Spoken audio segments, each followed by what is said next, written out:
When this young man opened his eyes, a classroom scene appeared before him. Cheng Chiemo immediately startled and shouted, "Where's this place?" At that moment, a string of memories began to stir in his mind. It turns out the name of this planet is Lanxing, and it's basically not much different from Earth. But 100 years ago, Lanxing suffered a catastrophic disaster, and everything changed. Millions of demons began to attack, causing countless casualties for humanity. Fortunately, humans here are born with a unique ability. Simply by training and changing professions, humans can deal with the demon attacks. These things seemed familiar to Cheng Chiemo. He had actually transmigrated to another world. While he was thinking, a hand from reality slapped him hard on the back. Li Hong couldn't help but scold him. "Do you still have time to space out?" Then he suddenly burst into tears. "I'm so stressed I could die." This lifelong awakening assessment is a once-in-a-lifetime opportunity. If I don't pass, my dad will beat me to death. Finally, he had to reassure him. "Don't rush. I'll go to the secret realm to check it out first. Then we'll figure out a way." Very quickly after that, Cheng Chiemo went to the training ground, where a spatial portal was opening at the end of the wall. In an instant, Cheng Chiemo slightly curved the corner of his mouth. That's because he was quite excited. "Come on, let me see what's so interesting about this new world." As soon as he finished his thought, Cheng Chiemo walked through the spatial portal. As soon as he stepped inside, a pure white scene appeared before his eyes. But just 2 seconds later, the sun began to shine. The scenery also gradually appeared more vibrant with various trees and houses. And in Cheng Chiemo's mind, he became even more certain. Isn't this the newbie village in Heavenly Abyss? A ding sound cut off his thoughts. System detected host, currently connecting and converting system. Connection progress. 50%, 70%, 100%. While he was still confused, another notification popped up. Conversion successful. System conversion level 1. It can reasonably convert 2 active skills into new passive skills, and the power of passive skills will be fully enhanced by the influence of character attributes. Chiemo gradually became excited. Converting active skills into passive ones? If it's really exactly like in Heavenly Abyss, then this system is too powerful. In Heavenly Abyss, most skills are active and require cooldown. They cannot be activated infinitely, which easily leads to loopholes in battles and counterattacks. But passive skills exist permanently, require no cooldown, and only need activation conditions. As levels increase, the activation rate also increases, which is why they're so rare. His fists clenched even tighter. In my previous life, due to those limitations, I couldn't become a god. This time, with the passive skill conversion system, I might be able to find that feeling again and feel that regret. After that, the system also displayed a request. Please choose the skill you want to convert. It also listed a few things for him, like stumble and weapon swap. After some deliberation, Cheng Chiemo chose split arrow. The system then created a green sword for him and confirmed. Obtained the skill, splitting wave slash. At level 1, you can use a powerful overhead slash to attack. Then, unleash a series of waves dealing damage in a 3m radius and launch enemies into the air. Passive conversion successful. Each attack has a 30% chance to trigger the splitting wave slash skill. When activated, it transforms into a sword, providing immortality for 0.2 seconds in addition to damage. Cheng Chiemo couldn't help but swing the sword a few times. It actually improves the attack method and increases damage. This can be considered a golden finger. Before he could celebrate, a strange foot stomped heavily on the ground. The Minotaur was exhaling heavy, huffing sounds. Moreover, its entire body was muscular, and it aggressively advanced, holding a silver axe. With a quick glance, he understood. Level 3? In the training area, that's considered a tough monster. Next, the gleaming axe blade swung through the air. The Minotaur roared ferociously with every step it took, and Cheng Chiemo was startled by it. However, he quickly changed his emotions. Perfect. I can try it out in real combat. After that, Cheng Chiemo swung his sword towards it. The spiritual energy instantly sent the Minotaur flying. Its heavy body then slammed hard against the stone monument behind it. A loud explosion echoed from afar, but Keemak hadn't expected it to be completely unharmed. Next, it stomped its hooves and leaped up. Its axe blade was once again right above his head. The monster's massive figure cast a shadow over him. As it chopped down, he quickly leaped up, creating a game of cat and mouse. Although he continuously dodged it, Mo gradually felt uneasy. He was only level 1 and couldn't possibly defeat it in its overlord state. As the metal gradually touched down, he had only one thought. Then, Mo instinctively raised his sword to block. His sword blade shattered into pieces from that single blow. However, the system appeared just in time, activating a passive ability, invincibility for 0.2 seconds. Keemak couldn't help but be stunned. A passive block activation effect? The system window also displayed a notification. The Minotaur's axe ultimately only struck his afterimage. Meanwhile, Keemak had already crouched down in time. Immediately after, a surge of killing intent was unleashed by him. The passive. Its gigantic axe was completely knocked away. Mo attacked it with full damage. The Minotaur's jaw went stiff, teeth and blood flying everywhere. All of his energy gradually depleted. Finally, the Minotaur's body exploded into smithereens. Mo quickly went to examine the monster's body. He now understood clearly. After transforming into a passive skill, it not only solved cooldown issues, but also added a new damage system.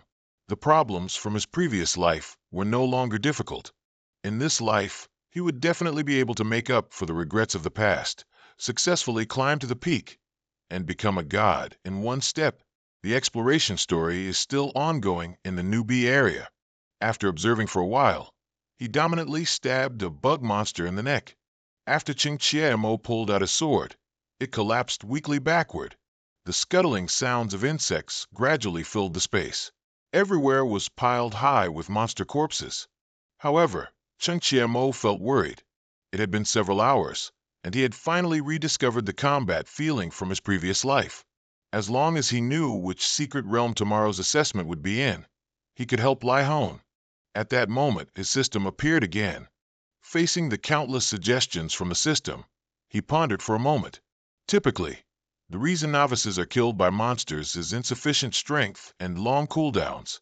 If the first skill chosen was offensive, then the second skill should be cooldown reduction. As soon as he pressed a button, the system analyzed. Spiritual energy and power quickly flowed into him. Mo also saw another notification. After that, Mo calculated. With many basic weapons for novices in the inventory, plus the passive weapon switching, he could quickly switch between types for combat. Currently, Mo's status panel was quite simple. Only level 1, human race. All strength attributes were 20. But he wasn't sad at all. The problem of weapon switching cooldowns had been solved, so battles could be considered stable now. Now that everything was done, he just had to wait for assessment day. Finally, time passed to the assessment. The training ground was already packed with students and cheerleaders. Here, students were reminding each other to bring medicine before going into the assessment. Meanwhile, Lai Hon ran over. Following your advice, I got Dad to use money to buy today's assessment map. He was slightly silent after hearing that. Next, he handed over the map. I heard the Blazing Fissure is an area chosen by Professor Liu. He's very strict, so the difficulty might be increased. On the contrary, he found it quite interesting. So it's this map? I remember it distributes monsters from level 3 to 10, which isn't considered too difficult. Next, Mo turned to ask, in the secret realm, how many level 3 monsters can you handle by yourself? He stammered, even if I try my best, up to level 5. That level gave Mo a headache. He didn't expect his strength to be so weak.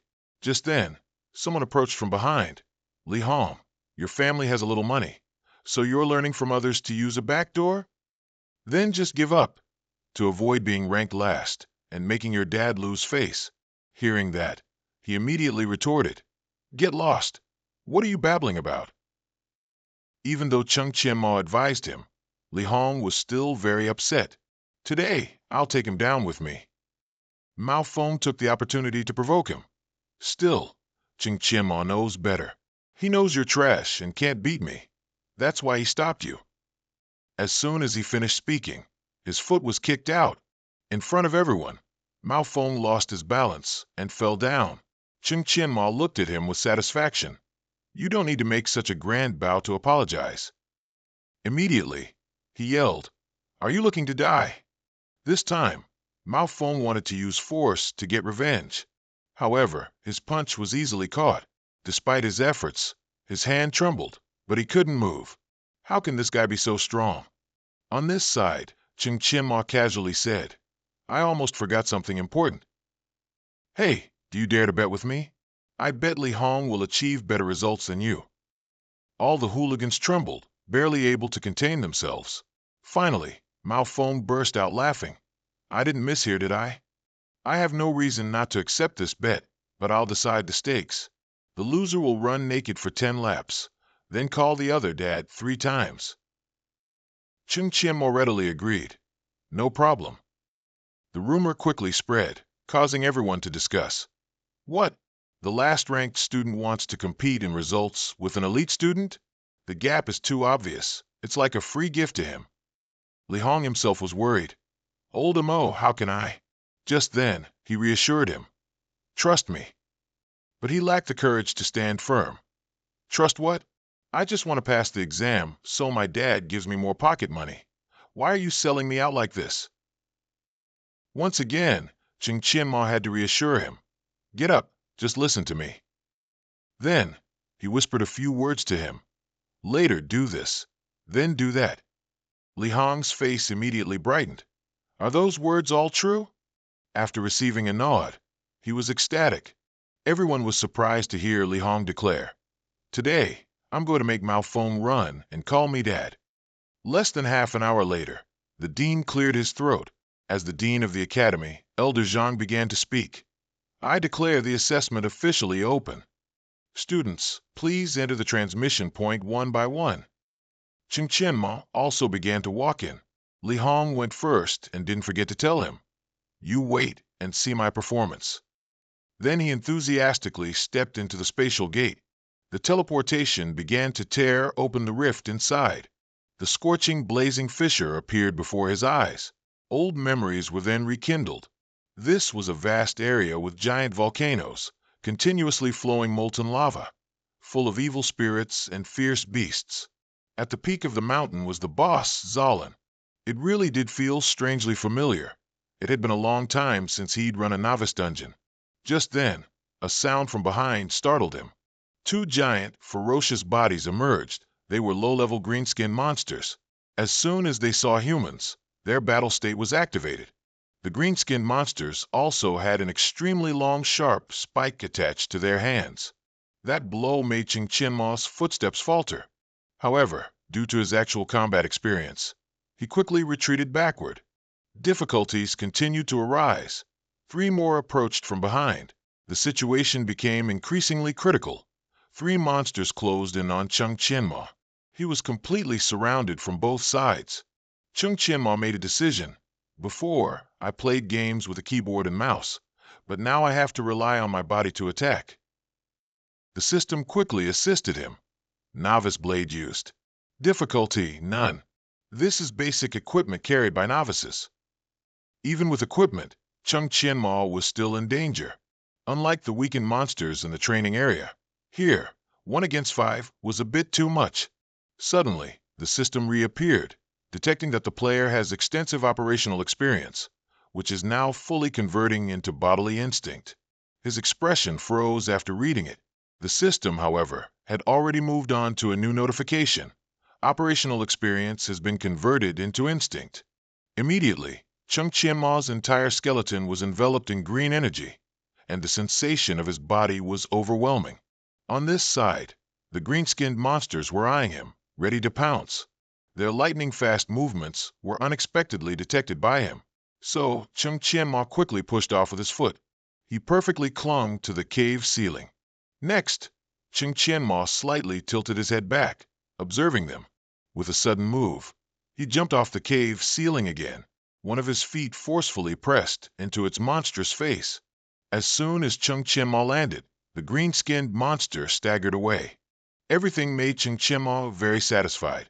This ability is amazing. I can even control every muscle in my body. Now my instinct is like when I played games in my previous life.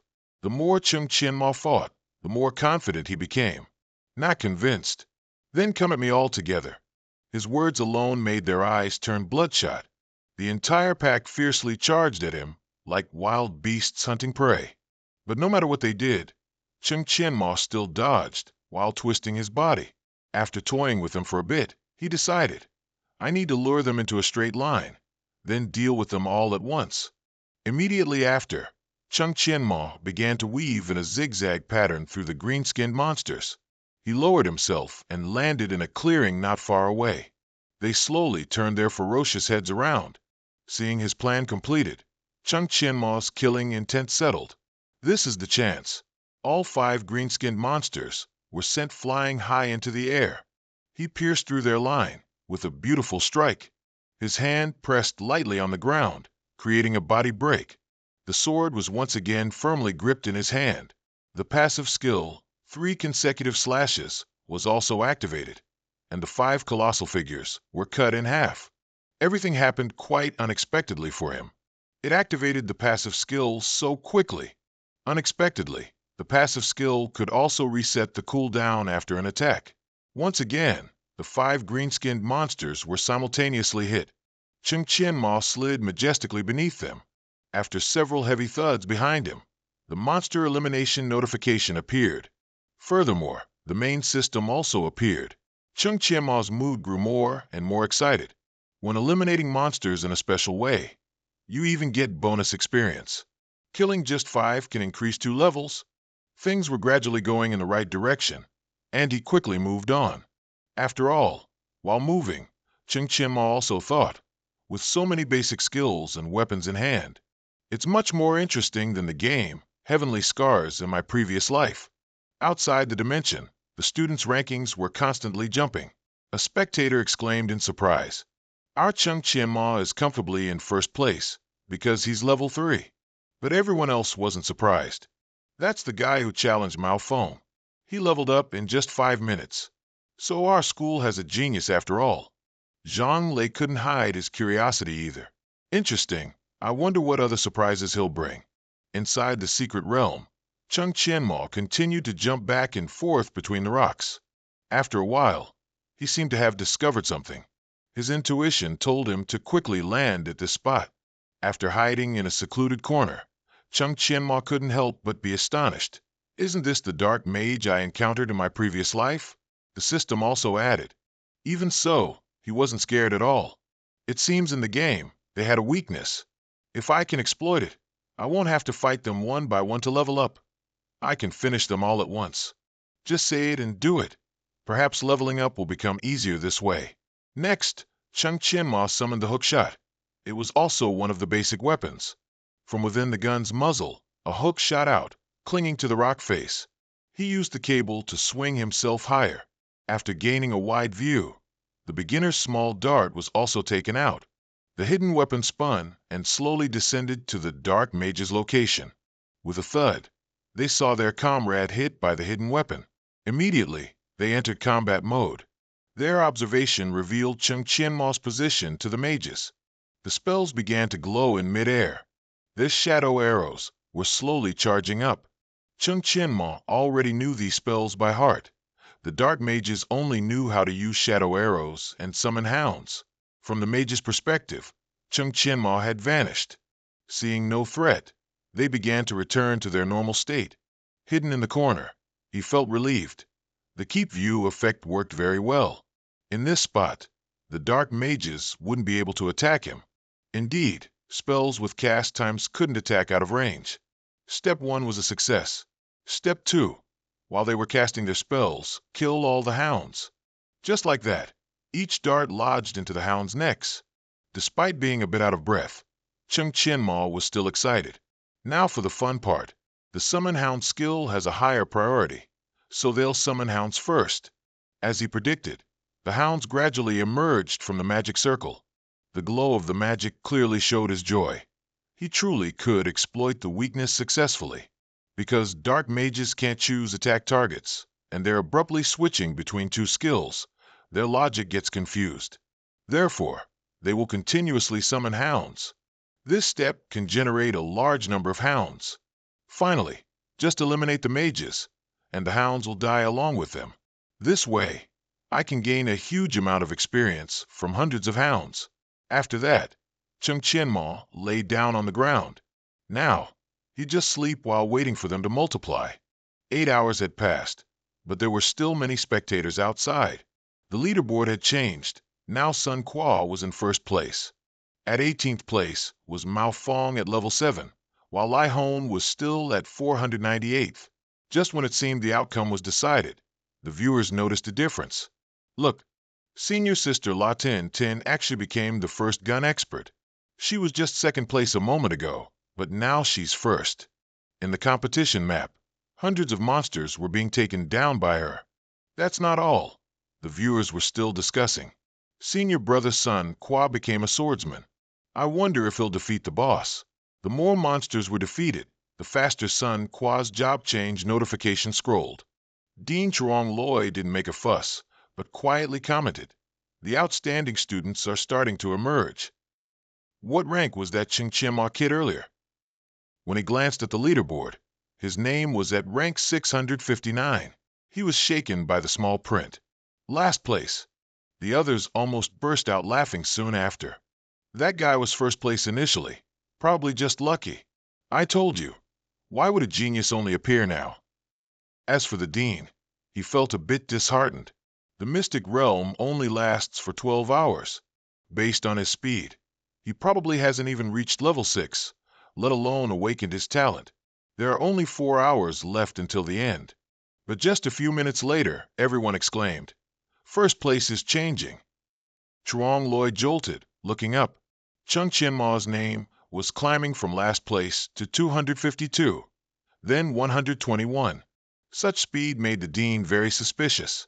How is this possible? Let's go back 1 minute to find out. At that moment, Chung Qianma had just sat up. That was a comfortable sleep. When he peered down the cliff, the area below seemed completely empty. A patch of ground full of hounds made him flinch. That's too many. I estimate over 400 of them. Next, Ching Qianma immediately pulled out a Granier machine gun. Thinking of the experience points, his eyes lit up. Let's see how many levels I'll gain. The crackling explosions have begun to show. It's time to kill the hounds. His gun barrel quickly shot out intense heat, but the flames began to pierce through the witches and burn them. Chung Qianma, however, was immensely enjoying the pleasure of slaying monsters. Only the poor shadow witches were struggling. The blazing red flames spread increasingly at a dizzying speed. The system kept displaying the same message: the shadow mage has been eliminated. Below, the open ground was thick with hot smoke and dust. Chung Qianma stood there, very satisfied, and rested his gun. Next, several sounds rang in his ears. "Congratulations, you've leveled up." The continuous notifications greatly pleased him. Now this is satisfying. Fighting them one by one is too tiring. Then, the main system also appeared. Passive skill Blazing Triple Slash has leveled up to level 2, with a 35% chance to activate. Gain 16 stacks of power and become invulnerable for 3 seconds. Congratulations on upgrading weapon switching to level 2. Switch time reduced by 40%. Chung Qianma scrolled through the lines of text and said, "So, skills can also level up as I level up. This passive growth potential is quite strong. I wonder if it can reach 100% passive activation at higher levels." Returning to the present, his name had reclaimed the top spot, now at level 13. A spectator stammered in a comment. He jumped straight into the top 10 in 1 minute. Since when did our academy have such a character? Others were also terrified. He's truly a monster. I've never seen anything like this in my life. In the teacher's observation area, Zhao Erlong began to boast. "That's my student. Isn't he amazing?" But then, the sight of Dean Zhonglei silenced him. As soon as Zhonglei arrived, he yelled, "Are you normally blind? You had such a good prospect, but didn't report it sooner." Then he muttered, "I'm getting old. I misjudged. Chung Chien-Ma's talent is the strongest since the academy was founded." Back inside the secret realm, everything had long been cleared. As he was about to move, the system window opened for him again. "You have leveled up to level 13. Upon reaching level 10, you can choose a profession. What is your choice?" Chung Chien-Ma immediately paused, facing a momentous decision. Looking at the long list of names, he felt quite emotional. "In my previous life, I stood at the pinnacle of the game, earning all the god-tier profession titles. But there's one I never tried. That's the heretic, a special profession that doesn't advance. Solo players can use any equipment and aren't restricted by profession, allowing for diverse equipment combinations. Unlimited usage, and you can combine equipment with perfect attributes according to your playstyle. But the weaknesses are also very significant. Insufficient damage, many skills, but not specialized, mostly basic, only satisfying in the early stage, but later on, they'll be easily defeated by others. But now I have a powerful passive system. All the weaknesses of a solo player are resolved. I can completely unleash the power of this profession to its peak." As soon as he clicked to select, the system warned again. "Since you have never allocated free attributes, an exclusive hidden profession for solo players, the spell controller, has been automatically bound." Then the system began to run. Binding, 50%, 80%, 100% successful.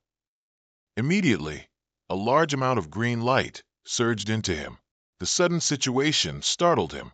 A hidden profession, spell controller? From the outside, everyone was also confused. Is the big shot's brain waterlogged? If you don't want that talent, give it to me. Why choose this garbage profession? Zhang Lei also angrily questioned. Such a good prospect. How did you teach him normally? Isn't this just messing around? Zhao Erlong stammered. I'm innocent. His previous will was still to be a warrior. Everything made the dean very distressed. Choosing this useless profession is like destroying his own future. Chung Chien-Ma is truly muddled. In the stands, the young men were a bit puzzled. Is the heretic really that bad? Maybe the big shot has his own way of thinking. His friend immediately dismissed him. What do you know? The heretic has the greatest advantage because they can use all equipment and skills from all professions. In the early stage, they can unleash continuous attacks with a very high degree of freedom. However, he quickly added, but in the mid and late stages, because they can't advance, all skills remain at a basic level, damage is insufficient, and they can only be tormented by others. Perhaps by saying this, they had already envisioned a utterly defeated Chung Chien-Ma. Next, he said in frustration, a good match turned into a muddy mess. What's there to say about a profession with no future? Conversely, inside the secret realm, there was complete silence. Chung Chien-Ma enjoyed the joy alone. The heretic is perfect for me. My passive system just happens to compensate for the lack of damage, plus my experience from my previous life. I can completely unleash it to its peak. However, one thing puzzled him. What are these bindings? Chung Chien-Ma had to click it to verify. In an instant, his mind seemed to freeze. The system information was as follows. Cannot actively learn skills at other academies. Can only learn skills dropped by bosses, and all dungeons will be the hardest. Instinctively, he hesitated for a moment, unable to actively learn and only able to rely on dungeons. This truly is too perfect. I already know the situations of all dungeons by heart. This is an advantage no one else has. The one who bound me is not bad at all. Now, the most important thing is to increase passive damage. First is attack speed. A few seconds later, the green-skinned monsters heard a rustling sound above. Next, a lightning-fast gust of air brushed past the monster's skin. Chung Chien-Ma suddenly appeared, his twin swords already swung. He couldn't help but exclaim, attribute points increase not only scores, but also physical functions. It's just too interesting. Meanwhile, a special item called the Book of Evil Spiders flew over. As soon as the book dropped, he became interested. It seemed to be an item to unlock a hidden quest. I almost forgot this quest, so there's no need to rush to fight the boss. I'll collect all the items to unlock the hidden quest first. Outside the observation area, only 60 minutes remained. In fact, all the students were gradually reaching the boss area, so facing them was this time's final challenge. The ferocious boss Zolin. Only by killing it and touching the awakening stone behind it would the test be considered passed. That glowing object, radiating a brilliant aura, was the awakening stone. One player was kicking a stone forward. He cautiously observed his surroundings. Is this Zolin? If I defeat it, can I successfully awaken? His will urged him to shout, "Charge!" But on this side, the blood sacrifice skill was also spreading, able to continuously deal damage to enemies while releasing a random weakening curse, reducing the attacker's basic attributes. If Zolin releases it, I'll definitely fail, but I'm very confident in my speed. Those were the only two thoughts he could manage. But perhaps reality doesn't always go as people predict. A powerful counterforce quickly slammed into his chest. Then, his body fell heavily to the ground. The impact just now made the male student tremble from pain. Despair also crushed his initial will. It's over. On this side, Zolin's sharp iron fangs seemed to mock him. A giant green-skinned devil had been dispatched. Once again, he could only despair inwardly. My basic attributes are weakened. There's no escaping now. Outside the examination hall, many students were already injured. Like everyone else, he was also knocked back out. Everyone felt very surprised. This is a top 50 player. How could he be out already? This year's dungeon requires at least a 5-person team to win. This is just too unlucky. And with 2 Beastman guards standing on either side of the boss for support, how do you even fight? This dungeon is too hard. It hasn't been used in 10 years. Why did Professor Liu open it up? Returning to Boss Zolin's location in the dungeon, this time's challenger was Chung Qianma. However, his condition was quite precarious. It had already taken an hour just to collect hidden quests. Fortunately, no one had defeated Zolin yet. Then, he stared intently at the opponent before him. The brute also implicitly released his pressure in response. Next, Zolin chanted a strange demonic incantation. The 2 Beastman guards rushed forward as if activated. As one of them swung his axe down, he praised. He looks big, but his movements are fast too. At the same time, another Beastman guard also attacked. Chung Qianma still declared proudly, but unfortunately, not as fast as me. Next, Chung Qianma leaned down close to the ground. The 2 Beastman guards only turned back when they heard a friction sound. But Chung Qianma had already leaped high into the air at some point. From the blind spot of the 2 guards, he began to swing his twin blades.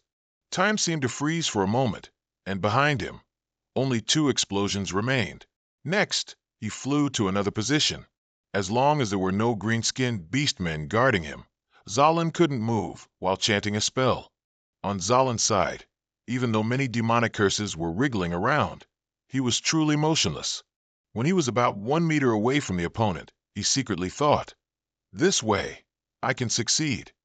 High up in the sky, everyone clearly saw Boss Zolin suddenly fly up. It turned out that Chung Ki-mak had kicked him away, my living target. There's not much time left. A quick battle for a quick victory. Just a few seconds later, the massive body was about to fall again. Down below, Chung Ki-mak had also started to take out his gun and shoot.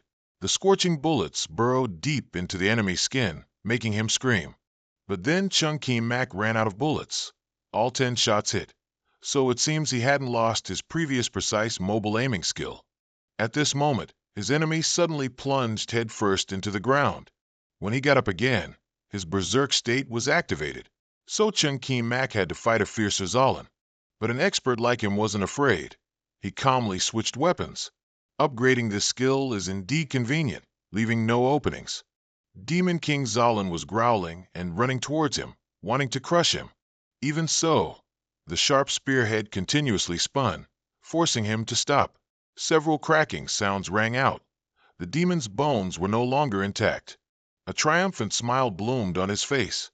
A normal sweep only has a short effect, but too bad. My move kicked the small calf bone, directly breaking it. The difficulty of this dungeon is the cooperation of three monsters. Zalin's combat power is not strong, but he is protected by the other two. Once it drags on until Zalin uses his sacrifice, it's impossible to win. Currently, Zalin had collapsed, and he dragged his spear towards him. Chunky Mac lowered his gaze slightly at the defeated foe, now without protection. You are nothing but a weak brain, unable to withstand even a single move.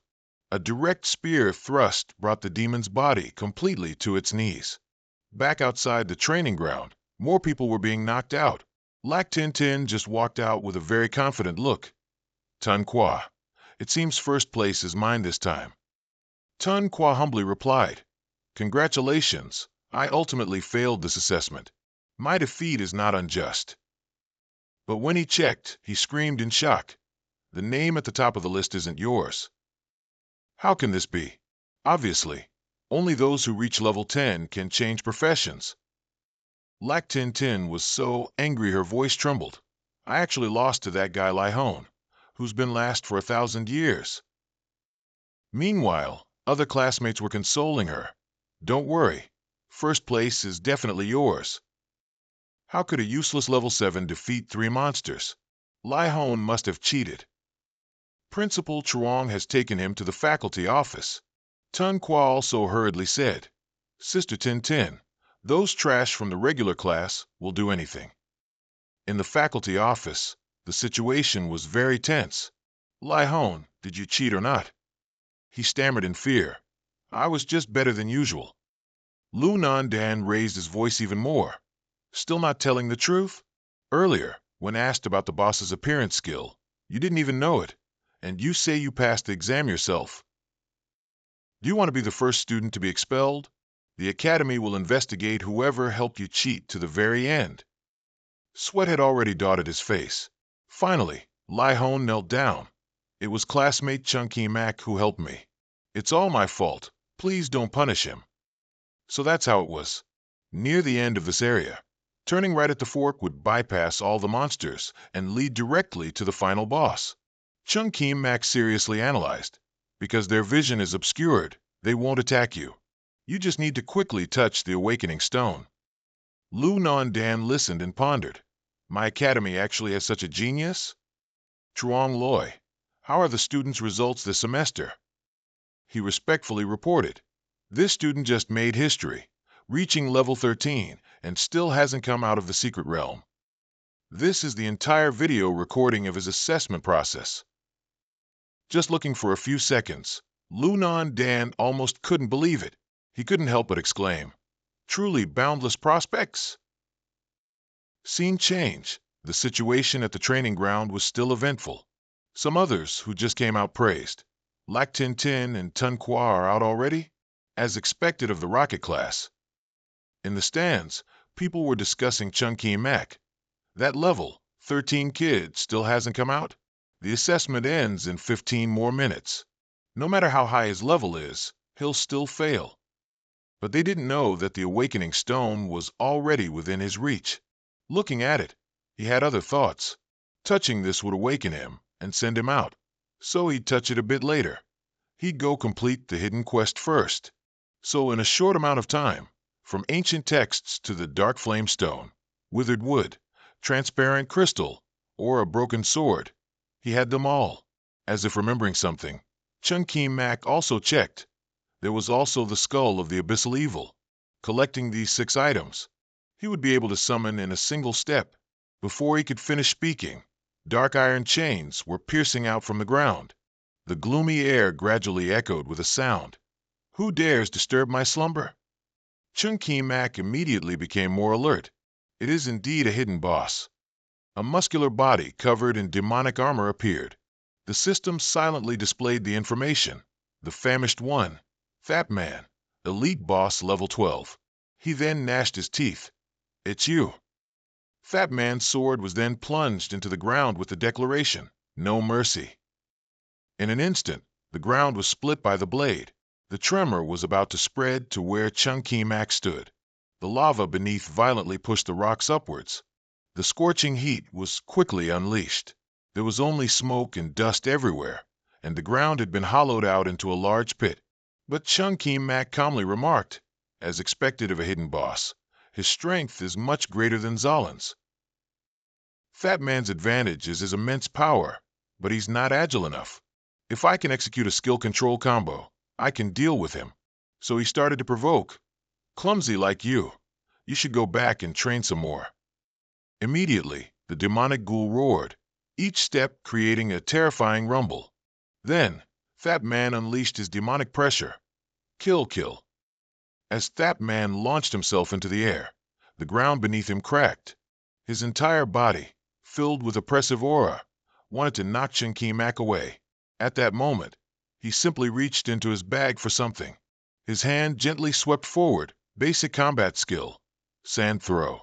Immediately, Fat Man was blinded by the sand. This move is actually quite simple. Throw sand at the opponent. After hitting, it reduces the enemy's accuracy and vision range for 3 seconds. Chung Ki Mak had calculated carefully. Although this move has no damage, it can restrain his actions. Then Fat Man suddenly let out a loud growl, activating a passive skill. Lasts 1 second. Breaks free from restricted status. Chung Ki Mak was a bit surprised, but quickly regained his composure. Indeed, quite powerful. But now it's my turn. Self-destructing robot equipped. First, use the slide skill to get close to the opponent. Fat Man is too heavy to kick into the air. So next, I'll use the charge skill. As soon as he finished thinking, he punched him straight in the chin. Chung Ki Mak continued. He stunned good. He didn't stop, instead grabbing Fat Man's horn. He pulled out a dagger for his next purpose, stabbing from behind. Next, another move, basic skill, front kick. His head then tilted towards the self-destructing robot. Chung Ki Mak secretly rejoiced. Explode. In a flash, firepower engulfed the entire space. Fat Man's demonic body squirmed a few times. Chung Ki Mak quickly realized his intention. Don't even think about getting up. His hand immediately threw 2 daggers. Fat Man was still dazed, so he focused only on getting up. But then he screamed in pain as sharp blades pierced his thighs. Chung Ki Mak gently told him, even if it's strong, if it's controlled throughout the entire process, it won't be able to cause any damage. He even playfully said, bye-bye to the demon. The assessment leaderboard immediately changed, with Chung Ki Mak at the top at level 14. His level up, however, caused controversy. He hasn't even awakened. It must be a cheat. He's stalling and refusing to come out. He must be feeling guilty. Anyway, once the assessment ends, the mystic realm will forcibly eject people. Then we'll expose his deception. Luong Nan Dan softly scolded.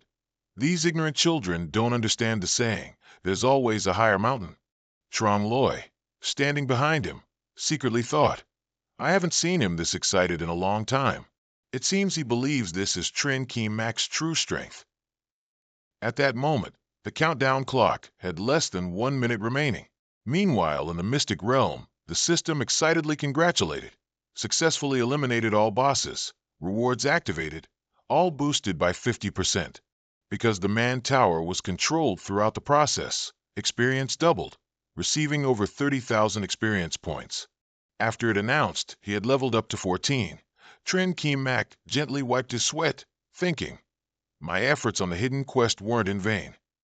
But I've already changed classes to a magic controller, so does this awakening stone still have any effect?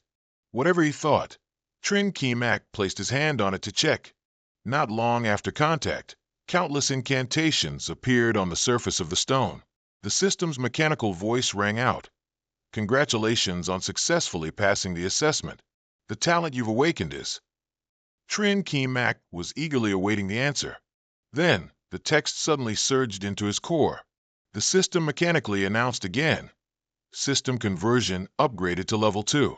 The magic controller can increase passive conversion. The reward for passing the challenge is a pair of traveling boots. The reward for defeating the hidden boss is a beginner critical damage scroll. Chung Ki Mak quickly went to check. 2 conversions, huh? Then I won't be modest. Chung Ki Mak then received a notification. Gatling gun conversion successful. When using any weapon, there's a 25% chance to fire 10 bullets, guaranteed to hit the target. The more he looked, the happier he felt. Now combat can omit operations, and maybe I can even defeat higher-level monsters. When facing higher-level monsters, all attributes are suppressed. Usually, one is defeated before even winning, but with this skill, as long as you're alive, you can slowly eliminate high-level bosses. Next, Trin Keem Mac had one more calculation. He had to choose the most effective skill to maximize his power. He then reached for a box in the row below. Then I'll choose. The system immediately confirmed. Conversion successful. When attacking, there's a 10% chance to cause a fan-shaped sweep power within a 2-meter radius. Trin Keem Mac dusted himself off with great satisfaction. Compared to skills that require a large amount of strength to kick opponents away, sweeping only requires a small amount of strength. This is more suitable. System display status. Trin Keem Mac's information now included many new skills. He specifically possessed 4 extremely powerful passive skills. After finishing the upgrade, Trin Keem Mac softly said, "My combat power is about to exceed 10,000, so I'll have fighting power even on Judgment Day. Let's go out." Then, he gently raised his hand, allowing black energy to surge. Outside, the instructor was also announcing, "Assessment concluded, Mystic Realm closing." Everyone suddenly felt a dazzling light. What is this light? A hand gently touched the edge of the spatial gate. Trin Keem Mac stepped out with a composed demeanor. He succeeded in awakening. Luongnan Dan was also very excited. I can't believe he actually succeeded. This child truly has a boundless future. On the other hand, a fierce wave of boycott erupted in the stands. He's a cheater. Get out of the academy along with Lai Hone. This guy's results are problematic. Professor, please revoke his achievement. Under the pressure of public opinion, his mood immediately darkened. Luongnan Dan directly unleashed the pressure of a great elder. His authoritative voice rang out. "Silence, all of you." The people who were just chatting all immediately shut their mouths. Then he approached Trin Keem Mac. "Did you really pass that?" Trin Keem Mac coldly replied with a few words. "Yes, I passed." He didn't fault him for being disrespectful, but praised him instead. "Excellent. Truly a genius. First place is well-deserved. A bright future awaits." At that moment, Tun Qua and La Tin Tin ran over again. Trin Keem Mac's results are problematic. How can someone who was last to pass end up first? We demand an explanation. The crowd also gained courage. Show us the evidence. Expel the cheater. Luongnan Dan had no choice but to shout. A bunch of ignorant, foolish frogs in a well. Student Trin Keem Mac, within the time limit, defeated an additional level 12 hidden boss compared to everyone else. If he doesn't take first place, then who will? The 2 top-ranked students were startled for a long time, while the crowd became even more suspicious. Never heard of it. How did Trin Keem Mac know there was a hidden boss? On the stands, Dean Teekam silently assessed. A poor student getting first place? Isn't that a slap in the face to the rocket class? What hidden boss? It must be cheating. So she immediately jumped down into the training ground. With the most resolute attitude, she spoke up. Then, student Trin Keem Mac, please share how you discovered the hidden boss. If you can't explain, then it's cheating, and you don't deserve to be in this academy. On this side, Trin Keem Mac bluntly questioned, "Why should I tell you?" Teekam immediately shouted, "What?" The other male students involuntarily trembled upon hearing the shout. This is the youngest dean of the rocket class. Trin Keem Mac dared to insult her. He's done for. Dean Teet won't let this go.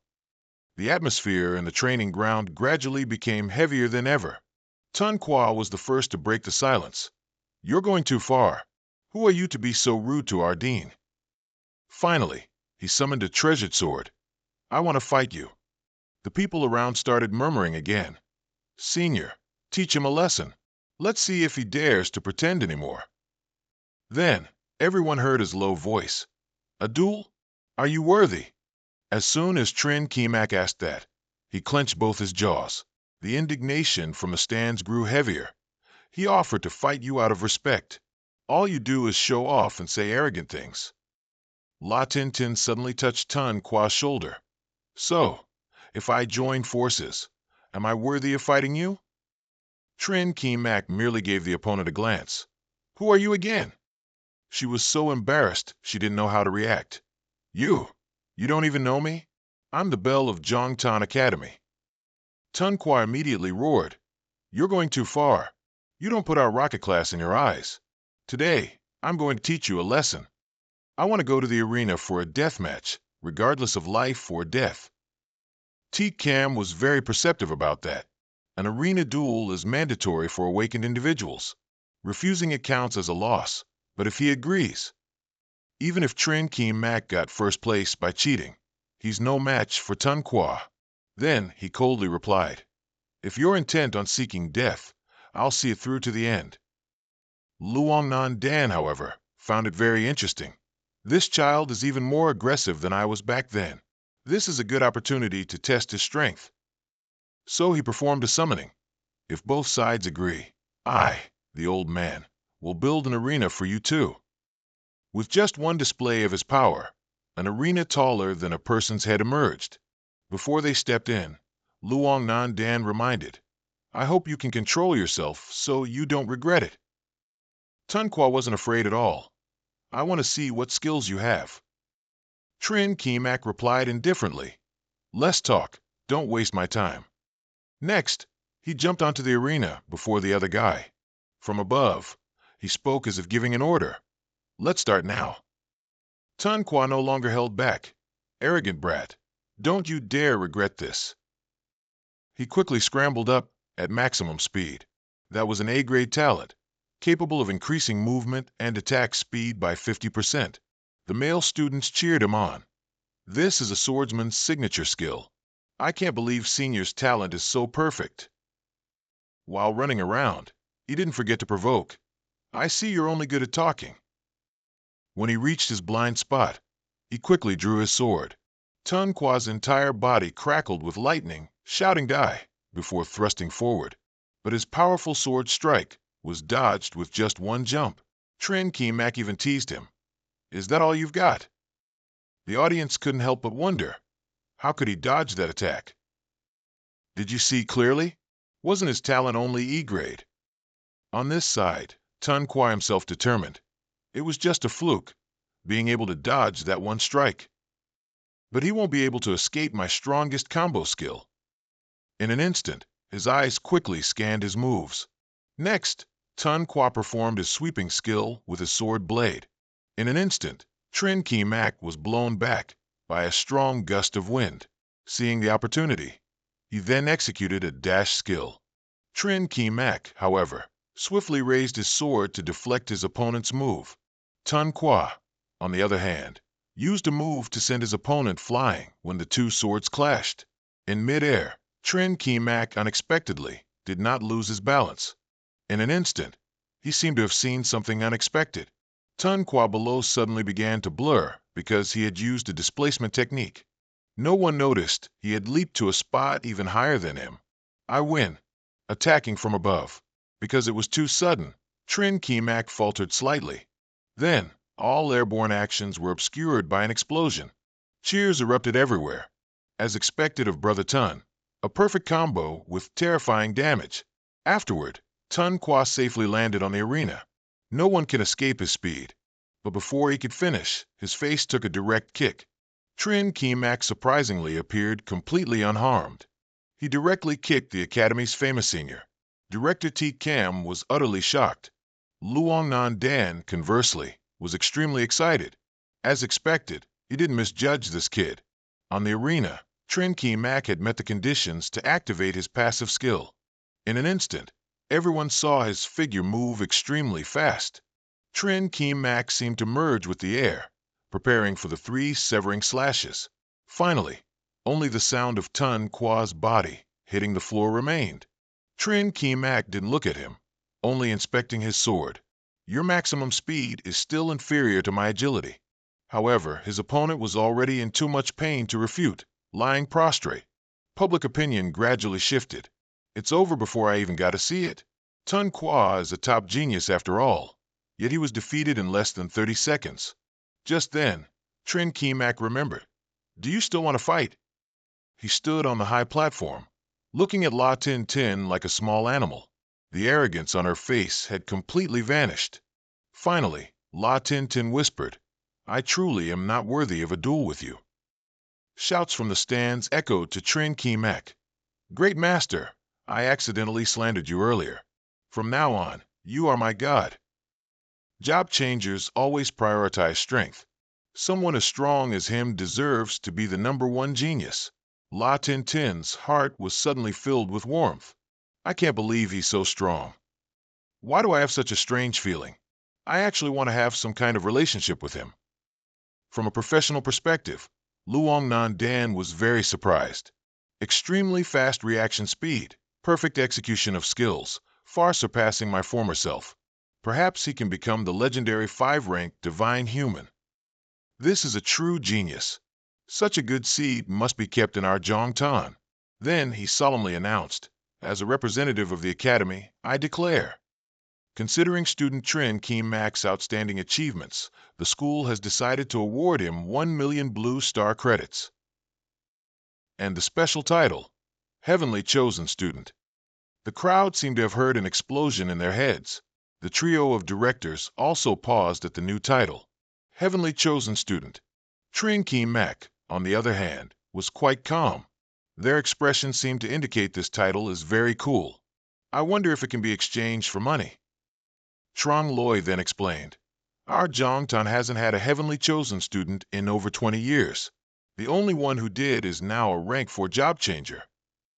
Normally, job changers only reach rank 3 in their entire lives. In the whole city, there are only a few people like Instructor Lu, who are rank 3. So this title for Trin Kemak, without needing to continue, TCAM guessed that it meant his future would be at least a rank 4 job changer. A student with such strength, I must recruit him to the rocket class. If I can become the director of a future rank 4, I can achieve great fame and success." So she immediately began to call him affectionately, "Student Trin, I wonder if you're interested in becoming the class monitor of the rocket class?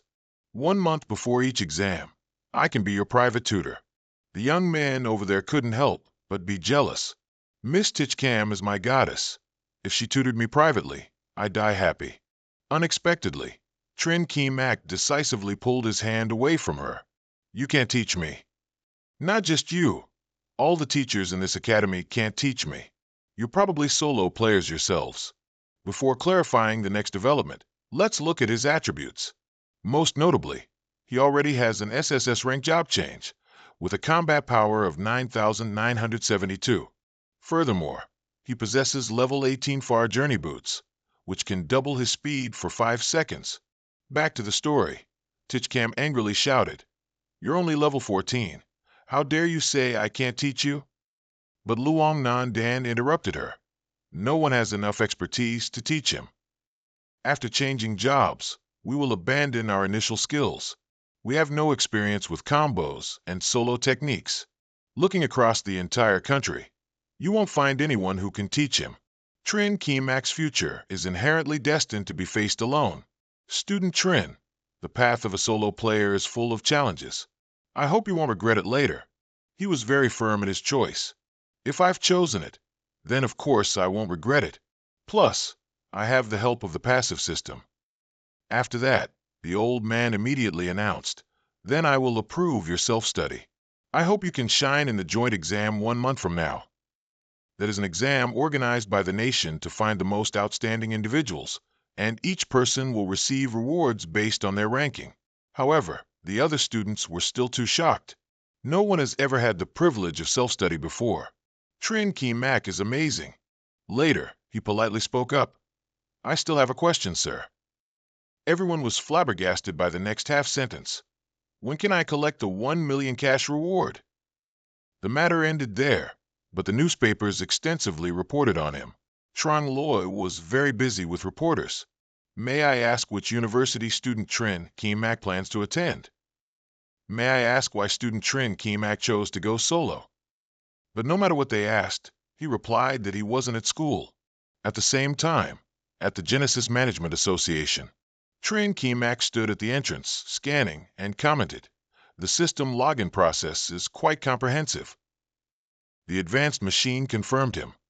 Trin Ki-Mak, Hakwak Citizen, Level 14, Solo Player. Approved. Then, a robotic narrative voice spoke. 100 years ago, a fierce beast appeared and landed on Azure Star. After slaughtering humanity, they retreated on their own. The screen quickly showed several short video clips of monsters. The story then continued. To resist the catastrophe, humanity discovered the Genesis world within the rifts left by the magic beasts and found a way to enter and exit. This then ushered in the era of training, where the entire populace entered the Genesis continent. That place gradually became a battlefield of competition between the professions of various nations. The word special warning appeared very large. Only awakened individuals with powerful talents can secure a position here. Trin Ki-Mak couldn't help but exclaim.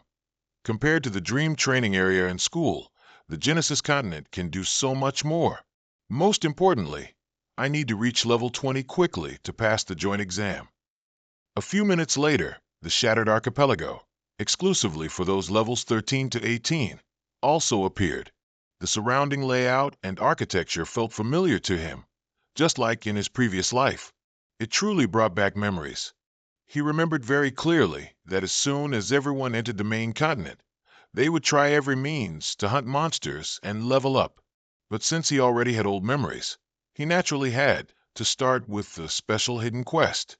After moving for a long time, he stopped at a secluded spot. Then, Trin Ki-Mak entered the desolate, dilapidated village to search.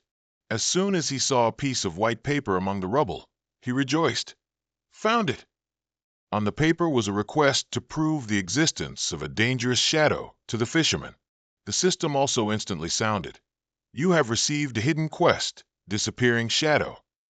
It was a special quest, 3.5 stars difficulty, requiring him to defeat a mysterious monster. Trin Ki-Mak triumphantly clutched the piece of paper. This location, no one but me could find it.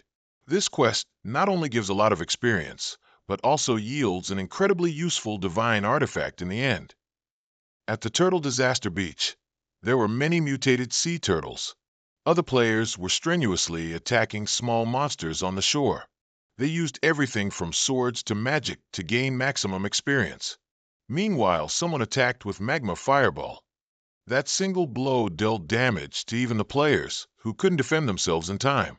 One guy, furious, shouted, "There's a rule against fighting. You not only stole monsters, but also injured other players." Din Hone shamelessly retorted, "I was just attacking monsters. Magic has no eyes. All the monsters in the sea belong to us. Get out of here." He angrily took action. "This is a public area. It's not exclusively for your Demon Academy, why?" But then a sharp slash cut across his face. Din Hone brazenly challenged him. "If you're not satisfied, come at me. I guarantee I won't kill any more monsters." His friend next to him immediately advised, "We can't steal them back. Don't waste any more time. Students from the Spirit Demon Academy are not people we can mess with." He replied angrily, "But they come every day and hog the monsters, leaving us stuck at level 3. Meanwhile, True Yenni shouted, "Senior, there's a player fighting monsters." They looked at him disdainfully. Another clueless guy, and he's even playing solo. He unexpectedly charged forward. "Today, I'll teach you a lesson. Don't even think about touching a single monster. Old strategy. I'll lure the monsters. You two use Blizzard to kill all of them. Don't leave any for him." On this side, Trin Ki-Mak also recognized them. "You want to use area of effect damage to steal all the monsters, right? But in Thien Koi, there's also an ownership setting. Only the first person to deal a certain amount of damage to a monster gets ownership of it. Other players who kill a monster under someone else's ownership won't receive any rewards. Perhaps this method isn't for ordinary people, but it's a pity you ran into me." Next, his entire body was enveloped by his prerequisite skill, Flash Step. Trin Ki-Mak had finished his calculations. As long as he dealt 3 times their damage, kill ownership would transfer to him. He also had to maintain the original target without changing objects, reduce their health, and claim the monsters. because if he changed targets, he would be instantly eliminated. As a melee class, he couldn't withstand the ranged attacks of flying monsters. It would require the mage's skill control. While he was acting, other players started discussing. There's a solo player rushing into the crowd of monsters. Is he trying to steal monsters from the mages? Dinhone heard it and snorted disdainfully. Showing off. Do you really think a solo player's damage can claim ownership? This is a good chance to use area attacks to kill people. The next second, the magical array in the sky began to spin. This was the blizzard skill, accompanied by freezing. At this moment, a red warning also appeared. In the world of Thien Koi, if a player dies, their level decreases, and if they die too many times, they cannot revive. Dinhone and his group felt very smug. Don't blame us. This is the consequence of daring to oppose the Spirit Demon Academy. The weaker players could only whisper quietly.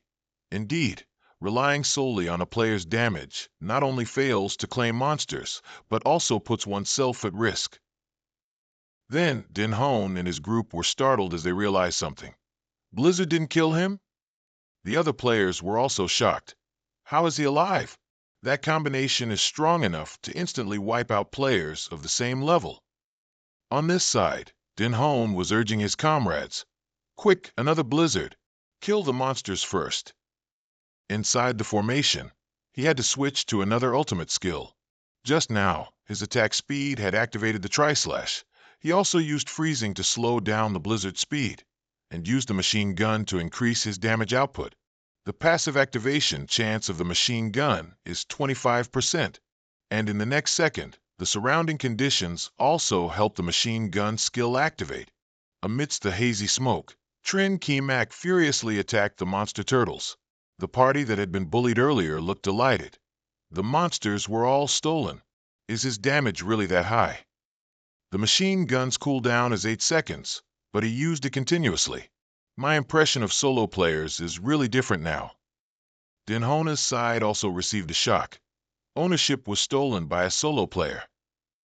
The next second, their blizzard also completed. Trin Kimak felt the timing was perfect. Their blizzard quickly unleashed cold ice onto the turtle monsters, helping Trin Kimak. As he jumped off the battlefield, the horde of monsters all flipped onto their backs. So he didn't forget to thank them. I appreciate this help. Dinhone was so provoked by him that his veins popped. I can't believe he stole all the monsters. I'll make you pay. The other players, having been avenged, were very satisfied. These three got their monsters snatched right from under their noses. Daring to be arrogant in Thien Koi continent, they really stepped on a rock. Seeing Dinhone about to charge, Tru Yen-Ni grabbed his sleeve. Class leader, don't get agitated. His damage is even higher than all three of us combined. After hearing that, he turned away in humiliation. I remember your name, Trin Kimak. Let's go. But unexpectedly, Trin Kimak spoke in a deep voice. Did I say you could leave? Their 3 steps immediately stiffened like stone. Dinhone stammered. You stole the monsters, and we've yielded the spot. What else do you want? Trin Kimak imperiously beckoned. You all have 1 minute. Hand back everything you just took. Otherwise, go back and re-level again. Tun Due Quan from their side rushed out. You're bullying us too much. So what if your damage is high? Even if it's 1-on-1 today, you won't get anything from me. Then, his wooden staff began to spit out an energy orb. Those familiar with this move immediately recognized it. Explosive fireball skill. He already has this technique in his first year. Even though Trin Kimak was extraordinary just now, he won't be able to get past this attack. Tun Due Quan was still pouring all his energy into summoning the fireball. His status bar was already over halfway, so they were very worried for him.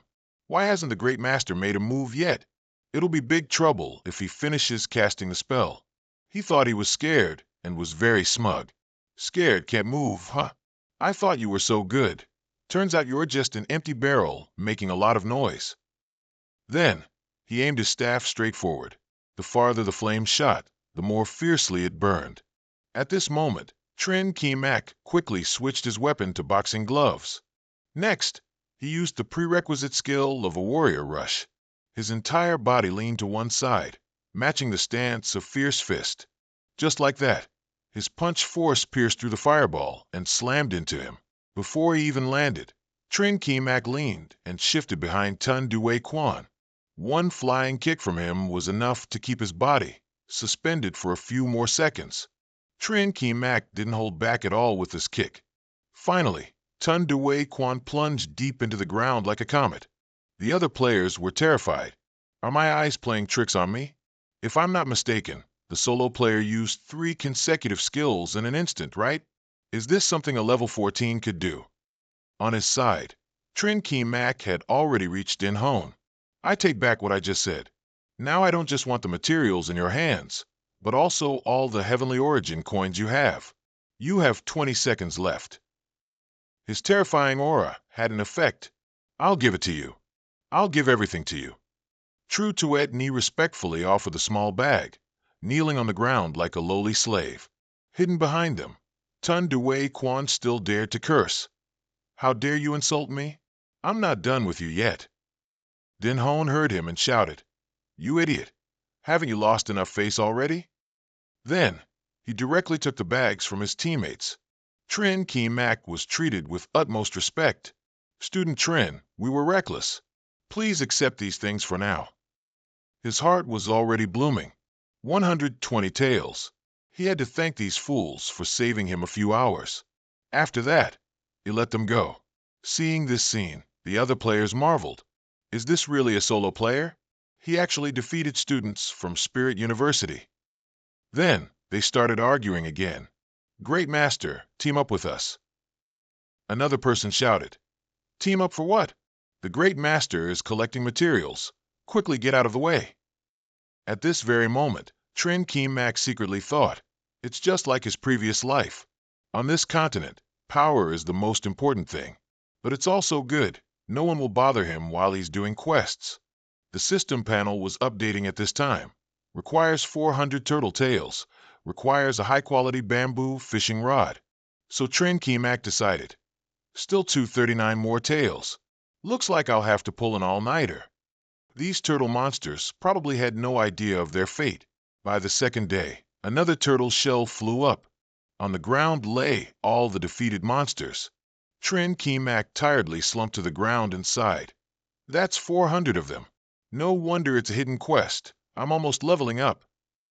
Trin Kimak had now reached level 15, but only needed 1,000 more experience to level up again. Moreover, he was quite satisfied. After allocating 6 free attribute points to agility, his agility score had reached 1,000, and his combat power was 10,000. Most freshmen probably found it difficult to achieve this. If everything is ready, then let's go complete the hidden quest and get the beginner's divine artifact. At Spirit University, confusion hung in the air. Dealing with a solo player. Do we really need to make such a big deal out of it? Din Hone angrily retorted, That guy, even though he's a freshman like us, is extremely mysterious. If we want to eliminate him, we absolutely cannot be careless. When he asked about the progress of the task, no one knew that Trin Kimak had actually only just started high school. On this side, True Yen Ni excitedly reported, I found the person. Trin Kimak definitely won't escape. Tun Due Quan added, I've contacted the top 30 freshmen, and they've all agreed to help out of respect. Din Hone couldn't help but praise. So now we're just missing one last person. True Yen Ni asked nervously, Are you talking about the provincial top scholar? He confirmed smugly, That's right. They say he not only possesses S-Rank talent and abundant magic power, but also rose to level 21 in 1 year, becoming the strongest freshman. Tun Due Quan hesitantly asked him, But I heard he's very arrogant. Can you really invite him? Din Hone answered without hesitation, In this world, who doesn't like money? If he's not interested, it just means he needs more money. As they stepped out the door, they encountered something extraordinary. A pillar of fire inexplicably exploded. Only Din Hone was able to withstand its blast. Then he politely spoke up, as expected of the most talented student at Spirit University, to be able to cast such a powerful explosive fireball. A figure was standing at the top of the academy building. Hearing his voice, Gu Fei Tian was a little surprised. The martial arts hall had been abandoned for months. He wondered why the richest young master of the Ding family, from Tianhai, was here. Ding Hon immediately acted friendly. If you already know me, then I'll be direct. I want to invite you to participate in a mission. Before he could speak, a voice of refusal cut him off. Not interested. Seeing him about to leave, Ding Hon quickly said, "Please hear me out. I won't let you waste your time. Aren't you about to reach Tier 2? I'll offer all the class advancement materials to you." Gu Fei Tian waved him off again. No need. Seeing this, he anxiously chased after him. "Don't go. Actually, this time I want you to help teach someone a lesson." Zhao Yanni also shouted along. "Yesterday, he bullied us terribly." Seeing him stop, Ding Hon quickly grabbed him. "That's just a level 14 student, but his strength is profound. The three of us together were defeated." No matter what was said, Gu Fei Tian quietly continued walking. Finally, Ding Hon mentioned a special point. "That guy is just a solo player." His desperate shout seemed to have worked. Then, he turned around. "A solo player? Interesting. I thought all my classmates were useless, but I've finally met someone who piques my interest." The new location for this story is Old Chu's fishing tackle shop. As soon as Cheng Qian and Mo entered, he asked, "Shop owner, bring out all the best items in your shop for me." He recalled for a moment. Collecting the tails was just step one. The next step was to prepare a fishing rod. Luckily, he had 100 gold coins from those three idiots, which saved him from having to exchange the 1 million blue star currency from the reward. Old Chu only then saw him. "Everything in my shop is on the price list. Just tell me what you want, and I'll get it for you." In his mind, he looked down on him. Looks like he's just a rich simpleton. To understand fishing gear, the most important thing is compatibility. Cheng Qian and Mo looked at the price list and said to him, "Everything you sell isn't very high quality. I can only pick out a few items.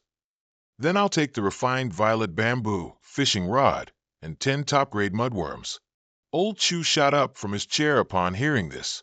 He's already picked out a compatible set in the shop, and from his tone, it seems he's had contact with higher quality fishing gear. Could he be a master in the fishing world? But even if he started fishing from his mother's womb, he couldn't have such extensive knowledge. As he approached him, he enthusiastically introduced himself. "I am Chu Ha. Seeing that you have some expertise, could your family specialize in fishing?" Cheng Qian and Mo quickly made an excuse that it was his personal hobby. Actually, he had figured out the shop owner's thoughts. It seems the boss misunderstood. "In my previous life, this equipment was the best for beginners. Almost everyone had it." Old Chu frankly offered him, "Young man, I feel a connection with you. I'll give you a discount on what you want. Only 10 gold coins." He had a clear scheme. This guy, Luo Li, is no ordinary person. If there's an opportunity to build a relationship, why not take it? He also added, "Later, if you catch anything good, you can sell it to me. I'll definitely make sure you don't lose out." After the transaction was complete, he moved to another location. Cheng Qian and Mo was unlike other beginners. He didn't fight low-level monsters. Gazing out at the distant sea, he thought to himself, "I have the turtle tail and fishing gear. Only one last item is missing." I remember in my past life, on the island opposite, a new rare boss would appear every 72 hours. Although that place wasn't far from the beginner village, no one could defeat that boss. So few people went there. All I want is the item that drops from that boss, an item that can be permanently equipped, a crucial piece to ensure the success of the Vanishing Night quest. A splash of water and a resounding thud startled the other players. Why did someone jump into the sea? You should know that in Thien Koi continent, one can usually only stay underwater for 2 minutes. Exceeding that time will drain HP, and after a maximum of 10 seconds, you'll die. Underwater, one also has to face exotic beasts. Plus the death penalty here is very harsh, so no one goes into the water. Thinking of that, everyone shivered. This person is amazing. The sea is much more complex than on land. I've never seen a beginner swim into the sea alone. Isn't he afraid of encountering unknown demonic beasts? In a thicket behind them, two masked youths were discussing. They say going into the sea is very dangerous. Should we follow? The other quickly replied, if you want to invest, you have to take risks. The money Zhao Yanni promised to pay is enough for us to live well for several years. Besides, I've already scouted around. There are no dangerous monsters nearby. Let's find a secluded spot and go into the sea. A few hours later, somewhere on the shattered archipelago, the leader whispered to his accomplice, let's choose this spot. This island is very small. It only takes about 10 minutes to walk around it. Zhao Yanni actually gave us so much money. We shouldn't underestimate that person's strength. The accomplice obediently agreed. Yes, boss. I'll hide behind this coral reef. As long as he wants to come back, he's sure not to escape my sight. Near a cliff on the island, a symbol suddenly appeared. The underground water veins created a strange, lingering aura. Chung Qianmo approached without fear. This is the place. Next, he stomped with all his might on a nearby water vein. A putrid black mass suddenly bounced up, and thick, viscous slime splattered everywhere. Chung Qianmo lightly summoned his weapon. Looks like my luck isn't bad. After a moment, it condensed into a giant monster. The system displayed its information. Sticky radiation dust, level 18 creature. Chung Qianmo extended his staff and greeted. Long time no see. Flames from the tip of the staff shot onto it. When the heat touched it, a portion of the slime disintegrated. Then, the sticky mass on its body began to tremble again. The sticky radiation dust swung its arm, firing countless green slimes that immediately flew off with force. Seeing an area hit, Chung Qianmo was quite interested. Corrosive sludge, already using its ultimate move right out of the gate. His brain began to recall, when attacked by corrosive sludge, speed would decrease by 30%, and it would also reduce 50 damage. With my current attack power, just one hit would reduce my output by more than half. This isn't something I can endure. As he neared it, he lowered his body and switched to a long sword. His blazing triple slash quickly, like lightning, cut deep into the monster's arm. The conditions were met, so the system activated the passive effect of blazing triple slash. With each cut, the health of the sticky radiation dust was deducted. After a moment, Chung Qianmo stretched his sword's blade very long. Its mud-formed face gradually distorted like melting sludge. Next, a large amount of green gas was released by it. All the toxic gas greedily escaped from beneath its feet. Chung Qianmo understood this move well. Radiation cloud, if poisoned, it will continuously drain health.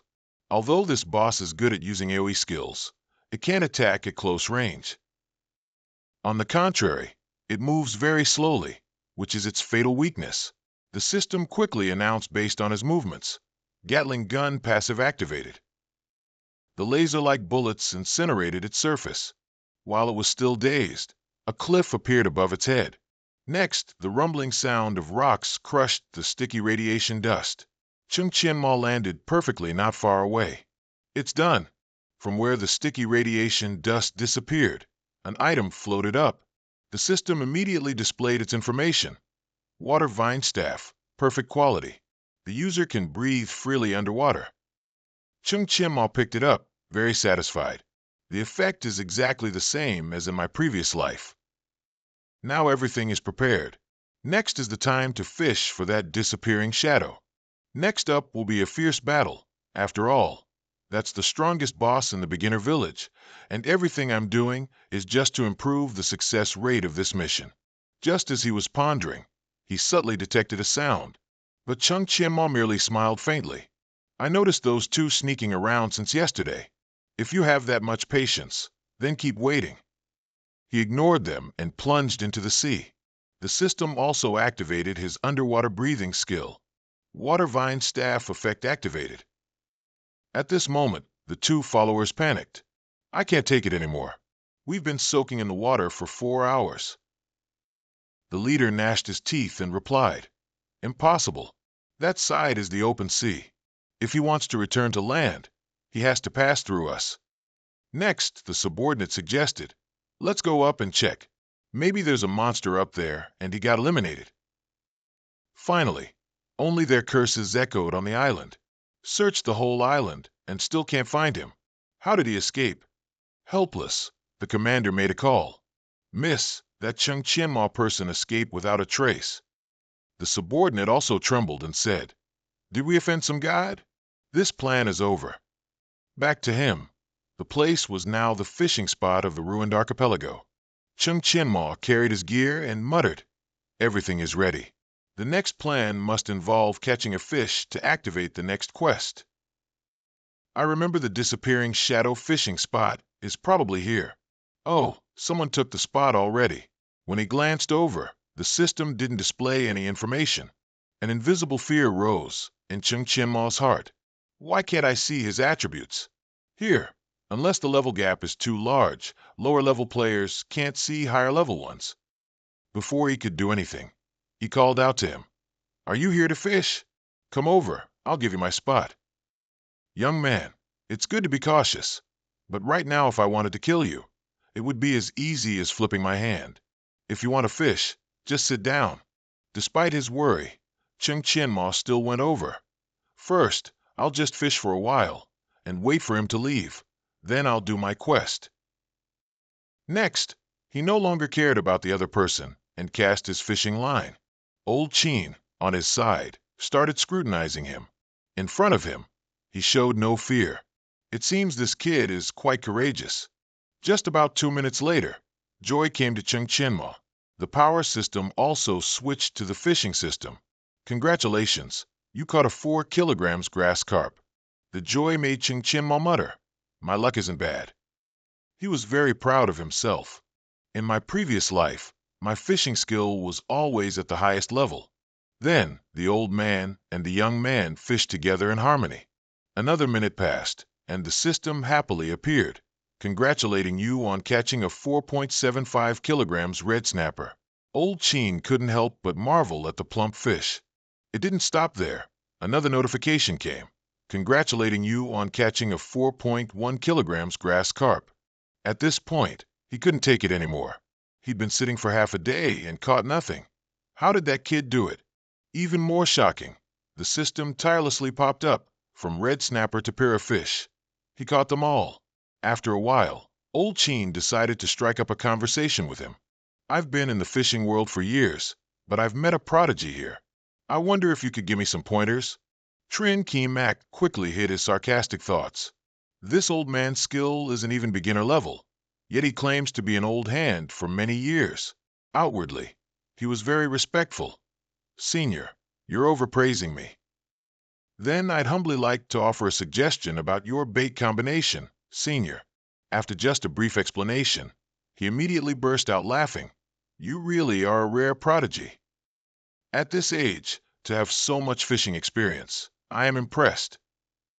But from my observation, you're not just an excellent fisherman. I don't know. It seems he's decided. Let me try and explore him." His meaningful gaze also sent shivers down his spine. Next, Old Chin's eyes turned red. He wanted to reach out and grab him. Then he directly revealed, "Why do you choose the path of a solo player?"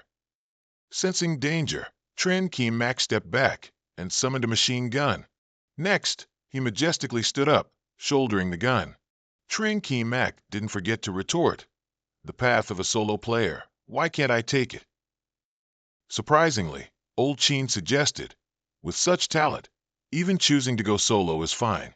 You'll reach the peak someday. Are you willing to take me as your master?" Still holding his ground, Trin Ki Mak seriously refused him. "Thank you for your kind offer, Senior, but I want to continue on my own path." Old Chin didn't force him. "In that case, I won't insist. If you ever change your mind, you're always welcome. Keep this ring. If anything happens, contact me or find me at the Management Association." Trin Ki Mak looked at the golden ring on his hand, his heart heavy. What era is this? Still giving tokens. Scene change. In the group chat to hunt down Trin Ki Mak, after reporting his location, the trackers were sent to gather at the Tianhai City Management Association. Afterward, the story returned to the Moling University Management Association. Whispers were coming from both sides of the hallway. Why are the university's top students here today? The one leading is young Master Ding Hong, but the best one is Gu Fei Tian at the end of the line. Ding Hong walked amidst admiration, becoming even more arrogant. Today is Trin Ki Mac's death day. Then he didn't forget to instruct, I'll rely on you later. On the other hand, he had his own plans. Let them go first. If that guy is really powerful, I'll have a good fight. And so, the group began to enter the spatial gate. Xiao Zhang nearby immediately made a call. Ding Hong just brought 20 people into the continent of heavenly origin. Will something happen? On the other end of the line, Wu Zhonglei frantically ordered, You go quickly. Report to me immediately if anything happens. When he hung up, his face was filled with exhaustion. He finally just sighed. That kid from the Ding family causes trouble every day. Today, nothing must happen. On Trin Ki Mac's side, he was fishing when the system announced, number of remaining tail segments, 39.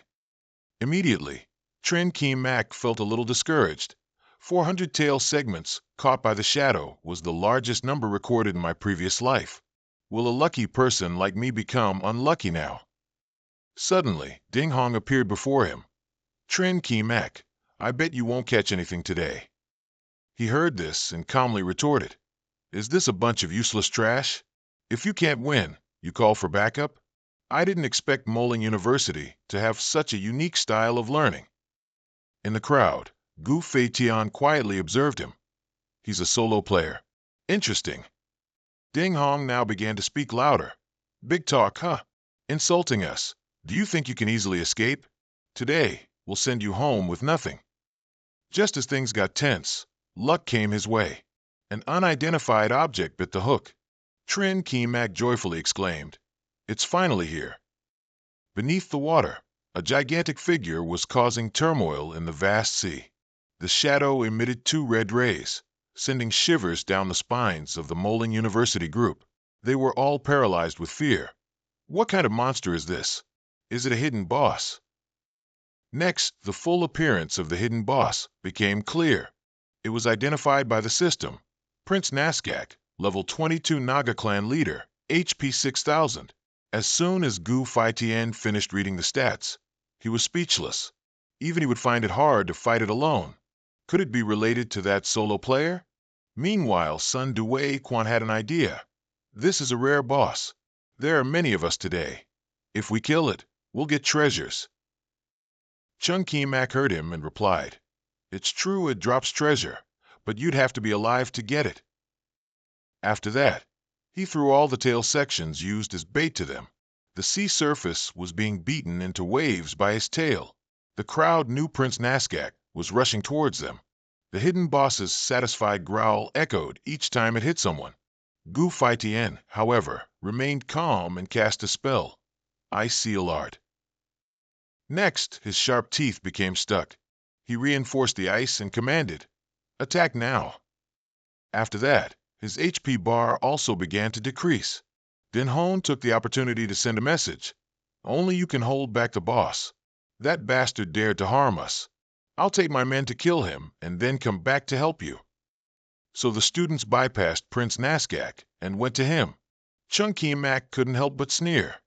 3 magic swordsmen came to stop me, and 3 mages are supporting from behind? This guy has some brains. But all tactics are useless. Summon Long Whip. Then, he swung his hand, creating a skill that swept away the enemies. Next, Chung Ki Mac chose to switch weapons to shurikens, an assassin's basic skill. Shuriken. His 3 shurikens accurately took down the 3 mages in the back row. Not stopping there, he switched weapons again to a one-handed sword, Crescent Slash. Only now did the enemies realize how formidable he was. How can he switch weapons so fast? Even a solo player can't do it that smoothly. I've also met solo players, but they switch half as much as Chung Ki Mac. On this side, Prince Naskak's roar echoed, Hateful humans! The system also notified players that due to critically low HP, the boss had entered its berserk phase. As soon as his trident was pointed, countless currents of water coiled around. He directly cursed them. sink into endless bondage. The waves crashed against the land, tossing people into the air at the boss's command. Next, Prince Nasgak submerged the entire area. Din Hona's faction members were all dragged into the deep water. Chung Ki-mak also fell but found it exciting. Finally, Stage 2. Underwater is my playground. The system immediately displayed. Prince Nasgak has entered Stage 2. Invincible, immovable. Remaining time, 30 seconds. Despite being underwater, they all tried to communicate telepathically. What should we do now? The terrain is unsuitable for mages. Everyone has to surface to breathe every 2 minutes. Should we abandon him and let the hidden boss deal with him? He couldn't help but be frustrated. It wasn't easy to gather so many people, yet we encountered such a twisted boss. Does heaven want to help Chung Ki-mak? Unexpectedly, his chance came. You all go. I have to go meet that solo guy. So Din Hon signaled once more. We're uncomfortable now, but so is he. If we ignore attacking the boss and prioritize attacking Chung Ki-mak, as long as he dies, I will double the benefits everyone receives. Money was always something that made them disregard everything else. Then the swordsmen and mages reformed their ranks. The swordsman vanguard, at Din Hona's command, began to swim up. Chung Ki-mak looked at them with contempt. You want to kill me in my own backyard? Next, the mages behind him began casting spells towards him. However, he was able to swim and dodge all attacks. 30 seconds left. I can't get entangled with them, or I'll get trapped too. After that, he began to lead their attacks deeper. Din Hon gritted his teeth in hatred. Is he looking for death? He can only breathe underwater for 2 minutes, yet he dares to swim so deep. Meanwhile, the system notification popped up again. Prince Nasgak's immovable state has ended.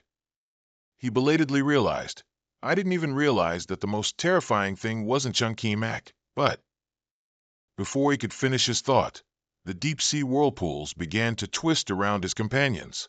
In an instant, cries and gasps for air echoed everywhere. Everyone frantically communicated, I can't control my body anymore. If I'm dragged to the seabed, I won't be able to swim up. Someone save me. I don't want to die. Near the hidden boss, a violent fireball spell unexpectedly reduced his HP by almost 300. However, that stunned Gu Fai-Tian. How come my full power attack didn't even deal half its damage? Seeing this, Din Hon informed his companions, fire-type skills underwater will have their power reduced, and the others quickly despaired. We have no way to fight him. Let's go. After that, Din Hon suggested, Chung Ki-mak will definitely die in the water. Let's retreat first. He also nodded in agreement. All the students began to swim strenuously against the current to go up. But Prince Nasgak also pursued furiously. You angered me, and you think you can just run away? Suddenly, a harsh light tightly enveloped them. From his mouth, the icy current condensed even more broadly. Some students had already had several muscle joints frozen. Din Hon also shivered violently as he realized the ill omen approaching him. Finally, the system announced, your oxygen is running out. Death countdown in 10 seconds. He only had time to curse. When I revive, I'll chop you into 100 pieces, Chung Ki-mak. In the very last seconds, his perception became incredibly clear. Finally, the Iceman figure screamed, How are you still alive? Even as he fell deeper and deeper, Din Hon still cursed at him. You won't die peacefully. This time, it was Prince Nasgak's turn to notice the commotion. Chung Ki-mak also directly transmitted a message to him. Now it's our stage. He proactively attacked by shooting out an icy current. Chung Ki-mak also summoned his Qigong master skill, Mind Claw, to defend against one attack. The boss contorted its monstrous body to adjust the spray direction. Chung Ki-mak's golden Qigong was also ready to protect its master. After that, he checked his equipment. The next thing is to close the distance with the boss. Chung Ki-mak chose to put on his journey boots to double his speed. He couldn't help but exclaim, the previous reward can be used at just the right time. The equipment effect immediately helped him swim as fast as a water skimmer. While moving, You didn't forget to calculate. Even though I'm only level 15, wearing these boots is equivalent to level 17. Plus the attribute effects of the magic controller, I can reach level 25. Prince Natsagak possesses crushing enhanced damage. As soon as he finished thinking, he had already plunged his sword into the middle of the boss's head. Chunky Mac then pulled out his sword, enraging the boss even more. Damn humans, I will destroy you. Seeing his sword shattered, Chunky Mac immediately switched to the Gatling gun. Even underwater, the gun's firepower was incredibly strong. Combined with the gun's passive skill, each burst of bullets caused him immense pain. In an instant, Prince Natsagak's health bar was almost depleted. Chunky Mac also seized this rare opportunity. Only 100 HP left. It's time to end this. But suddenly, the boss opened its mouth wide like a black hole. Don't dream of getting anything from me. I will perish with you. Before that black hole-like mouth, he remained very calm. Well, we'll have to see if you can even survive to reach me. While the boss was distracted, a shuriken plunged directly below its eyelid. Blood immediately erupted like fireworks. Task complete, Chunky Mac. The system immediately flashed. Congratulations on completing the hidden quest, Shadow Disappears. You have gained 97,588 experience. You have reached level 17. Seeing the sparkling golden chest floating towards him, Chunky Mac gleefully exclaimed, "Finally, it's mine." After that, he returned to land. Opening the chest was Chunky Mac's first priority. The system reported it to be an epic accessory. This item, named Tidal Roar Charm, can emit a shockwave that stuns the target for 4 seconds, and the system noted that the item does not require a specific level to equip. It is a value that assesses the quality level of the equipment. For equipment without a level notation, there are no restrictions on equipping it. A wild thought arose in his mind. With this, I have another trump card for killing. This skill can ignore level restrictions, monsters, and many other things. This means that even when facing experts, I cannot be defeated. I can even face those who are 10 levels higher than me. Scene change. In the Jiangcheng City Education Department, an argument was taking place. I do not agree to give this year's direct admission slot to Chunky Mac. Lai Tian angrily asked. He broke the record, reaching level 14. If not him, then who? The old man then reasoned. I admit he is a genius, but he is not professional. He chose the path of a solo player. We only have one direct admission slot. How can we give it to someone with no future like that? I, Vong Tian Fong, do not agree. Lai Tian slammed the table and retorted. Who doesn't know you have a conflict with Professor Lu? Do you really need to take personal revenge here? Meanwhile, the third person in the room clapped their hands. He slyly spoke. Actually, the solution is very simple. Originally, before discussing the results, it was already decided to give the direct admission slot to Lai Daonak. This student not only reached level 12 during the assessment, but also awakened the S-Rank ferocious spellcasting talent, and their profession is a spellcaster. Such a combination is considered the best for a first-time class transfer. It's just that Chunky Mac's subsequent appearance made everyone tense. It's best to let them have a match, and whoever wins gets the direct admission slot. But they had no idea Chunky Mac was extraordinary. He already had over 23,000 combat power. He also had 2 permanent equipment items and 1 epic accessory. Back at the fishing tackle shop, the owner of the fishing gear store stepped out. Mr. Chung, you've waited long. My employee just tallied the amount of fish you caught, a total of 637 kilograms. Sir, could you be a fishing god reincarnated? How about this? I'll increase the purchase price by 30%. You can count the money. Chunky Mac was also a bit surprised. He actually sold it for 48 gold coins. This continent truly is a treasure. Just then, the TV was broadcasting a news report. Good morning. We are currently live at Zhongtan Academy. Seeing Chunky Mac's interest, Old Chu explained. It's always on the front page lately. I heard Zhongtan Academy and Fong Hoa are holding a match to compete for a direct admission slot. Chunky Mac found it very strange and complained a little. How come no one informed me about such an important matter? No wonder I didn't receive any notifications. Because of the previous assessment results, I blocked all calls, fearing disturbance. Well, let's see what's actually happening, the announcer seriously explained. This time, it consists of two parts, a 10-point team match and a 20-point elimination battle. The school with the higher total score wins. The 5-person team match is decided in one round. For the elimination battle, each side sends 20 contestants, taking turns until one side has no one left. Now, please welcome the contestants with the warmest applause. The cameraman immediately panned to Jongtan Academy's side. On the right are the warriors and mages. The other three are a spear mage, a pastor, and a berserker, all level 10. On Fong Hoa's side are a swordsman, a knight. In the middle is a spellcaster. In the back row is an assassin. And finally, a brawler. Cheers from above rang out. Go, Sister Lack. Look at their Lai Dao Nak, he's level 12. Another person shouted. Even if he's strong, he's not as good as our Chung Kimak. Speaking of which, why isn't he here? Vong Tianfong quickly chimed in. Was he too scared to show up? Luong Nan Dan replied succinctly. He'll definitely come. Lai Dao Nak below looked very arrogant. Where's that great guy? You if you want to challenge me. La Tin Tin was furious, but could only hold back.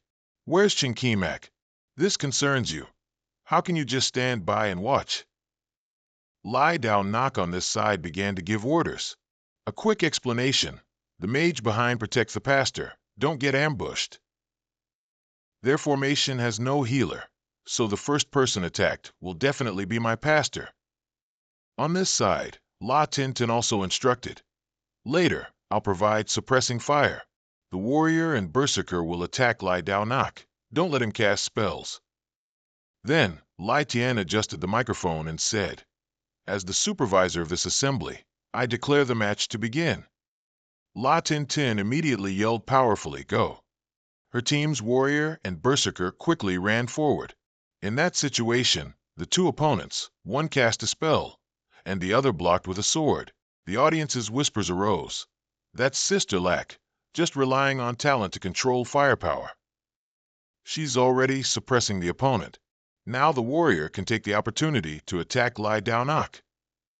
True to the whispers, the warrior threw a punch directly behind him.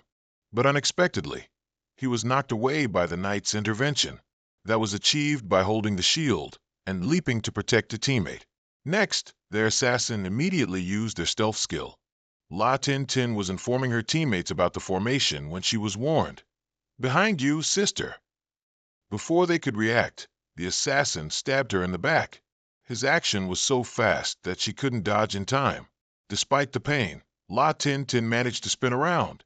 She quickly kicked, sending the assassin flying. However, she herself found it puzzling. Why am I the target? At this moment, Lai Dao Nak suddenly appeared. You misunderstood. In your formation, the spear mage is the key point. La Tin Tin's loyal fans were all angry. Doesn't that magic take 5 seconds? If spells are cast that quickly, what's the point of others playing? In contrast, Vong Tianfong leisurely spoke. Let me explain. Student Lai Dao Nak awakened the S-Rank ferocious spellcasting talent, which can reduce casting time by 30%. Below the stage, a lightning bullet shot directly from the staff like a comet. Its target was clearly to take down La Tin Tin. Immediately, her teammate ran over. True word shield. The system then explained to the viewers, this creates a magic immune shield, assisting teammates in teleporting a short distance. But very quickly, the purple light of the magic pursued her. La Tin Tin heard her opponent mock. Next, she felt the light in front of her engulfing her, and every cell in her body became numb. And then La Tin Tin couldn't move anymore and lay on the ground. Xueqin immediately felt a pang in her heart. She quickly ran over to stop them. Li Daoyu laughed delightedly. Following that, a notification also appeared. Next, the points for the wheel battle are 4 for Jiang Cheng and 18 for Feng Hua. Those students immediately felt very anxious. It's all because Li Daoyu is too strong. He won 8 consecutive matches before leaving the stage. It seems even if Cheng Qianmo comes, he can't save the situation. In the observation area, Wang Tianfeng turned to mock. Liang Yanmin replied in a deep voice. Wang Tianfeng teased again. Meanwhile, Zhang Lei was panicking. Could it be that even with the school in danger, you still don't want to show up? Down below, Wang Delay violently shoved another female student. She was weakly being sent flying. But suddenly, someone put an arm around her waist to catch her. Everyone from Jiangqing Academy was frozen in shock. Everyone recognized him. Then, Cheng Qianmo coldly said. The noise resumed from the stands. Conversely, Wang Delay was still unaware. Then, he heard his opponent furiously roar. He gripped his great saber tightly and charged towards him. But Cheng Qianmo was domineering, directly summoning a Gatling gun. His face quickly stiffened. A barrage of bullets was now scraping against his abdomen. Then, his muscular body crashed to the ground. Cheng Qianmo just coldly asked. A young man watching the match was bewildered. Everyone, quickly look at Cheng Qianmo's information. The system board briefly appeared. Everyone immediately whispered. Then, the entire arena cheered in unison. Wang Tianfeng was so agitated that he roared. How can a solo player level up so quickly? Old Lu, could it be that everything was part of your plan? He gave a deep, meaningful laugh as if to provoke. But his thoughts were different. Li Tian next to him also had to praise. While the audience chanted his name, someone jumped onto the stage. Zhou Luoqi couldn't help but tremble inside. But when it's my turn, I have to fight that monster Cheng Qianmo. At this moment, he coldly ordered. So Zhou Luoqi decided. After that, he immediately used stealth, making his figure appear blurry in others' eyes. To counter that, Cheng Qianmo used the eagle stomp skill of a warrior. The recoil from that move made him fall backward, forcing him to reveal himself. A viewer commented delightedly. Why don't our teachers teach this? I definitely have to ask them for more guidance later. Zhang Lei also felt it was very correct. This is why the academy wholeheartedly nurtured him, creating an idol who could motivate other students to study. Just then, a male student ran over to report. Something bad has happened. Li Daonak lazily asked. What is it? Can't you see I'm resting? He hurriedly announced. Cheng Qianmo has appeared. In just a few minutes, he has caught up to your record of 8 consecutive wins. Our academy students are very disheartened now. After hearing that, he couldn't help but be surprised. This is impossible. Outside, everyone was happily commenting. This is the first time I've seen such an amazing 1 versus 15 miracle. Now Feng Hua is under pressure. As long as Cheng Qianmo defeats the last person, he will successfully turn the tide. On the arena, Li Jiamu was both scared and angry. Why am I the last one? Soon that guy will step on my head and win. Why do I have to bear this? Just then, Li Daonak appeared. What's the point of a level 17 bullying a level 10? Do you dare to have a proper fight with me? Immediately, the referee shouted. The rules are set. If you've left the arena, you don't have the right to re-enter. He ignored him and looked at him. I'm only level 12. Are you scared? Do you dare to fight me in the final match? Cheng Qianmo couldn't help but evaluate. How interesting. I just found it strange. There's something not right with those guys at Feng Hua. I'll use this opportunity to test my hypothesis. Then, Cheng Qianmo spoke up. All right, then you two fight together. His schoolmates immediately sneered. What a despicable person. Senior, be careful. Li Daonak's talent has already caused trouble for senior sister Tintin. At the same time, Li Tian also probed. Old man Lu, I think you'll definitely agree, right? So Lu Nan Dan also shouted for everyone to hear. Approved. Immediately, Zhang Lei announced. Both sides agree. So the final match will be Li Jiamu and Li Daonak against Cheng Qianmo. After the signal, he jumped onto the stage. Later, you just need to attack directly. I'll take care of the rest. Zhang Lei also shouted from below. The final match begins. Li Daonak was chanting something from behind. Above, Li Jiamu fiercely threw a straight punch. No matter how fast the punch, Chung Chien Mo had already swapped weapons faster. Next, he used his gauntlet to punch Li Jiamu high into the air. That was the uppercut ultimate skill from his own domain. Not stopping there, Chung Chien Mo also jumped up to chase the enemy's falling speed. He decisively executed a powerful dragon punch. The golden dragon immediately followed his arm, piercing through the opponent's body. Li Jiamu fell onto the arena floor like a giant stone. The performance once again received cheers. Instantly defeated. As expected of Chung Chien Mo. Only Chung Chien Mo can maximize the advantage of a solo player. Meanwhile, Li Daonok's Thunderlight Bullet had also finished its incantation. Chung Chien Mo immediately detected it in just 1 second. Indeed, there's a problem. On the contrary, he thought Chung Chien Mo was scared. It's too late to react now. Next, Li Daonok fired the bullet directly. The Thunderlight Bullet, carrying lightning, flew towards him. Chung Chien Mo was deep in thought.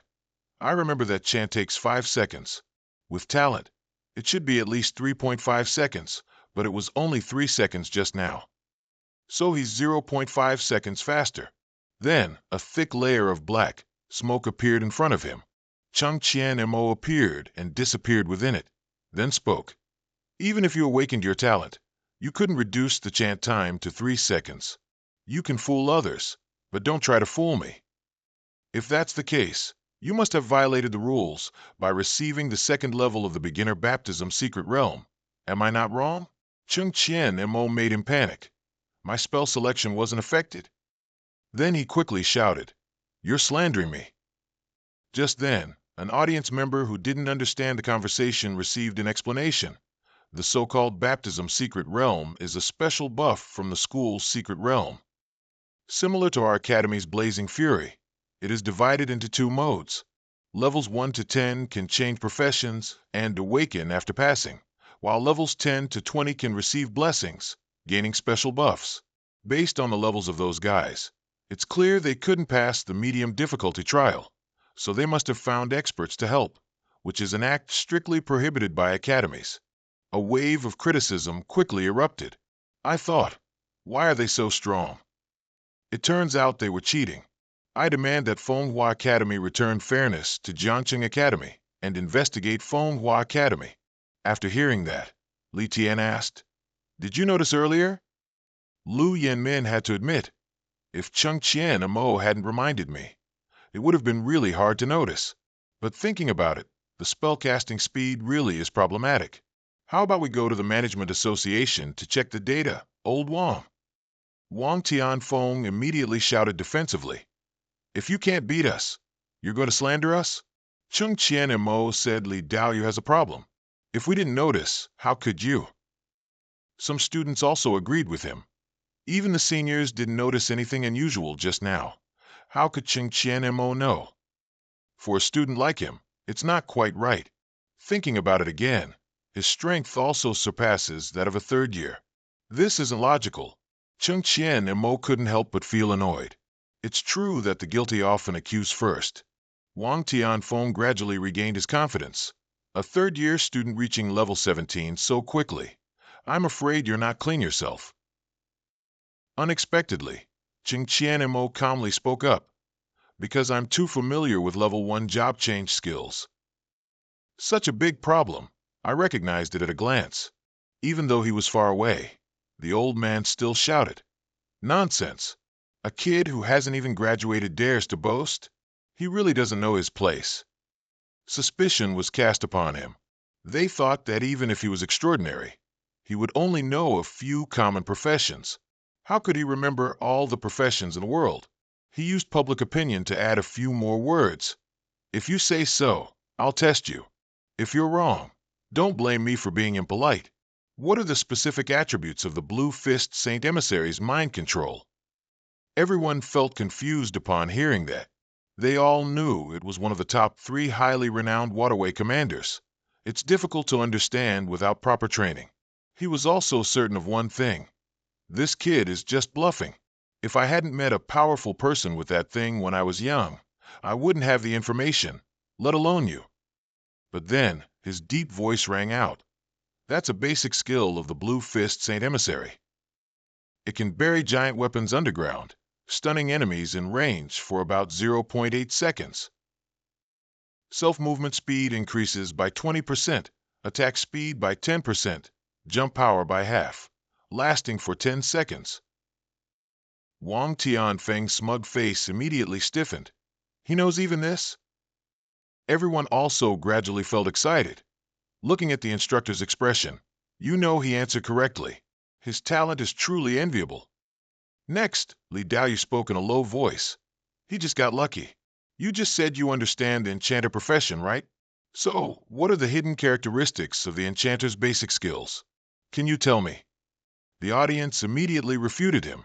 Asking about hidden characteristics is trying to make things difficult. How could an outsider know this kind of question? As usual, Cheng Qian and Mo calmly replied, isn't the characteristic that after learning a charm, you can add magic to it? Charms are divided into metal, water, wood, fire, and earth, with strong elemental properties. Different charms can enhance different effects. Your lightning bolt is so strong because it fuses with a metal attribute charm. Even after becoming a second-tier spirit master, you can absorb the power of living beings. What's so difficult about that? Li Daoyu's legs slowly stepped back. No way. I don't believe it. Finally, he fell off the stage himself. At the observation area, Li Tian also said, a good talent, yet he chose the evil path. Today's farce can end now. What do you think, Instructor Wang? He replied dejectedly, I accept. I only hope Fenghua Academy can receive a lighter sentence. It was all my fault. I was blinded by hatred. Next, everyone also heard the announcement. On behalf of the Ministry of Education, I revoke Fenghua Academy's results. Strict action will be taken after investigation. In this friendly match between the two schools, Jianqing wins. Cheng Qian and Mo stood amidst the lights and cheers. We are the champions. Cheng Qian and Mo is invincible. After that, Lu Yanmin also teleported to him. Jianqing Academy announces that the scholarship will be awarded to student Cheng Qian and Mo. Then it was his turn to speak to the old man.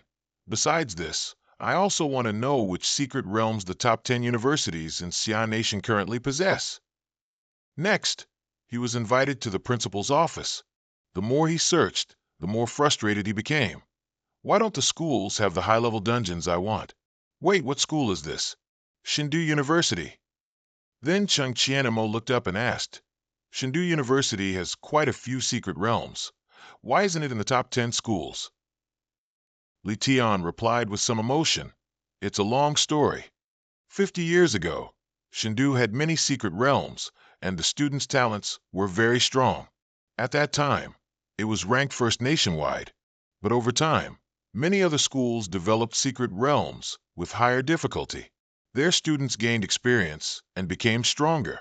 However, Shindu University's secret realms had a higher difficulty compared to other schools, making it very difficult for their students to pass. Gradually, many people gave up, and their strength also declined. Cheng Qian and Mo secretly thought, the dungeons the school possesses are exactly what I need. Even if they face difficulties, it doesn't matter. Finally, he decided, then return this scholarship to the school. I want to take the graduation exam and choose the school I like myself.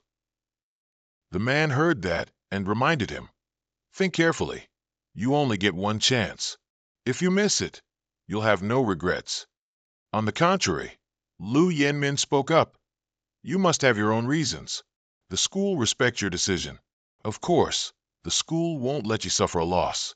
If you have any requests, just state them.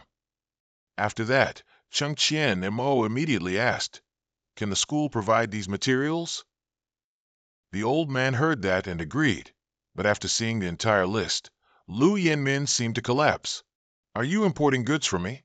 Scene change. Xiao Zhang was recounting. We have downloaded the data for the area near the beach in the novice zone. It might contain information about Cheng Qian and Mo.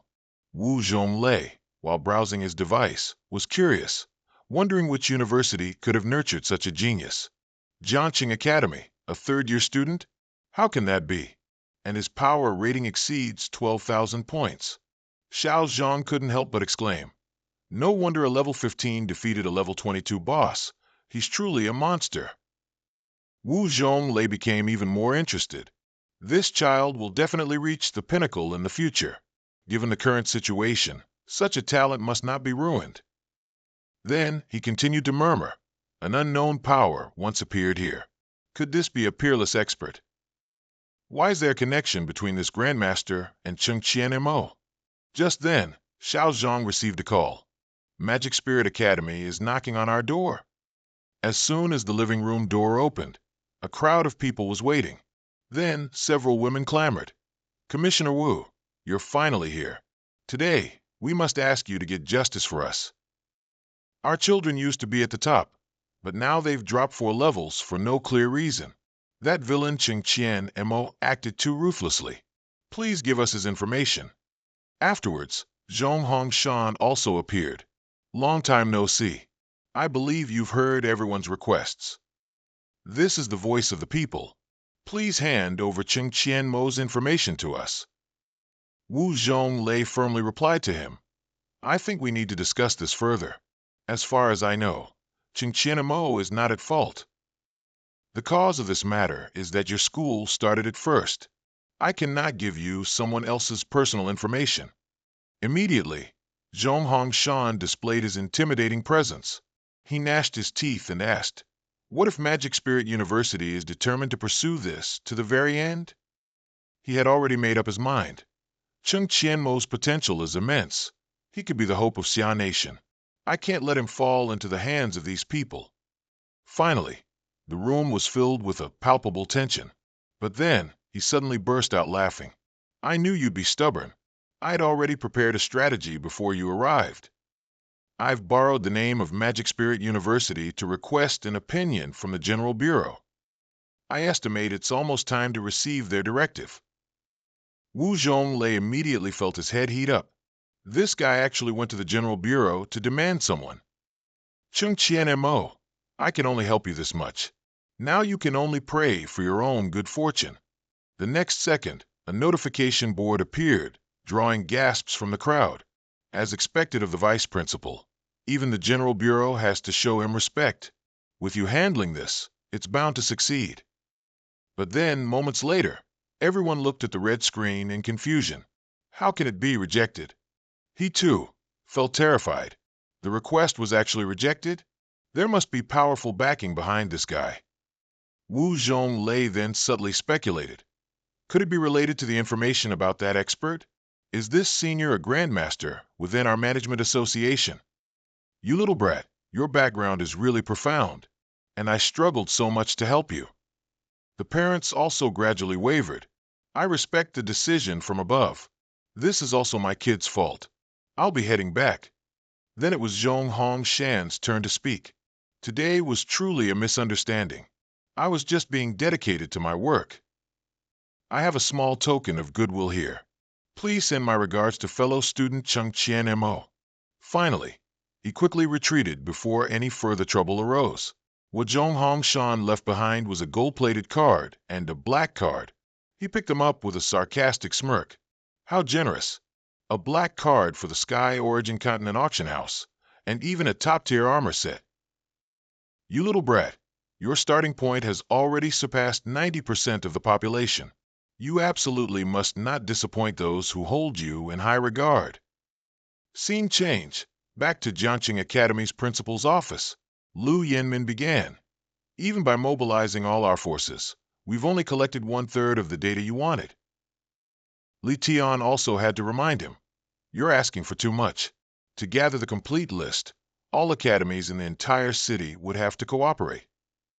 Chengqian Mo unconsciously repeated his words. All academies? Dean Li, thanks for the reminder. I just remembered I have something important. I'll be going now. He hesitated, asking, wait a minute. Why do I feel like you've suddenly come up with a dangerous idea? On the contrary, Liang Yanmin said casually, go ahead and do whatever you want, as long as no one dies. Our academy will arrange it for you. But can you tell me why you need so many materials? He revealed without hiding anything. I'm preparing to forge a weapon beyond its time. Scene change. Feng Hua's meeting room was very tense. The Ministry of Education's announcement just arrived. I'll read it. The ministry has decided that within 3 years, the Academy's resources will be reduced, and all honorary evaluations will be canceled. Cheating students will be expelled and banned from university entrance exams for 5 years. Teachers directly involved in this incident will be fired and never rehired. As for Wang Tianfeng, he's been forcibly taken in for investigation by the disciplinary committee. The others immediately collapsed, thinking that Fenghua Academy was as good as ruined. Moreover, they received news that students were continuously transferring schools. Kang Yang coldly said, "Prepare for difficult times. Without 7 or 8 years, I'm afraid our academy will find it hard to return to normal." Just then, someone burst through the door. "This is bad. Qing Qian Mo is here."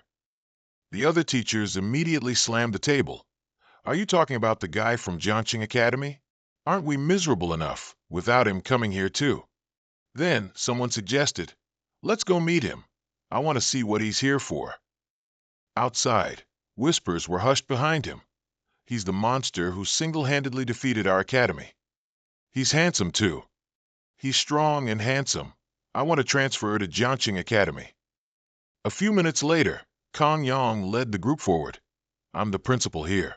You're Qing Qian Mo, right? Are you here today to gloat?" Chung Qian Mo directly replied, "I'm not that free. I'm here to propose a battle to contend for the secret realm." Everyone immediately froze. A student wants to propose such a thing? Then someone explained to those who didn't understand. That's to contend for ownership of the secret realm. For example, the school owns all the secret realms it manages.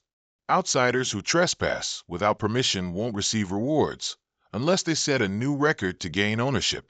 The teachers once again furiously shouted, "A level 17 wants to contend for a secret realm? If you know what's good for you, get lost." Chung Chien Mo calmly retorted, "Not welcoming me? Are you perhaps scared? Do you dare to bet?" Just as someone was about to argue, Kang Yang stepped forward. "Whatever you want to bet, old man here will accept." So Chung Chien Mo handed over a piece of paper. "This contains 20 materials. If I get the secret realm, you must give me at least 5 of these materials." He couldn't help but wonder, such precious materials? Could he be a forging genius? But then he asked, "What if you fail?" Chung Chien Mo laughed heartily and said, "If I lose, I'll agree to any condition." Kang Yang immediately agreed. "I accept the bet." Then he gestured, "Please, this way." Very quickly, they arrived at the entrance to the secret realm. Fenghua's training ground was even larger than Jiangqing's. Next, Kang Yang introduced, "Our academy controls 4 secret realms.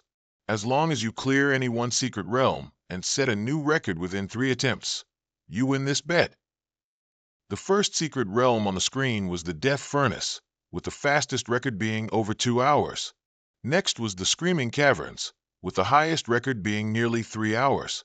The third was the Shadow Fortress, with the fastest record being nearly 3 hours and 21 minutes. The last secret realm was called the Abyssal Darkness. Even the best player needed over 4 hours to clear it. The other teachers thought Chung Chien Mo would choose the easiest secret realm, but they still didn't think he could clear it. But then, Chung Chien Mo directly chose the Abyssal Darkness, which made them shiver. Why choose the hardest one? Kang Yang kindly said, "Don't say our academy bullies you. The terrain of the Abyssal Darkness is extremely complex. You can't set a record right now." Chung Chien Mo once again emphasized, "I'll choose this one. I'm sure I'll succeed." He also seriously ordered, "Everyone in the meeting room, turn on your screens. I will broadcast images of Chung Chien Mo." The other students praised him, thinking he was using this to boost the academy's morale and diminish Chung Chien Mo's prestige. Just a few minutes later, Chung Chien Mo was summoned into the Abyssal Darkness. The sky above was nothing but a deep black. Chung Chien Mo walked on without fear. Yet he couldn't help but search his memories. This was an underground maze lake, an unpopular dungeon, with merfolk as the main monsters. Nearby, several level 16 enchanting merfolk were communicating with each other. As soon as they saw him, They quickly shrieked a few ear-piercing sounds. Chung Chien Mo directly summoned his weapon, and it appeared instantly. Then, he swung his staff hard at the merfolk. In an instant, a series of lines appeared, an overwhelming attack. On this side, Chung Chien Mo continued to swing his staff rapidly. His steps were nimble, without hesitation. Each time he swung his staff down, he only used a little strength. But that was enough to take down several small weak monsters. Yet, the other students were terrified. They were astonished because he made them scream in panic. Inside the secret realm, his path was cleared, but then the front was blocked by a pond. Chung Chien Mo found it very familiar. It was the first difficulty. Swimming underwater would be tough, but luckily, he was a solo player now, so overcoming it would be easy. Next, the system confirmed the action, the common skill for all professions, medicine wall. The monsters below only felt the lake's surface, above fluctuating. Then, bubbles in the lake moved a few steps. Just like that, Chung Chien Mo crossed by walking on the lake, successfully landing. That display was enough to make viewers suspicious. What's this guy's background? He used a common skill like a flying technique. I was tormented by those fish for half a day. In the meeting room, Kang Yang hurriedly asked, "How much time has passed?" Teacher Lac Dung took 25 minutes. But the answer was too surprising, 12 minutes. Immediately, the famously calm principal showed a look of panic, returning to the secret realm where he was challenging. At this moment, a sleeping monster appeared before Chung Chien Mo, but it was very sensitive and woke up due to his movement. Its information also appeared. Three-eyed shrimp Bani Van, HP 3000. Chung Chien Mo was utterly disdainful. This boss is even weaker than radioactive dust. Its balance isn't scary at all. After that, Chung Chien Mo fired a volley, reducing its HP by 632. Bani then furiously raised its two claws in a threatening manner. Its attributes were quite special. It only attacked if someone attacked it or approached it. The other teachers found it satisfying to watch. They thought being attacked meant it was over. Furthermore, they judged that his practical combat experience was too little, and he didn't observe or analyze the situation. Then they brought up old stories. Teacher Lac Dung went through hundreds of battles before discovering the secret of this stage. One must swim across the river with carnivorous fish to reach the shore. Although it's time-consuming and strenuous, it's the effective way. If you kill Bani Van, its blood will enrage the piranhas. He won't be able to escape them. They laughed with delight. Let's witness it being torn apart together. Back inside, the two shrimp claws were clearly flailing everywhere. Chung Chien Mo fearlessly ran towards it. He practiced using a shovel slide to speed up his movement. Next was the familiar flying kick skill. This time, even though Chung Chien Mo kicked while lying down, it was still powerful enough. Thus, Bani then was kicked into the water. Before it could orient itself, Chung Chien Mo lunged at it.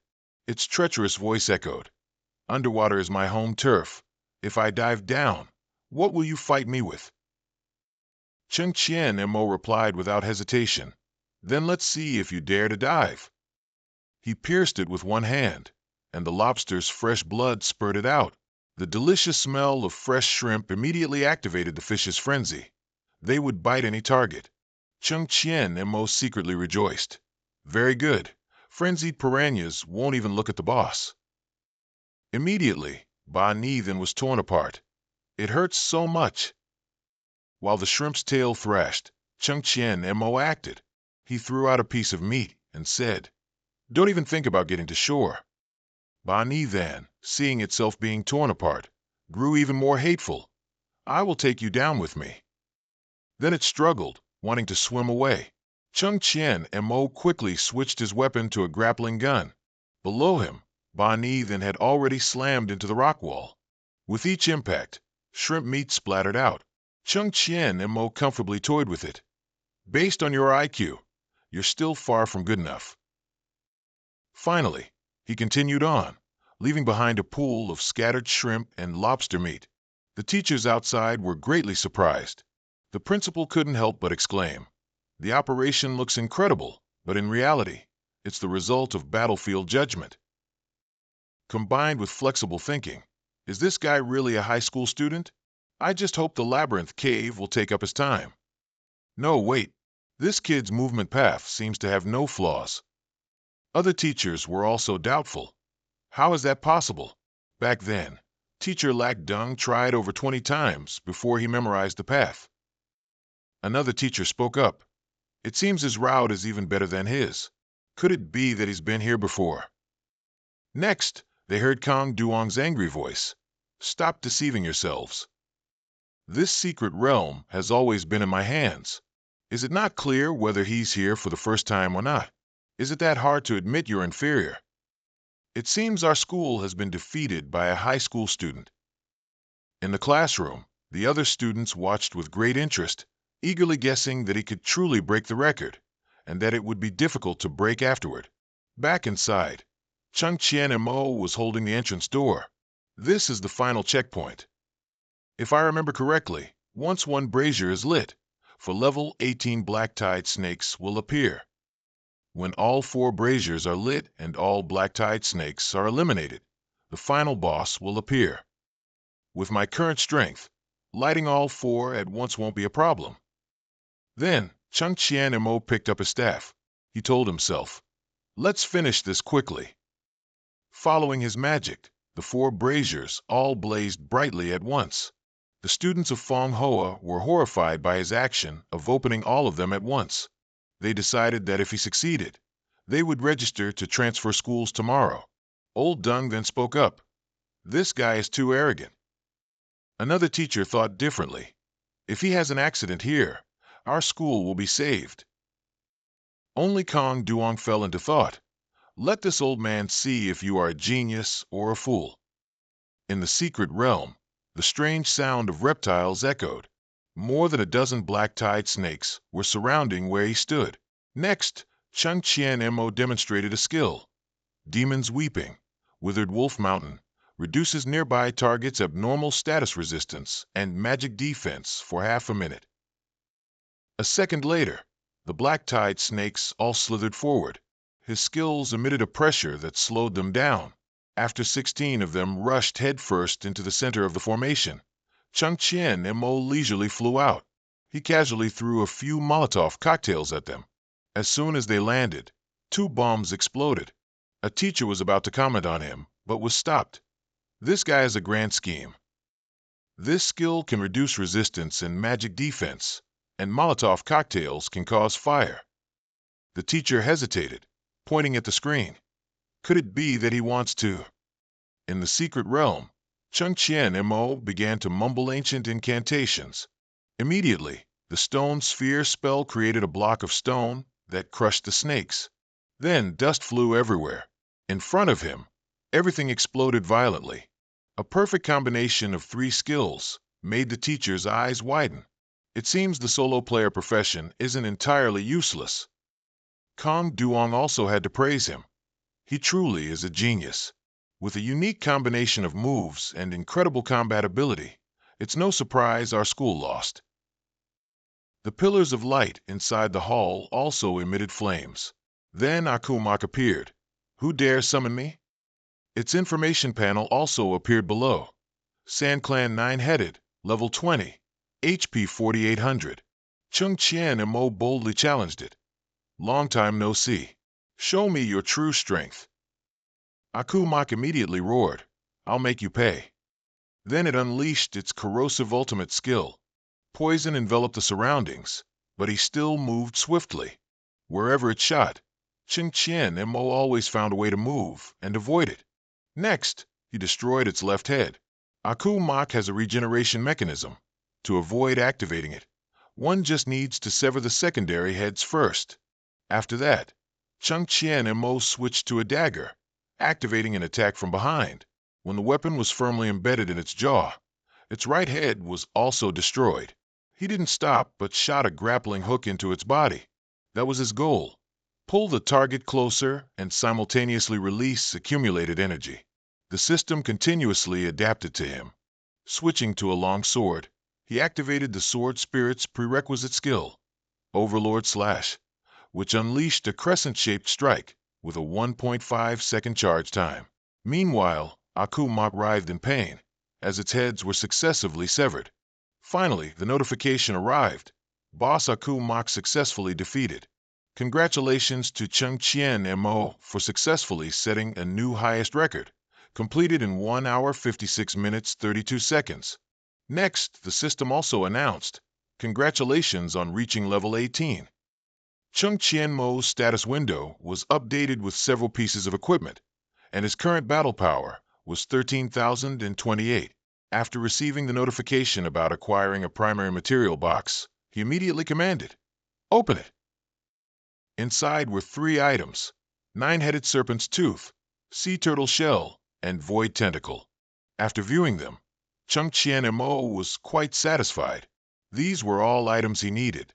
This time, he was one step closer to obtaining the epic transcending weapon. In the classroom, the academy students sprang to their feet, cheering his success. It was double teacher Lac Dung's record, and it would be hard for anyone to break it in the next few decades. The teleportation gate of the secret realm also displayed the 2 words, completed. The teachers were all extremely saddened by the loss of a secret realm. Conversely, Kong Yang sighed that the achievement made that year was unexpectedly broken. These years of ease have made us pay a heavy price. Cheng Chien Mo also quickly appeared. He didn't forget to remind him, "I have acquired the Dark Abyss. It's time for you to fulfill your promise." He gravely replied, "Rest assured, I will deliver everything within a week." Cheng Chien Mo suddenly proposed, "The 3 other secret realms. Dare you bet again?" The other teachers frantically shouted, "Principal, we can't bet anymore, or our academy will have nothing left." He furiously retorted, "Do you think he'd stop if you didn't bet?" According to regulations, no one can refuse a challenge to a secret realm. Then he turned to him and said, "Of course we'll bet. If you can obtain the remaining 3 secret realms, those things will be doubled. But I still want to add one condition. Fong Hoa requests to merge with Zhong Tan." The news that day greatly surprised readers. Kong Yang is cunning. Now Fong Hoa has lost all its secret realms. It's the perfect time to use a merger to ensure its survival. Just then, someone opened the door. "That guy Cheng Chien Mo has come to our school." Trin Sung Du calmly said, "Why all the fuss over such a small matter?" He disdainfully turned away. "Based on his performance, I admit he has some skill. Setting a record at our school is probably not an issue, even if it's said that challenges cannot be refused. But we'll have to see if he can even set foot in the Secret Realm's Grand Hall." Scene change. This is the gate of Tian Ha Academy. Cheng Chien Mo was surprised to see someone waiting. Chuang Nak Ki bluntly asked, "Are you Cheng Chien Mo?" "I'm Chuang Nak Ki, level 22. Chi Master. I want to duel you." Cheng Chien Mo took one look and exposed him. "Do you think this trick can stop me?" From a distance, familiar faces knew very well that a teacher fighting a student was against the rules. The person next to him replied, "That teacher said he's level 22. As long as it's within the standard difference, it's fine. That student is so innocent. What mistake did he make to be punished like this?" In the school's classroom, Trin Sung Du loudly ordered, "Everyone, watch closely to find his weaknesses." Chuang Nak Ki, on his side, coldly said, "Don't blame me for being ruthless. Blame yourself for coveting the Academy's foundation." Meanwhile, Cheng Chien Mo had summoned his gauntlets. On his side, he had already left several rings of lightning energy behind. When the lightning bolt approached, he gently blocked it with his hand. When he was sent flying, he finally understood. This was perfect defense. The activation time didn't exceed 0.1 seconds. This was a skill only mastered after the 3rd class advancement. Next, Cheng Chien Mo directly leaped past him. Chuang Nak Ki was struck by his eagle kick. His body was racked with so much pain that he spat blood on the spot. As he landed on a step, the opponent also slammed into it simultaneously. The teacher's nose was also bleeding. He was completely unconscious. Next, another person appeared inside. The other students had heard the sounds of fighting. They were surprised to see him easily defeat someone 4 levels higher than himself, but even more interested when someone else approached. Tu Quan Loi walked down the steps like a supermodel. Trin Ki Mak grew more disgusted the more he looked. Are you all just lining up to sacrifice yourselves to stop me? Don't you feel ashamed? He confidently declared. Don't think you're invincible. Today, each of us will give you a beating. I don't believe you'll still have the energy to challenge the secret realm after more than 10 rounds of fighting. Trin Ki Mak coldly ordered. Then finish it quickly.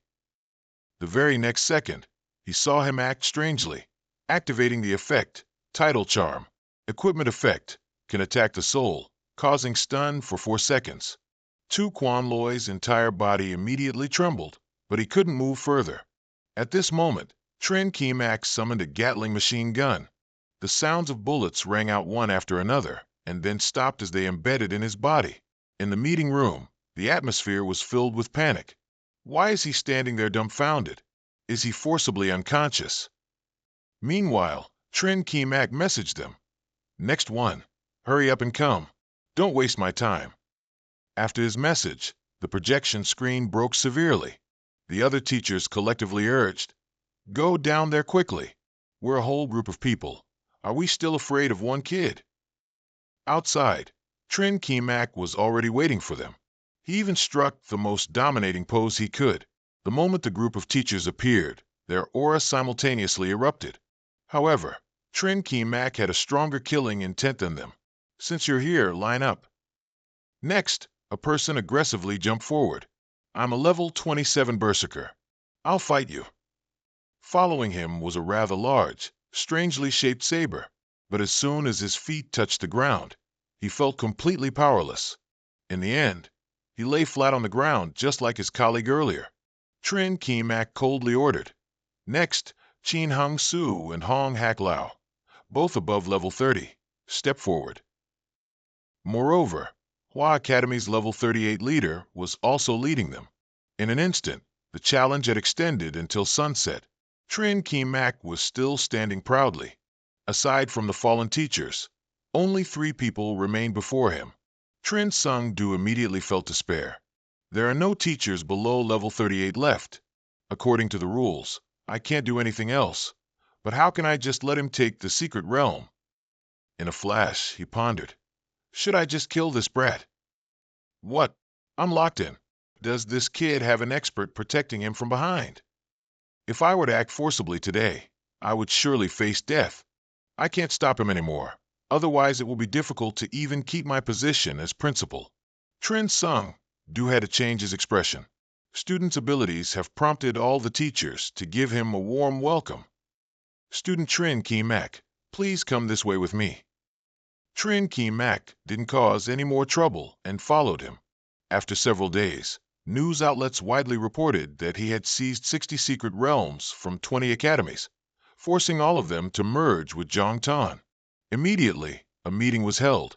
In recent days, everyone has felt our school's development. It all stemmed from Trin Ki Mak's performance over the past half-month. They probably all understood how he had swept through several academies. Next, Lu Nan Dan continued. Today, I need to discuss a matter. The school intends to confer the title of principal upon Trin Ki Mak. Does anyone have any objections? As soon as he finished speaking, the room fell silent. Then Lu Nan Dan himself spoke up again. If not, then when Trin Ki Mak returns, we will hold a commendation ceremony.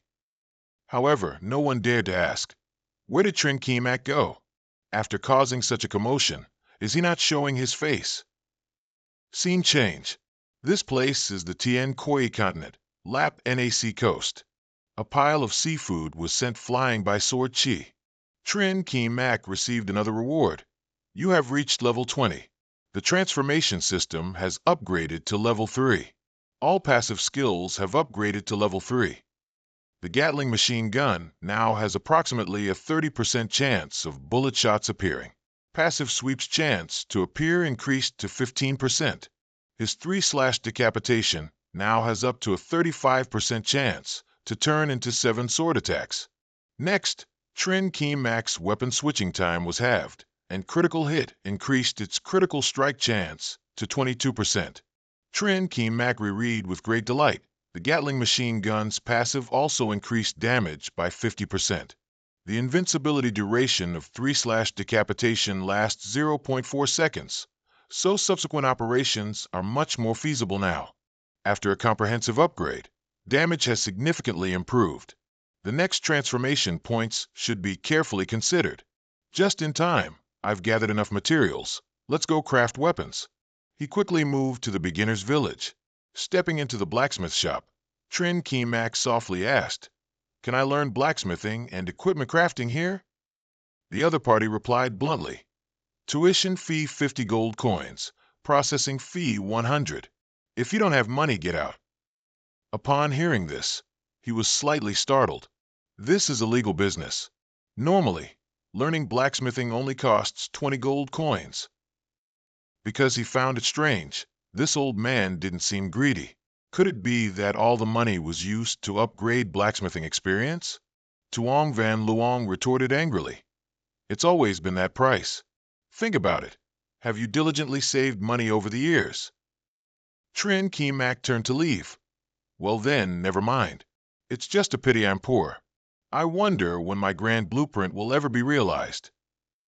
Tuong Van Luong, with his sharp eyes, discovered that this blueprint was not simple. As soon as he saw he was called back, he was immensely pleased. He took the bait. The old man eagerly asked, "Where did you get this drawing? Let me see it." Trin Kemak calmly said, "You can see it, but regarding the cost." Immediately, Tuong Van Luong changed his tune. "No fee required. The textbooks are on the right side of the bookshelf. Go read them yourself." Trin Kemak had only read a few lines when the system announced, "Successfully learned basic blacksmithing. Current maximum smithing quality is excellent. To advance to intermediate, you need 10,000 more experience." Just then, Tuong Van Luong collapsed. "The inventor of this blueprint is truly a genius. I've been blacksmithing for over 30 years and still don't understand it." Trin Kemak understood clearly. "I based this on the masterpieces of digital masters from my previous life and improved upon it. It's a weapon that flexibly changes between forms, so, of course, not everyone understands it. Once done, he also proceeded to take it back. Then I'll go ask another blacksmith." The old man hastily clasped his hands and pleaded, "Although I don't fully understand the underlying principles, I do understand. Please allow me to participate in the crafting process. I will provide all processing fees and auxiliary materials for free." Trin Kemak felt a little worried, "But I only prepared one set of main materials. If it fails, I'll have to collect them all over again. How about this? I have 4 design parts. You can forge them for me for free and let me see your skill." 2 hours later, Tuong Van Luong brought the items. "I forged them with all my might. It used a lot of my precious materials." Trin Kemak picked up the wolf claw gauntlet and saw its stats. Perfect quality, level 25. Next, the perfect quality silver scale breastplate was also inspected. The Brotherhood hood was even more exquisite, suitable for assassins. Finally, a giant demon assassin's guard, suitable for a druid. Trin Kemak heard the system notification that he had successfully equipped 4 pieces of gear. He secretly thought, "I truly didn't misjudge him. The old man's skill is extraordinary. Even excellent designs were forged into perfect quality." Thanks to this, his status bar also showed increases in strength, agility, spirit, and physique. Furthermore, Trin Kemak noticed another stat. Increased combat power by 3,000? Perhaps no student has ever had combat power over 16,000 points. Next, the old man eagerly asked, which made him praise, "Not bad quality. Consider it passing." "I've collected all the materials you need." The old man excitedly asked, "So, can I help you forge your weapon today?" Just then, a young man named Hong Tien walked in. Seeing the surroundings deserted, he asked, "Did old man Tuong go out?" This old man, though arrogant, truly is a high-level master. Many people are willing to pay him to forge equipment. I had to use family connections several times just to get him to reluctantly agree. When he heard sounds from behind the door, he immediately speculated, Is someone discussing blacksmithing techniques? As he walked in, he heard the young man scolding the old man. You don't even know the difference between mold forging and free forging? Next, Trin Kemak explained. When the molten metal is poured, its lower limit must be greater than 250,000. The old man secretly muttered, What is that again? Hong Tian looked on in astonishment. A young man dares to reprimand old man Tuong like that? Afterward, he tried to speak up. Little Hong is here. The lecture was interrupted, and as Trin Kemak looked over, he became very excited. That gaze made him shiver down his spine. I remember last time an old man, who like me also had this gaze. Actually, Trin Kemak was very emotional, unexpectedly meeting his past life comrade here. Hong Tian is the #1 soul sword god. His level has reached 98. He is very calm, skilled at adjusting combat situations, famous worldwide. In his past life, he and I were close enough to meet in real life. Next, Tuong Van Luong coldly said, You're the one who wants me to forge a weapon? Come another day. Immediately, Trin Kemak stopped him. Before, I only tested my equipment forging skills. I haven't tested weapon forging. Why not use his weapon as the challenge? He immediately felt a sense of injustice, never expecting to be taken advantage of someday. This young man's technique has surpassed master level. He had no other choice. He couldn't give up this learning opportunity. So he agreed to it for both the young man and him. Tuong Van Luong vented all his anger into several hammer blows. 2 hours later, Hong Tian received his sword. As expected of old Tuong, he even forged an excellent level 24 weapon, Cruel Island Hook. He angrily replied, Of course, there aren't many people in this entire lower realm who can surpass me. Next, the young man swung his sword everywhere like a child, dealing over 100 damage per second, with a speed of only 2.1. However, this person helped me so much, he must certainly value my appearance. I must be careful from now on. At this moment, Trin Kemak announced, The test is passed. Let's forge the weapon. He happily replied, Leave it to me. They left the forge burning brightly until 2 a.m. that night. That light was actually emitted by the first stage of the flowing light, singing umbrella. Tuong Van Luong looked at the finished product, endlessly moved. He actually created a weapon that emitted such brilliant light, even though it was only in its first stage. The umbrella was even covered by a scorching heat source. It possesses quite overpowered stats, special quality, never wears down, can transform between 4 weapon forms. The umbrella finally lowered its light intensity. Trin Kemak was secretly marveling. Damage is 25% higher than in my past life. Perhaps no one would think a student could possess a base damage of 150. Next, he tried to command. Switch to machine gun. The umbrella handle disappeared, revealing the gun barrel. Tuong Van Luong couldn't help but exclaim, Is this something I participated in creating? What a masterpiece! Hong Tian was also very pleased. Is this a legendary weapon? Trin Kemak continued to test, transform into battle spear form. When he lowered his wrist, it transformed into a long handle, and the spearhead was thin, light, and exquisite. The system then appeared. Soul connection with the weapon has been completed. The weapon will not drop upon death. The weapon is not activated, so its attributes are halved. To activate it, it needs to be soaked in fresh blood from a boss above level 25. Scene change, this time in the Blade World Swamp Secret Realm. Among the crowd, a few players started going around looking for teammates. Trin Kemak stood in a corner and chuckled to himself. There are 10 minutes left until the appointment time. He's still the same as in my past life. Just right for battle preparation. Just need to set up the remaining 2 conversion slots. First, convert 1 void orb from the elementalist.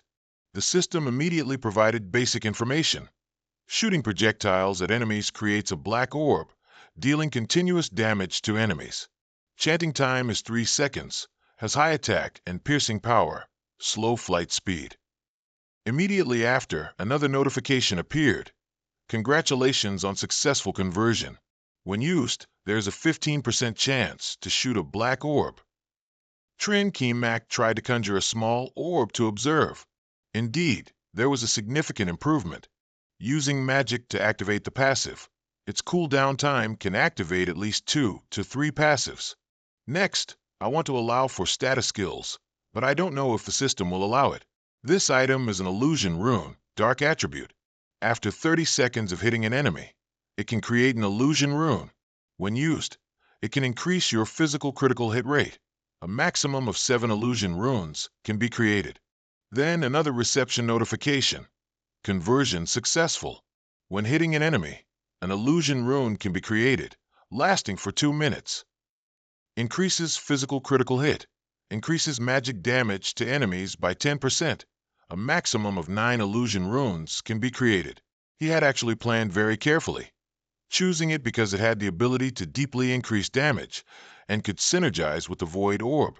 But he didn't expect that after converting to a passive, the duration would be removed, and there would be no need to activate a specific skill. If in the future I convert all illusion runes to passive, then just attacking with the battle spear will make all 5 illusion runes appear? That's incredible. Just then, Trin Mak saw someone ridiculing him for being a low-level player, choosing to solo. They weren't afraid he'd hear and spoke even louder. Meanwhile, someone shouted, "Hong Tian is here." Cheers immediately surrounded Hong Tian. He's top 10 in Lam Phong Academy. So young and already level 28. Is he here today to set a new record?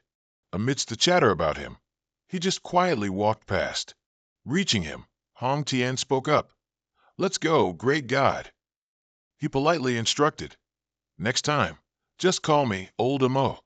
So the other people took the opportunity to discuss, wondering about his background when they heard Hong Tian say, "Great God." After that, information about the Blade Swamp immediately appeared, located in the northwestern Thorn Forest area. These secret realms need to be entered from the outskirts, and their difficulty is higher than usual. Besides the Blade Swamp, there's also a Blade Highland. Legend has it that its formation is related to an ancient demigod named Nikikumo, an immortal wild boar covered in vines. In the Battle of the Gods, Nikikumo sided with righteousness. The battle between it and the Abyss Lord Monos spanned the entire continent of Tien Koi. Although it eventually fell in battle, its blood nourished the thorn forest, fostering creatures and minerals. A group of wild boar people then gained intelligence and became followers of Nikikumo. They hoped that Nikikumo would one day be reborn, so subsequent generations continued to stay, forming the secret realm. After a while, both had set foot inside. Hong Tian spoke up to remind him. "Deep within the fork in the road, there are small bosses on both sides. Soon you'll follow behind me. Remember to pay attention to safety." Unexpectedly, Trin Mak suggested, "Let's compete. Each of us will choose a path and see who defeats the boss and returns here first." He hesitantly asked him, "A level 20 solo player wants to compete in speed with a level 28 soul sword? Aren't you afraid of getting hurt by monsters?" In response to the question, he merely challenged him, "Are you scared to fight?" Hong Tian rubbed his forehead and replied, "If you die later, don't come crying to me." Next, he decided, "There are more monsters on the left, so I'll go left." But Hong Tian was left behind before he could even speak. He could only yell, "Why did you steal my path? I don't know if you're brave or just fearless." In the forest, cold gusts of wind blew through. Hong Tian stood before a pack of wild boars, but he felt quite confident, for at once, "I can't be too careless." Despite saying that, a single dragon ascension slash sent them flying. His demeanor was completely different from his words. Next, Hong Tian immediately grabbed them, mid-air slash. His beautiful cuts formed a star shape. The more he slashed monsters, the more determined Hong Tian became. He couldn't help but wonder, "I've already covered a portion of the path in less than 10 minutes. Can he really catch up to me? Or perhaps he won't even be able to save his own life." But Hong Tian didn't know he had already covered nearly 2/3 of the journey. Next, the path became swarming with monsters. They seemed to intentionally line up to attack him. Trin Mak's eyes blazed with intense killing intent. He also happily announced, Let me give you a taste of my new weapon." After that, he immediately switched to a machine gun. The Gatling machine gun's performance improved automatically, every shot hitting its mark. The wild boars seemed unable to escape their fate. The massacre lasted only a moment. Trin Ki Mak had now returned to normal, with a pile of wild boar carcasses in front of him. Only then did he confirm. Over 50 bullets released at once, around 170 damage. Not bad for crafting. This damage is almost like cheating. On this side, Hong Tien was also beheading a boar, using Demon Reason sword art. Its heavy body could do nothing but stand still and endure the attack. Losing its head, its entire body collapsed. Everything made Hong Tien quite comfortable. 27 minutes, a new record set. Switching to the cruel hook, my strength has increased significantly. I guess old Mo is still fighting monsters right now. Or maybe he's already returned to Mother Earth, who knows. After that, he immediately returned to the meeting point. But seeing him was what surprised him the most. "How are you back already?" From the shadows, his lips subtly curled into a smile. Hong Tien understood and immediately comforted him. "It's all right, at your current level. If you can't beat them, there's no shame in running. You just sit there, leave the rest of the path to me." After walking for a while, Hong Tien found it strange. Why isn't there a single monster? What is this? Why are the elite boar corpses piled up? This is already the 7th pile of corpses I've encountered. How could old Mac deal with so many monsters higher level than him all at once? This can't be. Could this solo player be even stronger than me? Shouldn't there be level 27 boars here? If they're dead, where are their bodies? At that moment, Cheng Qian and Mo caught up to him. "Look up." Instinctively, Hong Tien did as told. The vines were clinging tightly to something. Seeing that the other person had clearly seen, he asked, "Do you give up?" He was immediately frightened. "You killed level 27 boars by yourself, old man?" Then he replied, "I give up. You're too strong." "Quickly tell me how you did it." Chung Chien and Mo replied, "Actually, it's not difficult, just when you use skills." After a moment, he asked again, "Do you understand the key point?" He sincerely answered, "I do." At this moment, he was quite excited. The plan to cultivate the first sword sect officially begins. Next, the boars encountered them again.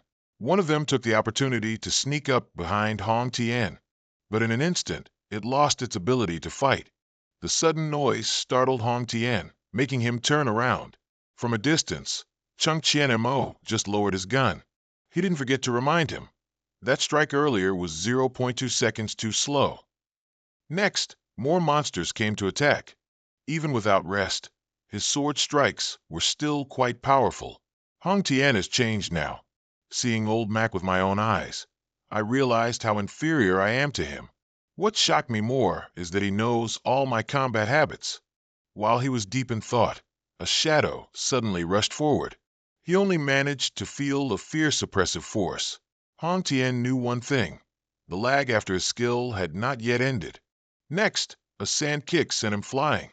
Meanwhile, Cheng Qian Mo had created a shield. He looked at him sarcastically. "Is this the potential of a sword soul? Do you want to make me die laughing?"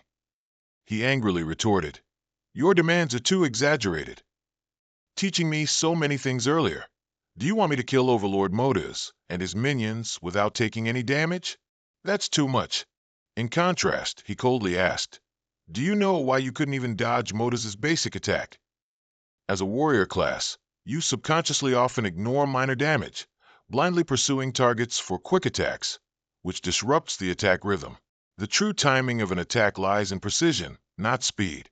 Many times, starting late can achieve the same effect as acting earlier. Only when you understand this can you utilize the knowledge I've taught you."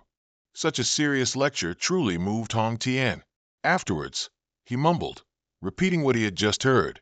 Seeing this, Cheng Qian Mo's voice softened. "So you do have some intelligence after all. You're the Hong Tien I know." Next, he asked directly, "Do you want to become the strongest soul sword of Thien Koi continent? If you train with me, you can definitely achieve that title. Everything seemed to be creating opportunities for Hong Thien. Immediately, he grabbed his hand. I trust you. That's right. I can definitely become the strongest soul sword of Thien Koi continent. How could I accept defeat in such a minor situation? On this side, the boar boss had been waiting for a long time. He directly swung his axe at the boy's sword. When he saw the enemy lunge, Hong Thien keenly spotted an opening. The minion was in a waiting state before attacking. If I change my position then, the opponent's attack will follow. I need to wait until that time ends. Only when the opponent is in an attacking state can I dodge the attack. So, Hong Thien endured, waiting 0.2 seconds. Then, he gently rotated his entire body, and the boars missed, hitting the ground. Hong Thien knew one thing clearly.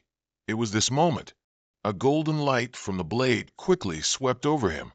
Hong Thien had completely mastered timing. Moreover, he was delighted to realize, is this the thrill of dangerous work? Can a method where actions require prior thought be so exhilarating? From a distance, Trin Kimak looked at him with emotion. The strongest soul sword is finally awakening. A moment later, all the monsters were defeated. You're amazing. Based on your teaching ability, you could at least be a first-year dean at Lam Thien. Trin Kimak, on the other hand, only cared about their matter. If you absorb even half of today's skills, my efforts won't be in vain. Next is today's final lesson. C.A. Nijia had been waiting for them early. He also briefly explained, this is the great sorcerer of the Boormen. He has 4 skills. The first, Pure Spirit Art, grants invincibility for 2 seconds. The second is Recovery Art, and the third is Mana Pool. The final task of today's session is to try and break his non-damaging skills. Leave all the damage to me. You're responsible for breaking his skills. The whole fight won't last too long. Don't feel pressured. Then C.A. Nijia was engulfed in fire magic. Before he could react, Trin Kimak summoned a war spear to deal with him. The boar roared as if warning its enemy. Conversely, he powerfully declared, today, I will use your blood to consecrate my weapon. His memory of him was very clear. He possessed extremely strong regeneration abilities, so dealing with him couldn't just be from long range. Next, C.A. Nijia was repeatedly stabbed in the stomach by him. Trin Kimak stabbed while leaping. At the same time, the wounds helped activate the illusionary script. This made him quite smug. Indeed, the war spear form is the most optimal right now. Not only can it inflict minor punitive attacks, but it can also stack dark attribute illusionary scripts. C.A. Nijia roared like a beast. Despicable humans, I represent Mother and ICACA in destroying you. Then, the recovery skills status bar began to activate. The situation wasn't good, so he signaled, it's your turn, old Hong. A brilliant golden sword light flew towards him. Trin Kimak saw his teammate move very quickly before his eyes. Immediately, the system announced, successfully interrupted recovery art. Conversely, he clasped his hands tighter. C.A. Nijia began chanting, recovering 1500 HP. He angrily yelled at him, you can still cast it? He whispered a reminder, focus, don't miss the opportunity. Afterward, Trin Kimak charged forward to repeat his old move. Each of his spears continuously dug deep into his flesh. Hong Thien also understood and started speeding up. Seeing that he wanted to stop the recovery spell, he also backed off. After that, Hong Thien immediately unleashed a ghost slash. The status panel appeared again. The recovery spell was successfully blocked. However, C.A. Nijia once again stubbornly chanted the spell, which infuriated him. As expected, he's casting again, but my ghost slash is still on cooldown. At this moment, I can only use that move. Next, Hong Thien slashed 2 diagonal lines in front of him. His movement ended with a perfect kneeling pose. The system immediately registered a successful interruption and also displayed information about the heart-stopping slash skill, an interrupt and swift upward cut. Combined with the auto-turn skill, it sent the small monster flying, and the large monster was stiff for half a second. After seeing it, Trin Kimak praised him, saying, you're finally on the right track. Next, I'll perform a blood-burning disappearance technique act. The magical arrays radiating from Huen then began to expand. The overflowing magic also caused continuous damage on the system. Finally, the stirred dust flew up as high as a human's head. Ca Nijia furiously yelled, "I can't die. I still have to wait for NICACA to descend." However, Kimak showed no intention of stopping the magic. A sphere of darkness had quietly flown out from behind him. When it exploded, Ca Nijia was pushed down. 1071 critical hits, dealing 80% shadow damage, increasing critical hit rate by 12%. Hong Thian was excited after seeing it. Over 1,000 damage in one hit? That's incredible. I dare say, because of your rise, the number of solo players will also increase. Trin Kimak gently looked at his opponent, just like in his previous life. After he performed a move, Old Hong would always enthusiastically praise him. If he could gather his old comrades in arms in the future, everyone would once again rampage across the Thien Koi continent, ascending to the peak of glory. A moment later, Trin Kimak was pointed by Hong Thien to a spot, saying, "Look at the tent and the path below. That's the final stage. There are a total of 100 elite wild boars. As long as you rescue the goblin in the tent and lead it to the end of the path, it's considered a success. So far, we've only spent 2 hours and 3 minutes. Next, with careful searching, we can set a new record." Just then, Trin Kimak proposed something. "Want to make it a bit more exciting?" He kicked him straight down. "It's super exciting." Poor Hong Thian could only cry out. Inside the tent, the guarding wild boar was fast asleep, and that tent happened to be where Hong Thian was about to crash. So the wild boar was instantly crushed to death by him without resistance. Seeing someone, the goblin elf cried out, "Kind human, you've come to save me, haven't you? I send you the highest regards. Wait a minute." Hong Thian rudely grabbed it and pulled it away. He didn't forget to snap, "Less talk." "Old Mac, your trick is too thrilling. Are you trying to corner me to death?" Luckily, an ice wall suddenly appeared, splitting the two sides. After that, Trin Kimak left a message: "Protect the goblin elf well. As for luring these monsters and dealing with them, leave it to me." He yelled from below, "Are you crazy? Making such a big commotion? You want to fight 100 boars alone?" Finally, Hong Thien decided, this young master will sacrifice himself today. His footsteps became a little faster. On this side, 100 wild boars had gathered. Their numbers were completely opposed to Trin Kimak's. He slightly curled his lips again. "It's done. Now gather all the wild boars in one place." Next, he changed his weapon to a machine gun. Trin Kimak also specifically ordered, "Cannon." In an instant, a burst of critical damage pierced through. The recoil also affected him. It turned out to be one of the accompanying skills, using the recoil to move in midair. Thanks to that move, Trin Kimak reached an advantageous position. Behind him, Hong Thien ran over bewildered. The goblin whispered, "Aren't you guys going to save me? How can I get out with so many wild boars?" Trin Kimak replied proudly, "Watch this. I'll perform a black orb boar stew." The machine gun in his hand had been switched to a magic staff. Trin Kimak skillfully condensed a void orb. As the void orb swept through, dozens of damage notifications rang out. Hong Thien only dared to secretly speculate. Is this old Mac's trump card? Even though the damage is strong, it only lasts for 4 seconds. Once it's gone, the wild boars will definitely scatter. On this side, Trin Kimak had long since condensed a new skill, Magic Bullet. He coldly threw out a few bullets for the wild boars to enjoy, making Hong Thien flinch and say, "Bring out all your moves." As the passive skill activated, he gently reassured him, "Don't rush. Even magic bullets have their very useful purpose." The ground was instantly struck down by the void orbs. Each time an orb flew a little further, another damage notification appeared. Hong Thien turned pale with fear at this sight. A miracle? Where did these 2 orbs come from? He himself felt quite excited. The Void Orb skill has a long cooldown and extremely high mana consumption, Normal people can only use it once. But after using the passive, mana will no longer be consumed multiple times, perfectly compensating for the weakness. The area behind him had been cleared clean. Follow me, and you'll create many miracles like this too.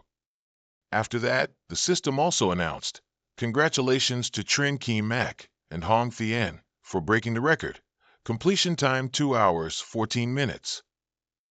The announcement also appeared outside. Their names were carved at the top of the ranking stone. The crowd, upon seeing it, praised Hong Thien's talent. Meanwhile, Trin Ki Mak received a new message. Flowing light far dispersal successfully activated. Attribute utilization 100%. Because you broke the dungeon record, the reward has been upgraded by 1 level. Because you possess the hidden profession Magic Controller, the reward has been upgraded by 1 level. Then another notification appeared. This dungeon clear has been rated SS grade, rewarding 11 diamond treasure chests. You have opened a treasure chest. Congratulations on receiving a perfect equipment Ghost Cloak. Its information was quite complex. Perfect quality, level 65, can actively release skill Ghost Form, maintained for 2 minutes without detection. Just then, Hong Thien also said with a smile, I just received a perfect level 35 armor piece. What did you get? It actually was a tier 2 equipment, and it even added the Ghost State. Its applicability soared far beyond the rankings. Selling it at auction would fetch 50 million blue star coins. You've struck it rich. After that, they both heard a voice say, Thank you for saving me from those annoying boars. Previously, during an accidental discovery, I uncovered the secret of them and the undead calamity.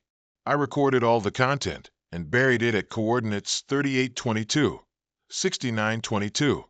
I hope you can complete the quest for me. Thank you. I must go home to heal my wounds. Hong Thien immediately speculated. Is that the legendary hidden quest? I've never heard of it. Trin Ki Mak then explained.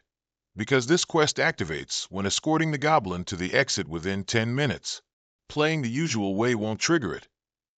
This quest leads to the High Sword Plateau. My level isn't high enough yet. Let's go after my second awakening. He agreed cheerfully right away. I'll make sure to level up quickly. Let's go. Suddenly, he stopped Hong Thien. Don't rush. Let's go to this place first. In just a moment, they ventured deeper.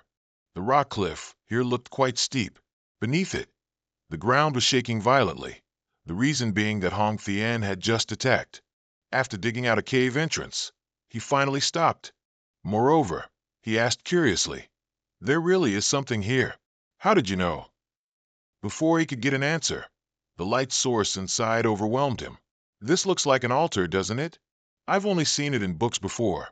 I heard it helps you learn a skill from another profession. I didn't expect it to appear in a level 26 dungeon. Trin Ki Mak had to find an excuse. I received a hidden quest, and it led here. In reality, he had hidden the truth. I've known this location by heart for a long time. Hong Thien was now immersed in burning affection.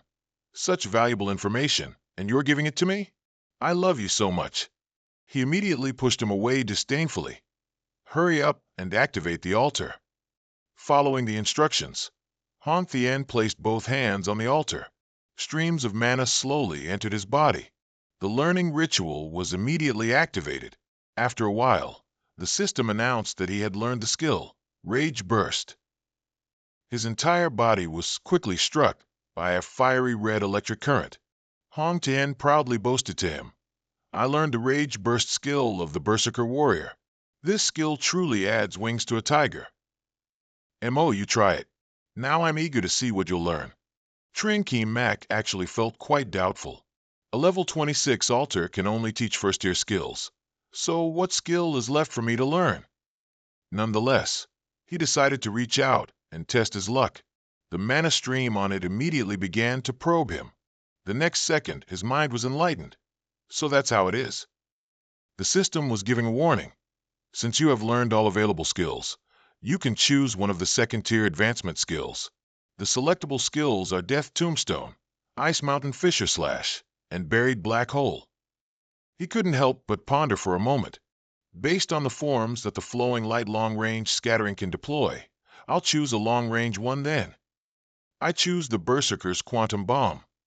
Trin Keem Mak immediately tried to use it. Successfully learned Quantum Bomb Level 1. Throws a bomb at the enemy, dealing light attribute damage within a 10 m radius. Has a certain chance to inflict an electrocuted status on the enemy. Trin Keem Mak gradually collected the remaining electric currents. He felt more invigorated. Finally, I've completed the missing piece for long-range attacks. My power has no blind spots. Scene change. This time, he came to the forge again. Tuong Van Luong looked at him in surprise. Why are you here? I didn't expect you two to be so strong. You actually set a new record. Trin Keem Mak only cared about his own needs. Can I borrow your iron shield and furnace for a few days? I want to raise my forging skill to intermediate before the entrance exam. He then stammered. You're just a 12th grade student, aren't you? No, the exam is only 4 days away. Aren't you going back to prepare for battle? You have a talent for cultivation. Don't let forging slow down your exam. Moreover, intermediate forging skill requires 10,000 experience. Even in 40 days, you might not get that much. He stated directly, I know my limits. Tuong Van Luong looked at the pile of items on the table and cried out in alarm. These Anika's bloodstones. At least 50 in total. You wouldn't get this many even if you went through that secret realm 100 times. Trin Keem Mak smiled very shrewdly. The drop rate for this is low, but after consecutive strike reaches 100, the must-drop effect appears. That's why I used the Void Orb to attack at the end. Next, he grew excited. This can increase forging experience 3 times. With this much, who knows, you might even create a miracle. That night was another night of intense practice. Tuong Van Luong couldn't help but shiver. Are you a reincarnated blacksmith's hammer? The very first piece of equipment you forged already surpassed the excellent grade limit. And why do you use so little material? What's the principle behind this? Can you teach me? Time quickly passed for another 3 days. Trin Keem Mak was recognized. You have learned intermediate forging skill. You now forge at least perfect grade equipment. To advanced, you need 100,000 experience and recognition from the Forging Association. Tuong Van Luong looked at him with a dark expression. You really are a monster. In just 3 days, you reached 10,000 points and even used 50 bloodstones to forge 46 finished products. The quantity of equipment now piled up into a mountain. He felt dizzy as he had to admit. A beginner achieving a 92% success rate. Even if I say I'm among the top, compared to you, it's truly not worth mentioning. Trin Keem Mak briefly instructed. Please help me sell this pile of equipment. You decide the price. I trust your judgment. I'll come back to find you after I pass the entrance exam. Tuong Van Luong sat and rearranged the items while staring after his retreating figure. Scene change. Trin Keem Mak had arrived at the exam venue. Luong Nan Dan angrily scolded him. You still know the way back? I thought you weren't going to participate in the enrollment exam. Then he curiously asked, What's this big battle all about? The old man cryptically replied, You'll know in a bit. But first, let's talk about the exam. The exam location is Hanvu City Stadium. By then, there will be over 400,000 students. He curiously asked, Why do we have to go to a different location? The old man continued to explain. Jiangtan City is just a small city. It doesn't have the qualifications to be an exam site. This secret realm is called NOC Mak Tui Can, level 21. It has a total of 4 bosses, and you must defeat at least 2 to pass the test. The exam secret realm was improved by scientific experts. Even if you die, there's no penalty, but each person only gets 1 chance in their life. This time's achievement will directly determine your highest limit. Speaking of which, for Jiangtan City to be as strong as it is today, you could say you are the great contributor, so I plan to give you a surprise. Next, he pushed the door open for him to see. The crowd inside immediately cheered. It's Senior Trin Keem Mak. You are our pride. Next year, I'll have to go solo too. All of us are trying to catch up with you. Senior. Luang Nan Dan waited a moment then said, "Today is the day all 12th grade students of Zut Trin Academy participate in the entrance exam. However, I have something to announce. Through high-level discussions, the Academy has decided to bestow the title of Honorary Principal upon Trin Ki Mak." Trin Ki Mak asked, bewildered, "Honorary Principal? I'm just a 12th grade student. Why would the organization make such a decision?" Someone immediately explained, "You deserve this. Fly high in the future. Don't let these old guys hold you back. Jongtan will always be your home. We will do our best to help you. This is the Academy's promise." Before such trust, Trin Ki Mak let out a sigh. After that, he grandly declared, "All right, as long as the Academy doesn't let me down, I will never let the Academy down." Luang Nan Dan then added, "The direct admission spot you gave up has been assigned by the Academy to La Tin Tin." She shyly asked, "When do you plan to register among the top 10? He couldn't help but find that attitude strange. The next second, Lai Hon appeared again. "La Tin Tin, let me translate for her. She's actually looking at you guys and wants to study at the same school." He angrily pinched his ear. "You've finally become a knight. Did you read the notebook I left for you earlier?" Lai Hon replied, enduring the pain. "I read it very thoroughly." Back on this side, the crowd had begun to cheer. They looked too perfect. The fertile soil shouldn't flow outside the field. Fall in love. Just then, he received a phone call. "Hello, who is this?" Someone on the other end of the phone replied, "I am No Trung Loy, a permanent member of the Tian Hai City Management Association. Let's meet." Next, he arrived at Hanvu City, the examination venue for the entrance exam. Sitting in the car, Lai Hon teased him playfully. "La Tin Tin is excellent, so why don't you accept her?" Now he only thought of one thing. I can't believe Vu Din Hon brought out Vice Principal Trung Hong's son. The protector No Trung Loy mentioned must be that mysterious old man. If it weren't for him, I might have died with no place to be buried. Just then, there was a dispute in the parking lot. "Where did your academy get so many cars from?" The current situation was rumored to be that the drivers from Zhongtan School had their parking spots taken by those from Hanvu. Next, someone stepped forward. "Your academy didn't report the number of vehicles and still occupied parking spots. Stop outside right now.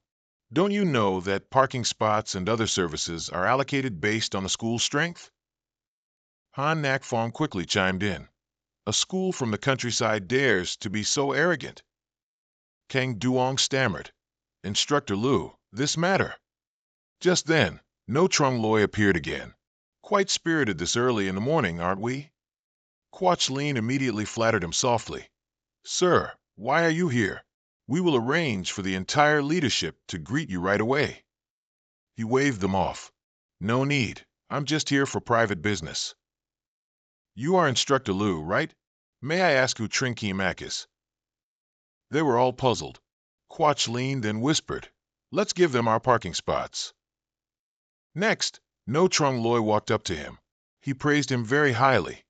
"Indeed, a hero emerges in youth. Very good. This is the reward from Ma Lin Academy for you. Take it." Everyone couldn't help but discuss.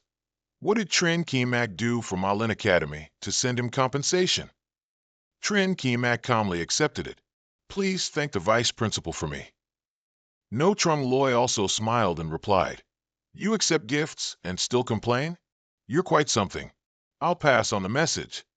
Behind them, Luang Nan Dan secretly judged. He even knows Commissioner No. Today, the Academy owes him a favor again. How many more surprises will he give me? Scene change. This is the Exam Venue Monitoring Center. Other teachers were discussing how the Wuhan-affiliated school was humiliated. Just then, someone reported, "Look at the top 1,000 potential rankings."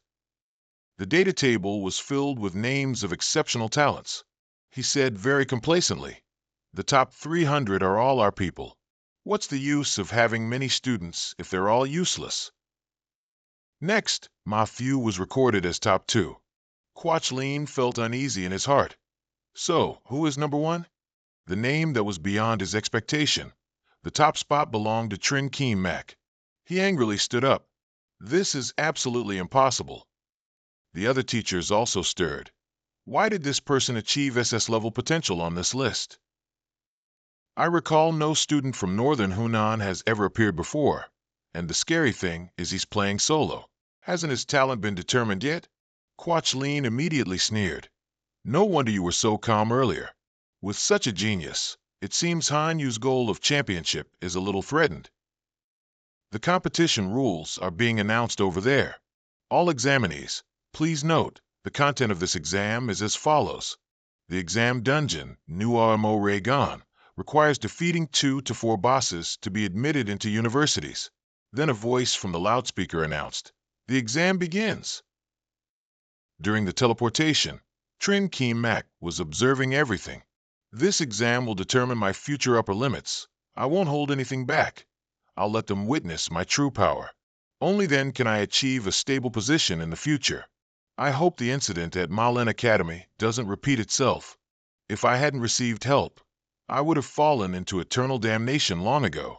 I must become even stronger. Now is the time to open the beginner tempering secret realm. Next, information appeared again. On Lam 10, although one could obtain tempering buffs by setting records in each secret realm projection, even the most basic tempering, no matter how many memories are isolated, stores one type of buff. Trin Keem Mak looked at the system with great satisfaction. Fortunately, I've set new records for all the buffs in Zhongtan, so I have many choices. Then, Trin Keem Mak immediately declared, I choose to store the basic enhancement buff. The system then transmitted a message. This buff can permanently increase all attributes by 5 points and simultaneously increase speed by 5%. Your personal information has been updated. Currently, you have reached level 20. Battle power rating 20,254. Tempering buff is beginner enhancement.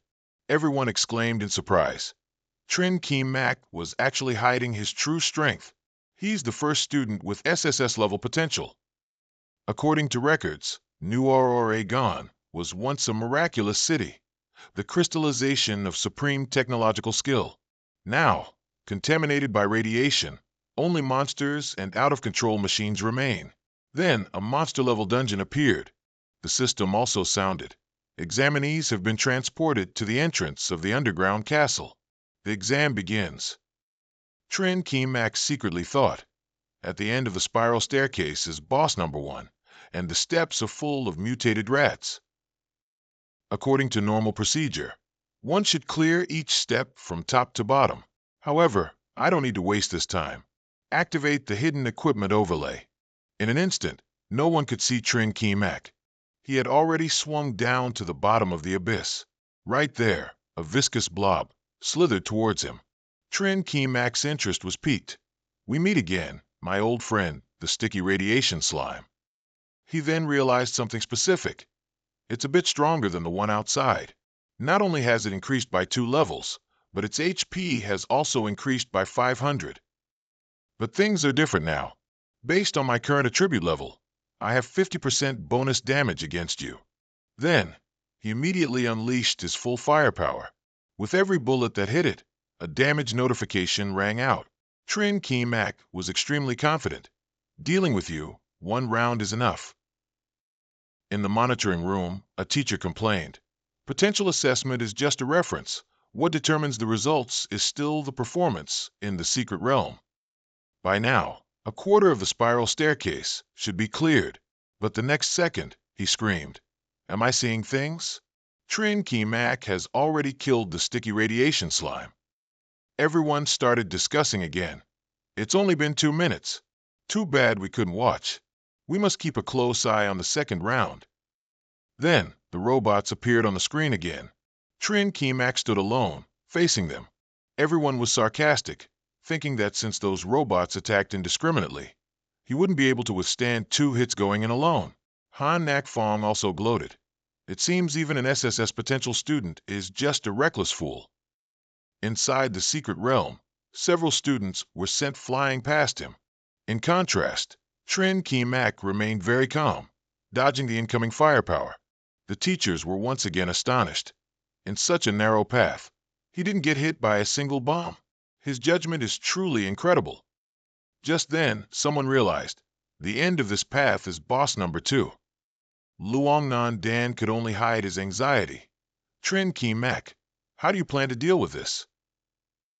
Back inside, he had gotten very close to the purple hole. Inside, it was covered in old spiderwebs. A machine spider then sprayed more webs. It's actually named Electroshock Device 6000, with 4,500 HP. Facing it, he maintained his cold demeanor. In an instant, he used his lightness technique to jump up to the same height as the spider. Finally, he landed right on its power button. Electric shock, overload attack, charging started. The robots below sensed the danger and threw bombs again. Trin Ki Mak had no choice but to switch to his magic staff. It was a moment for mass killing. Begin. As soon as he finished that, he immediately used displacement. The robot behind him was a bit foolish and couldn't analyze the sudden situation. He immediately sent it flying with an Iron Mountain lean. The other robots were all tossed away by him at the same time. Their bombs were also pushed closer towards the spider. In an instant, all collisions were engulfed. The explosion was so massive that he also had to flinch slightly to withstand it. After that battle, only scattered pieces of scrap metal remained on the ground. After observing, a teacher immediately praised, "I can't believe he used only 2 minor skills to kill the boss and over 100 small monsters. I've never seen a student with such talent." At this moment, Quachlin suggested, "Let's switch the main screen to Trin Ki Mak's perspective." Surprisingly, the request was met with enthusiasm because some people wanted to study his operations. Han Nak Fong could only swallow his anger. Han Lu Academy should have been the main focus today, but it was overshadowed by an unknown student. However, he's now being watched by hundreds of eyes. Even one mistake will be caught. I want to see how he manages not to make any mistakes. Currently, Trin Ki Mak has entered another space. In front of him was the Mass Attacker 996, with 5,000 HP. Trin Ki Mak couldn't help but be cautious. This was Mak Nuok Tweakin's top killing machine. According to previous year's traditions, defeating it would secure a spot in the top 10 universities. It's called the Guardian of the top 10 universities because of its buff skill, Aging Aura. It increases 5% damage per second within 50 meters, and challengers will take 60% body damage in 1 minute, greatly increasing the chance of sudden death. But for me, Trin Ki Mak thought dismissively, it's all just a small trick. After that, he lunged forward, even before the boss. Each of his spear thrusts continuously repeated the stabbing motion. Next, Trin Ki Mak took the opportunity to perform a slide. He moved parallel to its mechanical body.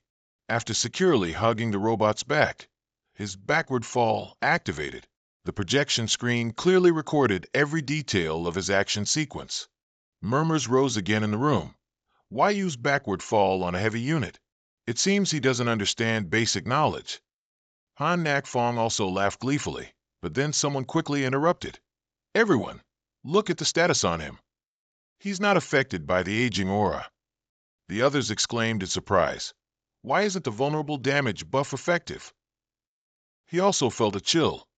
This kid, could it be that he captured the 0.1 second moment of invincibility during backward fall? What is invincibility? Some skills, when cast, will have an invincibility window.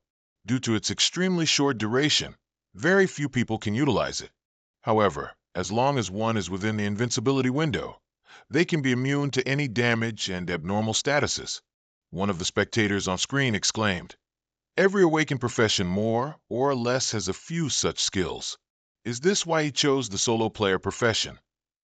Inside the combat zone, Trin Ki Mak used Orb Slash to continue attacking the aging aura, a skill that deals heavy damage to all enemies within a 3-meter radius in front and repels them. He then combined it with Spirit Swap to increase damage. The aging aura took a direct hit and couldn't resist. Trin Ki Mak continued to pull out another golden spear and struck it. The spear pierced the middle of the aging aura 4 or 5 times continuously, with crushing attack power all above 260. He paused briefly, using the enhancement mechanism. Just then, the system announced, Aging Aura's 5-second cooldown is ready. Trin Ki Mac's weapon also transformed into a long sword along with him. Outside the room, Tan Vin Suang shouted, This is a special silver-grade weapon. He's only level 20. How can he possess such a divine weapon? The person next to him also gaped. Could it be that he has a direct connection with the higher-ups? On the screen, Chung Chien-mo was still casually striking the aging aura. The people outside held their heads in shock. Wait a minute. Why isn't he affected by the aging aura? I get it. This time, he utilized the invincibility moment of the flame cleave. Other elderly professors also couldn't help but sigh. With such predictive ability, combined with excellent execution, I'm afraid I wouldn't be able to do it in my entire life. No wonder his potential assessment is SSS grade. Inside the battle room, Chung Chien-mo still excitedly called out, Preparations are complete. It's time to end this. Phantom pattern projections shot out from the purple orbs behind him, heading straight towards the aging aura. Each wave of attack struck different parts of its body. Amidst the hazy smoke, Chung Chien-mo confidently observed the aging aura's obviously predetermined fate. The crowd buzzed at the victory in just 24 minutes, breaking the old record by over 2 hours. Some regretted, thinking he'd reach Tier 4 if he switched to Battle Mage. Others rebutted, insisting he must be an ultimate martial saint. Still others thought everyone's perspectives were too narrow. At this moment, Wu Zhonglei crossed his arms and seriously assessed. In my opinion, Chung Chien-mo is very likely to forge a completely new path. In the near future, his solo player profession might surpass all other professions. The reason the mechanical Morkurika could become the final boss of Monolith was not only its level 24, 6,000 HP, and incredible physical defense, but also because after the battle began, all types of monsters from the entire dungeon would continuously appear from the 6 pathways surrounding the boss hall. To defeat it, players had to simultaneously face the boss and countless minions from all 4 directions. Just a slight mistake could lead to being submerged in a monster tide. Therefore, in all previous college entrance exams, no one had ever passed. Seeing the aging aura enter repair mode, Chung Chien-mo confidently faced it. Others can't do it, but I have a way. To deal with you, 2 minutes is enough. Summon Elemental Spirit, Advent Samdak. Summon Contract, Riwas Benays, for Lighter Sandel, Aezer Lewis. Summon Mage, Gablin Heater, Provoking Doll, Sulu. Self-Destruct E8, Corona G1, Venomous Serpent Cannon EXS, Trapper LX60. As soon as he finished speaking, a group of spirits and mages appeared one after another around Chung Chien-mo. His weapon transformed into a mystic staff, and spells poured from his lips. Song of the Blade Soul's Praise, Primordial Erosion, Frost's Evil, Blessing of Dawn, Voice of Nature, Revenge of Holy Light's Penetration. Someone in the crowd outside shouted, I get it. He's going to use a large army of pets to block the path of the minions. Then attack the boss with full force. A colleague next to him chimed in. He just said he could finish the battle in just 2 minutes. But summoning minions and buffing has already taken up 2 minutes. Could it be that he means to? Chung Chien-mo's weapon instantly transformed into a Gatling machine gun. He smiled and stepped forward. All right, we can begin now. In the distance, the aging aura was no longer enveloped in green light, but had reawakened after the previous attack. It threw both hands up, and a barrage of bullets continuously fired towards Chung Chien-mo. His eyes suddenly flashed with a pale purple light. Then the Gatling machine gun aimed directly at the rushing aging aura. A jade green magic gathered before the barrel, and streams of magic shot out, dealing 1,000 damage. On the big screen, the aging aura had fallen over, and behind it was the cool silhouette of Chung Chien-mo, carrying the Gatling machine gun on his shoulder. First strike. The crowd shouted in fear. Killed. Killed it. At the same time, Hanwu Link School, Ma Xiao, potential ranking second. Ma Xiao wiped sweat, breathing heavily. Today feels good. Defeated Boss 2 in just 30 minutes. Right now, most people are still stuck on Boss 1. Looks like this year's provincial top scorer is mine. But just as he was feeling smug, the system announced, "Congratulations to Ching Qianma of Jiangqing Academy for successfully passing the college entrance exam and becoming this year's top scorer for Northern Hubei Province. Challenge completion time, 30 minutes. Pass rating SSS. This is the best record in history and will be permanently stored." Ma Xiao clutched his head and fell, unable to believe his ears. What? Such a despair-inducing achievement. Can a human really accomplish that? Hanwu Link School, Li Ganyu, potential ranking 6th. Li Ganyu, who was running desperately, also gaped at the announcement. Are you kidding me? Hanwu Link School was actually defeated. As soon as he finished speaking, 2 balloons appeared above his head, rushing towards him, followed by a resounding scream in the battle zone. Luo Xingxing was also fighting hard, shooting at the controllers of each robot. Looking at the announcement board, she stared with determination. "Classmate Chung, I will try my best to keep up with you." Li Hong just smiled, showing it was within his expectations. As expected of old Amo, creating another miracle. The morale of our school students will surely be boosted. In the auditorium, female students screamed as if they had seen their life partner. Chung Qianmo is really too strong. I like him so much. I don't know if he has a girlfriend, but I want to have his babies.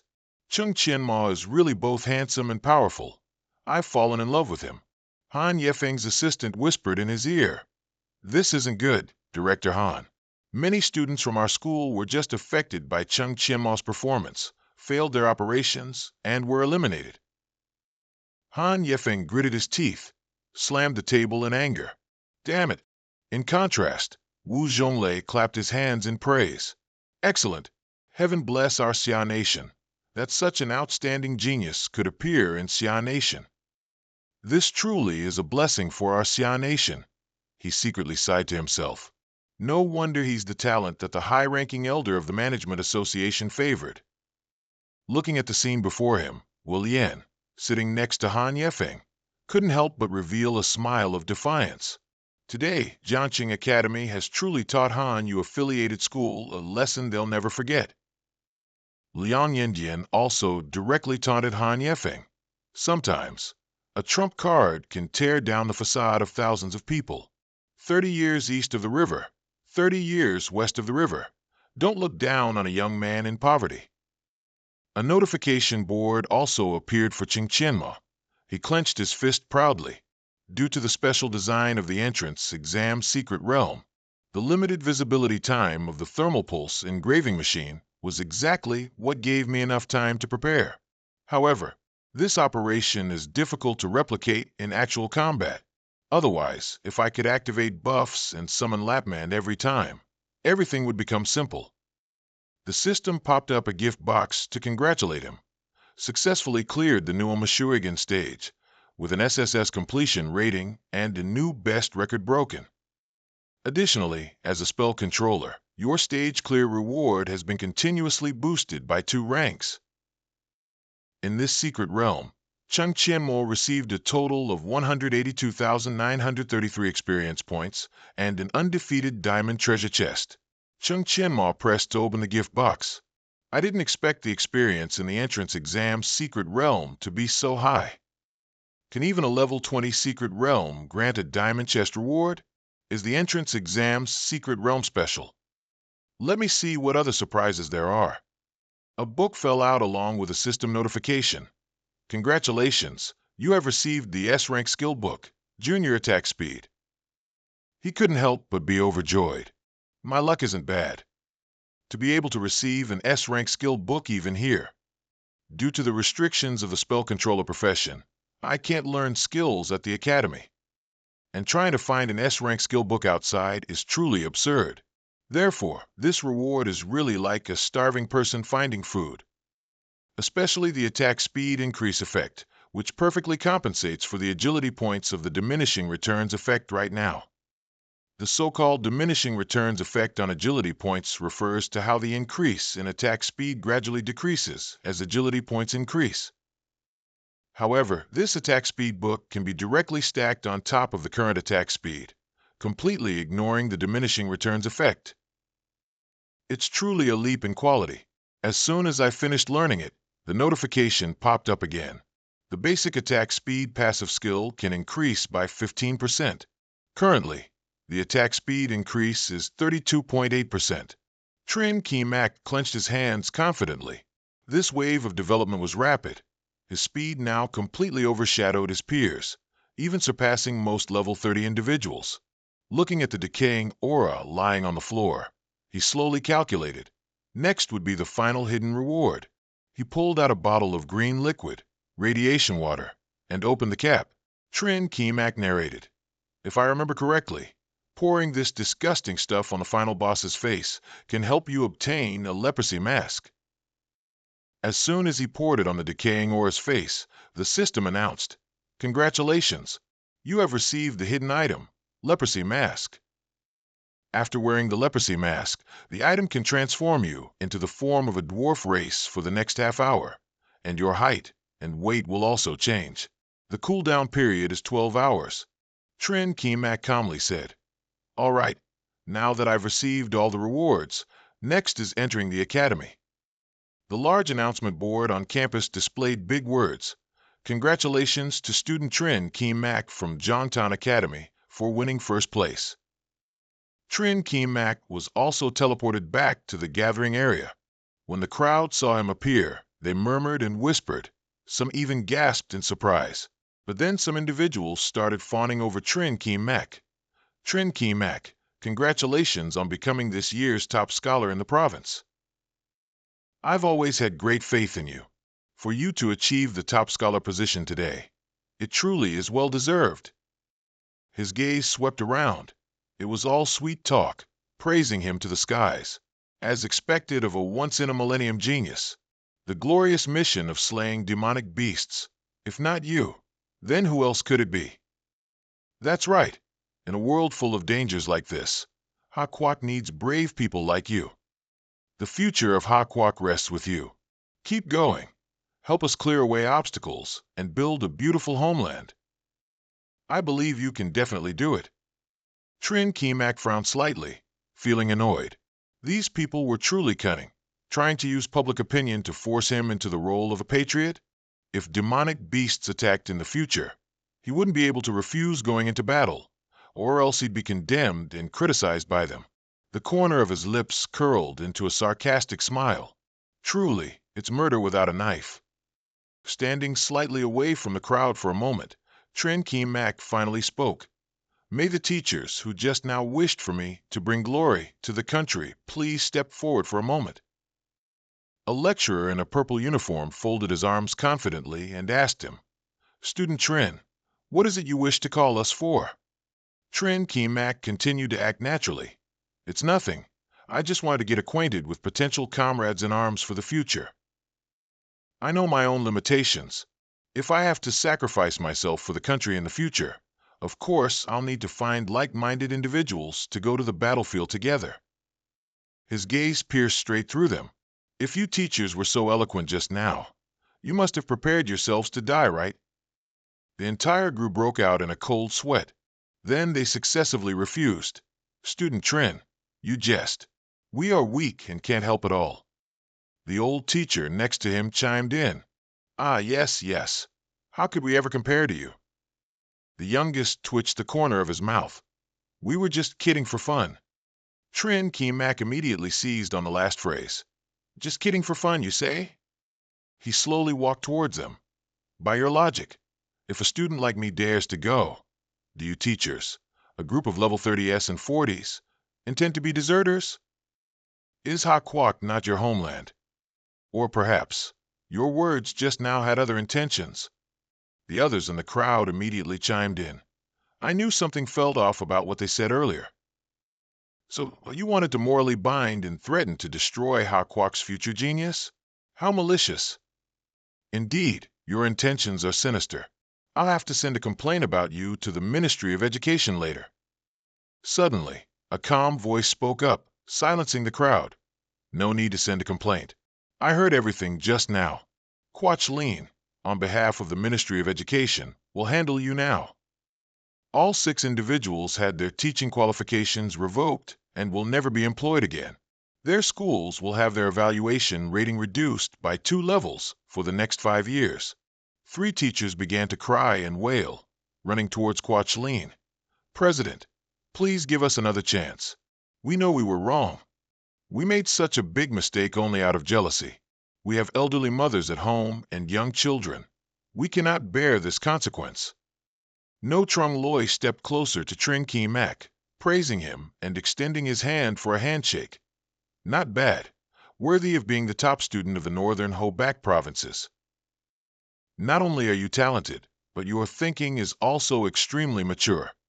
Trin Ki Mak remained somewhat aloof, politely saying, Commissioner No, you flatter me. After shaking his hand, he gave a look to Quachleen behind him. President Quach, please arrange a private room for us. I have a few things I'd like to discuss privately with Trin Ki Mak. He understood the hint and nodded to him. A moment later, in a meeting room in the campus building, Trin Ki Mak and No Trung Loy sat facing each other. Taking a sip of tea, No Trung Loy began. Student Trin, do you happen to know anyone high up in our management association? Trin Ki Mak held the hot teacup and thought to himself, it seems I can't hide it any longer. However, I'm also very curious about who that old man really is. Outwardly, he feigned confusion. Actually, I don't know his identity either. I just happened to meet him by the lake once while fishing. No Trung Loy heard the answer and felt like he'd been struck by lightning. Fishing? Could it be?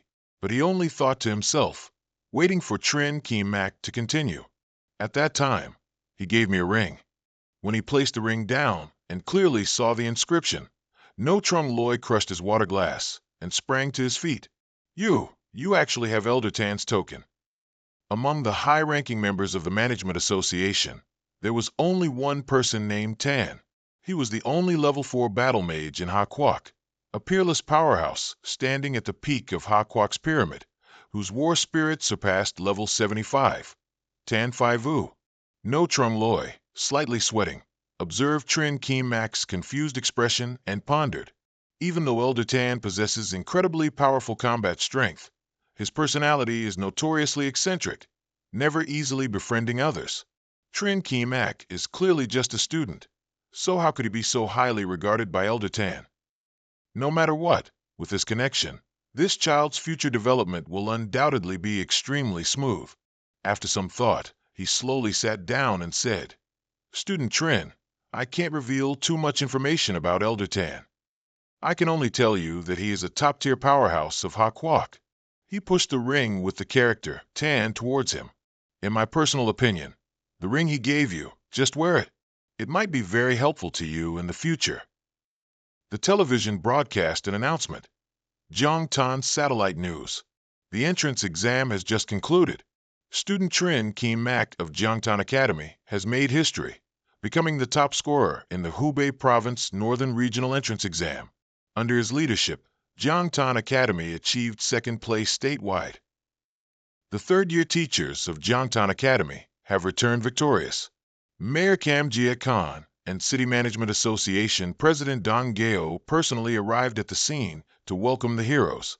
At the entrance of Jiangtan Academy, a line of large vehicles completely blocked the driveway. The students on the sidelines gawked. Look, why are there so many cars? The guy who looked like the big brother spoke up. Don't you know? Today is the day for self-selection recruitment at schools in Ha Quoc. Everyone here is a representative of those schools. Anyone in the top 300 statewide is eligible to participate in the self-selection recruitment. The other person gasped. Damn, I see the logos on the cars. 16 of the top 30 schools nationwide are here already. In previous years, if 5 schools came, we'd thank our lucky stars. This is the first time in history. The blonde-haired big brother nodded. Of course. These schools are definitely here for Senior Trin. I wonder which school Senior Trin will ultimately choose. In the Academy's meeting room, the door was closed. A calm person stood before the representatives and introduced himself. I am Lu Nan Dan, representative of Jiangtan Academy. Welcome, everyone. On the large screen is information about this year's eligible students. Everyone can enter the student ID of the student they wish to interview into the console in front. After that, I will arrange interviews based on your choices." One of them looked at the board and exclaimed, "Oh my God, over 20,000 combat power. Even if he's the top scorer of the entrance exam, it shouldn't be that exaggerated." The person next to him also broke out in a cold sweat. "This is even stronger than half of our school students." Thuong Noyetsin, the dean of the Magic Spirit University, propped his chin mockingly, thinking, "What a bunch of country bumpkins who haven't seen the city yet. This Trin Ki Mak, he wiped out our school student team when he was just a teenager. Such combat power is only natural." Seeing the votes for Trin Ki Mak reach 16, he convinced himself, adding this person's strange background. Even if I can't recruit him, I must at least resolve the previous feud. The dean of Azure Sky University, Von Kai Fuck, found him even more pleasing to the eye. This kid Hong Thien, ever since his mind suddenly opened up, he's always made me pay attention to solo players. The person Hong Thien mentioned must be him. He's indeed not an ordinary person. No wonder Hong Thien worships him so much. Today, I must win him over. Half an hour later, Trin Ki Mak's votes clearly totaled 16, while La Tin Tin had 10 votes. However, Tun Qua, Hong Deep Deep, and the remaining 8 people all had fewer than 10, with Trong Vai only having 1 vote. Looking at the results on the screen, Lu Nandan announced, "All right, the results have now been tallied. In 5 minutes, please proceed to your respective interview rooms. I have already made the arrangements." However, student Trin Ki Mak's situation is quite special. All schools want to interview him.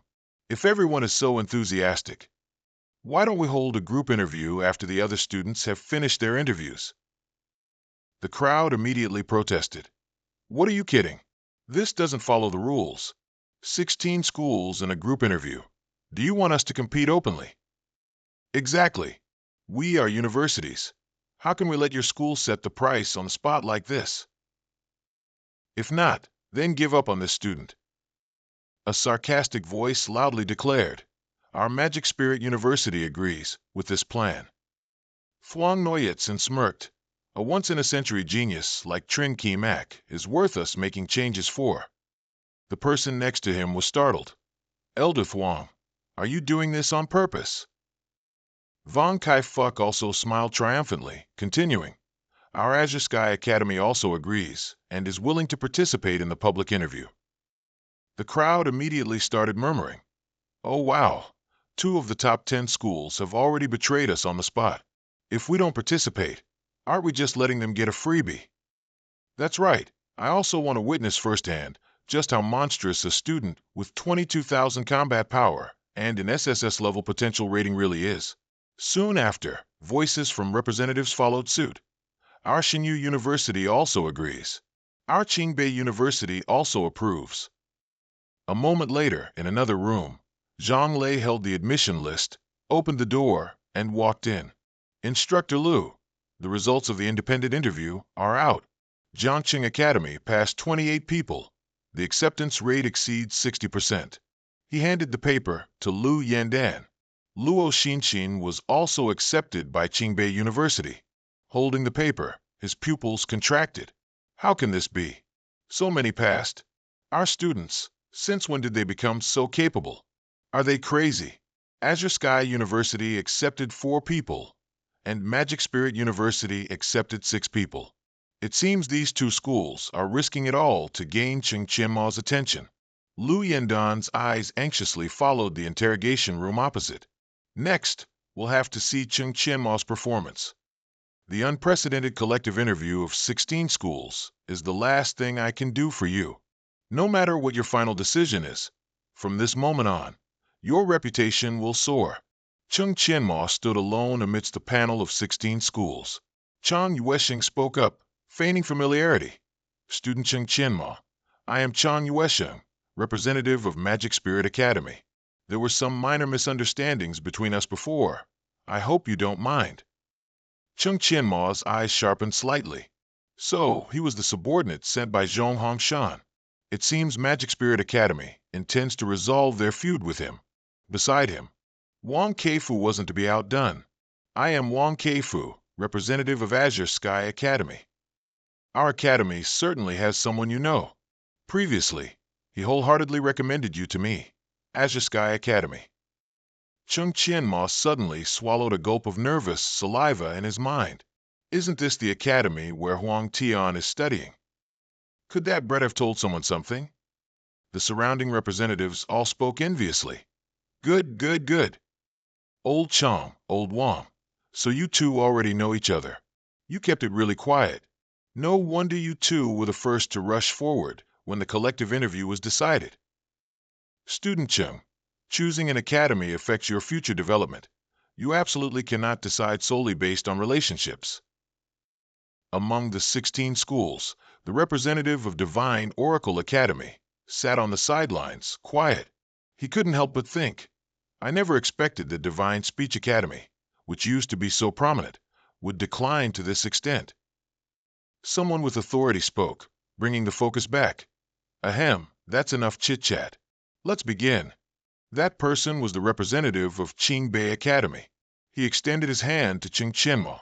Student Cheng, 16 of our schools have come here together, hoping to understand you better. May I ask what your purpose in choosing the solo player profession is? His eyes sharpened, and his lips curved slightly as he uttered 4 words. To reign supreme. The crowd gasped loudly. His ambition is too great. The representative of Ice and Snow Academy, Ren Hung, a level 50 ice binder, curled his lips and lectured him. It's fine for youth to have dreams, but you still need to be a bit realistic. If you're so confident, then I ask you, with a profession like solo player that has no late game potential, how will you reign supreme? Chong Yueshing also wondered upon hearing this. That's right. Even if this child possesses incredibly strong actual power, the solo player profession is extremely weak in the late game. This is also the fundamental reason why most of us didn't dare to bid casually on him. Cheng Qianma slowly raised his hand as if inviting. Anyone who says a solo player's attack power is weak can come and try. Ren Hing jumped up and sneered. Good, very good. Young people nowadays are truly crazy. The veins on his forehead bulged. If you can defeat me today, from now on, I won't just refrain from criticizing you. I'll praise you endlessly. Someone next to Ren Hung clapped, drawing attention. All right, if both sides agree to duel, then we will follow the usual competition rules until it concludes. A moment later, the two stood opposite each other, observed by 15 other school representatives. Ren Hung focused his skills, forming a series of ice swords around him, challenging. Young man, I've lowered my strength to level 21. Don't say I'm bullying you. Today, I'll show you the difference in combat experience between those of the same level. The people behind continuously whispered about the speed of his skill release, but it was a student, so displaying Ren Heng's special skill would be talked about. However, if he didn't put Cheng Qianma in his place, he would only become a laughingstock. On the other side, Ren Hung waved his hand, and the ice spear array propelled sharp projectiles towards Cheng Qianma. He stood calmly as nearly a dozen spears rushed towards him. This is considered fast. Let me show you what fast truly means. With that, he pulled out his weapon, darts already loaded into the gun's chamber. With one hand, Cheng Qianma pulled the trigger continuously. The spears above and below him were all shattered in a second. Some even whizzed towards Ren Hung. He was caught off guard due to his overconfidence, so he could only take 4 or 5 hits before spitting blood. Knocked down at the very start of the battle, the hall was momentarily filled only with the sound of Ren Heng's collapse. Cheng Qianma slightly tilted his head and looked at the row of people beside him. Anyone else unconvinced? The crowd immediately stood up in a commotion. Defeated in one move. The weapon in his hand. It's actually a special silver weapon. What kind of abnormal attack speed is this? Is this really a solo player and not a mobile fortress? Chong Yueshing gritted his teeth. Yes, this is exactly that feeling. I wondered how Ding Hong and the others were killed. It turns out this kid's power is so insanely powerful. Wang Keifu also broke out in a cold sweat. Huang Tian has such a monstrous friend. Why didn't he tell me sooner? Damn it! During the group interview, just now, Chang Yueshing beat me to it. What a loss! Before anyone could react, people quickly stepped forward to openly contend. From Jialam Academy, Lu Van Academy, Dan Fu Academy, Anlan Academy all offered star coins and A-tier skill books. Some schools even offered him lecturer treatment, apartments, and so on. Wang Keifu also jumped up, shouting over others. Our Blue Sky Academy promises, as long as you're willing to join, we can open up A-tier access to the school's skill library for you. Wang Keifu's eyes shone brightly. The person next to him sneered at him. Oh my, old Wang is really fierce, opening up all A-tier skills. Isn't that practically giving away all the school's assets? Chang Yueshing stammered, speechless. You Blue Sky Academy people are shameless. The two people at the edge of the table subtly reminded Director Chen. Old Chen, it's just your Divine Prophecy Academy left. At least make an offer, right? Exactly. Even if the deal doesn't go through, no hard feelings, right? Anyway, it's just running errands. What's there to be afraid of? Chung Qianmo also waited silently, then heard the person he cared about most make an offer. Our Divine Prophecy Academy can open full access to all secret realms, plus one ability fruit. His voice got softer and softer. Then he fell silent in frustration, making the person next to him scoff. That's it? Although the ability fruit can increase all attributes by 5 points. Your Divine Prophecy Academy's access to secret realms isn't worth much. Your weird and flashy secret areas, how can any student defeat them? Chung Qianma's eyes drooped slightly as he smiled, looking at Director Chen and calculating. In others' eyes, those skill books are extremely valuable, but to me, they're worthless. But the access to Divine Prophecy Academy's secret realms is exactly what I need now, and with an ability fruit on top of that, it's truly a pleasant surprise. All the schools had made their offers. Chung Qianma began to make his choice. I have felt the enthusiasm of every teacher here, but I have my own thoughts. My final decision is... Director Chen bowed his head in thought. These prestigious schools are offering such high treatment. It seems our Divine Prophecy Academy has no chance. Just as he finished thinking, he gaped when he heard Chung Qianma's final words, to join Divine Prophecy Academy. Director Chen frantically jumped up. Everyone at the table was stunned. Inside that forge, someone's angry voice roared, "Nonsense!" Jiang Wenliang, furious, scolded Chung Qianma, but he just smiled slightly and reassured the old man. Old Jiang, you don't need to worry about this. I know my limits. Let's talk business. How much of the equipment I consigned to you earlier has been sold? Jiang Wenliang glumly looked away from Chung Qianma, rummaging through his inventory. Fine, I won't talk about you anymore. I see you're not a reckless person. You must have your own plans. All 46 pieces of equipment have been sold, a profit of 920 gold coins. After handing the money bag to Chung Qianma, he continued, What's your next plan? After all, there's still some time before school starts. He looked at the light outside the door and stated his intention. I plan to take a trip to Lightning City and resolve some matters while I'm at it. Jiang Wenliang nodded, continuing to rummage through his belongings. Lightning City, huh? That's the closest main city to Novice Village. It's about a 3-day journey. True, no banquet lasts forever. You need to go explore a bigger world. He pulled out a golden card and handed it to him. I have a golden token here. If you want to participate in the Advanced Blacksmith Certification exam, it might be useful. On the way back, dusk had fallen. Chung Qianma's figure was solitary. He held the golden token, deep in thought. When old Jiang first took out the token, he seemed to have something he wanted to say. This token must hold his unforgettable memories. But then Chung Qianma pulled out the system panel to calculate. After deducting the 120 gold transaction fee he secretly sent to old Jiang, his total current assets were 933 gold coins. With money in hand, his next step would be to buy materials for Phase 2 of the Flowing Light Distant Blade Scattering. Looking at the items in his bag, Ching Chima's eyes widened as he remembered. Oh right, there's also the black iron, or Zhong Hongshan gave me. I'll make a trip to the auction house while I'm at it. He smiled and continued walking. Can't delay. I must continue the next leg of my journey. Chung Chien-ma waved his hand and summoned the skinning spell. A withered, one-horned lion appeared. He smiled confidently. Before leaving Novice Village, I spent a large sum of money to learn all 5 sub-professions: herbalism, alchemy, mining, skinning, and leatherworking. Over the past 8 days, I've been hunting and gathering along the way. My herbalism, mining, and skinning skills have already increased by 90% in experience. Based on the current speed, before reaching Lightning City, these 3 basic gathering skills will reach maximum experience. Suddenly, a sound in the forest caught Ching Chima's attention.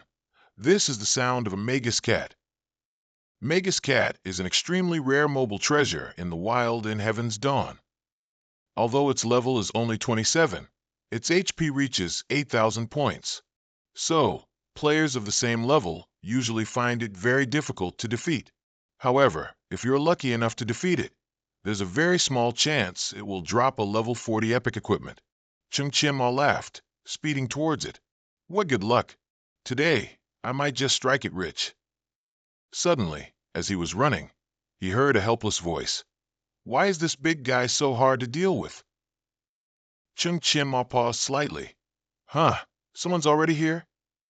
As Chung Chien-ma got closer, below the cliff was a girl struggling against a Magus cat. Ling Ruashi was only level 24, a melee mage, yet she gritted her teeth, trembling, confronting it. I finally encountered it, but I can't defeat it. No, my magic points and stamina are almost depleted. I have to run. But how could the Magus cat let her go? In its gorilla-like form, it chased after Ling Ruashi, making her panic. You ugly thing, don't come over here. She ran while swinging her staff. Don't chase me anymore. Illusionary glyph emission. Ice blocks continuously hit Magus cat, but it didn't even bother to dodge. Ling Ruashi swung a few more times. Chung Chien-ma, looking down from the cliff, couldn't help but secretly praise. Her talent is definitely top tier, truly a promising talent. It's a pity that with her current strength, it's very difficult to defeat Magus cat. Below, Magus cat was not only unharmed, but also became even more furious, its magic radiating with oppressive power. It swung its massive arm up. Ling Ruashi, already exhausted, ran trembling. She decisively shut her eyes tight to lessen the fear, but a splitting sound was heard, and Ling Ruashi opened her eyes wide, realizing the blow had been intercepted by someone else. Chung Chien-ma rushed forward like an arrow, his every strike aimed at vital points, giving Magus cat no chance to retaliate. Then he distanced himself and continuously attacked it with Illusion Rune Eruption. After his move, as Chung Chien-ma landed, Magus cat disintegrated into shards of rock, and the system announced his promotion to level 22. Ling Ruashi's heart pounded, and she blurted out, holding an item in his hand. Chung Chien-ma immediately knew from the notification.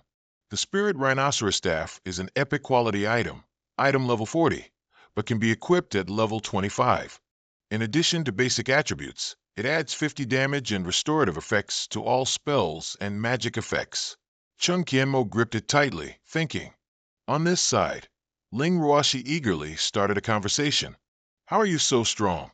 I'm level 24, and I couldn't defeat Magus cat, but you easily killed it. As she spoke, she wiped the corner of her eyes.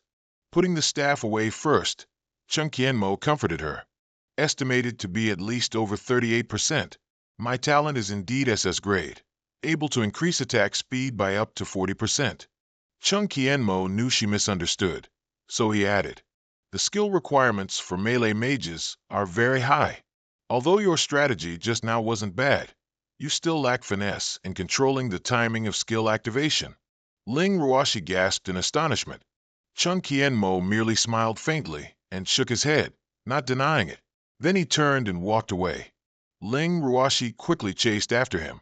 A moment later, any obstacles or magical beasts they encountered on the way were all swiftly dealt with by Chung Chien-ma. Ling Ruashi's eyes lit up, and she covered her mouth in admiration.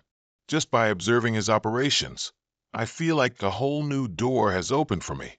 Seeing her still following him, Chen Qianmo suddenly said, from a little distance. She bowed slightly to him. He hadn't looked before, but as soon as Chen Qianmo glanced, he saw a soft, rosy area exposed right before his eyes. He quickly turned away and coughed a few times, while Ling Ruoxi seemed to realize something too and quickly covered herself. She gritted her teeth and said, at the same time, a bolt of lightning appeared in the sky, as if splitting the world. The sun and blue sky instantly turned red, and a bright red crescent moon also appeared. Both of them simultaneously flinched as they heard the announcement. The beast tide will arrive in 5 minutes. Everyone, please prepare to respond. Ling Ruoxi cried out louder. Oh my God, I thought today was my lucky day. Who knew it would be an unlucky day? I never thought I'd encounter a monster attack on the city. We're still a distance from Thunder City. There's no way to escape now. Chen Qianmo had to calm her down first. This region shouldn't have a medium-level beast tide. Now, we can only look for a place to hide nearby. Seeing a spot in the distant woods, his eyes lit up. Chen Qianmo immediately grabbed Ling Ruoxi's hand. Then, without asking, he carried her on his back. Ling Ruoxi startled and squirmed. Chen Qianmo just seriously warned. His strong hands unreservedly supported Ling Ruoxi under her hips. Still reeling from the shock, as he ran like the wind, Ling Ruoxi grew even more furious. Where are your hands, huh? Not there. But the beast tide gave no one a choice. A continuous swarm rushed forward, too many to count. After shouting for a long time, Ling Ruoxi finally blushed as she reconsidered. He wanted to save me, but this position is just too suggestive. Ling Ruoxi suddenly proposed a different idea. How about I get down and help you? 2 people fighting together might have a chance to clear a path to escape. Chen Qianmo was slightly sarcastic. With your strength, it's better to just hold on tight. Women only slow down the speed at which I draw my sword. So, even though her face was flushed with embarrassment, Ling Ruoxi decided to go all out, pressing her body against his back. You wanted to hold on tight, right? Then I'll hold on tight for you to see. Chen Qianmo's face also flushed as he groaned inwardly. Oh my God, is this girl a demon? What is she doing at such a dangerous moment? Just a moment later, they both arrived at the well. He glanced at her hesitantly and instructed. See that abandoned well next to us? Get in there quickly and hide. She couldn't help but worry. What about you? Chen Qianmo also quickly said, don't worry about me. I can escape on my own. Get down quickly. I'll buy you some time. Watching him rush off without hesitation, Chen Qianmo bit her lip, touched. What nonsense is he saying? A level 22 solo player. How can he survive under a beast tide? Is he trying to leave me a chance to live? He's clearly a stranger I just met. After thinking, she resolutely stood in front of Chen Qianmo with astonishing speed, making him panic. What are you doing, huh? Before he could finish, get down quickly. Chen Qianmo was tackled and hugged by Ling Ruoxi, pushed backward. As expected, she wanted them both to hide in the well. Chen Qianmo had to brace his hands and feet against the well wall to slow their descent. How deep is this well anyway? If we keep falling, we'll surely die. I have to find a way to stop. When his feet were firmly braced and they had stopped, Chen Qianmo's arms were trembling. Ling Ruoxi still hugged his waist tightly. We were saved. But then she suddenly pulled away, startled, and shouted in embarrassment. Pull in your lower abdomen. Control yourself a bit. That part touched me. The roaring of the magic beasts running past could be heard by the 2 at the mouth of the well. The 2 below still waited anxiously. Ling Ruoxi glanced at him, shy but stern. After today is over, you're not allowed to talk nonsense outside, got it? Chen Qianmo also hummed in agreement, letting it pass. Once everything settled, Ling Ruoxi asked, Oh, right, I still don't know your name. It was then that he hesitated. Chen Qianmo. Ling Ruoxi's face flushed, her sparkling eyes fixed on him. Tell me, were you intentionally guiding me when you were with me? Why did you do that? Don't think about it. You only have 3 seconds. Chung Kienmo couldn't help but turn his head and sigh inwardly. This girl is truly a vixen. Where does she get so many strange questions from? Outwardly, he gritted his teeth. Yes, it's because you were born, no.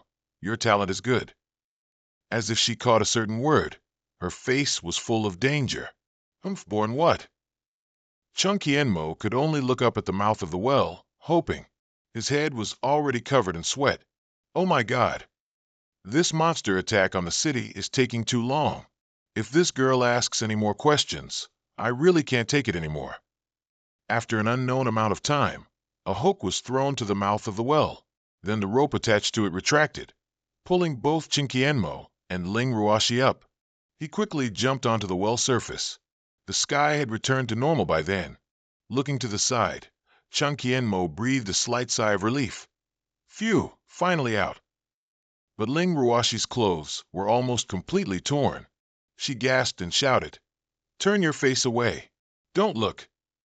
Chung Kienmo awkwardly almost bit his tongue, thinking, were her clothes torn while coming up here? Outwardly, he quickly tried to fix it. It's okay. Let me help you sew them back up. Chung Kienmo quickly took out animal hides from his bag and made a simple dress and top. He shyly turned his face away and handed them to her. Take them and wear them. My leatherworking skills aren't great. This is all I can do for now. Ling Ruoshi snatched the clothes and snapped, "Go further away. Don't peek at me changing." He couldn't help but feel annoyed. Is it really that bad? Am I that kind of person? Finally, Chung Kienmo moved farther away. Ling Ruoshi changed her clothes and stepped out from behind the rock. He covered his mouth in astonishment and admiration, while Ling Ruoshi was furious at the short leather skirt and low-cut leather top, which had even less fabric than her torn clothes. Is this your craftsmanship? You did this on purpose, didn't you? Chung Kienmo's system quickly popped up a notification that he had crafted a leather cloak. Ling Ruoshi unceremoniously grabbed it. You still say it wasn't on purpose? If you had a cloak, why didn't you take it out sooner? As she continued walking towards the city, she grumbled angrily. I knew it. You men are the worst.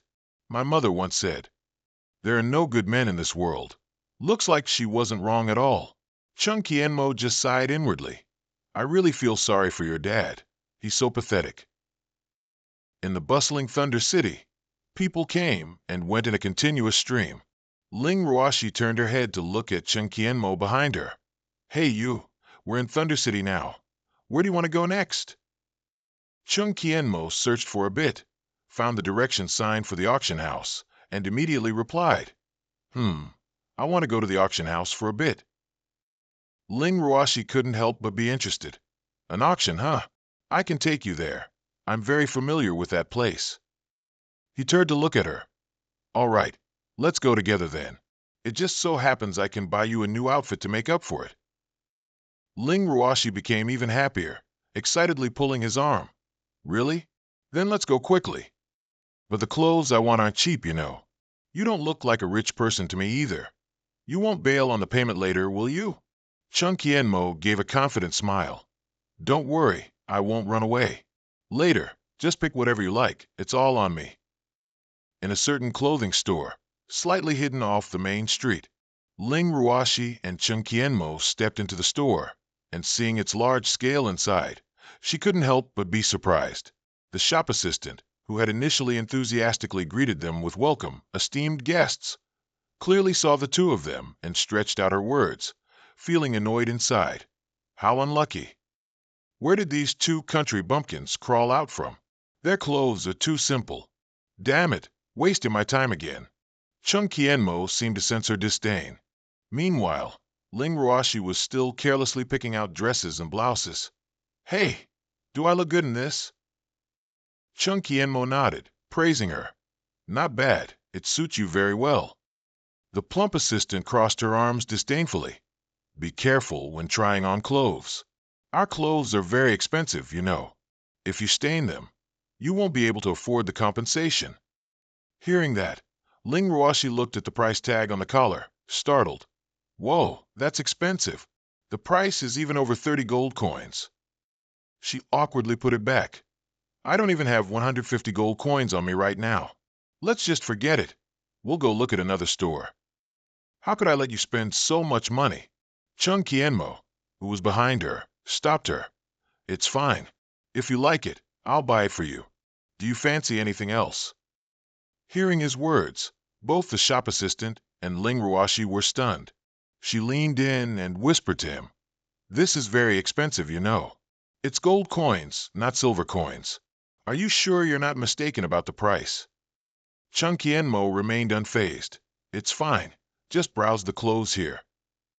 He swung his hand, and a bag of gold coins landed directly on the assistant's counter, making her jaw drop. She immediately did a 180-degree turn, pulling Ling Ruoshi's arm. Miss. Come with me. We still have new arrivals over here." A moment later, she had changed into her new clothes and stepped out. The assistant was overjoyed. "These two outfits, right? That'll be 40 gold coins in total. I'll wrap them up for you." She even sighed inwardly. Such a mistake. If only I had been nicer earlier, I might have sold a few more outfits. But just as she was about to ring them up, Chen Qianmo snatched the clothes from her. "Hold on. Let me check the quality first." He picked them up, felt them for a while, then remarked, "The quality of your clothes in my hand is simply subpar. All the metrics aren't good, and there are even defects, yet it's so expensive." His eyes lifted, glaring at her.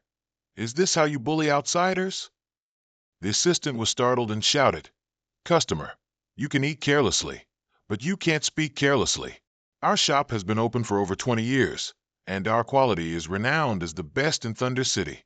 Don't talk nonsense." Chung Qianmo was even more unyielding. "Oh, then call your boss out here. I can teach him how to be a tailor." Suddenly, a voice rang out from their left. "This customer's tone isn't small, is it?" A woman with blonde hair and blue eyes, dressed elegantly, stepped out. "I am the owner of this tailor shop. You just said you wanted to teach me how to work." Seeing her, Chen Qianmo immediately stated, "Your clothing material blend ratio should be 50% silk, 40% mink fur, and 10% sheep's wool, correct?" A garment at this price dares to include sheep's wool? Even worse, this batch of goods had a dyeing error. The original brightness should have been one shade higher than it is now. It's clearly darkened now. Is this what you call top-tier quality? Such an inferior product. Deceiving customers, aren't you? The tailor shop owner's face paled slightly. She stammered, "You? How did you figure that out? Absolutely impossible." Lang Nuakai glanced at him from behind, secretly marveling. Is there anything he doesn't know? She swallowed, sweating as she pondered for a long time. It's ruined. And it had to be a top professional. If others found out, my tailor shop would definitely be shut down. The tailor shop owner stopped defending herself and bowed deeply to Trin Mak. "Please forgive me for being so short-sighted. So you are a hidden master tailor. This batch is truly our mistake. I still hope, sir, you will be lenient with us. Please don't spread this news. I can offer you appropriate compensation." Lang Nuakai seized the opportunity to glare at the employee and exposed her. "Just now, your shop employee looked down on us." The tailor shop owner immediately slapped her fiercely. "How dare you? You actually dared to look down on my valued customers." The employee cried, trying to explain, "Boss, I was blind just now." But she immediately yelled, "Shut up.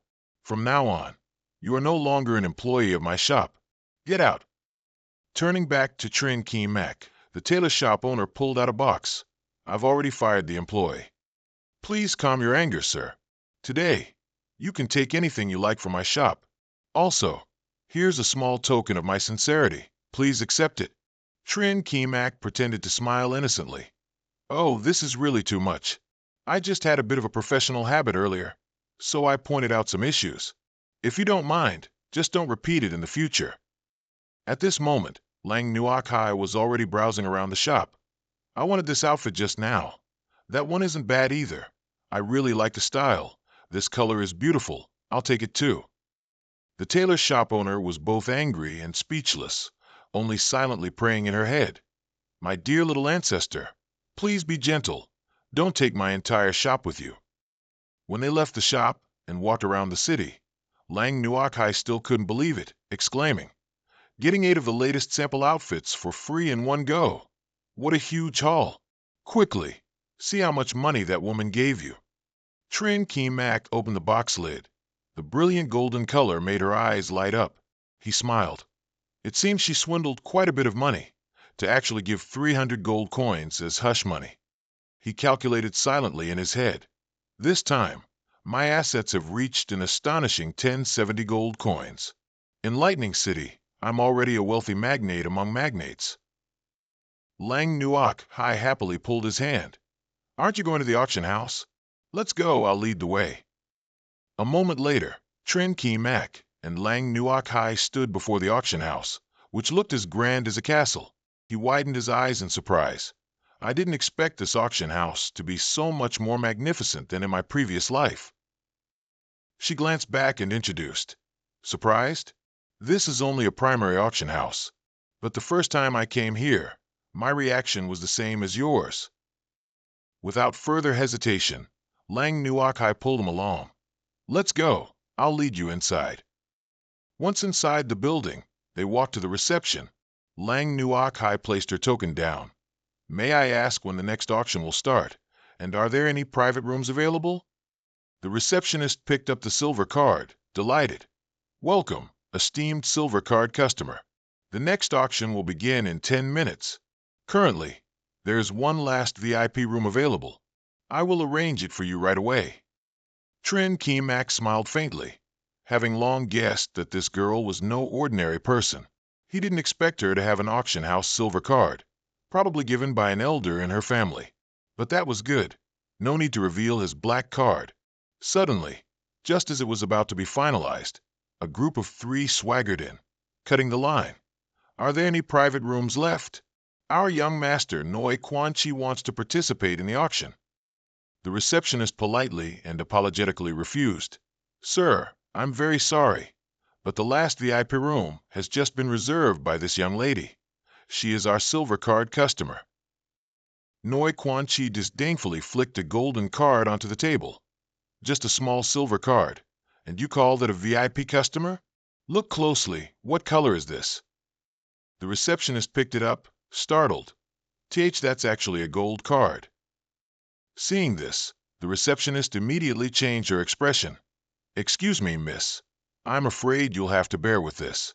Let me arrange the best regular private room for you.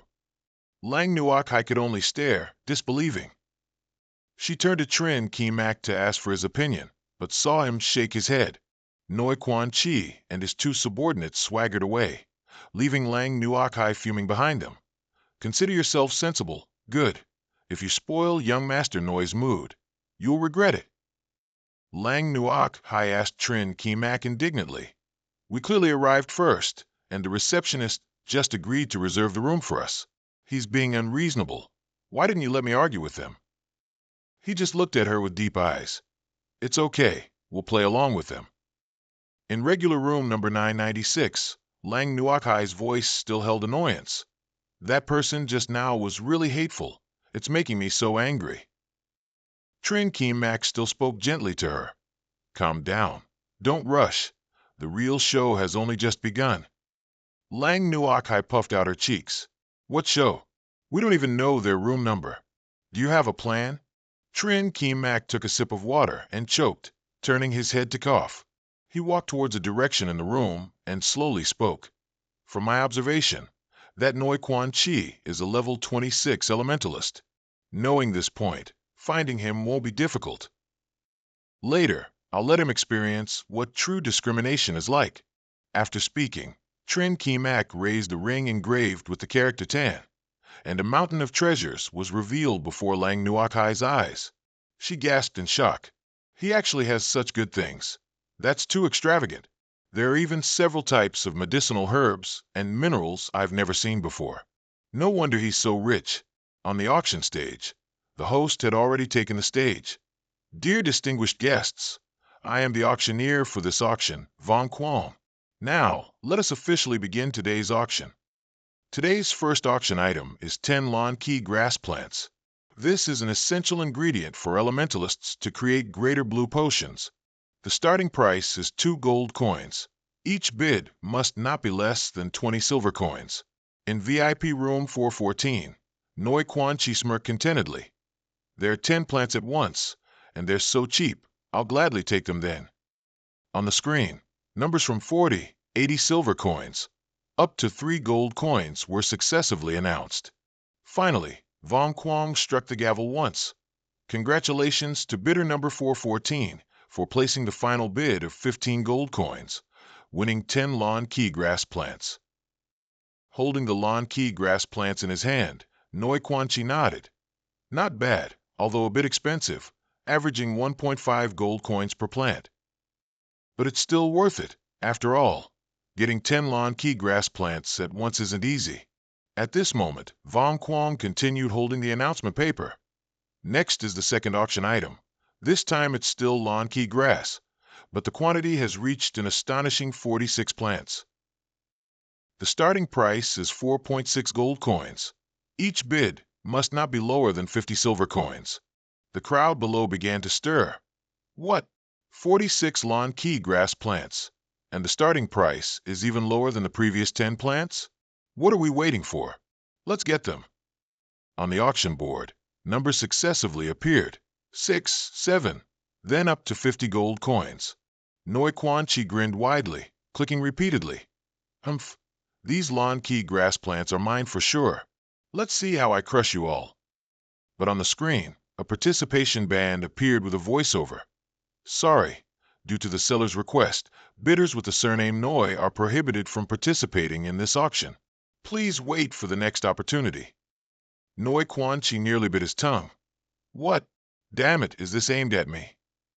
Vong Quang's voice quickly announced, Congratulations to bidder number 782 for placing the final bid of 60 gold coins to win auction item number 2. Noi Quan Chi's neck veins bulged with anger. Damn it, this price is even lower than mine, and they got 46 lawn key grass plants? I've really suffered a huge loss. The gold was transferred to Trin Ki Mac's room. He looked at it and said, Found him. Room number 414 is Noi Quan Chi. Lang Nuakai looked confused. Hey, how did you figure that out? At this, he pointed to the pile of gold coins just collected. Both batches of lawn key grass were put up for auction by me. However, I placed a restriction on one batch prohibiting Noi Quan Chi from bidding, and considering bidder 414's desire for lawn key grass, he had no reason not to bid on the second batch. The only explanation is that bidder 414's surname is Noi, and he is an elementalist. She understood, then couldn't help but cheer. Master, you're amazing. You've completely mastered this auction restriction system. That person named Noi must be going crazy right now. Trin Ki Mac humbly rubbed his hands. This is just an appetizer. There will be times when he can only watch helplessly later. The subsequent auctions all featured that cold voice, driving Noi Quan Chi mad. Sorry, due to the seller's request, bidders with the surname Noi are prohibited from participating in this auction. Please wait for the next opportunity. He yelled angrily. Damn it, who the hell is messing with me? Noi Quan Chi, with red eyes, yelled at his two subordinates. Both of you go find Director 2 for me. Today, I must find that damned seller. I want to see who's got the guts. The two men rushed off immediately. Below the auction house, Vong Quang slowly continued. Ladies and gentlemen, next is the final auction item of this round, a very rare treasure. Please observe carefully. Auction item number 88, an epic grade weapon, the Spirit Rhino Staff. It adds 11 points to both spirit and physique, plus 50 points of magic damage. Furthermore, it can be equipped at just level 25. I don't need to say more about such a good item, do I? The starting price is 100 gold coins. Each bid must not be lower than 10 gold coins. Please start bidding. The numbers gradually increased, reaching up to 520 gold coins. Noi Quan Chi covered his face regretfully. I can only try to bid. Oh my, this is truly a rare good item. Definitely worth going all out for. But Perhaps I won't be allowed to bid on this one either. Just as he guessed. However, this time it's different. There are participation conditions. We apologize, but due to seller restrictions, bidders with the surname Noi are only allowed to bid no less than 100 gold coins per bid. Noi Quan Chi became even more enraged. The sound of smashing objects echoed in the VIP room. His body trembled. You want me to increase the price tenfold? You're playing me like this, aren't you? Then today, I'll go all in against you. You'll know soon enough, my money isn't that easy to take. Despite his words, the auction still announced, congratulations to bidder 414 for bidding 840 gold coins and domineeringly acquiring the Spirit Rhino staff. Noi Quan Chi collapsed to the floor. Damn it, I've lost my mind. I can't believe I spent all my savings just to buy one weapon. Trin Keem Mak snapped his fingers, smiling contentedly. Including buying and selling today, my assets have reached 2,660 gold coins. What a great harvest! But at the same time, an uninvited guest appeared outside their room, opening the door and walking straight in. Hello, I'm Manager 2 from the auction house. There are a few people who wish to see you. Trin Keem Mak stood in front of Lang Nuoc Hai, thinking to himself, originally, I just wanted you to lose a bit of money, and I would have forgiven you. But if you have other intentions, don't blame me for pursuing you relentlessly. Noi Quan Chi stepped forward, glaring down at Trin Keem Mak. So it was you, kid. You used tricks to tie my hands just now. He didn't bother to deny it, responding, that's right. Seeing Trin Keem Mak's nonchalance, the subordinates shouted in his defense. Do you know who our young Master Noi is? How dare you oppose him? Are you tired of living? Trin Keem Mak still smiled disdainfully. Of course I know. Noi Quan Chi, the false gentleman, right? What's so great about that? Hearing his pointed insult, Noi Quan Chi grew even angrier. He clenched his fists, challenging. You're asking for death. Do you dare to have a life-and-death duel with me? Trin Keem Mak calmly met his challenge. All right. His eyes lowered slightly, filled with a profound meaning. A moment later, on the auction house floor, Trin Keem Mak and Noi Quan Chi stood facing each other. He held up the Spirit Rhino staff and sneered. You brat, you brought this upon yourself. Daring to challenge this young master is the biggest mistake of your life. The onlookers exclaimed, It's an epic weapon, how cool. That solo player is 4 levels lower than his opponent. Won't he just be crushed? A PvP like this is meaningless. Flames erupted from the staff's tip. Noi Quan Chi, hearing this, only mocked him further. Today I'll use the Spirit Rhino staff that you sold to personally send you on your way. Trin Keem Mak slightly pursed his lips, displaying a confident smile. With lightning speed, he had already slipped behind Noi Quan Chi without anyone realizing. A direct kick to his back sent him flying before he could even grunt. The pain made Noi Quan Chi's head reel. He was incredulous. This? How can this be? Noi Quan Chi, still airborne, anxiously clutched his staff. It's ruined. It's uncontrolled now. Trin Keem Mak pulled out his weapon, transforming the spear's shape. Then he continuously struck towards both the staff and Noi Quan Chi. The crowd below rubbed their chins, watching. Strange. He could clearly take out young Master Noi directly. So why does he keep attacking the staff? Could his goal be to wear down the staff's durability to 35? How cruel. When equipment durability reaches 0, it breaks permanently and cannot be repaired. Lang Nuoc, high behind him, couldn't help but be moved. Not only did Noi Quan Chi lose money for nothing, but he also dropped 4 levels. Noi Quan Chi panted, holding his cracked staff, listening to the announcement. The Spirit Rhino staff's remaining durability is 1. It's about to break. Trin Keem Mak pointed 2 fingers at him, commanding the magic. If you like to bully others like that, then I'll follow through to the end. Phantom Radiance. The Spirit Rhino staff was broken and could no longer shield Noi Quan Chi from any more blows. So he took the full force of the sharp ice shards piercing him. No, my staff. Noi Quan Chi's heavy body fell to the ground. Trin Keem Mak slowly walked towards where he lay face down.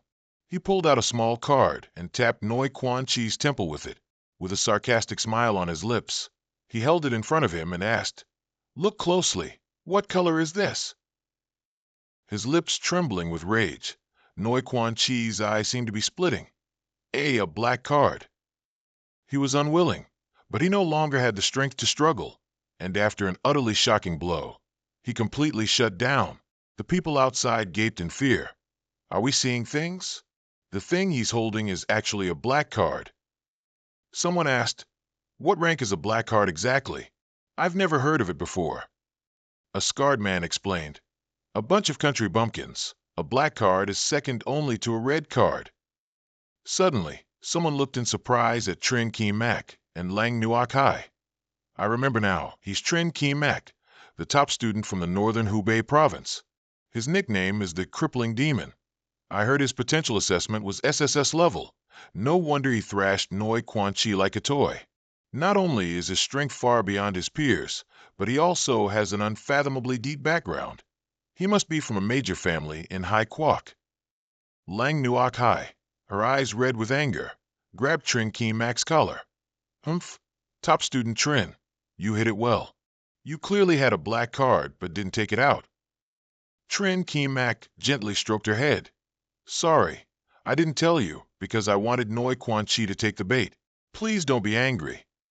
Suddenly, Lang Nuok Hai blushed and turned away. "Damn it, so many people are watching. You be careful in the future. I'll let you off the hook today." The manager had already bowed low. I had eyes but failed to see Mao Tai. My previous hospitality was inadequate. Please don't take it to heart, esteemed guest. I have a small gift. I hope you won't despise it. He broke out in a cold sweat, thinking, I truly was blind to have offended such a great deity. It seems I won't be able to settle this situation today without a significant loss. Looking at the item inside the golden box, Trin Ki Mak found it amusing. The Sun and Moon Demon Wheel, huh? It seems today is my lucky day to actually get more upgrade materials for the Heavenly Eye Parasol. He accepted it without ceremony, then handed him a piece of paper. Today's incident was entirely Noi Quan Chi's own fault. No one else can be blamed. Also, here's a list. If anyone sells these materials, please help me acquire them. The manager reached out and immediately accepted it. Yes, esteemed guest, I guarantee I will complete the task. He then continued to bow as he saw Trin Ki Mak and Lang Nuok Hai off. On their way, her expression showed a hint of melancholy. Trin Ki Mak couldn't help but ask, concerned, "What's wrong? Something on your mind?" Looking up with watery eyes, Lang Nuok Hai softly asked, "I have to go home for a while. Will you miss me?" He flushed slightly and turned away, awkwardly scratching his nose. "Uh-huh." Hearing this, Lang Nuok Hai immediately placed her hand on his chin, pulled his face over, then gave him a quick peck on the cheek. That's acceptable then. After kissing, she shyly ran off. "You bad guy, this is your reward. While I'm not here, you're not allowed to look at other girls, understand? You have to keep your word." Trin Ki Mak chuckled, touching his cheek. She really is a little imp. In the following days, Trin Ki Mak remained dedicated to the refining furnace, perfectly crafting both beginner-level speed potions and vitality potions. His herbalism experience points were 9/10,000, and with the bonus points added, he had already reached the full 10,000 beginner-level herbalism experience points, allowing him to upgrade to intermediate. Trin Ki Mak shook the potion bottle. With an 80% experience bonus, I didn't expect to max out my herbalism experience in just one day. The 400 gold coins spent on renting this advanced potion crafting room were definitely not wasted. Just in time. All the herbs I collected on the way are used up. It's time to go out and check for new goods. Around Thunder City, in Nightfall Town, Trin Ki Mak observed his surroundings. Nightfall Town is a strange monster den occupied by level 25 elite wraiths. However, after night falls, the wraiths here will become 5 times stronger than during the day. Therefore, at this time, no normal players will appear. This is my own private stage. He opened an umbrella. The deadly night officially begins. Hismadik stap imeditan activat, sumong spirit, aduk vim, satming dakfat, loyoptu, banglaitu, sumong temek, gabulam hatdukni, and tea sivi pupet, tulolo. He ordered his subordinates in the darkness. Next, you have only one task, which is to drag all monsters from everywhere into the fight. With that, he ordered them to scatter, and immediately the spirits and mage flew away. They successively lured flocks of wraiths and monsters from all over back. After that, Trin Kemak continued. All of you gather in the central square and temporarily hold back all the wraiths. This last room, I'll handle it myself. A moment later, inside a house's window, two factions of monsters fought, smashing through the window as they burst out. Taking advantage of the fight being held by his subordinates, Trin Kemak decisively jumped over their heads. A specialized net was cast, firmly capturing three monsters. He also activated his journeying boots, dragging them along. My speed must be faster. If I don't get out, my summoned creatures will die. Trin Kemak decisively drank a perfect grade agility potion, increasing his movement speed by 80% for 1 minute. Trin Kemak's spirits and contracted creatures were surrounded by wraiths outside. Trin Kemak threw the net down in front of them. He stood in front of his summoned creatures. The pressure is extremely dangerous. Luckily, not all of them died. Now the wraiths are still gathering together. Waving his scepter, an ice wall was constructed, encapsulating and trapping the wraiths. Trin Kemak leaped high and summoned, grappling hook gun. He smiled, looking at the wraiths. The next step is my deep worm. As he spoke, Trin Kemak snapped his fingers, quantum explosion. With that, a massive sphere fell into the center of the ice wall. Quantum explosion level 1 launches a light attribute quantum bomb at enemies, deals damage within a 10-meter radius, and has a certain chance to inflict the electrocution status on enemies. Can freely control the bomb's launch position within a 100-meter radius. Cooldown is 20 seconds. An earth-shattering explosion rumbled inside the ice wall. Trin Kemak had long since dodged away. The wraiths and monsters, missing limbs, headless bodies, were completely wiped out. Trin Kemak couldn't help but exclaim, instantly defeated. It seems that using a large-scale destructive weapon like a quantum bomb is an incredibly powerful attack against areas below level 30. It truly lives up to its name as a skill stolen from the altar. Just from this wave of light alone, my experience has increased by 1/40. Seeing the monsters and malevolent spirits rise one after another, he also guessed, now that I've successfully gathered their corpses together, they'll regenerate immediately.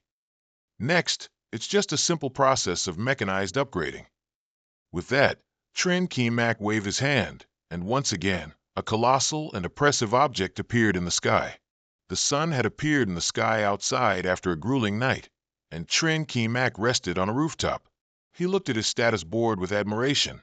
In just one night, I've leveled up to 25. The status window displayed all his attributes and assets, with some attributes also increasing with his level. Trin Kemak nodded slightly, commenting, after allocating points, my 79 basic strength points are gradually catching up to my agility attribute. Before level 30, I'll be able to get both basic attributes above 100. After his evaluation, he jumped down from the rooftop. New student enrollment day is in 4 days. While I have time, I'll complete my leather crafting experience. In Thunder City, at the leather crafting workshop, Trin Kemak sat resting on a chair, out of breath, but he finally succeeded in crafting an excellent wolf leather hat. Enough points to reach intermediate level.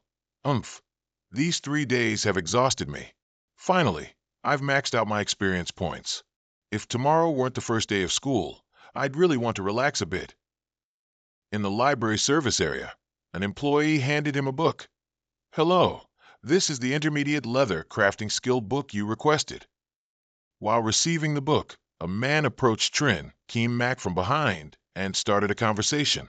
Young man at such a young age, to be able to raise both secondary professions, herbalism and leather crafting, to intermediate level, such talent is truly rare and hard to find. The people behind couldn't help but exclaim, "Hey, Isn't that the president of the Thunder City Life Association? And the young man next to him, isn't that Trin Mak, the top scorer of Hubei's Northern Province this year? Everyone's in awe of his talent. Trin Mak vigilantly turned around and politely asked, "May I ask who you are?" He friendly introduced himself to him. "I am Chao Tan, the president of the Thunder City Professional Life Association. My staff have reported on your performance at the herbal medicine shop and the leather crafting workshop. Therefore, I'd like to invite you to join our association." Trin Mak disregarded him and left. "Sorry, I'm not interested." Chao Tan, in disbelief, continued to persuade him. "Don't refuse so quickly. I'm not simply inviting you to join. I'm offering you the position of council member of the Professional Life Association." The crowd buzzed as they listened to him explain. A council member is the third rank in the association, just below the president and the elders. At all stores on the Heavenly Dawn continent, you'll receive a permanent 15% discount. With just this, you can save countless amounts of money. Trin Mak's eyes briefly glanced at the people around him, and he suddenly recalled, "This life association didn't exist in my previous life." Looking at the reactions of those around, it seemed like there were huge benefits hidden within. However, he still replied coldly, exactly as before, leaving Chowton speechless. "Sorry, I'm still not interested." Chowtan, in utter disbelief and persistence, said, "Young friend, perhaps you don't fully understand the position and authority of a council member in our association? As a council member, you can." Suddenly, he was cut off by Trin Mak's firm voice. I said. Trin Mak's eyes were full of a smile as he looked at him. "The position of council member is not enough." The crowd once again burst into an uproar. Damn, Trin Mak really doesn't know what's good for him. Such good conditions, and he's still not satisfied. That's right. Human greed is bottomless. Have some shame. Although a little regretful, Chao Ten corrected himself. "With your current 2 intermediate subprofessions, the offer I made is already the limit. If you still can't accept it, then I can only give up." He turned to leave, regretfully thinking, I misjudged him. Trin Mak's talent is strong, but his personality is not good. Too greedy and arrogant. It will be difficult for him to reach the peak. But just as Chao Tan was about to leave, he heard Trin Mak say, "Who said I only have 2 subprofessions at an intermediate level?" He spun his head around in surprise. "Is what you just said true?" He quickly made a decision. "If you truly have 3 subprofessions at an intermediate level, then I'll give you an elder position, and all stores will enjoy a permanent 20% discount." Trin Mak smiled and pulled out the system, thinking, a 20% discount at stores is quite good. I didn't expect these skills I conveniently practiced to also bring unexpected joy. When they saw the blank skill book, the crowd was startled. Look, he took out an empty skill book. He's actually already mastered a new skill at an intermediate level, and it's the most difficult profession of the 3, blacksmithing. Seeing Trin Mak holding up the book towards him, Chowton almost bit his tongue. How is this possible? I'm only an intermediate blacksmith. Where did he get so much energy? A moment later, Trin Mak still followed Chao Tan, who was both praising and blaming himself, having inquired all the way. I didn't expect the young friend's blacksmithing skills to have already surpassed mine. I'm truly ashamed and inferior. Ahead is the Thunder City Life Association. There, I will bestow upon you the Elder's insignia. In the future, all stores, upon seeing your insignia, will accord you the highest respect." Suddenly, he curiously asked, "President Chow, may I ask what the relationship is between the Blacksmith Association and your Professional Life Association?" Chowton sadly bowed his head slightly. "To tell you, it's a bit embarrassing. The Blacksmith Association is the only organization on the Heavenly Dawn continent that is outside the control of the Professional Life Association, because those old guys are very arrogant. Unfortunately, we don't have a master blacksmith within our ranks, so in the path of blacksmithing, we truly cannot compare to them." Trin Mak nodded slightly. "So that's how it is." Chowton looked at him and added in his mind, "Perhaps in the future, you can create a miracle." At the high-level conference room of the Life Association, As soon as Chao led Trin Kemak in, someone greeted them. "Hello, President Chao." "President, is this your relative?" He stood in front of Trin Kemak and happily announced, "Everyone, today I want to share some exciting news with you all. This young friend beside me, Trin Kemak, is this year's top scorer of Hubei's Northern Province University entrance exam. From today onwards, he will become an elder of the Life Association." The number of elders in the room was less than 10, but all of them were astonished beyond words. Advanced herbalist Tan Vin Suang was the first to speak. "President Chao, this is not right. Even if this child has good combat talent, it has nothing to do with life professions." The others, for the reputation of the association, all refuted Chao Tan. Trin Kemak then spoke, his words laced with sarcasm. "Indeed, a bunch of frogs in a well. No wonder the Blacksmith Association restored you guys. Just because my combat talent is top tier, does that mean my life skill talent can't also be top tier?" Tan Vin Suang angrily pointed at him and scolded. "You brat, you must know that our association always speaks through strength. If you can pass our test, I, Tan Vin Suang, will have no objections, and I will wholeheartedly support you becoming an elder. Conversely, if you can't pass, then just get out." Ching Qianma immediately agreed without hesitation. "All right, no problem. But with so many people testing me, could there be a little extra reward?" The elder of the Life Skills Association, Chui Feng, also stood up and guaranteed him. "All right, what you said has some merit. This old man promises that as long as you pass the collective test, all those who set the questions will each give you a reward." He immediately agreed after hearing that. "Deal. So that everyone can easily choose suitable test questions, I'll explain my subprofession situation. Currently, I've learned 6 subprofessions: herb gathering, mineral collecting, blacksmithing, skinning, and crafting." Chung Qianma looked directly at each person, and all of them have reached intermediate level. Qin Yongchang broke into a cold sweat and shouted, "What? All 6 subprofessions have reached intermediate level? What kind of monster is this?" He immediately turned to scold Chao Jin. "Chairman Chao, he's so formidable. Why didn't you say so sooner?" Chao Jin shook his head dismissively. "Humph, what does that have to do with me? That was your decision." The group of elders immediately fell silent, as if deflated. Chung Qianma was the first to speak. "Are you all worried about the difficulty of the questions? Time is short, so how about this? Let's speed things up. I'll ask each person one question, 7 rounds, 4 wins. How's that?" Chao Jin also nodded in agreement with his idea. "I think this idea isn't bad. It saves time and doesn't require a lot of brain power to think about the problem." "Student Ching Qianma, let's leave this brain-intensive task to you. Please present the question." A moment later, the elders all started chattering. "You just mentioned the classification of soft iron and hard iron, and the method of steel quenching. How is it done? And you can use the metal cutting method to evaluate the type of leather? Unbelievable. You even know about the ghostly mushroom in the miasma-filled swamp? How do you know all this?" Chung Qianma scratched his head a little awkwardly. "Well, about that." Qin Yongchang held his head in frustration. "I thought he was just making up some questions to win, but he actually has extensive theoretical knowledge, far beyond what everyone imagined." Chui Feng also gripped his chair helplessly. Omnipotent, truly omnipotent. He was the one who stepped forward to fulfill his promise. Now that you have won, this old man will naturally uphold his promise. Chui Feng presented a fruit with strange patterns, making Qin Yongchang gasp. This is an ability fruit? A treasure worth thousands of gold, just given away like that." Chung Qianma naturally bowed, raising both hands to receive it. "Thank you for the gift. Then I shall humbly accept it." With that, he continued to hold out his hand to the remaining 6 elders. "I didn't expect everyone to be so generous.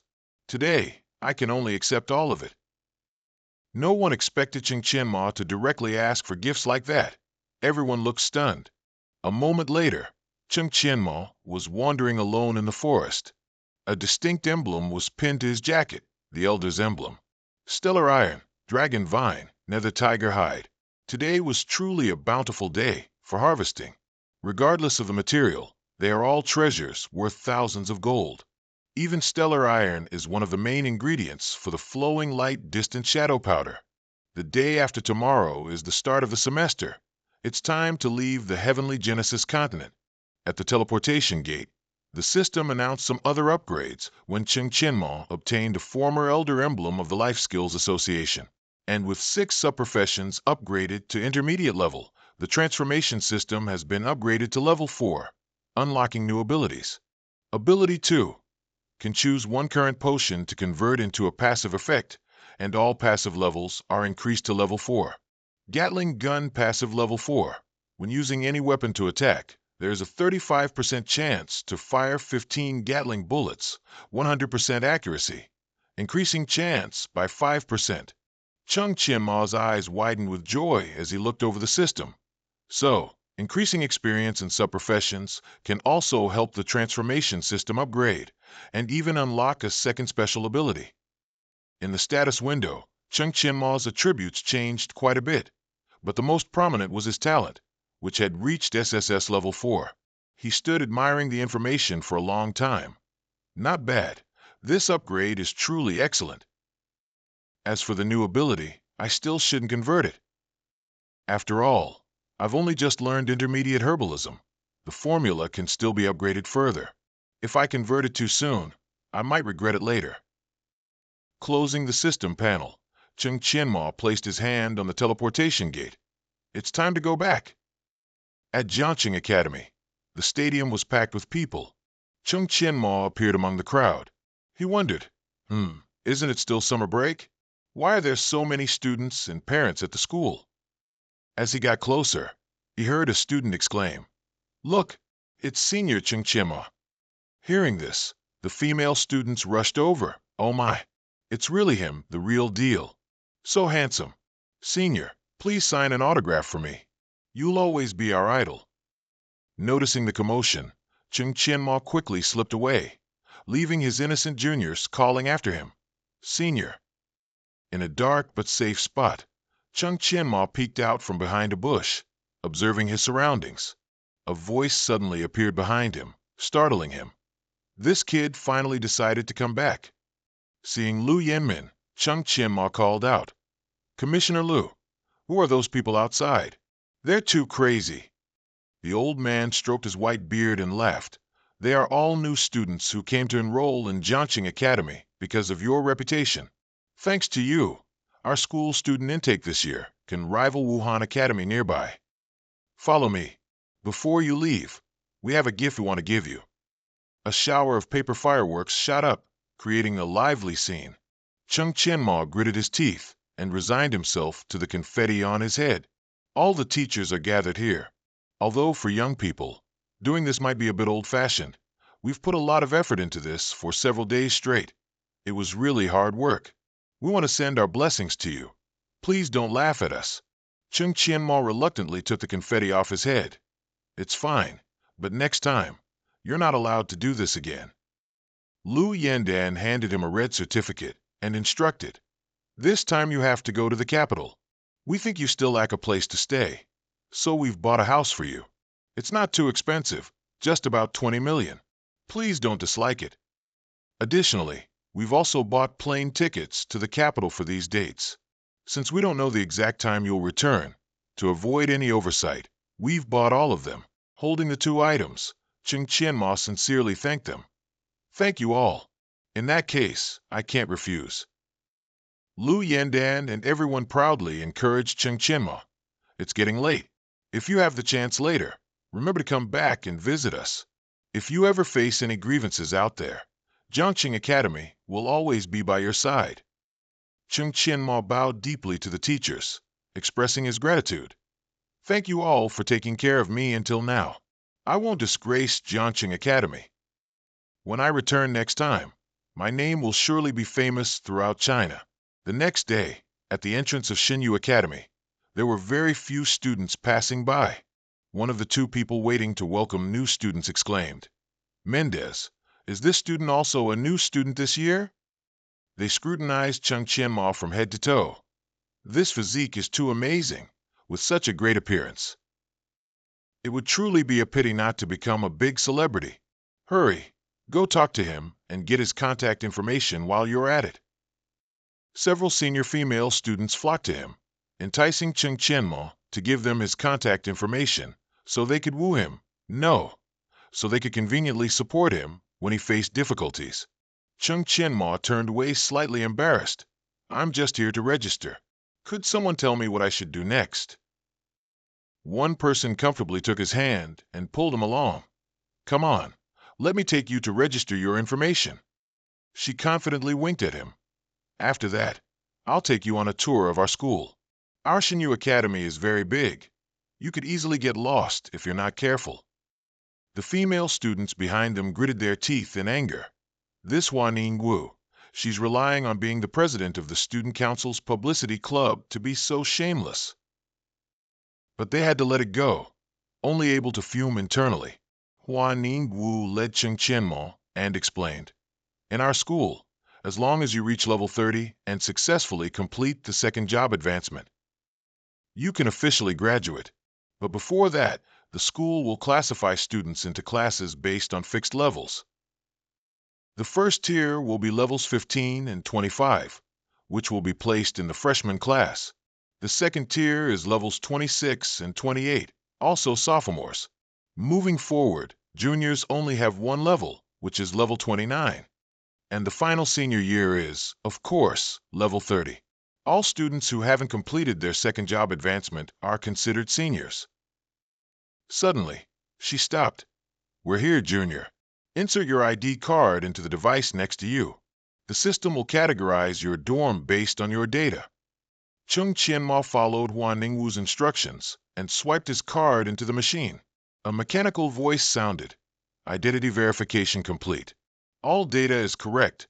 New student Cheng Qianmo of Shinyu Academy. Current level is 25, and this year's top scholar of Non-Back Province, a row class, assigned to the luxury dormitory. Located in Zone Z of the school, room number 001. She and everyone else were surprised. You've already reached level 25. All the students gathered around because of this freshman who reached level 25, wondering, how did such a monster get into our school this year?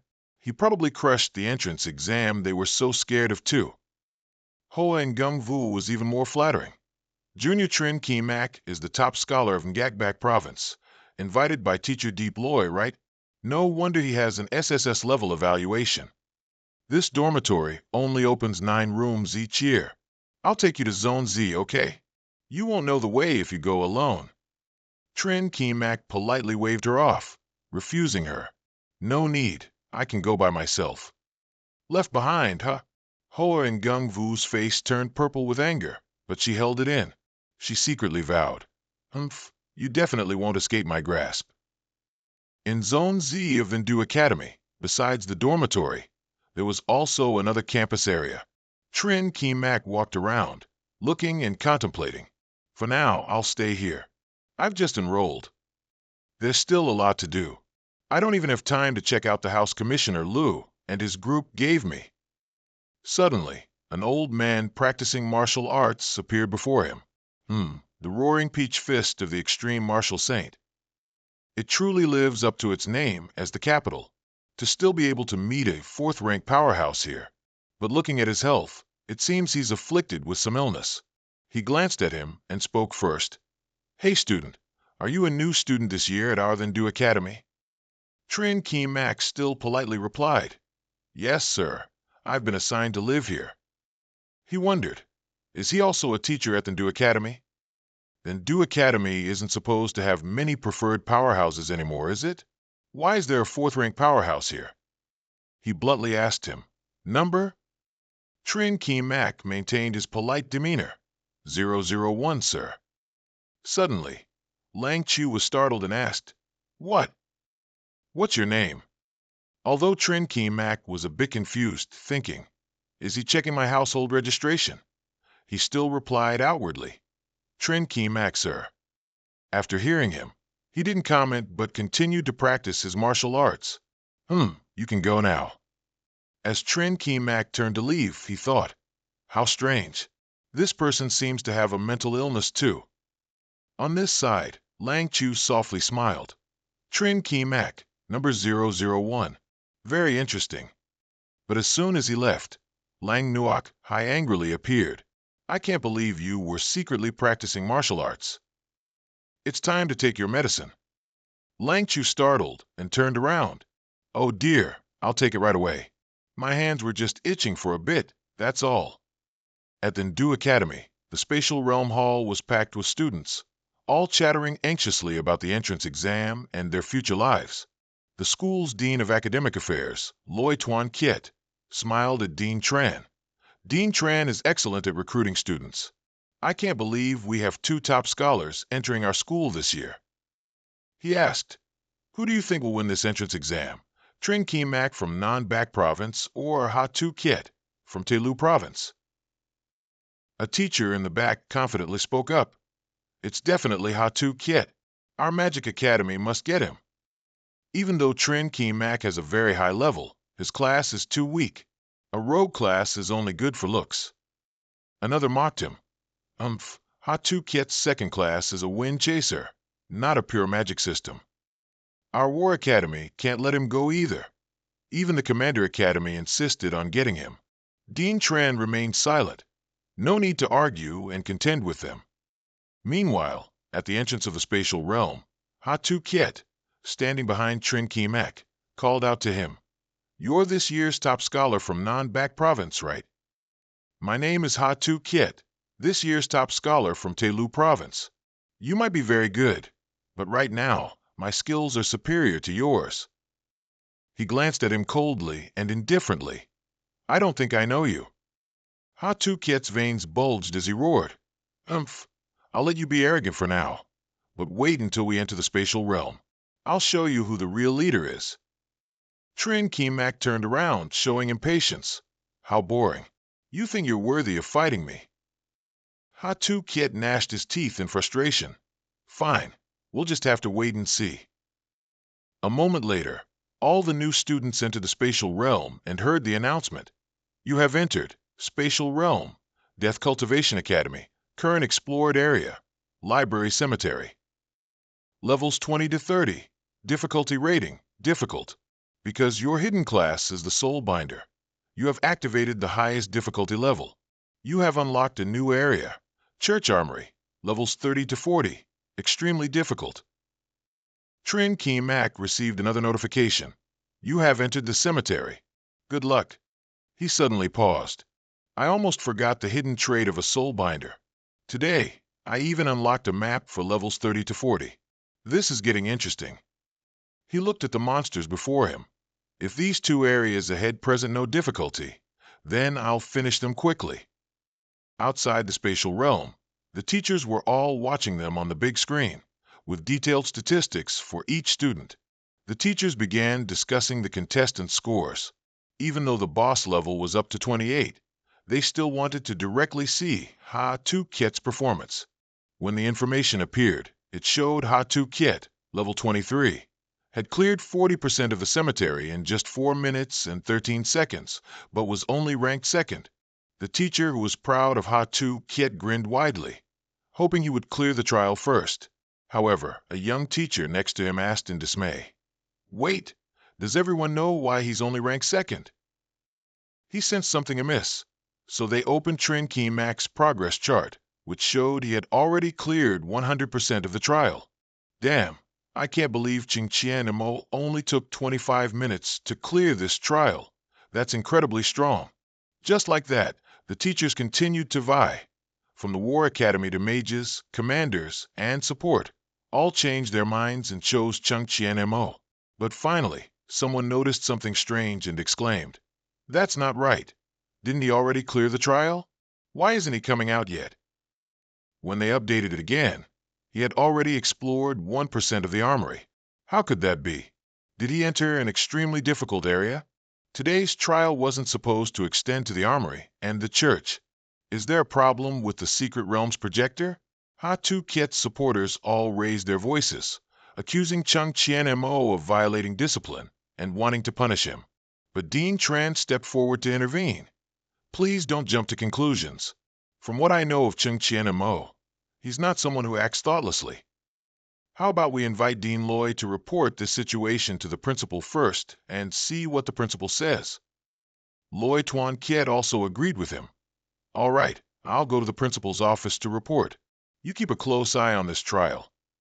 Seeing that he had temporarily stopped them, Dean Tran took a deep breath. Oh, my little ancestor, you must seize the time. Going to and from the principal's office will take at most 30 minutes. If it exceeds that time, even a god would find it hard to protect you. In the armory's secret realm, Cheng Chien and Mo hid to the side, looking at the monsters guarding the door. I've reached the armory, so the difficulty level has definitely increased. The monsters here are, on average, level 30, about 70 of them. Moreover, all the monsters here are warrior-type crusaders, very difficult to deal with. Although they're a bit tough, I still have a way. With that, he put on his cloak hood, transforming into a ghostly form. Then, in stealth mode, he collected a box and glided past the crusader monsters without them noticing. Once everything was done, he dusted off his hands. Finally, all the explosives in the armory are gathered. It's time to act. He stood by the barrel of explosives, waved, and shouted, drawing the attention of all the monsters. Hello, everyone. But by the time they ran over, he had already erected an ice wall, using the continuously growing ice wall to slow them down. This way, I can gather all the monsters together. When enough were gathered, he retreated away from the explosive barrel. It's time for fireworks. Fireball spell. After casting, he immediately used an ice shield to envelop himself. The ice shield can grant me immunity to all damage for 10 seconds, which should be enough to protect me from this explosion. Moments later, a massive explosion erupted, and Cheng Chien Mo's ice just barely blocked the damage for him. Outside, Loy Tuan Kiet had found the principal's office.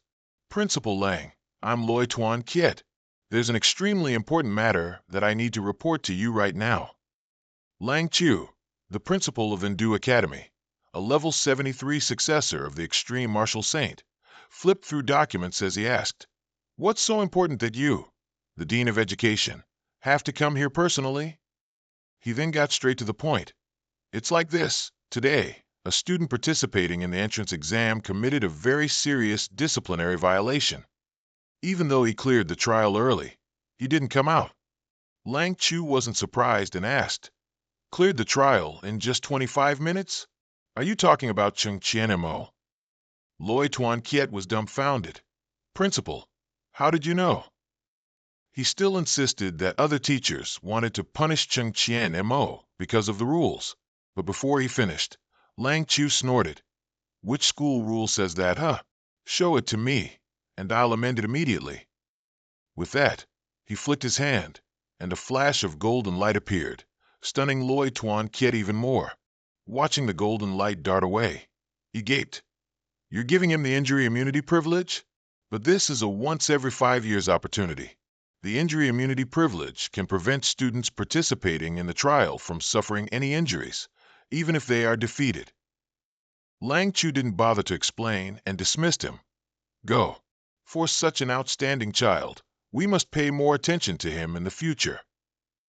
Loy Tuan Kiet, though confused, had no choice but to obey. A moment later, he suddenly looked out the window and thought, "It's good for young people to have ambition, but they can't be too impulsive. I'll let him go wild this one time, but there won't be a next time." Looking at the scorched monsters behind him, Cheng Chien Mo nodded slightly and turned away. "Not bad. I dealt with all the monsters in just 8 minutes. Indeed, the greater the risk, the better the reward." Next up is the fierce battle. The large door in front of him opened, revealing a figure guarding in the dark night. When there was enough light, he saw clearly. It was Weapon Master Harrow, an elite leader, level 35, with 18,000 health points. Cheng Chien Mo was slightly wary. Although this guy only has the Cyclone Slash skill, it's incredibly tough to deal with. Cyclone Slash is an imperfect, continuous area of effect attack. Moreover, the skill grants control immunity for its duration and cannot be interrupted. It seems my unbreakable golden body will end today. Let's begin. His staff immediately gathered a void orb. Then he fired it towards Harrow. Go, let's start with a powerful move. As the orb approached, the monster's eyes suddenly glinted. With a downward chop of his axe, the orb was shattered, causing no ripple. He lunged towards Chengqian Mo and roared, "I've always waited for a true challenge. Let me see your strength." He immediately used the Excel orb to dodge an axe swing.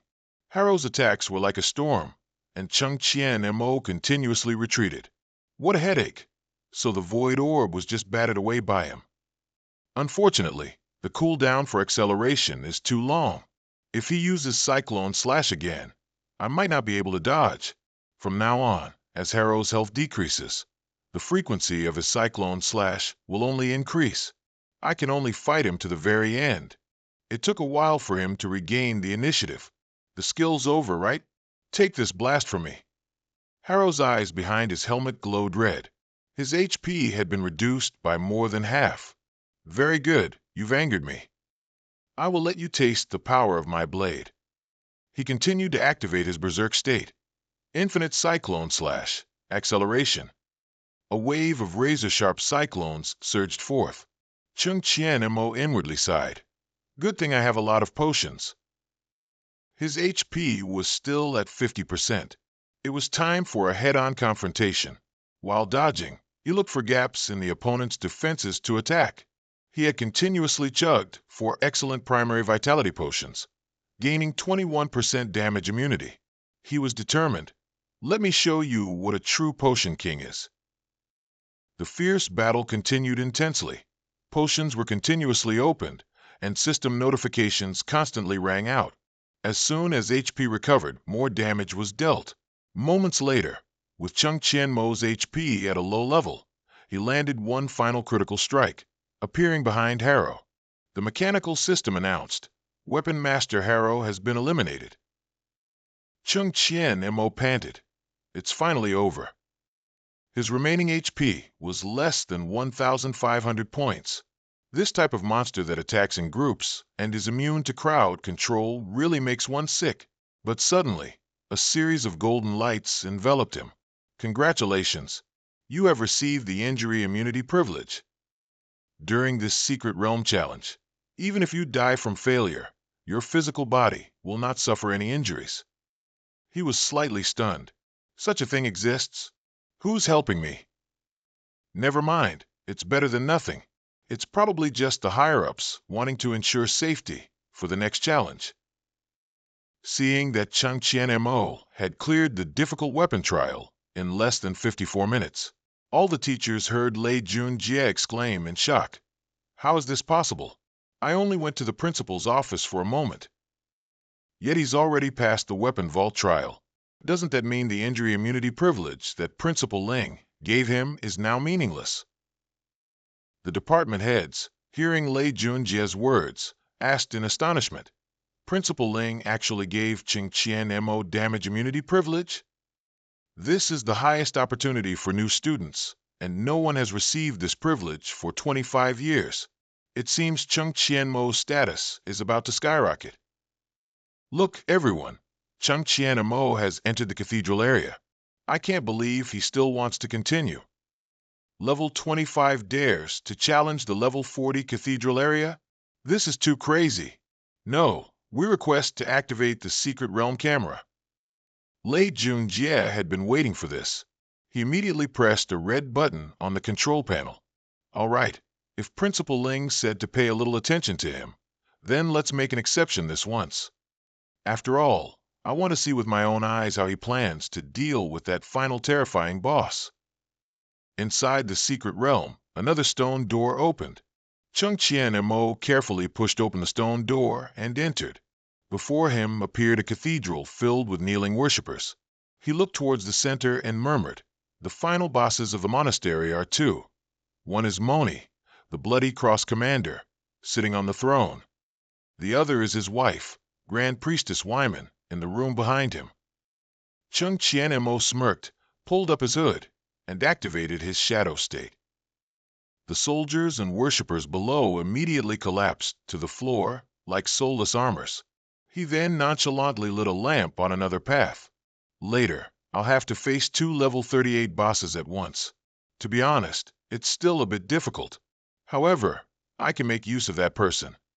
Looking at the prisoner whose hands and feet were bound by chains, but was still alive, Chung Chien-mo stood before him and asked, "Fabank, do you want revenge?" Fabank's eyes half opened, his flesh bruised and battered. "Can you help me?" Fabank was originally the adjutant officer of the Bloody Cross Army. Because he exposed the affair between the commander and the Grand Priestess, he was imprisoned here for decades. In his previous life, Fabank in the game was a hidden NPC. Players had two choices, either kill him, after which Fabank would drop a perfect blue-grade equipment, or help him break free from his chains, and he would assist the player in fighting the main boss. Apparently, Chung Chien-mo chose to use the priest's pre-healing skill on him. He mused, however, because he was severely injured. In my previous life, players couldn't heal NPCs, so his influence on the actual battle was limited. But in this world, watching his limbs and battered body gradually recover, Fabank looked dazed. He knelt on one knee before Chung Chien-mo. "Thank you, benefactor, for healing me. As long as I can get my revenge, I will obey your every command." He nodded, formulating a strategy. "Later, listen carefully for sounds outside. I will clear out all the Bloody Cross soldiers in the cathedral. Once you hear the Grand Priestess's voice, then—" Upon returning to the cathedral, Chung Chien-mo immediately deactivated his shadow state, which also meant the Bloody Cross acolytes were activated. Chung Chien-mo turned and bolted. "Come on then, acolytes." The acolytes swarmed forward. He led them, dashing towards the stone door. Chung Chien-mo stepped on the water and leaped to the other side. The entire group of acolytes also rushed down, sending water splashing everywhere. But Chung Chien-mo had already jumped up from below. He immediately used the ice-binding spell, targeting the group of acolytes. Being both soaked and clustered together, the acolytes were frozen solid. The academy masters outside gaped, mouths wide like bowls. Who would have thought Chung Chien-mo would dare to freeze 50 level 37 acolytes at once? His calculations were too fierce. Not letting them wait too long, Chung Chien-mo gathered a fireball and a void orb, casting them twice, along with a passive activation. Everyone outside was bewildered. What kind of situation is this? Isn't the cooldown for this void orb 15 seconds? How can Chung Chien-mo continuously cast skills twice within 5 seconds? Could this be related to his talent? Everyone thought it was his rare talent. As for Chung Chien-mo, he had walked to where Moni sat motionless. Holding his golden spear, he muttered to himself, "Finally, I have to face this despicable couple." When the distance was close enough, Moni's eyes suddenly lit up. Moni activated, entering combat state, springing up angrily. "Heretic, I shall cleanse you in the name of the holy light." He didn't hesitate to rush forward to meet him. "Humph, someone like you, who has fallen into darkness, dares to act on behalf of the holy light? Are you worthy?" The heaven strike landed, disarming Moni. His shield also fell, and he flew several meters away. With incredible speed, Chung Chien-mo didn't wait for him to fall, leaping up to attack him in midair, until Moni's body was bruised, and he spat out a mouthful of hot blood. The spectators outside watched him, almost dropping their jaws. Damn, he continuously controlled the boss for 30 seconds. This person's skills are so smooth. His timing is incredibly precise. I've never seen anything like this in my life. Looking at the intensity and size of the phantom patterns behind him, he's reached the level of mid-tier phantom patterns. Numerous phantom pattern orbs gathered densely around Chung Chien-mo. He gave a mocking smile. "Let me give you a taste of the power of these mid-tier dark attribute phantom patterns." With that, he swung his hand, throwing them all towards Moni, continuously dealing crushing and critical damage. Chung Chien-mo leaped backward, avoiding the effects of his own skill. As he fell, another woman appeared from behind the door. "Moni has fallen. You will pay for this in blood." A pulse of energy surged, covering Chung Chien-mo's body. A notification popped up. "You have entered a forced immobilization state. It will automatically be removed after 60 seconds. He gritted his teeth and tensed his body. It's here. This is the most difficult part of the monastery map, and the reason there are two bosses. The so-called two bosses is in a continuous battle with two opponents. She swung her pitch-black staff, calling out, "Live again, my love." Wyman has used the resurrection spell. After Moni falls, it triggers the Wyman Forced Resurrection storyline for Moni. Regardless of who it is, everyone will eventually have to face the attack of two level 38 bosses at the same time. But Fabank suddenly appeared from the side with his twin hammers, yelling, "Blood for blood! Today is Reckoning Day." Wyman startled in panic. "You? How did you get out?" He swung a hammer at her head, forcing her to dodge. Chung Chien-mo's body trembled as he watched the resurrection spell being interrupted. Fabank stood opposite her, scoffing. "Surprised, aren't you? Today is the day you despicable couple die. All these years of humiliation, I'll return it 100-fold today." Chung Chien and Mo forced a smile. Forced immobilization state, 10 seconds remaining. If I can't break the storyline, then let that NPC break it. Very logical, right? Suddenly, she looked at him in shock. "It's you. You saved him." "I'll kill you." Wyman turned around and attacked Chung Chien and Mo. But before she could even gather energy, Fabank leaped up. "Don't you dare touch a single hair on my benefactor." At this moment, the forced immobilization state also ended. Chung Chien and Mo pushed himself up. I didn't expect Fabank in this world to be so ferocious. He's indeed much stronger than in my previous life. Is it because I healed his wounds? He rushed with his sword towards Wyman's back. It seems I should change my way of thinking more in the future. I can't use my previous life's apocalypse mindset to assess problems. It's very clear that in many situations, optimizing certain processes in this world will have unexpected benefits, like right now. The department heads outside continuously broke out in cold sweat, a freshman entering the secret realm for the first time. Yet knowing this strategy? Too formidable. Lei Junjie was so excited his whole body trembled, as expected of someone valued by Principal Ling.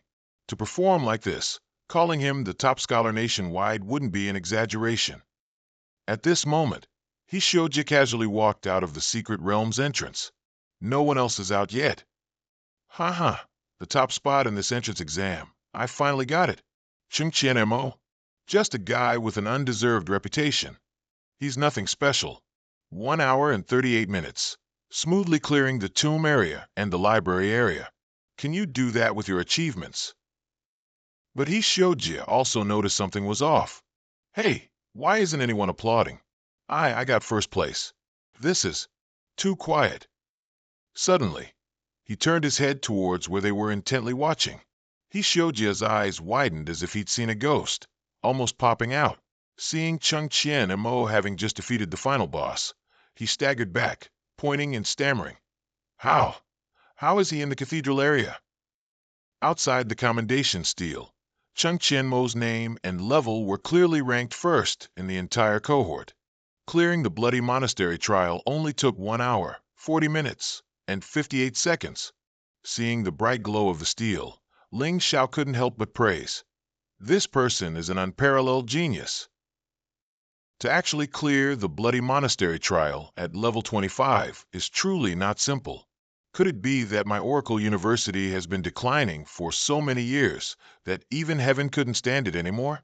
At this moment, someone entered, carrying a medicine tray, and called out, "Grandpa, it's time to take your medicine." Ling Xiao watched Ling Ruoshi put down the bowl and asked, "Ruoshi, this time you've come to the Thien Kai continent. How long do you plan to stay?" She lowered her head slightly. This time it might be a bit longer, maybe more than 10 days. Is that okay?" He took his medicine while asking casually, "Grandpa's health is fine. You can stay and play for a few more days. But speaking of which, you're not a child anymore. Do you have a sweetheart yet?" Ling Ruoshi jumped in surprise, then forced a smile. "No, Grandpa. Don't think nonsense." Right then, Ling Xiao pulled out a stack of Chung Chien Mo's files. "Well, I have a very good candidate here. He's handsome and refined, and his strength is even more outstanding. How about you two get to know each other? Ling Ruoshi rushed away carelessly. No need. I have my own plans in mind. Well, I'll be going now. Seeing her fly out and slam the door shut, Ling Xiao sighed softly. My Ruoshi has finally grown up. She actually has someone she likes. No wonder she said she wanted to stay on the Thian Kai continent for a few more days. Outside in the courtyard, Ling Ruoshi also let out a sigh of relief. But not long after, Ling Xiao threw open the window and yelled down into the yard. Daughter, you still need to be careful on Thian Kai. There are quite a few bad people there. Don't get tricked. Her lips suddenly moved, repeating his words. Bad people? Recalling the scene that made her blush, Ling Ruoshi pouted. Yes, especially that scoundrel. He's the worst. Suddenly, she looked up at the sky and mused. Scoundrel, after all these days without me. Do you miss me or not? If you don't miss me, I'll show you. Elsewhere, there was an anomaly at the entrance to the secret realm. Chung Chien and Mo brushed off the dust from his shoulders and walked out of the gate. The deans all clamored to praise him, each wanting to draw Chung Chien and Mo to the academy they believed was of the highest caliber. He Xiujia, on his side, could no longer stand up, his lips trembling as he muttered, A freak like Chung Chien and Mo. Are you telling me he's the provincial top scorer? Next time, can we consider him a national top scorer? He harmed my Chi Lu's glory. How embarrassing. At this moment, Lei Junjia stepped forward to stop the commotion. Everyone, calm down a bit. Student Chung Chien and Mo, first, congratulations on making history today. I'm sure you know our school has a total of 4 major academies. With your achievements, you can naturally choose freely. May I ask if you've already decided? Chung Chien and Mo thought carefully. I still don't know how universities in the Blue Star world operate. And I don't know what level their teaching has reached. How about I ask if I can audit a class? After thinking, he scratched his head and smiled naively. I haven't decided yet. It would be great if I could attend a trial class at each academy. They all vied to express, no problem. The doors of our War Academy are always open to welcome you. Our Magic Academy also welcomes Student Chung to audit classes. The Command Academy agreed. The Support Academy agreed. In a large building on campus, students of all years were gathered at dining tables during their lunch break. Lin Bing, the head of the Disciplinary Committee of the Student Council, a third year at level 29, held a stack of tickets and said to the person opposite him, Ningyu, I spent a lot of effort to get 2 tickets to Zhou Tong's concert. Do you have time today? How about going with me? She looked at him so happy and sighed inwardly. This Lin Bing, although his strength isn't bad and his family background is good. He's considered a decent young man, but his appearance, it's really not my type. How to refuse? As she was wondering, Hua Ningyu suddenly noticed a familiar figure behind him. Seeing Chung Chien and Mo, she immediately confirmed, It's him. Hua Ningyu immediately stood up, said a word to Lin Bing, and left. Sorry, I still have something to do. You go by yourself. He thought she was really busy, so he remained relaxed. No problem, next time. But seeing Hua Ningyu sit next to Chung Chien and Mo, he nearly bit his tongue. Damn it, what's his relationship with Ningyu? On this side, she calmly stroked her hair, feigning gentleness. Junior Chung Chien and Mo, we meet again. Chung Chien and Mo, still chewing, asked, Is something wrong? She immediately found something to say. I heard you received the privilege to audit classes across the entire school. That's amazing. Like all other compliments, Chung Chien and Mo merely grunted in acknowledgement and nothing more. Lin Bing, watching from behind, had veins throbbing on his forehead in anger. The woman I practically groveled for, and you just flat out ignored her? The main thing is, Ningyu didn't show any trace of anger. It's really making me furious. He rolled up his sleeves, walked up to him, and stared him down.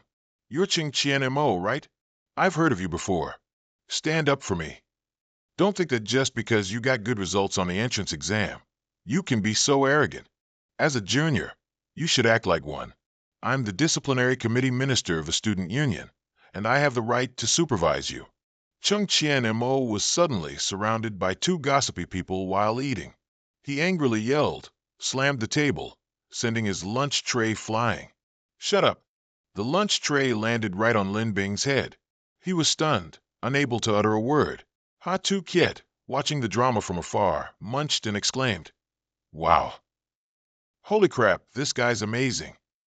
On his very first day, he dared to use food to cover the disciplinary committee minister's head.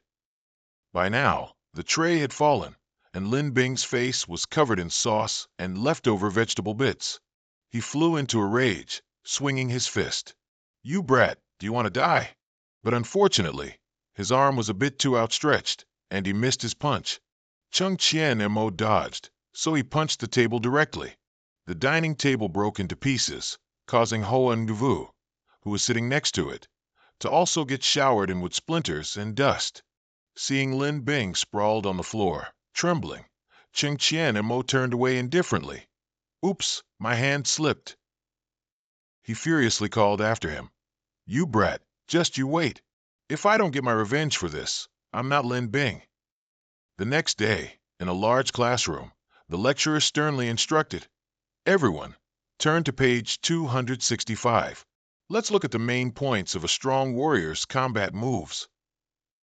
Lecturer Cam Duong Hui, a level 58 third-tier strong expert from the Academy of Warfare, wrote on the board, grinding his teeth mentally. What exactly is the dean doing? To actually arrange for a dignified third-tier strong expert like me to be audited by a new student, it's truly infuriating me to death. Cam Duong Hui couldn't take it anymore. He spun around and glared at Chung Chien Mo's calm face. "What's with that expression, young man? Is what I'm teaching too simple?" He flipped through the book and sighed to himself. The teaching approach isn't stupid, but it's too old-fashioned, and also very conservative. There are clearly many better skill choices, but the teacher insists that students learn exactly what he teaches. Clinging to old ways like this is stifling students' creativity. Chung Chien Mo abruptly slammed his book shut. Then he stood up. "In that case, let's not waste any more time here. Ultimately, there are truly too few people in this world who can teach me anything." Seeing him leave, Cam Duong Hui called after him, "Student Chung Chien Mo, I've been teaching for over 10 years, and you're the first person to leave class early. May I ask if you have an urgent matter? Even if you do, you should report it first. This is the most basic rule. Has no one ever taught you that?" Chung Chien Mo continued up the steps, acting as if he hadn't heard, leaving the entire class bewildered, and the lecturer even more enraged. Cam Duong Hui used his teleportation skill to block his path. He glared fiercely. "Today, you'd better give me a reasonable explanation, otherwise, don't blame me for being impolite." Chung Chien Mo merely shrugged slightly. "If you insist on me giving a reason, then I'll give you one phrase. Stagnation, hindering students' progress." As soon as he finished speaking, Cam Duong Hui was trembling with rage, unable to articulate. A student immediately stood up and shouted at him, "Chung Chien Mo, we all know you're very strong, but the salt our teacher has eaten is more than the rice you've eaten. What right do you have to say such things?" Someone nearby chimed in, "That's right. Hurry up and apologize to Teacher Cam." Lin Bing also walked into the classroom with two others. "Student Chung Chien Mo, our disciplinary committee is conducting its routine patrol and found that you brazenly left early, and it's suspected to be related to insulting a teacher. We now ask for your cooperation to return and be investigated." The three of them blocked the corner, none willing to let Chung Chien Mo leave. Lin Bing chuckled to himself. "You brat, you're arrogant now, but today you've fallen into my hands. No matter what kind of genius you are, I'll make sure you don't have a good time." Cam Duong Hui paid them no mind, walked past him, and readily agreed.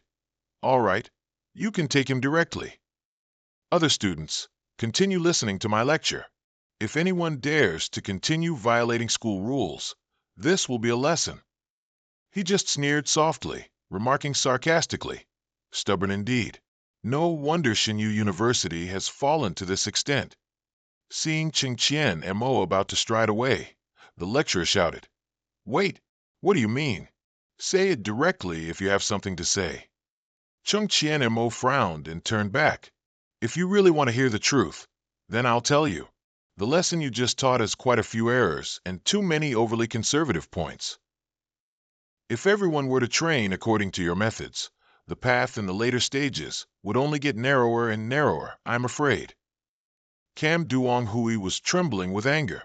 All right, if you have the guts today, then refute my views in front of everyone. Assuming you can truly say one or two things that make sense, I will resign tomorrow and never pursue a teaching career again. He was so confident because he thought, I don't believe that a lone individual like you, who hasn't even undergone a class change, can find fault with my lecture. He didn't bother to argue further and walked straight to the podium. You just said that all strong warrior professions should add points based on a 3-to-1 ratio of strength to constitution. In reality, if points are added that way, more than half will become useless in the later stages. Next, please watch me deduce the data right here. With that, he picked up a piece of chalk. The chalk clattered and skipped as he wrote on the board, especially clear in the quiet classroom. The students thought for a moment and then exclaimed, Hey, it seems to be true.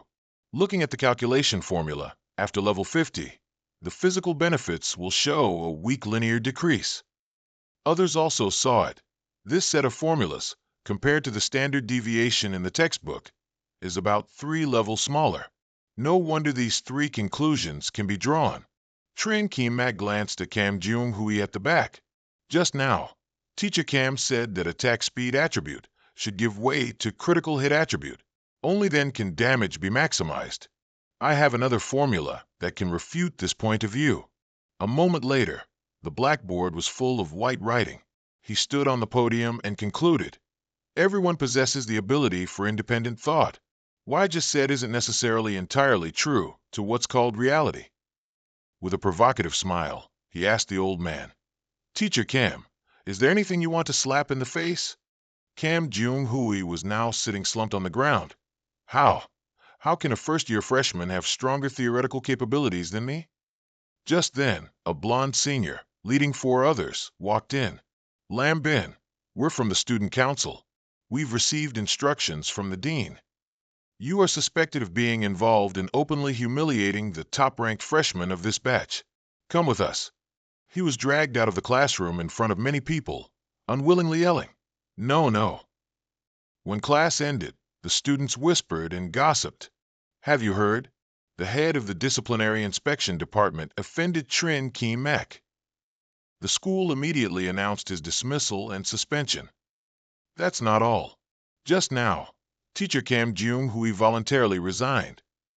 This Trin Kim Mak is truly amazing, making waves in all 4 major academies.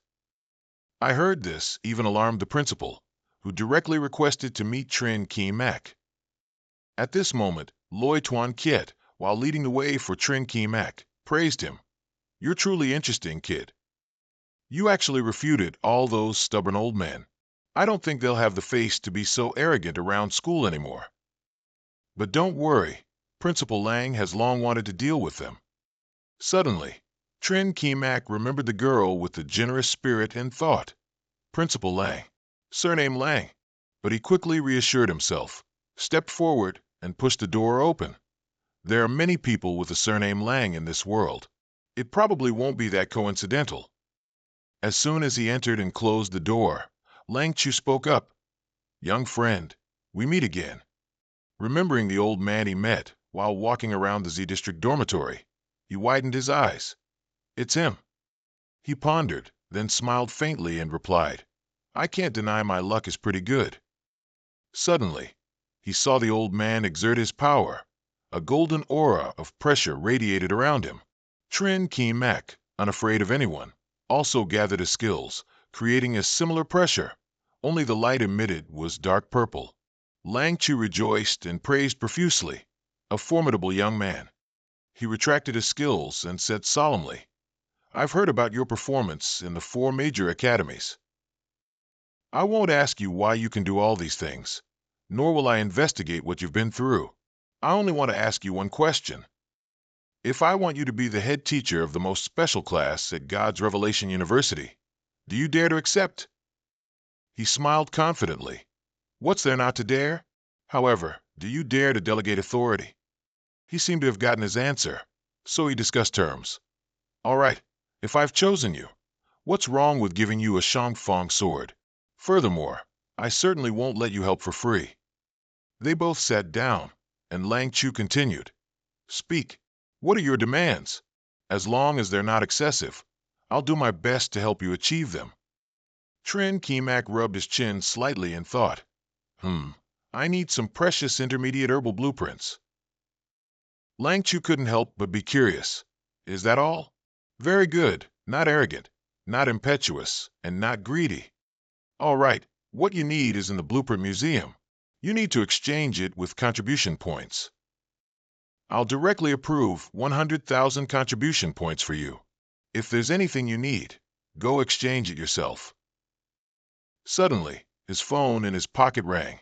Trin Kemak opened his phone and saw Hong Thien calling, feeling a little surprised. It's him. Lang Chu said casually, It's fine, answer it. So he picked up the call and put it to his ear. Hello? Old Mac, long time no see. What have you been up to lately? Do you miss me? Oh, right. I called you today to tell you two pieces of good news. Which one do you want to hear first? Trin Kemak and Lang Chu looked at each other, both breaking out in a cold sweat. Hello? Why aren't you talking? Hong Thien continued speaking as he walked. Don't be like that. I know you're listening. Anyway, I'll just tell you everything. The first good news is, I've leveled up to level 30. The second good news is, my awakening quest needs an assistant, and that's you. Wait for me outside. How about it? Surprised. I heard that even other level 30s wouldn't give it a second thought, and immediately thought of you. Is that sincere enough? Our relationship's so good, you wouldn't refuse, would you? Ching Chia Mo couldn't help but be puzzled. A Lan Tian University student like you, not looking for someone from your own school. Isn't that a bit inappropriate? Annoyed, he cut him off. I'll look for whoever I want. What's it to anyone else? Chung Chiemo gave in. All right, if you're not afraid, then I'm fine with it. Send me the address later. After hanging up, Ling Xiao praised. I didn't expect your social circle to be so wide, but inviting a level 25 student for help. You're probably the only one in the whole Xia Nation. How confident are you? He smiled confidently at him. 100%. Standing at the entrance of the Blueprint Museum, Cheng Chia Mo calculated to himself. Before heading to Lan Tian University, I should do some shopping first. And also conveniently choose a suitable blueprint for his level 4 transformation slot. The guide there saw him and pointed. Student, please insert your student ID card into this slot. As soon as it was inserted into the card slot, an announcement sounded. Cheng Chia Mo, card number 5001. Current contribution points balance, 100,000. Access to all areas. The guide was stunned. 100,000 contribution points. The people waiting behind all cried out. Someone hit me, so I know I'm not dreaming. He just came to school a few days ago and already earned 100,000 contribution points? Is he even human? Damn it. I was busy all last year and only earned a little over 8,000. Comparing people really pisses you off. On the third floor of the Blueprint Museum, Cheng Chia Mo walked in alone. So this is what the museum means, he thought. These blueprints are all provided as exhibits. Speaking of which, the Divine Revelation University's wealth is truly immense. I didn't expect them to have so many reserves. He glanced through the drafts of mental potions, ice, lava, and items under 1,000 points, skimming past them. It seems there aren't any good items outside. They're all lowest-tier blueprints. Let's go deeper inside and see. Looking at some perfect-grade blueprints. Death-defying dense forest. Fire damage sacrificial oil. Magic potion for increased internal damage. Ching Chia Mo exclaimed. Not bad. From this point onwards, they're all perfect grade or higher. However, since there's only one level 4 transformation slot, I need to thoroughly filter them all. What if there's an even higher grade one? A moment later, He stopped in front of a final section and exclaimed, "And the intermediate herbalism section actually has 4 competition-grade blueprints, including Magic Blood Potion. Restores 100 magic points every 5 seconds, lasts 1 hour. Limited Invincible Potion. Increases all attribute spell damage by 35 points, lasts 1 hour. Purification Potion. Can clear all basic abnormal statuses, lasts 1 hour. Ancestral Potion. Can increase all attributes by 8 points, lasts 1 hour." He chuckled with satisfaction. It wasn't a waste of time to hold back. "Then I'll take the Purification Force. In the later stages, there are too many annoying buff-dispelling bosses. If the transformation effect of this potion isn't bad, it will definitely bring me a surprise." After choosing, he issued the command, "System, I want to transform the Purification Force." The system notification instantly sounded. "Congratulations, host, for completing the transformation, successfully acquiring new passive skill, Purification Force. Purification Force passive. The host's entire body will generate a cyclical buff that can clear all basic abnormal statuses, lasting 5 seconds, with a 3-minute activation cycle." The system notification continued to sound. "Congratulations, host, for successfully acquiring the passive skill, Power of Purification. The host's entire body generates a cyclical buff that can remove all debuffs, lasting 5 seconds, with a 3-minute activation cycle." Chung Chiamo was overjoyed. "This cyclical buff is too strong. At least before the mid-game, I can eliminate most terrifying monsters. Then next, I'll go check on Huang Tian's progress." During this period, at the entrance of Lantian University, there were significantly more students passing by than at Divine Revelation University. Seeing the incoming call, Chung Chiamo, whose face was covered by a hood, took out his phone to answer. "Hello, hello, hello, is that old Amo? You're here already? Just walk around the campus. I'll come find you right after class." After speaking, Huang Tian hung up. Chung Chiamo couldn't help but find it amusing. This brat. Who invites outside reinforcements like him? I didn't even take a cent from you, and now you don't even greet me. Another voice from the crowd in the distance caught his attention. "I, Zhao Dabao, stand here on the arena today. I've already fought 11 matches, and no one has been able to defeat me yet. But if anyone can defeat me, all the prize money here will belong to them."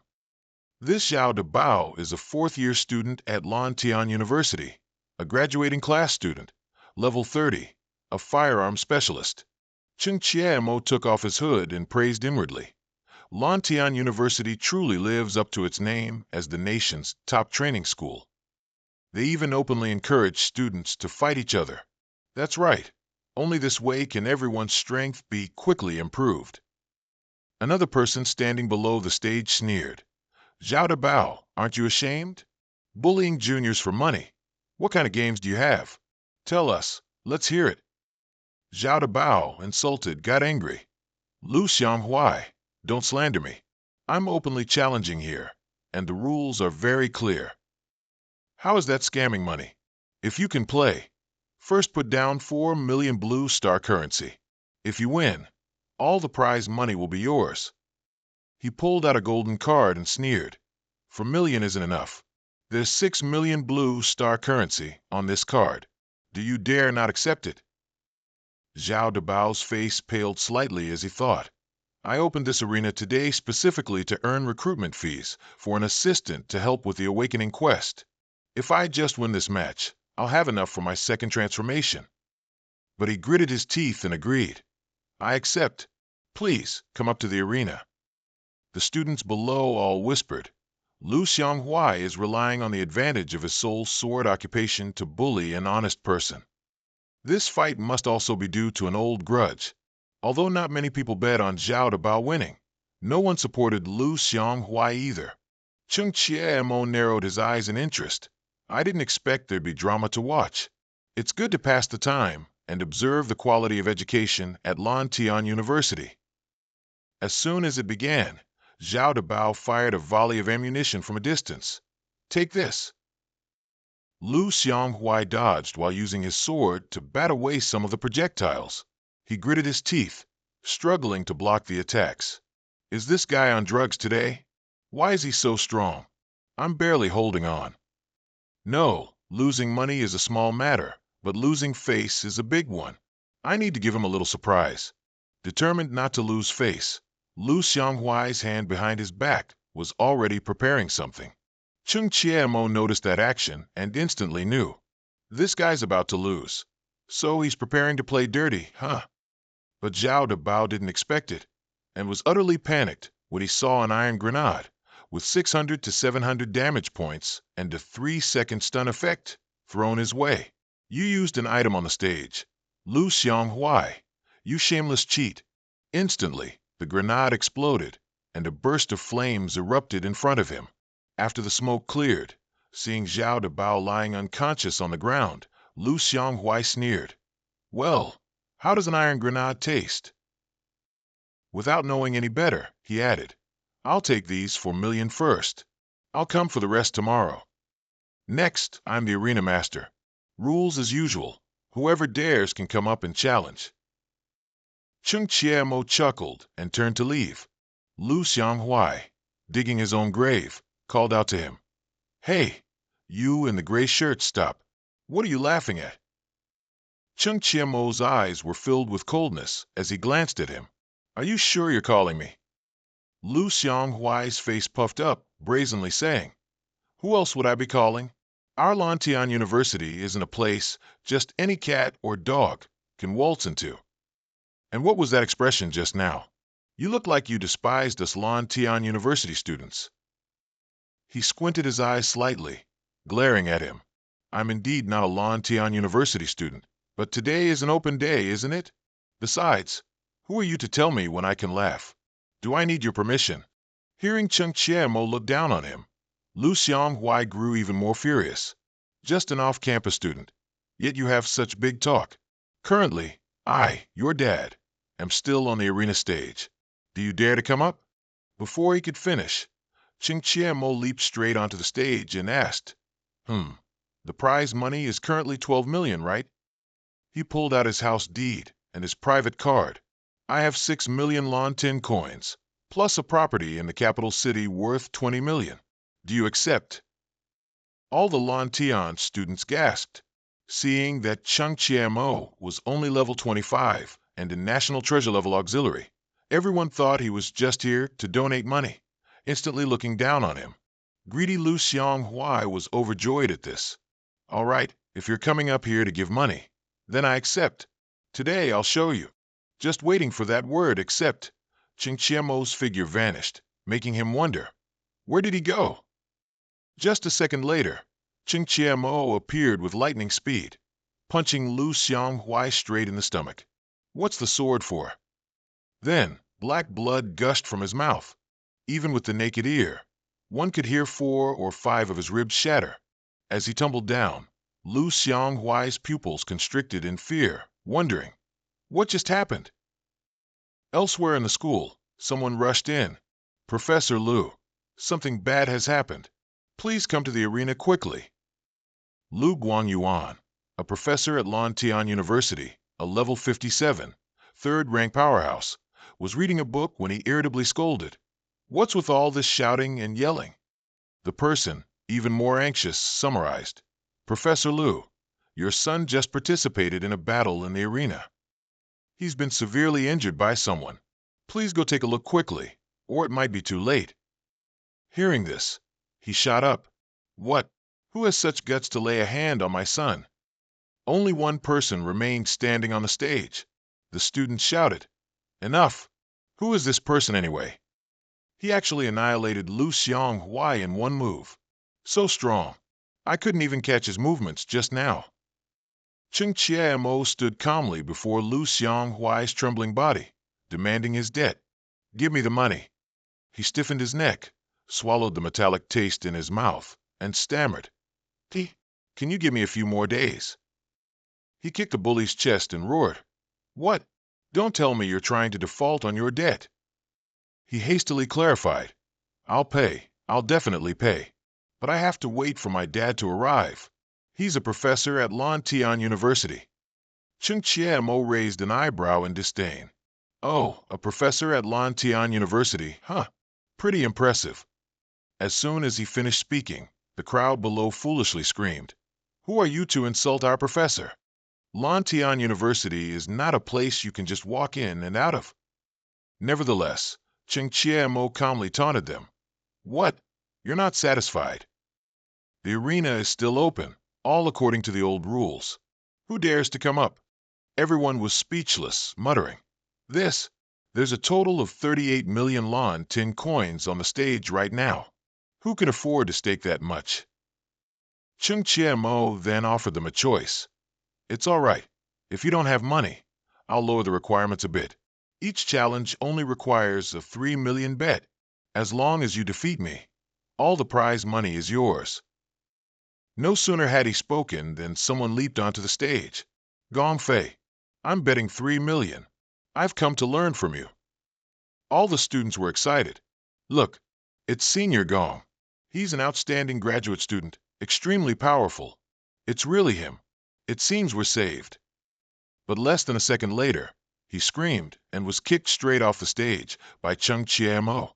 He casually yawned and said to them, "Next, the prize money is currently 41 million tin coins." At this moment, the person who was summoned arrived. "How dare you? Which school are you from to be so disrespectful?" The students all flinched. "Look, Professor Lu is here.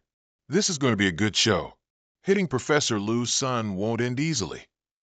That good-for-nothing son, Lu Hong-Hoi, was lying at the edge of the arena, looking on with eyes half closed. He felt pity for his son and growled, "You've got some nerve, daring to lay such heavy hands on my son. Let him go right now." Chung Chie-mo still had his foot on his chest and sneered, "What are you talking about? Your son owes me money and hasn't paid yet." His face was full of arrogance, and he flatly stated the condition. "You hand over the money, I'll release him." His face dripping with sweat, the professor replied awkwardly, "How much does he owe? I'll pay it." He held up 2 fingers and said calmly, "According to the arena's rules, he still owes me 26 million tin coins." Lu Guangyuan trembled and his eyes widened, disbelieving what he just heard. 26 million? That good for nothing. He actually lost so much money. "This is all my savings from so many years." But he could only grit his teeth, pull out a pen, and sign. He decisively threw the signed check to Chung Chie-mo. Lu Guangyuan growled, "I've given you the money. Release him immediately." Chung Chie-mo held the check, fanning himself with it, looking satisfied. He delivered a kick that sent Lu Hong-Hoi flying downwards, much to his father's astonishment. As he caught his son, he saw Lu Hong-Hoi's mouth was covered in blood, and he weakly said, "Dad, you must avenge me." As soon as he finished speaking, he rolled over and passed out, making Lu Guangyuan's face turn pale. After having someone carry his son away, his expression darkened. He clenched his fists and calmly asked, "Which school are you from?" "You've come to our Azure Sky University today. Is it perhaps for preparation?" Chung Chie-mo acted as if he didn't hear him, walking past. Lu Guangyuan immediately became furious and yelled, "You stinking brat, I'm talking to you. Didn't you hear me? Are you deaf?" He turned around with an indifferent and sarcastic look, his mouth full of profanity. "Do you even have a brain?" Lu Guangyuan's anger reached its peak, and he rushed forward, wanting to punch him. Chung Chie-mo stood still, smiling and challenging. "Humph, do you dare to strike?" Below, the students also showed indignation on behalf of Lu Guangyuan. "Damn it, Professor Lu is 20 levels higher than this guy. If he strikes, it'll be judged as an act of killing a junior."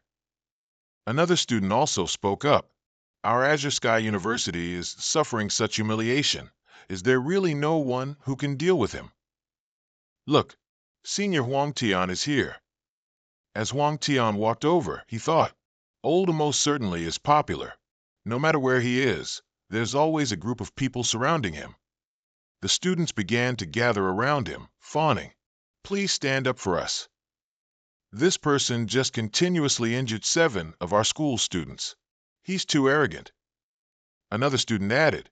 He even seriously injured Professor Lu's son and took 26 million from Professor Lu. You must do something for us, senior. Huang Tian's face also broke into a sweat as he exclaimed, Old Mo is too much. How long have I been late? Yet he's already turned our Azure Sky University upside down. He scratched his head and explained, Is there some misunderstanding, everyone? This student is a distinguished guest whom I personally invited here. It's better to resolve grudges than to deepen them. For my sake, let's just let this matter go. Lu Guanyuan looked bitter. Damn it. So this guy was invited by Huang Tian. I originally thought he could help me vent some anger, but it seems there's nothing to hope for. He turned and walked away, grumbling. Humph. I won't let this matter go so easily. We'll meet again. Huang Tian, looking gloomy, walked over to Cheng Qianma. Old Mo, you've really put me in a tough spot today. Let's go. I'll take you to the Class 2 assessment classroom. He angrily tapped Huang Tian on the head. And you're not even ashamed to say I harmed you. Don't you know in your heart who harmed whom? He just chuckled despite the pain from the knock. The students nearby saw this and began to whisper. Where did Senior Huang just say he wanted to go? The Class 2 assessment classroom? This level 25 individual, could he be Senior Huang's external aide? In front of Azure Sky University's conference room, Principal Fei Yingguangxi held the list, looking at it as he spoke. The list of assistants for this job transfer ceremony is ready. Does anyone have any objections? Lu Guanyuan hastily spoke up. Principal Fei, I feel like student Huang Tian might be going through some hardship, no? Otherwise, how could he invite a level 25 assistant? Given his talent and potential, isn't this simply reckless? I suggest a thorough investigation of this assistant and a temporary suspension of student Huang Tian's assessment today, to protect our school's future star. He thought triumphantly to himself. I didn't know who harmed my son earlier. So it was this Cheng Qianma? As long as I prevent Cheng Qianma from taking the exam today, I can pay someone to beat him up later. Wang Keifu immediately retorted. Professor Lu, I have a different opinion. I visited Jiangqing Academy during recruitment before, so I witnessed student Cheng Qianma's strength with my own eyes. He is an exceptionally unique talent. He cannot be judged solely by his level and profession. Lu Guanyuan immediately replied, Humph, how special. Special enough to be a Class 2 dungeon assistant at level 25. This is truly the biggest joke in the world, Director Wang. You shouldn't gamble with the future of our school star. Fei Yingguang calmly intervened. In principle, I respect the student's own choices. However, if Professor Lu and Director Wang continue to dispute, then why not make a bet? The loser must ultimately take responsibility for their words and actions. Lu Guanyuan smiled triumphantly. There's such a good thing. This Cheng Qianma definitely won't complete the awakening quest. By then, I can not only get rid of the thorn in my side, Wang Keifu, but also avenge my son. This is a once-in-a-lifetime opportunity. He gleefully agreed immediately. All right, I accept the bet. Wang Keifu also refused to back down. If that's the case, I also accept the bet. Then let's open the big screen. The second-tier assessment is about to begin. In front of the underground labyrinth gate, Huang Tian said to Cheng Qianma, Old Mo, this secret realm is the underground Adamanti Palace. They're all Earth spirit monsters, and the awakening task is to find an item, something called Noganong's disc. Cheng Qianma asked skeptically, Are you sure just getting this item counts as clearing the trial? Does that mean we don't need to go through the entire secret realm to clear the trial? Huang Tian confidently replied from behind. I'm absolutely certain about this. As long as we get the item, it counts as a success. He turned and whispered to Huang Tian. If that's the case, I have a good idea. After hearing him, he asked in surprise, Are you sure this isn't a problem? Today is my second-tier assessment. Don't mess with me and use me as a guinea pig. Cheng Qianma confidently pushed open the door and entered the secret realm. Have I ever set you up before? Remember, don't get too close or too far from me. Always maintain a distance of about 15 meters. Ahead was a pitch-black cave. Countless monsters rushed towards them, followed by Huang Tian's figure. Cheng Qianma had, at some point, lunged next to a monster. Immediately, the level 34 elite boss Louis screamed. Intruders. Destroy them. Huang Tian cursed inwardly. Damn it, every time I go with Oldemo, I have to play these heart-stopping games. I don't even know if his method will work. Outside, the directors were discussing pulling so many monsters at once. Yet Huang Tian is still behind. The person in front, could it be Qing Qianma? Isn't this just reckless? Who would ever treat the second-tier awakening assessment so lightly? Adamante is a level 35 secret realm, you know. Lu Guanyuan pointed and said, "That's why I said you can't trust students from outside the school. Perhaps he's a spy sent by Xinyu Academy specifically to cause us trouble. Once this is over, we must apprehend him and demand an explanation from Xinyu Academy." Wang Keifu secretly reassured himself. "You guys must try hard, don't disappoint me." Fei Yingguang also calculated inwardly. "I hope that old man isn't tricking me. Show some real skill." Inside the secret realm, Cheng Qianma turned and shouted, "Huang Tian now." After he finished luring the monsters, he immediately turned in another direction. Then he used his shadow cloak skill to hide and escape from the monsters. The monsters, having lost track of him, stood dumbfounded in place. Huang Tian, hiding behind a rock, also secretly felt admiration for Cheng Qianma. Huang Tian laughed and praised. "As expected of you, to be able to come up with such an ingenious move. This extreme aggro control skill truly opened my eyes." Outside, the deans were also stunned. How did he do that? Why did he suddenly disappear? Wait a minute. Huang Tian was clearly following behind all the way. So why didn't he become the second target after Cheng Qianma disappeared? Seeing this scene, Faion Kuang excitedly stood up. "Marvelous, brilliant." He continued to analyze. "This is a very clever use of the aggro mechanism." Student Cheng Qianma pulled the monsters in front, attracting all their aggro, while Huang Tian followed closely behind, maintaining the largest safe distance, not entering combat. When the time was ripe, Cheng Qianma instantly concealed his body, allowing Huang Tian, who had vision, to completely break the monster's aggro. As expected of young heroes, the coordination between these two is truly outstanding. After evading the monsters, Huang Tian and Cheng Qianma talked to each other. "Ah, old Mo, I kind of understand your thoughts now, because my mission only requires me to get the Noganong disc from the final boss. So, if the small monsters and bosses ahead can be skipped, we skip them. That would significantly lower the difficulty of my second-tier exam." Cheng Qianma said, hands in his pockets. "That's right, but the boss behind us can't be easily skipped, because it will drop a key item. You studied the Awakening Guide before, so you should know where Old 3 is, right?" Huang Tian pointed to the stone door and replied, "You're trying to stump me with just this? Isn't Old 3 behind that stone door over there?" Ironas, level 35 elite boss, 16,000 HP. Cheng Qianma looked bored and casually asked him, "You're quite confident, huh? Let me ask you, are you planning to just open the door and fight the boss?" Huang Tian immediately replied, "Huh, that's right, why not?" Cheng Qianma put his hand on his shoulder, about to whisper something to him. Huang Tian asked blankly, "Is that true or false? It can be done like that? Damn it. When I took the Awakening Guide class, why did the teacher never teach that?" The deans outside seemed a bit annoyed that they couldn't hear anything. Another person spoke up. "No, we cannot encourage this kind of behavior. The school must definitely implement new regulations in the future. No whispering in the second-tier exam dungeon." Immediately, a dean stood up and told everyone to look at the screen. "Hey, everyone, look at Huang Tian. What's he doing? Isn't this just part of the dungeon's decor? What's the point of twisting it?" As soon as he finished speaking, the mechanism was opened by Huang Tian. A golden staff with a white orb embedded on top emerged from below.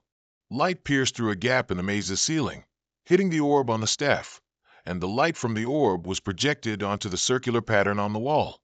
Immediately, Ironas, the level 35 elite boss, appeared, with 16,000 HP. "No one can steal the secrets of the creator. You will pay the price." The directors couldn't believe their eyes. "There's actually a way to open the door like this? I've researched Adamante for so many years, yet I've never seen such a bizarre way to open a door." One person spoke up, praising Hong Tian. So the small architectural group, in front of the door actually hid a profound mystery. Hong Tian truly lives up to his reputation as our Blue Sky School's peerless genius. It seems he has a great chance of clearing this trial in this competition. Hong Tian chuckled. It actually worked. Trin Kemak glanced at him, speaking. This battle is up to you. At most, I'll just assist you a little. Today is a good chance to test your current skill level, so don't be lazy. Hong Tian confidently declared. All right, open your eyes and witness this master style. With that, he charged forward, unleashing a continuous combo. Go sword art, cross sword.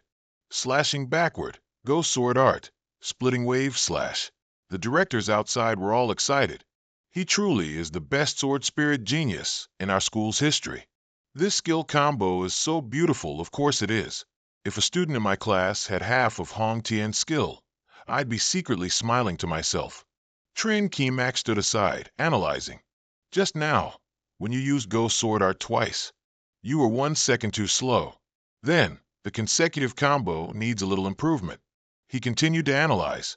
And finally, you shouldn't use splitting wave slash to finish. Use a small ice mountain skill first, take advantage of the stun duration, then finish with a drawing blade slash. Isn't the damage of drawing blade slash not higher than splitting wave slash? The directors sitting outside were furious. Who does he think he is? Daring to instruct our sword spirit genius. And a drawing blade slash finisher? I think splitting wave slash is quite good. What does a mere minor assistant like him know about sword spirits? Everyone continued to curse him. Hong Tian pondered Trin Kemak's words. Drawing blade slash? Trin Kemak's voice roared from behind. Just a moment of inattention, and Hong Tian took a full punch from the boss. Seeing it use the Soul Impact title charm, Hong Tian immediately heard him say. Hong Tian began to use the combo again as Trin Kemak had suggested. Go sword art, cross sword. Slashing backward, go sword art. Small ice mountain, drawing blade slash. The directors were astonished. Some agreed, but others voiced doubts. Perhaps he only knows the theory. His practical skills might not be impressive. Von Kai-Fook stood up and declared loudly.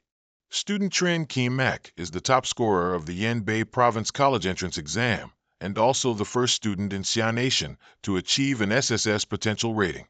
Another person pointed at the screen. Hong Tian's final sword pierced through Irona's, its HP bar completely depleted. It furiously said.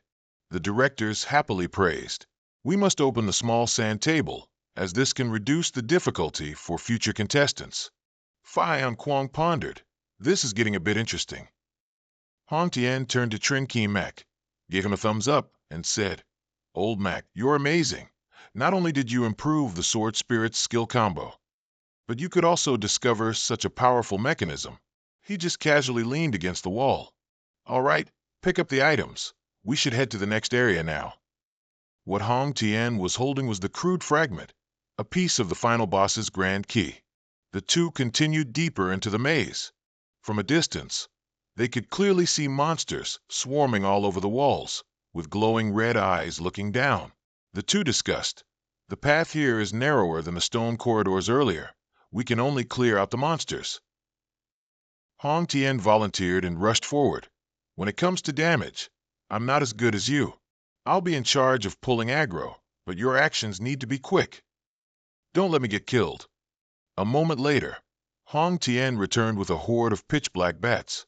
Old Mac, they're all yours. Trin Kemak quickly swung his staff, creating a void orb. As soon as Hong Tian ran back to his spot, he immediately threw the swirling orb through the swarm of bats.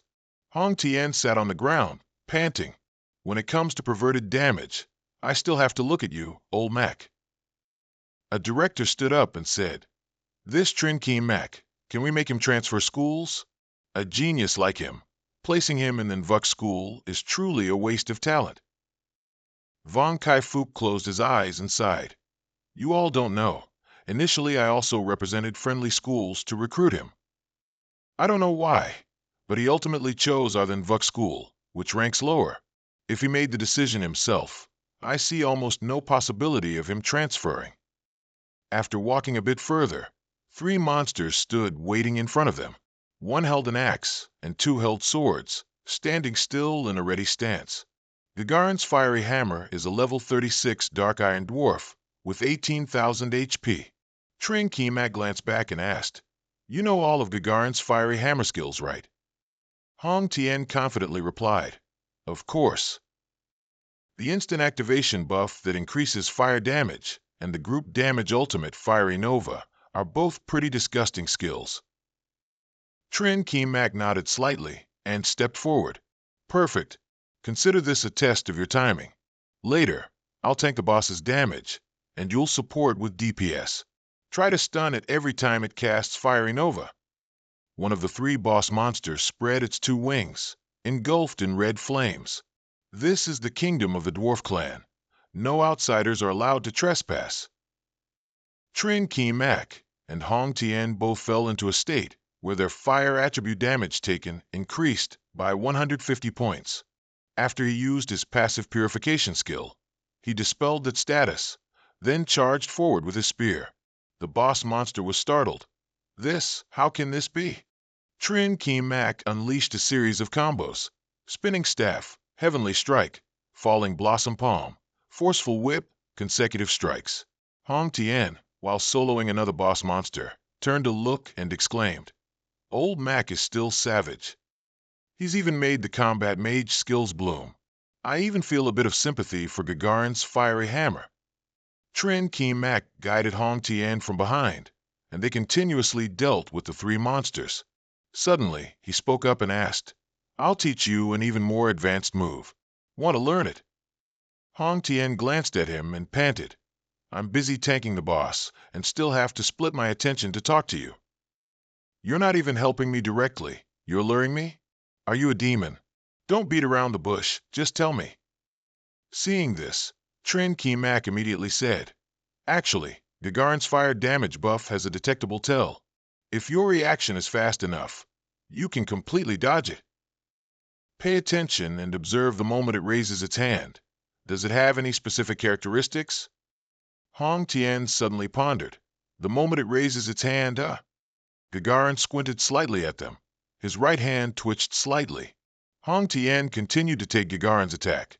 A notification immediately appeared: fire damage increase. You have fallen into the 5th stack of fire damage increase. Fire attribute damage taken increases by 750 points. He panted, lowering his sword. "I saw it. Before it raises its hand, its right hand will retract slightly." Trin Kemak praised him with a smile. "That's right. The moment it retracts, use triple slash to block its buff. The combat window is only 0.1 seconds. Gagarin's side continued to swing its hammer, making Hong Tien sigh. "Here it comes again." At that very second, Hong Tien swung his blade and unleashed triple slash.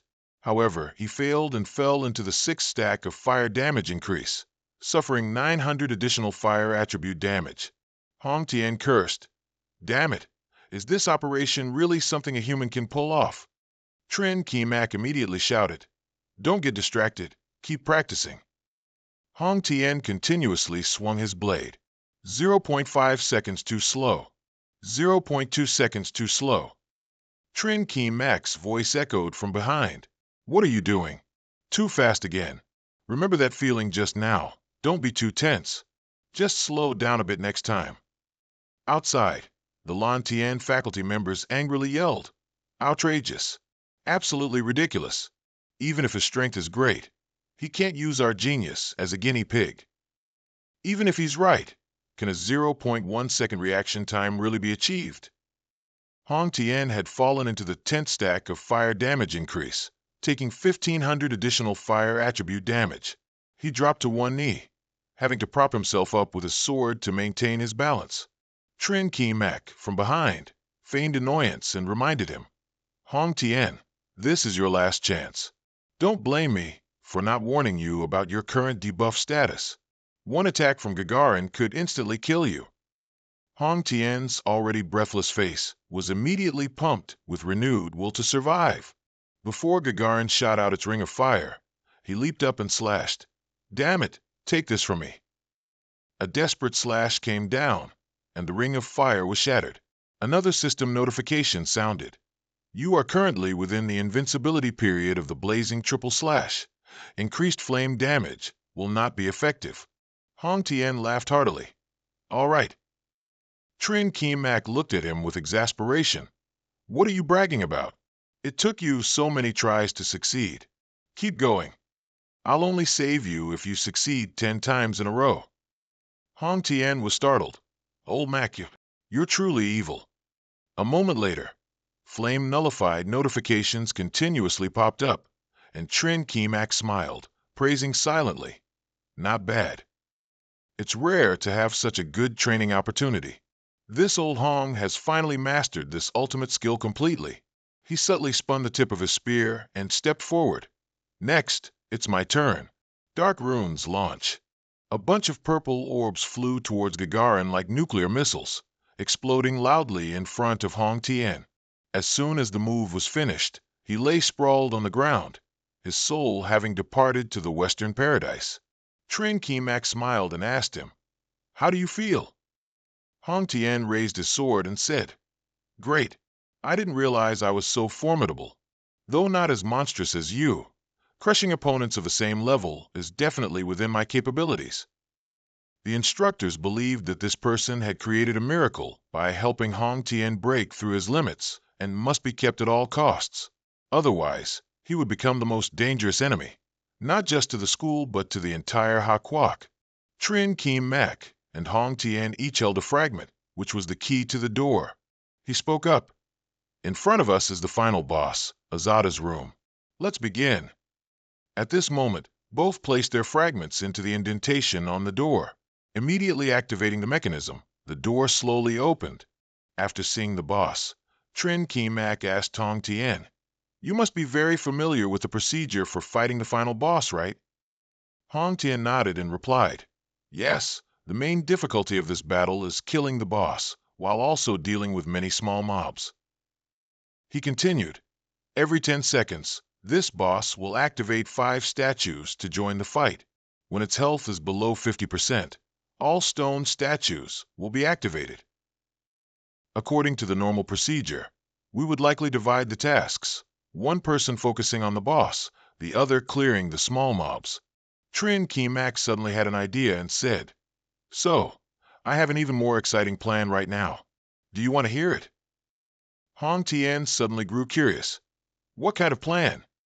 After listening intently, he exclaimed in shock. You said forced kill? Is that it? Just 2 words, big brother. Where's your battle plan? This is a level 38 boss. Can 2 words really deal with it?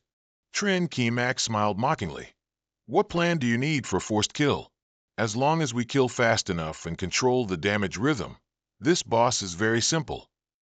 Hong Tian rubbed his chin, repeating his words. Kill fast, control, damage rhythm, 50% HP, awaken. Then he smiled and replied, I almost understand what you mean. Though very bold, it's worth a try. Trin Kemak, with a confident expression, got into position and said, All right, let's get ready to work. He applied a bunch of skills to his weapon. Blade Soul, Weapon Shattering, Holy Knight's Blessing, Mobile Fortress, Burning Battle Soul, Pixie's Blessing. All the instructors were astonished, seeing. Today I truly understand the real power of the Vagabond class, a versatile profession, when fully buffed and supported by pets. Its power is no different from having an extra person. However, Vagabonds are very rare, and few reach Trin Kemak's level, which is why it caused such a shock. When he summoned a large number of minions to back him up, Hong Tian was stunned. He then spoke. Start. I will fully stack vulnerability debuffs on the boss. You just focus on dealing damage. Be careful to avoid its wide-range attacks. Azada used an electrified water mine, and Trin Kemak's armor-piercing shot also fired back in defiance. The two clashed, creating electrical sparks. He roared, Who dares summon Azada? Who dares anger the god of creation, Azada? An elite boss level 38, HP 22,000, currently electrified. Each stack increases all damage taken by 20%, lasts 8 seconds. Armor break. Each stack increases physical damage taken by 10%, lasts 15 seconds. Trin Ki Mak ordered the spirits. You guys, hold back the reviving statues. He charged forward, calculating in advance. The only key to this battle is vulnerability. To quickly force kill Azada, we must stack as many vulnerable statuses as possible. Only then will our burst damage be sufficient. Other classes can't do this, but a vagabond can. His speed instantly increased, dashing back and forth. Seeing the HP bar barely move, Hong Tian worried. Old Mac, can we really deal enough damage? We've only lost 1/10 of its HP so far. He reassured him. Don't be discouraged, the damage will increase soon. With that, Trin Ki Mak fired a barrage of dark runes at Azada. Damage continuously stacked on its body, but it still couldn't withstand it. Hong Tian joyfully exclaimed, Old Mac, you're amazing. My damage has also directly doubled. You are definitely Ha Kwok's top support. He ignored him and commanded, Keep attacking.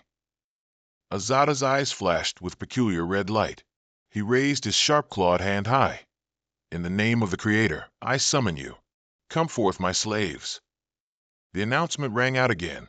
Warning, Azada's health is below 50%. All statues have been activated. The lecturers outside continuously sighed. It seems the damage isn't enough. Their strategy is too aggressive. A boss with 22,000 HP isn't that easy to kill. It'll be hard for you guys to continue.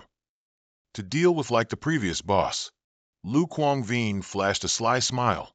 So, you guys are showing off now, huh? It seems I'm about to turn the tables. Inside the mystic realm, Chun Ki Mak remained highly vigilant, focusing on profound runes. Each of his profound rune attacks on Azada triggered critical attributes, and Azada's HP quickly dropped to 0.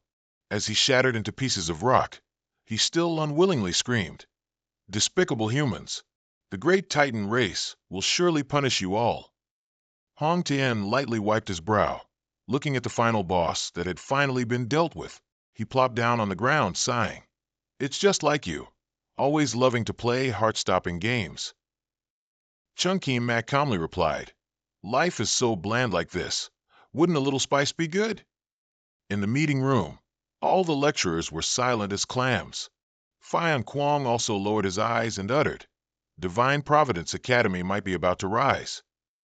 Fian Kwong sternly said to Lu Kuang-Vin and Vong Kai-Fuk, If victory and defeat have been decided, then the two of you should settle it yourselves.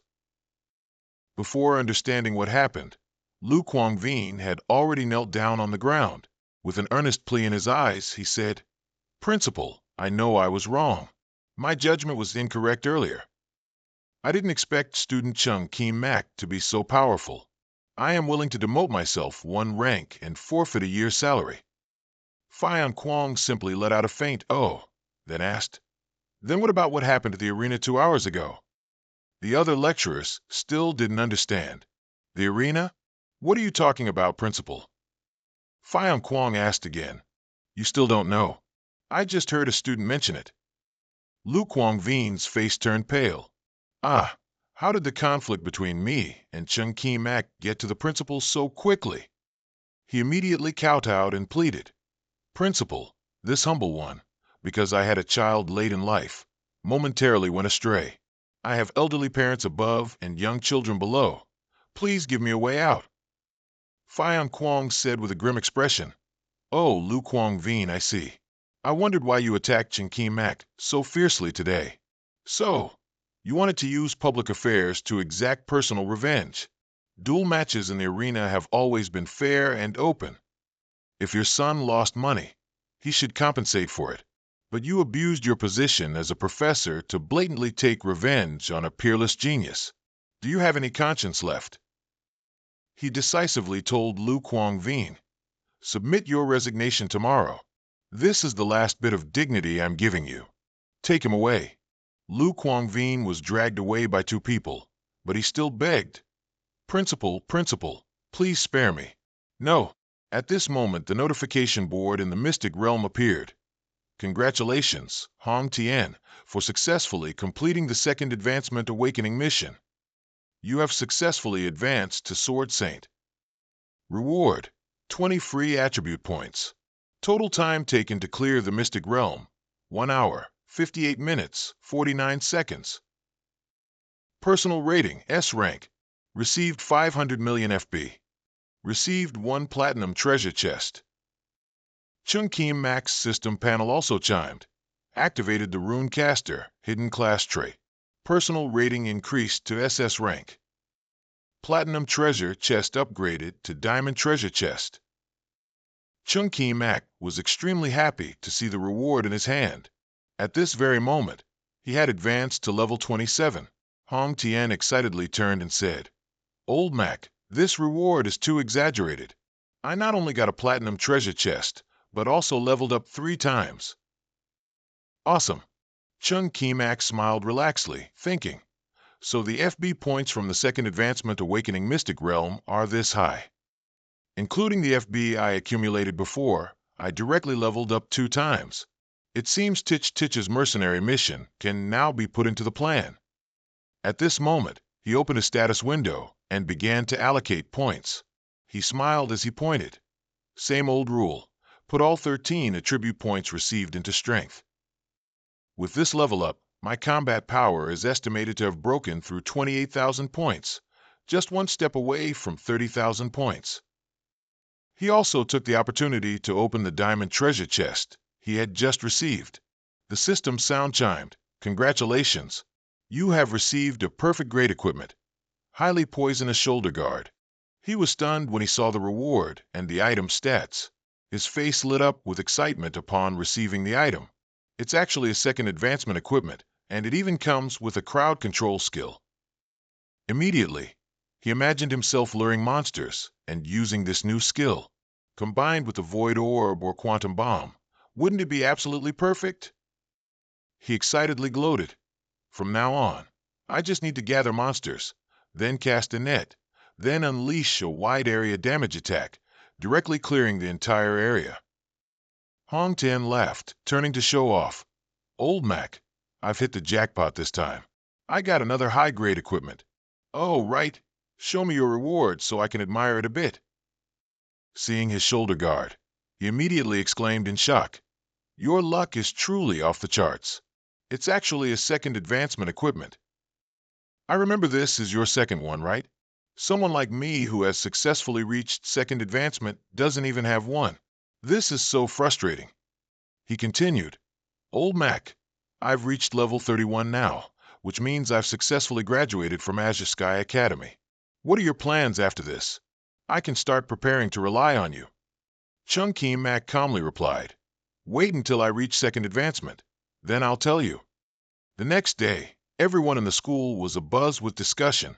"Hey, have you heard?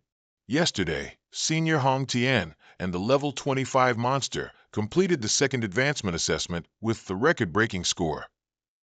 "Who doesn't know that? I heard that today the principal himself summoned both of them." After summoning both Trin Kim Mak and Hong Tian to the room, Von Kai-Fuk began to speak.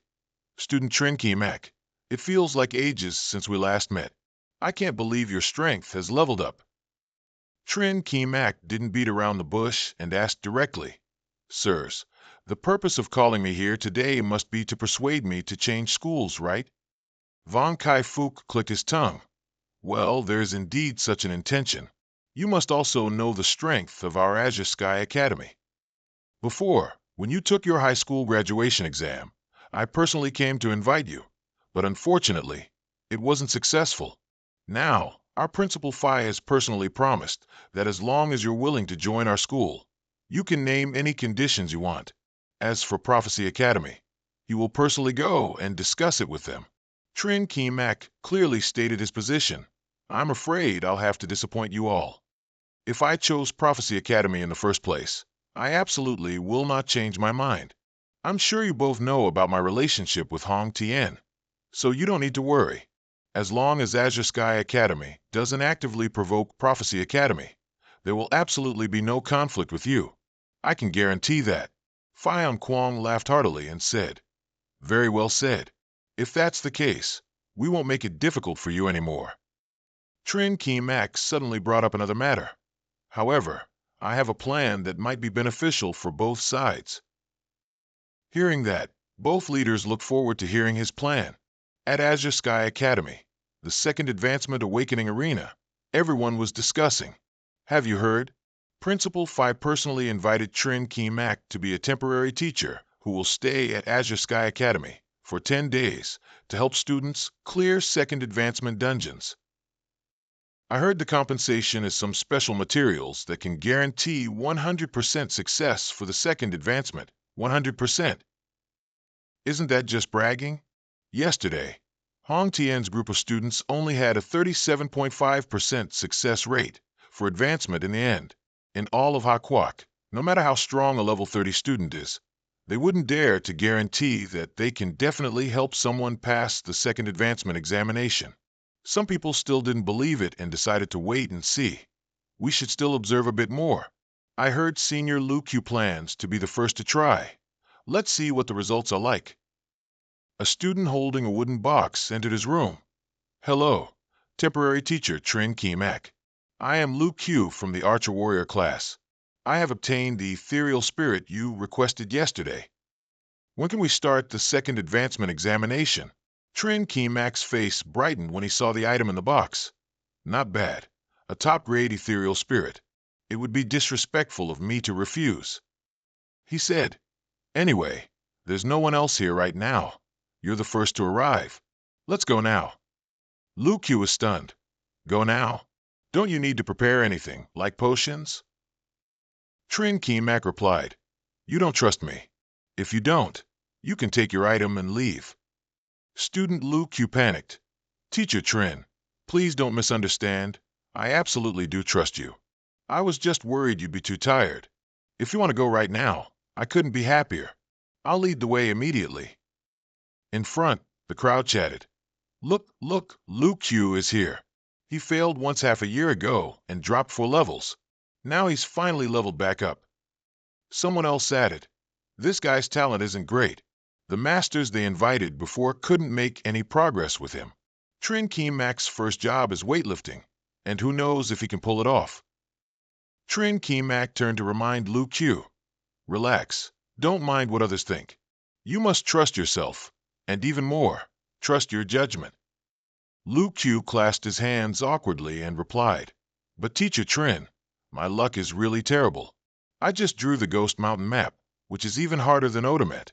Later, no matter how much burden it is, you must definitely get me through it. Trin Mak confidently replied, Don't worry, I always keep my word. Let's go. The notification board showed, Ghost Mountain Dungeon, current progress 80%. Everyone in the crowd was shocked. Wow, this speed of progress is truly unbelievable. He really took Lu Q in. It hasn't even been half an hour, and they've already passed bosses number 1 and 2. He does have some ability. It seems we misjudged him before. A level 39 evil dragon, the final boss of Ghost Mountain, ran while begging Trin Mak for mercy. No. Please don't hit me anymore. Lu Q stood by, wide-eyed and open-mouthed, watching him furiously grind. Oh my goodness, why didn't I meet him half a year ago? Otherwise, I wouldn't have wasted so much time. The boss fell, and the notification board immediately appeared. Congratulations, Trin Mak, for breaking the Ghost Mountain dungeon record. Total time, 1 hour, 35 minutes, 32 seconds. Personal rating, SSS-Rank. Received 600 million FB. Received 1 diamond treasure chest. Activated the hidden profession restrainer attribute. Personal rating increased to SSS-Rank. Diamond treasure chest upgraded to radiant treasure chest. Trin Mak was thrilled to receive the rewards. This temporary service can earn from both ends. It's quite good. Not only can I get weapon upgrade materials, but I can also farm FB and treasure chests. I wonder if I'll still get FB when I farm these dungeons again later. This radiant treasure chest, I won't open it yet. There are still many dungeons to farm later. I'll open them all at once then. It'll be more satisfying. Lu Q's progress board showed notification. Progress has reached 100%. Everyone was surprised to see it. Amazing, Absolutely amazing. So, what student Trin Key Mac said was true. He wasn't bragging at all. He could even help someone like Lu Q pass the trial. So there's almost no one he can't help. Everyone scrambled to go back. No, I must quickly go find materials. Damn it, I have to go quickly too. Teacher Trin only helps for 10 days. It absolutely has to be my turn. At the end of the trial, Trin Key Mac and Lu Q walked out proudly. When everything was done, Lu Q immediately knelt down, clasped his hands, and said, "Thank you, Teacher Trin, for helping me pass the second awakening. You have given me a new life. Please accept a bow from your junior brother." Trin Key Mac turned and calmly replied, "I get paid for my work. There's no need to thank me. We'll meet again if fate wills it." In front of Trin Key Mac's office, night had already fallen. A lecturer stood up and instructed, "Everyone, queue up neatly. We must maintain order. Later, I will call out numbers, and everyone will enter one by one. Anyone who dares to cut in line, don't blame me for being impolite." Immediately, a student noticed he was back. Look, look, Teacher Trin is back." Seeing the crowd already gathered since late, he swallowed. "Has my office turned into a hot pot restaurant? You even need to get a number to enter. This is too surreal." Exactly at the promised time, a luxurious black car drove in and parked in the middle of Shen Yu University's campus, admired by the surrounding students. Everyone discussed, "Wow, that's a special vehicle from Lan Tien University. Is something big about to happen today? Don't tell me they're here to cause trouble. No. I must quickly report to the teacher." A lecturer from Shen Yu University asked, "Dean Tran, did you receive any prior notice? Our school and Lan Tien University have always kept to ourselves. What do they intend by suddenly sending people today?" Dean Tran replied, "I didn't receive any message." Damn it, he worried. Why would someone come at such a crucial moment?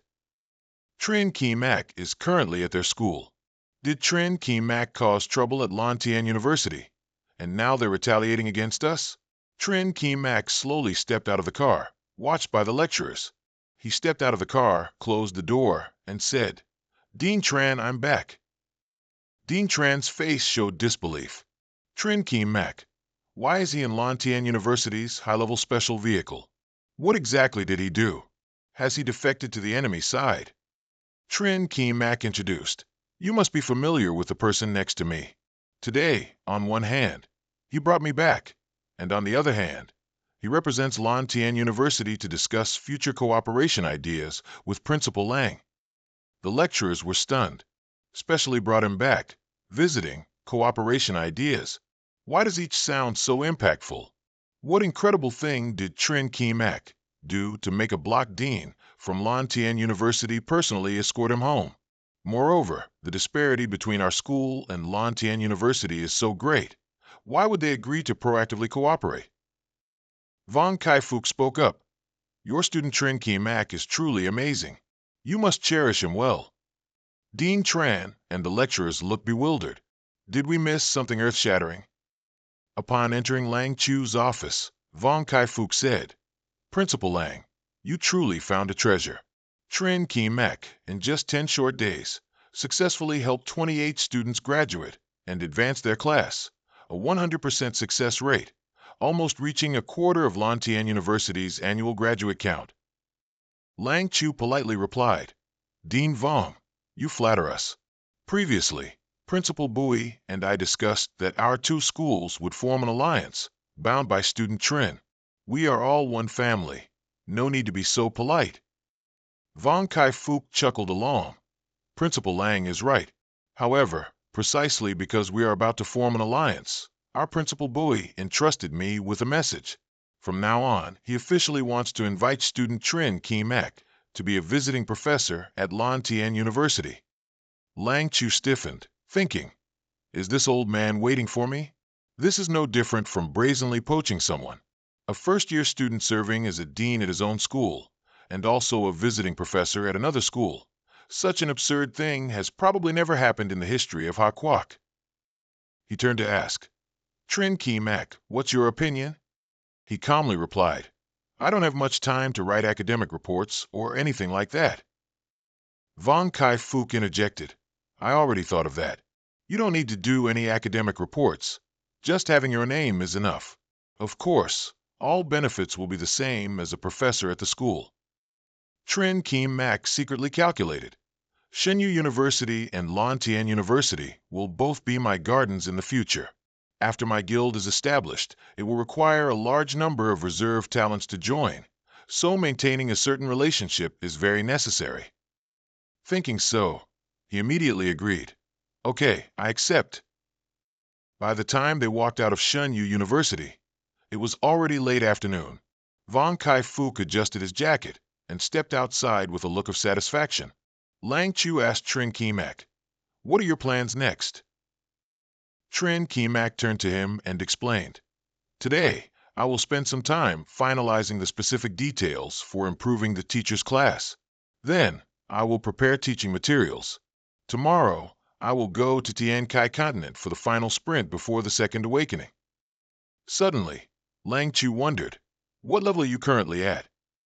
He casually replied, "After spending some time at Lantian University, I'm already level 29. He seemed delighted as he clapped Trin Kemak on the shoulder. "Excellent, very good.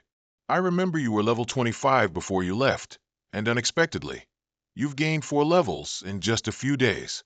Based on this rate of progress, you can definitely catch up with the pace for the Ha Kwak University competition in the next 3 months." Trin Kemak asked, confused, "What university competition?" He calmly replied, "That's right. The so-called university competition is actually the annual ranking competition for universities. It's divided into 2 tiers, the regular zone and the advanced zone. The regular zone allows anyone below 3rd Awakening to participate. The advanced zone only allows those below 4th Awakening to participate. All participating candidates must be students or teachers from public schools, and the final ranking results will also determine the school's rankings." Lang Chu smiled and turned to him, saying, "With your current development speed, you can definitely participate in the regular zone of the competition. By then, it will finally be our Shenyu University's turn to have an opportunity to shine." Trin Kemak thought with a confident expression, "This university competition is a good opportunity to boost my reputation and also a chance to officially introduce myself to the entire Ha Kwak." Scene change. Below are the streets of Lei Din City. Trin Kemak opened his system panel to check information. A call from Lang Nuok Heap. As expected, she scolded and questioned him. Trin Kemak quickly messaged back, "Ah, I had some important matters to handle earlier, so I missed our appointment. Where are you now?" Lang Nuok Heap immediately replied to his message, "I'm on a mission at Zichtich Mountain, about to reach level 27. Impressive, right? However, this place is very far from Lei Din City, and I don't have time to go back and see you anymore." Trin Kemak praised her. "Your leveling speed is so fast, isn't it? Did you find a hidden quest?" She asked in surprise, "You could even guess this? You're still as amazing as ever, truly incredible." She slowly told him, "Oh, you jerk. If I told you my family is preparing to find a boyfriend for me, how would you react? I heard this person is incredibly outstanding, and very handsome too." She waited for the message, then trembled when she saw his reply. "How would I react? Of course, I'd bless you. You're about to cause trouble for your next target, and I'm finally free." Lang Nuok Hai was furious. Don't you regret it? I didn't agree before, but now I've decided. When I go back, I'm going on a blind date." She angrily clenched her fists and closed the system panel. "This hateful guy wants to provoke me with reverse psychology. Fine, this time I'll grant your wish. When I go back, I'll go find Grandpa, and we'll see how I hit back at you." After calming down, she told herself, "However, even if he's interested in me, I just won't agree." Trin Kemak was speechless. This girl, she's really pure. She can't handle a single provocation. I just said a few casual words, and she already believed them. I only used a basic trick, and she's already unleashed her ultimate. Later, Trin Kemak arrived at a luxurious place. Manager 2 respectfully said, "Long time no see, esteemed guest. Please have a seat. Trin Kim-mak asked the manager. Have there been any findings regarding the materials I asked you to keep an eye out for previously? He thought to himself, the Lu Kuang-Vien reception bell requires a total of 12 types of materials. I've already collected 10 of them at Lam Tien Academy. Manager 2 brought out a wooden box and handed it to him. I wouldn't dare take the task you entrusted me with lightly, Your Excellency. I've already collected 4 types of the materials you requested earlier. When heo pentebop, hansung tuin, ki mokiuchi, huit dao ngọc, enang with tang jim on spaka, metikuli pak gaget. His expression seemed even more startled than before. On Noya Tan DM, such a precious item, and he was able to get it. It truly seems like a pleasant surprise. He pretended to be calm and said, Only 4 types collected? It seems your auction house's efficiency isn't very high. Manager 2 forced a smile and replied, This humble one has tried very hard to collect them. Your Excellency, Trin Kim-mak waved him off. Forget it. With your ability, finding 4 types is not bad. Tell me, how much do these things cost? Manager 2's face turned pale. These materials cost this humble one a total of 1,000 gold. Because my efficiency was not high, delaying Your Excellency's time, I'll give you a 20% discount. But he thought to himself, I had to spend over 2,000 gold to get them. But seeing His Excellency's dissatisfied expression now, and his terrifying identity, how dare I give him the original price?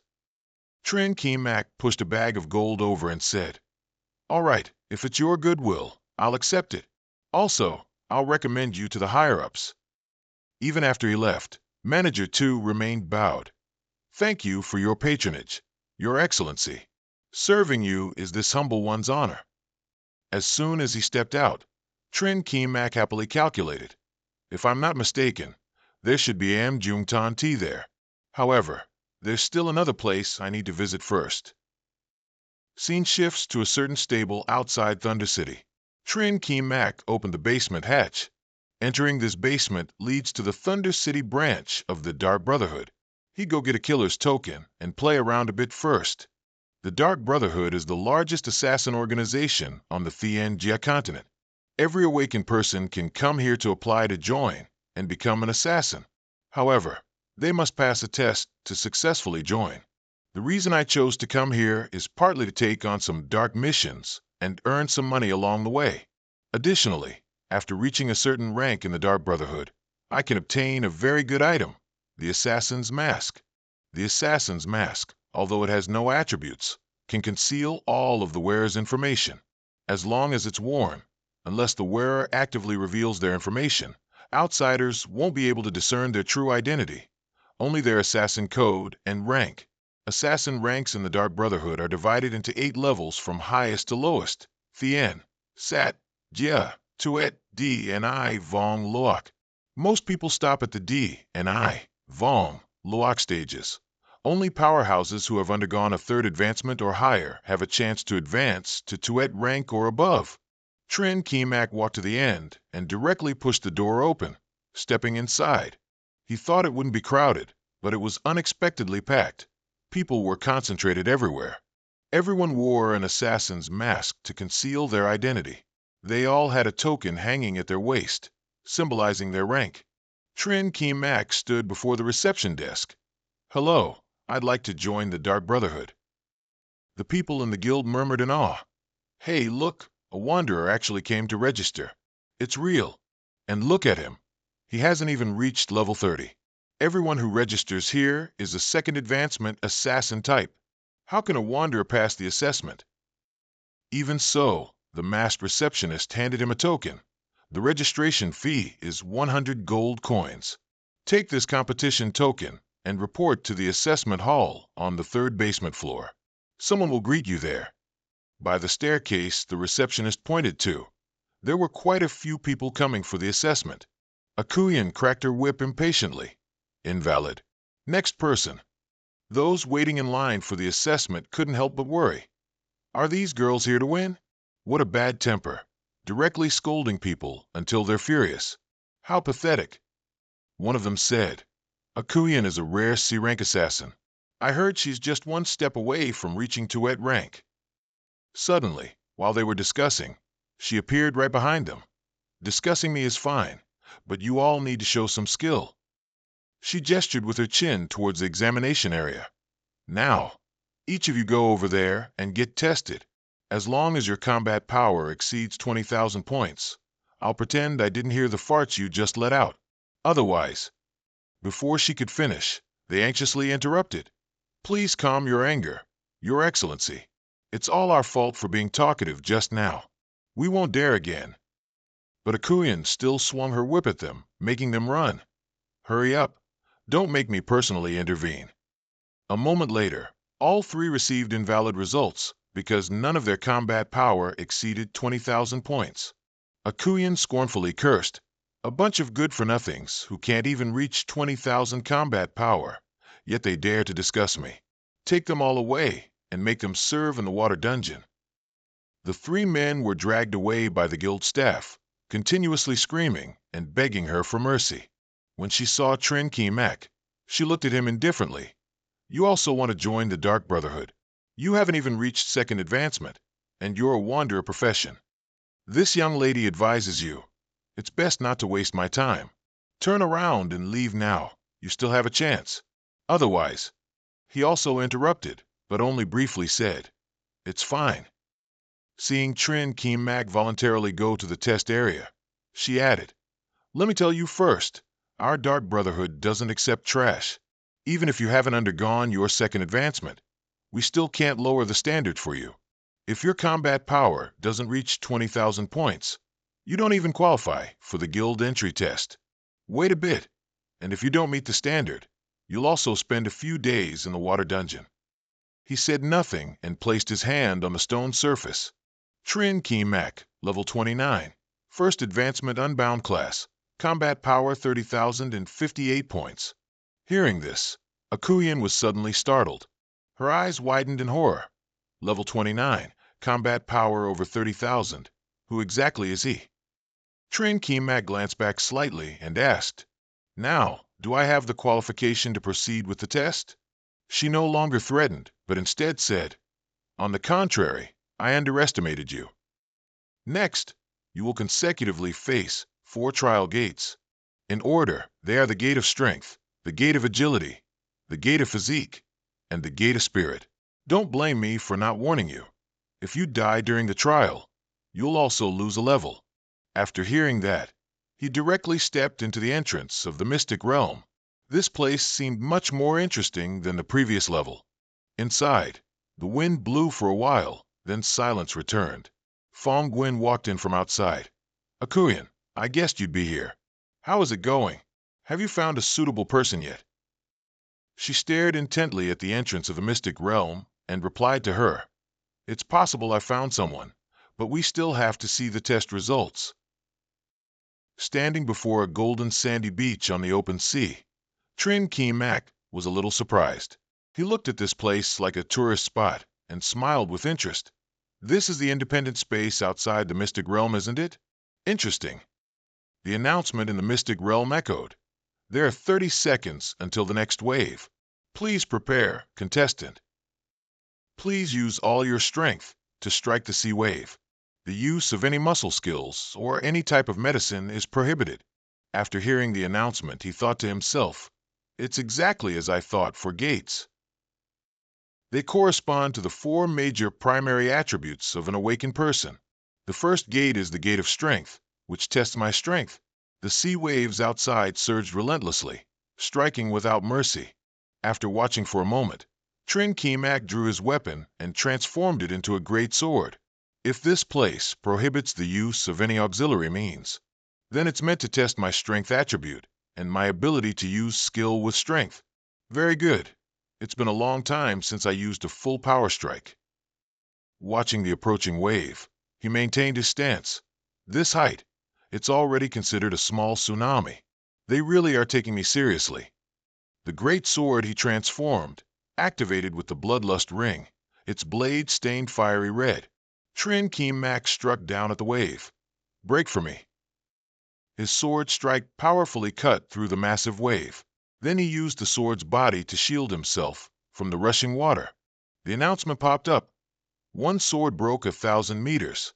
Congratulations on passing the gate of strength. Overall evaluation, top tier A. The light gate on the left leads directly to the next gate of agility. The light gate on the right leads to the resting room. You can recover your state in the resting room. Continuously passing gates will raise your final evaluation. Please make your choice. He decisively turned to the left. Let me pass all 4 gates in one go. Outside, the mystic realm also glowed fiery red, and Fong Gwyn stared blankly. Looking at the color, it's a top-tier A evaluation. How can this be? Akuyan glanced at her and asked, Fong Gwyn, what was your evaluation for the gate of strength back then? Fong Gwyn softly replied, it was top-tier B. She subtly lowered her gaze and scoffed. I didn't expect that even our ace assassin of the Lightning City branch back then only received a top-tier B evaluation. Fong Gwyn frowned and retorted, I was only level 32 when I came to test.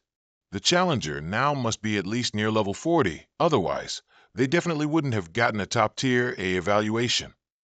Akuyan covered her mouth and repeated her words with a laugh. Nearly level 40, huh? Fong Gwyn asked, full of confusion. What are you laughing about? Was I wrong? Akuyan looked at the mystic realm with anticipation. Even I back then only managed to get a low-tier A evaluation. However, as a close combat class, the difficulty of the Gate of Strength is considered the lowest. I hope you're not a fleeting bloom and can perform even more brilliantly. As long as you achieve a AA evaluation, you'll be the one I'm looking for. At the Gate of Agility, there was a snow-capped mountain peak. The trial announcement echoed. Quickly adjust your state within 30 seconds. After the challenge officially begins, at the 40-second mark, an avalanche will occur. Reach the foot of the mountain as quickly as possible. The use of any invincible or slowing skills is prohibited. Trin Kemak sighed inwardly. These rules are indeed strict. One sentence basically cuts off all opportunistic measures. This mountain has a vertical height of 1,000 meters.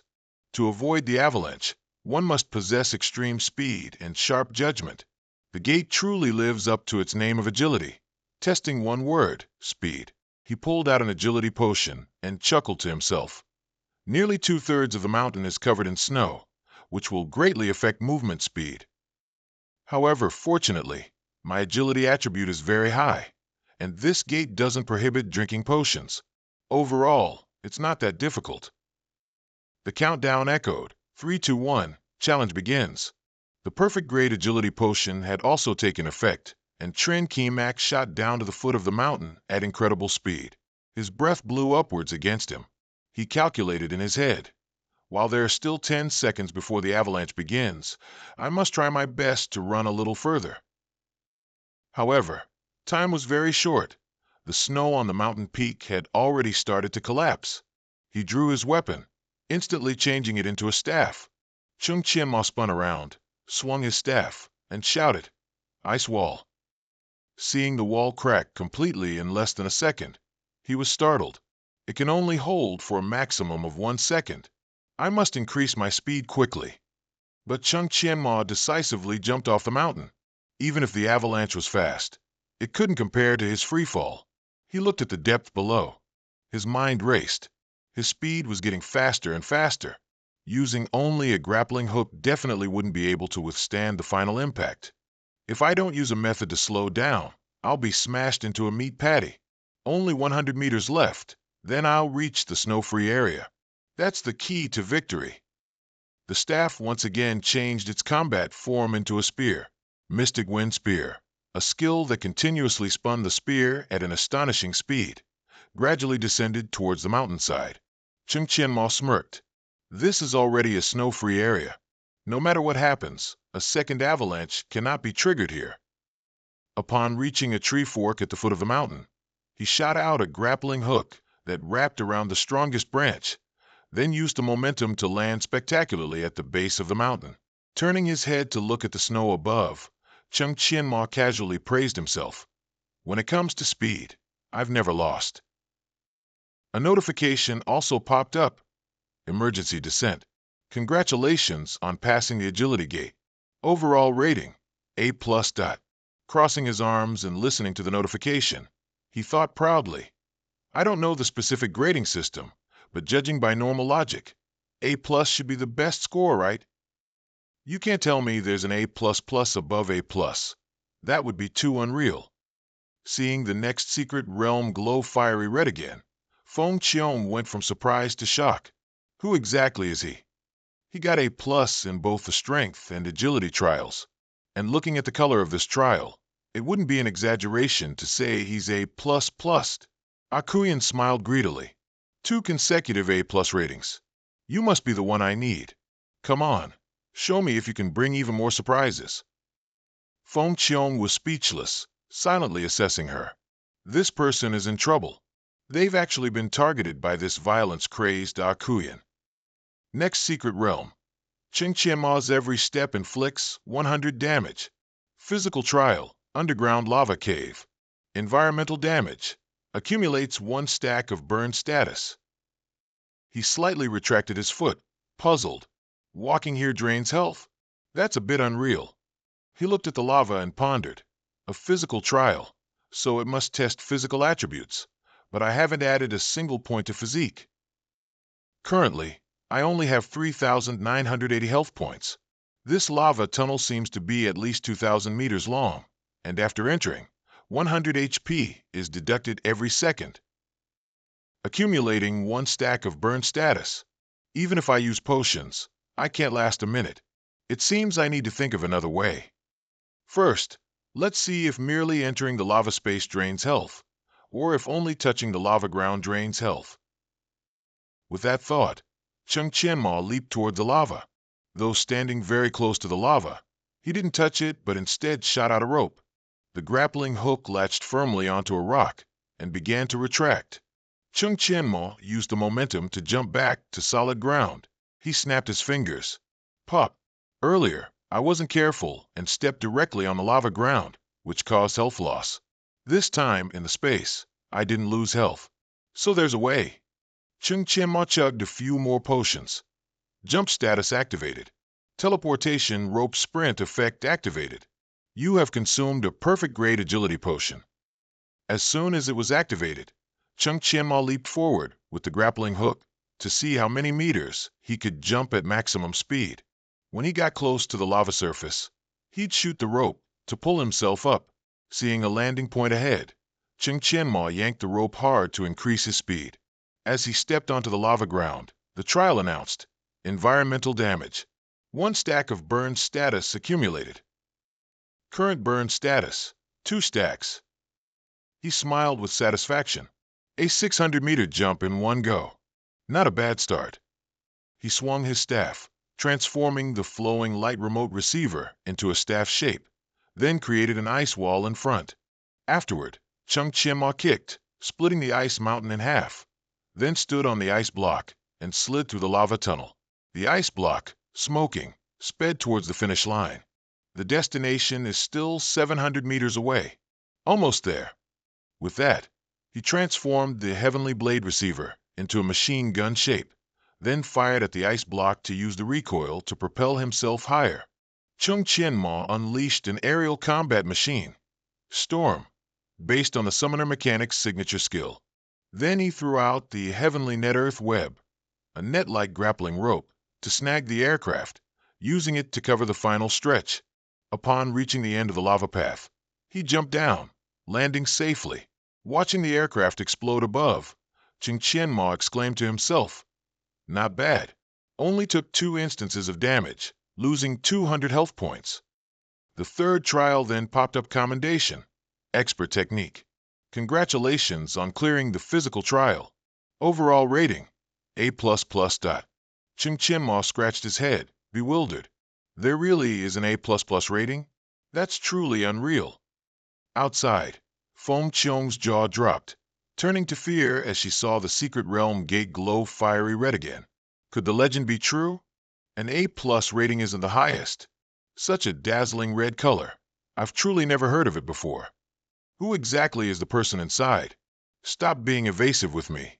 Akuyan pondered and truthfully said, I don't know his background either. Currently, He's only level 29, and he's an unspecialized class. Before he entered, he also participated in a battle power test, and his current battle power is 30,058 points. She widened her eyes in disbelief. What? A level 29 unspecialized class, over 30,000 battle power, and then he successively got 3 A+ ratings. Even in the third trial just now, there's a very high probability he'll get the legendary A++. So what are we considered trash? In my opinion, we should still report information about this prodigy. With his current achievements, even if he fails the final trial, he still has a very high probability of getting an S-rank evaluation. I believe the higher-ups will definitely be very happy to hear this news. But Akuyan suddenly turned around angrily. No, I still need him. If you report this, I'm afraid someone will invite him away immediately. I've waited half a year, and I've finally found such a high-caliber talent. I absolutely cannot let him go. Feng Qiong still tried to persuade her. That place, indeed, only those below level 35 can enter, but it's not certain that no one else can do what he did. If the higher-ups punish us when we return, I'm sure you understand the consequences. But seeing her stubborn look, she could only sigh and give up. Feng Qiong turned around and left. Let's just pretend we were never here today. Inside, Cheng Qianma had reached the final trial. Based on its appearance and architecture, this place most likely was a library. According to previous rules, this trial must be an assessment of spirit or intelligence. The trial's voice echoed. Next, you will enter a library maze. This maze has only one entrance and exit. Also, when you encounter a fork in the path, you can use your mental power to sense it. On the bookshelf in the correct direction, there will be a guidebook for you. However, as your mental power depletes, the feedback you receive will become weaker and weaker, possibly even disappearing. Good luck finding the exit soon. Cheng Qianma smirked. A mental trial, yet it relies on mental power to find the correct direction. He had to admit, this testing method was quite novel. He gently closed his eyes. But there's a huge problem here. Let me sense it first. A blurry map of the maze flickered in a corner of his mind. Seeing the glowing books on each shelf, Cheng Qianma understood. So that's how it is. These are the guides for the challengers. But Cheng Qianma felt a slight headache. After using his mental power for the first time, he felt a bit of fatigue in his mental state. His current mental power wasn't much better than his physical strength. It's basically empty. This trial has extremely high requirements for mental attributes. If you don't reach a certain index, getting out might take an unimaginable amount of time. But the creator of the trial probably never expected that I could just steal a chicken directly. He put on the ghost cloak. Its stealth effect activated. He laughed heartily as he walked straight through the bookshelf. And he could actually walk through walls. The ghost cloak's stealth effect has an urgent ability. It can bypass terrain. Clearly, this tall row of bookshelves is considered one such terrain. Trin Keemak calmly walked out with an announcement. He passed the mental trial and the Dark Brotherhood initiation test, both achieving an A++ rating, receiving a total of 1.6 million FB points, becoming the first person in the guild's history to achieve A++. He was ranked C, still 20,000 points away from the ultimate rank. Trin Keemak was a bit surprised that he got promoted, passed the trial, and even received such high FB points. The final trial to reach level 30 was overcome so easily. It was truly an unexpected joy. Looking at the secret realm gate, Trin Keemak clenched his fists. Now, before his class transfer, there was only one last thing left. To get his hands on the Yin-Yang sacred silk. His system popped up suddenly. Congratulations, you've reached level 30 and received a special second-class transfer quest. Clear any mid-level secret realm of any difficulty alone, achieving an SSS rating in the trial. The bonus effect of the Binder class is nullified. Completing it will promote you from Binder to Soul Binder. Trin Keemak was stunned. Auxiliary characters can also have class promotions? Outside, all the participants in the trial were discussing the A++ rating, and they were even more surprised that Trin Keemak was only level 29. Akuyan seemed to remember something and ordered her subordinates. Lock up all the contestants who haven't retaken the test yet. Dragged away for no clear reason, they loudly screamed and demanded to be let out. But she merely glanced at them with a hint of guilt and told herself, "This person is very useful to me. I can only let you suffer a little." Akuyan looked at her subordinates and barked, "What happened today must absolutely not be spread outside, otherwise, don't blame me for being impolite. Also, release them after a while and compensate each person with 100 gold. I'll pay for it." At this moment, Trin Kimak had calmly walked out of the secret realm gate. Greeting him was an enthusiastic Akuyan. "Congratulations on achieving the first A++ rating in the history of the Dark Brotherhood." He still pretended to be naive, smiling and replying, "You're exaggerating, senior. Just pure luck, pure luck." But he wondered inwardly, did this person take the wrong medicine? A moment ago she wanted to devour people, but now she's suddenly changed her attitude. Seeing the badge similar to hers on Trin Kimak's waist, she was even more surprised. He actually achieved rank C directly. Akuyan turned around and smiled. "There's no need to be modest. Given your level, being able to achieve this is absolutely not something an ordinary person can do. From now on, we'll be colleagues. Follow me." "No, it's absolutely not something an ordinary person can do. From now on, we'll be colleagues. Follow me." As he walked behind Akuyan, Trin Kimak observed, "This woman is definitely not simple. All right, I'll follow her for now. If things really go south, I'll activate my ghost form and escape." Akuyan handed him a stack of items. "These are the clothes for a C-rank assassin. Take them. If you want to accept assassination missions in the future, just go to the mission hall on basement level 2. With the strength you've displayed, I estimate you'll reach the ultimate rank in 2 years at most. Don't let down the organization's trust in you. I have high hopes for you." Trin Kimak gave a naive smile. Okay, that's great." His gaze fell on a certain pointy area, deep in thought. "I think I know why she's named Akuyan now. Those two are indeed very round." Then he quickly stood up and asked, "Sister Akuyan, is there anything else? If not, I'll be going now." But she looked troubled and held his arm. "Wait. Actually, there's still one thing I need your help with. I see your extraordinary talent, which is why I want to share this information with you. You absolutely must not tell anyone outside." He nodded seriously. "Okay. I definitely won't say anything." But he laughed inwardly. She took the bait. She thought Trin Kimak was as naive as he appeared. She spoke with a melancholic expression. "Previously, I accidentally discovered a mysterious cave where an ancient altar, still undiscovered by anyone, exists." Hearing this, he understood. So she was acting so unusual because of the altar. If she hadn't activated it herself, then it most likely had a level restriction. Trin Kimak pretended to be surprised and exclaimed, "An hidden altar, you say?" Akuyan glanced at him and continued, "I value you. That's why I'm telling you this. However, there's probably a demonic beast guarding that cave, so the entrance has a restriction. At my current level, I can't enter." Another day, Akuyan led Trin Kimak to a waterfall with an external restriction. "We're here. This is the flowing cloud gorge." She motioned forward. "Behind this waterfall is the ancient altar. Later, I'll guard the cave entrance for you. You just need to go in and challenge it. Don't worry, with my strength, absolutely no one will enter to disturb you." However, Trin Kimak showed a little fear.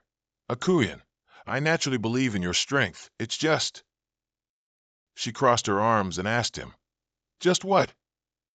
He then had to say, "During the previous test, I just got a good result, so I was a bit arrogant for a moment. But after thinking for the past 2 days, I suddenly feel a bit worried. The demonic beast inside won't be too strong, will it? Do you know its specific level? I'm afraid I won't be able to handle it." Akuyan patted his shoulder encouragingly. "What you're worried about isn't unreasonable. Because I couldn't enter, I don't know the exact level of the demonic beast inside. But based on the seal's level, it shouldn't be too high. How about this? I have a life-saving item. You take it. It might come in handy." Akuyan rummaged in her back pocket and pulled something out. This item is called the Azure Pearl. After activation, it can temporarily increase your HP by 300. It can be used a total of 3 times, and I've already used it twice, so don't use it too early unless it's a critical moment. Trin Kemak tightly gripped the pearl and excitedly promised, Akuyan, I'll definitely complete the mission. I absolutely won't disappoint you. With that, he leaped into the waterfall. Behind him, Akuyan narrowed her eyes and sneered. Too bad. You truly are a rare talent. If you can successfully open the seal, perhaps I'll compensate you accordingly in the future. But if you fail, then you can only blame your own weakness. After crossing the waterfall and entering, Trin Kemak paused for a moment. He chuckled self-mockingly. The Azure Pearl is a good item. Normally only rich people can buy it. It seems assassins indeed have quite a lot of money. She's only level 45, yet she can afford such a powerful item. If she's actively given it to me, then it would be disrespectful to refuse. I originally didn't plan to activate the Flowing Cloud Gorge altar this early, but since I'm here today, I might as well take care of it. He pulled out a mask. It was the Demon Wind mask. After wearing it, the user can transform into a dwarf for half an hour, and their height, weight, and physical characteristics will also change. The cooldown is 12 hours. After putting it on, Trin Kemak transformed into the dwarf form. Using this toy here is indeed a bit strange. He waddled inside, thinking as he walked. If I remember correctly, the demonic beast guarding this ancient altar is a level 40 rock rat. While defeating it directly isn't difficult with my current strength. However, the seal would also disappear because of that. Seeing the rock rat's claws extend, Trin Kemak was determined. I can't let that wicked woman Akuyan get away with this bargain. Trin Kemak's tiny dwarf body stood opposite the rock rat's body, which was 10 times larger than him. Seeing it raise its sharp claws, he calmly introduced himself. Hello, rock rat. I am the dwarf lamb fawn. Like you, I am also a creature of the Tai Kai continent. Are you trapped in this cave, with unpleasant food? Seeing the rock rat nod furiously, Trin Kemak thought to himself, it worked. Then he pulled out all sorts of food and threw it over. Consider yourself lucky to have met me. Tonight, eat all you want here. The rock rat's eyes lit up when it saw the golden roasted ribs and other meats. It sat there happily gobbling down the small mountain of food. Seeing this, Trin Kemak seized the opportunity. Brother rat, eat slowly. There's more if it's not enough. I'm going to look around for a bit. A moment later, Trin Kemak had reached the altar deep inside. He didn't hesitate to cross the staircase.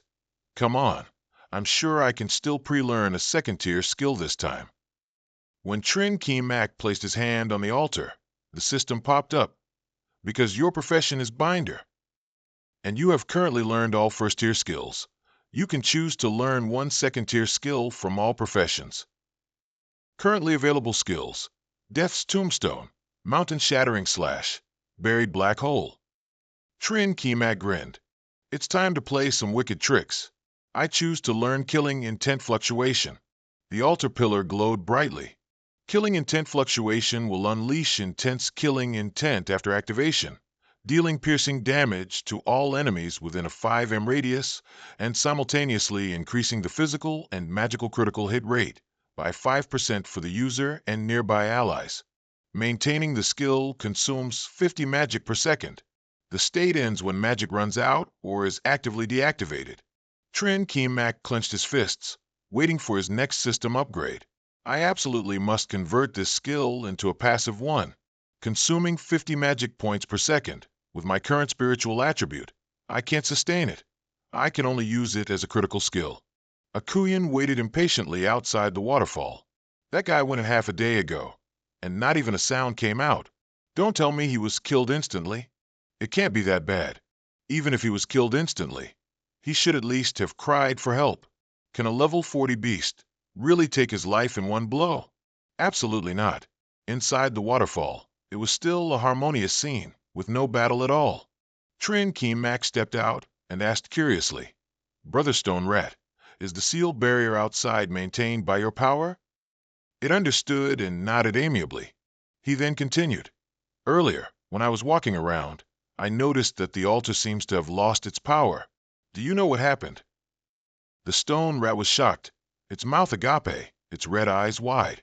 It hurriedly ran inside to check. Trin Keemak remained in place, revealing a sly smile. A moment later, a loud rumbling sound echoed outside. Akuyan was delighted. Finally a sound. It seems they're fighting. She sighed softly. That rotten kid. He's really too cautious, waiting half a day to make a move. But that's good too. The more careful, the greater the chance of success. Seeing the stone rat crying profusely with its head in its paws, Trin Keemak reluctantly advised. Brother Stone Rat, the altar is now extinguished. I guess it will take several more months to accumulate new energy. You're already skin and bones from hunger. Why don't you come out with me and eat and drink your fill? After speaking, he sighed again. But currently, outside the cave entrance, there's a human awakener, as high as level 45. She was just chasing me, which is why I panicked and ran in here. Even if you and I teamed up, I'm afraid it would be very difficult to defeat her. The stone rat, which had just been about to help, slumped when it heard the rest of the sentence.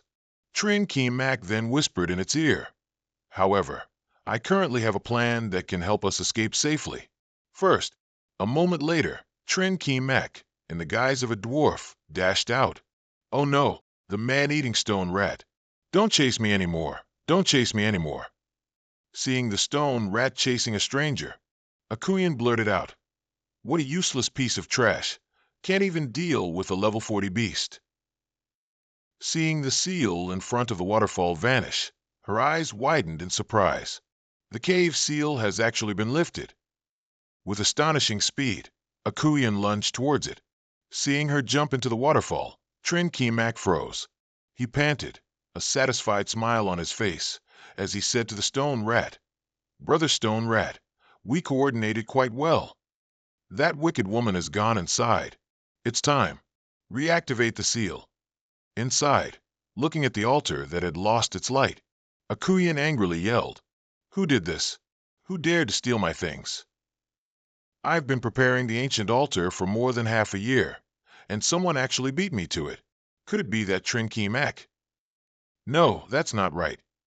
Now, he's nowhere to be seen in the entire cave. Perhaps he's been killed by the stone rat, because only a dead person can disappear naturally.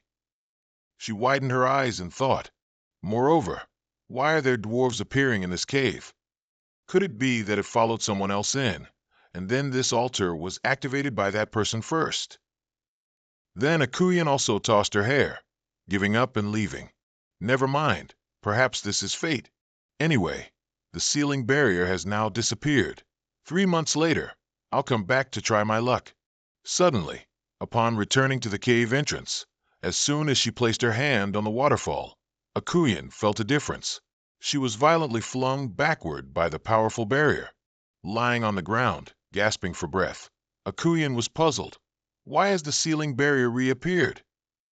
With a mix of a wry smile and fear, she realized, oh no, this time there's absolutely no escape.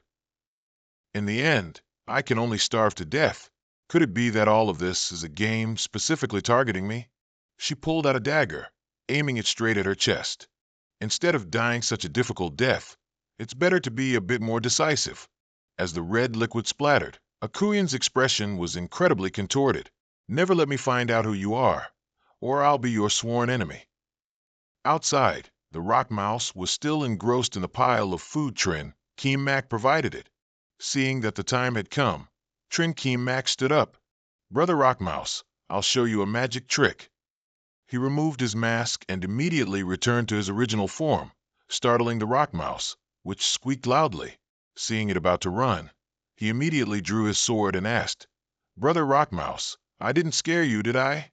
He smiled slyly and implied, if you want to live, I can give you a chance.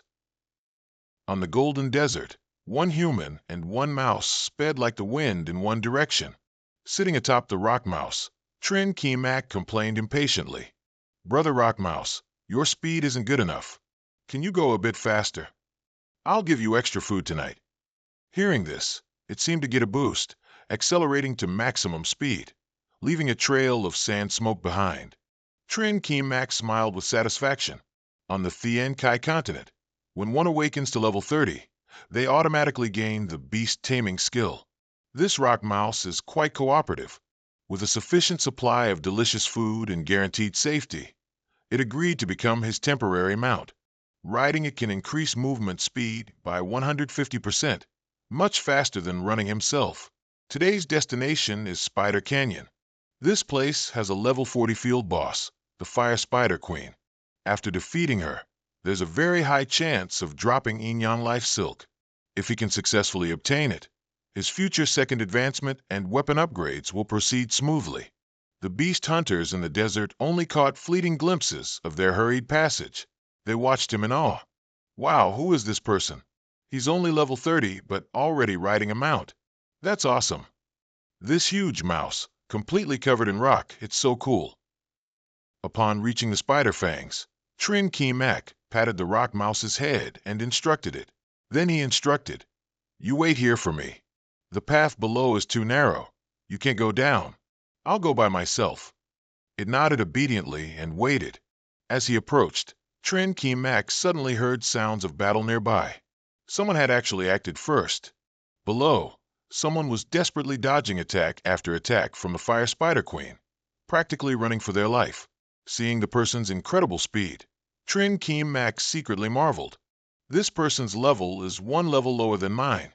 I didn't expect to find such a promising assassin here. He immediately rushed down. Although this person wasn't dealing any damage to the Fire Spider Queen, both their dodging movements and movement speed were exceptionally good. Perhaps I can find a way to recruit him. Below, the young man sighed, watching the enraged Fire Spider Queen attack. The level gap is still too big. Trying to evade this AoE attack is still a bit too difficult.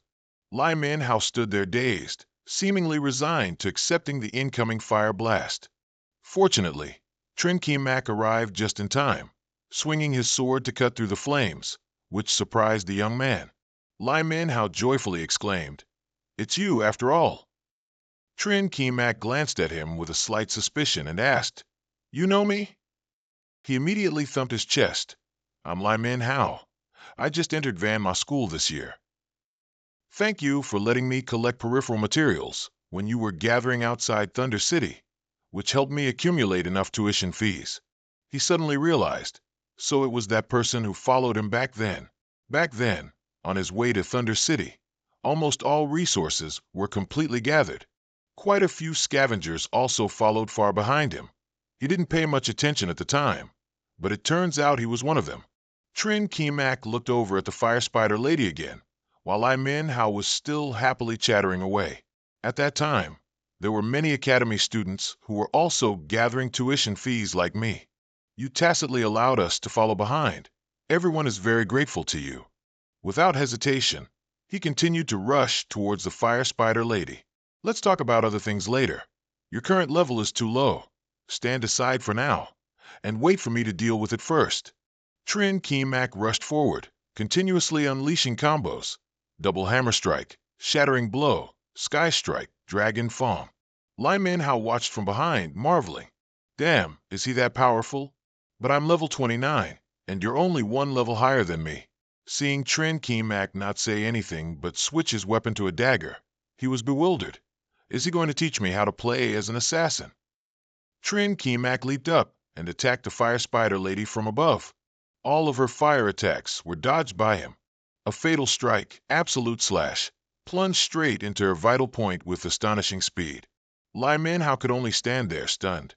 Is he really a disabled class user? He's definitely not a god of assassins. The Fire Spider Lady was stunned for 2 seconds. He yelled out as if instructing, "Now is the best time to deal damage." Mysterious Cloud Pressure. Each spear gathered all generated mysterious clouds onto itself, attacking forward and triggering an explosion, which could cause massive damage to surrounding enemies. If the number of generated mysterious clouds is greater, the power is greater, the attack force and range are larger. A critical explosion skill at a vital point dealt over 12,000 damage points. The Fire Spider Lady took the full damage. Lai Manhua raised his hand to shield himself. What kind of attack power is that? Is he really only one level higher than me? Seeing the fire spider lady still had several large pieces remaining, Trin Kemak narrated. Unlike the sustained damage of mysterious cloud emission, mysterious cloud pressure can unleash all damage in an instant, integrated to deal critical damage targeting the monster's weak points. Holding the delicate threads in his hand, Trin Kemak smiled happily. It seems my luck isn't bad. I got Yang life threads after only one kill. At this moment, Lai Manhua excitedly ran over. Great one, great one. Your moves just now were incredible, and your deep understanding of the assassin class is truly terrifying. Could you accept me as your disciple? Trin Kemak calmly asked in return. You should tell me a bit about your situation first. After all, we've only met twice. Seeing this, he awkwardly reintroduced himself properly. Great one, my class is assassin, with an SS grade battle perception talent. This talent helps me avoid the most dangerous attacks at just the right moment. I relied on this to pass the Manhua Academy entrance exam, ranking first in the lower kingdom. He gently rubbed his chin, pondering. Your leveling speed is quite fast. You've already reached level 29, not long after entering the academy. Seeing this, he honestly took something out. My luck isn't bad. I received this equipment before, which allows me to level up quite quickly. Spirit Energy Jade. It's an item that provides 100% replicated experience when the wearer kills monsters, accumulating a maximum of 800,000 points, totaling 2.4 million experience. Holding the Spirit Energy Jade in his hand, Trin Kemak was stunned. This kid has a bit of the Son of Destiny vibe. He even managed to get an item with a 1 in a million drop rate, which means 2.4 million more experience than others. He flicked the jade back and turned to leave. You can be my disciple. A slight smile appeared on his lips. Find me after your second-class advancement. As Trin Kemak stepped out of the teleportation secret realm, someone approached and asked, Excuse me, are you Mr. Trin Kemak? He asked indifferently. Go on. The person immediately invited him. Please follow me. Our President Trong has invited you. In the president's office, the discreet wooden door was tightly shut. As he stepped in, the person inside spoke up. Mr. Trin Kemak, please have a seat. Allow me to introduce myself. My name is Trong Veen, president of the Capital Management Association. A moment later, Trin Kemak entered the room and sat waiting opposite him. Seeing Trong Veen keep staring without speaking, he wondered, why is this person staring at my ring? Is it perhaps related to Elder Tan? He had to speak first. President Trong, you came to see me today. Is there something I can help you with? Trong Veen immediately began with praise. You truly are a young hero. You haven't been in the Vendu Academy for long, and you're already level 30. Impressive, truly impressive. Actually, after Elder Tan learned you reached level 30, he sent me to give you an item. He said it's to be used after you complete your second awakening. Trin Kemak took it and tried with all his strength to open it, but couldn't. This box seems to be sealed by some mysterious power. Perhaps I truly have to wait until I successfully complete my second awakening before I can unseal it. He held the box and bowed to him. Please thank Elder Tan for me. This young one has received it.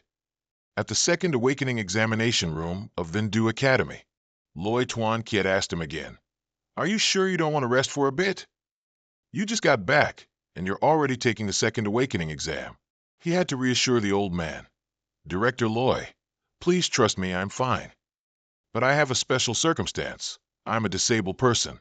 So this second awakening exam task is quite special. Can the school prohibit live streaming? Loi Tuan Kiet smiled at him. What a shame. I was even preparing to organize all the teachers and students in the school to watch and learn. But if you're the one asking for it, it seems there's a reason you can't help but do so. All right then, I promise you. Today's second awakening exam will be closed to everyone, including teachers. The old man looked behind him. Oh, by the way, have you chosen your assistants yet? Why don't I see anyone else?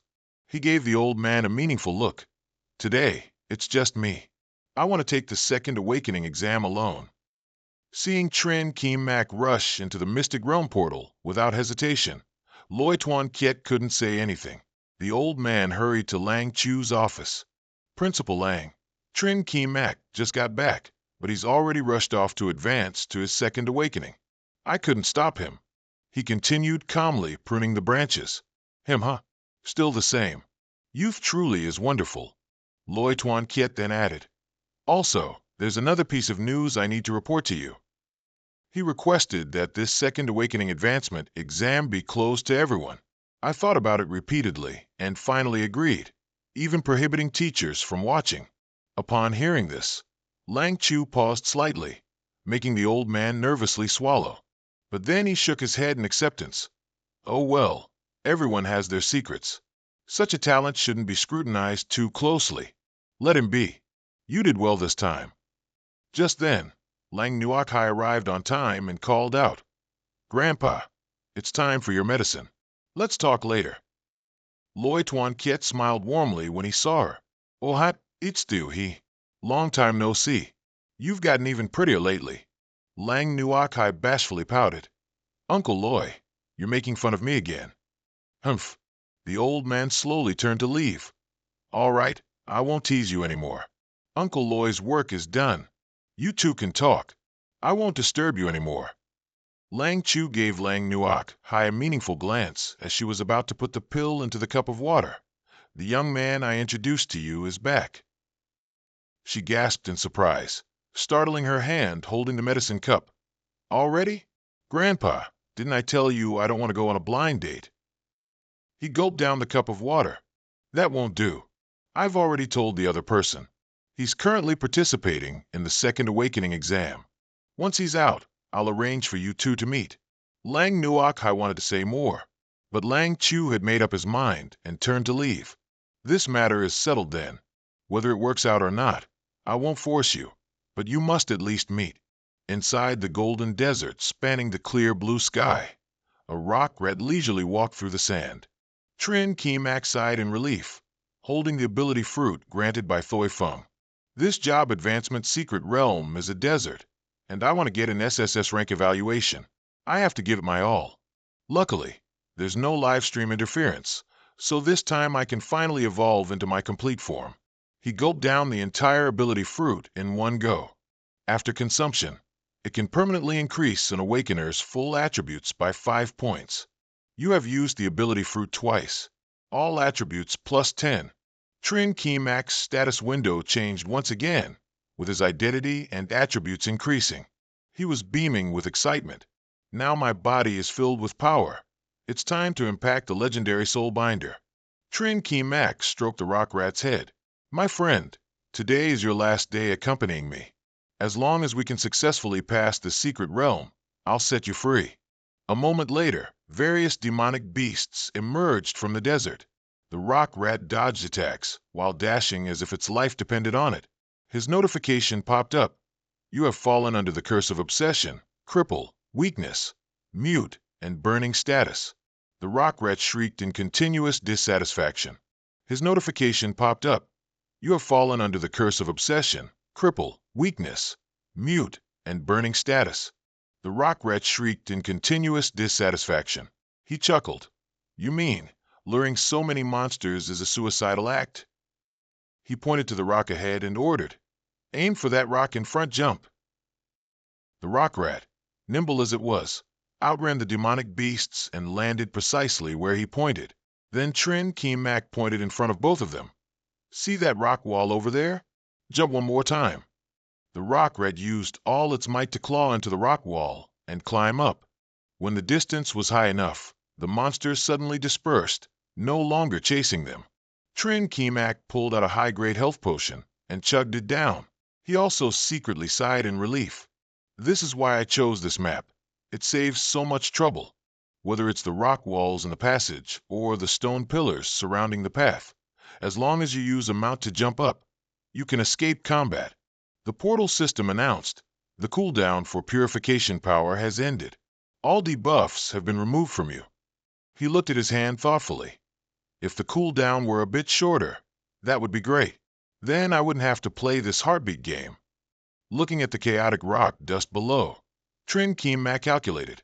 But to get an SSS rank evaluation today, I'll likely have to eliminate all the small monsters and complete the 100-man Slayer mission. Luckily, there's that thing here. These monsters will be dealt with later. It'll be simpler. The rock rat glanced discreetly and obediently sat down, listening to Trin Keem's instructions. Ahead is Boss Sokka, the instructor number 1. You stay on the high platform. The rest is up to me. A gigantic buffalo lay in the center behind the rock wall, along with other smaller bugs below, slowly crawling around. Trin Keem leaped down from the rock wall, landing safely on the ground. Looking at the swarm of bugs crawling on the sand, he pondered. Just like in my previous life, the sacred armor beetles are neutral creatures in the desert city. If you don't actively attack them, then they will just quietly forage on the ground. But my goal today is to get an SSS rank evaluation, so the first mission is to clear the secret realm. He pulled out an M18 wide area landmine and smiled kindly. When dealing with this type of neutral creature, eliminating them all at once is the best option. While the instructor is still on patrol, let's get to setting things up. A moment later, M18S covered the area where he stood. After setting them up, Trin Keem turned to hide. Very good. The instructor is about to enter the deep group. Next is fireworks time. After hiding behind the rock, he cunningly pressed the control button. It's now.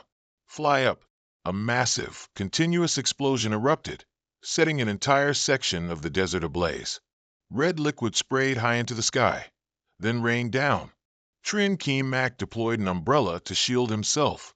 Under the umbrella was his triumphant expression and the mechanical announcement. You have eliminated Elite Boss Level 36, Instructor Sokka. The vast ground was now covered in swirling dust. Trin Keem walked step by step towards the carcass of the large creature in front of him. Hovering directly above its body was a sword. It was a one-handed sword weapon, the Sword of the Guardian. Besides its high-grade attributes, it could also combine with a counterblade to form the legendary weapon, Glory Pioneer. He joyfully held the sword in his hand, exclaiming repeatedly, "It's even stronger than my flowing light distant edge scattered. It truly is a semi-legendary weapon. The base damage and attack speed are impressive." Let's talk a bit about the legendary weapon just mentioned. In the desert city, there once existed a true legendary weapon called Glory Pioneer, but a long time ago, this weapon was split into two, becoming two semi-legendary weapons. One half is the Sword of the Guardian in my hand, and the other half is the Ring of the Counterattacker. Chung Chemian happily looked at the sword in his hand. When the two blades combine, the ancient Glory Pioneer will reappear in the flow of time. Although Glory Pioneer can only be used temporarily here and can't be taken outside, just owning it will make clearing the secret realm easy. As he spoke, he looked at a rock rat that appeared out of nowhere, squeaking and rushing towards him. The rock rat dashed straight forward. Not far ahead was an area with many army camps set up right at the foot of a staircase. He loudly ordered it. "Do you see the army camps below the stairs? Pull all the monsters up for me, then rush up the stairs." The rock rat immediately obeyed and quickly charged towards the group of monsters. Its agility successfully caused a commotion among the large monsters. At this moment, the level 36 elite boss, Sama the Monster Son, appeared. Chung Chemian rode on the rock rat's back and charged directly at him. When he was not far from him, he quickly dismounted from the rock rat's back. His hand grabbed one of the monster's arms, and at the same time, a powerful heat attack struck him. He spoke word by word, "Go down." The huge boss fell onto the monsters below, creating a loud noise. Chung Chemian went to the cell block area. Each person was confined in an iron cage, placed close to each other. Some people desperately called for help. The 5 of us came to the desert city to explore previously, but were unfortunately captured. Can you release us, sir? We will reward you. He quickly agreed. No problem, I'll release you now. As he spoke, the sound of chains being broken rang out. The people who escaped the cages chattered their thanks to him. Sama the Monster Son's voice rang out, full of anger. "You hateful human slaves, the price for escaping is death." Behind him, a crowd of monsters rushed forward. The group of recently rescued people seeing this scene, became anxious. What should we do? Down there are countless giant beasts, at least over 100. We're doomed. A courageous man in the group loudly said, "We are all level 40. If we can hold this staircase, we might have a chance. What are we afraid of? Let's fight them." Then he shouted, "Everyone, prepare for battle." Despite his courage, the man couldn't help but feel worried and turned to Ching Chemian, saying, "Please grant us strength, sir." He encouraged them, "No problem. I will naturally make my move when the time comes. You all just go ahead." As if recharged, the man thanked him, then turned and loudly commanded, "Heal my HP. All attack power on. Let's begin the fight." A fierce battle immediately broke out, and the group of people began fighting the monsters. Chung Chimian stood aside, looking at the fireball spell in his hand and secretly smiling. To ask him for help? Perhaps they were overthinking it. It wasn't his first time in this secret realm. The group continued to fight hard. One of them said to the captain, "It seems our attack power isn't enough. These monsters are about to break through our defense line." No sooner had he finished speaking than he was pounced on by a monster, immediately screaming in panic for help. The captain, immediately turned to Chung Chemian. "Warrior, please increase our attack power quickly." He looked at the magic bullet in his palm and calmly replied, "First, let 3 of them die. Then we'll see." The battle continued, humans and monsters clashing, even as the situation became unfavorable. Without giving them time to rest, a monster continued to charge. The captain gritted his teeth and roared, "We only need to defeat a dozen more small monsters to win, but there's only one healer left. Do we really have to stay here?" No sooner had he finished speaking than a figure rushed in from somewhere, felling the large monster with a single strike. Following that, a series of attacks were unleashed, and countless monsters were successively annihilated by a powerful surge of heat. A moment later, on the ground, only the 2 figures of the captain and Chung Chemian remained, the latter still holding a long, sharp spear. The former clasped his hands and bowed his head.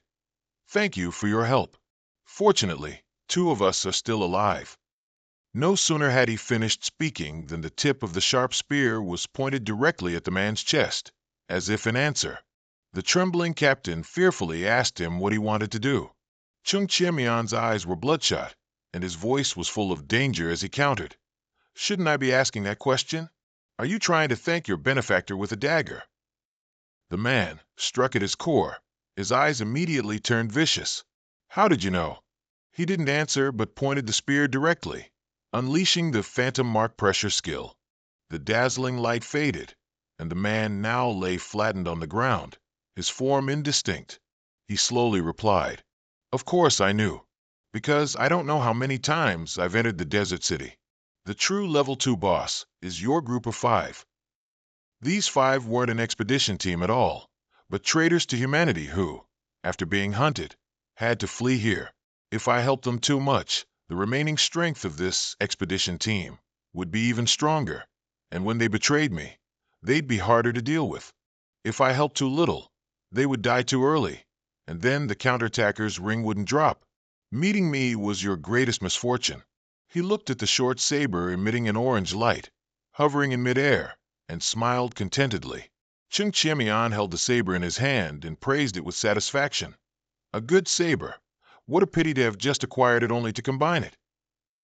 Saying that, he immediately combined the 2 sabers, and the entire ground emitted a brilliant golden light. A moment later, a great saber appeared. It was the legendary Glory Pioneer, with outstanding attributes, such as being able to emit shockwaves, dealing 1,000 points of basic damage to opponents in front, and being affected by 4-dimensional attributes when attacking. Chung Chemian delightedly held the saber and praised it. "It truly lives up to its name as a legendary grade weapon. These attributes are truly impressive." He carried the large saber on his shoulder, stepped on the ground kicking up thick dust, and continued to walk forward. In front of Chung Chemian appeared a group of large monsters with various animal forms. He looked at them and commented, "Before facing the final boss, only these level 39 monsters remain. They can also be considered the strongest monsters in this desert city. Just in time for you all to be my saber's first test subjects. He charged forward, one foot landing on the ground as he simultaneously used bone-shattering strike. A saber slash sent the monsters flying a distance. Chung Chemian's eyes glinted coldly as he continued to focus on the area. At this moment, the Glory Pioneer's equipment effect was activated. A saber slash swept through the monsters with a fierce wave of heat, and red stats for special attack effects continuously popped up. A moment later, he carried the saber on his shoulder. His recent attack hadn't consumed much of his stamina. Chung Chemian exclaimed with a hint of regret. Too strong. In just 10 seconds. Just with normal attacks, I've eliminated all 24 elite monsters. If only this weapon could be taken outside, it'd be amazing. It feels like every strike draws blood. Suddenly, a sound came from the water behind him, making Chung Chemian glance back. He looked at the increasing number of bubbles on the surface with anticipation. Good thing there's still the final boss, the nine-headed serpent, to entertain me. Otherwise, it would truly be boring. The water surface suddenly let out a huge explosion. Chung Chemian stood still, watching the giant smoke cloud formed by the bubbles in front of him.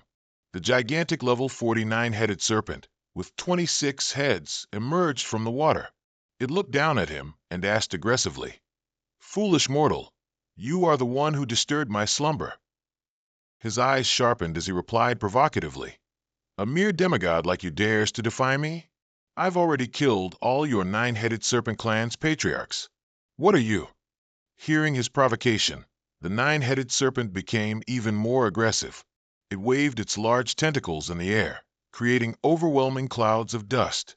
Chung Chemian remained calm, watching without dodging, only moving his feet agilely. He gripped the sword firmly with both hands, leaped into the air, and continuously attacked it using the ghost-laying sword art. The nine-headed serpent stammered in disbelief and roared, "You actually obtained the holy light of the pioneer? Impossible." He didn't reply but continued to charge forward, his bloodshot eyes filled with killing intent. Chung Chemian unleashed the soaring dragon sword, and dense streams of thermal energy, like lightning bolts, immediately appeared around him. He approached it like lightning, raising the saber high with both hands. The nine-headed serpent couldn't react in time, only staring at Chung Chemian with its fierce red eyes. Countless saber slashes rained down, cutting into the nine-headed serpent's massive body. It widened its eyes, opened its mouth wide with sharp teeth, and screamed in disbelief. The nine-headed serpent's body was destroyed with a loud sound. He leaped into the air, watching its corpse gradually vanish beneath his feet. His face covered in sweat, Chung Chemian panted continuously. Maintaining this state was indeed a significant burden. If I could turn it into an active skill, it would be a bit easier. It's time to deal with those minor monsters. The system's voice rang out, congratulating Chung Chemian on completing the mission and unlocking new skills. The setting sun gradually painted the sky red. After listening to a long series of system announcements, Chung Chemian felt a bit confused. What kind of monster occupation is a soul restorer? I became a second-tier all-occupation master. If this development rule continues, wouldn't my complete form be a fifth-tier all-occupation master? He and the stone mouse closed the information panel from the system, feeling pleased. Chung Chemian pointed to the sky and declared loudly, "I am now increasingly looking forward to seeing what the soul restorer occupation will ultimately develop into. Perhaps in the end, I'll be able to charge into the void rift in the sky and destroy all the monster beasts." Elsewhere, urgent preparations were underway, with many people bustling about, quickly completing their tasks. How are the members in each department preparing? Fresh flowers, medals. Has the welcoming team prepared flowers for the young lady yet? Lei Junja asked loudly, while standing and pointing, giving orders for arrangements. Everyone hurry up. Who knows when this little monster, Chung Chemian, will appear? A man sitting nearby spoke up. Isn't Director Zhang being a bit too cautious? The man continued to ask, puzzled, how dilapidated has Xinyu Academy become now? Just one phone call was enough to scare Director Zhang so much. Another person explained, Shinyu Academy has a long history, after all. No matter what, their principal is a fourth-tier powerhouse. At this moment, the top female MC of Beijing television was one of the top 10 most beautiful female broadcasters in Huaxia. Li Weixin stepped out of the car. Someone saw her and greeted her. She stood with her arms crossed, her brows raised, and spoke with dissatisfaction. Originally, I was supposed to go to Yumba Academy today to conduct an interview. Who knew I'd be dragged here by the director? An academy with only one graduating student. What's newsworthy about that? It's a real waste of my time. The cameraman standing behind her forced a smile and chimed in. Going there wouldn't be 10,000 times better than Shinyu Academy? Yuesen wondered why Director Zhang agreed. Then she took off the jacket draped over her shoulder and instructed the cameraman. Since we're here, turn on the camera. Might as well see the current situation of Shinyu Academy. I remember the last time I came was years ago. The camera started, and the female broadcaster on the screen greeted the live stream room. I'm Li Yuesen. Today, at the invitation of the principal of Shinyu Academy, we will witness a genius student's promotion exam. Comments on the live stream screen scrolled continuously, mostly mocking and sarcastic. Yuesen also read these less than positive comments, thinking to herself, well, let them be. Such a boring interview program. No one will actually watch it. Suddenly, a motorcade appeared, attracting attention. The viewers wondered why Lan Tian Academy's cars were here, and also Magic Spirit Academy's. Could something be happening today? Two black cars leading the way stopped parallel to each other. Two men stepped out of the cars. One was Chang Yuesheng, Dean of Magic Spirit University's joint program, and the other was Wang Keifu, Dean of Lan Tian University's joint program. They both shook hands and greeted each other, almost simultaneously saying, "You've also come to attend Ching Qianmao's graduation ceremony?" This scene caused the livestream room to explode once again. Who is Cheng Qianmao? To be able to bring these two veterans here, even a provincial top scholar wouldn't receive such treatment. The live stream was also being broadcast in the conference room of Yumba Academy, Huaxia's top academy. Wu Xuejing, the principal of Yumba Academy, sat looking at the screen, tapping his hand rhythmically on the table, and asked, "What do you all think Shinyu Academy is preparing for today?"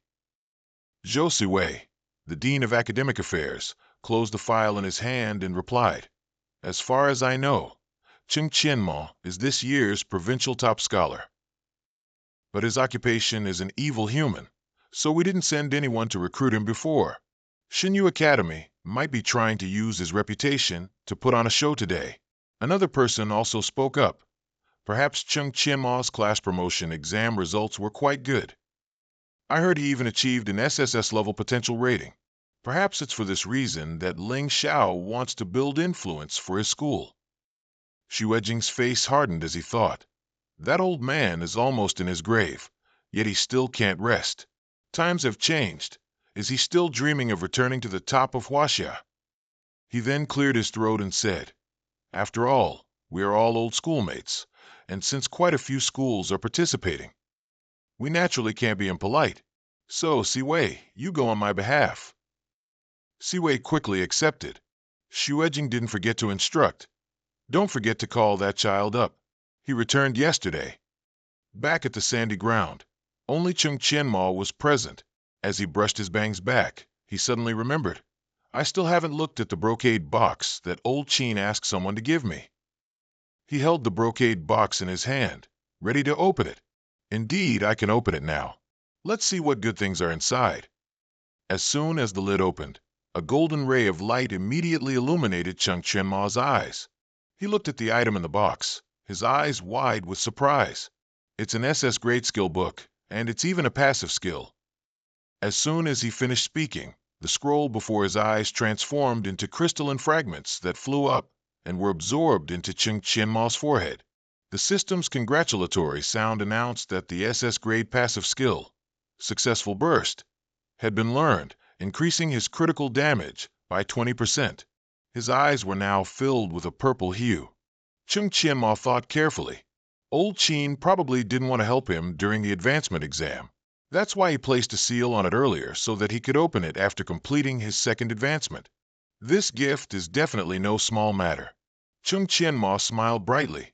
If there's a chance, he still needs to express his gratitude in person. Then he opened the system panel. Next, I'll add the 20 free attribute points from the second awakening reward to Spirit first.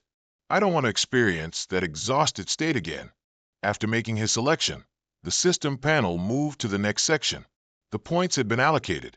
Now it's time to think about the two new passive skills. So, with the first choice, the fluctuating killing intent skill will be unlocked. The system announced, "Congratulations, host. Fluctuating killing intent has evolved to level 2. There's an additional 20% chance to cause all enemies within a 5-meter radius to take damage. At the same time, it increases your and surrounding allies' physical and magical critical hit rate by 5%. Chung Chien-ma looked at the notification on the system panel, wiped the sweat from his forehead, and let out a sigh of relief. This time, the passive skill didn't turn into a permanently active form. If it had, not only would my mana not be enough, but it would also easily cause trouble and detract monsters. If I follow the current development trend of passive skills, I'll have to increase my attack speed in the mid to late game. Next, he evolved the other skill. His finger pressed Activate, followed by the announcement of a successful evolution. This is a skill that can summon a swarm of bats, dealing multiple instances of damage to enemies within range and draining their blood. Chung Chien-ma was very satisfied seeing this information. Excellent. This passive skill is very useful. From now on, I'll have a dual healing method in battle. The status window opened, and basic information and equipped skill parameters were clearly listed. He stepped through the gate and said, "I can't believe my combat power increased by 20,000 points in just one day. I still have quite a few treasure chests left unopened. I'll deal with them when I get back to the Chanchi continent." The large bell resounded, its sound echoing across the sky. Ling Xiao stood with his hands clasped behind his back, looking at the bell in front of him, feeling relieved. The oracle bell has rung 9 times. He succeeded, and this time it's an unprecedented record. On the smooth surface of the large stone slab, the name Chung Chien-ma appeared as the best record holder in history. Ling Xiao, with his wrinkled eyes, looked thoughtfully at the bell. This oracle bell was brought by the first principal. Each time a student achieves an unprecedented feat, the bell rings. In the past nearly 100 years, this bell has rung many times, but ringing 9 consecutive times is still the first. The supreme number of heaven and earth, starting from 1, ending at 9. 9 represents the ultimate, and is also a symbol of supreme power. He finished speaking and turned to leave, his mind constantly marveling at Chung Chien-ma. He stepped out of the teleportation gate, immediately dazzled by the continuous flashing lights. Chung Chien-ma raised his hand to his forehead to shield his eyes from the sudden lights, full of doubt. "Is there an important event today?" As soon as they saw him appear, the entire hall began to buzz. "Grandmaster Chung Chien-ma is out. He actually succeeded. He has become the youngest outstanding graduate in our Xia nation's history." The live stream screen also exploded at the same time. Yu San's eyes widened and her jaw dropped in surprise, with comments scrolling rapidly at this shocking news. On Chung Chien-ma's side, 2 men approached. Chang Yuesheng proactively greeted him. "Friend Chung, long time no see. After receiving the news, I immediately came over. Luckily, I still made it in time." Wang Keifu, standing next to him, immediately interrupted. "Congratulations. Today, I am here on behalf of Principal Fei Guang. He asked me to convey his apologies for today. He has an important meeting he can't leave. Otherwise, he would definitely have come in person." The onlookers behind were astonished to hear these words. What earth-shattering thing did Director Wang just say? Principal Fei Guang, a powerful 4th advancement expert of the Azure Sky Academy. If it weren't for an urgent matter, would he really come here in person to show support? There's no mistake, is there? Today doesn't seem to be the 4th advancement exam, but the 2nd advancement. At the broadcast hall of Xia Nation's general television station, the man watching exclaimed in surprise. "There are 5 million people online. This is the highest record since the founding of Jingqing TV station." The director of Xia Nation's general television station was furious. Damn it, on such an important occasion, we didn't receive any news at all. And we let Jingqing TV station reap such huge profits so easily. Returning to Cheng Qianma's location, the standing crowd was asked to make way for Ling Xiao, who was approaching. His appearance made the crowd even noisier, prompting Lei Junjie to remind everyone to be quiet. Ling Xiao looked at Cheng Qianma, smiling gently, and informed him, "This record has been recognized by the Oracle Bell. Congratulations. You've created another new page in Xia Nation's history of records. The 9 rings just now are the clearest proof." Cheng Qianma's face grew even more excited as he listened to these words. Ling Xiao's words were not just for Cheng Qianma, but for everyone, and the livestream screen continued its lively discussion. What is the Oracle Bell? Why are the expressions of the 3 high-ranking leaders so surprised? Wang Keifu spoke with a trembling voice. "I knew it. After hearing the bell ring just now, I felt my soul shake." So the legend is true. The Oracle Bell actually exists. Announcer Yusan's voice rang out. "Dear teachers, I am the host from Jingqing TV station. Everyone doesn't know what the Oracle Bell you mentioned is. Could you please explain it to everyone?" Lei Tuanqiet actively came forward and spoke into the microphone. "It's rumored that the Oracle Bell was created by the first principal of Oracle Academy. It has a miraculous ability to assess a student's potential. But when an outstanding student from our school breaks a secret realm record, the bell will ring a certain number of times. The more times it rings, the faster the achievement this time has improved. At the same time, the greater the student's potential. It's just that very few people can activate it, and it usually only rings 2 or 3 times. Until today, our school's highest record is 6 times, and this record was directly set by Principal Ling." On the live stream screen, Dietsen quickly grasped the key point and asked, "Director Lei, do you mean that Trin Kimak's potential is even stronger than a 4th-tier expert?" Most comments on the live stream didn't believe Director Lei's words, thinking he was bragging. Lei Tuanqiet read these comments and angrily clenched his fists. "After all, I'm a reputable person. How could I lie? These people actually don't believe me." Thuong Noyetsen casually looked up at Trin Kimak, who had been standing still up high. He spoke, asking, "Trin Kimak, what was your evaluation for today's 2nd-tier exam, and how long did it take you to pass?" He calmly replied, "The evaluation was SSS-Rank. I didn't check the exact time, but it was about an hour and a few minutes." This answer caused the live stream comments to explode.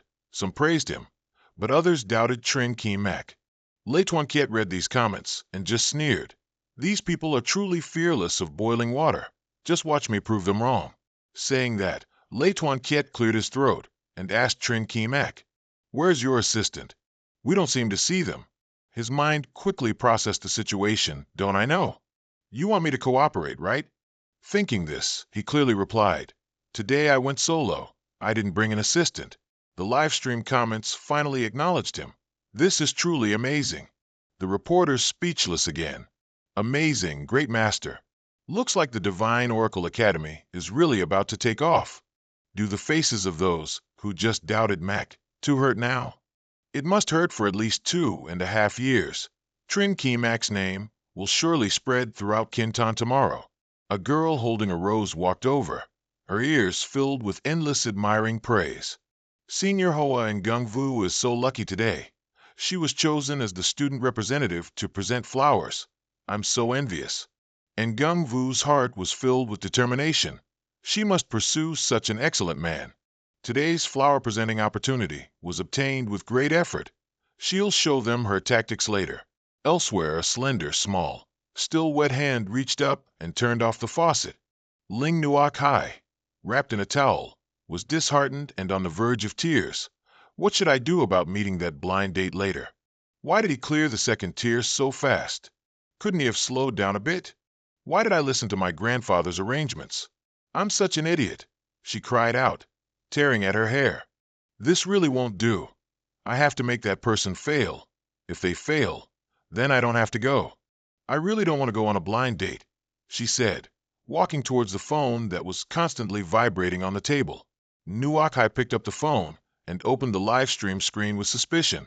Why are there so many viewers on Kintan TV's live stream today? It's already over 10 million. Her eyes widened in surprise when she saw that the main character was Trin Ki-mak. At Trin Ki-mak's location, he stood on the stage with the teachers, looking at the bustling crowd below. Lei Tuanqiet spoke, requesting everyone's silence for a moment. I believe everyone already knows about Trin Ki-mak's incredible achievement. Now, let's invite our student representative to the stage to present flowers, and we hope everyone can applaud for the outstanding contributions Trin Ki-mak has made. Following his introduction, Ngung-vu slowly walked onto the stage, holding the flower. Trin Ki-mak saw the person approaching and was displeased. Why did they let her present flowers to him? Are they intentionally trying to sicken him? Seeing that person approaching, Trin Ki-mak's face darkened further. He muttered to himself, "What terrible luck!" For Oracle Academy's plan to rise. He could only sacrifice personal interests to achieve the greater goal. Standing in front of Trin Ki-mak, Ngung-vu smiled, thinking happily about what his expression would be like when she confessed her feelings to him in front of tens of millions of people. Below the stage, there was an incessant buzz of praise for Ngung-vu. Trin Ki-mak reluctantly smiled, accepting the bouquet and listening to the seniors' congratulations. The girl's face flushed as she stammered, "Actually." Just then, a voice suddenly interrupted, "So it's you." He couldn't help but be surprised to see who appeared. Trin Ki-mak looked at Nuok Hai, wondering why she was here. Nuok Hai didn't answer but rushed to hug him, muttering an insult. She looked at Trin Ki-mak with teary eyes, saying in a choked voice, "So, the person Grandpa always wanted me to go on a blind date with was you. Why didn't you tell me you got into the Ndu Academy?" He looked at her, momentarily speechless. Chairman Lang looked at the scene before him, secretly cursing. "Trin Ki-mak, you troublemaker. I'm not done with you yet." The live stream screen continued to buzz because of the scene of her jumping into Trin Ki-mak's arms. How dare she? In front of so many people. The first person clearly has feelings for him, and the second one is even more proactive. I'm so jealous. Trin Ki-mak looked at Nuok Hai, a bit awkward, and said, "Stop scolding. We're live right now. Watch your image, my lady." Hearing him, she seemed to snap awake and pushed him away forcefully, her face clouding over, speechless. Thuong Noyet Sin and Vong Kai Fuk looked at this unexpected situation and simultaneously asked Principal Lang. He hesitated, replying, "This is an accident." Inside, he was filled with unspeakable thoughts.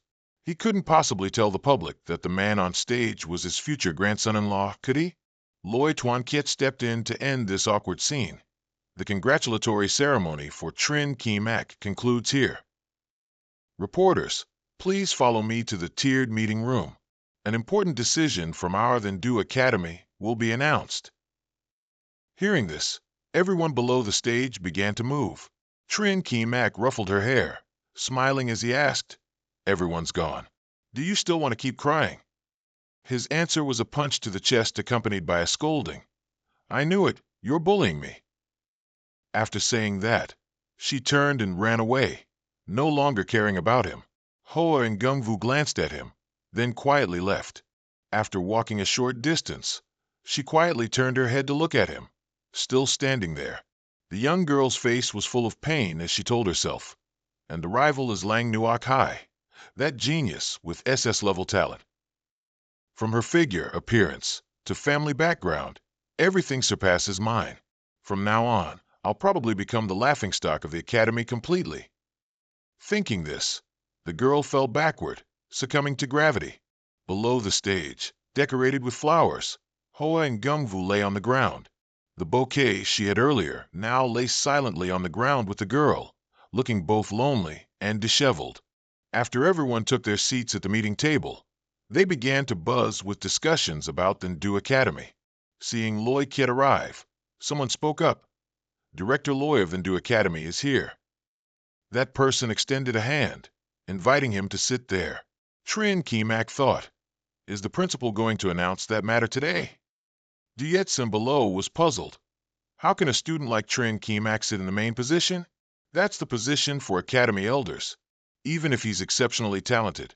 He doesn't have the qualifications to be there. The person next to her replied, maybe he's representing outstanding students to give a speech. Du Yat-sen nodded, finding it reasonable. She gave an order. No matter what, Trin Ki-mak is the focus today. Aim the camera at Trin Ki-mak. From another screen, they looked at it. What a bunch of useless people. Why didn't we send anyone to Zhongtan Academy during the entrance exams before? And now, a prodigy like Trin Ki-mak has fallen into the hands of Indu Academy. Ha Ken shouted loudly, Kwang Dain, you're the head of admissions. What kind of work is this? Kwang Dain explained, before, Trin Ki-mak didn't display such terrifying power. No one could predict his future. With our academy's traditional style, we don't consider students who have no future. Ha Ken agreed. That's true. Such misjudgments happen once or twice every few years. Let's not talk about this for now. What do you think Lang Chu will do next? Kwang Dain speculated. I feel that the Ndu Academy's help to Trin Ki-mak is a pretense. Their true intention is to return to the top ranks. If I were Lang Chu, now possessing the trump card Trin Ki-mak, I would utilize him thoroughly. Ha Ken was satisfied. A very accurate analysis. If they want to use this opportunity to create momentum, then I'll just have to pour cold water on them. Chu Tu Dewey should be arriving soon, right? My grand gift is about to be delivered. Lang Chu announced. Next, I will announce an important measure. From now on, the Ndu Academy and Lam Thien Academy will become strategic allies. From now on, the two schools will complement each other and share resources. He extended his hand. In addition to establishing a student exchange mechanism, we will also cooperate to open advanced classes for teachers. The classes aim to improve teaching quality. After a unified decision, student Trin Ki-mak will temporarily be the head of the teacher advanced class. Everyone listened in disbelief and quickly voiced their objections. Tu Dewey spoke up. The Ndu Academy certainly has made a big move. He laughed and said, why is everyone so quiet? Continue talking about your cooperation plan. Our Vanba Academy also wants to hear about it. Just how miraculous is a plan that can promote weaker academies to progress together? Everyone whispered and discussed Tu Dewey. Tuan Kiet still greeted warmly. So, it's friends from Vanba Academy. Then Du Academy warmly welcomes you. Please, everyone, take a seat. Tu Dewey further asked, Principal Lang, if I heard correctly, did you indeed just say you want this student to be the head of the advanced class? Lang Chu coldly looked at Tu Dewey. Does Vanba Academy have any advice? Tu Dewey questioned. I just want to ask what qualifications Trin Ki-mak has to be a teacher in the teacher advanced class. Everyone stammered. At this moment, Trin Ki-mak spoke up. Do I need Vanba Academy's recognition to be a class head? Isn't that a bit too arrogant? Tu Dewey angrily said, education is the foundation of academies in Hakwak. How can a second-tier student teach third-tier teachers? His face was furious. Are you using your own academy students as experiments? Are you toying with the future of Hakwak? Seeing this, everyone responded, offering various reasons to reject this request. Everyone vied to discuss, saying, that makes a lot of sense. No matter what, Trin Ki-mak is just a student. It seems the Ndu Academy is panicking and looking for a solution. Kai Fuk stated, Trin Ki-mak has a considerably high teaching ability and has received recognition from many teachers. A voice then rang out. All right, Dean Vom, there's no need to say any more. Trin Ki-mak sprang up. It seems Vanba Academy came here today thoroughly prepared. If that's the case, then just say it outright. Today, if I, Trin Ki-mak, want to be the head of this class, what kind of test do I need to take? Tu Dewey immediately replied, no formal examination, but today we, Vanba Academy, have set up a challenge platform at the Ndu Academy. The referee will be a graduate from Vanba Academy. If you're confident, you can try. If you defeat them, I'll have nothing more to say. Everyone around started whispering. The challenger's Kai Hung? Isn't he the Moon Silver transfer genius? 2 years ago, he broke many records for assassins at Manhua Academy. Rumor has it he's reached level 40. For him to return now as an alumnus feels a bit like bullying. They continued, "Aren't students trained by the academy? If you're lagging behind, you have to accept defeat. What's bullying about it?" Tu Due challenged, "Do you dare to accept?"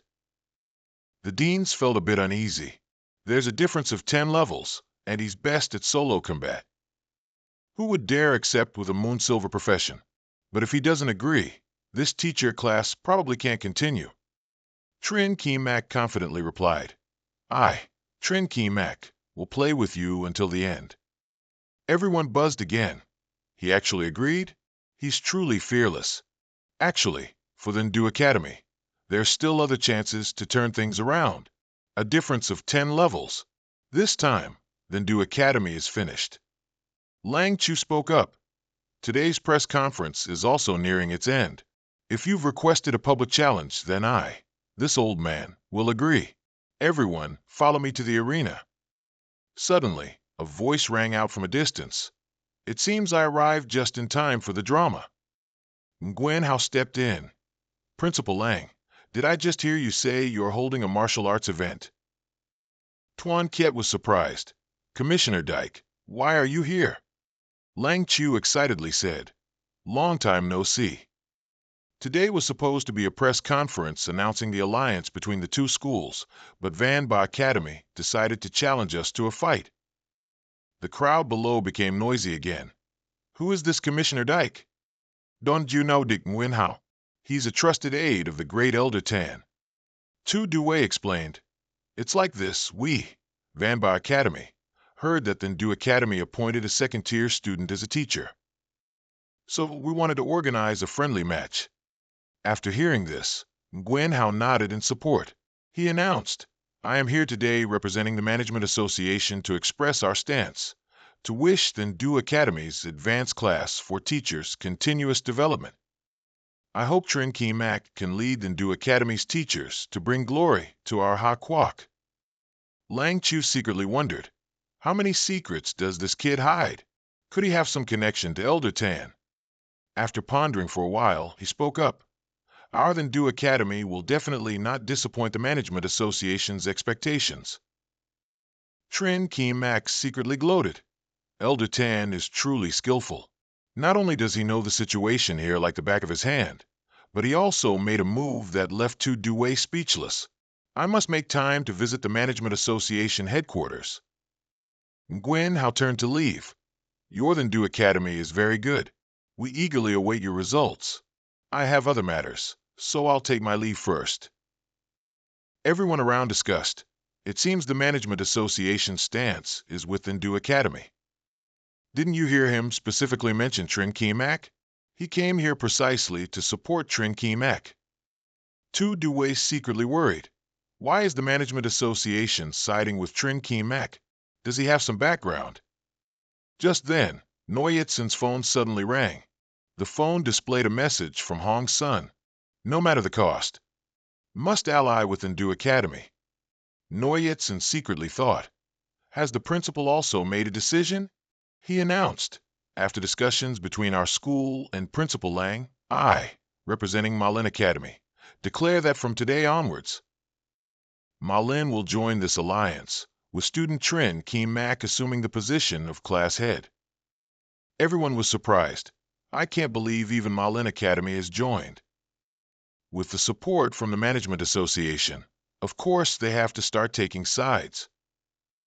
Next, it's definitely going to be interesting. Then they all raised their hands in support. We also joined the Strategic Alliance. Our academy also requests to join the alliance. Us too. As for Kin Academy, everyone was silent, with no reaction. He slammed the table. Since when did Divine Oracle Academy get so close with the Management Association headquarters? Demon Spirit Academy just follows the wind. Are those old geezers really trying to make a comeback this time? Kwong just suggested.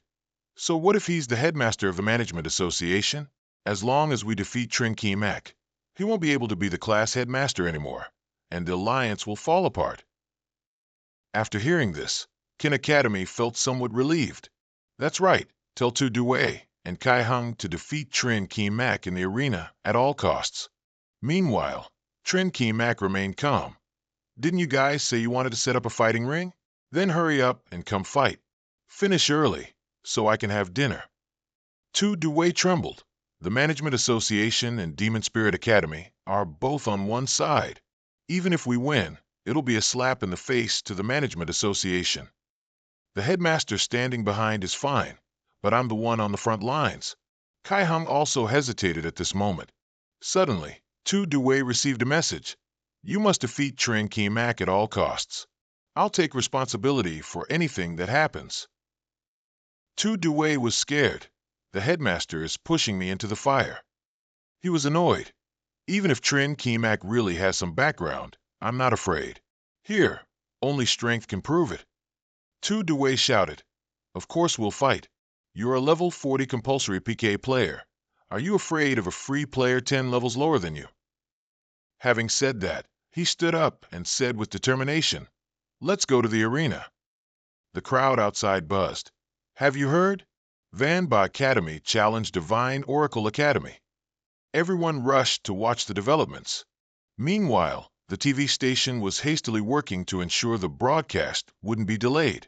The audience discussed, sarcastically saying that Trin Ki Mak was sure to lose. Kai Hung secretly worried. Damn it, Chairman Chu and the headmaster really played a trick on me this time. Trin Ki Mak has the Management Association backing him. Even if I win against him, I'll still face difficulties later. It's really not good at all. He said arrogantly, I'm not someone who bullies the weak. Or maybe you should find someone else. Trin Jr., with your level. There's nothing shameful about changing opponents. Trin Ki Mak smiled and replied, Senior, you and I are different. I like to bully the weak. He said confidently, So today's match must be fought by me. Du Yetsun scorned. Trin Ki Mak is too arrogant. He dares to call a level 40 Kai Hung a soft persimmon. The person next to her immediately replied, Arrogance requires strength, but his opponent is 10 levels higher than him. Provoking the opponent isn't a good strategy. Kai Hung was angry. Out of respect for the Management Association, I intended to give you a way out, but you don't know any better. Don't think you're great just because you set a record. If you're seeking death, I won't go easy on you. The referee announced, This match is a duel. Any props or equipment can be used. However, no lethal harm is allowed. The last person to lose fighting consciousness or be knocked off the arena will lose. Kai Hung used the Silver Moon stealth move, making his body almost disappear. Trin Ki Mak scoffed. Silver Moon stealth, huh? You dare to show off such a trivial trick in front of me. The entire auditorium was surprised when Kai Hung suddenly disappeared. Suddenly, a crack appeared on the floor of the arena, drawing everyone's attention. Then, more cracks continuously appeared, and the cracking speed was very fast. In just a moment, the arena floor was covered in cracks. In the observation room, it's a pity we can't see their figures. Didn't they all go into stealth? How can they see each other? It's all based on fighting instinct. To use such a method with a 10-level difference. Lang Chu spoke up. The stealth skill shows impressive capability, but it lacks a bit of excitement, not satisfying enough. He then used a spell. Let this old man lend a hand, shall I? Kai Hung was terrified. How can this be? This guy is just an ordinary person, 10 levels below me. Not only can he sense my stealth skill, but he can also keep up with my speed. Trin Ki Mak smirked. As expected of a level 40 Silver Moon, your speed and fighting instinct are still above average. However, from now on, this will be my stage. At this moment, taking advantage of Kai Hung's distraction, he used a shadow-chasing step move. Then Trin Ki Mak unleashed a backlock move. The move made him bleed and collapsed to the ground. As soon as Kai Hung fell, Trin Ki Mak struck again, sending Kai Hung flying into the air. He thought to himself, This kid is not simple at all. I can't let Trin Ki Mak continue to control me. Seeing Kai Hung use shadow stealth, he smiled. It's useless. The backlock has already caused a bleeding effect, and stealth won't last long either. Trin Kimak timed it perfectly, and after exactly 3 seconds, he reappeared. Kai Hung drank a potion. I truly underestimated you.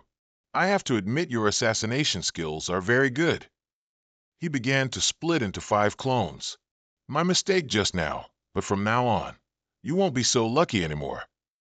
Everyone at this moment exclaimed in admiration at Kai Hung's power.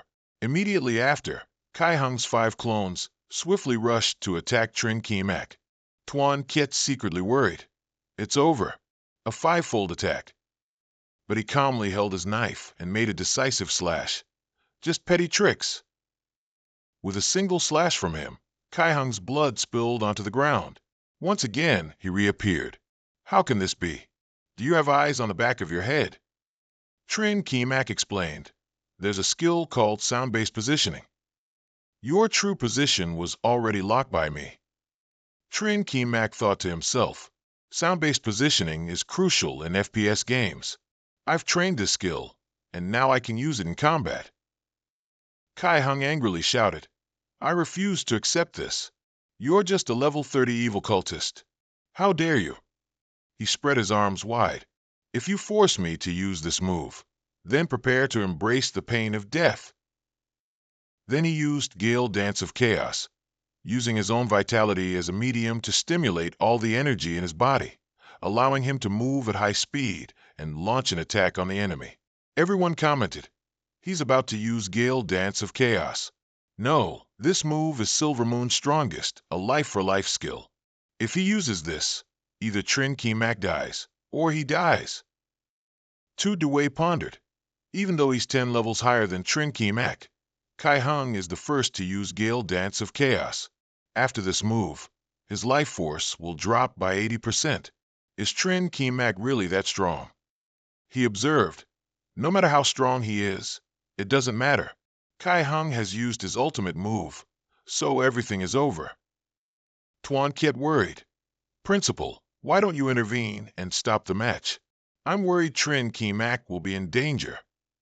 Lang Chu thought to himself, perhaps this time I really have to lose. If anyone is to blame, it can only be blamed on Spirit Rome Academy being too weak. I can't let Trin Kimak be harmed any further. That's enough. After a moment of thought, he decided to stand up. All right, let me end this. Seeing this, Trin Kimak stopped him. Principal, it's just a 2-turn skill, yet he dares to show off in front of me. Kai Hung angrily thought, he wants to use a shield to defend against my attack, and it's a newly acquired shield at that. With that, he leaped high, intending to punch Trin Kimak. What a foolish idea. But Kai Hung was quickly sent flying far away by just one strike from him. Tu Dewey was astonished. A perfect block, even with a new shield.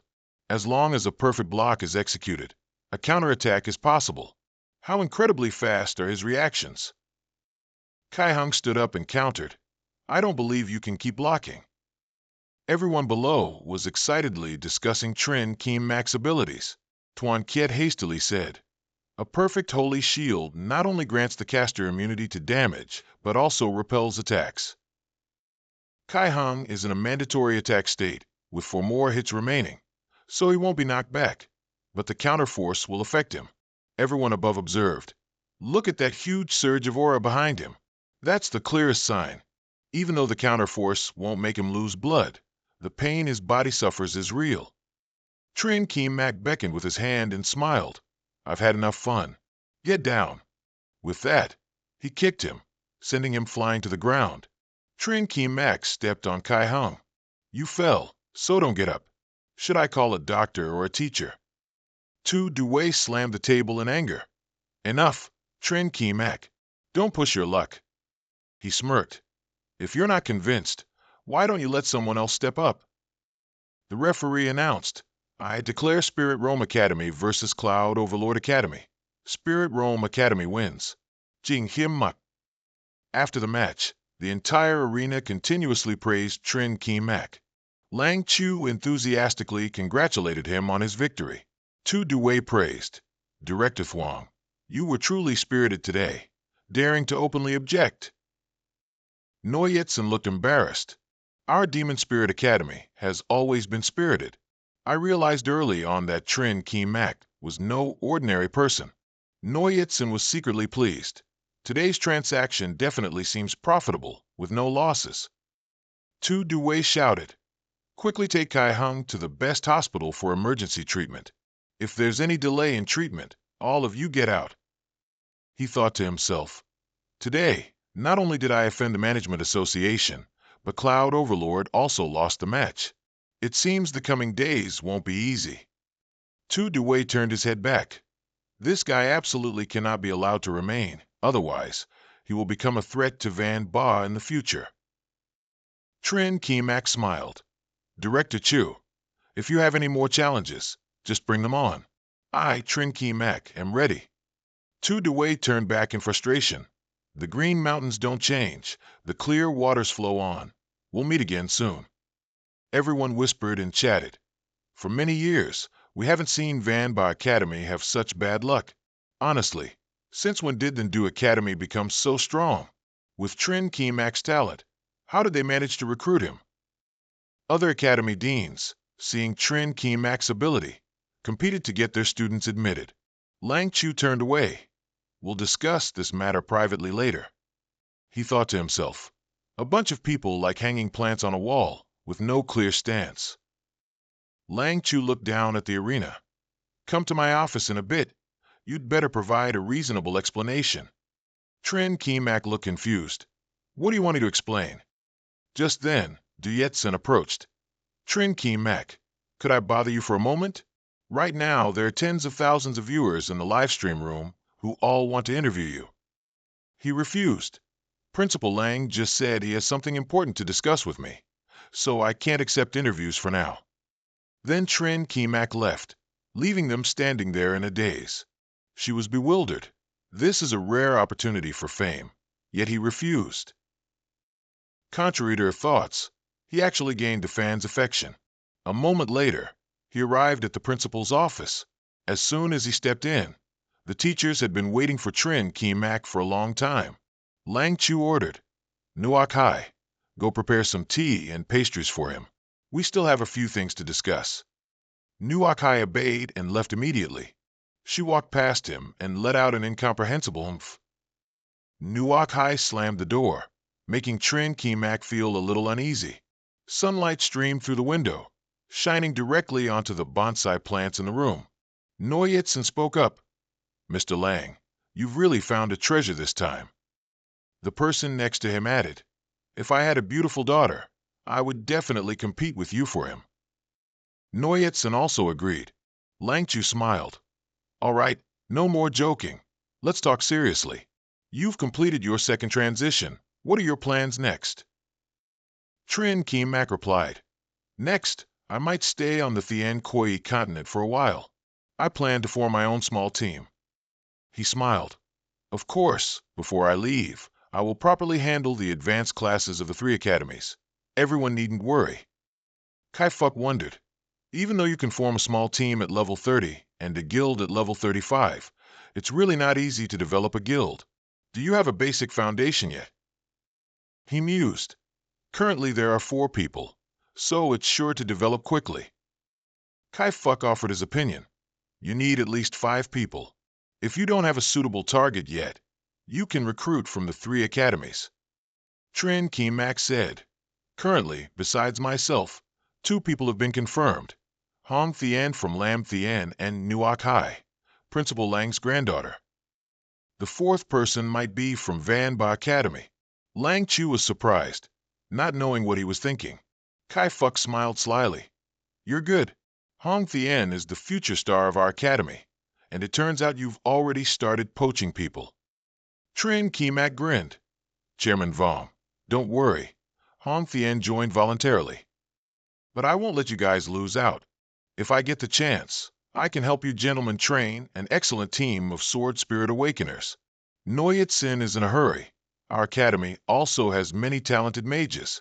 If you need them, just ask. We will cooperate fully." He replied, "Let me finish setting it up, then we'll talk. I'll definitely need mage class professions." Then Trin Mak and Lang Chu discussed the scale and strength of the guild at Shin Du Academy. He clenched his fists, determined to establish the guild soon, and also wanted to contact the person in charge. After hearing that, Lang Chu's face clearly showed a look of helplessness. Tuan Kiat explained that the guildmaster of Shun Du is Vice Principal Fan Ham Vu of the Academy, 48 years old this year. He is a level 64 powerhouse who has reached the 3rd transmission, just one step away from entering the 4th transmission. Trin Kim Mak didn't expect the vice principal to be so powerful. He thought to himself, then why did the principal have such a helpless expression? Kai Fu believed that the vice principal's talent was astonishing, but his temperament was peculiar, so contacting him would likely be very difficult. Trin Kim Mak secretly guessed that the relationship between Ham Vu and the principal seemed quite complicated. Lang Chu sighed and agreed. I'll give you a token. If you have a chance later, you can go and meet him once. With that, Lang Chu took out a token and gave it to him, instructing that just showing the token upon meeting would prove his identity. Just then, Nuak Hai brought tea. Grandpa, I'm back. Then she served tea to each person. When she reached Trin Kim Mak, her face suddenly flushed. Seeing Nuak Hai's embarrassed expression, everyone understood and went outside. Everyone laughed and chatted, using it as an excuse to leave, leaving the two of them in the room.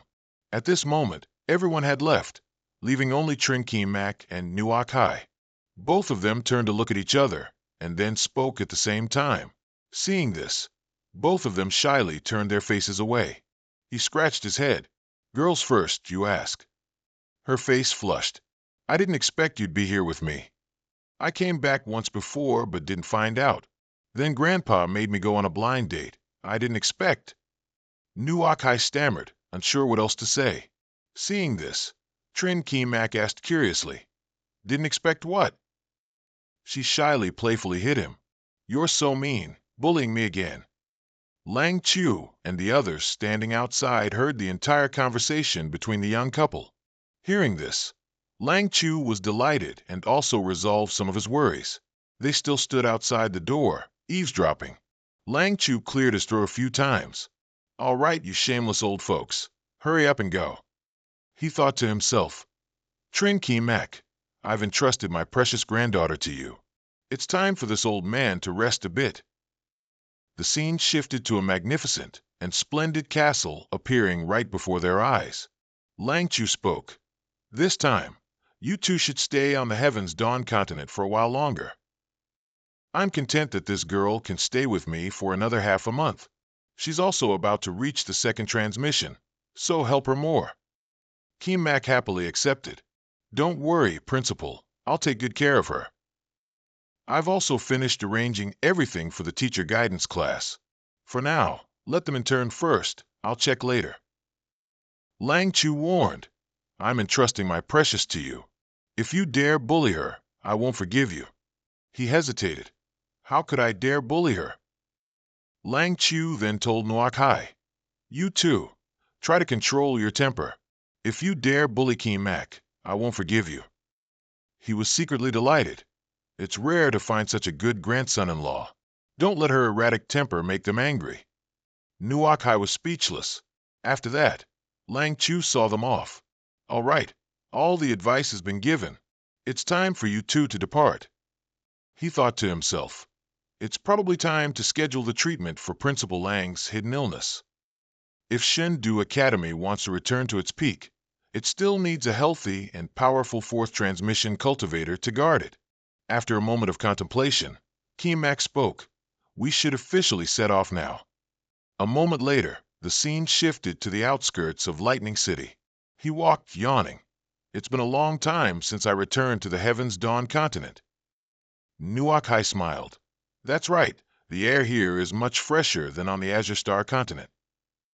Just then, 2 messages appeared for Kim Mak. He thought to himself, they just got here, and they've already found me. Are they all that impatient? Kim Mak immediately replied, let's meet at Thunder Pub in 1 hour. She walked over to him. Who just messaged you? Why do you look so strange?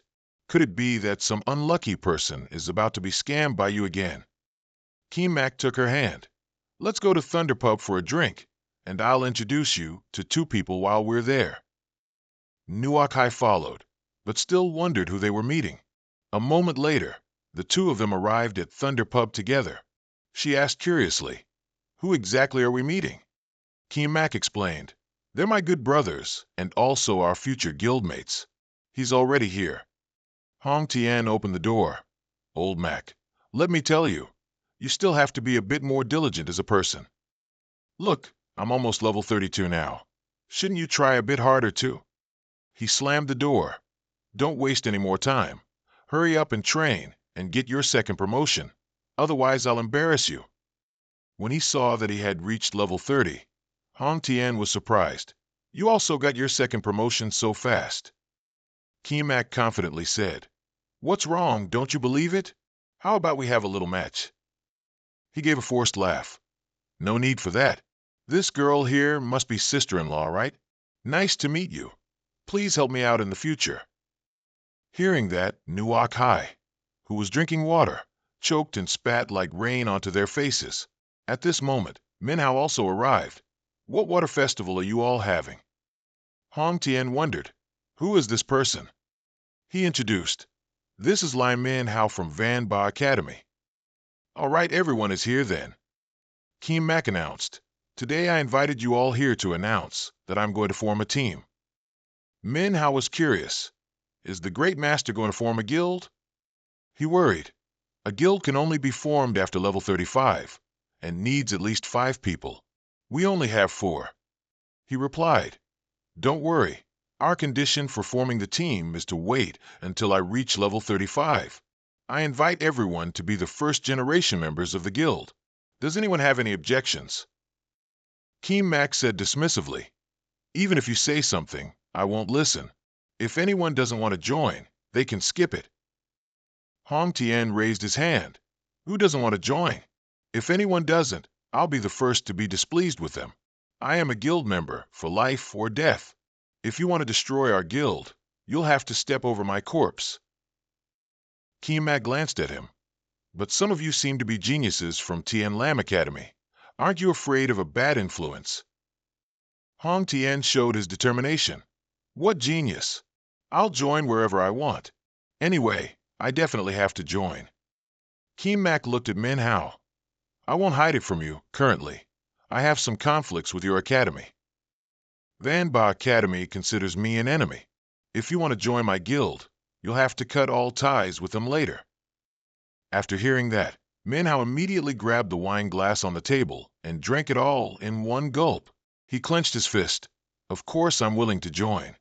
Keemak smiled. "Then from today, our team is officially established. Our guild in the future will be called Eternal Peak." He thought to himself, "This guild name is just like in my previous life." They all put their hands together in unity. "Let us reach the peak of heaven's dawn." Hong Tian wondered, "So, esteemed guild leader, what's our next objective?" Keem Mak immediately said, "Our next objective is Bloodfang Fortress." Minhao was curious, "Where's Bloodfang Fortress?" Hong Tian explained, "It's an outdoor arena where awakened individuals from level 20 to 50 can participate in free competitions. You can receive some rewards and resources, and also hone your combat abilities." He was puzzled. "But there are so many dungeons around Lightning City. Why choose here?" Keemak explained, "There are 3 reasons. First, the team has just been formed. Its power is still weak and needs to be rapidly improved. Second, I'm short on money and need to earn it quickly." He continued, "And the third is to quickly get Nuak Hai her second promotion and help her get revenge." Hong Tian didn't understand what revenge he was talking about. Nuak Hai was once deceived by a heartless scoundrel at Bloodfang Fortress. So Keemak wants to avenge her. He slung his arm around his shoulder. "Since we're teammates, we'll be brothers. What's more, the one who was bullied is my sister-in-law. This revenge must be taken." The scene changed to Bloodfang Fortress, where the 4 of them were standing right in front of the gate. Keemak hesitated. "I think I forgot to mention something important." Hong Tian thought he had a new plan. Keemak asked how much money everyone had, because it seemed his money wasn't enough for the registration fee. Currently, Minhao has over 500 gold coins, Nuak Hai has over 80 gold coins, but was tricked out of it by a cruel uncle. Keemak thought to himself. His money had been used to craft the second-tier Heaven's Blade powder, and now he had very little left. He held out a money bag. Not enough money? Come to me. I've got money flowing like water, earning 1 coin every day. Our captain is really that poor, huh? Keemak immediately gave Hong Tian a punch. Too bad for you. I'm both the team captain and guild leader. Your assets have already been forcibly confiscated by the guild. With me, it's 10% in, never coming back. Later, their group discussed the challenge match. Having said that, Keemak and everyone entered. Let's go. Let's check it out and then decide. As they entered the Bloodfang Citadel Hall, they saw many people standing there. A voice rang out. Passers-by, don't miss out. I have top-grade life-saving items here, reasonably priced, absolutely no deception. At first glance, Nuak Hai immediately recognized the person who tricked her. She pointed forward. That's the sinister man who tricked me out of all my money. Noi then was sitting and selling goods. Whether you buy or not, you won't lose out. You won't be tricked. Feel free to look. He smirked. So it's him. This guy just has a bit of a dense beard. He doesn't look like an old uncle at all. Hong Tian asked suspiciously. Old Mac, you recognize him? Having heard Nuak Hai's description earlier, Keemak had a hunch, but he didn't expect it to be Noi Than, who was famous in his previous life as the Soul Harvester. He loved playing tricks and scams. He secretly gloated. The goods really haven't changed. Always standing there selling scams, as consistent as ever. Looks like there's a target. First, let him suffer a bit. Best to shave his beard clean. Keemak approached Noi then and asked about invisibility potions. He was suspicious. It's definitely not a fake, right? Noi then asserted. How could there be fakes? I always prioritize credibility. These are all genuine products. Buy 1 fake, and I'll pay back 10. Keemak laughed delightedly. Buy 1 fake, and you'll pay back 10? Are you serious? Noi then quickly replied. Of course it's true. If I say buy 1 fake, and I'll pay back 10, then it's buy 1 fake, and I'll pay back 10. He thought to himself. Absolutely no deception is true. But you're a young man. Don't blame me. What a juicy target. Keemak held the potion bottle in his hand and asked, How many gold coins does this invisibility potion cost? Noi then smiled and quoted 80 gold coins per vial, but Keemak seemed unsatisfied with the price and suggested he lower it a bit. Noi then persuaded, This is a divine PK item. With it, you might advance another round in a solo match. I'll sell it to you for 75 gold coins. He grinned wickedly, secretly thinking he would trick Keemak. Nuak Hai and Hong Tian behind them continuously warned him. We only have over 1,000 gold coins right now. It's not even enough to use, and you still want to spend 75 coins to buy an invisibility potion. Seeing Keemak hesitate, Noi then immediately lowered the price. If you need to buy a lot, I can give you a further discount, 70 gold coins per vial. Hearing this, he was extremely surprised and bought 4 vials, 1 for each of them. Noi then thought Keemak had fallen into his trap, but little did he know that Keemak had long since realized that out of the 4 vials, only 1 was genuine. He secretly chuckled, wondering whether to praise him for being conscientious or too cunning. Suddenly, Keemak spoke up. I'm still a bit worried about buying fakes. You're not trying to trick me, are you? Noi then guaranteed. People from the lower lands don't trick people from the lower lands. If there's any quality issue, I'll pay back tenfold. The reason he spoke so boldly was that this type of potion couldn't be distinguished as real or fake before use. But he wasn't going to let it go that easily. I think we should still test it a bit. How about you drink a vial, and we'll see. Noi then was a bit flustered now. Are you sure? This isn't cheap. It could have helped you go further in the solo competition. Isn't it pity to waste a vial now? As he spoke, he stood up. If you insist on testing it, fine, but I'm telling you up front. If you waste this vial, I won't give you another one. Keemak smiled and agreed. As long as it's genuine, I'll take responsibility. Everyone around witnessed their transaction and began to murmur, criticizing him.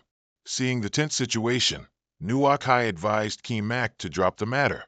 Noi then outwardly agreed to test the potion, but inwardly chuckled, thinking Kim Mak was a foolish kid who surely wouldn't know that only one out of the 4 vials was real, and he had marked it beforehand.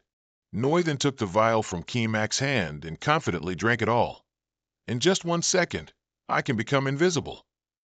He arrogantly thought he was truly invisible and even provoked Kim Mak.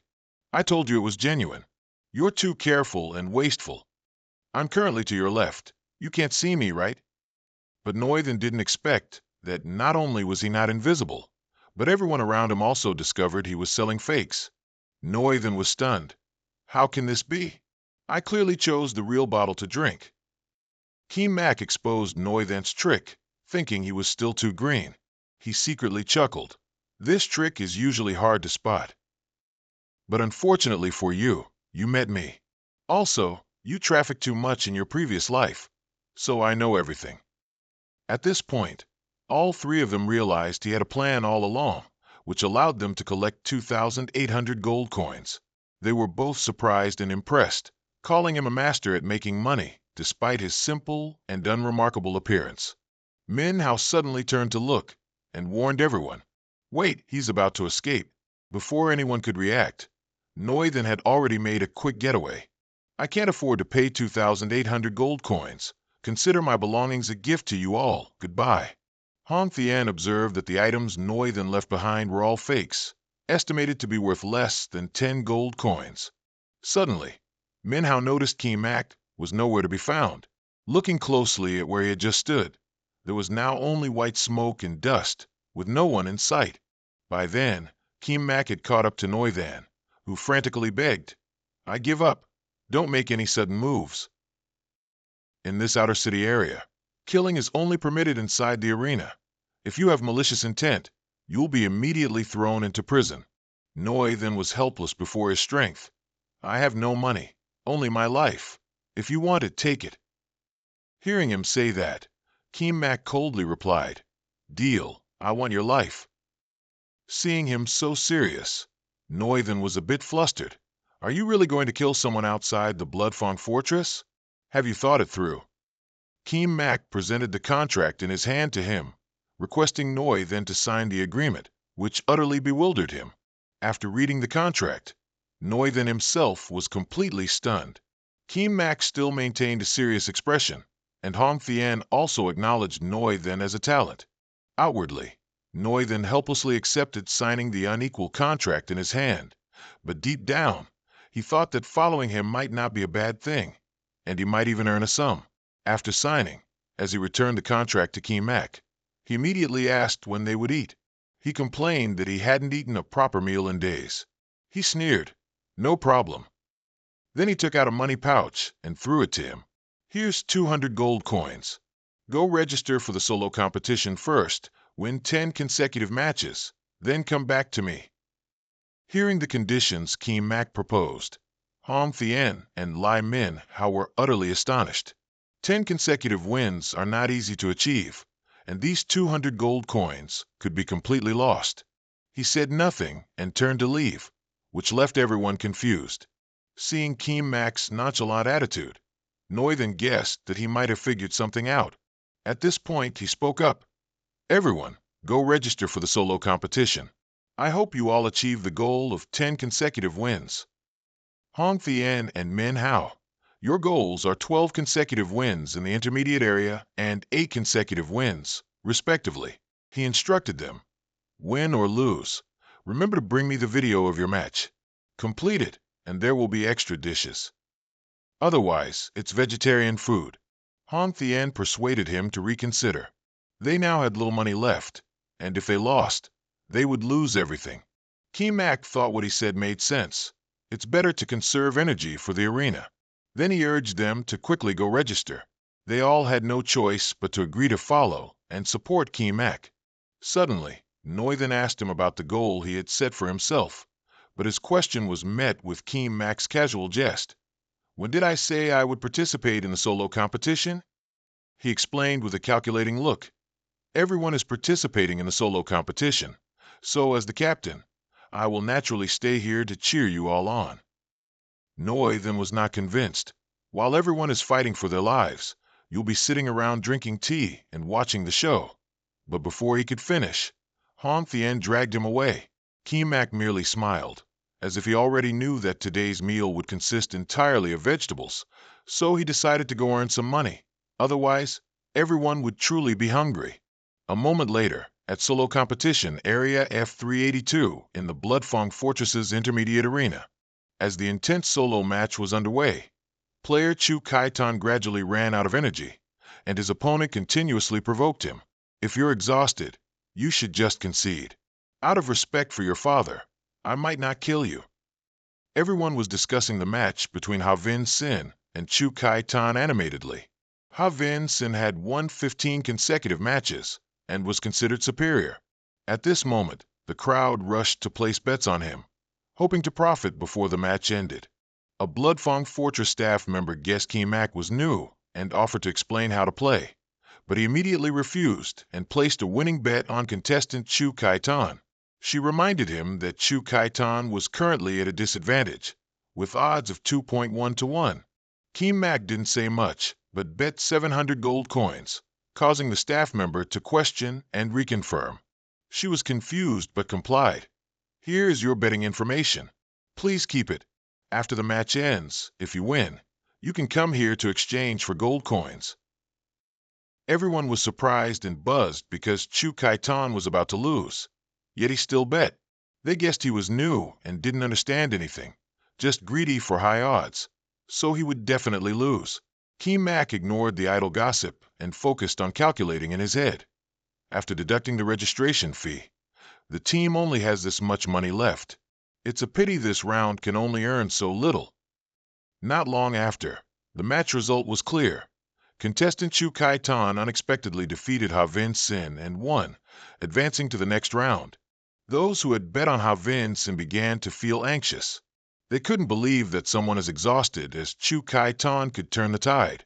They wouldn't accept the result and instead blamed Havin Sin for being useless. The staff member announced that Mak had won his bet, with the current prize money reaching 1470 gold coins. Everyone around was envious of his luck. Mak obtained a large sum of money by betting on Chu Kaitan.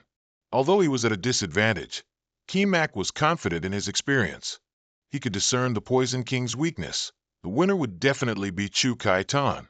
The staff member offered to help Mak exchange his money, but he refused.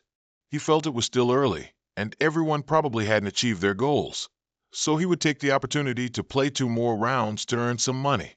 Then Mak confidently told the staff member to help him bet all the money he had just won on contestant number 8827. She was extremely surprised. Mak remained very confident in his decision, and those around him who witnessed it continuously buzzed with discussion about his actions. Precisely at the very last moment, the person with number 8827 won with a strategy that eliminated their opponent cleanly, with minimal bloodshed. Everyone was surprised and envious. They gossiped that Mak was too lucky. The staff member announced that Mak had won the bet again, and his current betting amount had exceeded 18,000 gold coins. She asked Mak if he wanted to continue betting. He didn't answer but remained silent for a long time, as if contemplating something. It wasn't early anymore. The match must have ended. Mak thought it was time for him to leave. Then he asked her to withdraw all the prize money. Leaving the noisy and bustling arena, Mak returned to the waiting room a moment later. Seeing Lai Manhua, he immediately asked about the situation. Manhua gloomily recounted, "I only won 3 matches. In the 4th match, I faced an opponent 6 levels higher, so I lost." Mak asked again, "Did you bring the video?" He immediately took out the USB and gave it to him. Mak attentively looked at the USB containing the video in his hand, then asked Manhua about his current feelings. Lai Manhua sadly replied, "There's only one feeling. I'm too weak." He patted his shoulder to comfort him. "Recognizing your shortcomings is good, but don't be self-deprecating. You have to believe in yourself." Later, I'll help everyone analyze and summarize. Hearing this, Lai Manhua immediately perked up. A moment later, Han Thien and Lang Nuoc Hai also arrived. Despite the defeat, Hong Thien remained carefree and optimistic as if nothing serious had happened, while Nuoc Hai and Min Hao were extremely dejected. Noi then approached with a triumphant look, singing and dancing while boasting. 10 consecutive wins. It seems I've easily passed. Everyone was surprised to hear him boast. Hong Thien was stunned, thinking he had misheard. Noi then said with a smirk, "You didn't mishear. 10 consecutive wins is my achievement, and you can verify it." Hong Thien suspected he had a special trick. Noi then didn't hide it. "Look at this. It's called Dang Doi Dai Lu Konda.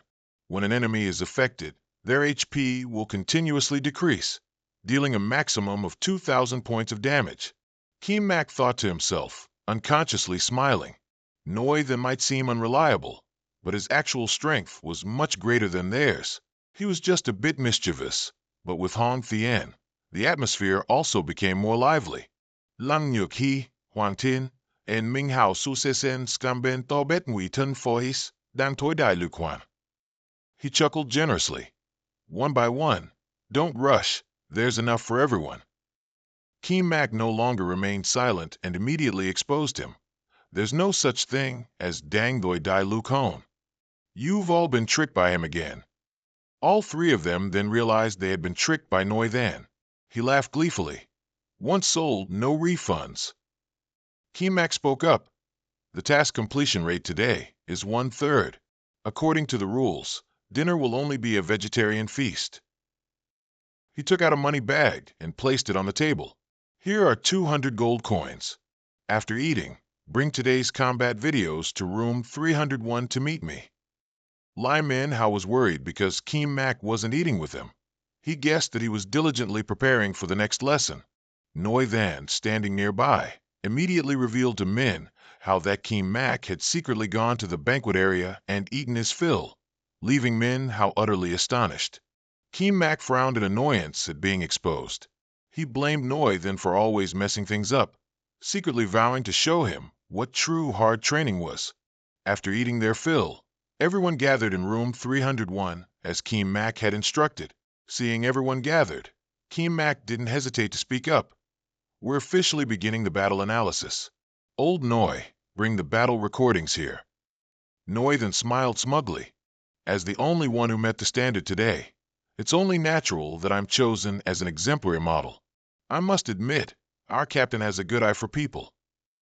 It was then that he suddenly noticed something unusual. "Where did you get the money to rent such a luxurious room? You're not embezzling public funds, are you?" The words had barely left his mouth when Hong Thien next to him was stunned. Mouth agape. Kim Mak just coldly threw the money bag onto the table and replied, "Stop guessing. While you guys were fighting, I went to the casino to help you earn some money." Hong Thien eagerly approached, excited to know he also gambled. Even Noi Than's eyes lit up, wanting him to teach him. Kim Mak sternly told the two to stop chattering and get back to the main point, watching and analyzing the match video. Then he played the video recording of Noi Than's matches for everyone to watch. After watching for a while, Kim Mak unexpectedly paused it and asked everyone for their thoughts. Nuoc Hai, Min Hao, and Hong Thien were all surprised and acknowledged Noi Than's abilities. Initially, they thought he only knew how to trick others, but it turned out he was a true master. Hong Thien was even angry that he had been tricked by him. Kim Mak seriously analyzed. Old Noi is very proficient at controlling all sorts of debuffs, but his reaction time is a bit slow, so he's easily at a disadvantage. Noi then reassured him. "It's not that bad. I played 10 matches. I didn't meet anyone worthy." Kim Mak chuckled provocatively. "It seems you're not convinced. Why don't you try training a bit?" Wei Shun implicitly accepted the challenge, but demanded some reward for himself. Chen Mo immediately agreed with the condition that if he won, their previous personal agreement would be void, but if he lost, he'd have to shave off his beard. Wei Shun reluctantly accepted. Huang Tian, witnessing his bold words, couldn't help but get excited. "Listening to you, it's as if you're certain to win." Then Chen Mo immediately turned and walked away. "Let's go. Open a private match room." Half an hour later, their match also concluded. As a result, Wei Shun was defeated by Chen Mo. However, he remained boldly optimistic What's the big deal? It's just shaving a beard.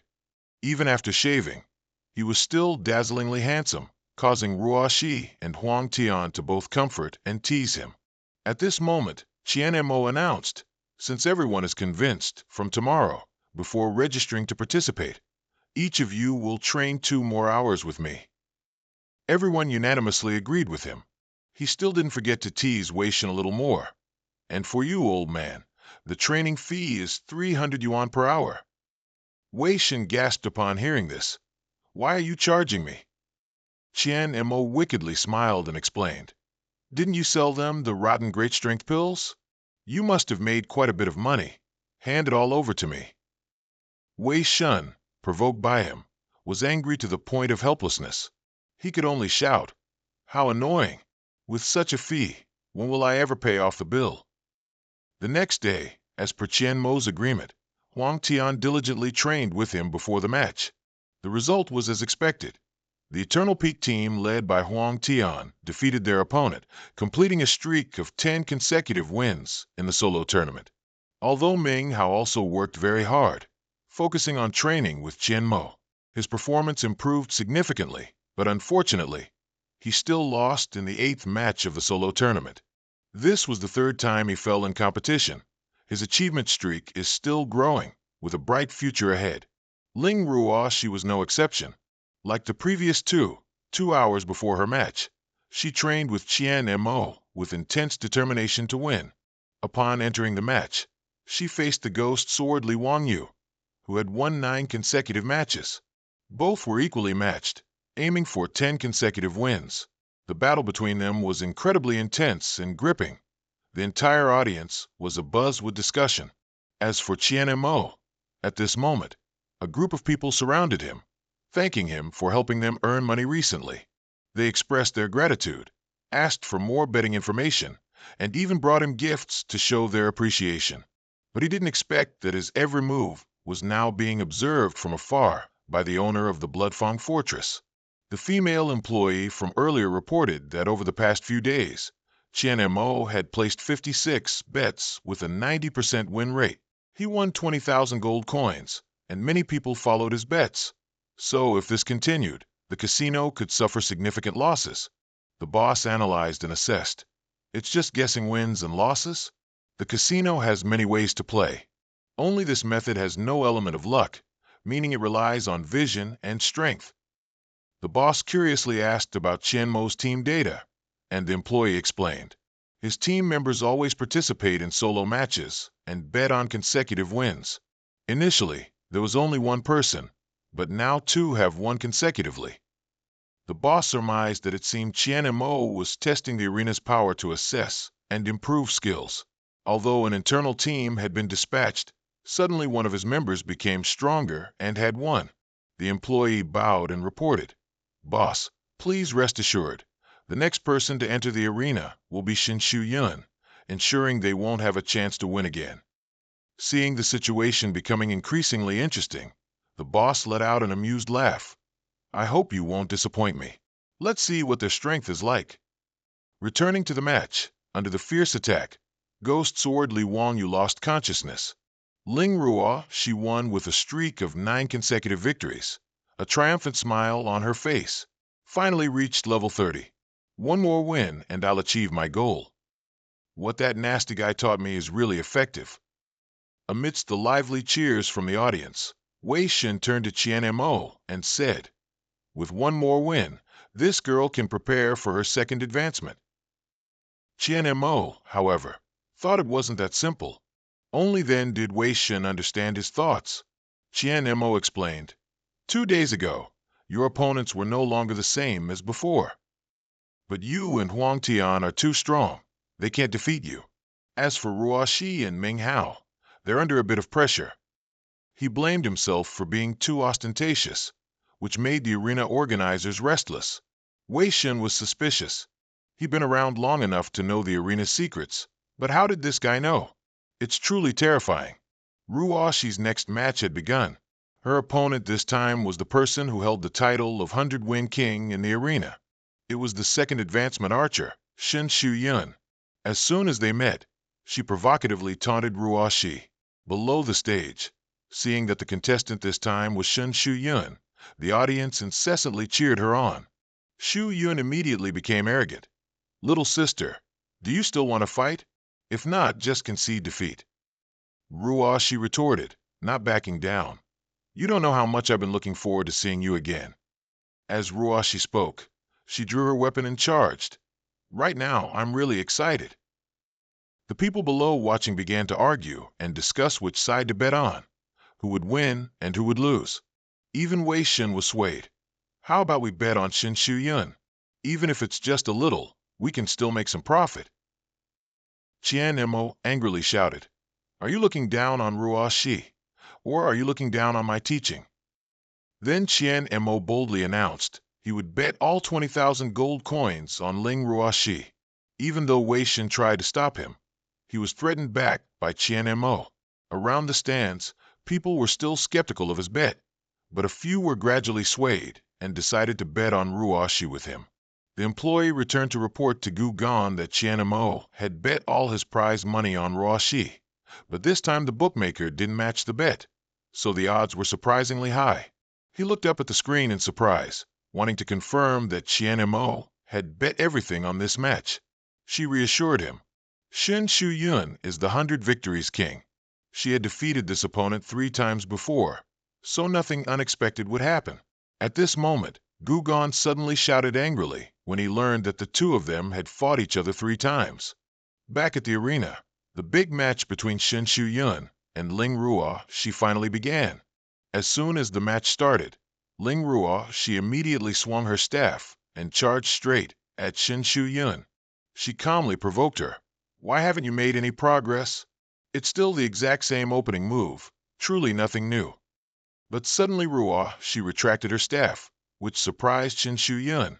Before she could understand what was happening, Ruo Shi quickly launched another move, attacking her opponent's abdomen fiercely, leaving Shuyun no time to react. Glancing at Ruo Shi moving to attack from behind, she realized something was wrong. Shen Shuyun now found it difficult to avoid Ruo Shi's continuous attacks. She quickly counterattacked, firing 2 bullets continuously towards Ruo Shi. But looking at the streaks of light behind her, it was unbelievable that Ling Ruo Shi had performed 5 consecutive transformed moves in an instant, astonishing everyone. Shen Shuyun suspected this was definitely not a maneuver Ruo Shi could perform on her own. She was curious who had taught her. Ruo Shi didn't answer, but only provoked Shuyun to surrender. Realizing that Ruo Shi had changed in an unfavorable way for her, she cautiously used her long-range advantage to create distance, not letting her get close easily. "I was careless just now. Now I'm officially serious." She fired 3 consecutive, fatal shots at Ruo Shi, making it difficult for her to dodge. At this moment, Ruo Shi recalled what Qian Mo had taught her. Shen Shuyun starts with 2 consecutive moves. If you feel your reflexes aren't enough to dodge all the bullets, then you can only focus on dodging the final fatal shot. According to Qian Mo, as long as she could dodge the last bullet, she would have a chance to counterattack while her opponent was vulnerable. And the result was, Ruo Shi actually succeeded in dodging her fatal shot. Seeing her opponent dodge her attack, Shen Shuyun was extremely surprised and stunned. Seizing the moment while she was exposed and undefended, Ling Ruo Shi quickly launched her ultimate move to attack her. As a result, Shen Shuyun was hit by her continuous counterattacks. With no other option, she had to use the forced golden body skill, immediately getting up within 1.5 seconds. She was now in an invulnerable state. Ling Ruo Shi calmly sought a way to cope because Qian Mo had warned her about this situation before. Then she concentrated her power into her staff and swung it forcefully towards her. Caught off guard by the sudden attack, Shen Shuyun was severely injured and tumbled across the arena. She was stunned by Ruo Shi's current strength, even getting up so quickly. How could she have become so strong in just half a month? At this moment, she lay at Ruo Shi's feet, trembling and begging her not to kill her. Ruo Shi coldly replied, "What are you thinking? This is just a match. If you've given up, then just admit defeat." She verbally admitted defeat, pretending to be surprised at how much Ruo Shi had matured to the point of envy. but secretly plotted to grab the gun in her hand. Just as she declared her surrender, Shin Shu-yun fired a shot at Ruo Shi and burst into loud laughter. The audience below the stand stirred, criticizing her for being shameless, faking defeat, then launching a surprise attack. But some defended her, saying that since the referee hadn't announced the end of the match, it didn't count as a foul. Gu Gon calmly watched the drama. A woman's heart. Her talent isn't bad, but too naive. It seems I've won this bet today. He laughed arrogantly, thinking all of Qianmo's bet money this time would fall into the hands of his Bloodfang fortress. The stands were in utter chaos at this moment, some criticizing Shin Shu-yun for being too despicable, others faulting Ruo Shi for being too foolish and making them lose all their bets. Wei Shen anxiously turned to Qian-mo. This is too despicable. Should we go to the scene to check? Qian-mo calmly reassured him. Don't worry, everything is within my predictions. He subtly chuckled. This is also an important lesson for Ruo Shi. At this moment, Shin Shu-yun was still acting arrogant and conceited. She scoffed and provoked, making Ruo Shi tremble with anger. She pointed her gun at Ruo Shi's face and taunted. I admit you have talent. I'm very jealous of your progress speed. But I think I need to teach you a lesson, so you can see the harshness of the world. As soon as Shin Shu-yun finished speaking, she fired 3 shots at Ruo Shi. Ruo Shi didn't dodge, but silently took the bullets. It seemed the match would end, but Ruo Shi seemed to have a surge of powerful energy surrounding her. She looked up at her with sharp, cold eyes. That villain was right. It turns out there are still more bad people in this world.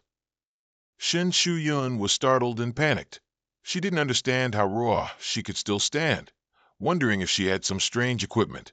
The audience below the stands quickly recognized Ruo Shi's azure gem. It could create a protective shield of about 3,000 health, and everyone was shocked and astonished. Shin Shu-yun panicked to the point of madness. She continuously fired bullets at her. Where did you get this equipment? It's not fair. I'll kill you. But miraculously, Ruo Shi dodged all the bullets she fired. The situation changed. Everyone cheered enthusiastically for Ruo Shi. Wei Shen wondered if Qian-mo had given her that equipment. He just smiled calmly. Get ready to congratulate Ruo Shi. After speaking, Qian-mo slowly turned and left. Meanwhile, Gu Gon was so furious that he crushed the wine glass in his hand. He accepted that he had lost a bet and ordered his staff to invite Qian-mo to meet him. The match's outcome was finally reversed. Ling Ruo Shi of the Eternal Peak team completed 10 consecutive wins and received a reward of 1,000 gold coins.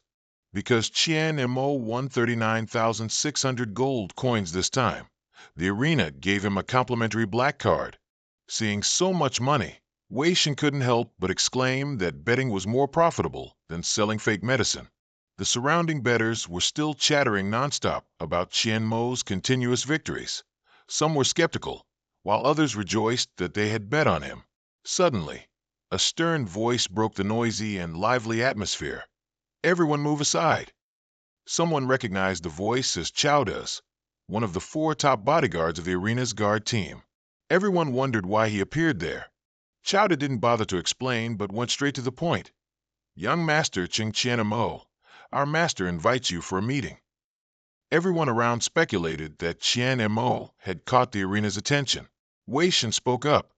Making a little money, and now you're being called for tea? Is your arena that petty? Chowda explained it was just a misunderstanding. The master had something to discuss. And besides, the winning sum would be rounded up to 50,000. Wei Shen was suspicious, but Qian-mo, on the other hand, showed great interest. Is it the master of Bloodfang's stronghold? Lead the way. As Qian-mo walked, he mused. Although I don't know what this master is plotting, with the help of Yu Ling, even an unfavorable situation can be safely escaped. Back in the waiting room, everyone was worried when they heard that Qian-mo had been taken away by Bloodfang's stronghold's men. Manhua and Huang Tian reassured them that Qian-mo wouldn't be in any danger, but Ling Ruo still couldn't feel at ease. Huang Tian suggested, if you're still uneasy, let's go check it out. Manhua supported. Even if we have to fight, we must save the captain. And so, The three of them finally decided to go look for Qian Mo. Huang Tian aggressively laid out the plan. When we meet a high-ranking arena official, I'll attack directly. The two of you will launch a surprise attack from behind, capturing someone as high-ranking as possible. Threatening their position will be advantageous to us. After a few more steps, the three of them encountered arena staff, who happened to be looking for Huang Tian, Manhua, and Ruoshi. Huang Tian suddenly shouted, signaling for the plan to begin. But before they could do anything, the female staff member bowed and announced, "I was looking for you all. Your captain has been invited as a guest by the master." The current situation left the three of them utterly bewildered, not understanding what on earth was happening. Meanwhile, Qian Mo had arrived at the meeting place with Gugon, who politely invited him to sit down and talk. Gugon briefly introduced himself as the master of Bloodfang Stronghold Arena and invited Qian Mo and Wei Shun to have some wine. Not being reserved, Kaimak calmly picked up the wine glass and took a sip. After drinking, he even praised the wine, while Wei then next to him was sweating with caution. "Aren't you afraid of being poisoned?" Kaimak was confident because he had an antidote. "Don't worry. He is a triple inheritance powerhouse. He doesn't need to use poison to deal with us." Hearing this, Gugon on the opposite side punished himself with a cup of wine, as an apology for Shun Shuyun's dirty tricks. Kaimak firmly placed the wine glass on the table and continued, "In the arena, the strong prevail over the weak. Whatever the means, it's all just to defeat the opponent. We don't need to apologize to each other." Gugon highly appreciated his way of speaking. With just a few sentences, he completely shifted all responsibility for killing Shin Shuyun. Then he directly stated that he invited them both because he needed help, and wondered if they dared to accept. Kaimak coldly guessed, "I heard that the major arenas will have exams soon. I guess the arena master wants to hire us to cause trouble at other arenas." Gugon was surprised because he was absolutely right. Kaimak calmly explained, "It's easy to guess, although our team has strength. But for Bloodfang Arena, it's not top tier. If you sought us out not for our strength, then it can only be for my betting ability." Kaimak had guessed correctly, so he no longer beat around the bush. "Indeed, I want to invite you to visit some other arenas and take a portion of their profits, which will raise Bloodfang Arena's ranking." Because this matter would offend many people, he wanted to confirm if Kaimak dared to accept it. Kaimak remained calm. What's there to fear in offending others? As long as the benefits are great enough, there's no one who can't be offended. Then Gugon announced that if Kaimak could seize 100,000 gold within 2 months, the split would be 70/30ths. He would provide all the initial capital and also bear all the consequences Kaimak caused. Although he appeared benevolent on the surface, deep down he was extremely manipulative, thinking, "After all, he's young, daring to fight and play, but not considering the risks. If he wins, I profit. If he loses, he bears it." Kaimak was not quick to agree. Instead, he negotiated with him, saying he wanted the money split at least 50/50ths. Wei then, sitting next to him, was stunned and worried. Gugon considered his 50/50ths proposal on the condition that Kaimak provided sufficient capital. He immediately changed his attitude, his tone somewhat intimidating and warning, "I value you greatly, but taking money from me isn't easy." Kaimak calmly replied, "First, my betting accuracy can reach absolute perfection. You need me. This is part of my capital. Second, look at this item." He immediately recognized it as the emblem of the professional association and the Brotherhood of Darkness. Gugon and Wei then were astonished by his secret. Gugon began to see Kaimak in a new light and accepted the 50/50 betting split, after which the two officially partnered. Before leaving, Chow Duk gave Kaimak 50,000 gold coins as initial capital, plus the 100,000 gold coins he had won previously. Wei Than's eyes lit up at the sight of the money. As they were about to leave, Gugon spoke up. "I have one more question. Weren't you afraid I'd strike suddenly just now? My temper isn't very good, actually." Kaimak sneered in reply, "I'm still here. The arena master can certainly try." His provocative answer greatly amused him. Chow Duk warned Gugan that the deal might be a bit risky, but he calmly replied, "I've never made a superficial deal. That money doesn't just solve the problem, it also earns his friendship. We've profited." A moment later, Kai Mak and Wei then met their three teammates. Seeing themselves and Kai Mak fighting desperately, while the three of them could calmly eat their fill, greatly annoyed him. The three of them took turns explaining the misunderstanding and asking after Kai Mak and Wei Than. Kai Mak reassured them not to worry. Hong Tien thought he had won too much money and was forced to return it, so he intended to argue, but Nuak Hai stopped him, saying, "As long as you're okay, that's enough." Wei then smugly showed off the black card in his hand and recounted the events, saying, not only did they not take it back, but they also gave him an additional 50,000 gold coins. Nuak Hai couldn't believe her ears. Before he could gloat, Kai Mak snatched the black card from his hand. "Let's go. We'll talk after we leave this place." Afterward, they all returned to Kai Mak's room 301. Wei then and Kai Mak then clearly explained that Gugan wanted to cooperate with them, and he asked if they were afraid. All three of them declared loudly, one after another, that with him as their captain, there was no one to fear. Seeing everyone's determined will, Kai Mak confidently continued, "We still have half a month until the mission. During this time, we will act separately." He assigned Nuak Hai to quickly return and perform the second transition ritual tomorrow because their upcoming missions were very demanding. Next was Manhua. Kai Mak asked him to make a trip to the Brotherhood of Darkness branch in Thunder City to complete the procedures for receiving the assassin identity. Finally, for Hong Tien and Wei Than, he assigned them to continue training at Bloodfang Arena with the goal of becoming 100 Generals King. Winning 100 battles seemed to be no pressure for the two of them. Kai Mak added, "I have 10,000 gold coins. Share them amongst yourselves. Later, we'll replenish equipment and skill books." Wei Than's eyes lit up. Combined with the money he had earned during this time, he could finally pay off all his debts. But before he could rejoice for long, Kai Mak hit him where it hurt, leaving him speechless. "You eat my food. You use my things. Now you're taking the money I gave you to pay off your debts? Don't you have any shame? Have you forgotten about the training fees?" Wei then desperately shouted. He had forgotten about the training fees, so now he still owed a whopping 90,000 gold coins. He hated Kai Mak so much that he cursed him for not being human. In Thunder City, the sign for the Special Pasture Horse Ranch stood out prominently. Kai Mak looked at the white horse in front of him with satisfaction. "This horse isn't bad." He asked the shop owner standing not far away. "Shop owner, how much does this horse cost? Can you tell me a little about it?" The owner pointed to the stable behind him and said, "This horse is a fine breed. You probably can't afford it. Over there are the lower grade ones. Go take a look." He looked at the owner, gave a cold laugh, and asked, "You think I can't afford it?" Xiao Wang appeared from behind and interjected, "Hello, let me assist you.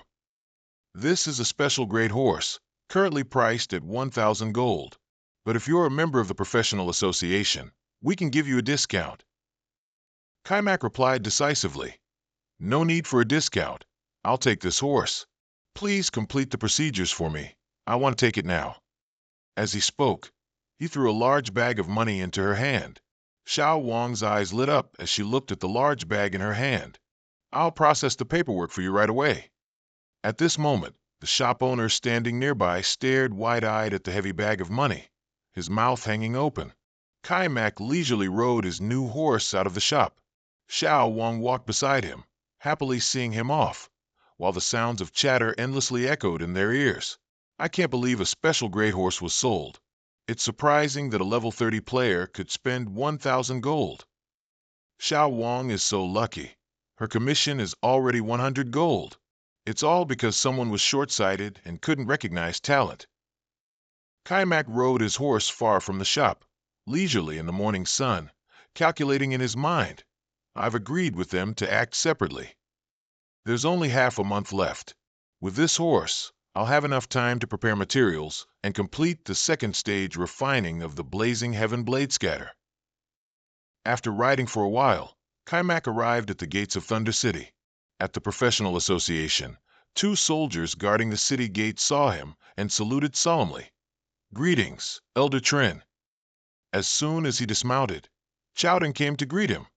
"Congratulations, you've finally reached the second transition. I've collected all the auxiliary materials you need, just waiting for you to pick them up." As he followed him inside, he asked, "Collecting these materials isn't easy. Chairman Chow, you've gone to a lot of trouble. How much does it all cost?" Chowton happily replied, "This time it indeed took a lot of effort, but consider this money as subsidy from the association. You don't need to pay." Although he said so, Kaimak still took out a VIP membership card and handed it to him. "These are materials I prepared for myself. How could I let the association pay for it? Besides, this amount is just a small matter to me." Chowton looked at the card in his hand with surprise. "This is a gold member card from Bloodfang Fortress? It's been a while. You've really prospered, haven't you?" He certainly didn't deny it, nor did he give him a chance to refuse. Chowton then took it and casually asked if he could help. "Then I won't be polite.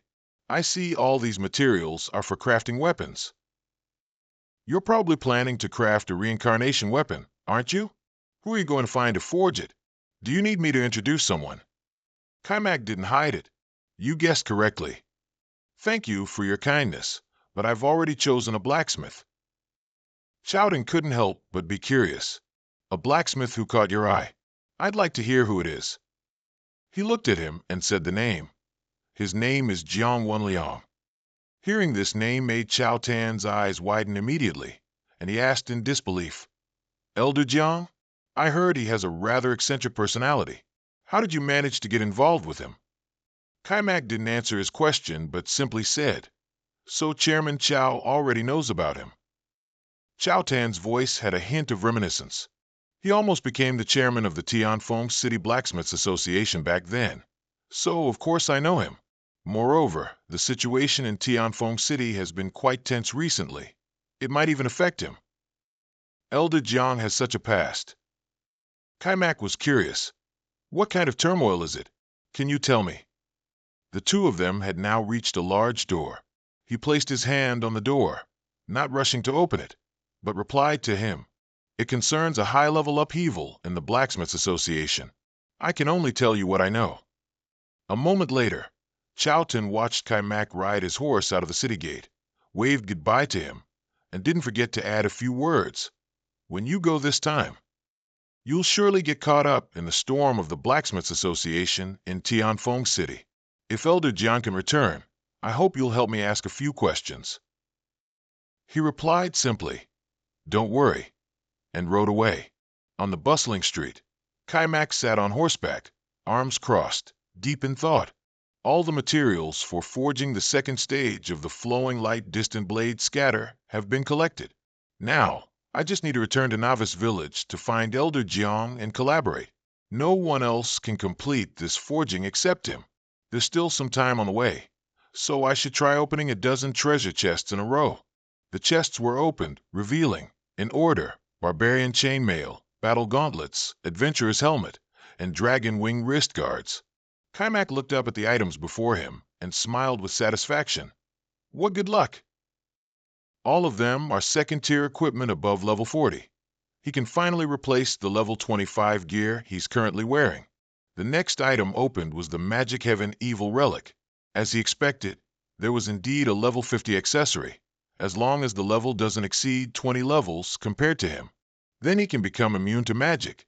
Later, if he increases his magic resistance further, perhaps all magic professions will have to stay far away from him.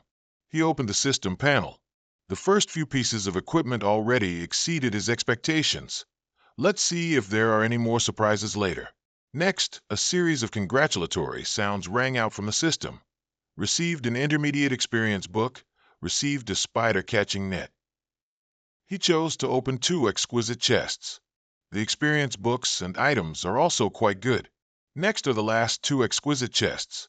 The 2 chests opened, revealing, in order, the thermal chainmail belt buckle and Rodrigo's ring. Kaimak looked at the 2 epic tier items and the gear of the 3-art scholar with a bit of surprise. He didn't expect that being only second tier, He could open third-tier equipment. This time, it seems like the entire situation has changed. He wonders how strong he'll become once he replaces all this gear. At Old Chu's fishing tackle shop, Old Chu was being loudly scolded by a man.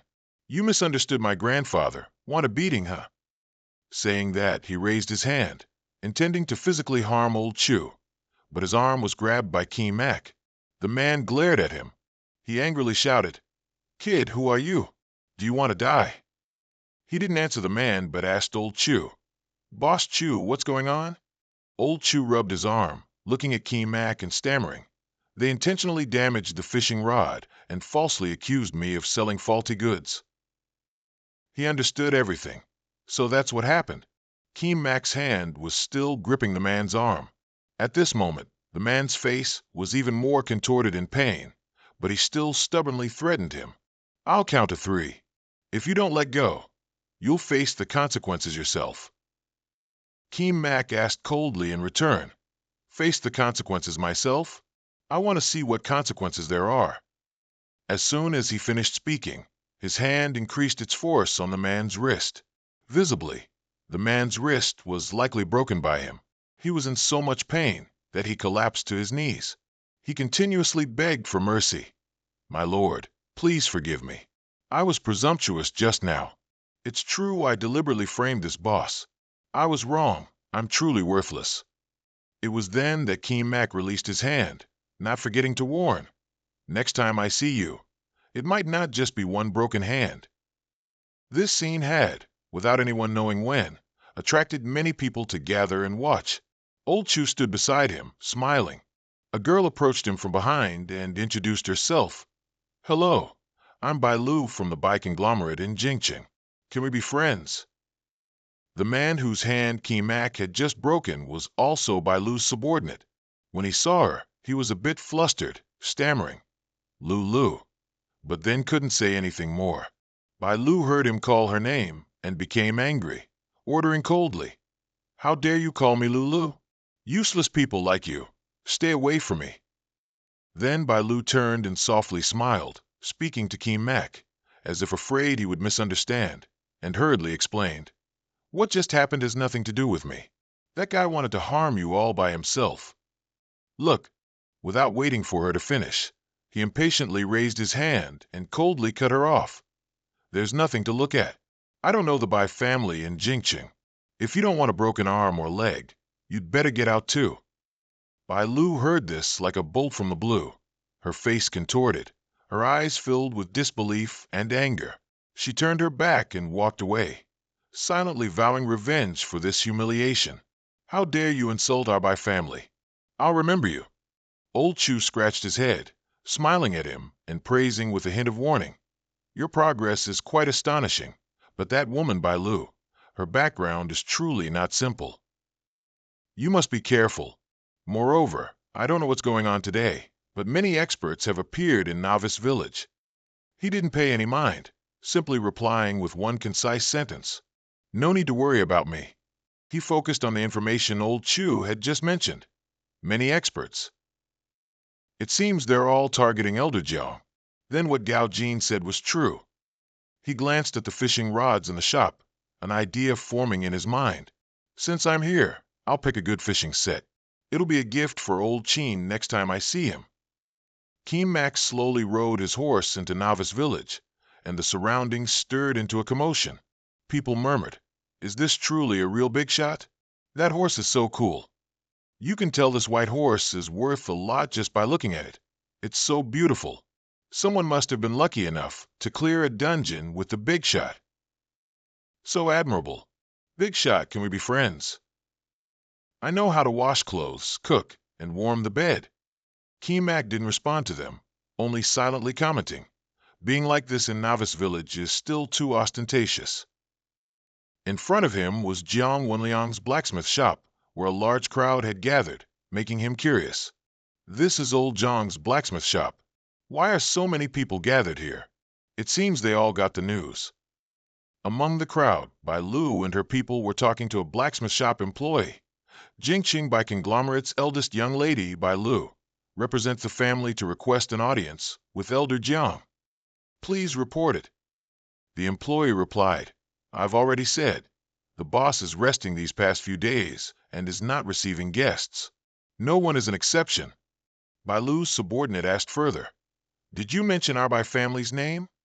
Just then, Kim Mak also arrived and asked the employee to report his request for a meeting. But the employee stubbornly refused to welcome him. Didn't you hear? The boss is resting and not receiving guests. He took out a scroll and handed it to the employee, instructing, Just take this and give it to old Tuong. The employee looked at the scroll in his hand with a hint of surprise, finally agreed to take it, and told him to wait there. Bailu saw him and frowned unhappily. It's this guy again. Her subordinate, whose arm he broke earlier, was now standing beside her, his arm bandaged, his other hand clenched into a fist. He said assertively, Don't worry, miss. If we can't get in, this guy won't either. The employee went inside to report, Boss, someone's looking for you. Tuong Van Luong was holding a blacksmith's hammer. He carelessly asked, Didn't I say not to disturb me today? The employee handed him the scroll. This person said to give the scroll to you. He stopped his work and looked at the scroll in the employee's hand. He opened it and exclaimed in surprise, It's him. Meanwhile, outside the shop, Bailu and her subordinate glanced at Kim Mak, who was also waiting. He smiled and said to Bailu, See? I told you so. This kid's still acting all high and mighty. What's with the scroll? Just as he finished speaking, Tuong Van Luong appeared at the doorway. So rushed that he hadn't even put on his shirt. He loudly scolded Kim Mak. My ancestor. Why didn't you just come in? Why bother sending a scroll? Kim Mak smiled and explained. Didn't your shop say it was closed? I was afraid of disturbing you. He walked over, pulled Kim Mak by the arm, and loudly replied, That's for these pesky flies. For you, I've been waiting day and night. He turned his head to look at the crowd gathered around, irritably yelling, Get out. All of you get out. Don't crowd around me anymore. Bailu and her subordinate stood there, dumbfounded as if glued to the spot, both incredulous and furious at this sight. Kim Mak hesitantly said to Old Tuong, Old Tuong, maybe you should put on some clothes first. I'm afraid others might misunderstand. He replied nonchalantly, not caring about what others thought. Misunderstand what? I was just in a hurry. Scene change. The two men were now inside, leisurely drinking tea and eating pastries. Tuong Van Luong happily said, You never visit the Three Treasures Temple without a reason. This time, aren't you here to forge the second phase of the divine artifact? However, Trin Kim Mak said something unrelated. This tea isn't bad. Old Tuong grumbled, Oh goodness, don't be so coy. I'm about to die of impatience. Finally, Kim Mak said, You guessed right. I am indeed here today to forge the second phase of the Lu Quang Vien Nan Tan. Tuong Van Luong suddenly stood up. You've collected all the main ingredients? That's great. Trin Kim Mak admitted, I've gathered all 12 main ingredients. Besides, I've also prepared quite a few auxiliary materials. I came here today to ask for your assistance. He continued, You really? I have plenty of auxiliary materials here. Why spend money buying them? Tuong Van Luong immediately poured out a pile of auxiliary materials for him to see. Then he kept introducing. Look, Hong Quang Tin, Sun Hai Long Tea, Zichlian Thatch. These things of mine aren't bad, are they? Trin Kim Mak waved his hand. These things aren't bad, but they're still not enough. Old Tuong narrowed his eyes in confusion. These are all treasures I've kept hidden at the bottom of my chest. Do you have anything better? Don't be bragging now. Kim Mak immediately showed him. Look at mine. Looking at the object before him, Tuong Van Luong was utterly astonished. Huyet Jung Thien Vim again? You actually want to use this level of material as an auxiliary ingredient? That's too extravagant. Trin Kim Mak took out even more materials. Still not enough. Looking at the treasures before him, Old Tuong was even more surprised. And Loi Hoa Nam and Huyen Am Long Sa too. You lucky kid, did you dig up a gold mine? If I'm not mistaken, the AM Dung Tan T only drops from the Fire Spider Queen, right? That's a level 40 field boss. Don't tell me you took it down yourself. You truly are a monster. Not only do you have innate forging talent, but now your combat skills are terrifyingly strong. Our Hakwak is incredibly lucky to have a genius like you. Don't worry. Old man here has been training for half a year according to your guidance. My skill has improved significantly. I'll do my best. Trin Keemak showed humility. It's precisely because I know Old Tuong has the skill that I came to find you. Rest assured, Old Tuong happily said. Then let's start right away. Immediately, Tuong Van Luong closed the forge workshop to focus on forging the second phase of the Lu Quang V Nan Tan for Keemak. Du Teet saw this and wondered, "Youngster, why aren't you open today?" The blacksmith's employee replied, "Sorry, Old Tuong has something to do today, so we're closed." He immediately introduced himself. "My name is Du Teet. My father is a council member of the Sky Peak City Blacksmiths Guild. I came here today to ask Old Tuong for help." The employee insisted. No means no. Talking more is useless. Du Teet immediately slipped a large gift bag into the employee's hand. "This is a small token of my sincerity. Please accept it. You just need to help me deliver this letter." Seeing this, the blacksmith's employee accepted. "I can help you deliver the letter, but whether Old Tuong wants to meet you or not is not for me to decide." Dotit Agvet. Inside, Tuong Van Luong spoke. "The furnace fire is burning fiercely. We're almost ready to start working." Trin Keemak replied, "There's no need to rush so much. Slow and steady yields exquisite products." The employee came in to report, "Old Tuong, there's a young man calling himself Du Teet, a member of the Sky Peak City Blacksmiths Guild. He says his father has a letter he wants to send to you. He doesn't look like he's lying, so I came in to pass on the message." Hearing this, Tuong Van Luong immediately extended his hand. "Give me the letter." Witnessing this scene, he thought to himself, "This must be the high-level change in the Sky Peak City Blacksmiths Guild that Guild Master Chow mentioned." He ordered, "Tell that kid to wait for me in the living room. We'll deal with him after I'm done with my work." The employee immediately obeyed. He wondered, "Old Tuong, are you in some kind of trouble?" He denied. "No, no, it's just some old matter. You're laughing at me now. Let's continue." Trin Keemak looked displeased. "Old Tuong, you're a top blacksmith. You must know the basic requirements for forging. If you can't adjust your mood, I'm afraid I'll have to finish this by myself." Van Luong immediately panicked. "No, I've been waiting for this opportunity for half a year. Every day, even in my dreams, I've longed to continue forging the flowing radiance, far-reaching fan." He wondered, "Then tell me, why were you so flustered just now?" Tuong Van Luong hesitated slightly. "Even though your strength isn't bad, you're still just a rogue cultivator, so I don't want you getting involved in this trouble. It's best you don't pressure me." Looking at the object in his hand, he panicked. "How could you possibly have an elder badge from the Life Professional Association?" Keemak calmly said, "Of course I obtained it by passing the challenge. What do you think? The elder status of the Life Professional Association." Tuong Van Luong stroked his beard and praised, "To obtain an elder badge at such a young age, your talent is truly astonishing. But given the relationship between the two associations, even if you have an elder badge, I'm afraid it won't do much good." Trin Keemak got straight to the point. "I understand the situation between the two sides. Let's put that aside for now. Now, let's talk about your situation." He slowly recounted. "This is a long story. Back then, on the Sky Origin continent, the Blacksmiths Guild in Sky Peak City was famous throughout the continent because many young people who took up blacksmithing sought out Sky Peak City. I was no exception.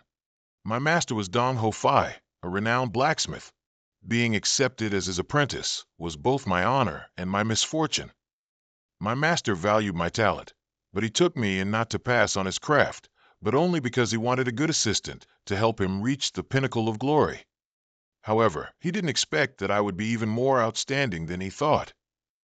One time, I discovered a new forging method and eagerly shared it with everyone. Initially, I thought my master would be happy for me, but unexpectedly, This became the source of his jealousy towards me. Later, in an important competition that would determine the future of blacksmiths, he swapped out my materials, causing me to fail during the forging process. Yet, my master's son, who was also my good fellow apprentice, presented a work identical to mine and accused me of plagiarism. From then on, I was expelled from the blacksmith's guild. Actually, if I had continued to fight, I might have been able to prove my skills, but I was truly tired, so I returned to the newbie village, intending to live out the rest of my life like that. Recently, many families and financial groups have sought me out. In truth, I've kept track of the developments in Sky Peak City, but after all these years, my heart has grown cold. I'm also too lazy to bother. If it weren't for meeting you, which rekindled a bit of this old man's passion for the craft, I wouldn't even want to continue running this shop. Trin Keemak made a suggestion. Old Tuam, what do you think if I help you rejoin the Blacksmith's Guild and even become its guild master? He advised, Kid, I know you have capabilities, but it's best not to get involved in this matter. He continued to persuade, Old Tuam, don't misunderstand. I have my own plans. To be honest with you, I'm currently establishing my own guild called Eternal Peak. Once my guild has a headquarters, high-level talents will become a huge asset. I'm already an elder of the Life Professional Association.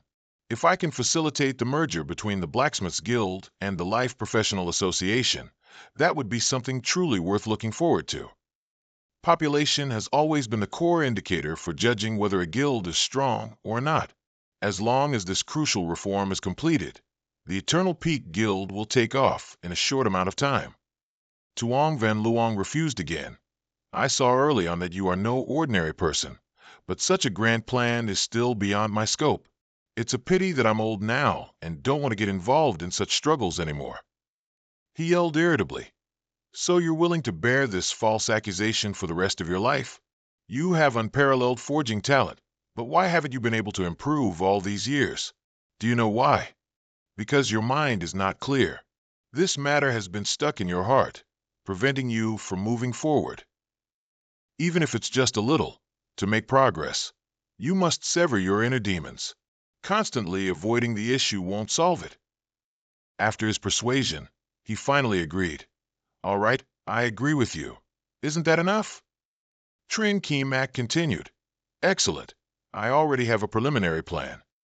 After we complete today's forging task, we'll discuss it in more detail. Tuong Van Luong immediately replied. All right. Let's finish the forging first. He handed the paper to him. This is my new weapon design. I'll be responsible for forging the main material, and you should pay attention to the fire temperature and the catalyst ratio. Also, when adding auxiliary materials, you must follow the order on the design. He nodded in understanding. In the hot forge workshop, both of them diligently focused on their work. The scene shifts to the living room. Du Tuet irritably questioned, I've been waiting for almost 3 hours. Why isn't old man Tuong out yet? You're not lying to me, are you, brother? The staff member appeared calm. Old man Tuong must be forging a world-shaking masterpiece, so it's natural for it to take time. If you have to wait a little longer, don't complain. If you disturb old man Tuong, you'll bear the consequences yourself. He asked again, what kind of world-shaking masterpiece? Is it an epic-tier equipment? Seeing Du Tuet looking like he wanted to rush in, the staff member immediately stopped him. He reassured, don't worry, I won't go in. A strange light suddenly emanated from inside the room. A powerful aura also erupted from inside the room, causing the door to explode. The explosion filled the air with thick, white smoke everywhere. Du Tuet was utterly astonished. What kind of weapon is this? Its attributes and stats are simply incredible. Looking at the new weapon, he joyfully shouted, it's a success. The system also announced, congratulations, you have successfully forged a level 2 silver weapon, the flowing light distant blade parasol. Experience points are full. You can now go to the Blacksmith's Guild to complete the promotion quest. The weapon is not yet claimed, so its attributes are temporarily reduced by 50%. To claim it, you must use the blood of a boss level 40 or higher. Trin Keem Mac's new weapon had two incredibly cool new equipment effects, including the ability to seamlessly switch between 7 forms and the activation effects of the grappling hook and rotating blades forms. Trin Keem Mac smugly said, "These attributes are truly worth all my efforts over many days. It's really excellent." Tuong Van Luong next to him couldn't hide his joy. "I've reached the master threshold. I can try to break through now. It's all thanks to you. Without you, I probably would have remained just a high-level blacksmith my entire life." He humbly said, "I told you, old man Tuong, as long as you overcome the mental barrier, you'll advance quickly." He continued to be joyful. "Anyway, I still have to thank you. From now on, whatever happens, as long as this old man can help, I will definitely not refuse." Trin Keem Mac asked, "By the way, old man Tuong, if you want to be promoted to Master Blacksmith, do you also need to return to the Blacksmith's Guild?" Upon hearing this, Tuong Van Luong immediately became sad. "You guessed right. If I want to break through, I definitely have to go back, but with the current situation, how can I face going back?" He turned and said, "Let's just listen to his story first, then decide." It turned out that Du Tuet had been standing behind the curtain the whole time. He spoke up, "Uncle Tuong, I finally found you. Our Du family is in trouble. Duong Van Lung Wunder, I Jutin Lois Eshon. In your letter, you said your father was in trouble. What exactly happened?" Du Tuet reported, "Uncle Tuong, your whereabouts have been exposed. Dong Ho Fai said that you were expelled but continued to forge weapons, disgracing the Blacksmith's Guild's name. Now they want to bring you back to judge you. When the guild seniors voted, my father voted against it and argued with him, which offended him. Now my father has been taken captive. I really had no other choice but to come to you." Tuong Van Luong was furious. "That damned old man, still not letting me go. I've already come all the way to Novice Village. What more does he want?" Trin Keem Mac immediately encouraged him. "See, old man Tuong, even if you want to avoid them, they might not let you go. If you want to completely resolve things with Dong Ho Fai, I'm afraid you'll have to go back. Anyway, you also need to break through to Master Blacksmith. Might as well do both." Du Tuet was quite surprised. "Uncle Tuong has reached Master Rank." "That's great. Then my father has hope of being saved." Tuong Van Luong reassured him, "Your father and I have known each other for a long time. I won't just stand by and watch. Let me plan thoroughly. After that, I'll return to Thien Phong Ton with you. This is Trin Keem Mac, the one who helped me reach the master threshold." Du Tuet knelt down to express his gratitude. "Greetings, Sir Trin. Thank you for your help." He also comforted him. "Your father should still be safe for now, as Dong Ho Fai's target is still Uncle Tuong. When the time comes, I'll go with everyone to Thien Phong Ton. I also have a big gift for the Blacksmith's Guild." Du Tuet exclaimed happily, "That's wonderful." He secretly assessed, "This aura is definitely not something a level 32 awakened person could possess. He looks so young, I even thought he was Uncle Tuong's disciple." Trin Keem Mac continued, "If it's already decided, then let's start acting. I'll prepare a bit. See you in Thien Phong Ton in half a month." He thought to himself, "The weapon has been upgraded. It's time to start the next plan." The scene shifts. Han Thien and Noi then are still in the process of carrying out their assigned task. He said with a happy laugh, "Old Wei, can you even do this? I've won 13 consecutive matches already." Noi then replied, "What's there to be smug about? I'm 2 matches ahead of you. Want to try?" Looking at the dark shadow in front of them, Hong Tian wondered, "This person seems to have a strong murderous aura. Old Wei, do you know him?" Noi then shook his head. "I don't know." This person was wearing a ferocious-looking mask, with incredibly sharp teeth. It turned out to be Lai Manhua in disguise. He mischievously said, "Brother Hong, Brother Noi, were you scared? This outfit is really cool, right?" Hong Tian annoyedly tapped his head. "You rascal, you've gone astray. You dare to scare us.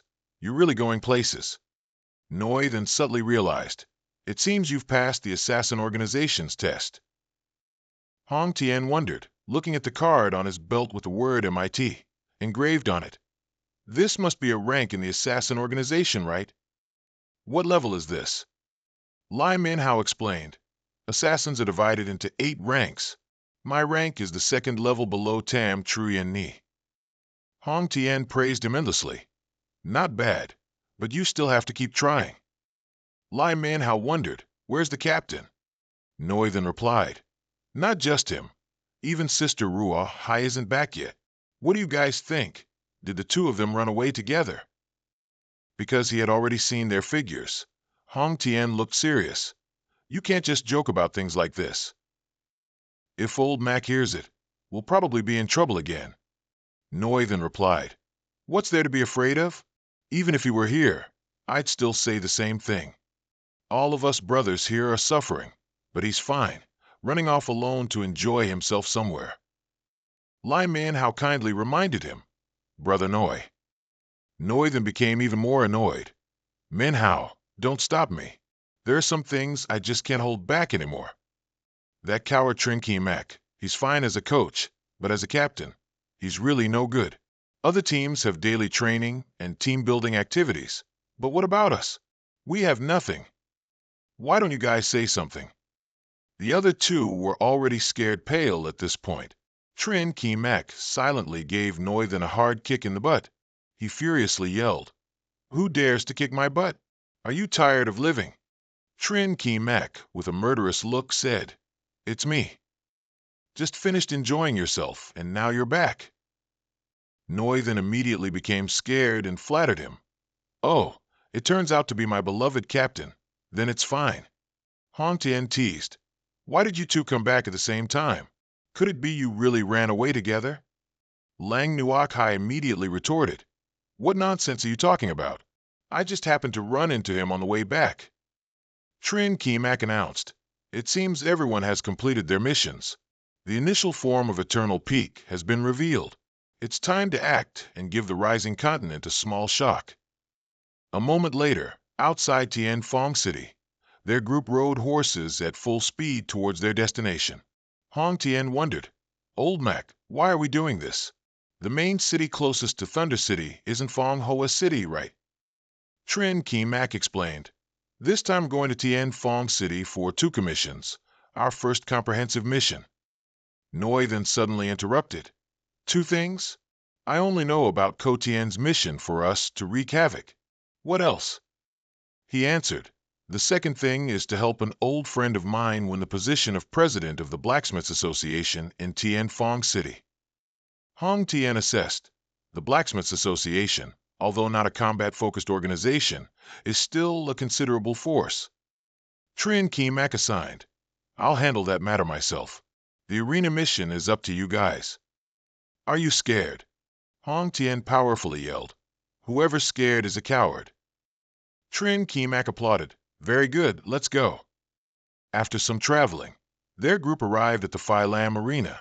As Trin Mac stepped inside, he said, it seems Ko Tian Lai's Noyat Na Bao is really a bit weak.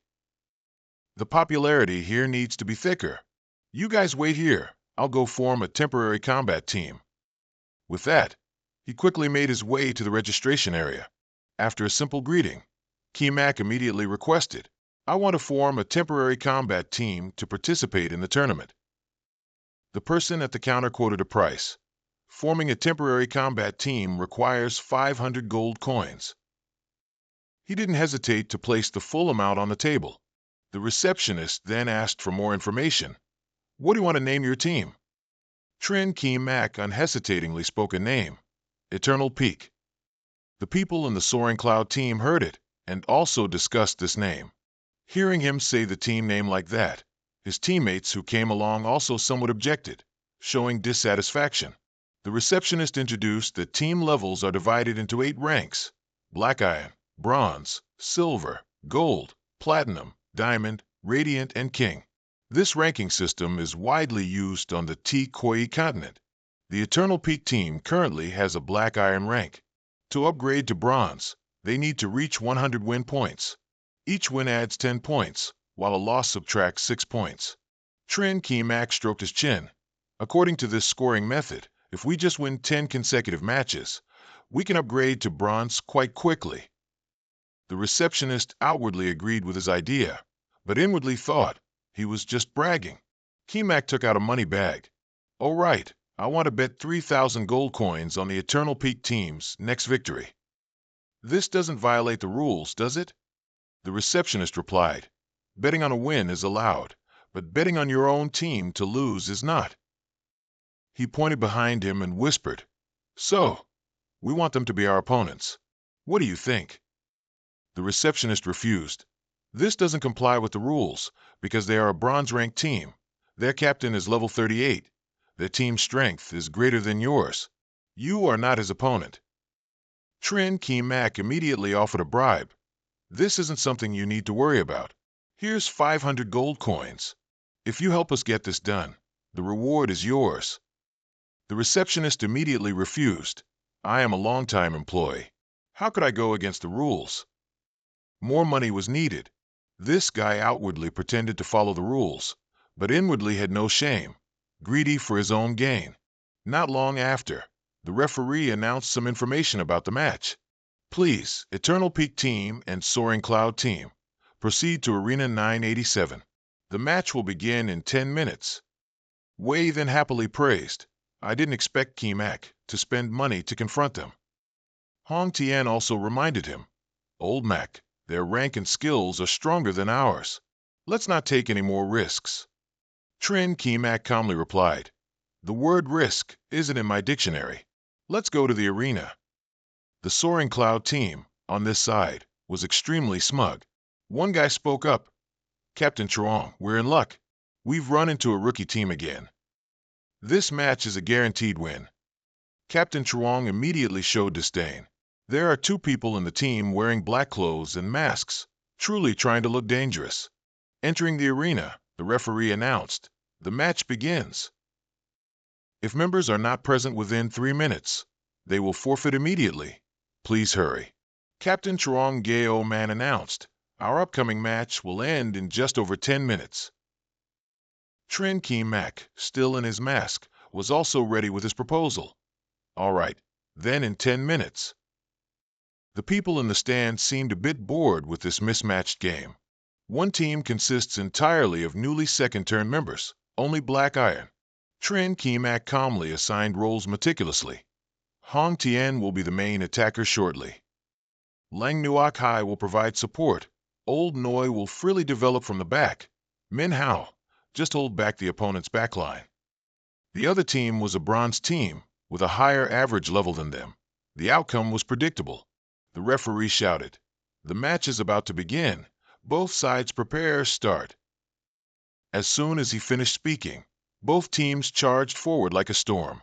That guy wondered, why do they only have 3 people? Even if there's a hidden silver moon, there should still be 4. There's a useless rogue on the other side, probably hiding now. Hong Tian attacked while shouting, "Full power, take them down." Both sides clashed fiercely, dust and smoke flying everywhere. Captain Chuang secretly wondered, "They're only level 33. Why are they so strong?" Lang Nuok Hai on this side also easily knocked one guy away. He secretly assessed, "This girl's attacks are incredibly fast." The opponent hastily yelled, "Not good. The Heavenly Revelationer has been ambushed by Silver Moon." Noi then was slightly excited. They dared to expose such a large opening. Prepare for a nightmare. Saying that, he unleashed his ultimate move. Corrosive Rain descends. The opposing team was utterly panicked, because Corrosive Rain continuously deals dark damage to targets, can stack up to 5 layers, and lasts 12 seconds. Captain Chuang recognized this skill and immediately ordered to suppress Noi Than. Another guy immediately obeyed and shouted, "Berserk Mechanic Gun, I'll shoot you dead." This guy probably hadn't noticed Trin Kemak appearing right behind him. He lightly kicked him. "Go into the Corrosive Rain and calm down." The redhead on the other team was also quite unstable due to the relentless attacks. Captain Chuang secretly wondered, "What's going on? Their level is clearly much lower than ours. Why are we being overwhelmed?" Thinking that, he unleashed a powerful blow that slightly rattled Hong Tian. He yelled, "Assemble! Don't let them get into rhythm anymore. Hold your formation." His subordinates immediately obeyed and charged forward. He ordered, "Use combined skills." Noi then spoke up, "Break their formation. Absolutely can't let them use combined skills." Captain Truong charged forward, "I won't let you cause trouble." This is the classic combined skill of the Cloud Surging team, Bloodbath Evil. If this skill appears, Eternal Peak will have no chance. Prepare to die. As soon as he finished speaking, he unleashed an incredibly vast surge of power. Looking at the terrifying surge of power in front of him, Hong Tien secretly cried out, "Oh no, it's over." Suddenly, that surge of power shattered into hundreds of pieces. It turned out this was the product of the distant gleaming shadow parasol. Trin Kemak said proudly, "Is that all it takes to defeat them? Go practice more." Captain Truong was indignant. "How can this be? Just one person blocked our combined attack. What kind of weapon is that?" Hong Tien praised, "Is this the new creation you and old Truong forged? It's so cool." Lang Nuok Hai took the opportunity to attack forward. "Where are you looking?" On the other side, Lai Minhao was casually dealing with two guys. Captain Truong was naturally unwilling, angrily shouting, "Damn it!" Trin Kemak lightly dealt him a crushing blow, and then subtly advised, "Don't be so arrogant next time." He glanced at the time. 4 minutes 58 seconds. 10 minutes is still too long. The referee shouted, "Congratulations to the Eternal Peak team on their victory, receiving 10 victory points and 400,000 additional experience." After Keem Mac's team's victory, the spectators in the stands were continuously perplexed. How did the Cloud Surging team, with a 9-game winning streak, lose to a rookie team? Even their combined skill was disrupted. Looking at their masks that can conceal information, these two must be assassins from the Dark Brotherhood. Only they possess this kind of equipment. Keem Mac then slowly walked over to the reception desk. The receptionist said, "Welcome, sir. Here's 3,000 gold from the last match, for a total of 6,000 gold." Chung Keem Mac replied, "Continue to bet 3,000 gold on the Eternal Peak team to win." The receptionist asked, "Don't you need to rest a bit, sir?" Chung Keem Mac replied, "No need. We're in a hurry." The referee's voice continuously echoed, "Congratulations to the Eternal Peak team for winning 2 consecutive matches. Congratulations to the Eternal Peak team for winning 6 consecutive matches. Congratulations to the Eternal Peak team for achieving the feat of 10 consecutive wins, receiving 100 victory points, an additional 1 million experience points, and successfully advancing to bronze rank." His team cheerfully walked and chatted in the hallway. Wei then wondered, "Old Mac, how much have you earned today?" He replied, "Not much, just about 20,000 gold." Wei then was a little surprised and asked again, "That's not much." Chung Keem Mak suddenly received a message from Jiang Wenliang, informing him that he had arrived in Skywind City and was waiting for him at the Moonlight Inn to discuss matters concerning the Blacksmiths Association. He announced, "Everyone, for the next few days, I have some business at the Blacksmiths Association. Please continue with the individual challenge rounds as planned." Hong Tian wondered, "Is it about contesting the position of Guild Master for the Blacksmiths Association? Are you going alone, Captain?" Chung Ki Mak didn't deny it. "That's right. This is an important matter related to the development of our guild. What's wrong? Do you not believe I can complete this mission? Or are you afraid you won't be able to win anymore if I leave?" Hong Tian immediately thumped his chest. "No way. It's not our first time participating in individual matches. You can rest assured." Wei then also chimed in. "That's right. No matter what, you still have me. If you get into a fight at the Blacksmiths Association, don't forget to tell us. We'll come help." He waved his hand, giving an order. "Then let's proceed as planned. Just send me a message if anything comes up." Night fell, and Chung Kim Mak had ridden his horse to the meeting point. He slowly searched for them along the long corridor. Chung Kim Mak knocked on a door. "Hey, old Jiang, are you in there?" Jiang Wenliang carefully opened the door slightly, observing his surroundings. Confirming it was him, the old man joyfully exclaimed, "Kid, it really is you." The two entered the room, carefully closing the door as if to guard against something. Du Tuet wondered, should we go straight to the association now, or what? Chung Kim Mak outlined the plan. Currently, old Jiang can't reveal himself yet. We shouldn't rush in recklessly, or the association will detain him. It's best if I go ahead to pave the way. After everything is successful, then we'll bring old Jiang in. That will be safer. Jiang Wenliang immediately objected, concerned that it would affect him if discovered. Kim Mak scoffed. The Blacksmiths Association is merely a group of unawakened people. Even if they invite esteemed guests, I'm not afraid. Don't you still trust my strength? The old man sighed deeply. I know it's useless to try and persuade you, but you must promise me that if you detect anything amiss, you'll retreat immediately. He still acted nonchalant. Don't worry, a petty blacksmiths association can't stop me. Du Tuet couldn't help but praise him. Young Master Chung is truly honorable. If you can save my father this time, our Du family will surely pledge allegiance only to you. Chung Kim-ak stood up and left. You two get some rest early. Tomorrow, wait for good news from me. Du Tuet was still a bit uneasy. Is young Master Chung really okay by himself? Jiang Wenliang reassured her. Don't worry. The Blacksmiths Association surely doesn't expect that a monster awaits them tomorrow. The next day arrived. In front of Skywind City, the Blacksmiths Association, Chung Kim-ak was thinking, although their strength is a bit inferior to the professional associations, I must admit that the Blacksmiths Association is quite wealthy. Someone asked him, Brother, are you also here to participate in the Blacksmiths Association's entrance examination? Chung Kim-ak denied it. I'm here to participate in the Senior Blacksmith Qualification Exam.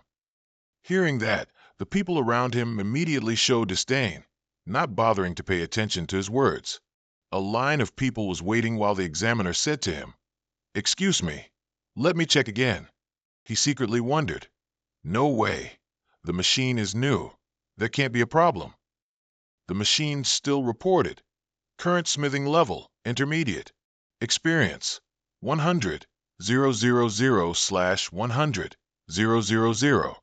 Eligible to register for the Senior Blacksmith exam. The examiner announced, You are qualified to participate in the examination. Please follow me to register. Seeing that, the people who had disdained him immediately regretted it. I truly was blind. Not only did I miss an opportunity to connect with a master, but I also offended him. At the Senior Blacksmith examination point, there was also a long line waiting to be tested. Tran the Ham read the personal information sheet. Chung Kim-ak, 19 years old, level 32 rogue, mentored by Wen Liang. So young, a rogue class, yet he's already qualified as an intermediate blacksmith. And go, your place is in the second row on the left. Find it yourself. He inwardly admired him. He'd waited so long to finally find a promising talent, a 19-year-old dual cultivator. He hoped he'd bring him a surprise. Tran the Ham ordered, Go check the records to see if there's any forging master named Wen Liang. The staff member immediately obeyed and left. He couldn't stop being happy. With some luck, he might help the association gain 2 more talents. The people in the advanced examination room couldn't help but be surprised, reminding Chung Kim-ak, This is the advanced blacksmith examination room. Seeing him walk towards the examination table, they then somewhat acknowledged him. It turns out he really is a contestant. The younger generation is formidable.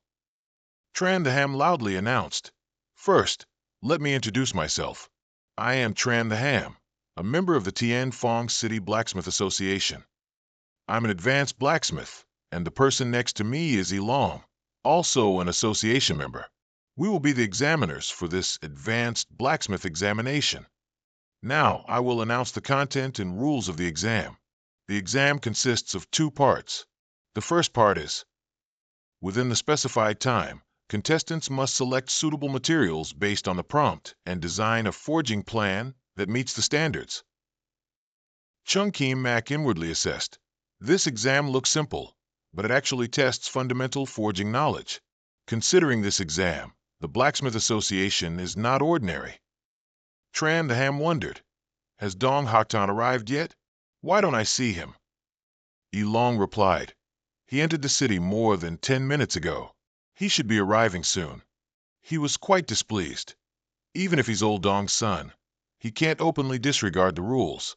At most, I'll give him an extra 5 minutes. Yilong quickly tried to calm him. Please don't be angry. Don't be angry. The people around murmured, why hasn't it started yet? Another person replied, didn't you hear? Old Dong's son hasn't arrived yet. We have to wait for him. Chung Kim Mak inwardly thought, is Dong Nguyen that father-son pair who framed old Tuong? Indeed, what Du Tuet said wasn't wrong. The Blacksmith Association is truly rotten to the core now. Dong Haktan then staggered over. Sorry, Commissioner Tran. I had a party, so I'm a bit late. Tran the Ham irritably said, your spot is right in the middle of the second row. Hurry up and go there. The exam is about to begin. He looked at Chung Kim Mak and inwardly judged. I can't believe there's such a young person in the advanced blacksmith examination. Tran the Ham yelled, why aren't you going to your spot quickly? He couldn't help but assess him. This kid is truly neither arrogant nor humble. He maintains his composure. It seems he's a talent. Yilong announced, today's test is to design a forging plan. The finished weapon must be level 50 or higher, have over 150 points of damage, and its weight must not exceed 3 kilograms. Within 1 hour, draw a detailed blueprint and select all necessary materials. The competition begins now. Hearing this, everyone quickly started working. Yilong took the opportunity to chat. Brother Tran, do you think the passing rate today can reach 15%? You designed this question yourself. Give me a prediction. He replied, my questions aren't that simple. Today, the number of people who can enter the second round will definitely not exceed 10%. Yilong assessed, it's just because his father taught him well. Tran the Ham saw Chung Kim Mak seriously rubbing his chin and couldn't help but wonder, why hasn't this kid started yet? Is he incompetent? Has the first round already stumped him? Yilong remarked that he saw Tran the Ham was quite interested in the young man. Does he have something special? Tran the Ham replied, I haven't seen anything special yet. Perhaps I was mistaken. Not long after, Dong Haktan happily slapped the table and loudly exclaimed, done. He inwardly gloated. Thanks to my father guessing the questions, no one here will surely be able to surpass this submission. I thought he was something special, but he only started now. It seems he's just a hollow name after all. At this moment, Chung Kim Mak's hands were ceaselessly moving over the blueprint. Yilong clicked his tongue. This kid didn't start until half the time had passed, but his drawing speed is indeed somewhat astonishing. Tran the Ham chimed in. Drawing a blueprint, accuracy is important, not speed. Starting when half the time has passed, I'm afraid it's a bit rushed and difficult to avoid mistakes. Looking at the blueprint in his hand, he was quite confident. This is my first time drawing such a serious design, and it's not bad. Next is material selection. He secretly gloated. How did this person even reach intermediate blacksmith level? He doesn't even know that fire-tempered gold and wind spirit stone counteract each other, and he's using nearly 5 kilograms of fire-tempered gold as the main material. Truly foolish. Chung Kim Mak merely uttered a short poem. Summer insects cannot speak of ice. A frog in a well cannot discuss the ocean. There are some fools who, seeing something beyond their comprehension, arrogantly make baseless judgments. Dong Haktan immediately flew into a rage. How dare you insult me? Do you know who my father is? Tran the Ham shouted loudly. No noise. Yilong announced, all right, the test round is over. Everyone stop working. Next, Commissioner Tran will begin the evaluations. After checking one round, many people were eliminated. Only a few barely made it to the next round. Tran the Ham approached Dong Haktan's blueprint. This idea is truly not bad. It can be rated A-. Also, the material proportions are quite reasonable. It meets the requirements. He then looked slightly displeased. Only A-. Sir, please take another look. He immediately darkened his face and turned away. Since when did it become your turn to teach me how to grade? It's Chung Chien-Ma's turn. Shurek-Cyan asked doubtfully. 5 kilograms of Fireforge gold. Is this the material you chose? He asked indifferently. Yes, is there a problem? Chen Shurek-Cyan angrily shouted. With such a large proportion of Fireforge gold, how can it be catalyzed? Furthermore, your materials also include incompatible wind spirit stones. Is this what you call material pairing? Are you just going through the motions in this exam? He explained. Raise the temperature to 6,000 degrees, using 4 forging techniques. Light and slow, heavy and fast. Forge continuously 1,000 times to remove impurities, while adding quicksand to increase heat. Then continue forging and shaping with double the force. Is this method acceptable? Tong Xueching interjected. You brat, do you even know how to forge? Forging continuously 1,000 times using 4 styles. And also increasing the heat? Is that something a human can do? Chen Shurek-Cyan assessed. This method, though somewhat exaggerated, is somewhat feasible. We'll set aside the materials for now. We still need to see the design blueprint. He was immediately displeased. This is also acceptable? Are you going easy on him? Looking at the blueprint, he couldn't help but exclaim. This blueprint is truly excellent. No, it's outstanding. Even I couldn't do it. Considering only the design level of this blueprint, I can give it an A+, perhaps even higher. The people around were dissatisfied with this grating result and objected, believing he was playing favorites. Tong Xueching angrily yelled, Chen Shurek-Cyan, do you dare to openly play favorites? Yilong also approached to dissuade him. Brother Chen, today is a public examination after all. If by any chance word reaches the old master, we'll both be in trouble. Chen Shurek-Cyan showed no concern. I grade according to standards. I'm not afraid if you go and report me. Chung Chien-Ma also humbly stated, to give an A grade based solely on a design blueprint, Counselor Chen, you are still a bit hasty. Why don't you wait until you've seen the next round before deciding? Hearing him say that, the people around became even more agitated. Tong Xueching secretly thought, I thought he had some skill, but I didn't expect him to be not only useless, but also have problems with his mind. Chen Shurek-Cyan agreed. In that case, I won't give you a score for this round for now. In the next round, prove to me that you can forge a weapon. He secretly praised him. This kid, though arrogant in his words, is actually indirectly clarifying our relationship. He's a good talent, but we'll have to see his actual strength. He suggested, since the results of the first round have been decided, let's quickly begin the second forging test round. Yilong announced, the first test round has concluded. 90 people eliminated, 12 people passed. Eliminated contestants may leave the arena or move to the spectator area on the right to observe. Those who were eliminated naturally resolved to see just how capable he was. Yilong continued. Next, the second test round will commence. Contestants are invited to reproduce their design blueprints within 3 hours. The first rank contestant will receive the title of counselor and 10,000 gold coins as a reward. The second round officially began. Tong Xueching smugly thought, an A-grade assessment. This 10,000 reward is definitely mine. What are you looking at? Trying to steal my technique? My method is very complex. Someone like you wouldn't understand. Chung Chien-Ma did not respond, only quietly observed his design blueprint. He secretly thought, the weapon he wants to forge is a broadsword. It seems I don't need to make many adjustments. Chen Shurek-Cyan and Yilong were quite surprised to see him adjusting the design blueprint and discussed it continuously. Yilong angrily shouted, this is too chaotic.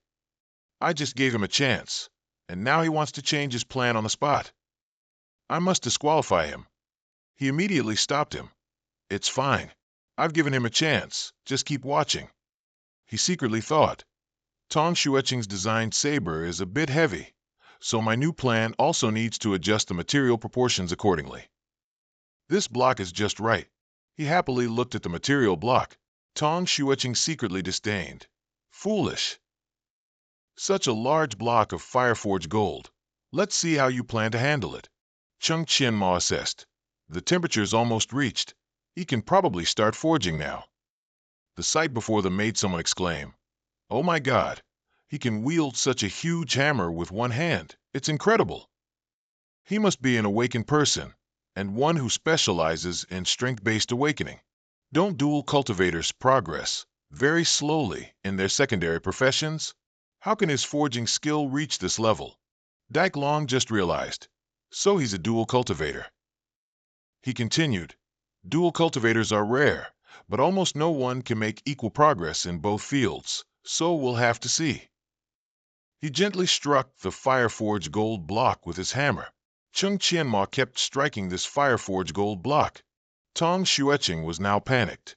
He kept thinking, a 50 caddy iron hammer used with the four-shape forging method. This guy is simply terrifying. No, I can't panic. He's only strong in physical strength, and I haven't revealed my trump card yet. It's nothing major. The people around them kept questioning, some even showing unwillingness. He gently wiped away his sweat. 1,000 hammer strikes completed. Next is the final step. Someone exclaimed, "Wait, everyone look at young Master Tong. What's that?" It's a progression stage embryo. The weapon isn't even fully formed yet, but it already shows signs of advancing. He secretly gloated.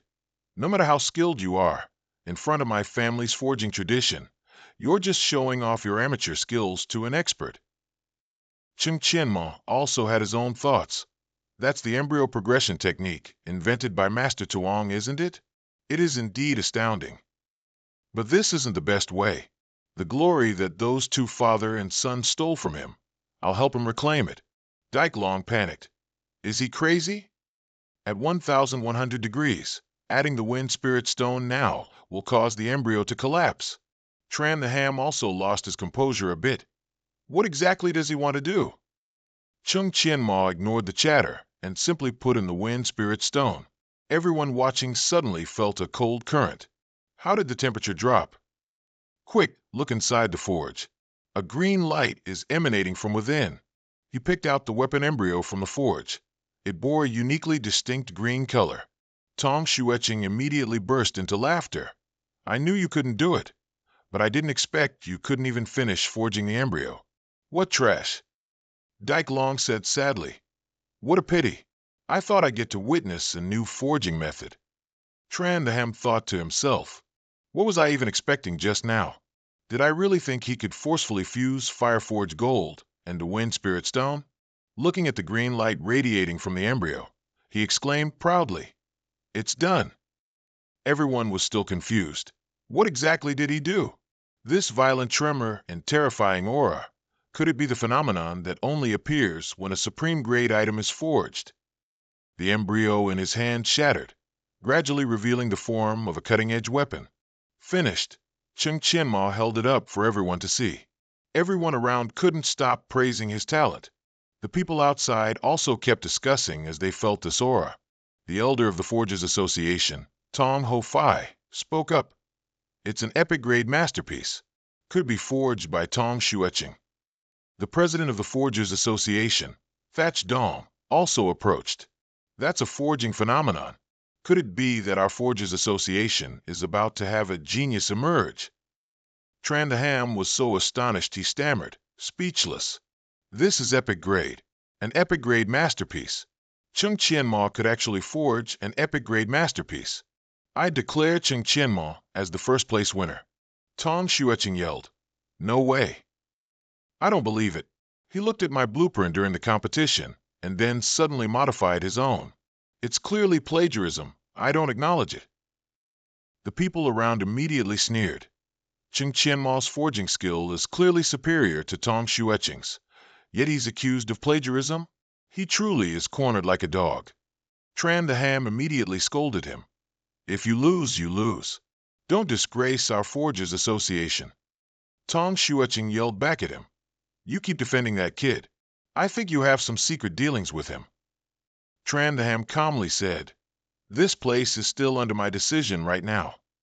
Tong Ho-Fai slowly approached. "Silence, Xuecheng." Seeing him, Tong Xuecheng obediently called out, "Father." Chung Chien-ma secretly assessed. He is the one behind harming old Master Tuong. Tran the Ham and Dyke Long immediately bowed respectfully to him. Hak Tan immediately reported, "Father, you came just in time. Counselor Tran, as a judge, covered for a contestant. I was planning to go to the association to report him." Dong Ho Fai replied, "You don't need to say more. I already know everything." He walked straight up to him and asked, "Are you the contestant who used fire-tempered metal to forge an epic-grade masterpiece?" He replied gravely, "That would be me. Does Elder Dong Ho have any advice for me?" Dong Ho Fai clasped his hands behind his back, looking at Trin Ki Mek. So young, yet with such craftsmanship. "Who is your master?" Tran the Ham, standing behind him, stepped closer. "The records show his name is Van Luong. But I've checked all the records in the association, and there seems to be no information about this person." Upon hearing the name Van Luong, Dong Ho Fai felt it sounded strangely familiar. Trin Ki Mak just chuckled softly, his expression nonchalant. "My master cares little for fame, so he has no reputation." Dong Ho Fai raised his hand and placed it on Trin Ki Mak's shoulder. "Then, for now, you are confirmed as the top performer in this advanced assessment. However, the 10,000 reward will only be issued after the association's discussion and decision." As soon as he finished speaking, Dong Hak Tan hurriedly called out "Father," as if to stop him. Dong Ho Fai ignored him and continued to speak to Trin Ki Mak. "The association needs to meet your master. I hope Ki Mak can convey this to your master." Trin Ki Mak yawned slightly. "I will convey the Blacksmiths Association's message, but whether he agrees or not, Trin Ki Mak cannot guarantee." He turned and walked towards the door, waving his hand. But if the association has recognized his achievement, then in a few days, Trin Ki Mak will return to collect his assessment certificate and the top performer's reward. Today he bids farewell. Dong Hak Tan pointed at Trin Ki Mak's retreating back. "Father, you're just going to let him go like that?" And Tran the Ham. He clearly showed favoritism and covered for his own benefit. Dong Ho Fai frowned tightly and quietly snapped, "Silence." Looking at Tran the Ham, his expression softened.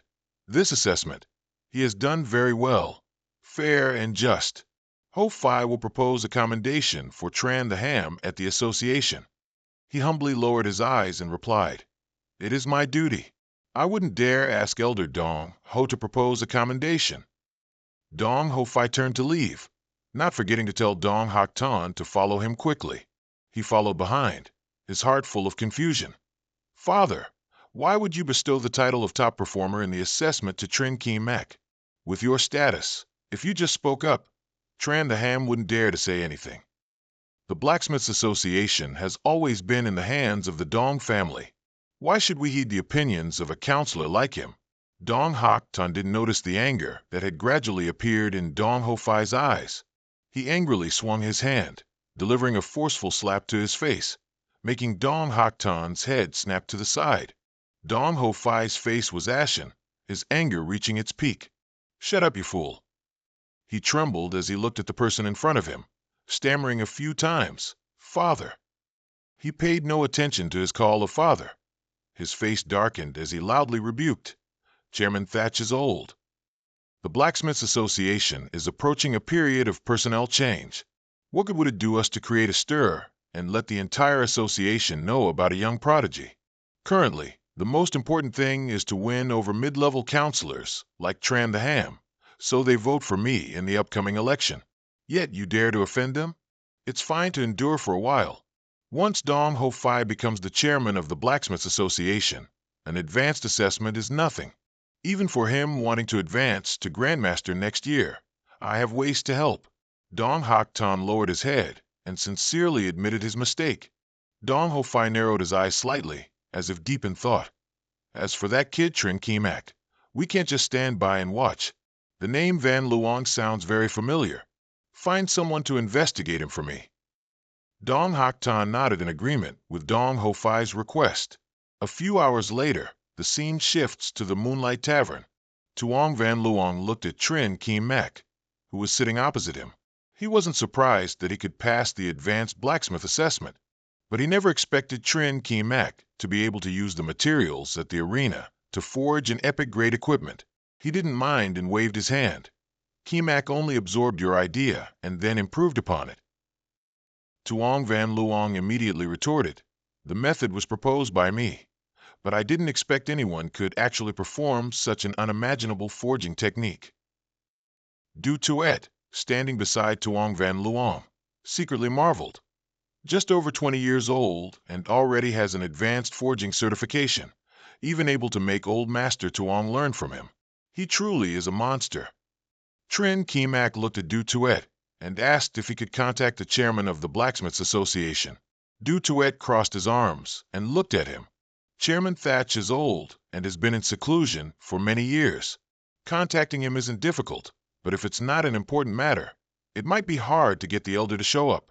Trin Kimak frowned, as if pondering something. This assessment, his work must have alarmed the high-ranking officials of the Blacksmiths Association.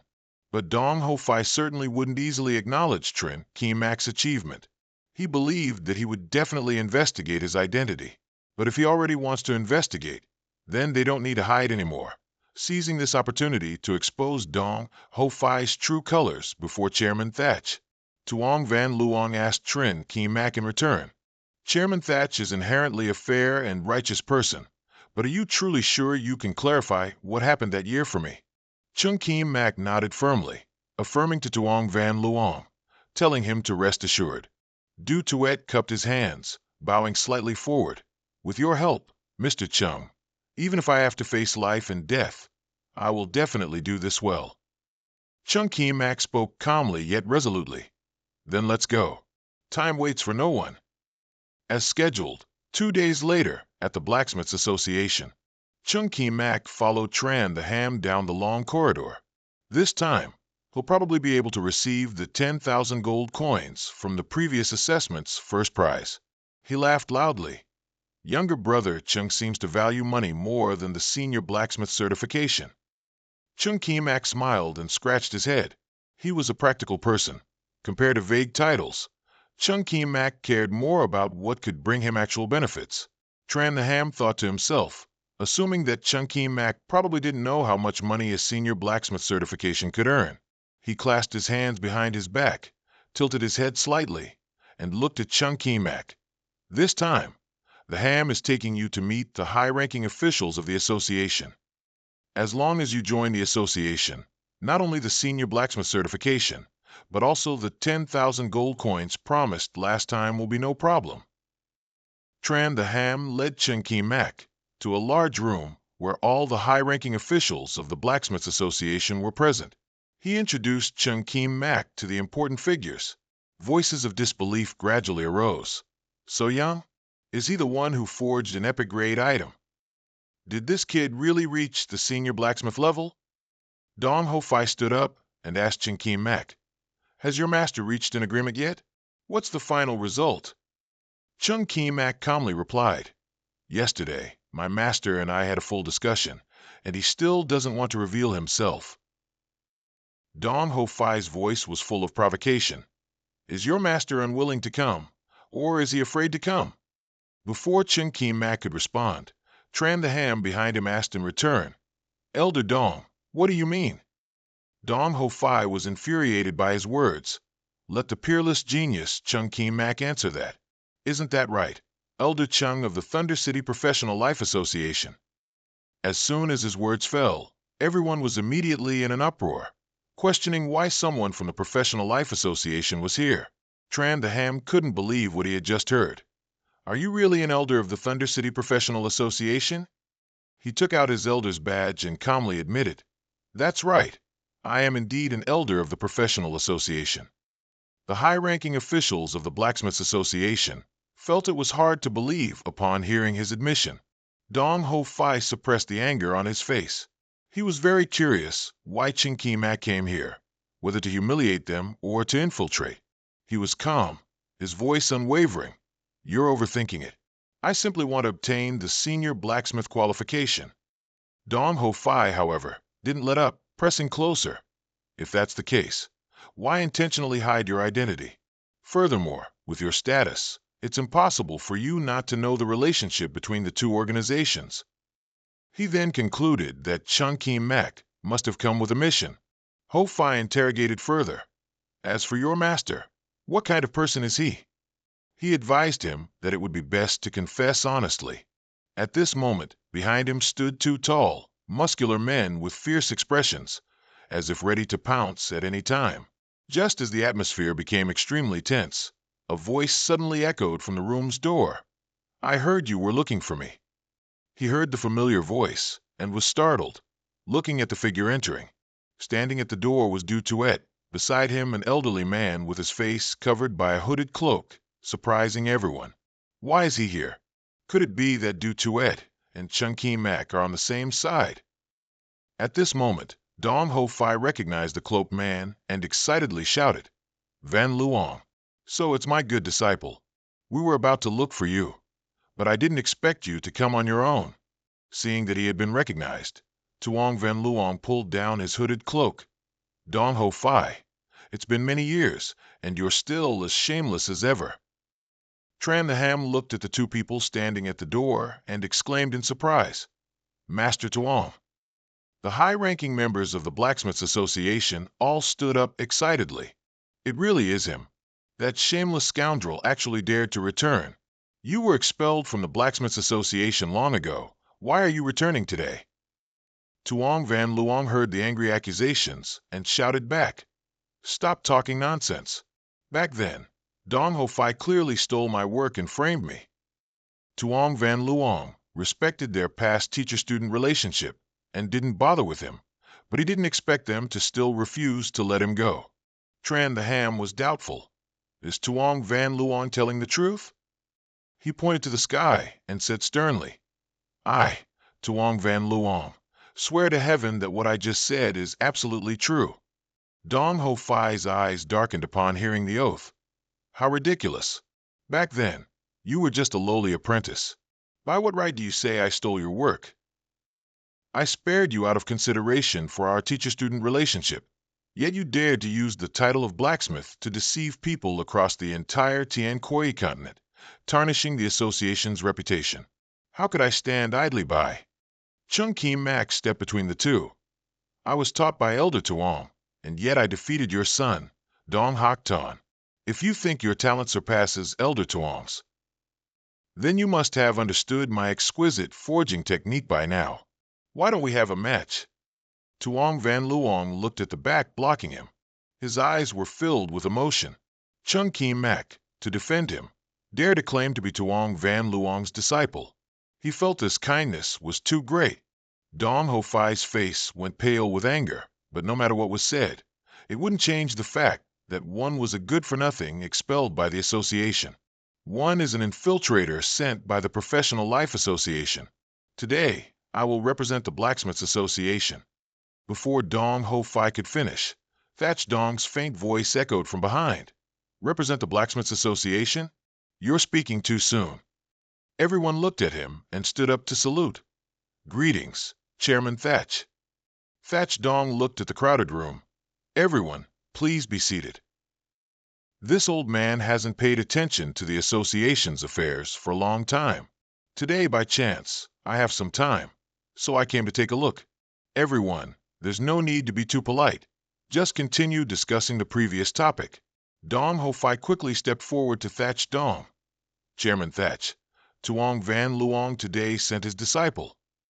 Hiding his identity as an elder of the Professional Life Association, he infiltrated our Blacksmith Association to participate in the assessment. What a vicious scheme. Thatch Dong waved his hand. He already knows all of this. Du Tuet has already told him.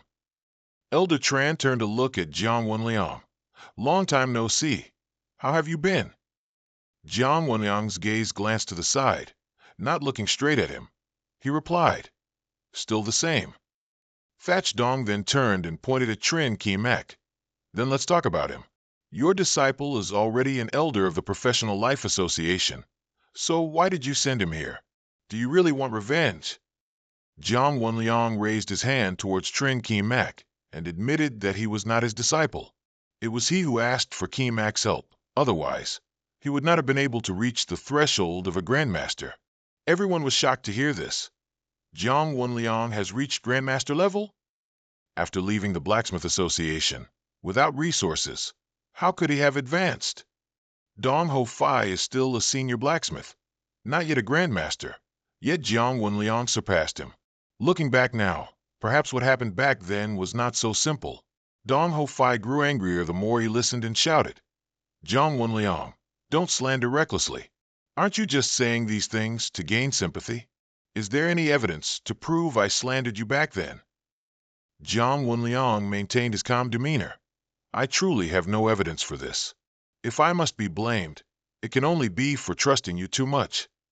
But today, Jiang Wenliang returned not to argue, but simply to participate in the Grandmaster exam and reclaim the glory that rightfully belonged to Elder Trin. Dong Ho Fai was furious, his hair and beard bristling. No evidence. Yet you dare to bring outsiders to cause trouble. And here you are speaking nonsense, deliberately slandering an elder. Jiang Wenliang, what do you take our blacksmith association for? Suddenly, Trin Kimak's eyes sharply darted towards him. Who says we don't have evidence? Dong Ho Fai was so angry he blew his beard and glared. This is their internal matter. It's not Trin Kimak's place to interfere. Someone throw him out. Thatch Dong struck his staff hard on the ground, producing a crisp sound. He was still the chairman. It was not Dong Ho Fai's turn to speak here. Thatch Dong turned to Trin Kimak and calmly said, You say you have evidence. Show it to me. Kimak took out a scroll. This is the improved blueprint of the embryo body advancement forging method, which is also how he created the epic grade masterpiece. It originated from the advancement method that Jiang Wenliang had improved. The high-ranking members of the Blacksmith Association couldn't help but recall how, over the years, the Dong father and son had continuously advanced their status within the Blacksmith Association by relying on the embryo body advancement method, but their forging technique had not progressed at all. The Dong father and son truly had not improved over the years, merely enjoying the benefits. It seems that this matter is largely true. Their Blacksmith Association was ruined by such parasites. Dong Ho Fai clenched his fist and loudly retorted, What can a mere blueprint prove? Even if Trin Kimak's forging method is brilliant, how can it prove that he copied Jiang Wenliang back then? Dong Ho Fai saw that they were all people sent by the Professional Life Association to cause trouble. Someone arrest them. Hak Tan led a group of soldiers in full armor into the room.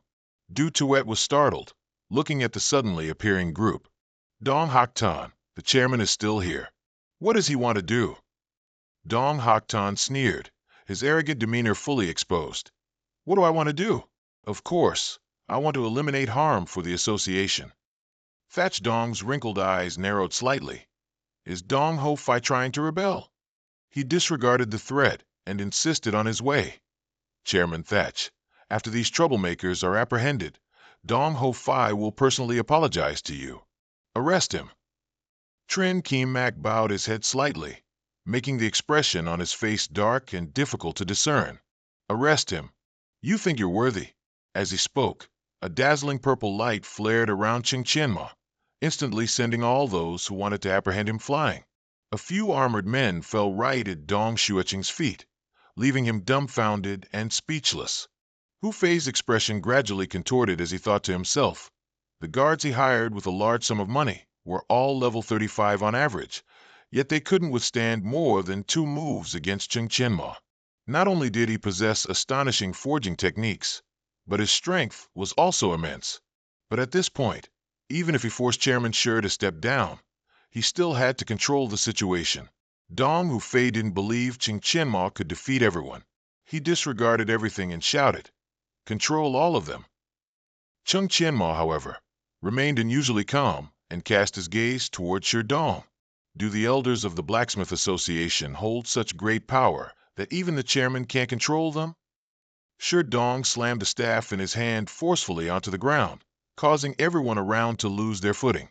That's enough. Tell them all to calm down. All the windows in the room shattered with a loud bang. Shi Dong's confidant was already standing right behind Dong Hu Fei, his eyes filled with killing intent. Dong Hu Fei felt cold sweat pouring down. The chairman's confidant possessed such strength. The soldiers led by Dong Xueqing were all beaten and lay paralyzed on the ground, unable to move. Chung Chien-ma thoughtfully looked at the confidant who had just appeared, a sense of vigilance rising in his heart. This person's strength was unfathomable. He couldn't even see any related information. Could he also be a fourth-tier powerhouse? This Blacksmith Association truly had some hidden depths. The elders of the Blacksmith Association criticized in unison. Well done, Dong Hu-fei. So he was the vile and despicable one all along. He even tried to steal his own disciples' achievements. He's truly worthless. Jiang Wenliang once trusted Dong Hu-fei so much, yet he, for personal gain, destroyed a peerless genius of their Blacksmith Association. Only then did Dong Hu-fei feel fear, quickly kneeling to the ground. Wenliang, he knows he was wrong. After all, they were once master and disciple. Please help him beg the chairman, hoping he'll forgive him. Jiang Wenliang turned his head away and let out a cold snort. Sure Dong gave the order. Send the command down. From today, the Heavenwind City Blacksmith Association expels Dong Hu-fei and his son, never to be readmitted. Furthermore, appoint Jiang Wenliang as the candidate for the next chairman's term. Drag them out. Dong Hu-fei was dragged out, still screaming. No, they can't treat me like this. I should be the next chairman. Sure Dong patted Jiang Wenliang's shoulder. You've endured grievances for many years. As long as you pass the Grandmaster level examination, the position of chairman of the Heavenwind City Blacksmith Association will be yours. Jiang Wenliang. He opened his eyes wide in surprise. Chung Chien-mo really wants me to be chairman? It's like a dream. The senior elders of the Blacksmith Association, one after another, voiced their approval. Wenliang is truly worthy of being chairman. That's right, with a Grandmaster level chairman, the Blacksmith Association can prosper. Sure Dong looked at Chung Chien-mo. Actually, you're the one who wrote this improvement plan, aren't you? Chung Chien-mo smiled and scratched his head. It's true I wrote it, but it was also truly inspired by Jiang Wenliang. Sure Dong turned and slowly walked towards the door. I'm old now. I'll have to step down and make way in half a year at the latest. If possible, I hope Chung Chien-mo will help the Heavenwind City Blacksmith Association more in the future. He watched the old man's retreating back. Don't worry, with Chung Chien-mo, the Heavenwind City Blacksmith Association will never decline. Sure Dong and his confidant left the room. The confidant couldn't help but be curious. I don't understand. Although Dong Hu-fei is hateful, isn't handing the Blacksmith Association over to Jiang Wenliang, just making the association a tool in Chung Chien-mo's hands later on. Sure Dong didn't stop, continuing to walk slowly forward. On the Origin Continent, no matter how powerful blacksmiths are, they are just a sideline profession. To develop, they naturally cannot be separated from major guilds. Dong Hu-fei is just a useless person. Instead of letting my life's work be ruined by him, it's better for the guild to follow a powerhouse. He walked to the window and looked at the tall and short buildings outside. Chung Chien-mo is no ordinary person. With the association in his hands, I'm confident it will become even stronger. A few days later, in the evening glow outside the association, the senior elders of the Blacksmith Association congratulated him. Congratulations, Jiang Wenliang, on becoming the second Grandmaster level blacksmith after the chairman. Chairman Sure is about to step down. At that time, the association will have to rely on Jiang Wenliang. His expression was gentle. You flatter me. It's just luck. The elders turned and left. Jiang Wenliang watched them go. Suddenly, he turned back, looking somewhat joyful at Chung Chien-mo. I've officially become a Grandmaster level blacksmith. He smiled and gave Jiang Wenliang a thumbs up. Then I'll have to start calling you Chairman Jiang soon. Jiang Wenliang happily grabbed Chung Chien-mo's hand.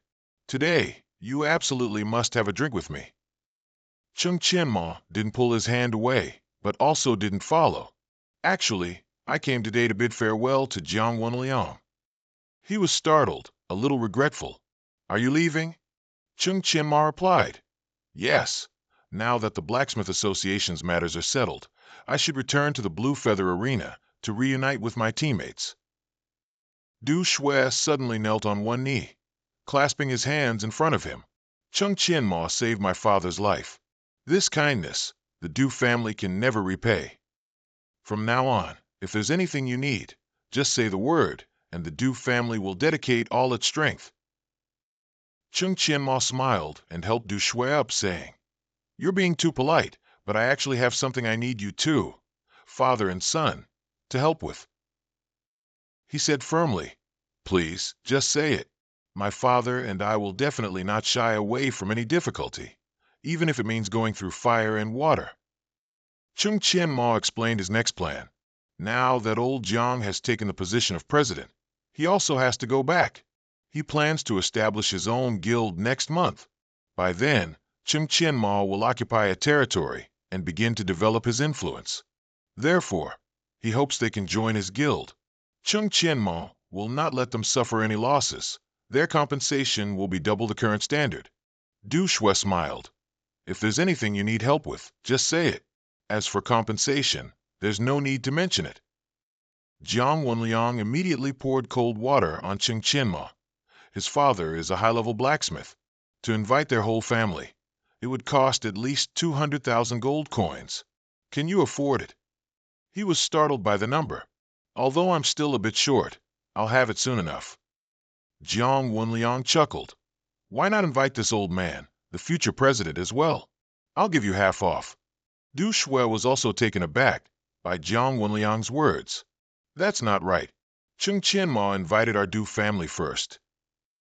Jiang Wenliang patted his chest. "I will be the future president, and I'm also a grandmaster-level blacksmith." Du Shui retorted, unconvinced. His father is also a high-level blacksmith, and there's not just one high-level blacksmith in their family. Chung Chien-ma watched the two bicker, secretly delighted. This way, the guild's first allied association was settled. At this moment, a system message from Huang Tian appeared on the screen in the sky. "Trouble, come back quickly." Chung Chien-ma knew it was time to return to the team. In an empty field, a group of people gathered, discussing animatedly. "Did you hear? Members of the Eternal Peak team swept 5 surrounding arenas with an 85-game winning streak. I heard that the 5 arenas selected their most elite members to form a new team specifically to deal with them. I can't believe 5 renowned arenas are being pushed to this extent by a new team." Chung Chien-ma slowly approached, leading his horse, listening to the chatter and thinking to himself, "An 85-game winning streak is indeed too exaggerated. No wonder they called me back." Chung Chien-ma arrived at the entrance of his teammate's residence, but was blocked by 2 soldiers. "Oh, even the residence is being monitored by others." One of the soldiers yelled, "Who are you? Don't come any closer." In a flash, he knocked down the 2 soldiers. "Next time, don't casually block my way." Inside the room, Huang Tian, with a boastful expression, pointed to himself. "Manhua, aren't I awesome? Haven't I turned the tide in every one of those recent battles, even in desperate situations?" Wei Shun, with his hands behind his head, scoffed. "You talk as if you won all by yourself." Chung Chien-ma entered the room and heard their words. "You guys are amazing too, fighting so hard you've been placed under house arrest." Li Manhua stood up in surprise. "Captain." Ling Ruoshi walked closer to Chung Chien-ma and asked, "You're back? How did things go over there?" He smiled and replied, "Don't worry, everything went smoothly." Chung Chien-ma looked at the 4 people confined in the room, puzzled. "Can someone explain to me what's going on outside?" Huang Tian scoffed. "What else? We're just too outstanding." Wei Shen also burst into a triumphant laugh. "No choice, we just couldn't lose. 85 consecutive wins. Even if the arena was stupid, they'd know we were here to cause trouble." Li Manhua summarized what had happened. "During this time, we followed the captain's instructions and even placed bets at the casino, winning a large sum." Chung Chien-ma asked back, "So now you're being targeted?" He nodded slightly. "Yes, the 5 arenas have allied and formed a new team specifically to deal with us. They intend to decide it all in one match. Overall, it's a bit troublesome." Chung Chien-ma chuckled again. "Troublesome? I see this as an opportunity." At that moment, a voice came from the door. Nye Rongsheng entered with 2 soldiers, surprised. "Chung Chien-ma is the captain of Eternal Peak." He smirked, stroking the cat he held in his arms. "I've been waiting for you for a long time." Chung Chien-ma spoke up. "That's right. I am Chung Chien-ma, the captain of the Eternal Peak team. Do you have something to teach me?" Nye Sheng seemed to pay him no mind and calmly introduced himself. "My name is Nye Sheng, the owner of the Azure Arena and also the person in charge here." "You are their captain. So the trouble at the arena was instigated by you?" he asked with some doubt. "Trouble? Why do you say that?" "Our team properly registered at the Azure Arena. We participated in matches and simply won a lot of bets. How is that causing trouble?" He believed that Chung Chien-ma placed bets on winning streaks and then continuously won matches himself to manipulate public opinion and bring down the arena. "That is causing trouble," he asked again. "Is there any point where we violated the rules or showed signs of cheating?" "I'm afraid not. Otherwise, the arena would have dealt with us long ago." Nye Rongsheng yelled. "I don't care about all that. In any case, you caused my arena losses, so you must compensate me." Despite his angry demeanor, Chung Chien-ma remained calm. "Owner Nye, if you have a plan, just say it directly. No need to beat around the bush." Hearing him, he immediately changed his expression. Indeed, the captain understands immediately. "These past few days, you've caused huge losses for the arena, but you've also created quite a reputation. I don't want to miss this opportunity. I hope we can cooperate and arrange a match. At that time, you must lose to my alliance team. That way, I won't hold you responsible, and you can take all the money you've won. What do you think?" he said. "That doesn't sound bad. It's safe and we get money. Are you letting us off so easily?" Owner Nye's conditions are indeed appealing, but there's one thing I can't agree to. Nye Rongsheng froze, stopping his cat stroking. "Which condition?" Chung Chien-ma smirked with dignity. "Before Eternal Peak was established, I set a rule for myself. Eternal Peak will never lose." Nye Rongsheng's brows furrowed, and he gnashed his teeth, saying, "Never lose? What big talk?" He yelled, advising him to be sensible. "If you remain silent, both sides will be fine. If you resist, even if you win the match, you won't be able to leave Tianfeng City." Chung Chien-ma clicked his tongue. "Owner Nye, no need to say more. If you want us to lose, then there's nothing more to discuss." Nye Rongsheng stared at him and said, "Fine. You don't take the road to heaven, but rush into the gates of hell. No matter who's behind you, I've given you a chance. From now on, there's only a battle to the death." Chung Chien-ma immediately followed up. "However, Owner Nye, I don't want to be watched like a criminal tomorrow. If that continues, things won't be as simple as just knocking them out." Nye Rongsheng's face darkened, and he turned his back and left, not wanting to blather with him any longer. Everyone in Chung Chien-ma's team immediately praised him for being cool, but then they worried if they were in trouble. They were on someone else's turf. What if they resorted to dirty tricks? He smiled brightly and replied with ultimate confidence, "Don't worry, they don't have evidence, so they wouldn't dare to act." The 85-game winning streak has spread widely. If something happens to us outside the broadcast area, the Phi Lam Arena's reputation will immediately collapse. For the arena manager, instead of gambling with their reputation, it's better to use this buzz to arrange a match and profit from it. This is also the reason Nye Rongsheng sought me out for a private talk. Wei Shin was curious why Chung Chien-ma didn't follow his suggestion to fight a fake match, which would be risk-free and profitable. Ling Ruoshi added, "Didn't the captain already say it? We will absolutely not allow our team to lose any match. No matter what, Chien-ma is our captain. If he says we won't lose, then we definitely won't. Just follow him and fight." Wei Shin pouted. "Fight then, I'm not against it." "Why are you suddenly showing off your affection?" Huang Tian walked over and put his arm around him. "Don't be stingy about those few bucks anymore. If we win, the reward won't be any less than throwing the match. Just follow old Mo's lead." Li Mingho immediately and excitedly agreed with Huang Tian's words. Chung Chien-ma cleared his throat. "We have already accepted Gu Tian's commission under the name Eternal Peak. We must complete the transaction with him, so don't think about cooperating with Nye Rongsheng anymore." Prepare to fight well. The team members were excited. That's right. Now we should prepare to fight. Before the match, we should go place our bets first. At the same time, Nie Rongsheng left in a huff. He repeatedly muttered, "They're so insensible."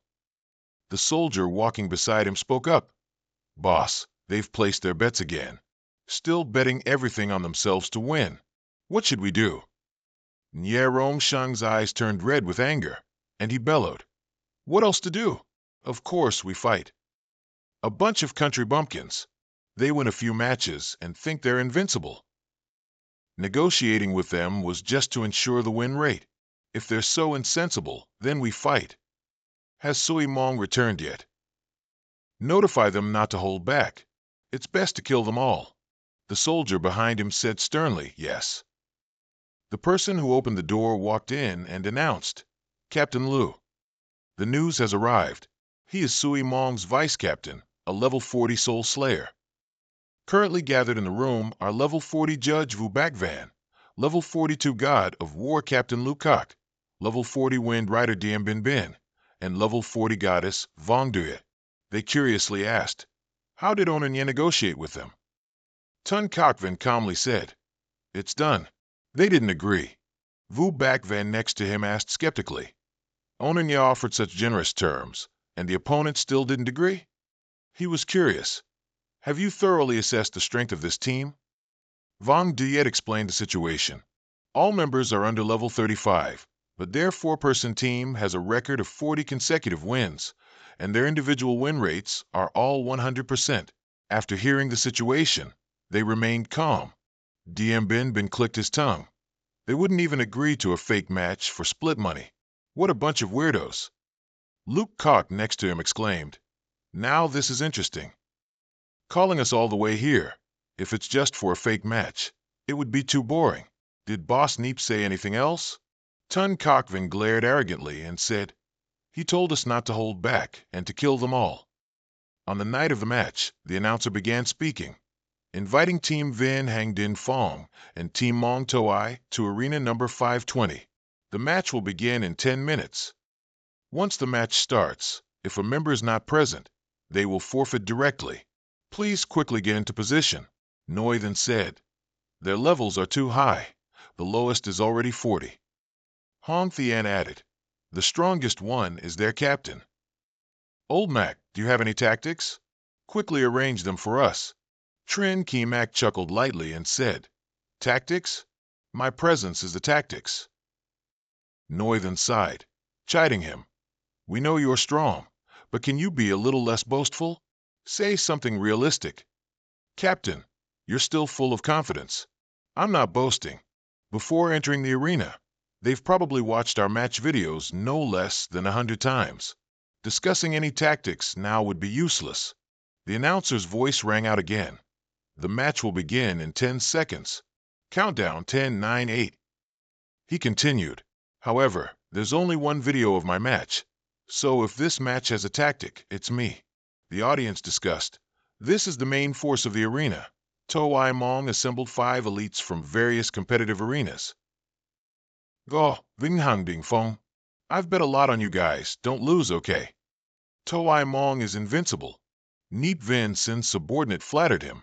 The arena has never been this lively, all thanks to creating such a buzz. The total betting money for this match has reached several million. If we win, we can earn a huge sum. Neep Vin Sin narrowed his eyes, determined. We must win. Don't worry. Toai Mong has never lost since the team was formed. Moreover, I've already prepared a backup plan. In short, everything is meticulously arranged.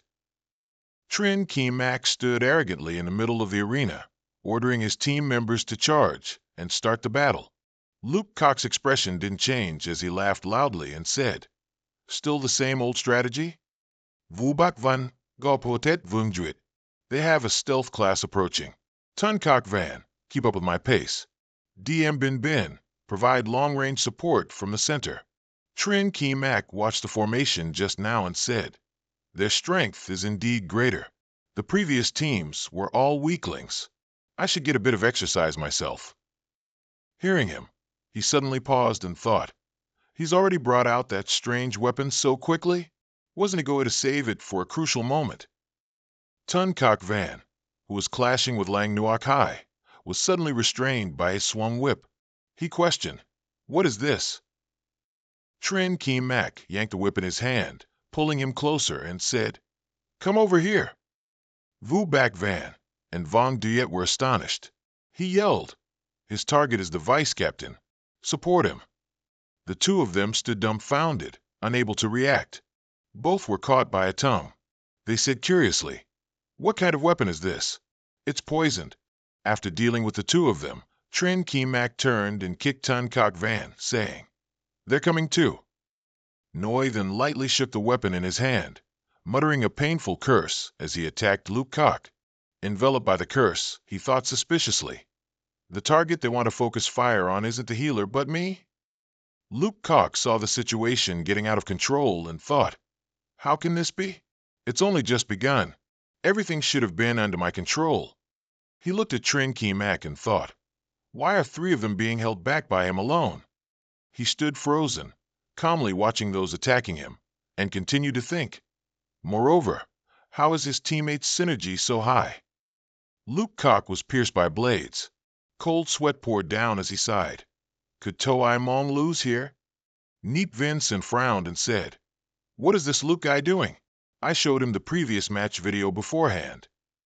Yet, he's still being outmaneuvered. The person behind him told him not to worry, as they still had a trump card.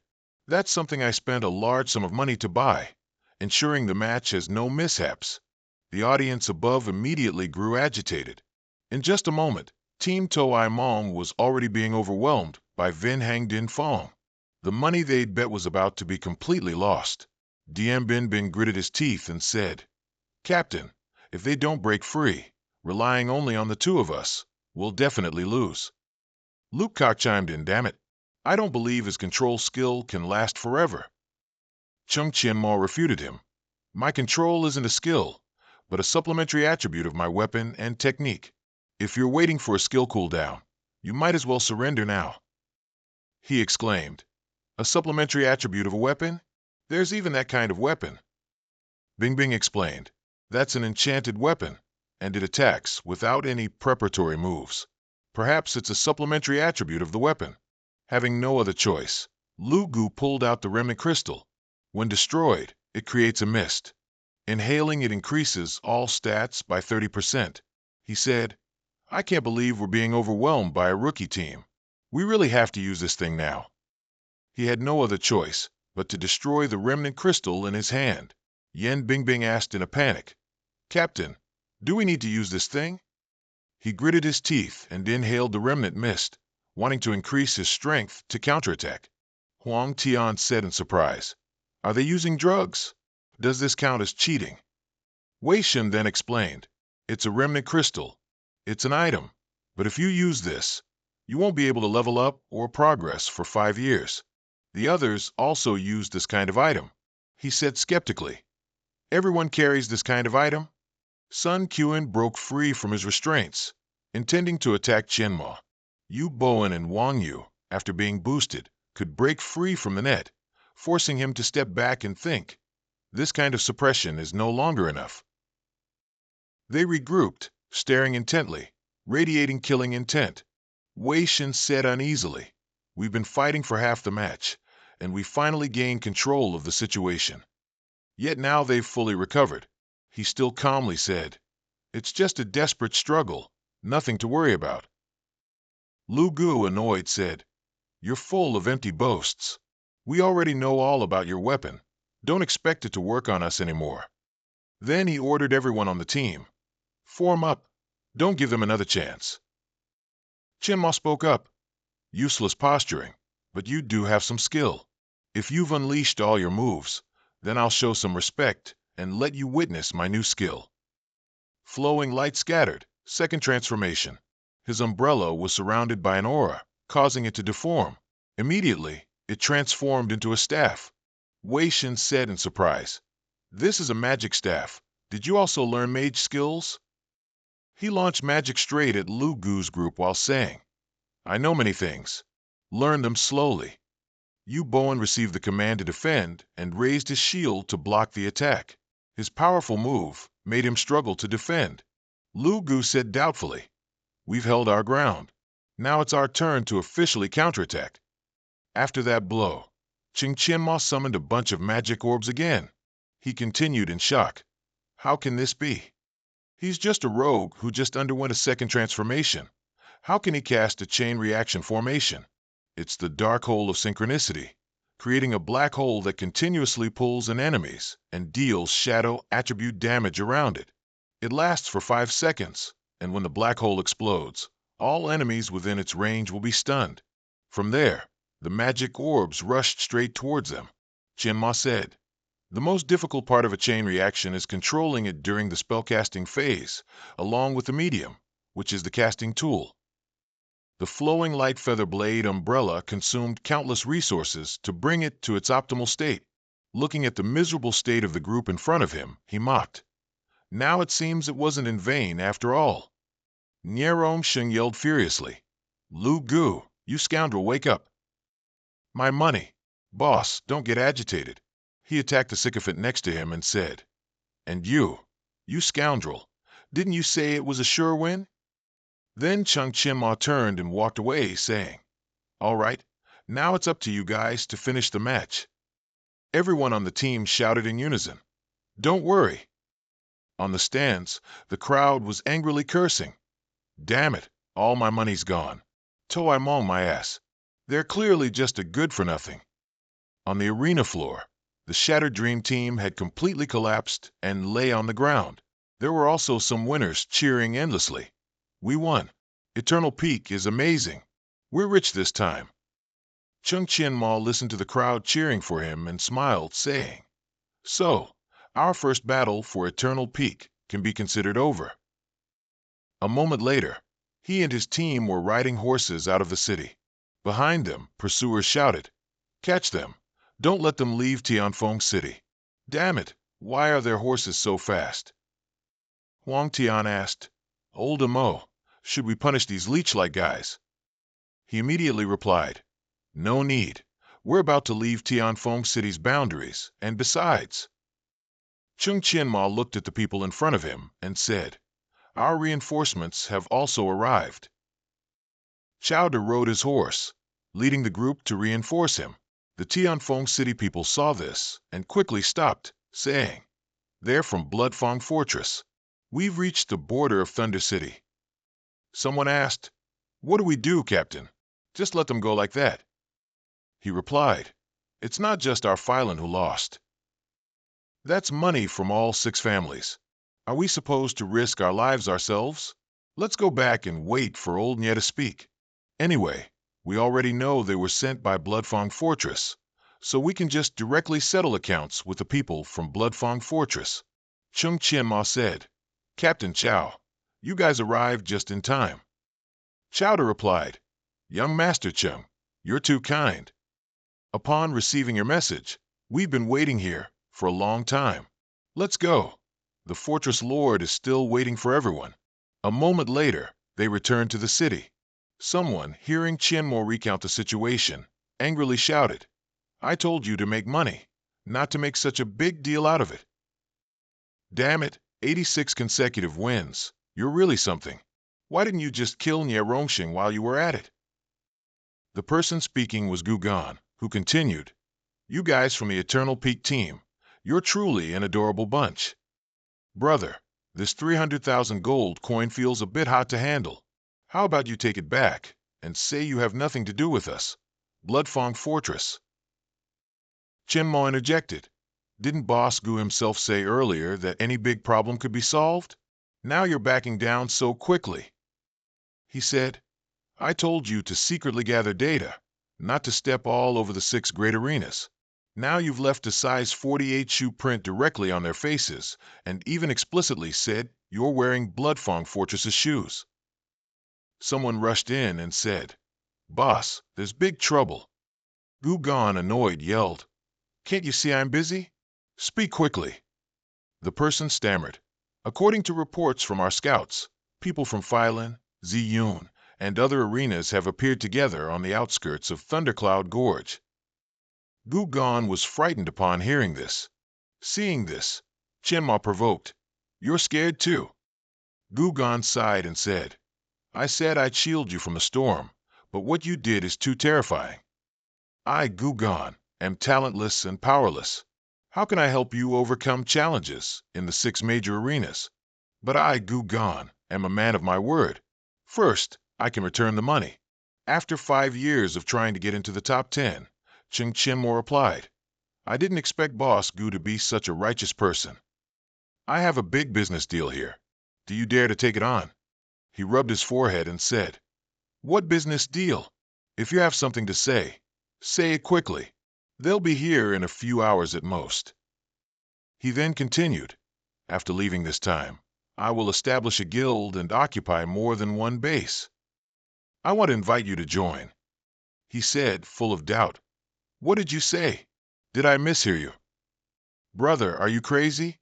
You're asking me, an arena boss, a 3rd transfer powerhouse, to rough it out with you? What are you relying on? Relying on your useless subordinates?" Huang Tian, indignant, quickly spoke up, "That's going too far." Li Mingho, sitting opposite, gave Gu Gon advice, "Trust our captain. He can definitely make you soar." Cheng Qianmo quickly shook Gu Gon and asked, "Boss Gu, tell me, what is your dream?" He frowned and rubbed his chin. "This old man's dream is to sleep until he wakes up naturally and to get cramps in his hands. This old man's dream is to become a 4th transfer powerhouse. Can you help me achieve it?" Cheng Qianmo replied, "No problem. As long as you follow me and rough it out, you'll be able to achieve those wishes in no time." After hearing him speak, he laughed uncontrollably and asked again, "Kid, what reason do I have to abandon everything and trust you?" Cheng Qianmo calmly said, "Are you doubting my abilities?" Gu Gon again said, "You're very good at fighting, kid, but when it comes to roughing it out, you need power, you need background. What good is knowing how to fight? Ultimately, it's just a low-class thing." He asked again, "So, if I can show my power and background, then you'll follow me, right?" Qianma confidently made a deal with him. "I will deal with those 6 big arenas, and by then, as long as I take over the 6 arenas, he will have to join my guild." Gu Gon still didn't believe he could do it and spoke boastfully, "If you can do it, you can make me eat shit." Wei Shen teased, "Boss Gu, don't crow too soon. I'm afraid by then, you won't be able to eat it." Huang Tian also chimed in with a few laughs. "Maybe he really wants to eat it already, so this is just an excuse." He clicked his tongue, turned around, and left, scolding, "Then you just try it. I'll be watching closely." Chowda saw Gu Gon walk out and spoke up, "Big brother, what should we do? Do we really have to hand over Cheng Qianmo?" He replied, "Do you really believe that kid can do it? I'll go negotiate. At most, we'll lose a bit of money." He continued, "Does it have to be like that? Why don't we just hand over that kid directly?" Gu Gon frowned and said, "This was my idea. Could I really let them bear the consequences if something happens? That's not my style, old Gu." Inside the room, Wei Shen said, "Although you're always able to do something surprising, I still find it hard to believe you can handle all 6 of those arenas this time." He was skeptical because he only needed to apologize to Gu Gon, or simply give him some money. Yet Qianmo wanted to defeat the 6 major arenas, fearing he would blow things out of proportion. Cheng Qianmo still paid attention to those words and said, "We should still wait and see." A moment later, Gu Gon arrived at Lei Yun Canyon. Nie Rongsheng asked Gu Gon how he wanted to resolve the matter. He immediately replied, "This is indeed my fault, but battles in the arena are like this. You poisoned our territory first. Your methods weren't good either." Gu Gon explained that he initially only wanted them to provide some evidence, but things turned out this way. Then he offered 300,000 as compensation for the losses. His face darkened as he said, 300,000 to compensate us? Do you take us for beggars?" Gu Gon asked again, "So what else do you want?" Nie Rongsheng's eyes widened frightfully, his attitude very decisive. "Besides this money, I also want Cheng Qianmo. He must die. Suddenly. They were startled and backed away half a meter. A group of people appeared at the edge of the cliff. The leader said, "The Dark Brotherhood has accepted Cheng Qianma's entrustment to mediate the dispute." The representatives of the 6 arenas immediately became agitated. They wondered why someone would step forward to help Cheng Qianma mediate. Would they be put on a hit list? Yeah, Rongsheng quickly calmed down. The Dark Brotherhood, looking at those masked men. I know of this assassination organization. There's no need to threaten me this way. If I were afraid of death, I wouldn't have become the boss of the Azure Arena. Gugan thought to himself, is this that kid's trump card? But if I hand him over this time, I'm afraid this Dark Brotherhood will be displeased. Someone stepped forward and said, Qin Yongchang, third-turn elder of the Survival Professional Association, representing the Survival Association, is here to mediate for Cheng Qianma. Everyone below the cliff was in an uproar at his appearance. Nie Rongsheng gritted his teeth and asked Gugan about the Survival Professional Association's involvement. He was sweating and didn't know what was going on. Another person stepped forward and said, Senior Blacksmith Elder of the Tianfeng City Blacksmith Association, Du Jie, representing the Blacksmith Association, is here to mediate for Cheng Qianma. Nie Rongsheng yelled, Du Jie of the Blacksmith Association, you're also here because of Cheng Qianma? Does Guild Master Shi know about this? He said, Guild Master Shi of the Blacksmith Association has retired. The new Guild Master is Jiang Wenliang, and the Guild Master has given instructions. If you don't calm down, from now on, all business transactions with the 6 major arenas will be cut off. And from now on, the 6 major arenas will be considered enemies, to the death. He gritted his teeth, thinking, where did that brat get such great power? Why are these guilds coming for his sake? Wait a minute. Another group of people stepped forward. The Trimarch Alliance, the Continental Revelation Office, is here to mediate for Cheng Qianma. The Association Management Headquarters is here to mediate for Cheng Qianma. Nie Rongsheng was shocked. How much power has this brat mobilized? Gugan asked again, Boss Nie, do you still want to keep causing trouble for Cheng Qianma? Nie Rongsheng gritted his teeth and said, let's drop this matter, but the grudge of Bloodfang Fortress will remember it. After they left, Gugan sighed. He actually managed to handle the 6 major arenas. That kid wasn't boasting after all. Suddenly, he thought of something and yelled, hold on, damn it. Does this mean I have to eat shit? Old Qin's figure appeared on the cliff. He sighed and said, so, the matter is settled. That kid Chung sent me this fishing rod via flying horse message, saying he needed my help, making me rush all the way here. It turns out it wasn't my turn after all. So doesn't that mean I owe that kid a favor? At the same time, Cheng Qianma was deep in thought. He didn't know if that many people would be enough to resolve everything. But if old Qin appeared, the 6 arenas wouldn't dare to disrespect him. Wei Shen saw him like that and said, oh no, judging by the captain's expression, he's probably not confident at all. Let's prepare to run quickly. Huang Tian next to him interjected, I don't believe he's not confident. He retorted, everyone likes to show off, but the captain is much more unreasonable. Wei Shen saw Gugan walk in and said, damn it, did you see that? He's here to settle the score. Cheng Qianma didn't turn to look at him, only asked, what's the matter, Boss Gu?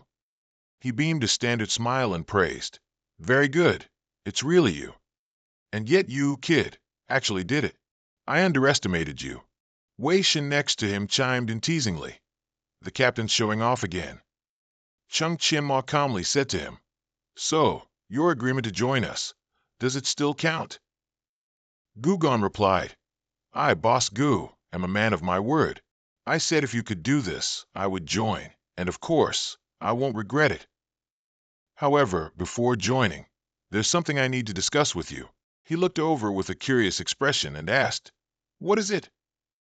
He hurriedly explained, joining isn't a problem, but about that acid-eating thing we talked about earlier, could you let that slide? The scene changed to Chao Duk and Gugan's meeting. Chao Duk asked Gugan, full of doubt, boss, do you really want to go with them? He had made up his mind.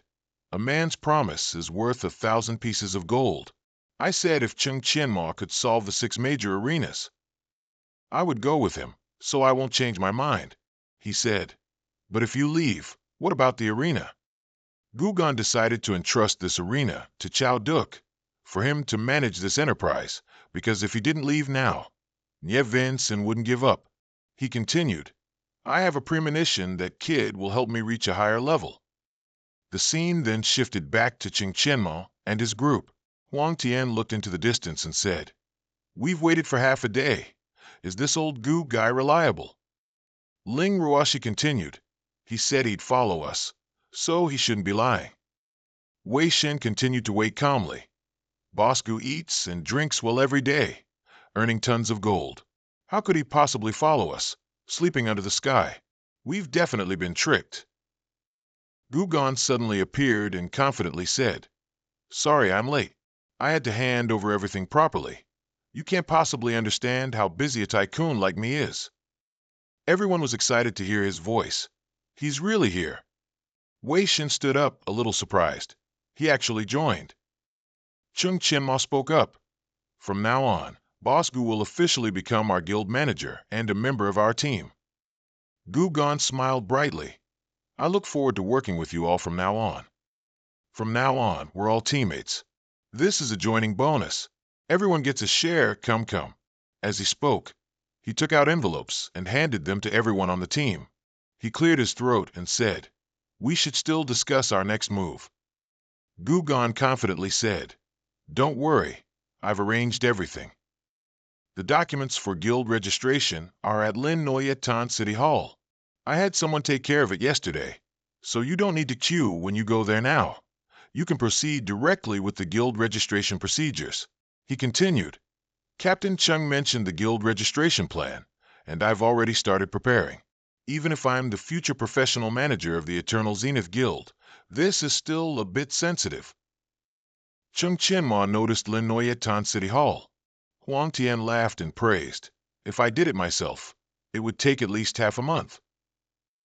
Or even half a year.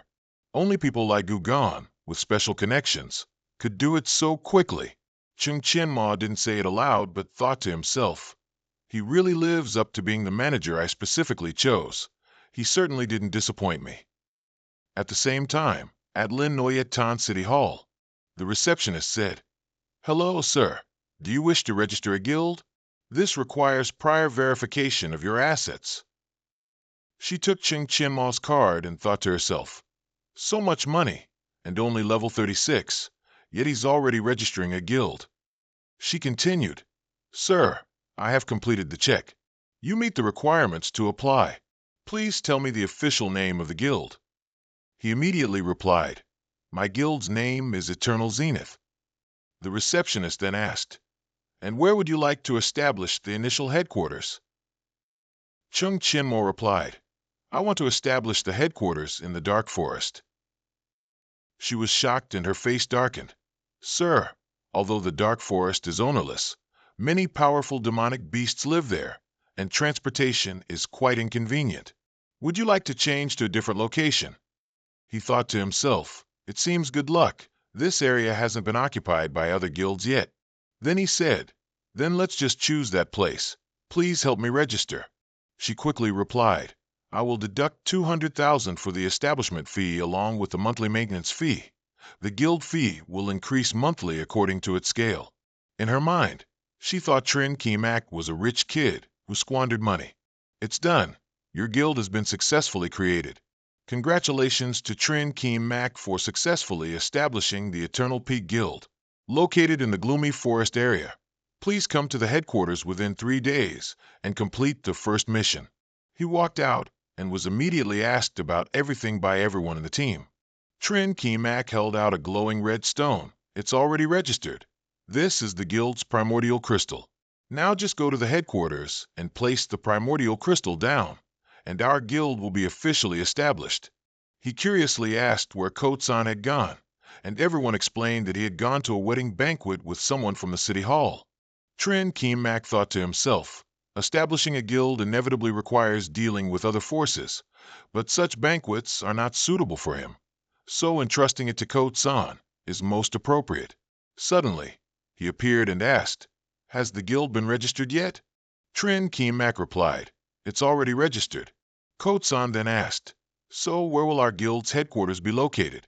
When he learned the location of the headquarters, he shouted, "The gloomy forest. Why choose a place like that? That place hasn't been developed yet, and it's full of high-level monsters. Who would choose a place like that?" Trin Keemak calmly said, "I don't see any problem at all." Kootsan continued, "I bet you'll regret it when you get there. Otherwise," Hom Thien interrupted, "the last bet you made. You still haven't eaten dirt yet." Hearing that, Kootsan quickly covered his mouth, his face turning red. A moment later, everyone arrived at the gloomy forest. "It doesn't look dangerous at all, does it?" "That's right. I think the scenery here is quite beautiful too." "How naive." "That's only because we haven't made any commotion yet." A notification board popped up, congratulating him on reaching the headquarters center. "Please place the primordial crystal. To gain ownership of the headquarters, you must defend against 10 waves of monster attacks and ensure the primordial crystal is not destroyed." Kootsan turned pale and quickly stopped Trin Keemak. "Guild Master, I think we should check the number of monsters around before placing the primordial crystal."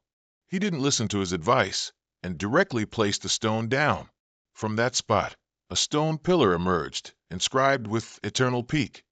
From there, a shockwave radiated outwards. A notification board popped up, asking, "Sorry, would you like to start the mission now?" Kootsan quickly said, "Confirming the location first is fine, but for this mission, we really need to think carefully before opening it." After agreeing to the mission, everyone was astonished to see a horde of magical beasts rushing in, and Trin Keemak gave a brief comment. "It's about to get lively." Hom Thien said sarcastically, "I take back what I just said. This place is really dangerous." Noi then spoke up, "Don't tell us we're going to bravely face them without a plan, are we?" Trin Keemak replied, "I do have a plan. Logically speaking, the person should have arrived by now.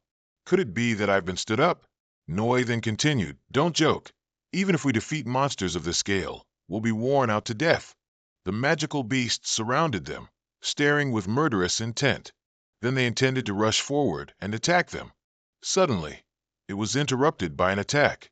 Dutit appeared and said, "Dutit of Thien Phong Tan Blacksmith Association greets the guild master.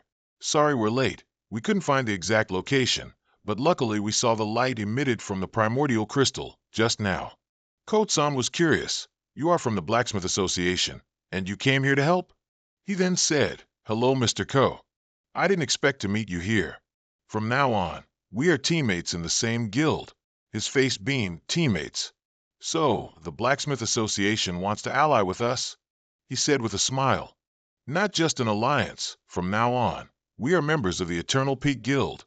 Tan Vin Swang also appeared, and us too. "Elder Trin, no. It should be Guild Master Trin. Long time no see." Trin Keemak greeted, "Elder Tan, you've worked hard. I didn't expect Guild Master Chow to send you." He said, "Guild Master Gao received your letter and immediately dispatched me. I brought all the elite members. You won't be disappointed." Gugon thought to himself, "I thought these people only owed Chung Chim a favor, so they came to Thundercloud Gorge to lend a hand. Judging by the situation, it turns out they're directly joining the guild. Good thing I didn't bet with him just now, otherwise I'd be eating shit again." The magic beasts were still staring at them, waiting to pounce. Ling Ruoshi spoke up, "Save the reminiscing for later. The monsters are about to attack."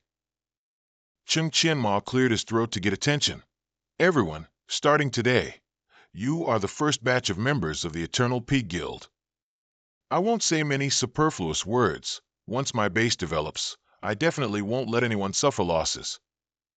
So from now on, follow my arrangements and prepare to undertake the guild's first mission after its establishment." His eyes sharpened as he ordered, "Begin the fight." Upon hearing his command, everyone in the guild rushed forward to attack the surrounding magic beasts.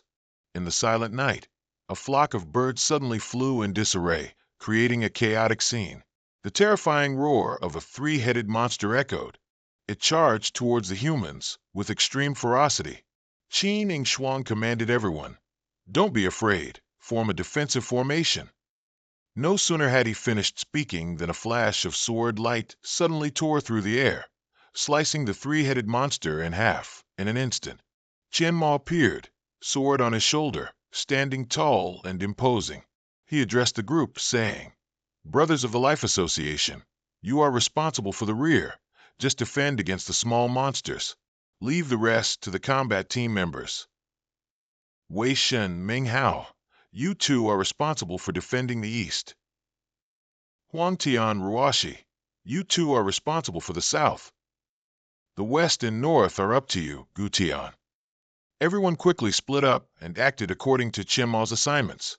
Soon after, the system announced, "Congratulations on successfully defending against the first wave of attacks. The next wave of attacks will arrive in 30 seconds. He asked everyone, "How is it tired yet?" Qianma's team member, Gu Gan, scornfully replied, "These few monsters? A piece of cake." Wei Shen also turned to him, grinning, "Just getting warmed up." 30 seconds quickly passed, and the system's mechanical voice sounded again. "Next, prepare for the second wave of monster attacks." Qianma pointed his sword at the monsters, his tone exuding powerful resolve. "Then let's continue with Wave 2. Keep fighting." Following this were continuous fierce battles, and then a series of congratulatory messages appeared. Attack successively defeated. Congratulations on completing the garrison mission. Successfully obtained ownership of the garrison point. The Eternal Peak Guild is officially established. Please name the garrison point. Qianma stood on the corpses of the defeated beasts, speaking joyfully. "It's finally over." Other team members immediately chimed in. "Guild Master, sir, the place you chose was so good, we almost wiped out, but at least we endured it. Plus, my level went up several ranks." He looked at the system notification, stroking his chin in thought. "What should I name the garrison point?" The atmosphere immediately became lively. "Let's call it Wei Shen's Marvelous House." "Let's call it the Crimson Blood Demonic Realm." How imposing. "I think it could be called Bloodfang's Central Fortress." The more he listened, the more fed up he felt. After a moment of thought, Qianma decided, "Forget it. Let's call it Eternal City. It happens to correspond with the guild's name." The system immediately confirmed.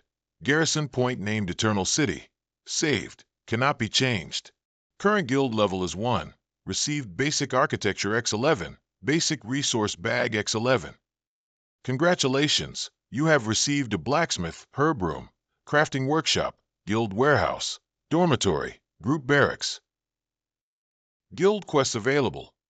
Congratulations, you have received Wood X 1000 units, Stone X 1000 units, Metal X 300 units, Leather X 500 units. All information about the guild was displayed.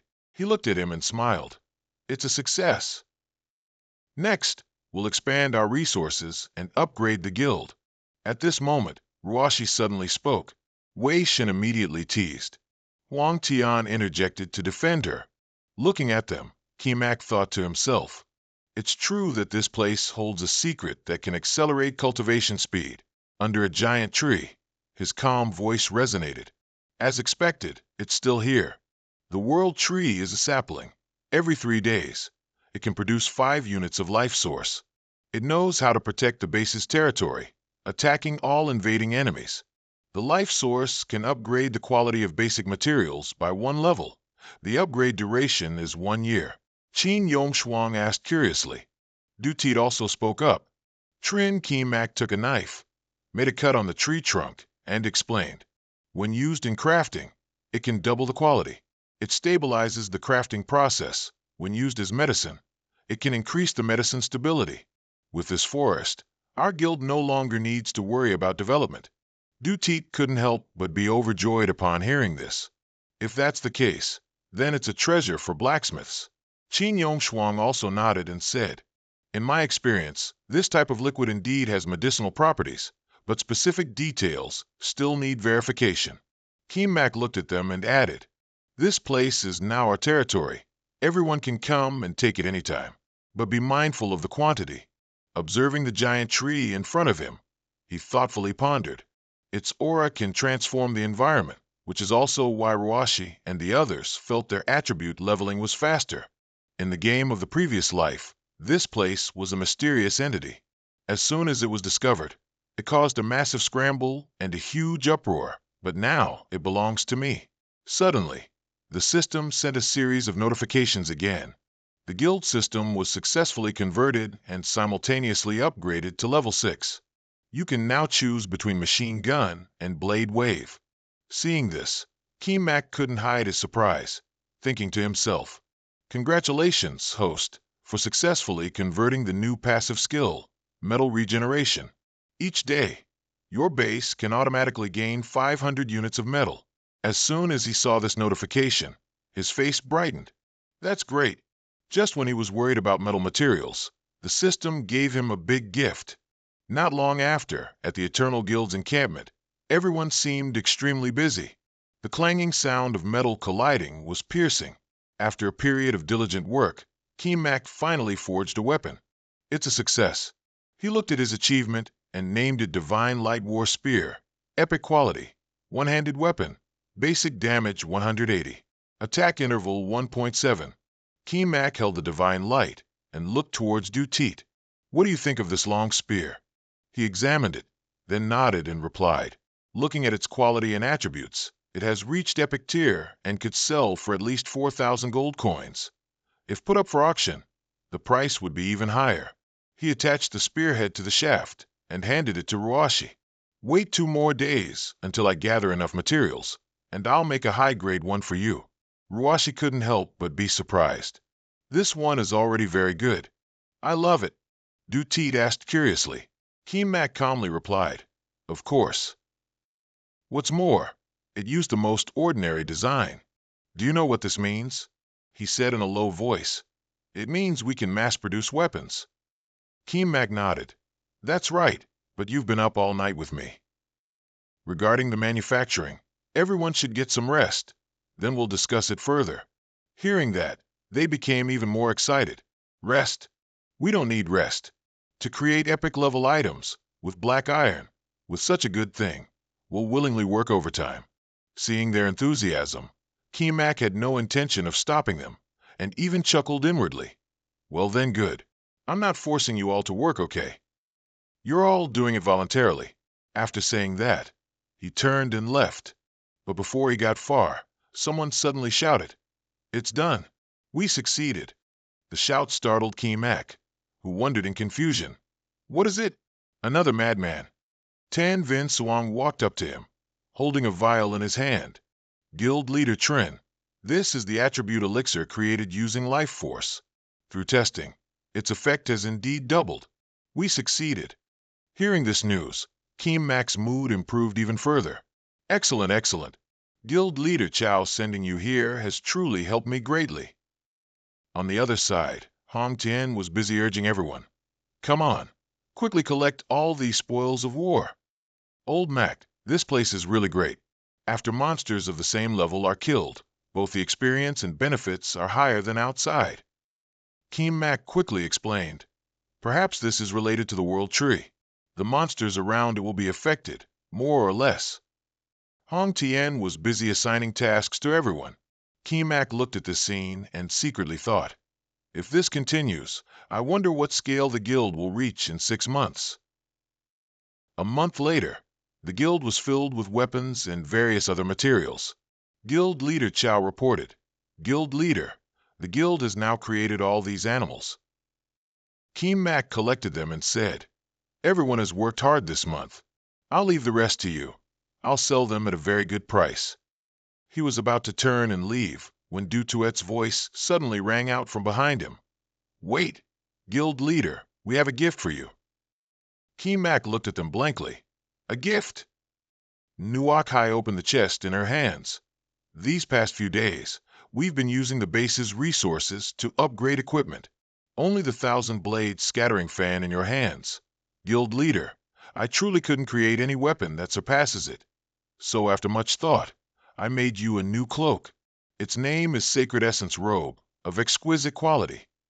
He quickly took it and tried it on. Nuakai looked at Keem Mac's extremely handsome appearance and couldn't help but feel a flutter in her heart.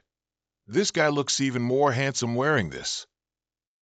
Du Tuet folded her arms, her tone serious. After all, our guild leader of Eternal Peak represents our face. Hong Tian couldn't help but feel jealous. That handsome? Master Du, make one for me too.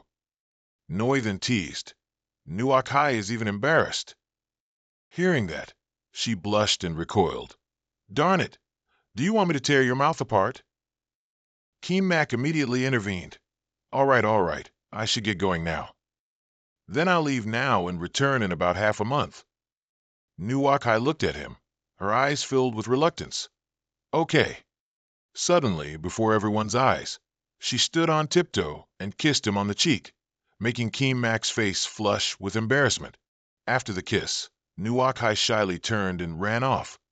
Have a safe trip. Hong Tian stood behind them, couldn't help but be envious. How admirable. Old Mac. Noi then also chimed in with a sarcastic remark. Darn it, that guy.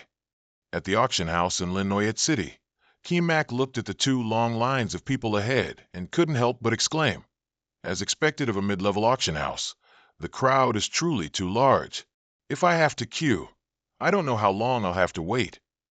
He brazenly pushed his way to the front, much to everyone's astonishment. Someone complained indignantly. Hey. Why are you cutting in line? Others also spoke up. That's right, no sense of etiquette? Does the auction house even manage this? Ignoring the scolding behind him, Keem Mac simply showed his VIP card to the auction house staff. Hello, I'd like to sell some items. The auction house staff was stunned as soon as they saw the card, and quickly stepped forward to greet him. A black card. Please follow me to the VIP reception area. Next time, you can go directly to the VIP room to wait. Those who were queuing couldn't help but gape in surprise. This guy's only level 36 and has a black card? He must be some young master from a wealthy family. Having some money is normal, damn it. I'm level 39, and I've only managed to get a silver card so far. I'm so jealous I could die. In room 003, the area specially for VIP guests, Keem Mac stood inside, his back turned, looking out the window. The room door suddenly opened, and a female staff member entered with a professional demeanor. Hello, sir. My name is Lu Tian, and I am in charge here. May I ask, are you our distinguished black card holder? He turned his head to look back and calmly replied, Yes, I am Keem Mac, guild leader of the Eternal Peak Guild. She maintained a polite attitude. May I ask, how may I help you, sir? But in her mind, she was thinking, it's so hard to meet a black card holder. I thought it was a big fish, but who knew it was just an unknown level 36 rogue player? Keem Mac didn't say much and quickly displayed all the items he wanted to sell on the table. I have a batch of goods I want to sell here. Please take a look. These are samples. Looking at the glittering items in front of her, Lu Tian's jaw dropped in surprise. Are they all epic grade? Wait, you said these are just samples. So how many do you have? Are they all of this quality? He nodded and calmly replied, Weapons, potions, and other supplies, about 100 items in total. The quality is only high, not low. The more she listened, the more she couldn't suppress her surprise. How many did you say? 100 epic grade items. You're not joking, are you? Keem Mac calmly replied, I'm not joking. This is just our guild's production in 1 month. After confirming she hadn't misheard, Lu Tian immediately changed her expression, becoming much more enthusiastic.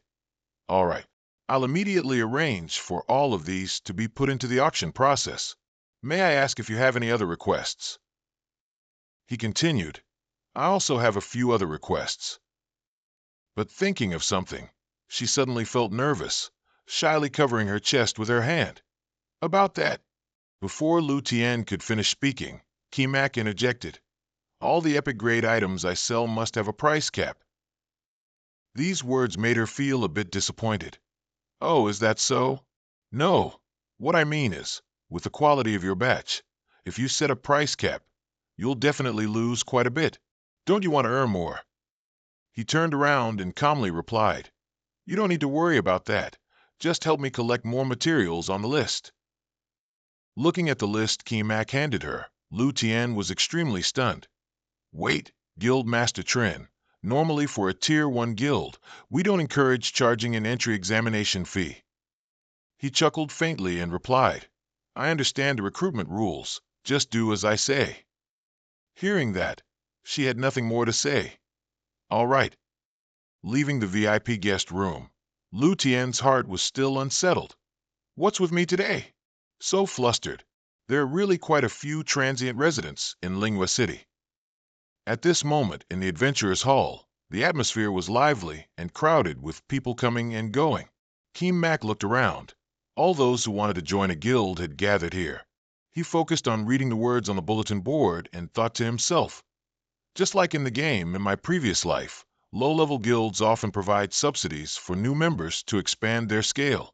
High-level guilds that have already developed and possess abundant resources will charge an examination fee for new recruits, thereby continuing to expand and develop the guild. Discussions constantly echoed around as people saw the price set by the Eternal Peak Guild, a newly established Tier 1 guild, yet it dares to set such an exorbitant price. Their guild master must be insane with greed. This guy probably sold all his pots and pans just to scrape together 200,000, and now he wants to rely on membership fees to earn it back. He's truly the dumbest in the world. Those sneers and jeers twisted Kimak's normally calm face. As expected, I'll be criticized by many. It seems it'll be hard to find suitable people this time. But suddenly, a voice rang out from behind him. This recruitment is interesting. If it's not just to get attention, then there must be something truly worth paying attention to. Looking at the owner of that voice, Kimak immediately recognized him. Is this Thursday Lang? I can't believe I met him here. This is great. As soon as Thursday Lang finished speaking, he was immediately mocked by others. Interesting? Someone's actually going to be a fool. 8 out of 10, he's a fool. The more he listened, the more irritated he became, shouting, if this guild really has strength, then 300 gold is nothing to me. As for you losers who begrudge 300 gold, it's because you're not confident you can pass the guild's assessment. But I, Thursday Lang, have enough confidence. If anyone disagrees, come fight me. Those who had been gossiping earlier were immediately intimidated by Thursday Lang's aggressive attitude and powerful aura. We were just thinking of you. If you don't appreciate it, then fine. As soon as he finished speaking, everyone chimed in. That's right, that's right. He snorted coldly, his eyes full of disdain. Who needs you to worry about me? If you talk too much next time, I'll tear your mouths open. In a fit of anger, Thursday Lang suddenly felt someone approaching him, his face showing arrogance. What? You want to fight me? Kimak smiled at him. That's not what I meant, but I believe the opportunity will come sooner or later. When Thursday Lang wasn't paying attention, he subtly curved his lips into a meaningful smile, thinking, his mouth is faster than his brain. He just blurts things out. This Thursday Lang hasn't changed at all, still as arrogant as ever. In the game in his previous life, Thursday Lang was one of the 3 strongest people on the Tiankai continent, and also the pioneer of the offensive tank playstyle. It's just a shame that back then he was a member of a rival guild, so I couldn't recruit him as a teammate. This time, I finally have a chance to make up for that regret. He angrily turned and left. Originally, I was only slightly interested, but since someone has looked down on my judgment, then I must go to the Eternal Peak Guild to see clearly. Looking at Thursday Lang's current appearance, Kimak thought to himself, this guy is already level 42. It's just his equipment is a bit subpar. But it doesn't matter, as long as I can recruit him into my guild. I can mold him into the form I desire. With that, recruiting new members shouldn't be a problem anymore. Next, I just need to wait for tomorrow's auction to conclude. The purpose of this trip is almost complete. In a corner of the auction area, an angry voice suddenly rang out. What? Our guild sales slot has been postponed. On what grounds? A Tier 1 guild dares to cut in and push back our Blazing Dragon Guild's turn. How are you people at the auction house doing business? The one who just shouted was Zhang Xiang, level 40, a second advancement berserker. He was currently furious, scaring the auction house staff. Sorry, we just rechecked, and in fact, we never confirmed the Blazing Dragon Guild's queue schedule. As soon as these words came out, Zhang Xiang's anger erupted. Your auction house's elder personally promised me that our guild's items would be auctioned today. Now you're letting a Tier 1 guild take our spot. Whose idea was this? The auction staff was extremely frightened and immediately revealed the person behind it. It was Manager Lu Tian's idea. A moment later, in the corridor of the auction house, Lu Tian walked over with documents to inform Qi Mak. Guild Master Trin, this is the proposed auction plan for your batch of goods. Please take a look first. Before he could even reach out to take it, an irritated voice suddenly rang out from behind. Manager Lu. Zhang Xiang walked over with an agitated demeanor. Manager Lu, what's going on? I heard you let a Tier 1 guild take over our Blazing Dragon Guild's auction slot. You must give me an explanation for this.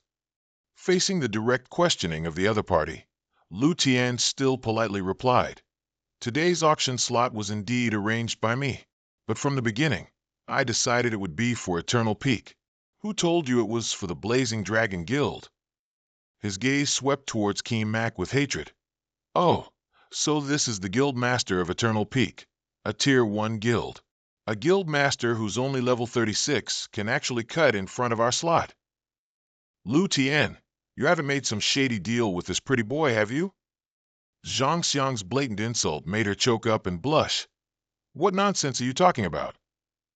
A dense killing intent suddenly emanated from Qi Mak, making him somewhat wary. I'll give you one chance. Apologize to her immediately. His face was drenched in sweat, and he thought in a panic. What's going on? He's clearly just a level 36 rogue player. Why do I feel so much danger? The aura emanating from him is exactly like the super dangerous abyssal monsters I've encountered before. I'll be killed. My body is warning me.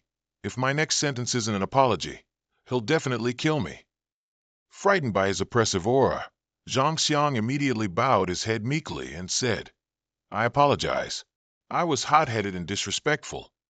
But all of this was because your auction house's elder Mok personally guaranteed it to me, and that old man even took money from me. As soon as he finished speaking, Elder Mok arrived. Lu Tian, what are you doing? Mr. Zhang is the representative of the Fiery Dragon Guild, a distinguished guest of ours.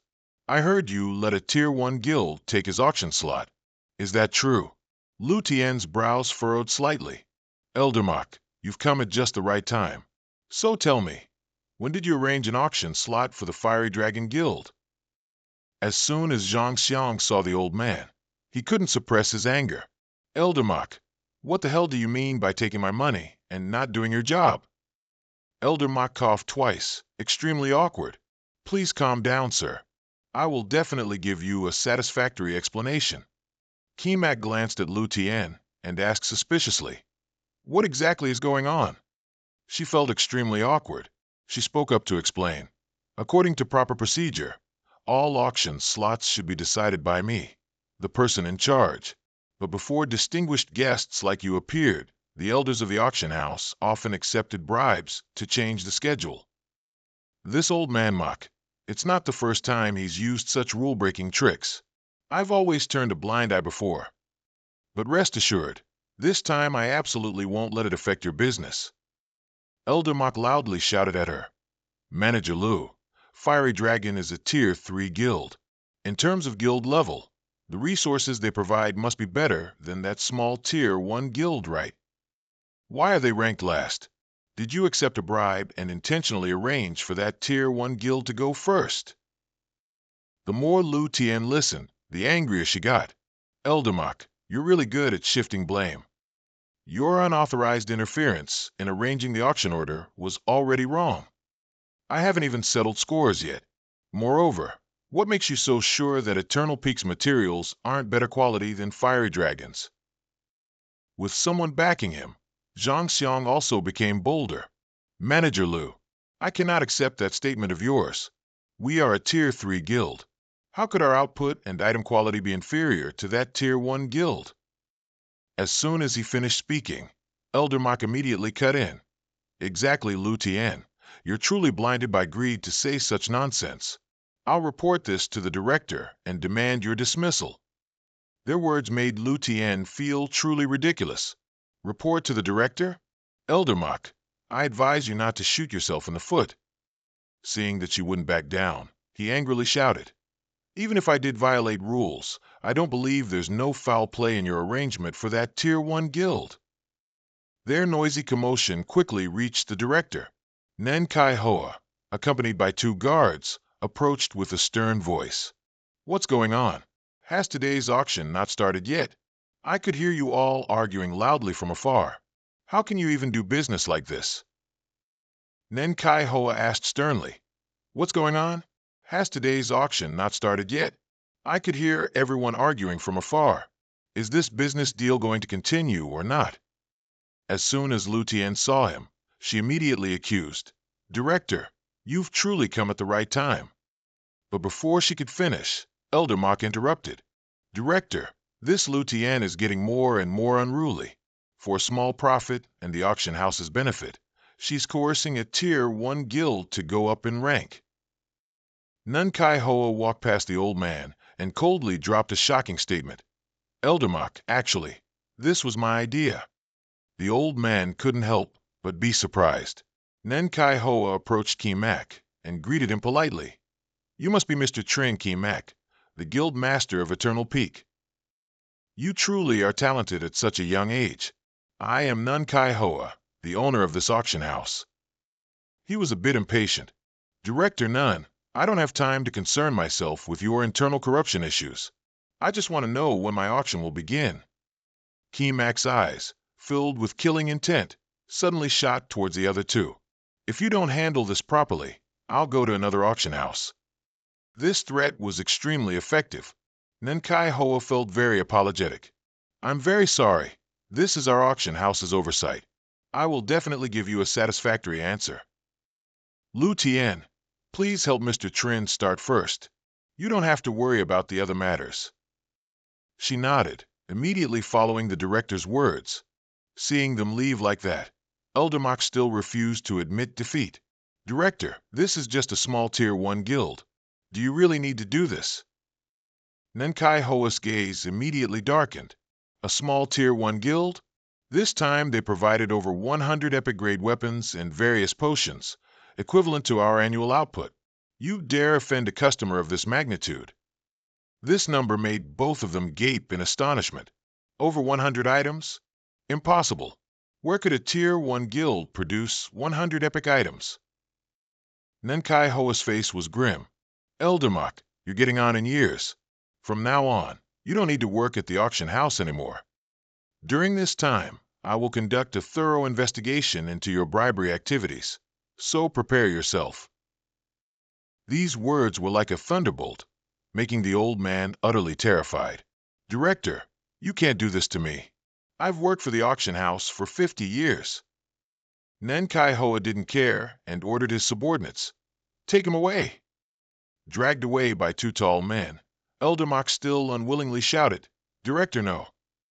After the shouts faded, Nenkai Hoa coldly stated, as for the auction items from the Fiery Dragon Guild, just tell them to line up according to the rules. If they can't wait, they can take their business to another auction house.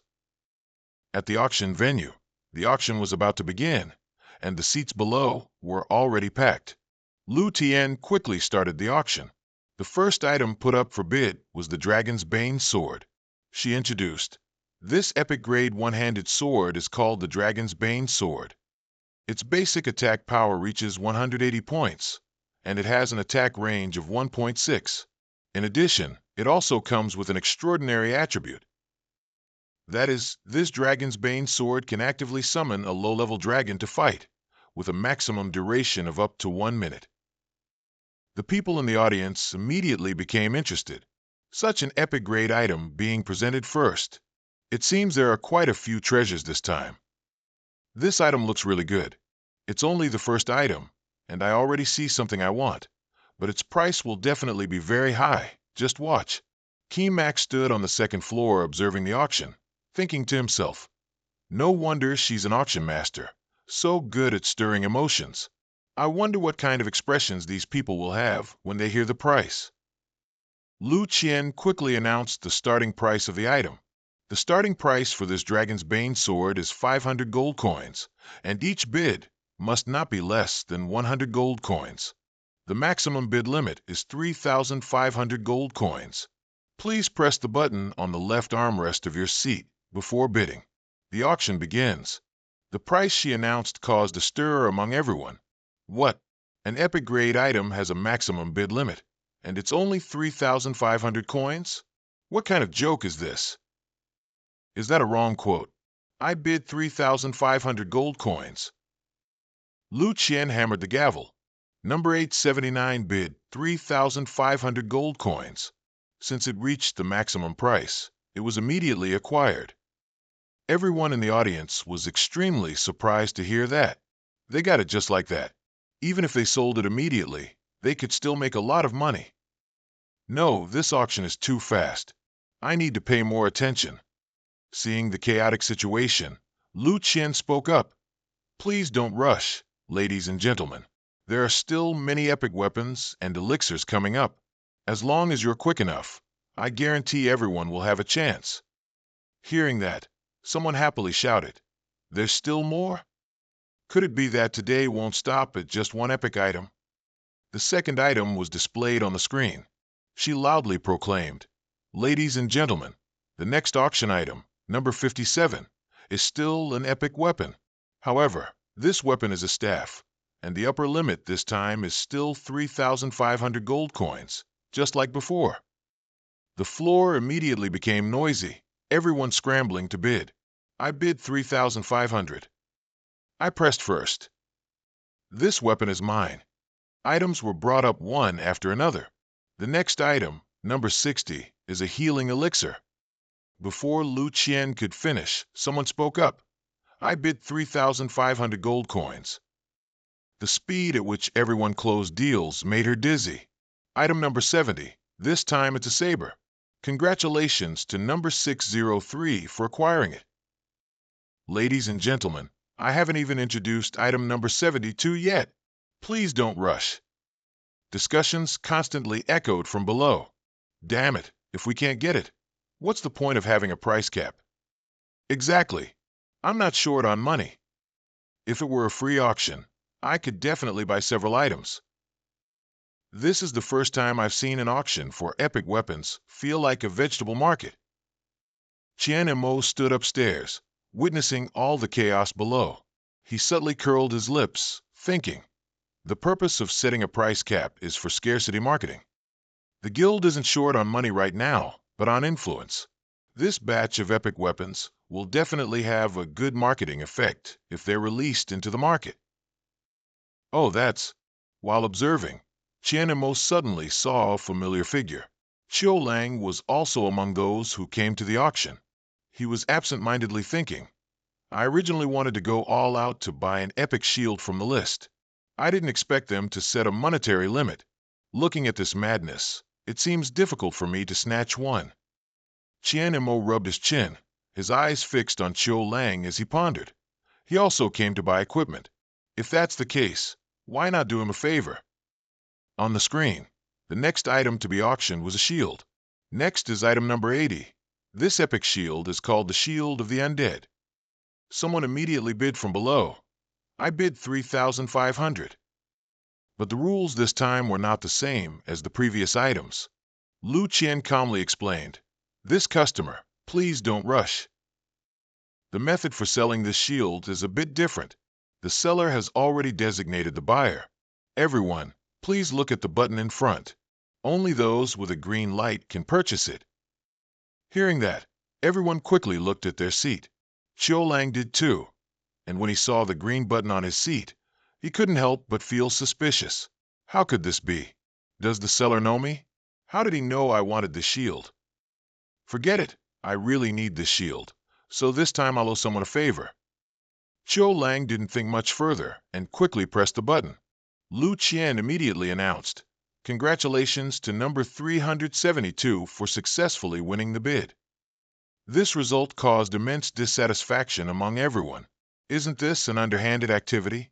It seems this guy has an inside connection. With the shield acquired, Chiu Lang was in a very good mood, secretly thinking, if I have the chance to meet this mysterious seller, I must show him some sincerity. The auction concluded. Lu Qian bowed to everyone. Thank you all very much for your support. Today's auction has officially ended. If you still have needs, you can visit the consignment office to find your favorite items. In VIP reception room 003, she was presenting the day's auction results to Qian Mo. After deducting the auction house's operating costs, your profit this time is 800,000 gold coins. Would you like me to transfer the money to you after the next 2 auctions are completed, or right now? He calmly replied, no need to withdraw it yet. Please convert all the money into supplies and space storage rings according to this list. I want to take them with me. As he spoke, he handed her a list. Taking it and reading the contents, Lu Qian couldn't hide her surprise. So much. Qian Mo coldly asked, what's wrong? Is it difficult? She sounded a bit awkward. No, I'm just a little surprised. The demand for these supplies far exceeds the supply of a first-tier guild. Oh, right, there are dozens of guild leaders in Spirit Moon City who, through the manager, want to meet you. Would you like to meet them?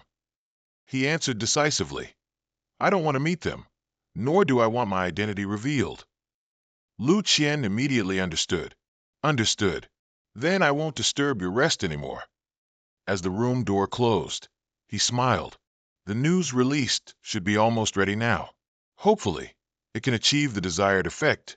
Once I've collected enough items, I can return to the guild, and by then, the guild can also be upgraded.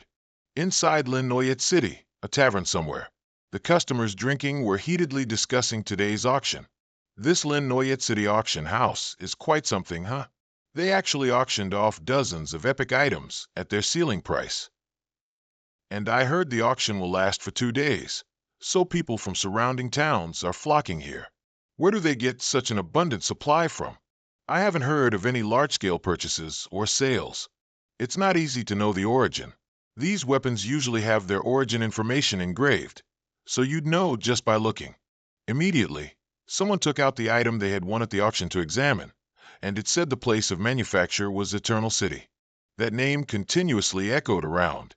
Mine is also Eternal City. Mine too. Thursday Lang sat quietly in a corner, unable to help but think as he listened to them. That Eternal City is the headquarters of the Eternal Peak Guild, so why would they intentionally sell me that shield? As he was about to get up and leave, the discussions around him stirred again. I know this guild. Isn't this that Tier 1 guild that requires a test fee? Someone quickly answered. Yes, that's right. I remember their address. I think it's in the gloomy forest. I declare, I will join the Eternal Guild. Hearing this, someone mocked. You want to join? You might not even pass the entrance exam. Thursday Lang walked towards the door, thinking, then I'll have to go and see what kind of guild it is. At the Flame Dragon Guild's encampment, a sword strike sliced through an iron shield. Chu Veem gazed at the sword in his hand with great satisfaction. One attack could penetrate the epic shield we created.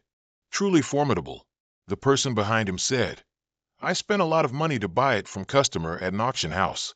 This product was created by Eternal Peak. He couldn't help but be surprised. A Tier 1 guild can produce weapons like this? If they're allowed to mature, who knows how much more terrifying they'll become. I heard their guild leader is only level 36. But today, you were at the auction house, got into a dispute with him, and were scared into apologizing? Truong Tuong knelt on the ground. He shamefully replied, I don't know why. That guy is clearly only level 36, but I felt he was very dangerous. Chu Veem's tone suddenly became gloomy. The guild leader's level is so low, yet he has such high forging skills. It shows they focus on crude forging.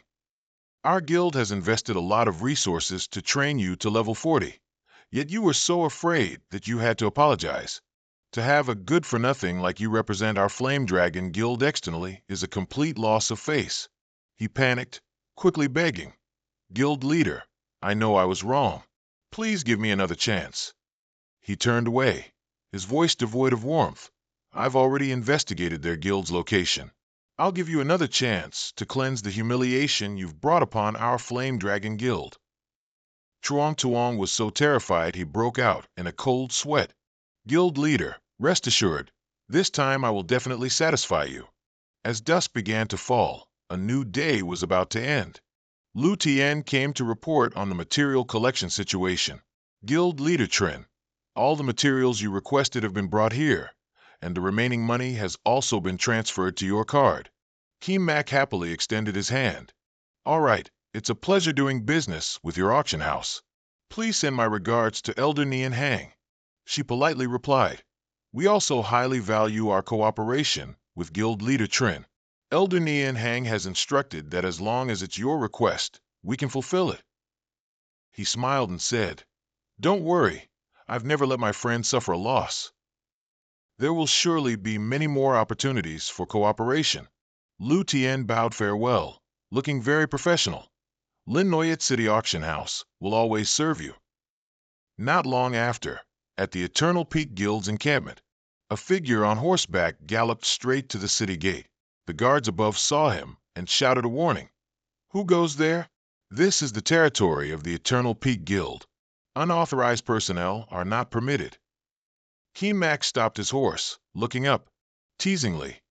You don't even recognize me? As soon as the guard saw him, he urgently ordered the person behind him. It's the guild leader. The guild leader is back. Quickly open the gate. Looking at the sturdy gate and the astonishing changes in this place in just 1 month, Keem Mac couldn't help but think happily. It seems they weren't idle during my absence. The guild has been built up quite well. He took out the pile of supplies he had brought back from the auction house. They were so numerous, they were stacked as high as a mountain. Keem Mac turned and said to Elder Tan and Du Teet, Everything I gathered on this trip is here. If anyone needs anything, you can come directly and take it later. The enormous pile of supplies before them greatly astonished Elder Tan. I've never seen a Tier 1 guild with so many supplies. Based on our current reserves, it's almost comparable to a Tier 3 guild. Du Teet also chimed in. That's right.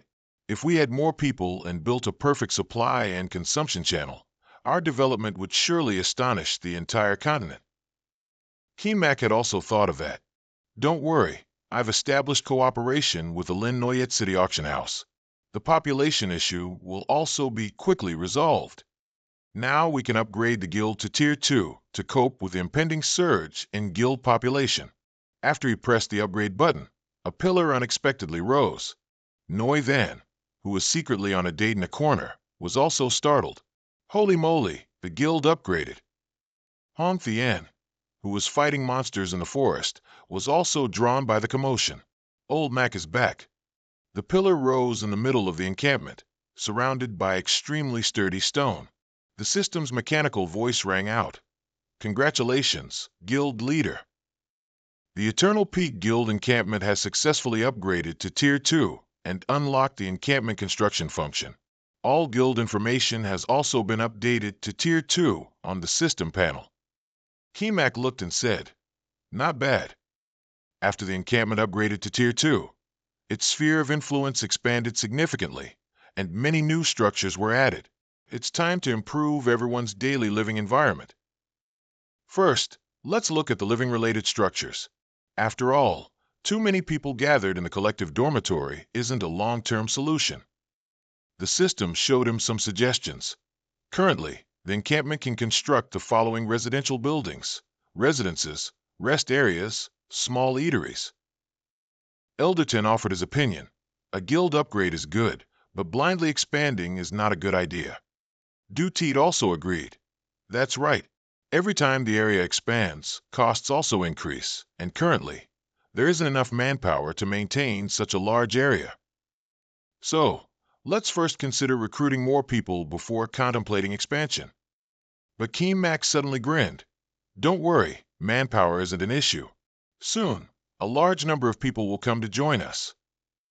All right, I've arranged the guild store. Everyone, go prepare to welcome guests and arrange the guild entry exams for new members. Du Teet and Elderton couldn't help but be confused. Guests, new members? A moment later, two guards were standing watch outside the encampment gate. One of them suddenly saw a group of people approaching closer and closer. Hey, why are there so many people? A huge crowd arrived in front of the Eternal Peak encampment. This is it, Eternal Peak City, the encampment of a Tier 1 guild. Holy moly, these are stone walls. Could it be that the Eternal Peak Guild has upgraded to Tier 2? Pretty good, huh? This upgrade speed is truly too fast. I wonder what kind of person their guild leader is. The leader walked up and asked the guard, "Is this the Eternal Peak Guild?" The guard immediately replied, "Yes, this is the guild encampment. Is there anything you need?" Trong Tuong pushed the person in front to squeeze forward. "We're buyers from Lin Noyat City Auction House. We heard your guild has many epic tier weapons, so we brought a group of friends to support you." Inside, Dutit, after hearing Kimak's words, still didn't understand what he meant. Such a distant, dark forest. No one has ever ventured near it. How would we get manpower? What is the guild leader thinking? While he was still confused, someone shouted loudly, "Dugong, come quickly, the city gate." The guard was so rushed he was out of breath.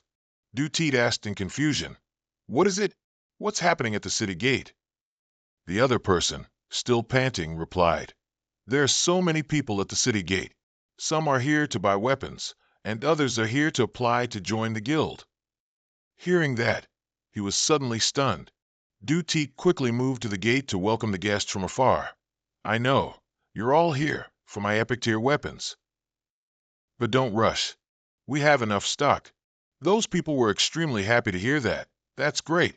This time, we finally didn't come for nothing. I brought enough gold this time. I have to wait a bit. I must buy some more. I'm here to participate in the Eternal Guild's entrance exam."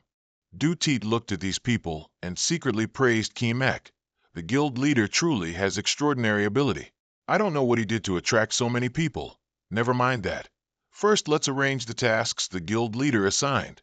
He clapped his hands twice to attract everyone's attention, since everyone is here for our guild's products.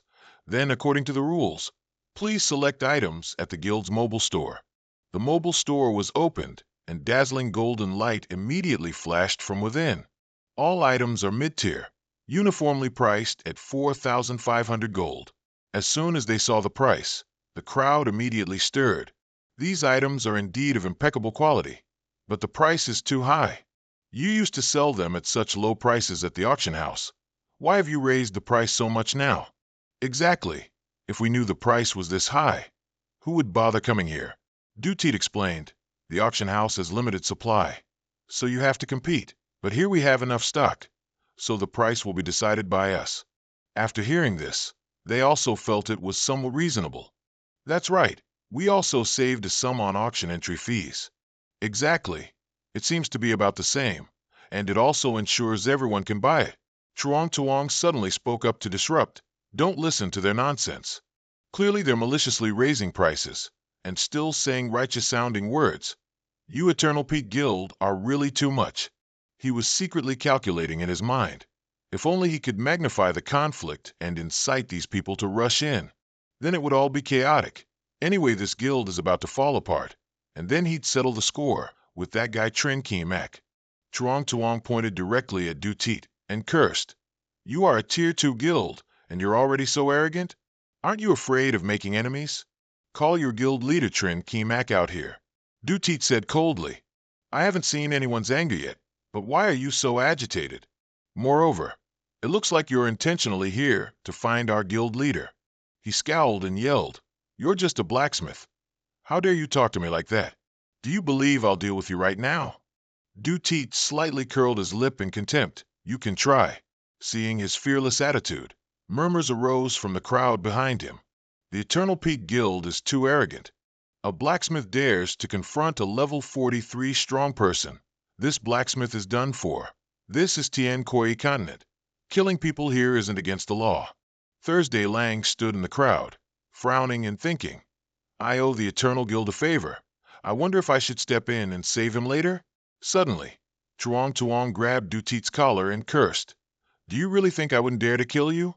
This is your last chance to save your life." He remained unafraid. I'm also giving you one last chance to live. I'll count to 3. You'd best let go. Otherwise, the next second your head will fall to the ground. He scowled unhappily. Are you crazy? Dutit said coldly, ah. As soon as the number 2 was uttered, a flash of light streaked past him, shooting directly towards Truong Tuong. Dutit looked towards the city gate, unable to help but feel dissatisfied. Hey, I said I'd count to 3. Why did you fire after only 2 counts? Doesn't that make me lose credibility? Ko Cie picked her ear, feigning ignorance, and asked, What did you say? From so far away.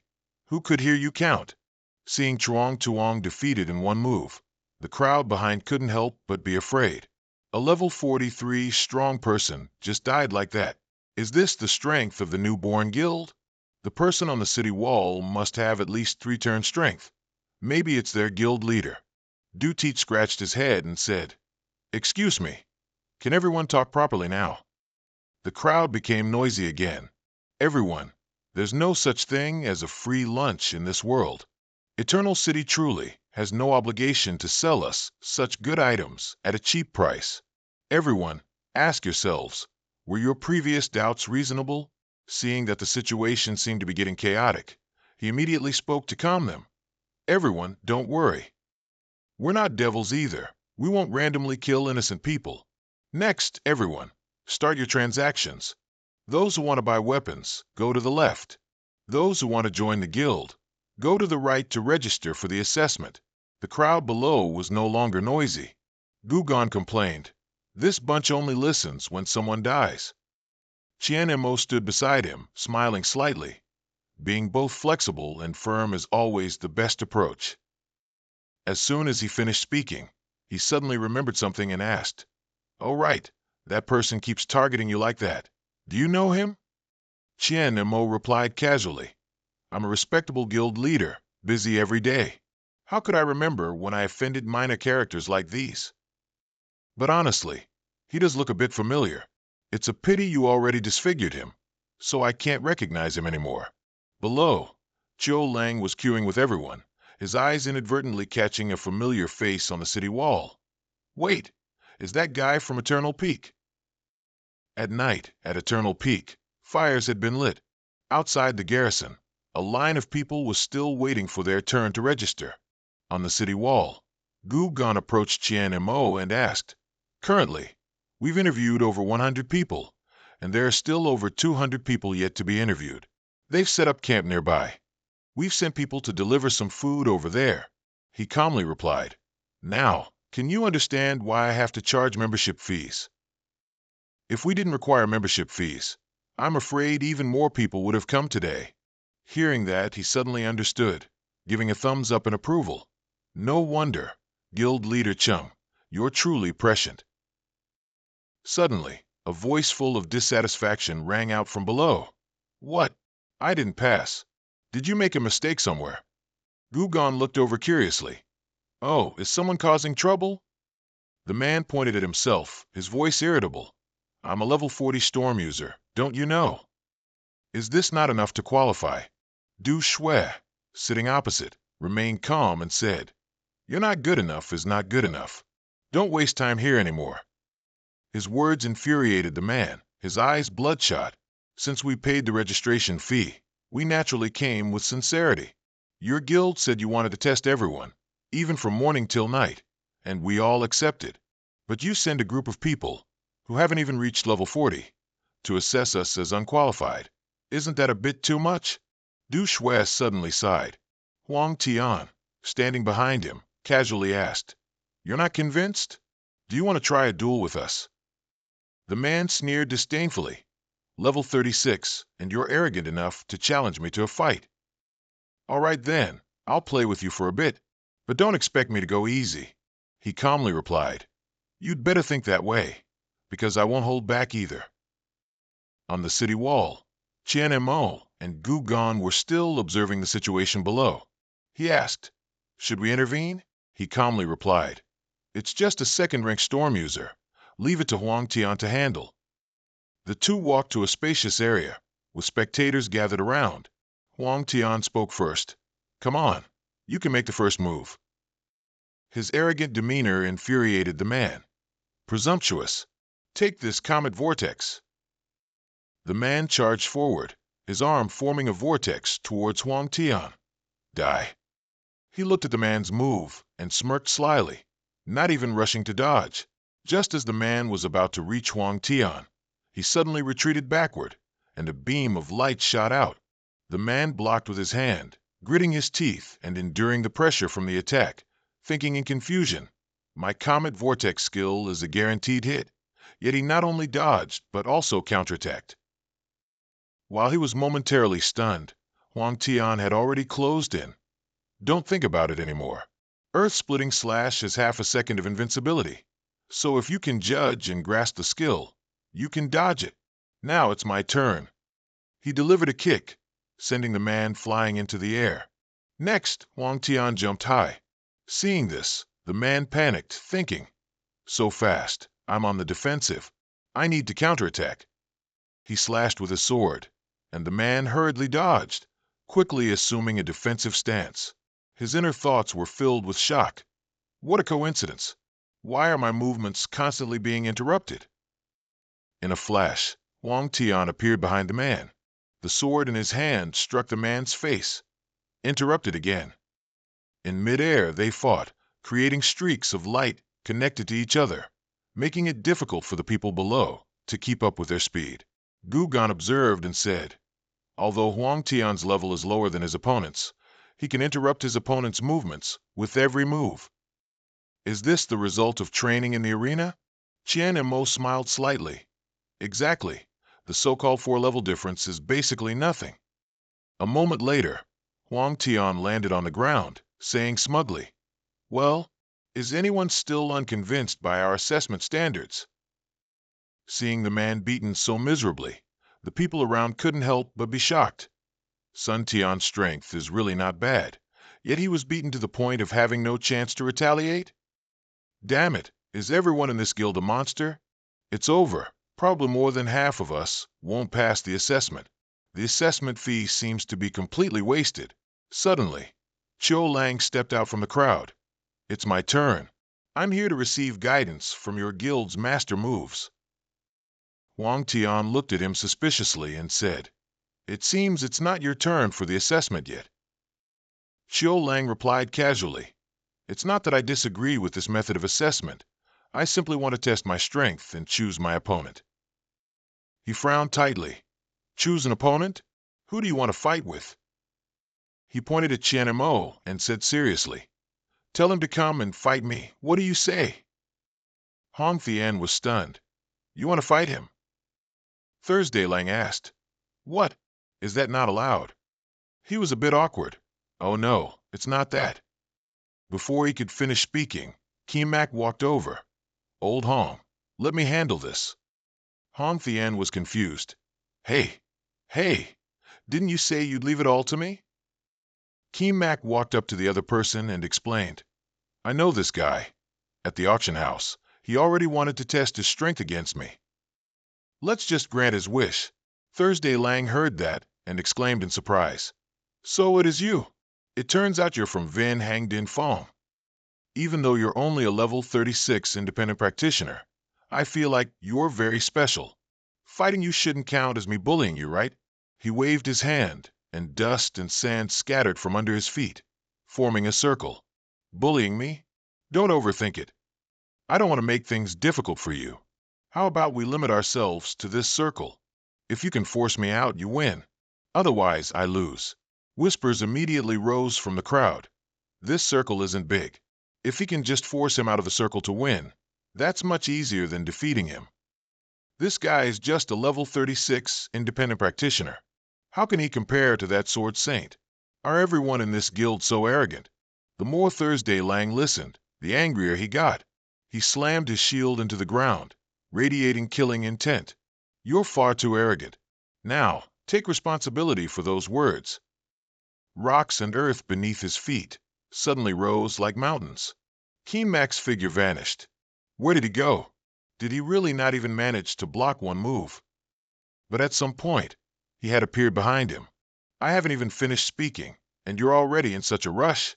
Thursday Lang grabbed his shield, spun around, and launched a surprise attack. Get out of here! Keem Mak easily dodged and lightly landed on a rock nearby. If you want to fight, then let's make a bet. He was extremely annoyed and impatiently yelled, Stop dragging your feet. What do you want to bet? Just say it. Otherwise, I'll send you out right now. Divine Light Shield Bash. A colossal beam of light shot out, as if to sweep away everything in its path. The onlookers quickly covered their faces with their hands, staring in awe at the terrifying power. Inside the circle Keem Mak had drawn, the ground was completely destroyed, and a thick cloud of smoke rose from the center. As the smoke cleared, Keem Mak's figure emerged. After that attack, he was still completely unfazed. To force me to use this Heaven's Edge umbrella, your strength is indeed extraordinary. Thursday Lang saw this and frowned tightly, wondering, that move didn't affect him at all? Keem Mak laid out the betting conditions. The bet is, if you lose, you'll have to become a member of our guild, and you won't receive a single penny of bounty for 3 years. He asked coldly, So what if you lose? He calmly replied, Me losing? Well, I haven't really thought about that yet, so you can decide. Thursday Lang immediately agreed. All right. With a firm word, he secretly calculated in his mind. Although I can't force him out, if he wants to win, he also has to force me out of the circle. But I'm a tank. If I don't want to move, he won't be able to think of a way. Keem Mak gripped the Heaven's Edge umbrella, his tone becoming much more serious. Then you'd better pay attention next, because my attacks are very fierce. As soon as he finished speaking, a ray of light unexpectedly passed through Thursday Lang. The area around where he stood was suddenly enveloped in light, making Thursday Lang stunned as he thought, This is too fast. Keem Mak suddenly closed in. Over here. He quickly used his shield to block the attack. Blocked it. But he quickly attacked from another direction. This time, it's over here. Here. This time it's below, to the left. A little faster now. Keem Mak seemed to be toying with him. Ko-san stood with his arms crossed, watching. What's the guild leader doing? Is this really a fight? Hong Thien put his hand behind his head, his voice amused. The guy from the teaching department. Old Mac wants to recruit a disciple. The onlookers marveled in disbelief at Trin Keem Mak's attack speed, while debating which side had the upper hand. Thursday Lang gritted his teeth, using his shield to block attacks from all sides. Damn it, what exactly is this guy doing? While blocking an attack from below, he suddenly realized, this defensive frequency, could it be a perfect block? Thursday Lang smirked, silently confirming that it was indeed a perfect block. With that thought, he swung his shield, forcing Trin Keem Mak to retreat deeply.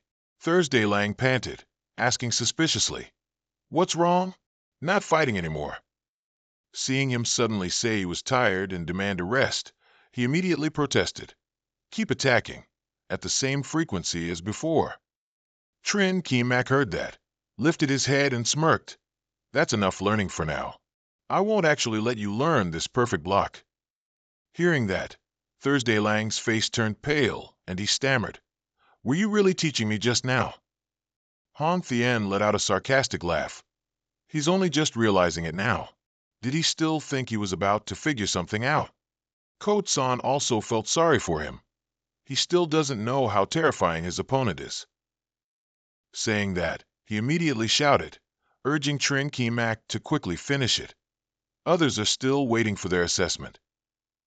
Thursday Lang raised his shield to block his incoming attack, while surprisingly questioning, Are you the guild master of Eternal Peak Guild?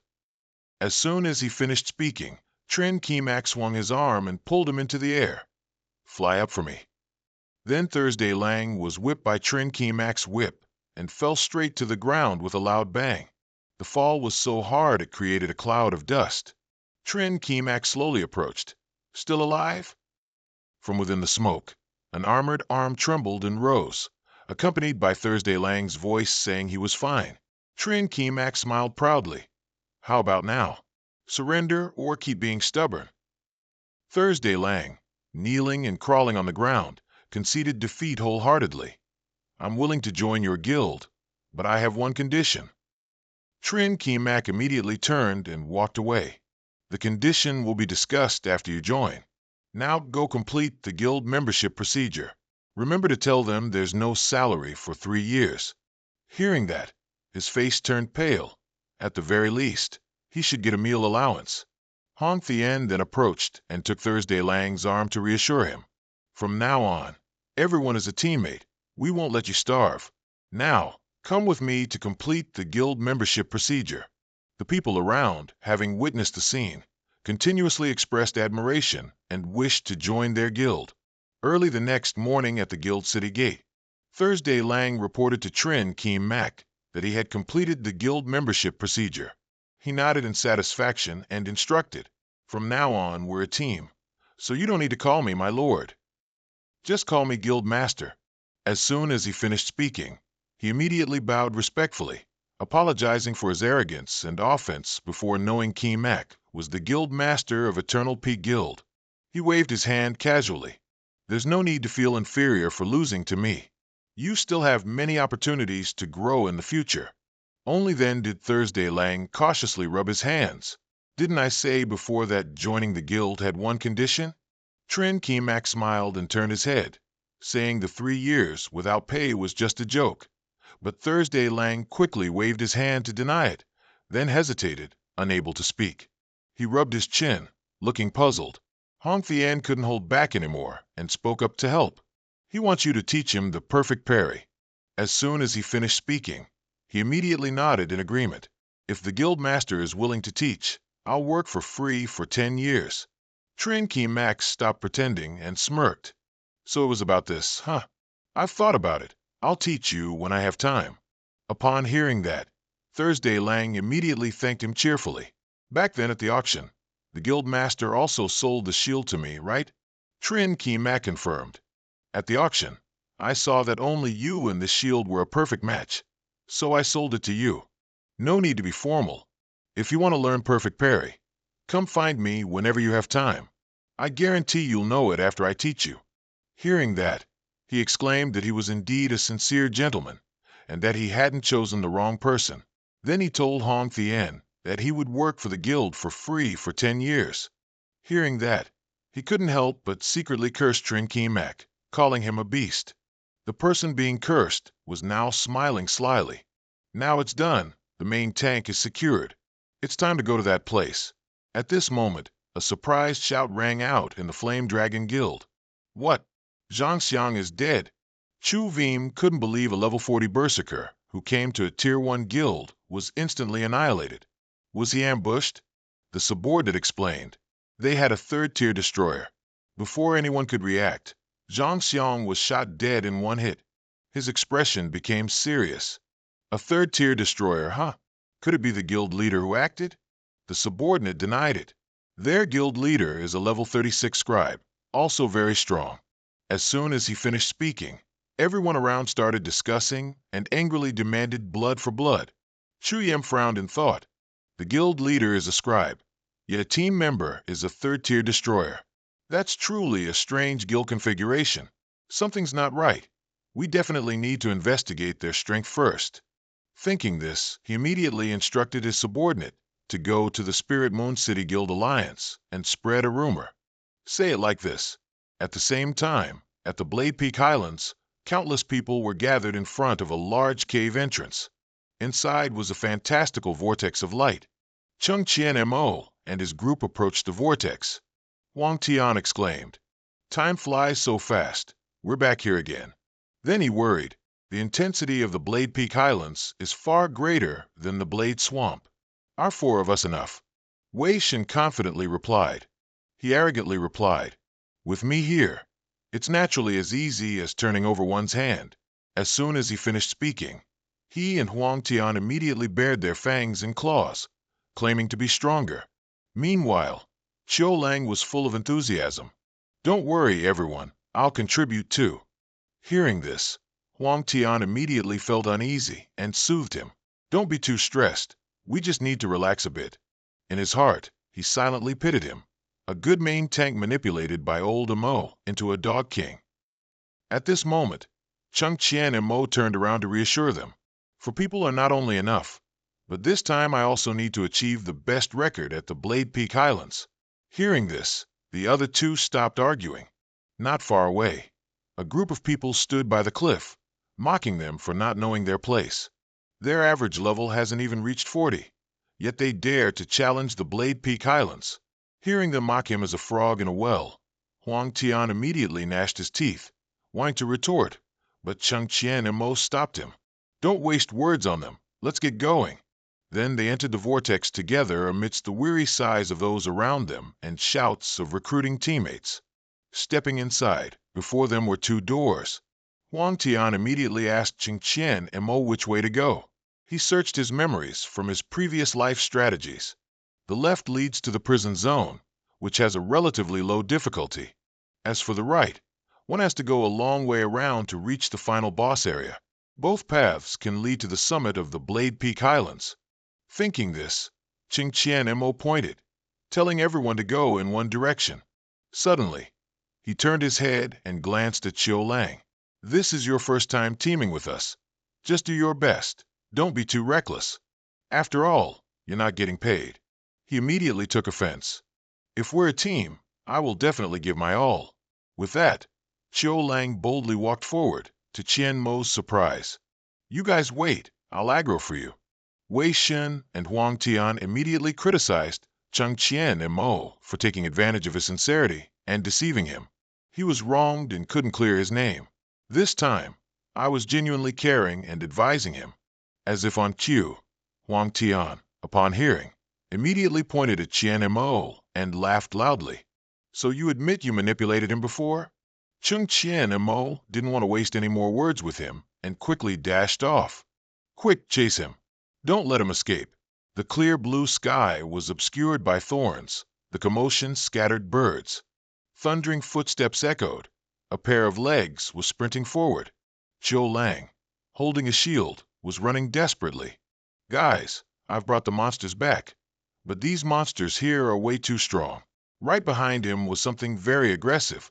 At this moment, Cheng Qian Mo's group also arrived. They were surprised to see not only many monsters behind Qiu Lang, but also high-level elite monsters. Cheng Qian and Mo saw this thing and shouted, warning everyone, "Everyone be careful.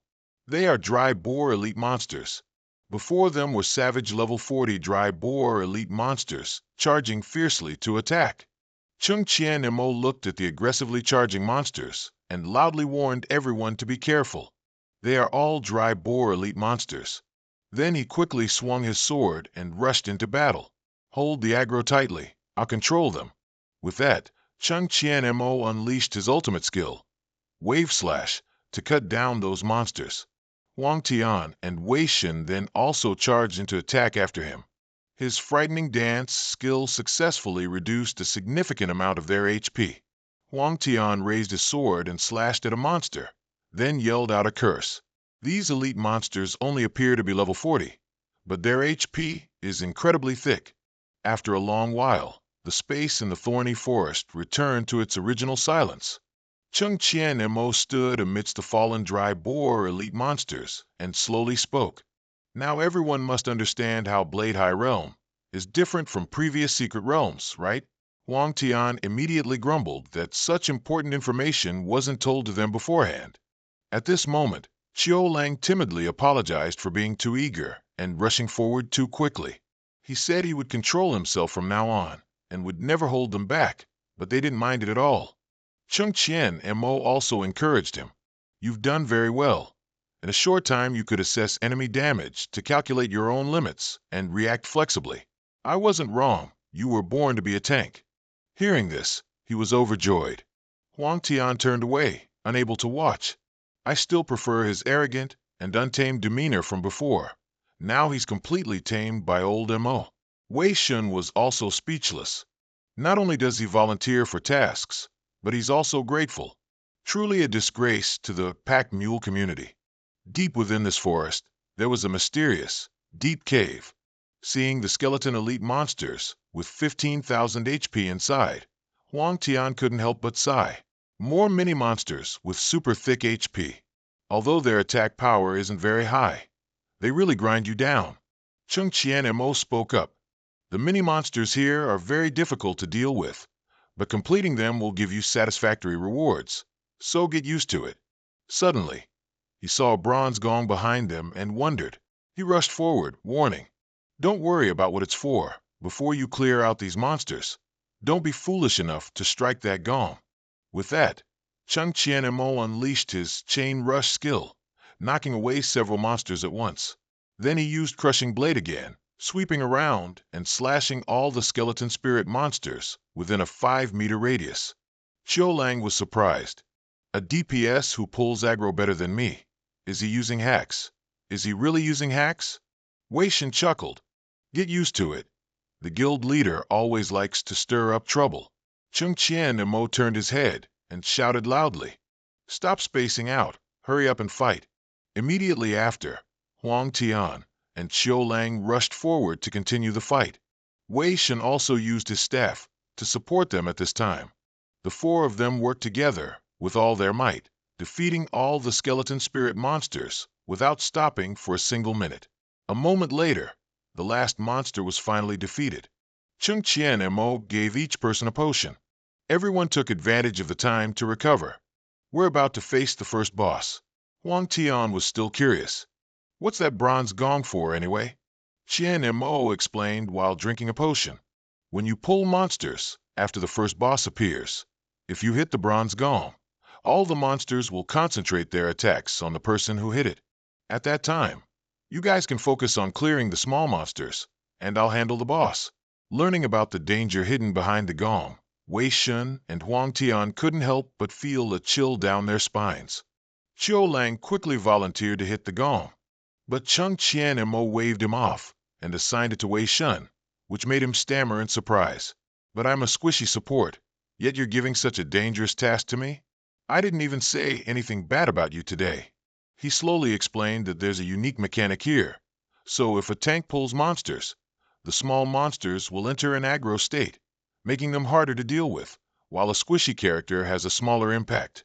Wei Shen no longer refused after hearing that, but still wondered why Ching Chien Mo understood such a strange mechanic so well. Huang Tian, however, completely trusted him. Seeing that the others still seemed hesitant, Chung Chien Mo turned around. Or I'll hit the gong. I'll take care of the small monsters while you guys fight the boss. I'll be fine. But before he could reach the gong, Wei Shen ran up first and claimed it. Chien Mo didn't forget to remind him.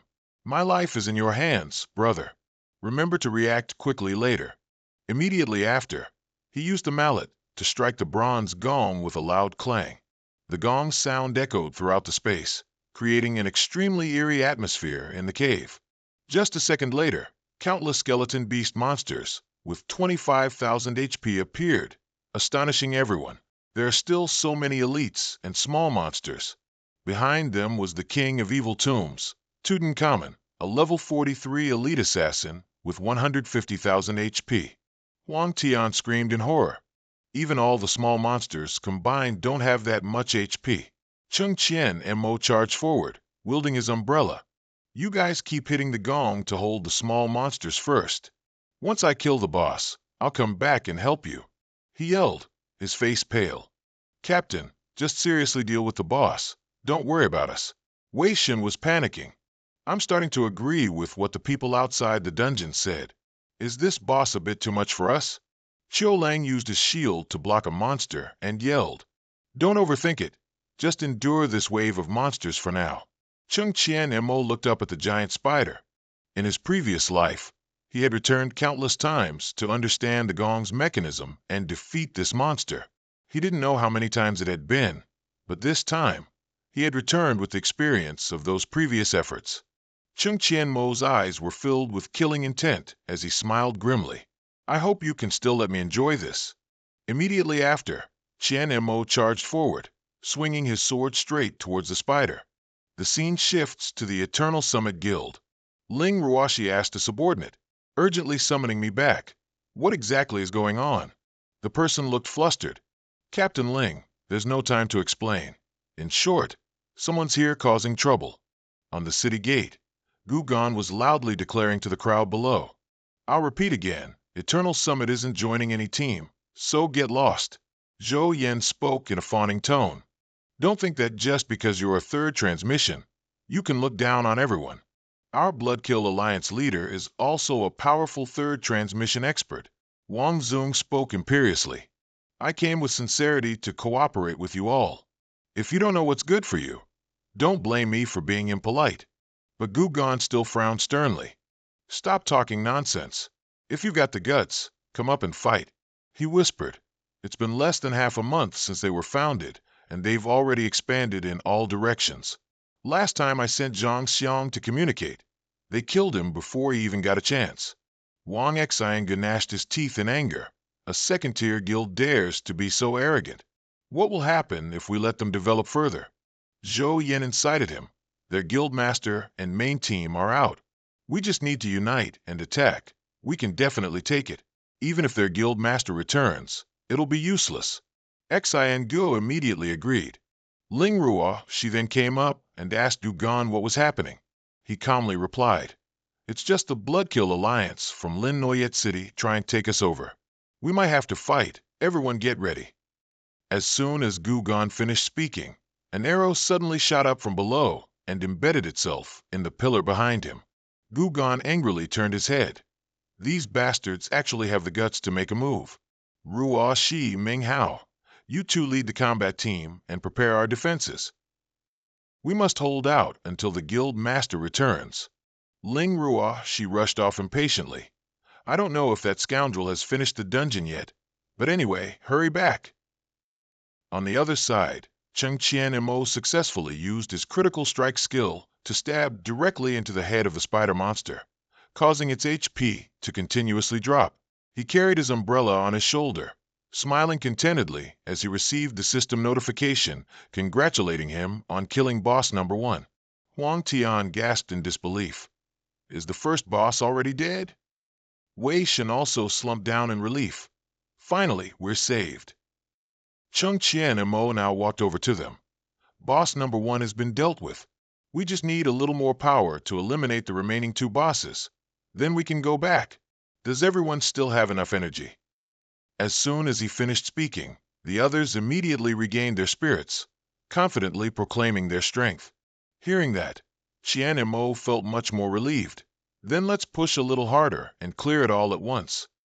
As he turned to leave, Cheng Qian and Mo couldn't help but worry about the guild's current situation. After a short break, Huang Tian gasped and asked Cheng Qian and Mo, "Next is boss number 2. What mechanism will it use this time?" He calmly said that there's no need to pay attention to mechanisms. When I see the boss, I'll charge straight in for a quick victory. Huang Tian felt that was a bit reckless. Then Cheng Qian and Mo turned around again. I originally thought this would be a bit difficult, but it's actually quite easy.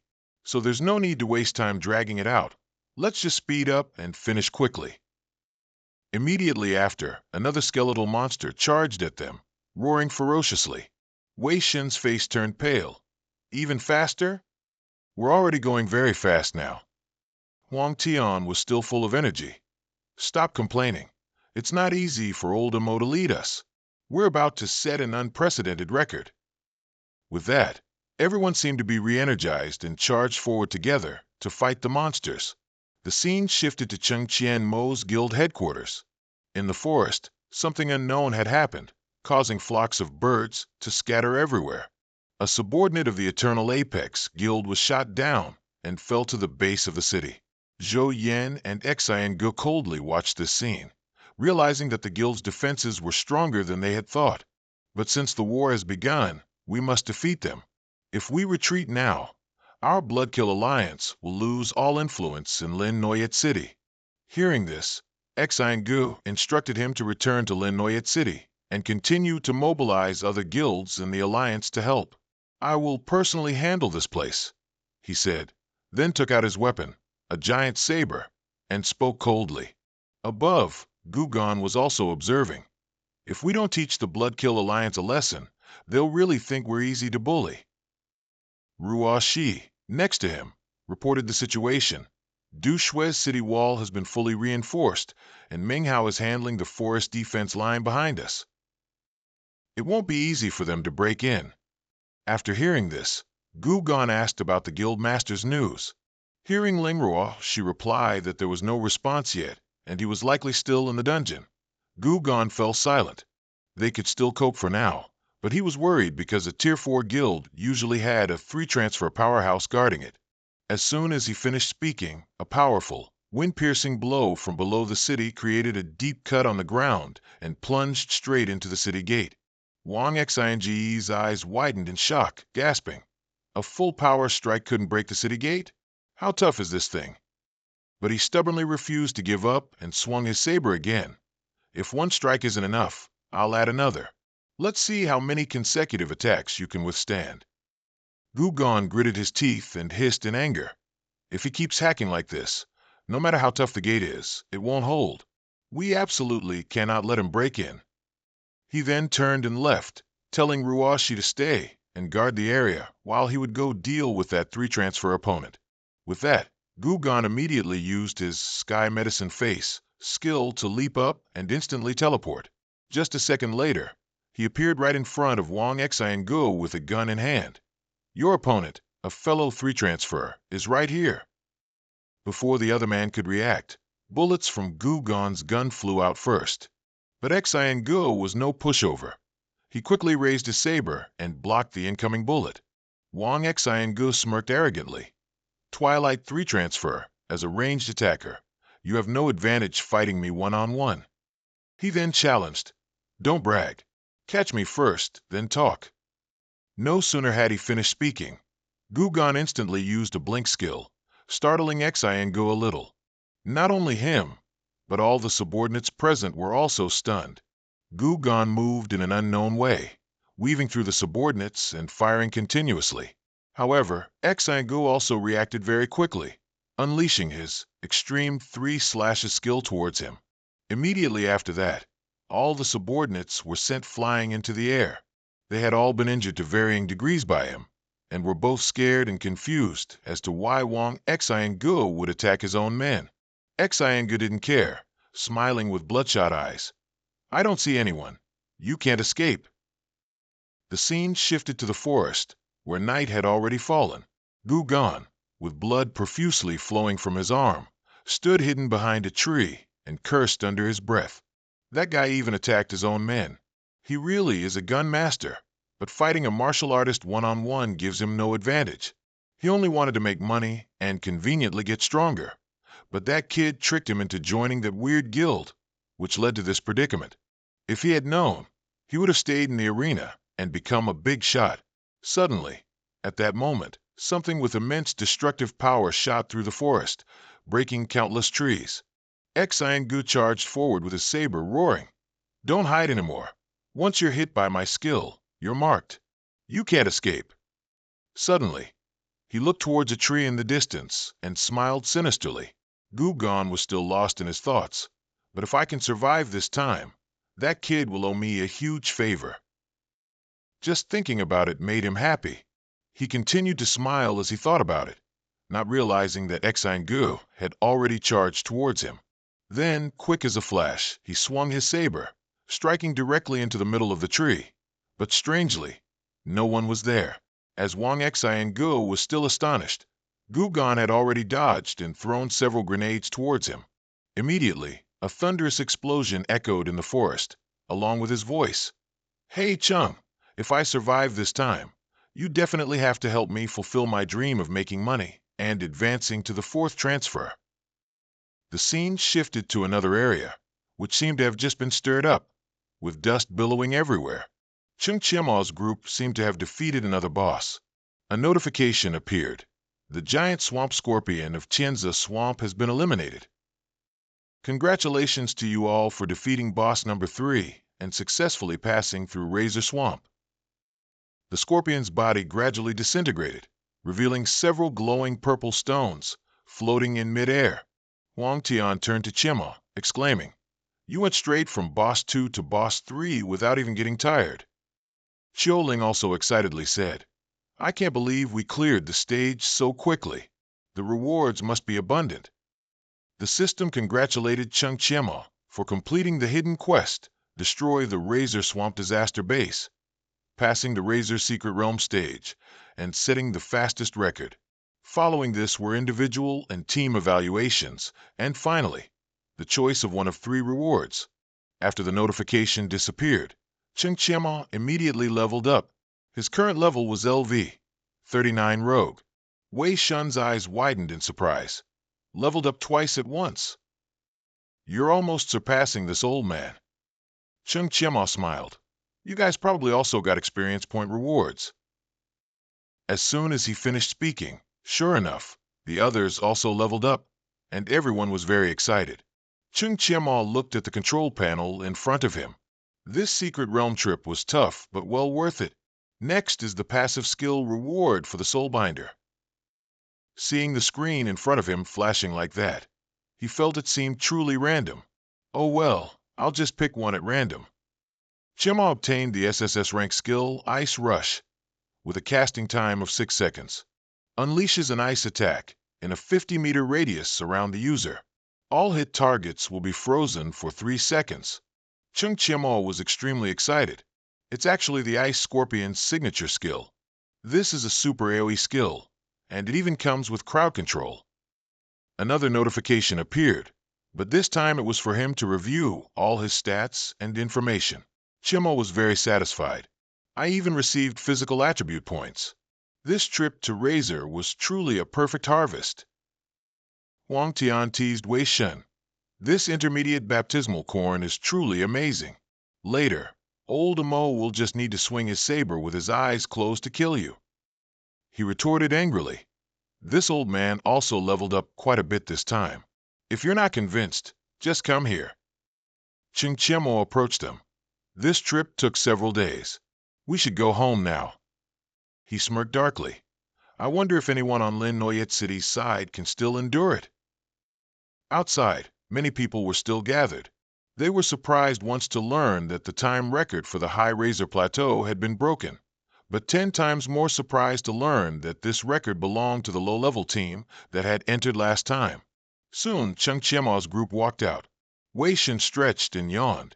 Another moment in there, and this old man would have gotten rheumatism. Huang Tian pouted.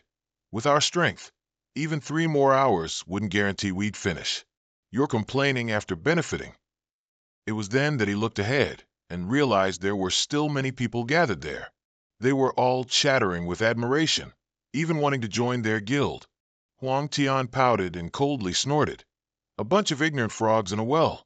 I clearly remember their contemptuous looks from before. I must mock them thoroughly to vent all my anger.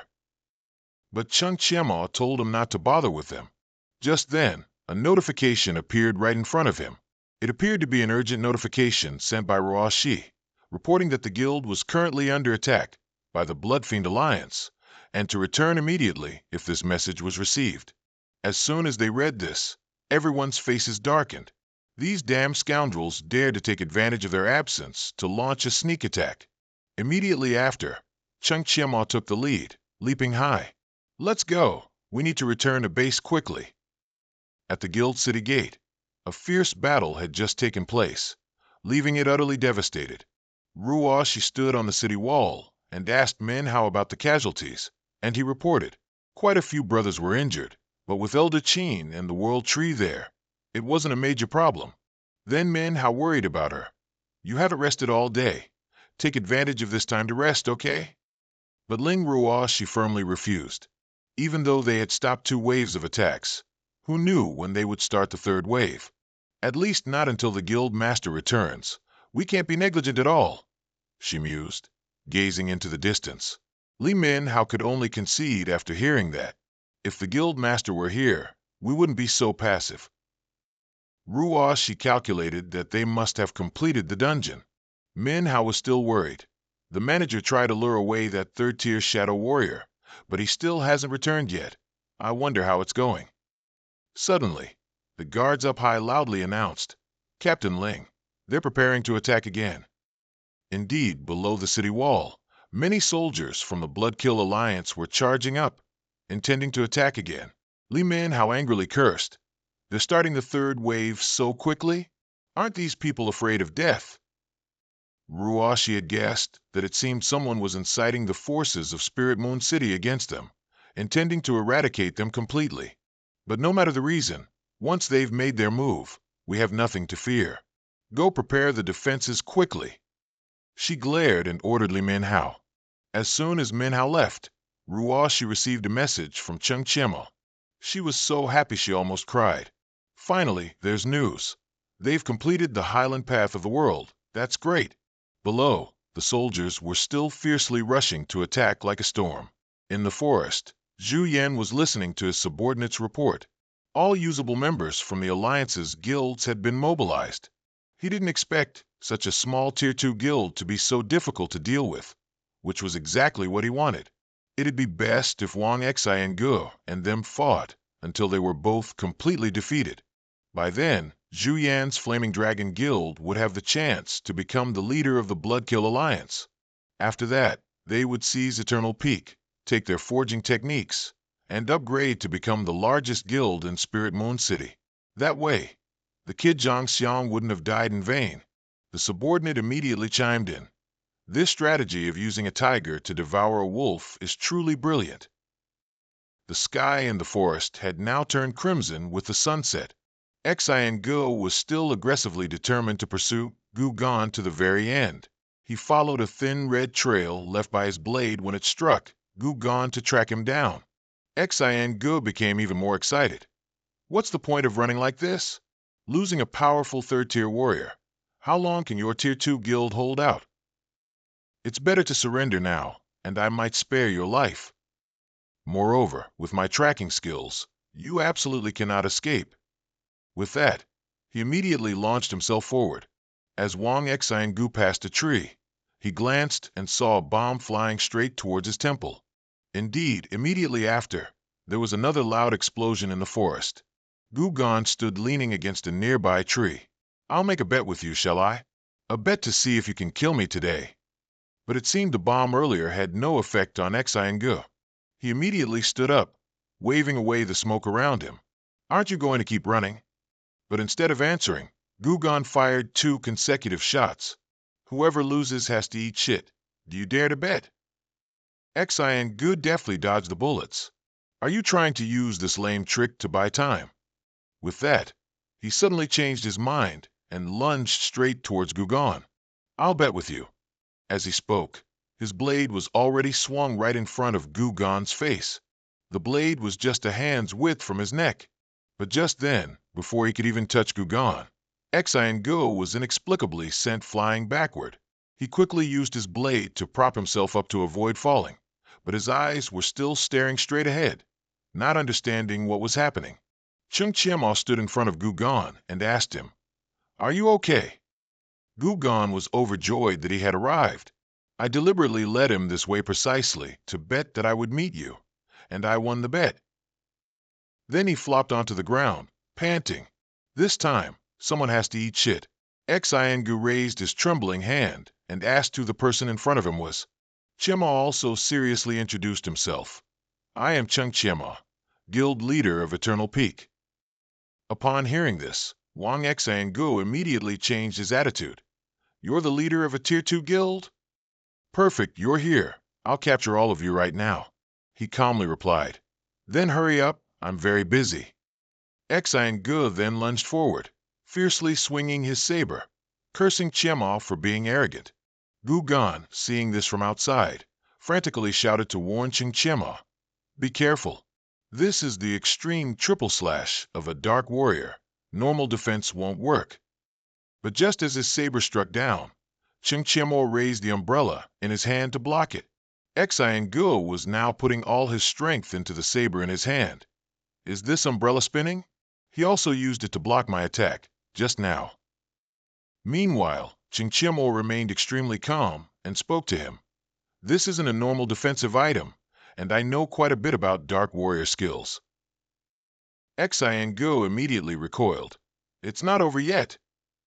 But just a second later, Chengqiemo was behind him. It's time to end this. He then used the soul steel, moved to kick Xiangu in the back. Qiemo's kick went straight through his heart, making his eyes roll back. Chengqiemo arrogantly held his umbrella, turned, and walked away. If it were before, I might have played with you a bit longer, but today I'm truly very busy. Gugon stared at Cheng Chimao's fight, mouth agape in shock. You're really too monstrous. He was a third-tier warrior. How could he be defeated so quickly? Cheng Chiamao explained to him that it was just a third-tier dark warrior, and his movements still had many flaws. He's the one who infiltrated the guild. Gugon confirmed. But what about the others attacking the stronghold? At this moment, he suddenly remembered the people who had followed Cheng Chiamao earlier, and asked worriedly. He replied nonchalantly, I heard the guild was infiltrated, so I immediately rushed over. They weren't as fast as me, so they were left behind. Since you're injured, just stay here and wait for Huang Tian and the others to come assist you. As for me, I'm going back to support the guild, Chiamao said, turning his back and walking away. With that, Cheng Chiamao leaped away like lightning without looking back. Gugon, left behind, could only exclaim, This guy is truly too monstrous. At this moment, at the Eternal Peak Guild, a subordinate of the Bloodkill Alliance was stabbed right in the chest. Then Ruashi also fought fiercely, cutting down the hordes of people rushing forward like a storm. Despite fighting fiercely, both of them were surrounded. Li Mingho was worried they couldn't hold the main gate much longer, but Ruashi reassured him. Hold on a little longer. The guild leader will be back soon.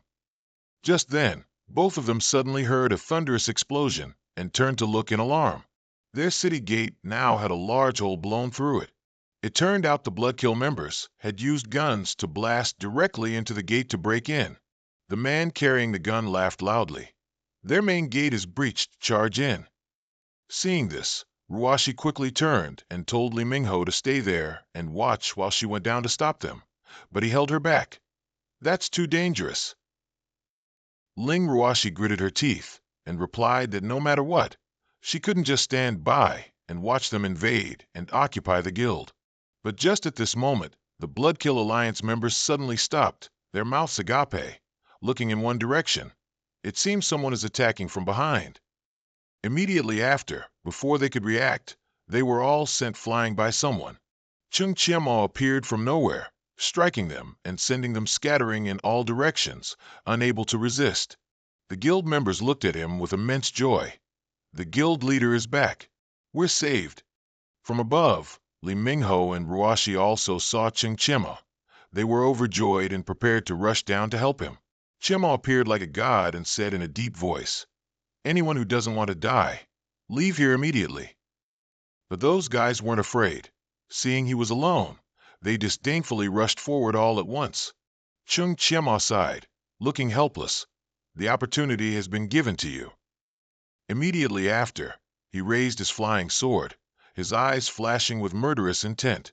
A second later, Chiamao swung his sword, sending a wave of ice through the air directly towards the charging enemies. As soon as the ice touched them, they were all simultaneously frozen solid. Before Cheng Chiamao now were only motionless walls of ice. When Li Mingho and Ruashi jumped down, they realized that he didn't seem to need their help anymore. It was then that Cheng Chiamao turned to her and asked about everyone's condition. But seeing Ling Ruashi not answering him and bowing her head, he worriedly asked if she was injured. Immediately after, she rushed and hugged Chiamao tightly, sobbing, It's so good that you're back. Seeing this, Cheng Chiamao gently stroked Ruashi's head to comfort her. It's okay, it's okay. Then he raised his head and said coldly and gravely, Rest assured, something like this will absolutely not happen a second time. At this moment, Li Mingho spoke up, asking Cheng Chiamao how these people would be dealt with. He calmly replied, Those who dare to lay a hand on us must pay the price. Keep a few for interrogation and kill the rest. Chiamao's expression was so cold it sent shivers down one's spine. The scene shifts to Chu Vim's side. His subordinates were asking if they needed to go provide support. Unexpectedly, Chu Vim merely said indifferently, Support for what? Isn't this exactly as we planned? It seems Wang Xing'e must have been killed by him and Gu Gan working together. All other guilds suffered heavy losses. Only Yen Long still retained its strength. The Blood Fiend Alliance has become his pawn. They won this great war, and I also took the opportunity to gain control of the Blood Fiend Alliance. Each side achieved their goals. Chu Vim turned and walked away. He gave a twisted smile. Moreover, he only defeated a mere Wang Xing'e. My strength might not be inferior to his, so what is there to fear? Returning to the guard post of the Eternal Peak Guild, the Blood Fiend Alliance enemies, who were so imposing earlier, were now tied up, whimpering for mercy and blaming Chu Vim for instigating them. Cheng Qianmo asked about that name. The man quickly replied, "He is the guild master of the Yanlong Guild. You offended him, and you also made him jealous of your guild's forging techniques, which is why he caused this rift." Cheng Qianmo turned to Huang Tian, asking when he had offended Chu Vim. He guessed it was related to the troublemakers during the selection days. These petty people will find reasons to cause trouble even if you don't offend them. Such a big incident happened, and I wasn't there. This absolutely cannot be overlooked, Huang Tian said, grinding his teeth in anger. Cheng Qianmo also frowned deeply. Once they've laid a hand on us, they must certainly face the consequences. He turned to ask Qin Yongyong for his opinion. The elder analyzed. The Blood Fiend Alliance is the largest guild in Lingyu City, directly connected to the city council. If we truly make a move, it could shake the entire council. This time, even though we are in the right, Alliance leader Wang Xing'e is dead. Cheng Qianmo said gravely, "Is Elder Qin suggesting I let them off?" But he was also very confused and denied. "It's just that the relationships involved are too complex. I haven't come up with the best solution yet." Qianmo frowned deeply. If old Gu wasn't here this time, and once the crystal boundary was removed, there would have been no chance to salvage this situation. Moreover, old Gu nearly lost his life because of this.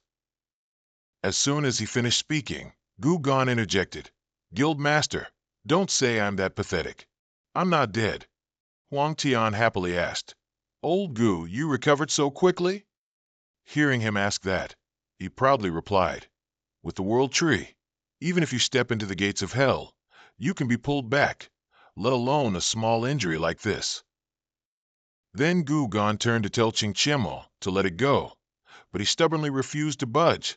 "Whoever touches me, I will definitely repay them 100-fold." Huang Tian also agreed. The elders still tried to dissuade him. The Blood Fiend Alliance is connected to major guilds, and the council certainly won't stand idly by.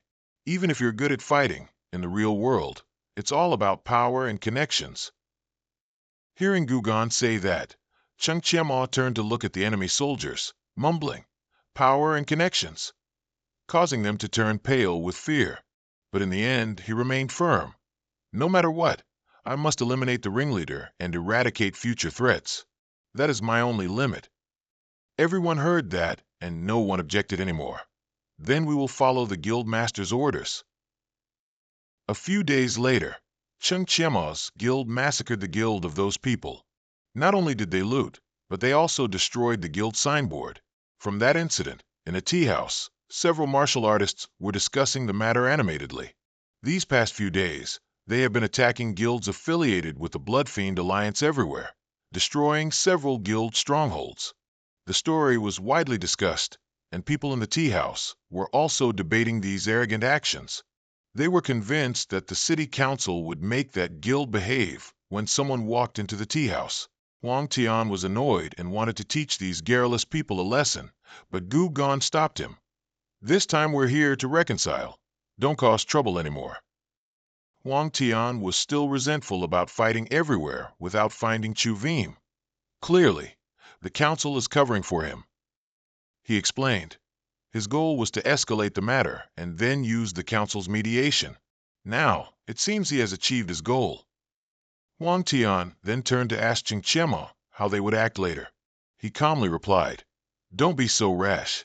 This time we're here to reconcile, so of course, we must follow the council's rules." He was a little surprised to hear Qianmo say that. "That's not like you at all, old Mo." But Gu Gon was quite worried about Cheng Qianmo's calm demeanor. If he truly listens to the council and stops, that would be good. But this unusual behavior probably means he's preparing to cause something big. The guild's majestic and massive building stood tall against the clear blue sky. Outside, a group of people were preparing to enter the building. Chu Veem stepped out to greet them, saying, "Guild Master Chung, I finally meet you. This time, we can resolve our misunderstandings." But Chung Chiema didn't even know who the person in front of him was. The man smiled and introduced himself. "I am Chu Veem, Guild Master of the Long Yen Guild, and currently the Alliance Leader of the Bloodkill Alliance." As soon as he heard that name, Chung Chiema's expression immediately darkened. "You are Chu Veem." At the Moon Spirit City Council Conference Room, Deng Yuan, chairman of the Moon Spirit City Council, scolded Wang Xinga for being foolish enough to provoke a monster like Chung Chiema without even investigating. Another council member thought that Chiema daring to kill Wang Xinga and wanting to wipe out the Bloodkill Alliance showed no respect for the council. Lu Qian immediately retorted, "It's obvious the Bloodkill Alliance coveted their technology and wanted to take over. When they failed, that's why they were killed." The other person scoffed, "Your auction house has dealings with Eternal Peak, so of course you'd cover for him." She didn't back down. "Don't you all also have dealings with the Bloodkill Alliance?" At this point, Deng Yuan told everyone to stop arguing, then asked where Chu Veem was now. Hearing someone reply that he had gone out to welcome the people from Eternal Peak, the old man was startled. Outside, after knowing this was Chu Veem Hong Thien, Chiema asked, "Should I make a move directly?" Gugon replied, "Wouldn't that be disrespecting the council?"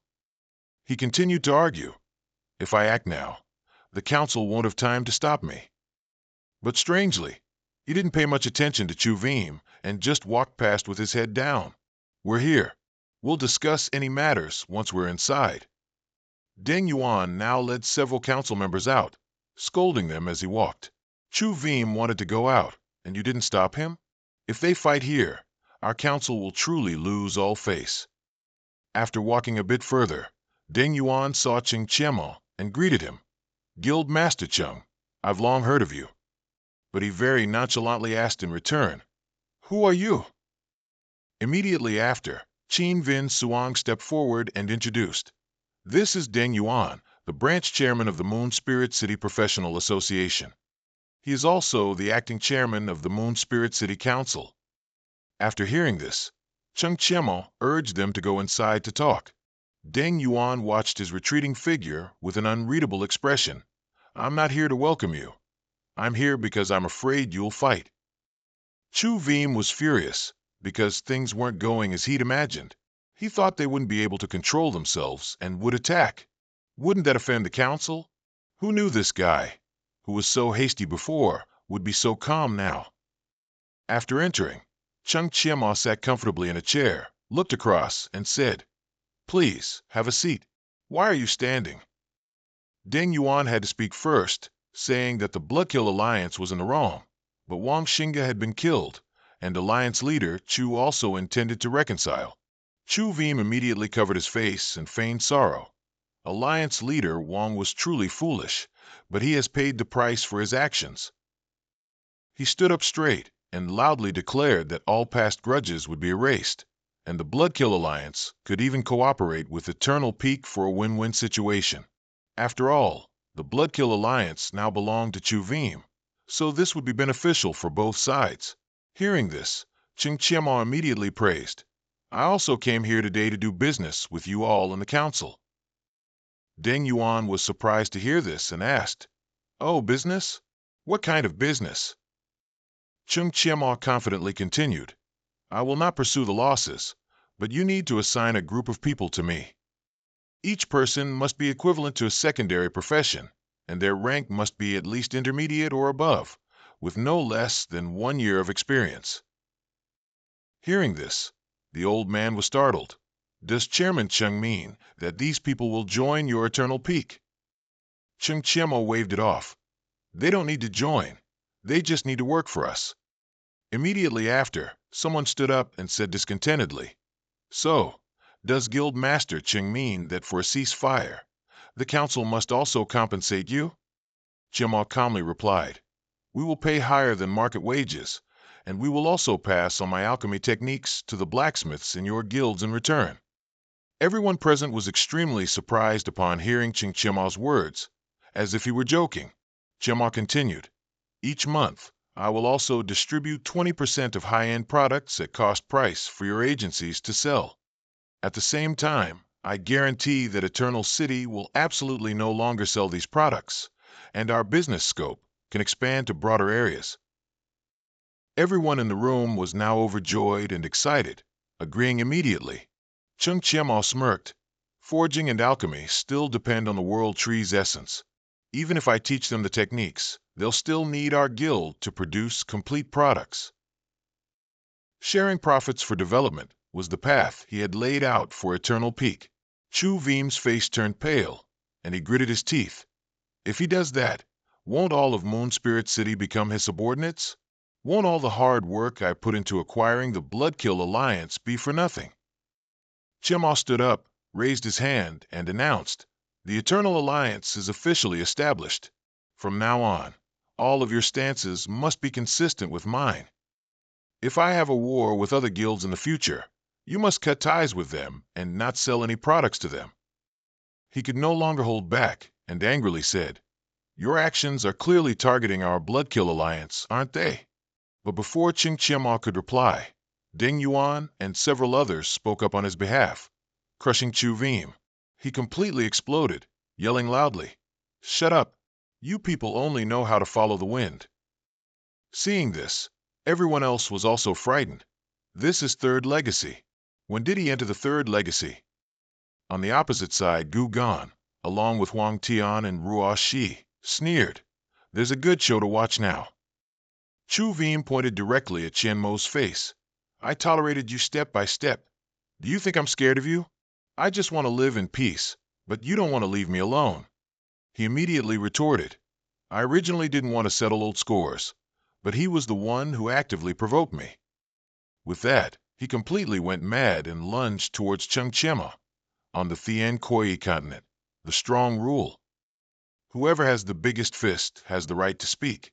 Today, I'll let you know that my strength, Chu Veem, is absolutely not inferior to Wang Xiange. Qian Mo slammed the table and stood up, speaking clearly. "I quite like your attitude. Although I am only a second legacy, if you insist on fighting me, I can only do my best to receive you." A moment later, everyone in the conference room moved outside. Deng Yuan worriedly told Huang Tian to persuade Ching Chema, but he just smiled and reassured the elder. "Our chairman will be fine." Chu Veem arrogantly mocked, "If I say you're stupid, you can make the council turn their backs for you. If I say you're smart, you agree to a one-on-one duel with me."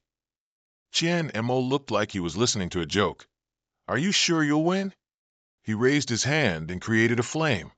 "Level limits cannot be overcome. Haven't you been taught this by your teachers at school?" "As for level limits, my school didn't really teach it that way.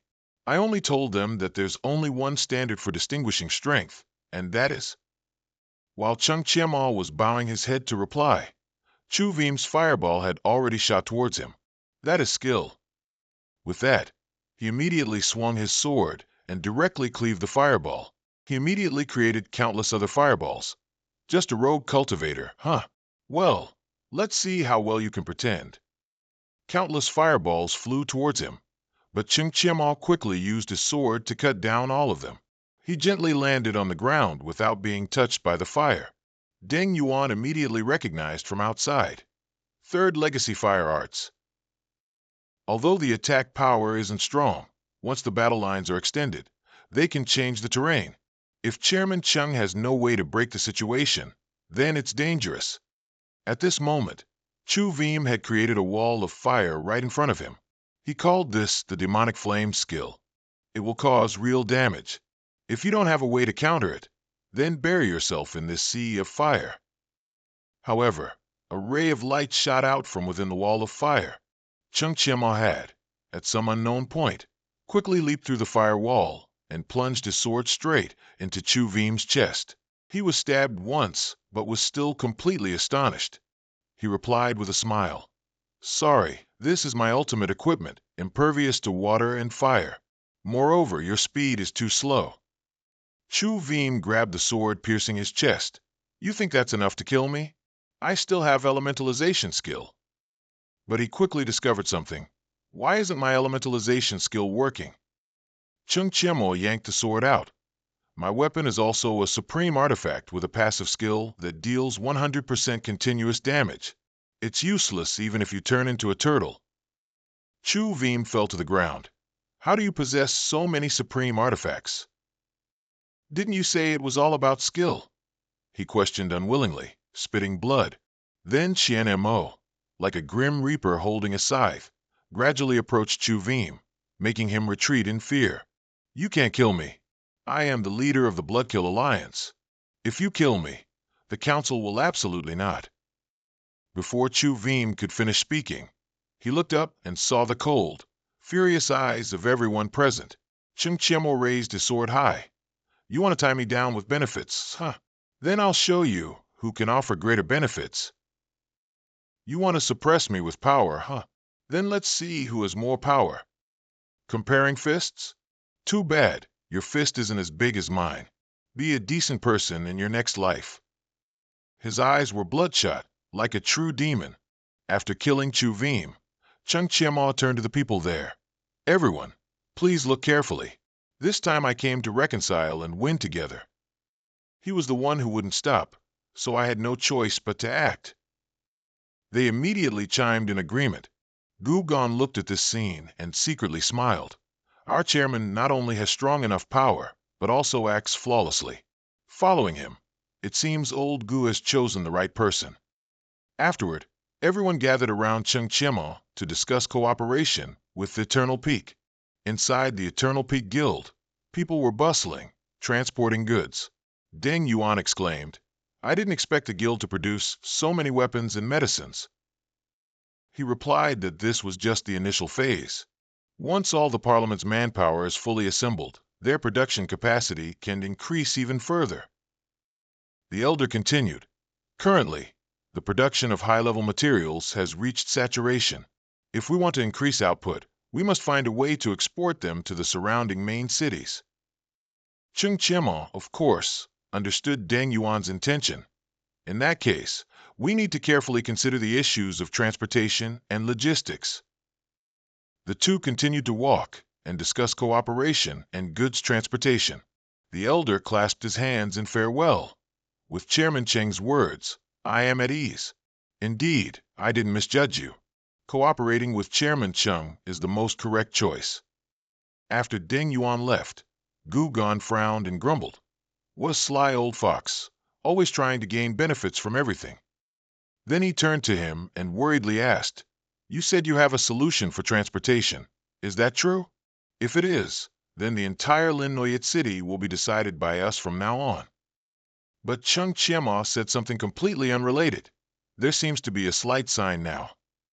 After that, he told everyone to first go and complete the guild's upgrade. A moment later, the three people, Chung Chiemo, Gu Gon, and Huang Tian, arrived in front of a large stone carved with the words Eternal Peak Palace. At this moment, a notification popped up saying, The conditions for upgrading have been met. Do you wish to proceed with the upgrade? Chung Chiemo, of course, didn't hesitate and immediately pressed the upgrade button. The very next second, a green light radiated from the top of the large carved stone. When they saw this light, the guild members were overjoyed. The guild has been upgraded again. In just 3 short months, our guild has become a level 3 guild. Another notification panel appeared before Chung Chiemo. He read the information aloud. After the guild reaches level 3, production facilities can finally be upgraded, providing enough infrastructure to accommodate manpower. Not only that, but they also received 2 more types of structures, a snowstone compressor and a rapid-fire crossbow. Chung Chiemo smiled. Finally, we have defensive structures. This is an incredibly important link. With these, we don't have to worry about things like the Blood Fiend Alliance happening again. As soon as he finished speaking, the guild immediately received a crossbow. The guards there were overjoyed. Now who dares to come and cause trouble with us? It'd be strange if we didn't smash them to pieces. After that, another notification appeared, reporting the guild's current information. Seeing this, Chung Chiemo was very happy. Looking at this rate of development, it won't be long until we reach level 4. Suddenly, they heard a very loud noise, and all turned to look. The guild's guards looked up at the sky and discovered dragons in the sky. Hidden within the green clouds in the sky were dragons circling. Hong Tian looked up at the sky in surprise and asked, Moon Spirit City isn't a mid-level map area, so how can there be dragons? Koken told him her thoughts. It seems they originally lived in the shadowy forest, and after the guild expanded, they might have encroached on its territory, leading to this rebellion. Chung Ki Mak looked up at the sky, saw the dragons, and secretly smiled. The second benefit of the shadowy forest has arrived. On Nuak Hai's side, they also received the report and immediately rushed over to ask about the situation. What happened? Did someone come to cause trouble again? Hong Tian was also helpless. This time it's not people, but dragons. The dragon race might be about to attack our stronghold. Everyone was startled after hearing him speak, but Koken still reassured them. If they're juvenile dragons, I can still handle them. But if they're large dragons, or even adults, I'm afraid we're in trouble today. Hearing that, everyone was very disheartened. Chung Ki Mak stepped forward fearlessly and told everyone to go take a look and then decide. The dragons were still circling in the air at this moment, not yet willing to land. Koken observed them carefully for a while and concluded, these are young jade dragons. This type of dragon isn't overly aggressive, but they also don't have good feelings towards humans. Hong Tian had now counted a total of about 7 dragons. They won't be easy to deal with. Normally, dragon ranks can be divided into 4 levels: low tier, mid tier, high tier, and super tier. The weakest are low tier dragons, while super tier dragons are the strongest. These young jade dragons are super tier dragons among their kind. Although they are only juveniles, their power is equivalent to a level 40 awakened person. Then Chung Ki Mak said solemnly and seriously, You all guard here while I go take a look. But Hong Tian quickly stopped him, saying, Don't be rash, those are dragons. But before he could stop him, Ki Mak immediately jumped straight down. As Chung Ki Mak rushed off, he secretly thought, during the wars for the shadowy forest among guilds in the previous life, these young jade dragons appeared and caused massive casualties instantly. Now that I think about it, they didn't eradicate them at the time, so their purpose was probably. As soon as the dragons saw him, they immediately charged aggressively, but Chung Ki Mak quickly raised his hand to block them. Immediately, the dragons were forced to retreat by a single move. Then Ki Mak took out a large jar of essence of life and looked at one of the dragons, asking, You want this, don't you? Upon seeing what they needed, the dragons immediately nodded. Chung Ki Mak then told them, Come here quickly, come down and try it out. He thought to himself, I guessed right, they came for the essence of life. Meanwhile, in the forest, everyone was frantically running towards where Chung Ki Mak had gone. Hong Tian, Wei Van, and Koken quickly rushed forward, extremely worried. This isn't good. I see all 7 dragons charging. Old Mac is surely dead. Guildmaster's speed is too fast. We can't even call him back. Then he dashed forward, saying, Old Mac, hang in there. We're coming. Chung Ki Mak was currently telling the dragons to come and eat the essence of life. Don't rush. I have plenty. You just ate, so let your companion come next. When everyone arrived and saw this scene, they were extremely surprised. Chung Ki Mak explained that they had no ill intentions.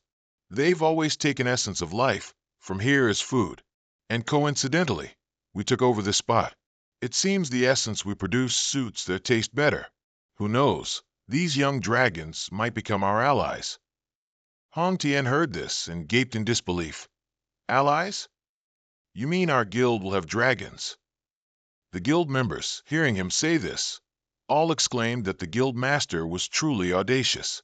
Chung Ki Mak pointed to the jar, which was now completely empty of essence. It's all gone, eaten everything. Then he asked again, Do you guys still want to eat this in the future? As soon as he finished speaking, the dragons all nodded simultaneously. Then Chung Ki Mak smiled and continued, Then just stay here. Every 3 days I'll give you some. The young dragon's eyes widened, and it pondered for a moment. After that, it reached out and touched Chunky Mac's hand, as if agreeing. At this moment, a notification appeared saying, "Congratulations!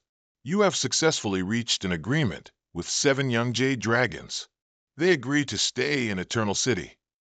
However, you need to provide them with at least 4 units of Essence of Life every 3 days. If this requirement is not met, they will automatically leave. Do you agree?"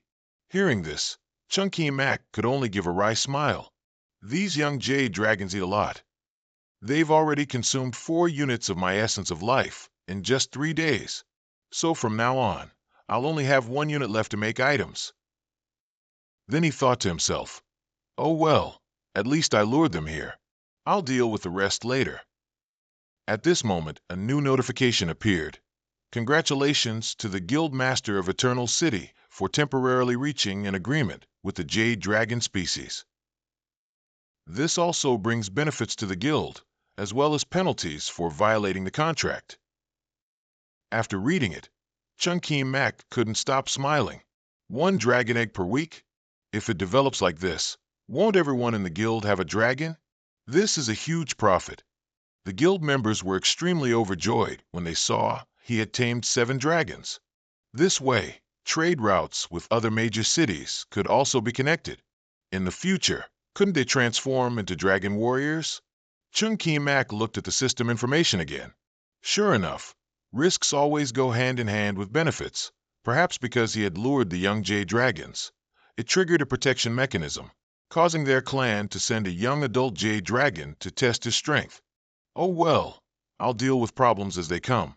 This time is also considered a huge opportunity. I absolutely cannot miss it." Chunky Mac smiled contentedly. The scene shifted to a nearby cave. Inside, a worried voice was heard. "What's going on? Why aren't my little brother and sister back yet?" Tandai anxiously thrashed her tail everywhere. Could they have been lured and kidnapped by evil people? In the sky above the guild at this moment, several young dragons were circling. Gugan, Hong Tien, and even Wei Then all felt that something was amiss. Chunky Mac then replied to them, "I plan to reward the main warrior participating in this battle with a young jade dragon." No sooner had he finished speaking than the others quickly changed their expressions, grateful to him like flipping a rice paper pancake. Seeing them so full of vigor, Chunky Mac could only give a wry smile and said, "All right, then hurry up and prepare for battle." It was now late at night at Eternal Peak Guild City. Chunky Mac walked into the workshop and asked Dutuet about the progress of crossbow bolt manufacturing. He replied that they were currently making 100 bolts per person, almost 5,000 in total. After hearing this, he commented, "The progress is quite good. We have to go to battle tomorrow at the latest. See how many more can be produced. I plan to arrange some tank professions to protect you all. Then you won't have to worry about safety. Just fire away freely." Dutuet smiled happily upon hearing this and told him not to worry. Chunky Mac reminded him again to tell someone to take out all types of explosives from the guild's warehouse later and stack them up on the city walls. At that time, don't spare resources. There must be no mishaps with the young adult jade dragon. This battle is crucial to whether Eternal Peak can overcome this. Even if I have to exhaust all our assets, I must take down this jade dragon. Just then, they all heard a sky-shattering roar. When he jumped up high, Chunky Mac noticed the silhouette of a jade dragon flying in the distance. Finally, it's here. This is the young adult jade dragon with 500,000 HP. You are the ones who lured my little brother and sister. The people below quickly ran forward to prepare for battle, surprised by the dragon's power and by the fact that it could speak. Yet, Chunky Mac remained calm as he spoke to Tandai. Using the word lure is a bit too harsh. They all willingly joined our guild. She roared in anger. We are a high-tier dragon race. How could we willingly join a weak territory like yours? Those poor children must have been tricked by your sweet words. Chunky Mac continued to persuade. If you don't believe me, you can come with me to their headquarters to see for yourself. But no sooner had he finished speaking than a bullet suddenly hit Tan Dai's face. Chung Ki-mak immediately bent down and asked a subordinate, "What are you doing?" He fearfully and tremblingly said it was because he was too nervous. By now, she was enraged, opening her mouth wide and creating a large orb. Immediately after, Tan Dai spat directly into the guild's guard post. Seeing this, Chung Ki-mak quickly rushed over, grabbed two soldiers, jumped down, and yelled, "It seems we can't reconcile. All members, prepare for battle." Gu Gon, now holding his gun, aimed at her, intending to shoot. "Let me, old Gu, test the strength of this young adult dragon first." Immediately after, he fired many consecutive shots at Tan Dai. Seeing this, the soldiers below were extremely surprised and praised Gu Gon incessantly. But before they could rejoice for long, the spot where he stood was hit by her attack. Tan Dai, completely unharmed, roared, "Do you only know how to sneak attack?" Seeing Gu Gon heavily wounded, Ki-mak quickly ran over and asked, "Are you all right?" Yet he still lay there coughing. "I'm fine. Remember to leave a dragon for me." Seeing this, Ki-mak looked down and yelled at Thursday Lang, "Gather all tank professions, deploy defenses. Everyone deploy defenses." Then he reminded them further, "Everyone, deploy your strongest defenses to protect your comrades." No sooner had he finished speaking than she took a breath and spat fire at them. Then Tan Dai tightly closed her mouth and stared intently ahead. Chung Ki-mak seized this moment to order everyone, "Quickly seize this opportunity and attack." No sooner had he finished speaking than the people below immediately followed his command, firing continuously at her. Chung Ki-mak then also used his lightning flash, pointing it straight at Tan Dai. Heavenly lightning flash. After being hit by Chung Ki-mak's lightning, she was violently jolted. Tan Dai then fell straight to the ground, creating a considerable tremor. Miskin saw this scene and felt worried. A mage's skill can deal such high damage? This person is truly too unique. Perhaps I'll have to treat him a bit more politely from now on. When he reaches a higher level, I might not even dare to raise my voice in front of him. Tan Dai now lay motionless on the ground, her body still surrounded by lightning. Seeing this, Chung Ki-mak told everyone, "This amount of damage is still not enough to harm a monster with 4-turn strength. All melee classes, advance. All ranged units, focus your full power on attacking. Everyone can use their ultimate skills now." As soon as he finished speaking, everyone simultaneously rushed forward to fight. Hong Tien quickly swung his sword, delivering a blow to one of her wings. The others were also very eager and attacked Tan Dai non-stop. Nuakai was no exception and continued to fight and attack her relentlessly. A moment later, unable to bear it any longer, Tan Dai was struck down to the ground with a thud. The others weren't much better. They struggled for a long time before finally defeating her. But just a second later, she continued to breathe fire at him. "I don't need to talk to a human like you." At this moment, Chung Ki-mak's face darkened, and he stared intently at Tan Dai. "It seems you really want to die." Saying that, he took out his weapon and raised it, intending to strike down and cut off her head. Just then, from a distance, baby dragons flew over in unison, catching Chung Ki-mak's attention. They landed and sat next to Tan Dai, looking at him with pleading eyes. Seeing this, Ki-mak was quite surprised and asked, "You want me to spare her?" But before he could say anything, she once again roared, "There's no need to beg him." Suddenly, Tan Dai's tone changed. "Wait, did you guys call him Guild Master? Weren't you captured and imprisoned by them?" Chung Ki-mak then approached and stroked the chin of a young dragon, saying, "So she's your big sister. Don't worry. I was just threatening her a little. I won't make things difficult for your sister." A moment later, everyone in the guild was cleaning up the battlefield. Tan Dai had transformed back into human form and spoke to Chung Ki-mak. "This isn't my fault. It's because you humans didn't explain clearly. You humans are always too cunning." Hearing her say that, he was utterly helpless. "I didn't explain clearly. I said from the beginning that we should negotiate first." But she stubbornly replied, "I don't care either way. You were the ones who attacked first. Hong Tian, standing nearby, was incredibly surprised by this scene. I can't believe the giant dragon we just fought so fiercely with is such a cute girl. Miskin replied to him that dragons are highly intelligent creatures, and when they reach a certain level, they can transform. But this dragon girl's figure is truly. Only Nuok Hai seemed unhappy, so Noi then teased her a little. Chung Kimak frowned and said to Tan Dai, "Anyway, we kindly took in your younger brothers and sisters, but not only are you not grateful, but you also caused destruction and injuries. How do you plan to resolve this?" As soon as this was mentioned, she immediately fell into a weaker position and stammered, "Then what do you want?" As if only waiting for this line from Tan Dai, Chen Qimak smirked and said, "If you admit you caused damage, then work for me."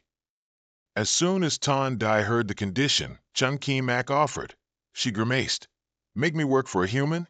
No way." Hearing that, Chen Qimak continued, "Raising these siblings must be very difficult for you, isn't it? Otherwise, they wouldn't risk entering human territory to search for food. If you can join our guild, I guarantee that whether it's food or life resources, we will provide them without limit." Seeing that she was wavering, Chen Qimak calmly continued, "I am your captive now, so how dare I lie to you?" Hearing him say that, Noi then outside couldn't help but inwardly cry, "This guild master! Why do others get to eat and drink freely, while I have to work to pay off debt like this?" Thursday Lang next to him also sighed in empathy. Who isn't like that? Finally, Tan Dai was convinced by the food and agreed to Chung Kimak's request. Because of the food, I'll reluctantly agree. At this moment, a notification appeared saying, "Congratulations! You have successfully tamed a young jade dragon, an SS grade pet of supreme quality. When used as a flying mount, it can increase movement speed by 500%. When used as a combat unit, it can assist the owner in battle." Chung Mak then remembered something. "I guess you don't have a name yet, do you? Since you're all green, from now on, we'll call you Tan Dai." She immediately accepted. The matter settled, Tan Dai then happily walked away. "All right, then quickly take me to see this entire place." At this moment, Gukin approached Chung Mak and spoke. "You're really something, kid. You even dared to take on a female dragon. In my entire life, I, old Gu, have never admired anyone but you." He worriedly asked about his health. Gukin confidently patted his chest and said, "It's nothing, just a minor superficial wound. I'll be fine after a few days of rest." No sooner had he finished speaking than he coughed violently, reminding Chen Mak to fulfill his promise of giving him a dragon, making him break out in a sweat. "Don't push yourself anymore. Just rest well. I'll go back with old Tan to concoct some restorative medicine to help you heal." After seeing Gukin being helped away by everyone, Chen Mak thought to himself, "It seems I must seize the time to refine some good medicine. Otherwise, after today's news spreads, some people might not be able to restrain themselves. Now is also the time to learn about high-level herbal medicine." He smiled and clenched his fist. The next morning, at the gate of a certain house located deep within the forest, Chung Mak asked Tan Vin Swang, "What do you think of the improved formulas I've given you?" He stammered, holding a few sheets of paper in his hand. "Are these really what you improved overnight? Truly extraordinary. I, old man, am genuinely impressed." Hearing Tan Vin Swang say that, Chung Mak was also very happy. "If Old Tan finds no issues, then prepare the ingredients. Let's seize the time to refine the medicine." Hearing this, the old man was incredibly surprised. Seeing Tan Vin Swang's reaction, he was a little awkward. Vin Swang quickly explained that this is a high-level herbal formula. How could a mid-level pharmacist like Mak refine it? But after hearing this, Chung Mak was completely unfazed. "It's just a high-level pharmacist qualification. At most I can get it in 2 days." Before Tan Vin Swang could say anything more, he looked up at the sky and loudly called Tan Dai. Just a second later, a young jade green dragon immediately swooped down. Chung Mak turned and told the old man one last thing. "Old Tan, you go ahead and prepare things on your end, then wait for me to return." With that, he rode the dragon and flew off, leaving Tan Vin swung behind, still utterly bewildered. From a mid-level herbalist to max level in 2 days? Is he too abnormal, or am I too outdated? The scene shifted to a vast and luxurious alchemist's guild. Here, everyone was astonished to see Chung Kimak arrive on a dragon.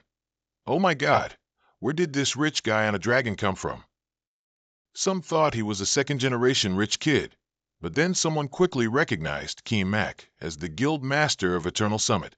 As soon as Chung Kimak stepped in, a man hurriedly ran out to greet him. Esteemed Elder Chung, your presence brightens my humble abode. How may I assist you, sir? Chung Kimak simply walked past him. Prepare the best refining room for me. I want to hone my skills.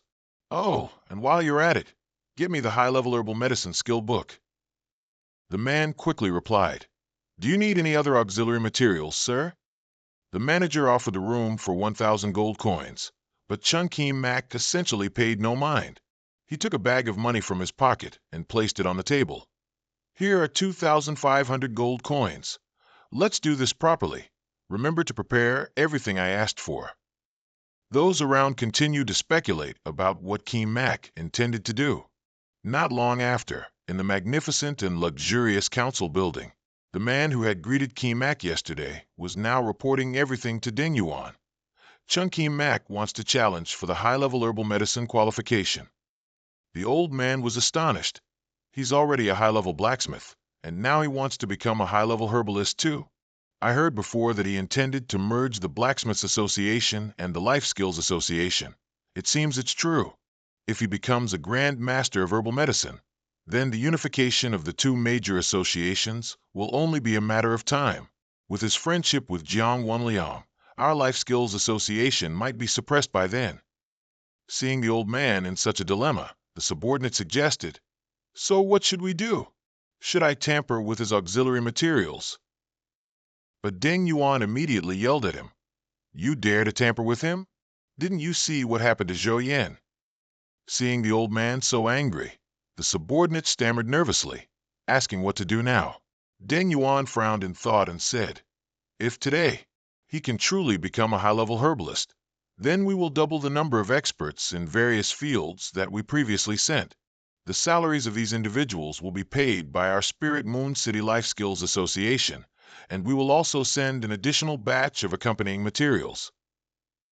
After hearing this, the subordinate's eyes widened in astonishment. Chairman Deng, isn't this investment too large? We will incur losses. But Deng Yuan immediately countered. For a favored genius like him, he will soon change the face of our nation. If we don't invest now, do you want to give him to the Blacksmiths Association instead? Hearing this, the man agreed to follow his words. All right, I'll go tell my subordinates to arrange it immediately.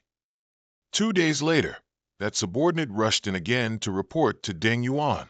Seeing that, he asked, Any news from below?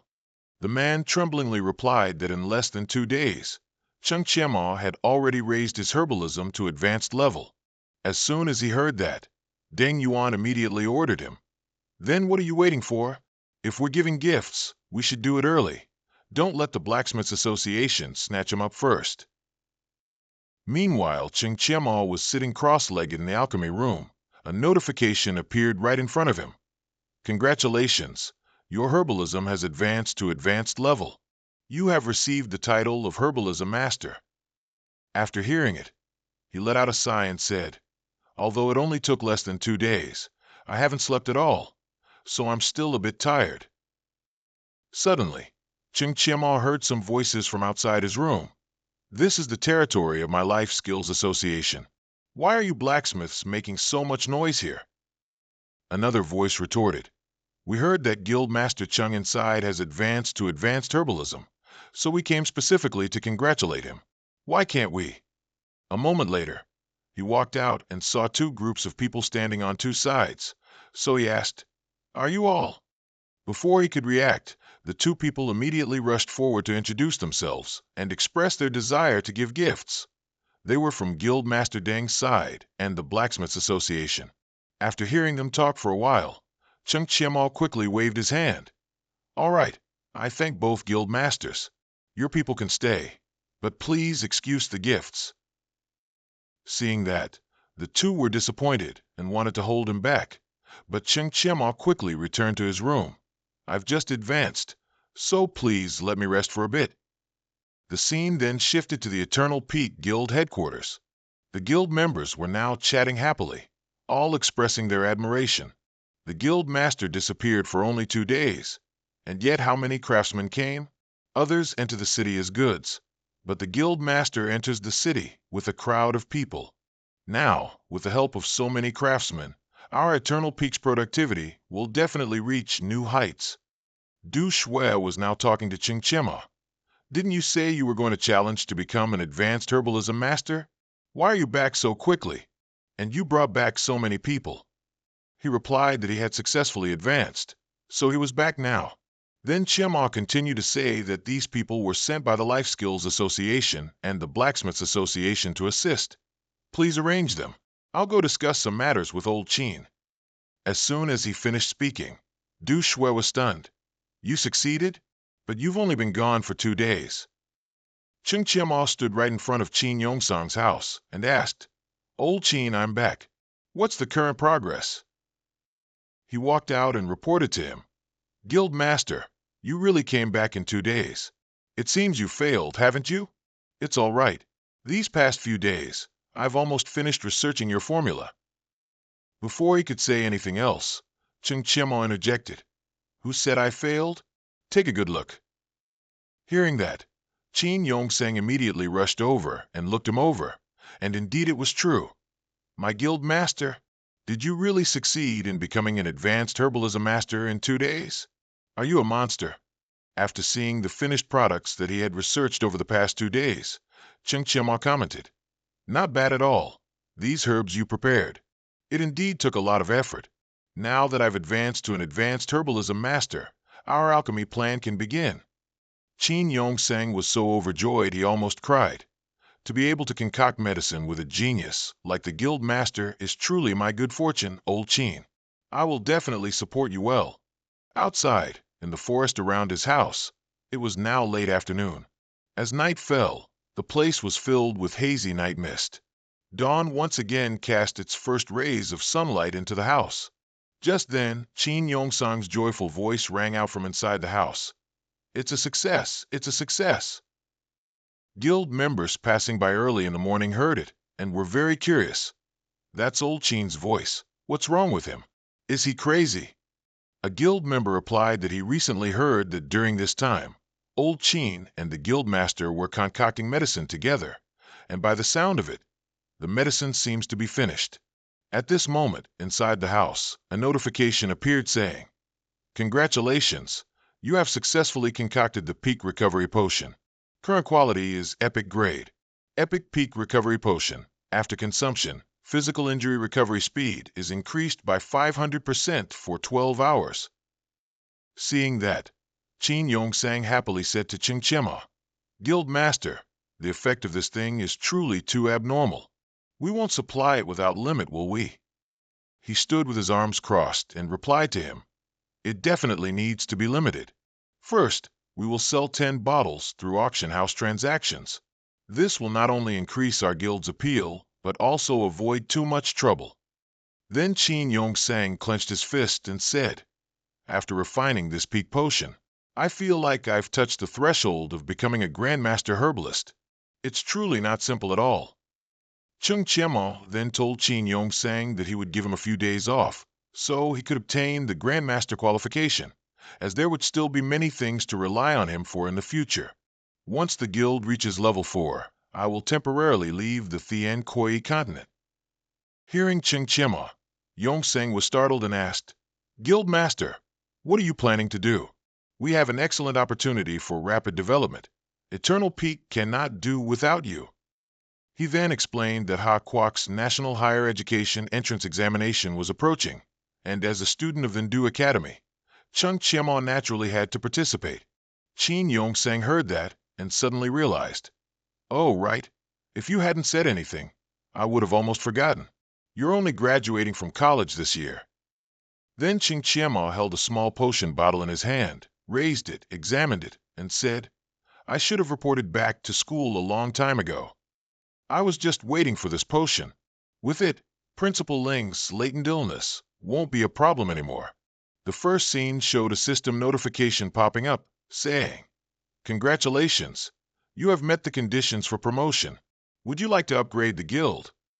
Chung Chema, along with Gugan and Huang Tian, stood before the stone pillar again.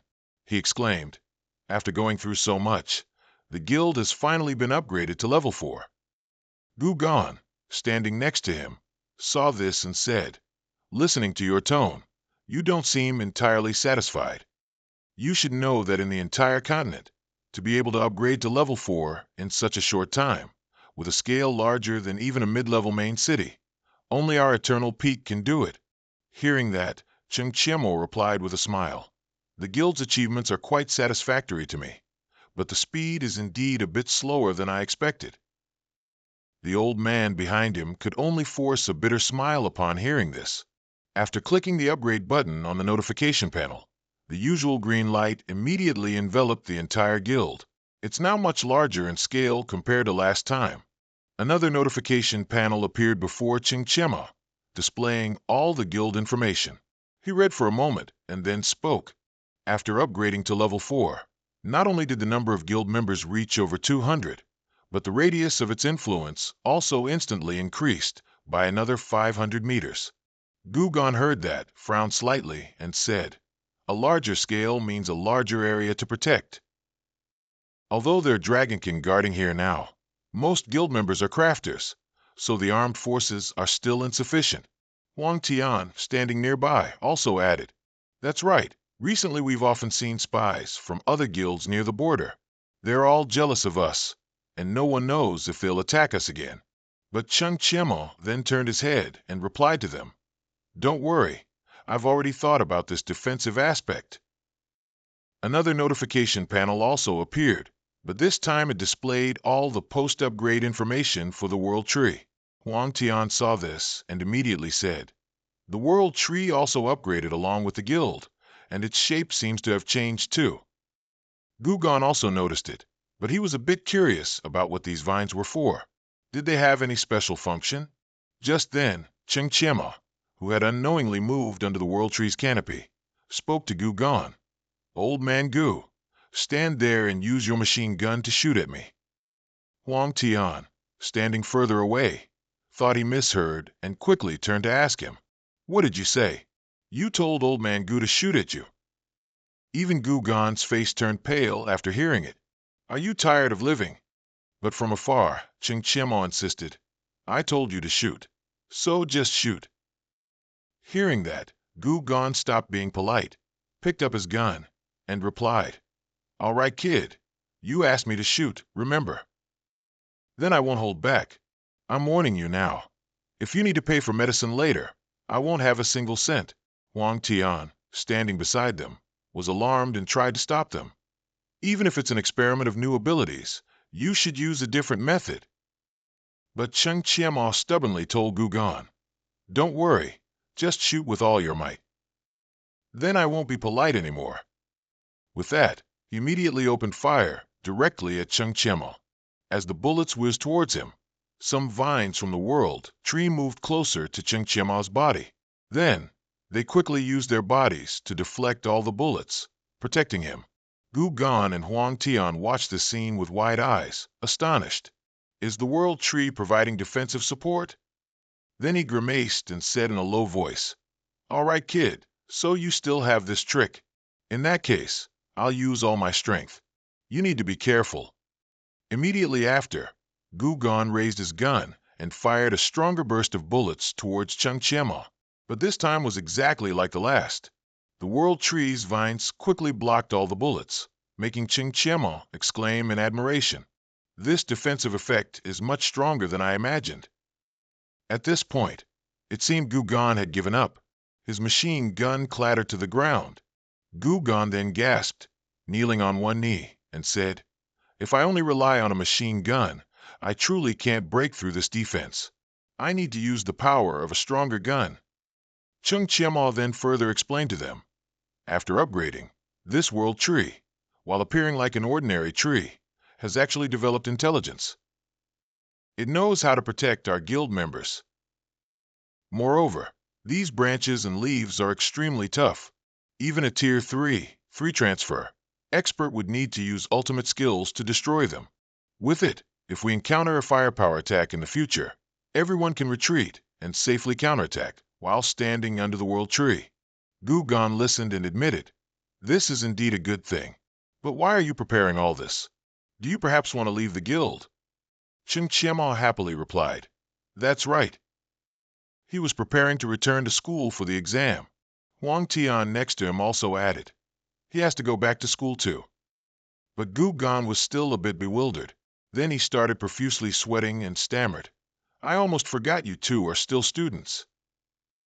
Returning to the city gate of the Eternal Peak Guild, the city was bustling with goods being transported. In the weapon forging area, Du Tuet was standing there, supervising everyone. Everyone in the guild was busy with their own work. At the guild hall, several people were standing. Trin Kimak stood opposite Du Tuet, while Tan Vin Suang and Gugan spoke up. In just a blink of an eye, the guild had developed to such a large scale, and all of this was thanks to everyone's help. Hearing that, Tan Vin Suang immediately refused, saying, "That's not right. It's all thanks to you, the guild leader." Gugan, standing next to him, also agreed with him. "That's right, although we also contributed. Old Gu here can't deny that it's mainly thanks to having such a powerful guild leader like you. Let's not talk about this anymore." Trin Kimak said to them, "Noi Van and Thursday Lang also have to go back for their exams, so we'll all return together. The guild's affairs will temporarily be entrusted to you all." Hearing him say that, the others confidently assured him that he could trust them with these matters. After everything was said and done, Trin Kimak felt at ease and turned to leave, adding one last sentence. "Don't worry, once I'm done with the Great Summer Exam, I'll come back and then lead everyone to clear out the areas around Lin Noyet City." Gugan was still in shock, muttering, "To think he's the founder of a Tier 4 guild, and he's still a student who has to go back for exams. What kind of crazy situation is this?" The scene shifts to a room where someone's voice echoes, "Report. Trin Kimak has just left the Tien Koi continent via the teleportation gate. Furthermore, all of their core members of Eternal Peak have also left." The person speaking now is one of Neat Vin Sin's subordinates.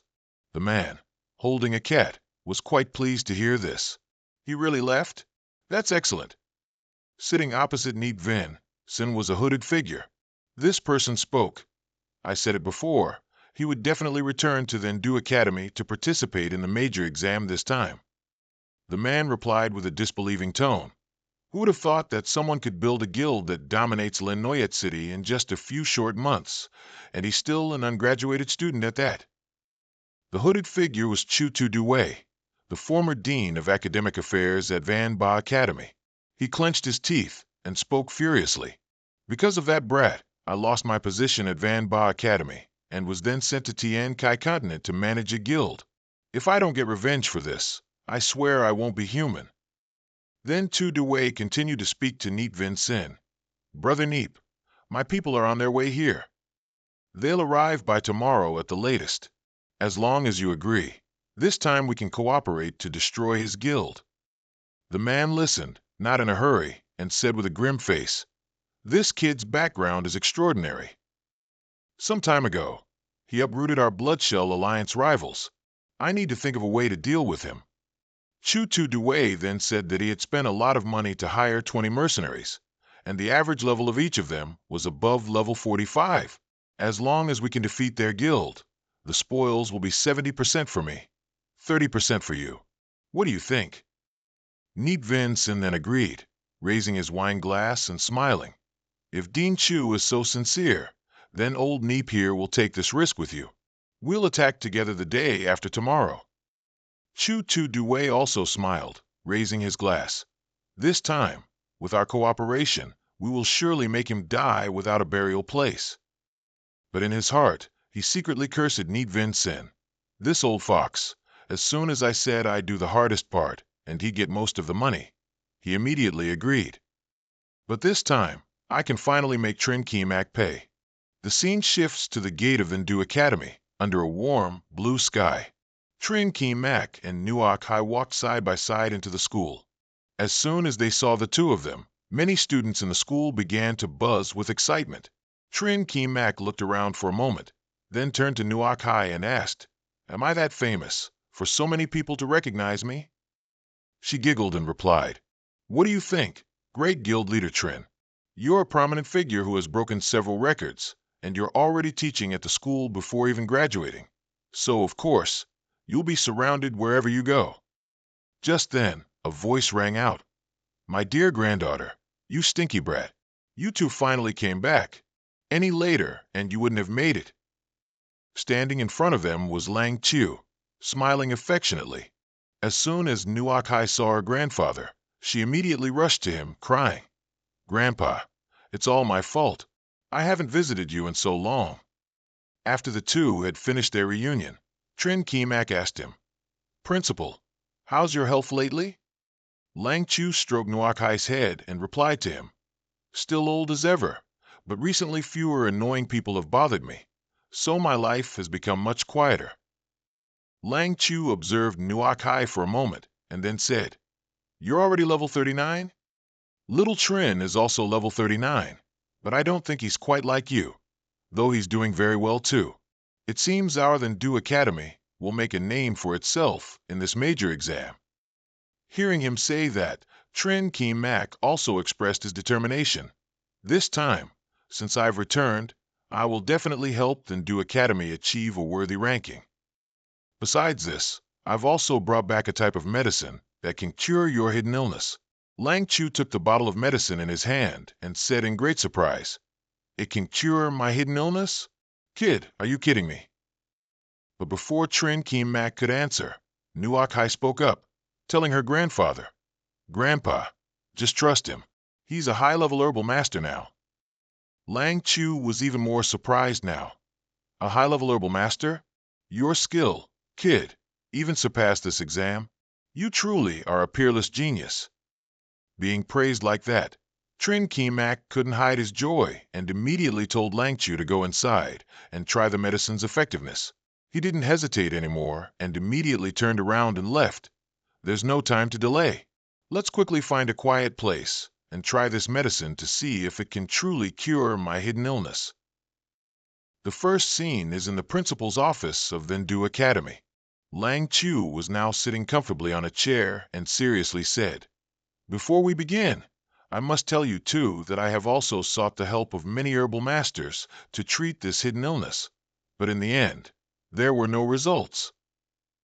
Therefore, whether it succeeds today or not, you two don't need to be disheartened." But Trin Ki Mak reassured him, saying, "Don't worry, I have absolute faith in myself." Nuak Hai also encouraged her grandfather, "Just trust his strength, Grandpa. Go on and drink it."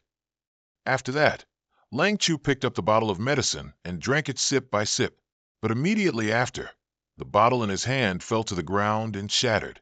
Lang Chiu was now trembling all over, convulsing and unable to speak. Lang Nuak Hai immediately stood up in a panic and shouted loudly. Outside the school grounds, two black cars were parked. Old Phi got out of the car, quite puzzled. Principal Lang invited Lam Tien, Ma Lin, and our other academies to attend the grand conference. "But why can't the others be contacted now?" Thuong Sin Noyet replied to him that he had just received news that Trin Ki Mak had returned, and they were currently in the office. Old Phi chuckled upon hearing that. "So that's it. Then the Vendu Academy is all set for this year." Suddenly, both of them felt a very powerful aura emanating directly from the principal's office. Thuong Sin Noyet immediately turned to ask Old Fei if he felt it too. Of course, Old Fei also noticed it. He pondered for a moment and then said, "This is the aura of a fourth transmission powerhouse. How did this Spirit Wanderer Academy suddenly have a fourth transmission aura erupting?" Hearing that, Thuong Sin Noyet's face darkened. Could it be that little monster Ching Chiema? But Old Fei seemed unconvinced and reassured him. Of course, it couldn't be him. I guess Old Ling invited his old friends over. Then, both of them went there together to check out the situation. In the principal's office, he had now fully stood up, his whole body filled with vitality. Not only was his hidden illness cured, but his cultivation realm also improved. Little Chung, your medicine is truly amazing. Ruashi, standing nearby, was also extremely excited and said, "That's great, Grandpa." Chung Tianma then slowly explained further. This peak-grade medicine not only cured your hidden illness, but it also boosted the power that you, Principal, had accumulated over the past 10 years. That's why your cultivation realm was promoted. Hearing him say that, Ling Zhao's eyes welled up with tears. 10 years. This old man has finally returned to his peak. Just then, Old Fei and Thuong Sinoyet walked into the room to congratulate him. I was wondering where the power of a fourth transmission powerhouse came from. Turns out Principal Ling has recovered. Congratulations, congratulations. Ling Xiao saw the two of them, happily walked over and apologized. I'm sorry for being disrespectful today. Then Thuong Sinoyet asked him what level he was at now. Hearing that, Ling Xiao also happily replied, "In a way, misfortune has turned into a blessing. The accumulations from several years ago have helped me advance to level 75. Old Fei was utterly astonished and turned pale as he asked, "Level 75? How could your hidden illness be completely cured?" He secretly thought to himself, "This old man is something else. For all these years, I've been healthy and trained hard, but only reached level 74. Ling Xiao, what kind of heaven-sent fortune did you get?" Then he continued to introduce, "This is all thanks to little Chung. He is now a high-level herbal master." Chung Qianma also stood up to greet the two of them. Old Fei heard that and chuckled. "That's great, I said it. That stinky kid Huang Tian reaching level 40 is already abnormal, but I didn't expect your principal to be even more formidable, and to even grasp herbal studies." Chung Qianma then gave a modest, wry smile and said, "Principal Fei, you're too kind. It's also thanks to everyone cultivating such outstanding talents like Huang Tian." Although Old Fei said there was no need to be polite, he was secretly very envious. Damn it, why isn't this kind of genius at our Azure Sky Academy? He secretly pondered in his mind. Several years ago, Ling Xiao was a fourth transmission martial saint. That year, he contracted a hidden illness from fighting a demonic beast. That's what caused the status of Spirit Wanderer Academy to decline. Now, not only is his illness cured, but his strength has also recovered. It seems Spirit Wanderer Academy will indeed truly take the lead. It seems it's necessary to have deeper exchanges with Spirit Wanderer Academy. At this moment, Ling Xiao suddenly remembered something. Tomorrow is the competition day. Perhaps the two of you don't fully understand the competition mechanism. Let me briefly introduce it to you. This time, the major scores are divided into two types: Secret Realm Challenge and Elimination Rounds. Regarding the Secret Realm Challenge, as the name suggests, each academy can form a team to participate in the Secret Realm Challenge. The final results will be ranked based on the evaluation of passing the stages. As for the elimination rounds, it's a battle on the arena. In principle, each university can choose 3 candidates, but to help some weaker, lower-ranked schools, the Xia Nation Organizing Committee has allowed the 4 lowest-ranked academies to have 1 additional person, so the scale of the elimination rounds can reach 64 people. Since Spirit Wanderer Academy ranked 20th last year and was the last team in the rankings, it just so happens that we can form a 4-person team. The overall ranking of the Xia Nation Academy competition is calculated by academy and accumulated based on Secret Realm Challenge points and Elimination Rounds points. The top position in the Secret Realm Challenge will receive 20 points, second place will receive 19 points, and so on, down to the last position which receives 1 point. The elimination rounds will have 5 rounds. Each contestant who successfully advances to the next round will receive 3 points. Finally, the champion can also receive an additional reward of 5 points. The previous 3 champions were from Cloud Mist Academy. They won the championship. Their achievements would correspond to reaching the top 8 and top 4, respectively. so the total points in the elimination rounds will reach 41 points. In the last competition, among our 3 schools, only Demon Spirit ranked 8th, while our Spirit Wanderer was ranked last. How embarrassing. Old Fei then very courteously said to Ling Xiao, "Old Ling, rest assured, Huang Tian's strength has greatly increased this year. I believe our Azure Sky Academy will definitely make a breakthrough." He also sighed and laughed in response. "I'm the one who ranked last, so I'm not qualified to evaluate your Azure Sky Academy." Afterward, Ling Xiao asked Cheng Qianmo what he thought about this competition mechanism. Cheng Qianmo then scratched his head and awkwardly said, "To be honest, the rules of this competition are too complicated. I don't understand them. However, in summary, whether it's the Secret Realm Challenge or solo combat, as long as I win everything, there won't be any problem, right?"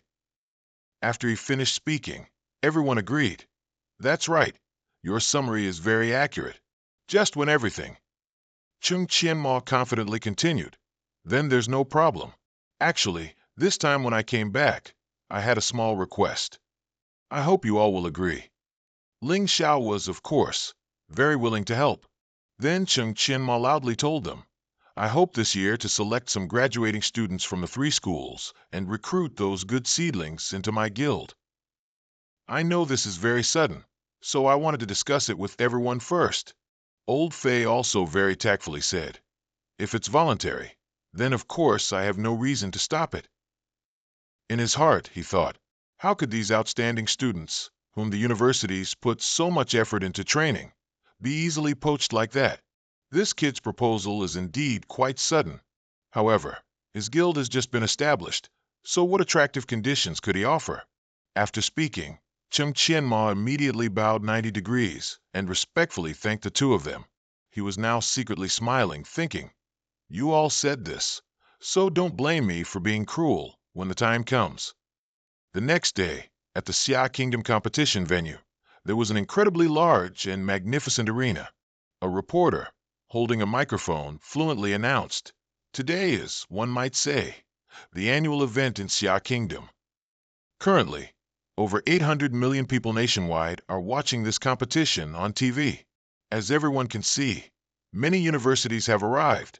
First is the Star Academy team led by Yunba Academy.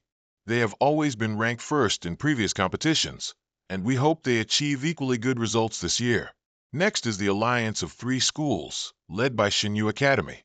Although their previous performance wasn't good, this year they rely on the genius student Chung Qianmo, so they have a great reputation." Then she said to the cameraman, "Chung Qianmo is over there. Let's go interview him for a bit." Wu Xuejing, walking, asked his subordinate about Zhou Siwei's situation. His subordinate replied, "Director Zhou has reached a cooperation agreement with the people at the Blue Feather Arena and is currently preparing to depart." Hearing this, he let out an extremely sinister chuckle and muttered, "I've prepared a big gift for you on the Sky Revelation continent. I hope it doesn't scare you to death." Inside the arena, 2 people walked in. Gu Zichen, who was the commissioner of the General Association and manager of the chief referees, saw Chung Qianmo in front and asked the person behind him, "That Xiao Di must be the child old Qin highly values, right?" The person named Xiao Di was Di Yuanhao, a commissioner of the Managers Association. He replied that he was Chung Qianmo, representing Shenyu Academy this year. The old man listened and said with great satisfaction, "Very good. I hope he can give me a surprise today. Who knows, he might even be included in that plan." Di Yuanhao was startled upon hearing this and asked, "Are you talking about the National Destiny Plan? Does that kid possess such talent?" Gu Zichen replied, "This Academy Grand Competition was originally intended to select talents for the country. If he is a genius as rumored, then he is certainly qualified." After speaking, he turned around and left, saying, "The opening ceremony is about to begin. I'll go prepare a bit." The scene shifts to the Xia Kingdom competition venue. The host announced, "I now declare the Xia Kingdom Academy Alliance joint competition officially open. Next, let's welcome the director of the Xia Kingdom Education Bureau, a commissioner of the Managers Association, and the chief referee of this competition, Commissioner Gu Zichen, to draw lots for everyone in the first Secret Realm trial." As soon as Gu Zichen's name was heard, the entire audience immediately buzzed with excitement. They couldn't believe that this year's referee was the director of the Education Bureau. Such a high-ranking figure actually came to be a referee. Someone added that they heard he was also a commissioner of the General Association, just one step away from reaching the top. No wonder even the mayor was sitting next to him. The old man then stepped onto the stage and said, "I think everyone knows me, so I won't say much more. Let's see what my luck is like today." Then, a control panel appeared right in front of Gu Zichen. The dungeon he drew was Ice Llama. Seeing this secret realm, the old man's face turned pale, and he secretly thought, "It's actually this map? Should I say my luck is too good or too bad?" After seeing the secret realm that Gu Zichen drew, everyone in the audience looked dismayed. No one expected Commissioner Gu to actually draw the most difficult Ice Llama. Some even predicted that half of today's teams wouldn't be able to pass. Even the principals of the schools were very surprised by this secret realm. Chang Yuesheng felt it was too unlucky, but Ling Xiao seemed calmer and reassured him. "Just trust Cheng Qianmo and Huang Tian." Inside the arena, Cheng Qianmo and Ruoshi were talking. She told him, "Grandpa arranged teammates for us. Why haven't they arrived yet?" Just then, Ruoshi suddenly saw a familiar figure. Then she shouted loudly, "Wei Shen, Qiu Ling, you guys are here too." Cheng Qianmo quickly stopped Ruoshi, saying, "All right, no need to shout like that." She couldn't help but wonder, "What? Aren't they Wei Shen and Qiu Ling?" He explained, "It's them, no mistake. But don't you see? They're students from other schools. I can't believe Qiu Ling is actually the second ranked of Yunlin Academy, and that Wei Shun is from Moling Academy. These two are truly well hidden." Wei Shun, standing next to Qiu Ling, broke out in a cold sweat and said to him, "Good heavens, this old monster actually belongs to Shenyu. How could Shenyu produce such a monster?" Qiu Ling, however, exclaimed, "The guild master is indeed the guild master, truly extraordinary." Just then, Huang Tian's playful voice rang out behind the two of them. "Wei Shen, look over here. Your dad's here." He immediately turned around and cursed at him. "Who are you? I don't know you. Don't call me that randomly." Huang Tian also wasn't willing to back down. He glared and replied, "Oh, you still dare to pretend not to know me?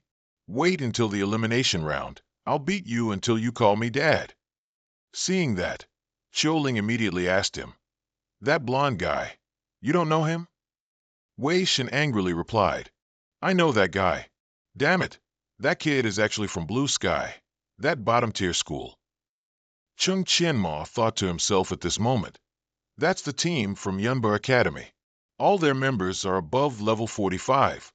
Indeed, only the top-ranked school each year can form such a strong team." Thinking that, he said to Ruoshi next to him, "Sure enough, Manhua isn't there. He wasn't valued by Yunba. This could be considered a loss for them." She replied after hearing that, "If that's the case, then we won't have to fight against Manhua." Then Cheng Qianmo smiled, shook his head dismissively, and said, "Never mind. They'll regret it very soon. Just you wait." Just then, two more people walked towards them to greet them. They were senior brother Su Han Hai and senior sister Lu Xiaoyu. Ruoshi saw these two and greeted them. "Senior brother Su and senior sister Lu, you're both here too?" Then she introduced these two to Cheng Qianmo. "They are my grandfather's direct disciples." Cheng Qianmo politely greeted them and secretly sighed. Third-generation disciples. It seems the principal has really gone all out. Then Ruoshi continued to introduce Cheng Qianmo to the two seniors. "Let me introduce everyone. This is Cheng Qianmo, our team leader. He's also a very formidable person." Lu Xiaoyu saw him and smiled, recognizing him. "So he's Cheng Qianmo. I've heard a lot about him." Su Han Hai, hearing Cheng Qianmo's name from behind, thought to himself, "This guy is so young yet already level 39. His strength is truly terrifying." Even so, the principal actually appointed him as team leader, which is a bit ridiculous. Everyone then gathered. Su Han Hai felt that this time the Ace Lama secret realm was truly unlucky. Ruoshi heard that and asked him, Why? Is this map very difficult? Su Hanhai said worriedly to Ching Qianma. It is indeed a bit difficult. Junior Cheng, you're the team leader. Do you have any ideas? He pondered for a moment and replied, Our team's level. Our team's level ranks among the 20 teams, surely among the last few teams. Therefore, if we want to win first place today, we definitely need to race against time. At the same time, we can't follow the usual procedures, but need to come up with some unexpected moves. Su Hanhai and Lu Xiaoyu turned pale when they heard him say that. Win first place. Just then, an announcement echoed throughout the arena. The assessment begins. Candidates are requested to enter the secret realm dungeon one by one. Cheng Qianma added another sentence to the others. As for the specific plan, let's discuss it after we enter the dungeon. Su Hanhai then whispered to Lu Xiaoyu. He dares to say win first place? Are the strong schools like Yunba Academy and Yunlam just air? Even breaking into the top 10 would be amazing. She gave a forced smile and replied, He's a junior after all, and young too. Just be a bit more lenient. Before them was a gate leading into the secret realm. The four of them entered together, and Cheng Qianma began to explain to the others behind him. The Aslama Temple is dedicated to the Earth Element Goddess, so the map will be divided into 3 areas according to the power of the Earth. The area we are currently passing through is the first area. The first area has 3 types of monsters. The first species are whip wielders. Their attack power isn't high, so they are classified as small monsters. The second type is the polluted area. Here, there are large numbers of mud crawlers. They not only have high attack power, but also emit radiation. As for the last area, there are evil larvae. Their attack power is low and their health is weak, but in return, their numbers are very large. Therefore, we can attack them based on their respective weaknesses. Ruoshi immediately agreed. Lu Xiaoyu turned to secretly ask Su Hanhai, How does he know this map so well? Has he fought through it before? He frowned and replied, It could be a blind cat finding a dead mouse, predicting the question, but fighting won't be that easy. Just then, Cheng Qianma turned back and said to Hanhai, Senior brother, in the first area, there are 8 groups of whip wielders, with 4 in each group. Are you confident you can pull all of them in one go? Su Hanhai turned pale when he heard that and immediately said, Are you kidding me? When a whip wielder's health drops to 20%, it splits into 2. So, 32 monsters actually become 64. How could I possibly handle that? As soon as he finished speaking, Cheng Qianma immediately turned away and said, All right then, I'll go pull them. After I control the small monsters, everyone else just focus on attacking. Seeing that, Su Hanhai immediately frowned and said, All right, then you go pull them. As long as you can walk the talk, even if I have to risk my life, I'll block those small monsters for you later. Lu Xiaoyu, standing nearby, also urgently said to him, Junior, wait a moment. Let me add a layer of armor for you. But Cheng Qianma had already leaped forward. He reminded them to maintain safety and ensure distance. Ruoshi also quickly rushed forward and said to the other 2, Senior brother and senior sister, let's hurry and charge too. Just trust him. The audience in the stands, seeing this scene, were not only surprised but also mocked and criticized their school. Wu Xuejing saw that and secretly laughed. All these actions by Cheng Qianma are an attempt to achieve a quick victory, but I'm afraid it will only become a laughingstock for everyone. At this moment, he had rushed straight into the middle of the thorny bushes. Then Cheng Qianma used his ice barrier skill to attack. Just as the thorny vines came to attack him, Cheng Qianma quickly raised a shield to block. Taking advantage of this moment, the other 3 quickly ran past. Su Hanhai was extremely surprised to see this, thinking, It can really be pulled off like this. After Lu Xiaoyu went inside, he told him to quickly prepare to kill the monsters, but Su Hanhai anxiously said, Damn it! How am I supposed to get in there? At this moment, Cheng Qianma quickly turned around and snapped at him. Brother Su, what are you still asking about? Quickly activate your defensive skill. After speaking, He continued to use another skill called Extreme Ice Blossom, Transfiguration, and Teleportation. Lu Xiaoyu was extremely surprised to see this and asked, "You're actually a mage?" Su Hanhai stood frozen in place, watching the thorny vines rushing straight towards him, and frantically shouted, "How could you do this? Do you want to kill me?" He hadn't even had time to prepare when the thorny vines shot towards him, but before they could touch Su Hanhai, they were stopped by some unknown force. Cheng Qianma, holding his sword, yelled, "What are you dazing around for? Quickly defend!" Sure enough, just a second later, the vines aggressively rushed back. This time, Su Hanhai quickly pulled out his shield to defend. After that, all four of them charged forward and attacked simultaneously.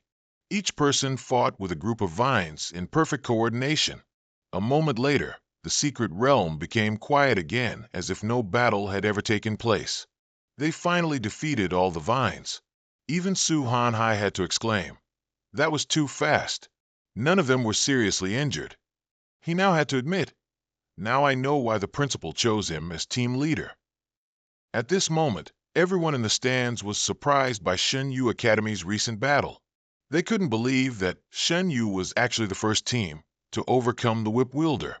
Chang Yuesheng and Old Fei, sitting high above, laughed and congratulated Ling Xiao. Even Gu Zixin, sitting in the referee's chair, felt that Cheng Qianma was indeed quite interesting. The host was now very excitedly shouting, "This is truly unexpected. Shen Yu Academy, which used to be ranked last every year, has become the first school to break through the thorny whip wielder." Closely following are Yunba Academy and another surprising team, Lan Tian Academy. Ling Xiao, sitting in his seat, was furious. Where did this host come from? How dare he say our academy is ranked last? Old Fei, sitting next to him, waved his hand to calm him down. "Old Ling, don't be angry. We'll use our strength to slap them in the face later." Wu Xuejing, seeing this nearby, darkened his face and muttered, "It's just a temporary lead. Let them be proud for a little longer." Gu Zixin found Cheng Qianma very interesting, so he asked Di Yuanhao next to him, "Xiao Di, did old Qin ever tell you any information about Cheng Qianma before?" He replied that he only knew old Qin liked him very much, but he didn't know much about him. Just as he finished speaking, Di Yuanhao secretly chuckled, thinking, "It seems Gu Zixin wants to fight old Qin over this person. It's best if I don't get involved in this struggle between these major figures." At this moment, Cheng Qianma's group had entered the second secret realm, the level 45 mud slithers, featuring elite mud wet monsters with 15,000 HP. Qianma stepped forward and explained to everyone, although mud slithers appear indistinct, they have high attack power, and they also have a debuff. If you rush in hastily, your attributes will be reduced by 30%. These are quite troublesome small monsters. This time, Su Hanhai stepped forward and said, "Captain, let me go here." But he turned around and refused, saying, "This monster is the nemesis of tanks. Just being tough isn't enough. It's still better for me to go." Hearing him say that, Su Hanhai was very puzzled. Just being tough isn't enough? Then how do you pull monsters? Immediately after, Cheng Qianma jumped high and told everyone to watch him. As he jumped to attack, he secretly thought, "Mud slithers do consume a tank's defense, but their speed is also very slow. As long as my speed is fast enough, coupled with accurate predictions of attack timing, I can avoid the debuff effect and simultaneously attract their aggro." After defeating some monsters, Qianma shouted to everyone, "You can act now." Su Hanhai watched, still unable to believe it. It can be done like this? Passing through without getting hurt? Ruashi also rushed forward, smiling, and told him, "Now you two understand why I said he's very strong, right?" Both Lu Xiaoyu and Su Hanhai rushed forward together. They had also begun to believe that they could secure first place. After that, the four of them worked together in perfect coordination. Cheng Qianma charged forward, unafraid of danger, fighting each crawling monster alone. The people in the stands were extremely surprised by Cheng Qianma's prowess. The host continued to comment, Xinyu Academy has surpassed Yunba by a small margin of 0.6 seconds, maintaining their lead. Wu Shuejing could no longer hold it in, slammed the table, stood up, and shouted, "How is it 0.6 seconds?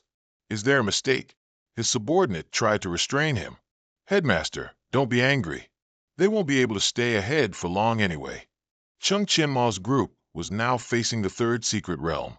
Su Hanhai and Lu Xiaoyu charged forward together, defending as they passed through the group of monsters. On the other side, Qianmao and Ruo Shi were also busy fighting fiercely with the bugs. The host's voice rang out. Cheng Qianmao's team from Shunyu Academy once again took the lead in eliminating the evil larvae. Next, they will have to face the boss secret realm Gnosis. In front of them was an elite level 46 water element radiation Gnosis with 150,000 HP. It stood fiercely in front of them. Cheng Qianmao had just told everyone the necessary information about this boss. After the spores parasitize awakened individuals, the first skill is called Poisonous Fungus Cloud. This skill is somewhat similar to the Radiant Aura from earlier. It can cause spore parasitism to all targets within a 3-meter radius around Gnosis. At this moment, the monster was emitting some kind of toxic gas around it. As soon as he finished speaking, the health bars of the other three simultaneously dropped by 1 notch upon contact with that toxic gas. The second skill is called Acid Arrow Rain.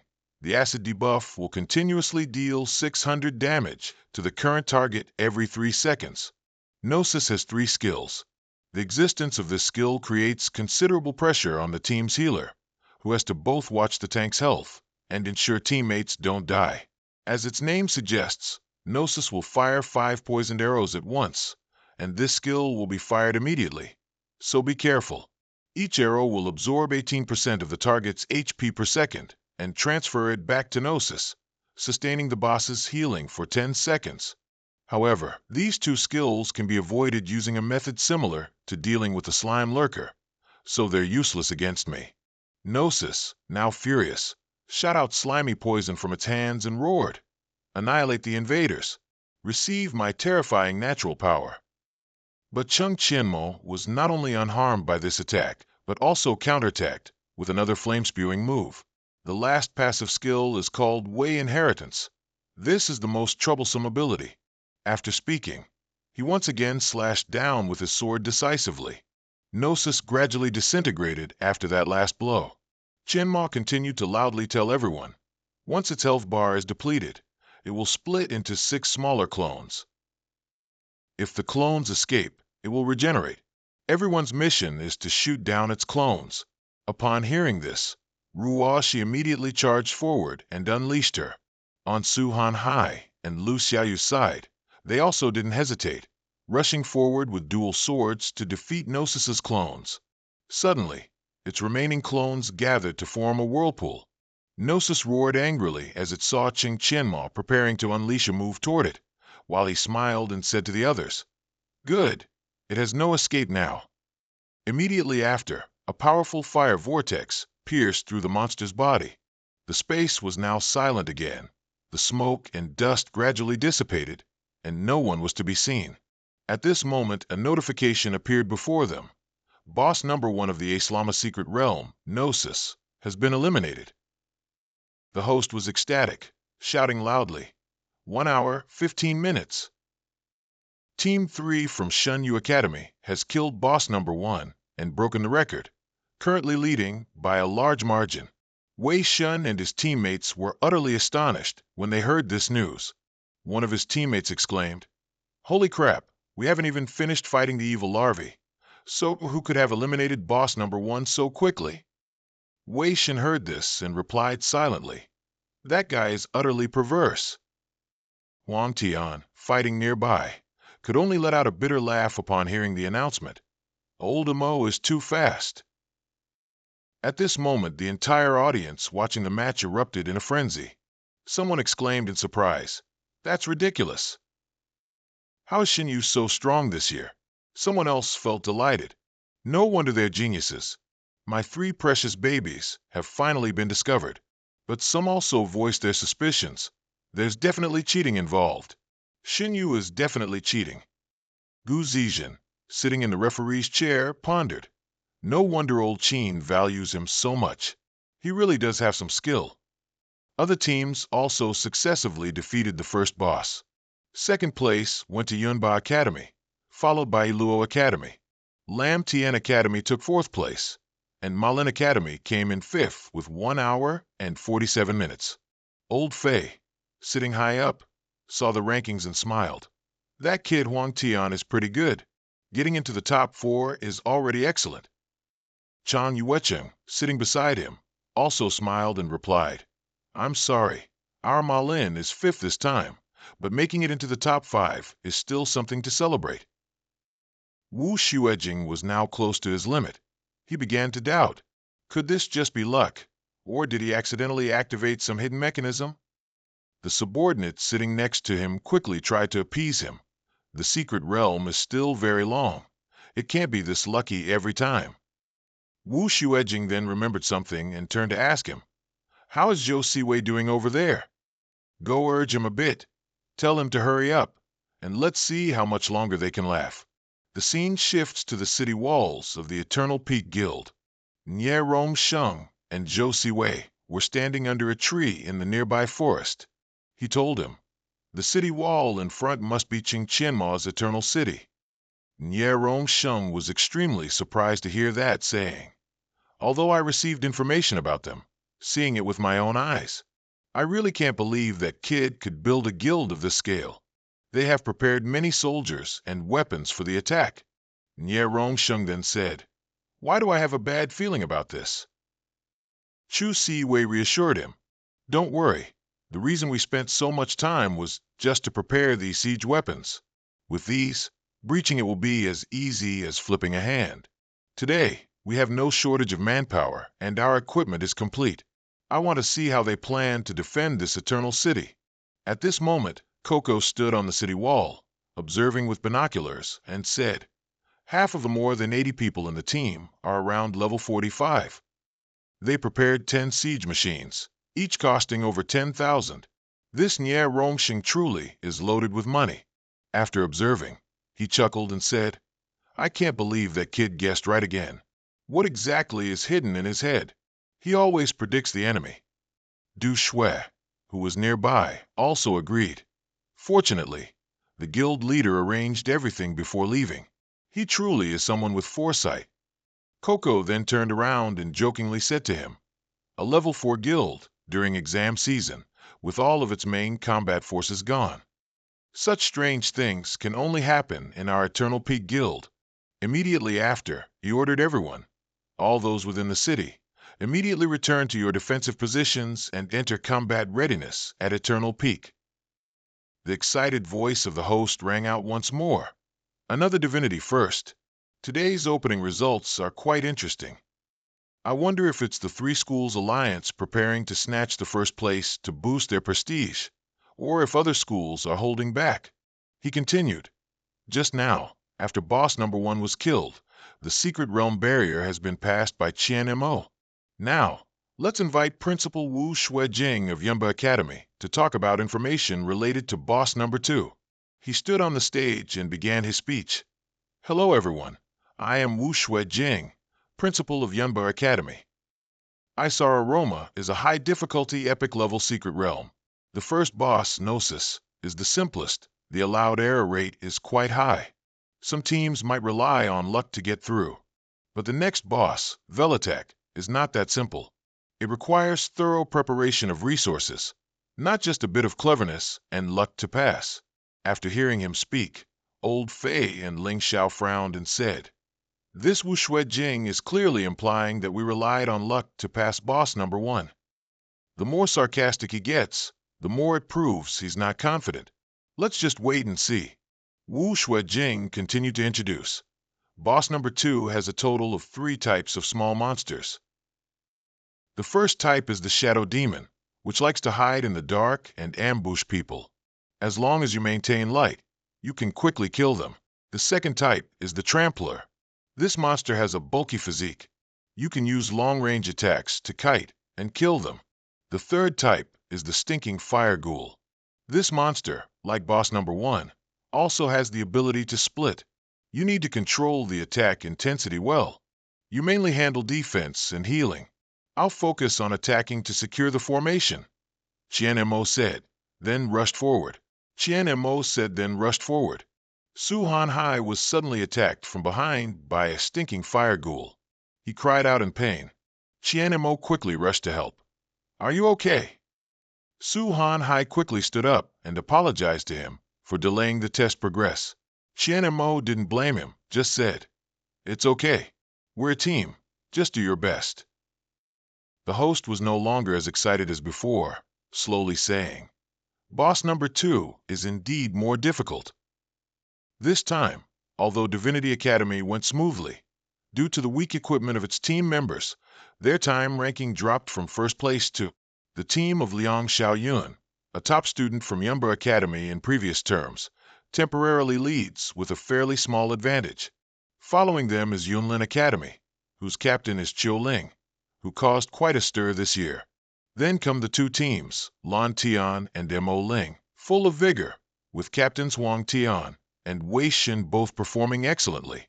The people in the stand saw this and laughed with a rather mocking tone about Divinity Academy. They said they didn't find this result too surprising. See, Yunba Academy and Yunlin Academy are back to first and second place. Divinity is just a small school. The supplies allocated to them can't sustain it. So what's the use of skill? Wu Shuijing secretly chuckled to himself, thinking, This is just the beginning of your weakness. The monster levels will get higher and higher later on. Even if your operations are good enough, without economic support, it's useless. The host continued his commentary. At this point, almost all teams have encountered boss number 2. Although there's a slight time difference, they are all welcoming the fight against boss number 2, Velatak. Let's look forward to their excellent performances. This is the level 47 Velatak, an elite leader of the Saluo tribe, with 180,000 HP. Chen Mo's team is now facing Velatak. He is the leader of the Saluo tribe, not only proficient in assassin techniques, but also capable of Hunter's long-range attacks. He has 3 skills. The first is multi-shot. This skill makes Velatak fire 5 fast arrows in front of him with a range of 30 meters, dealing considerable damage. If you think that a good tank can just draw Velatak's aggro well and stay behind the group, so only he takes the multi-shot, then that's a big mistake, because the second skill is linked to the first one. The second skill is called Shadow Ambush. It will make Velatak instantly teleport to the target side, delivering a critical strike to that person. As for the last skill, Velatak will increase his evasion rate by 50% for 5 seconds, which also means that when he attacks, it cannot be dodged or interrupted. Su Han Hai has now been attacked and is severely wounded. Lu Xiaoyu quickly administered first aid to him, also asking Qian Mo how they could deal with Velatak. Qian Mo replied to her that his attacks cannot be completely defended against, so whether taking the hit or dodging, it's meaningless.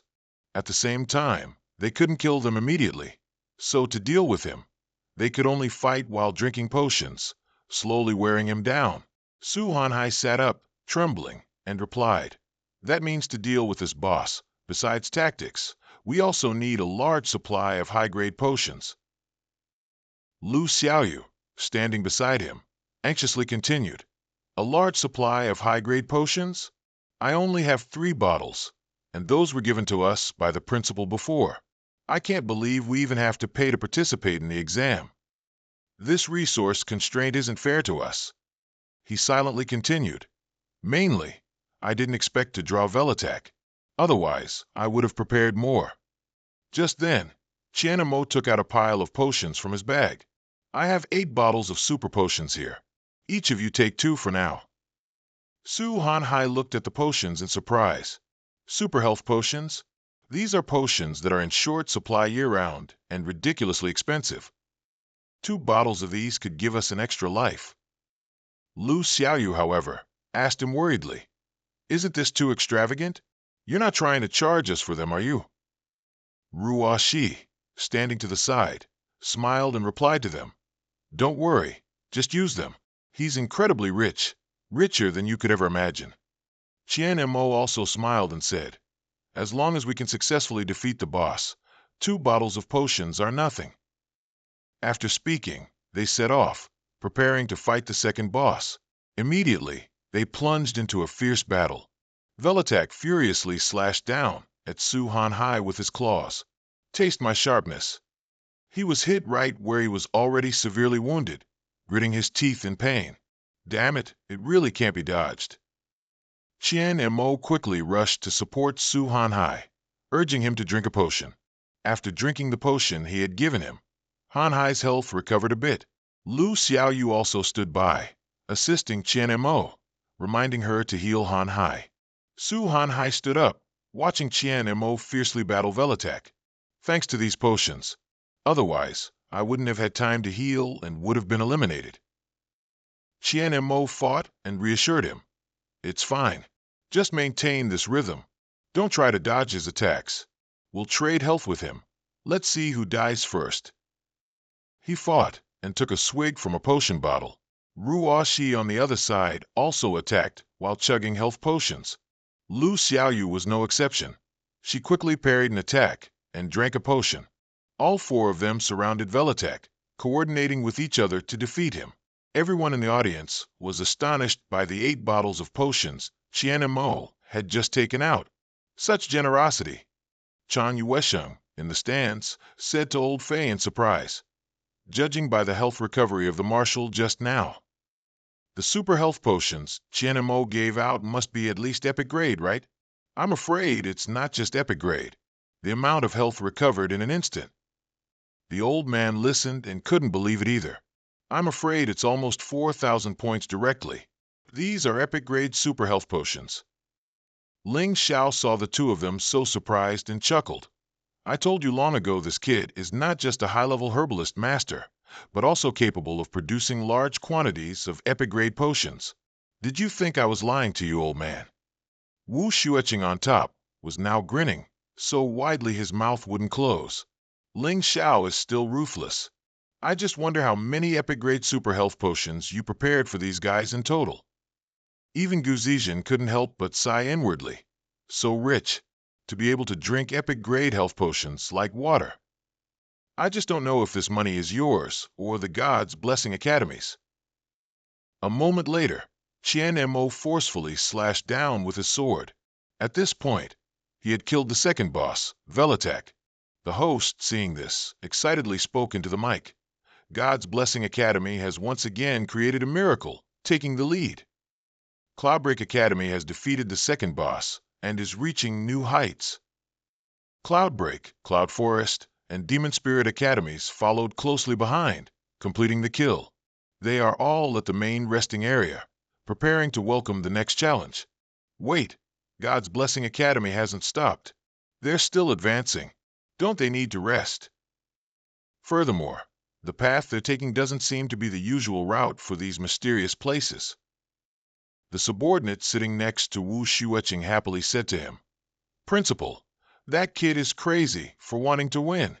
He's not following the official secret route, but instead chose this peculiar path. He's really bringing failure upon himself. No Ha-Kin was now frowning, wondering what this kid actually wanted to do. Tu Han-Hai followed behind Kimak, asking aloud, Captain, do we really have to take such a risk? He calmly replied that they had just encountered a level 2 boss and already wasted some time. If we follow the normal route, the outcome might not be much different. To create a greater advantage, we need to shorten the path.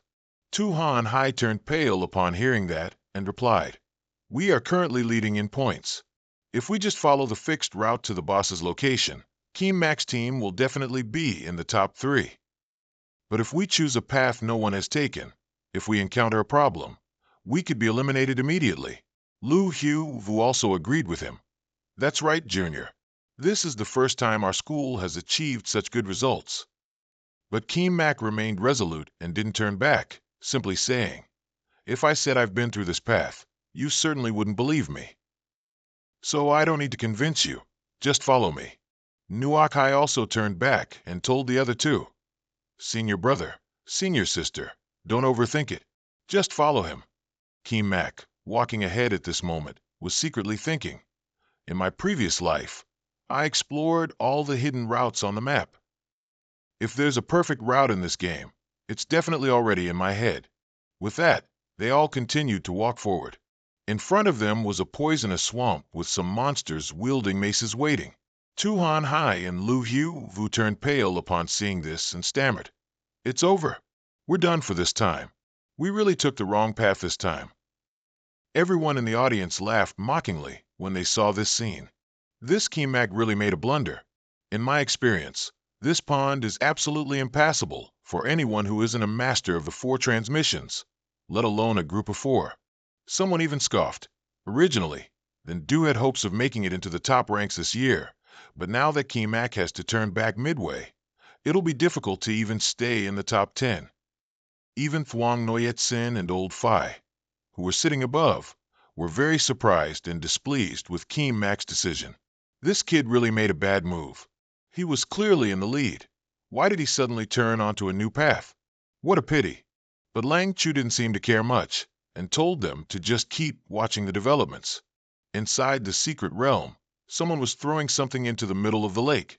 Immediately, the surface of the water bubbled and sizzled, emitting steam. Tuhan Hai saw this and worriedly said, "The poison is too strong. Looking at its power, even if I jumped in with my health, I'd only last 3 seconds." Lu Hu also agreed, adding, "Even with my healing, I'd only last about 5 seconds at most, and there are also those small monsters guarding the other side." Seeing this, both tried to persuade Kimak to turn back, saying it was still not too late for them to retreat. Just a little more effort, and they would surely secure a spot in the top 10. But no matter what they said, Kimak resolutely said, "No need." Both were startled. This time, he finally turned back and seriously said, "We don't need to turn back. I have a way." Then Kimak began to explain to them, "By leveraging that rock, we can get everyone across." Tuhan Hai heard this and was utterly confused. That rock? 5 seconds is basically not enough time to swim to it. Moreover, there are small monsters guarding the other side. Even if we manage to reach the shore with exhausted stamina, those monsters will just kill us. But Kimak basically ignored his words and just told Lu Hu to cast a true word shield on him. "I'll go first. You just need to follow my instructions." After speaking, he jumped into the lake without hesitation. Kimak used his passive purification power to quickly swim towards the rock. As he swam, he secretly thought, "With the passive purification power plus the protective shield, I can definitely endure for more than 5 seconds." Lu Hu stood on the shore, anxiously asking Nuok Hai beside her. It's been over 10 seconds, and he hasn't reappeared. Could something have happened?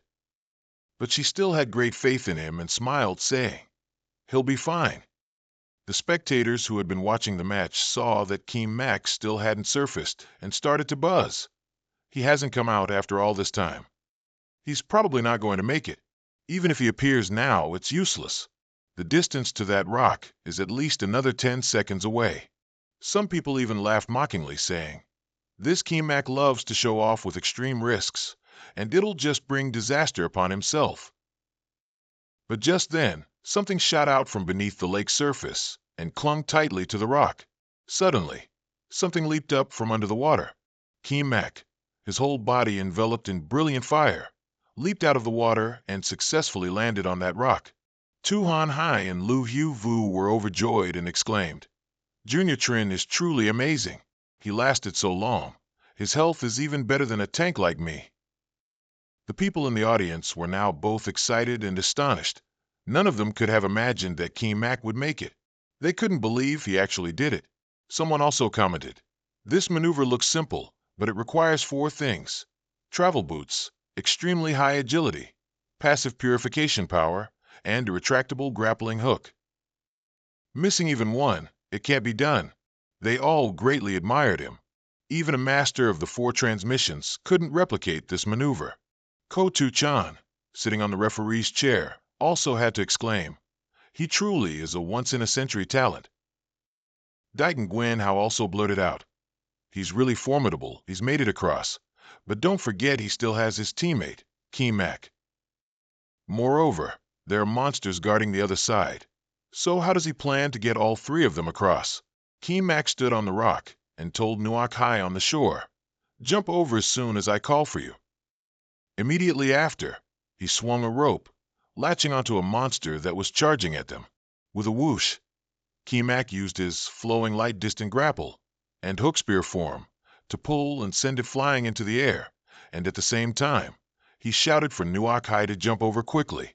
Just as she started to jump over, the two monsters that Keemak had pulled into the air fell straight down into the water. Tuhan Hai was startled when he saw that.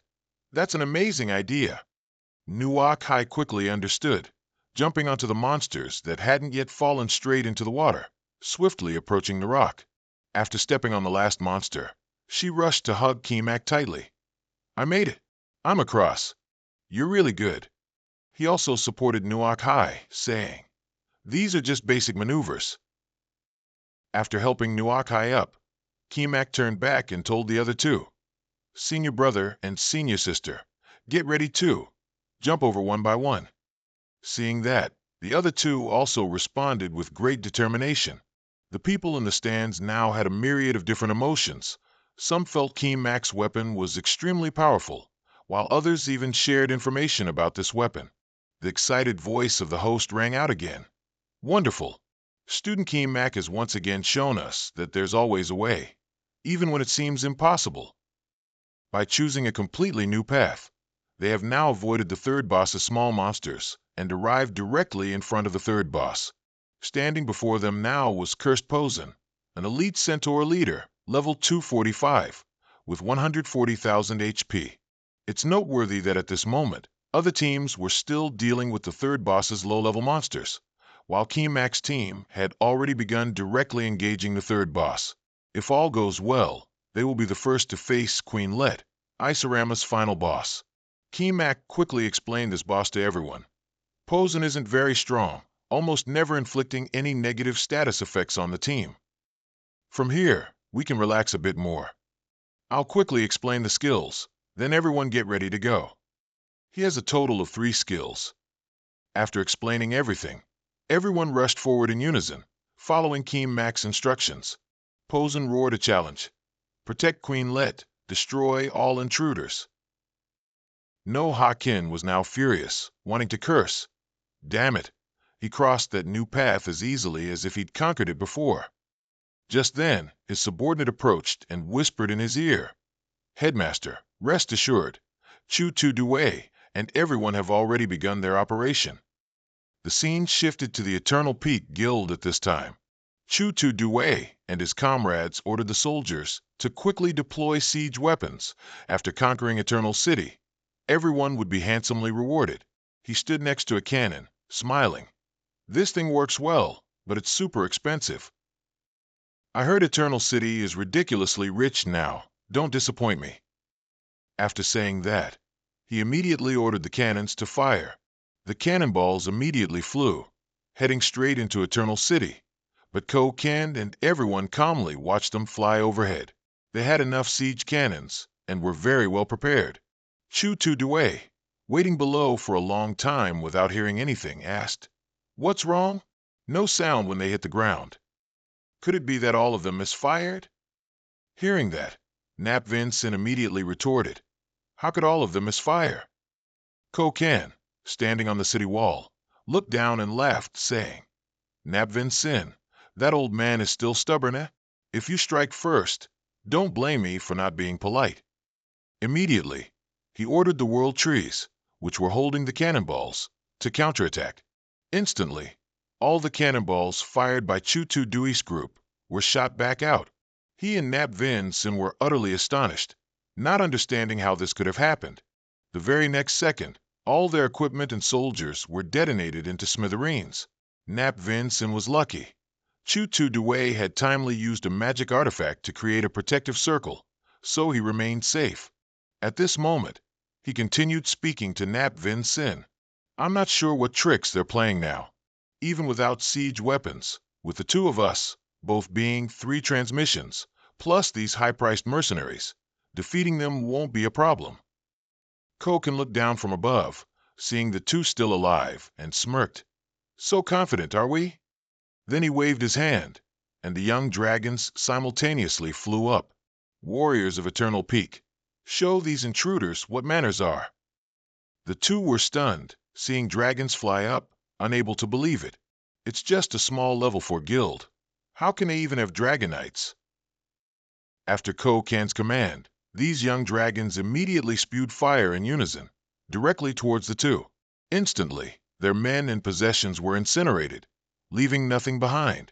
Standing in the protective circle, Nap Vin-Sin began to regret, telling Chu-Tu Due, "I shouldn't have listened to you. We don't have siege weapons, so what do we do now?" But Chu-Tu Due immediately reassured him, saying, "These are just young dragons. They can't harm us, who are 3 transmissions. I have an idea. Currently, in Eternal Peak City, there's only one third-tier expert, Ko-Kan. If we two combine our strength, break through the city gate, and kill him, this guild will surely fail." Nap Vin-Sin immediately agreed upon hearing this. Now, what they needed to do was find a way to break through the city gate first. But just then, from amidst the hazy smoke and fire, a figure slowly emerged, accompanied by an angry voice. "You foolish humans dare to say that if I fly in the city, I'll damage the structures, and you insist I appear in human form. What a bunch of idiots." After saying that, Tandai also stepped out. Seeing her step out, Chu-Tu Due scornfully said, "Is this who they sent to deal with us? Just a young girl." But Nap Vin-Sin suddenly realized, stammering, "Something doesn't seem right. This one doesn't seem human." As soon as he finished speaking, Tandai transformed back into her dragon form and roared, "It was you who disturbed my meal and my sleep, wasn't it, you two ugly humans? Watch me skewer you for a barbecue." Immediately after, she opened her fanged mouth wide and roared. The two men stood frozen in disbelief. They couldn't understand why there would be a young dragon race member in a place like this. The first scene showed a monster that had been stabbed straight through the chest by someone's sword. This was Thursday Lang's group fighting against the monsters.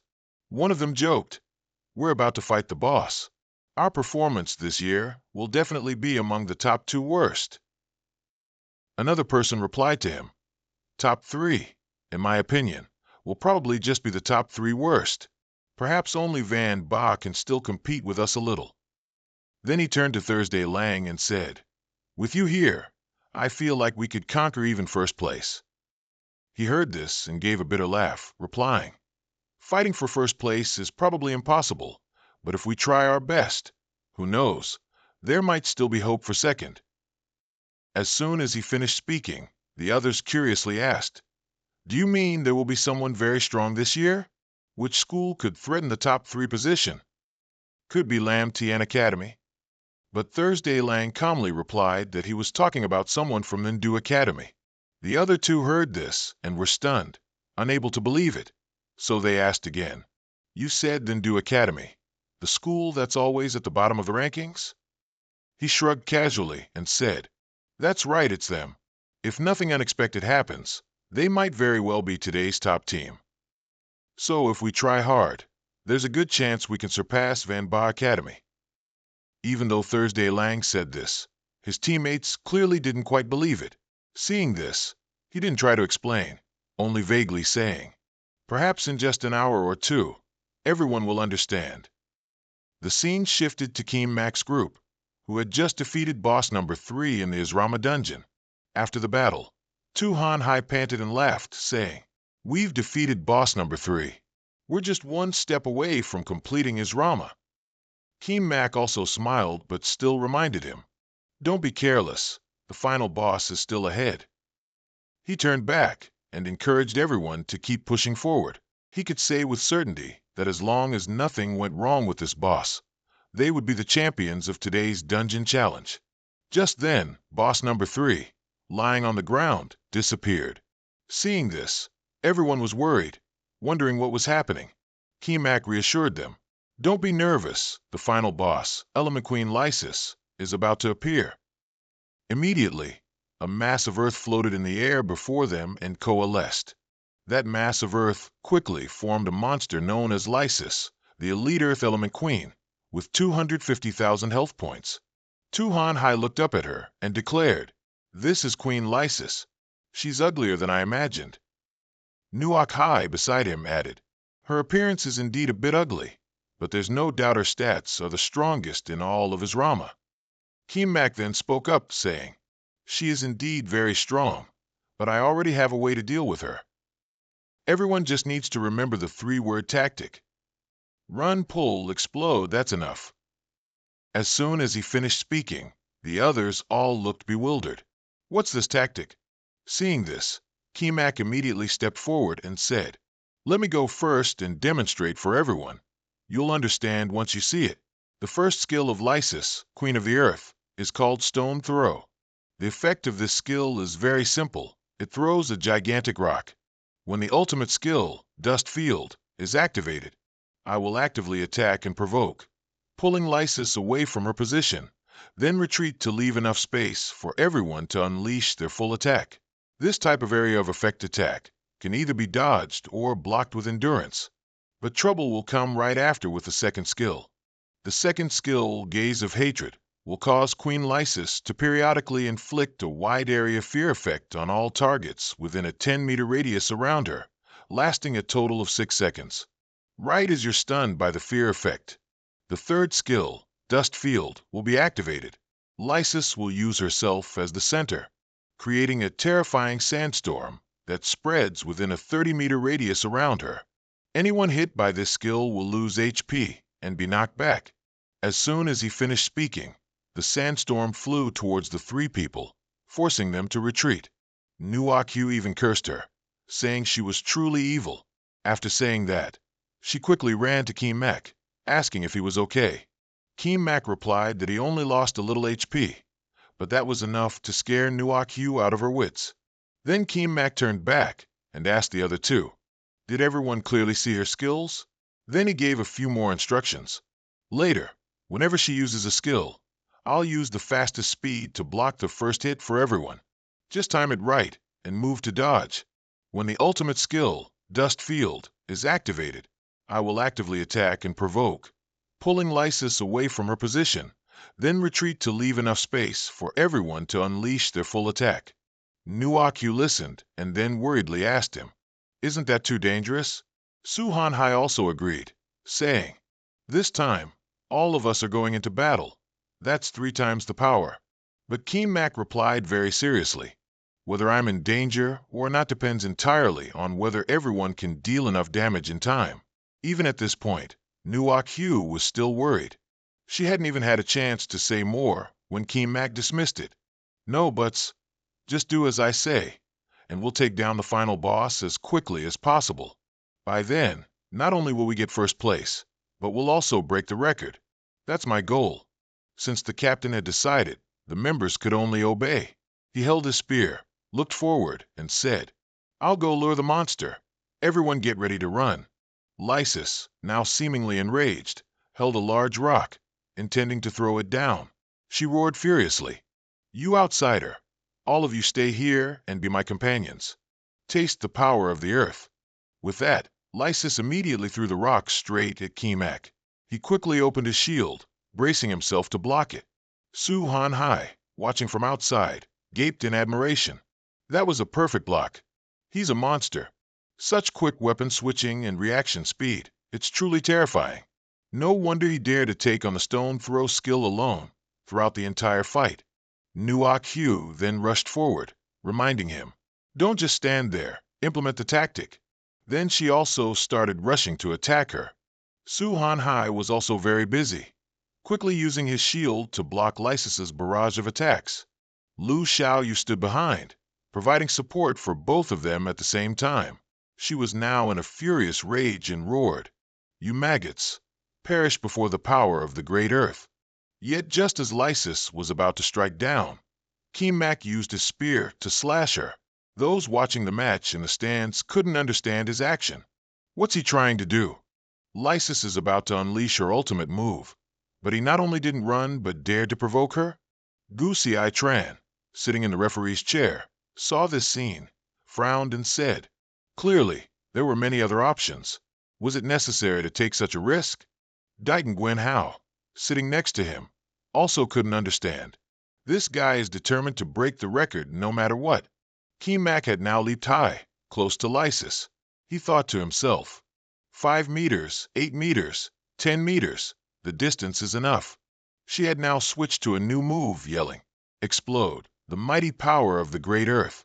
Keemak showed no fear, charging straight into the whirlwind, thinking to himself, for others, the dust field with its wide-range AoE damage of 6,000 points is truly extremely dangerous.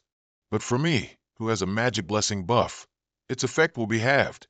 At the same time, when using the Battle Spear form, I can also utilize the Bloodbat's Dance passive to drain health. In other words, for me, it's almost as if I lose no health at all. The entire stands were now in an uproar because of Keemak's fighting style. He's bathing in the ultimate move. Now I really suspect this guy is hacking. No Hawk-Kin, sitting in his chair, frowned in extreme anger. This guy definitely has a problem. I observed him closely the whole way. Whether it's damage or attribute stats, something isn't right. All right, just show me more strength, so I can see what the problem is. On this side, Keemak ran ahead of everyone, shouting, "Everyone, get into position and attack with full force."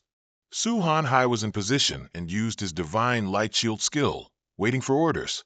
Lu Xiao Yu also stood in the right place, continuing to support everyone. Nuok Hai was fiercely charging, using her yellow dragon moon slash to attack. Immediately after, all four coordinated, simultaneously rushing forward to unleash their strongest moves to defeat Lysis. She was now screaming in pain. "Damn you, you wretched lot!" As soon as she finished speaking, she was shattered into many pieces. At this moment, a notification appeared before their eyes. "Congratulations everyone on successfully clearing the Izrama trial with a completion time of 3 hours, 28 minutes, and 48 seconds. This achievement has set a new record.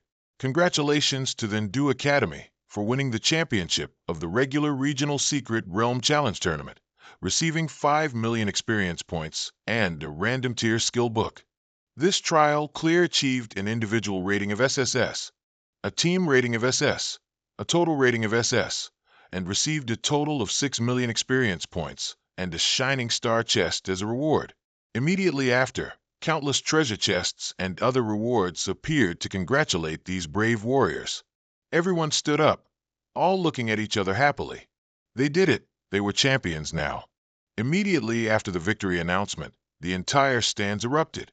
No one could have thought that Divine Oracle Academy, which was always at the bottom every year, would now win the championship in the Secret Realm Challenge competition, and the most noticed person today is Keemak. The host excitedly announced. Before the competition started, no one expected a dark horse to appear this year. Divine Oracle Academy. Not only did they win the championship, but they also left Cloud Tyrant Academy, the second-place team, more than 30 minutes behind. Chang Noyet-Sin, seeing the results from above, smiled and praised Lang Chu. This time, I'm afraid not only the championship, but also the secret realm record will be broken. He couldn't stop smiling after hearing that, but still modestly said, "This is just a shortcut, just luck. Lam Tien Malin's performance isn't bad this year either." He chuckled in response. "That's right. This time Lam Tien Academy took 4th place, while our Malin only ranked 6th. Perhaps we'll have to ask Commissioner Trin Hawk to help our school with more training." The host continued. Even more unbelievable is that Divine Oracle Academy's team, with an average level, was still ranked among the bottom of the 20 teams. But they not only won the championship, but also broke Izrama's attack record. As soon as he finished speaking, someone immediately shouted, "I object." The person who just spoke was Wu Shueqing's subordinate. He loudly explained that since Keemak didn't follow the examination route, it should be considered cheating. The results should be cancelled. As soon as he finished, a group of martial artists immediately cheered in agreement. That's right, Keemak and his team followed a completely different route from the other contestants. If this isn't called cheating, then what is it? What's more, they avoided boss number 3, which is why they could pass so quickly. It's truly a bit unfair. Chang Noyet-Sin, seeing this, said indignantly, "This Wu Shueqing can't win and then resorts to these dirty tricks. He truly has no integrity." Old Phi next to him added, He himself doesn't dare to show his face, fearing people will say he's narrow-minded. Only Lang Chu remained calm and said, "Let these clowns jump around for a bit. Fairness will naturally reside in everyone's hearts." Gu Tuzhen then turned to ask Ding Guen how he felt about this result. Ding Guen immediately explained. Qi Mak not only led the runner-up by 30 minutes, but also pioneered a new route in the Asrama secret realm. Putting aside the exam, this is also a great achievement. How can you call it cheating? Receiving the answer, Gu Tuzhen turned to ask Wu Shueqing if he had any comments on the explanation, to which Wu Shueqing then stood up and replied, "What is the head referee asking me? We at Cloud Tyrant Academy all support the head referee's ruling." Gu Tuzhen then smiled and said, "Principal Wu truly understands the big picture." Then he stood up, spread his arms wide, and announced loudly, "Then I declare that in this Grand Assembly Secret Realm Challenge round, Qi Mak's team from Divine Oracle Academy has won the championship, and based on his outstanding achievement of breaking the Asrama Secret Realm record in this assembly, on behalf of the Management Association, I will award him an additional special honorary prize." Although Wu Shueqing outwardly accepted the result, he was still resentful internally. As expected, the Management Association has sided with Qi Mak. If we let him continue to grow like this, our Cloud Tyrant Academy status will definitely plummet uncontrollably. The scene shifts to inside the secret realm. At this moment, a treasure chest and a piece of paper appeared on the ground. Qi Mak has now gained 3 more levels. He is currently level 42. The others also said that they had gained levels too, all thanks to Qi Mak's efforts. Tu Han Hai didn't expect that they had actually won the Secret Realm Championship. Qi Mak then approached the chest and happily said, "Next is the most exciting part, opening the chest. Let's see what treasures are inside." As soon as it opened, a notification appeared before Qi Mak. "Congratulations, you have drawn an SS tier skill, Rapid Cooldown. This skill, once used, can instantly reset the cooldown time of all skills. The cooldown time for this skill is 72 hours. After reading the notification, Qi Mak thought excitedly. According to theoretical calculations, this rapid cooldown skill will bring me at least dozens of times the benefit. But I don't have enough magic power to use that many skills. But generally, the benefits obtained are at least 10 times or more." Tu Han Hai saw this and happily laughed, saying, "I didn't expect it to be a random SS tier skill book. This reward truly lives up to its reputation as an epic tier secret realm. I drew Iron Will, which can double my armor for 30 seconds and at the same time grant immunity to all crowd control skills." After hearing that, he looked towards the remaining chest in the distance and said, "The last royal chest hasn't been opened yet. Let's see what treasures are inside." As soon as it opened, a notification immediately appeared. "Congratulations, you have received the Eternal Red Ring." After that, another notification appeared, reporting all information about this ring. After seeing it, everyone wanted it. Ruoshi even pouted and said, "This is truly equipment designed specifically for damage-dealing mage professions like ours." Lu Hu Vu from behind, however, said that it would be better to leave this for the captain. Tu Han Hai, of course, agreed and immediately said, "That's natural. This time, clearing the secret realm was all thanks to the captain's efforts. Moreover, even if we were given this ring, we couldn't fully unleash its power." Hearing everyone say that, Qi Mak no longer stood on ceremony. Immediately after, he took the ring, put it on his hand, and chuckled to himself. "Currently, my critical hit rate has reached 33.6%. Adding another 4% critical hit from this Eternal Red Ring, my current equipment set can now be considered almost perfect." Just then, Lu Hu spoke to him. "The secret realm has been completed. Can you agree to one more condition for us?" Hearing that, Qi Mak immediately asked her what kind of condition it was. As soon as he finished speaking, both Tu Han Hai and Lu Hu excitedly said, "I heard you've established a guild on the Heaven's Genesis continent, right? Are you still short on members? Can I join?" Qi Mak was quite puzzled by this, thinking, could it be that everyone still doesn't have a guild? Lu Hu immediately replied, that they were members of the school guild, but she thought there must be a way to do it, right? Otherwise, they would ask Principal Lang later. If not, they would withdraw from the school guild.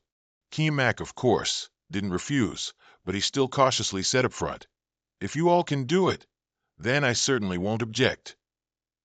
However, in his heart, he was a little worried, hoping that Principal Lang wouldn't flay him alive if he found out. The scene shifts to the office of Van Ba Academy. The subordinate was currently reporting the situation to No Ha Kin. Chutu Dui's side has lost contact. I have sent people into the Heaven's Genesis continent. Any news will be reported immediately. Hearing this, the old man immediately asked, "There won't be any accidents, right?" The other side said with great certainty, "Principal, rest assured, we have spent a large sum of money to buy siege weapons." How could a rookie guild like them withstand such a powerful attack? After speaking, No Hakin waved his hand and told him, "That's good then. Report any news to me immediately. You may go now." Immediately after that person stepped out, someone was already waiting outside the door. Seeing this, the old man called him in. Luong Chu then stepped inside, bowed, and greeted No Hakin, saying, "Principal, this time it was my oversight." He didn't expect Keemak to be so reckless. Yet, the old man didn't rebuke him at all. He even told him, "Don't blame yourself too much." Who would have thought Keemak would be so cunning? If he had followed the normal path, he certainly wouldn't have been faster than you. Then No Hak Kin continued with a smile. "What's done is done. Let's not talk about it anymore. How is your progress on recruiting a new team for the qualifiers?"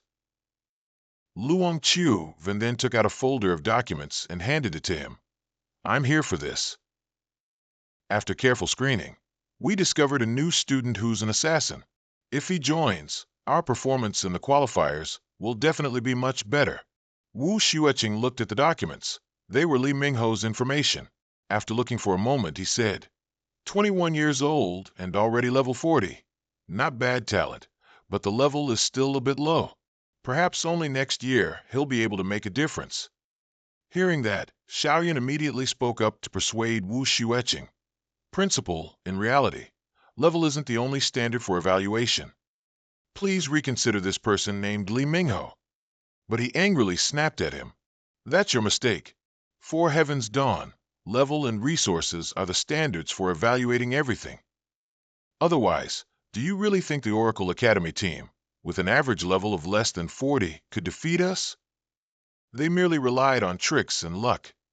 In the next qualifier, we will crush them with our true strength." The scene shifted to a bulletin board showing all of Qian Mo's current stat information. After reading it, he secretly thought, "This time, Israma's combat power has directly exploded to 165,684 points. That's nearly 35,000 points more than before. Her current strength can now rival top-tier, third transmission experts." Once done, Qian Mo spoke up to encourage everyone. "For the next qualifier, let's continue to work even harder." The competition resumed. This time it was the second round of competition, the individual qualifiers. The host began to explain. This qualifying round has a total of 64 participants. According to the competition format, they will be divided into two sides, red and blue. Each competition area will have 32 people. After the knockout matches between the red and blue areas, only one person will remain from each side. Finally, these two will meet in the finals to contend for the championship of this qualifying round. Now the system will randomly assign numbers to everyone. The system display began to run rapidly, randomly assigning numbers to each person. Qian Mo stood before Roshi and told her, "The blue area means that before the finals, all my opponents will be from the blue area." Seeing this, Ruoshi happily said, "That's great. I'm in the red area, which means we won't have to fight each other in the first round." Xiaoyun, sitting next to Wu Xueqing, frowned upon seeing the draw results. "It seems I won't be able to meet Qian and Mo anytime soon." "What a pity." The old man sitting next to him comforted him. "Just let him wait a few more rounds. Who knows? He might not even make it to the finals." Wei Shun, at this moment, paled with fright and yelled, "Oh my God, I'm so unlucky. I actually got an odd number, which means it's very likely I'll meet that pervert." Chang Yusheng heard that and immediately asked him, "Do you know Qian Mo?" Wei Shun, pale and sweating, replied, "Not only do I know him, I've practically sold myself to him." After the areas were divided, the host then said, "Now that everyone has been assigned to an area, the system is about to proceed with opponent matching. I declare the second qualifying round officially open." As soon as he finished speaking, the entire audience buzzed with excitement. What they were most curious about now was who would be paired with Qian Mo. A moment later, the results were clear. Qian Mo would face Zhao Yuxing from Fengyue Academy. The audience was very interested to see Zhao Yuxing. She was from Fengyue Academy, ranked 11th in the Secret Realm Challenge. The difference was quite significant, but she was 4 levels higher than Qian Mo. Yuxing was a street fighter. She stepped onto the stage and shyly said to Qian Mo, "It's a pleasure to meet you, fellow student Chung. Let's agree beforehand, a civilized battle of wits, friendship first, competition second." He smiled and replied, "Don't worry, friend Zhao. I'm not a very crude person." Suddenly, a palm strike erupted from Yuxing's position, making a loud bang that startled Qian Mo. After that, a cloud of dust billowed before him. Zhao Yuxing had now transformed into a large, muscular woman, her face serious, and she smiled at Qian Mo. "Fellow student chum, let's give it our all in this match." As soon as Zhao Yuxing finished transforming, everyone present was shocked. Who would have thought that such a lowly-like girl actually had this kind of form? Someone even shouted, "This is the Street Fighter's special combat mode. Zhao Yuxing is serious now." Qian Mo stared blankly at the scene, utterly helpless. What the hell is this? Just then, Zhao Yuxing rushed forward, roaring at him. "What are you spacing out for? Losing focus during a fight will cost you." Saying that, she swung her fists repeatedly towards Qian Mo, but he quickly dodged them all. It seemed Yuxing intended to deliver a final decisive punch to knock out Qian Mo. She mocked him. The top ranker of the secret realm only knows how to run away. But before her fist could even touch Qian Mo, he blocked it with one hand. Want to witness the strength of the secret realm's top ranker? Then I won't hold back anymore. After saying that, Qian Mo firmly grabbed Zhao Yuxing's arm and pulled hard, sending her flying along with it. Immediately after, he slammed Yuxing to the ground. Not stopping there, Qian Mo prepared another blow, even kindly reminding Yuxing to be careful, as he was about to punch. As soon as he finished speaking, countless punches rained down on her relentlessly. Keem Mac's arm swung up once more. It seemed this would be the strongest final blow.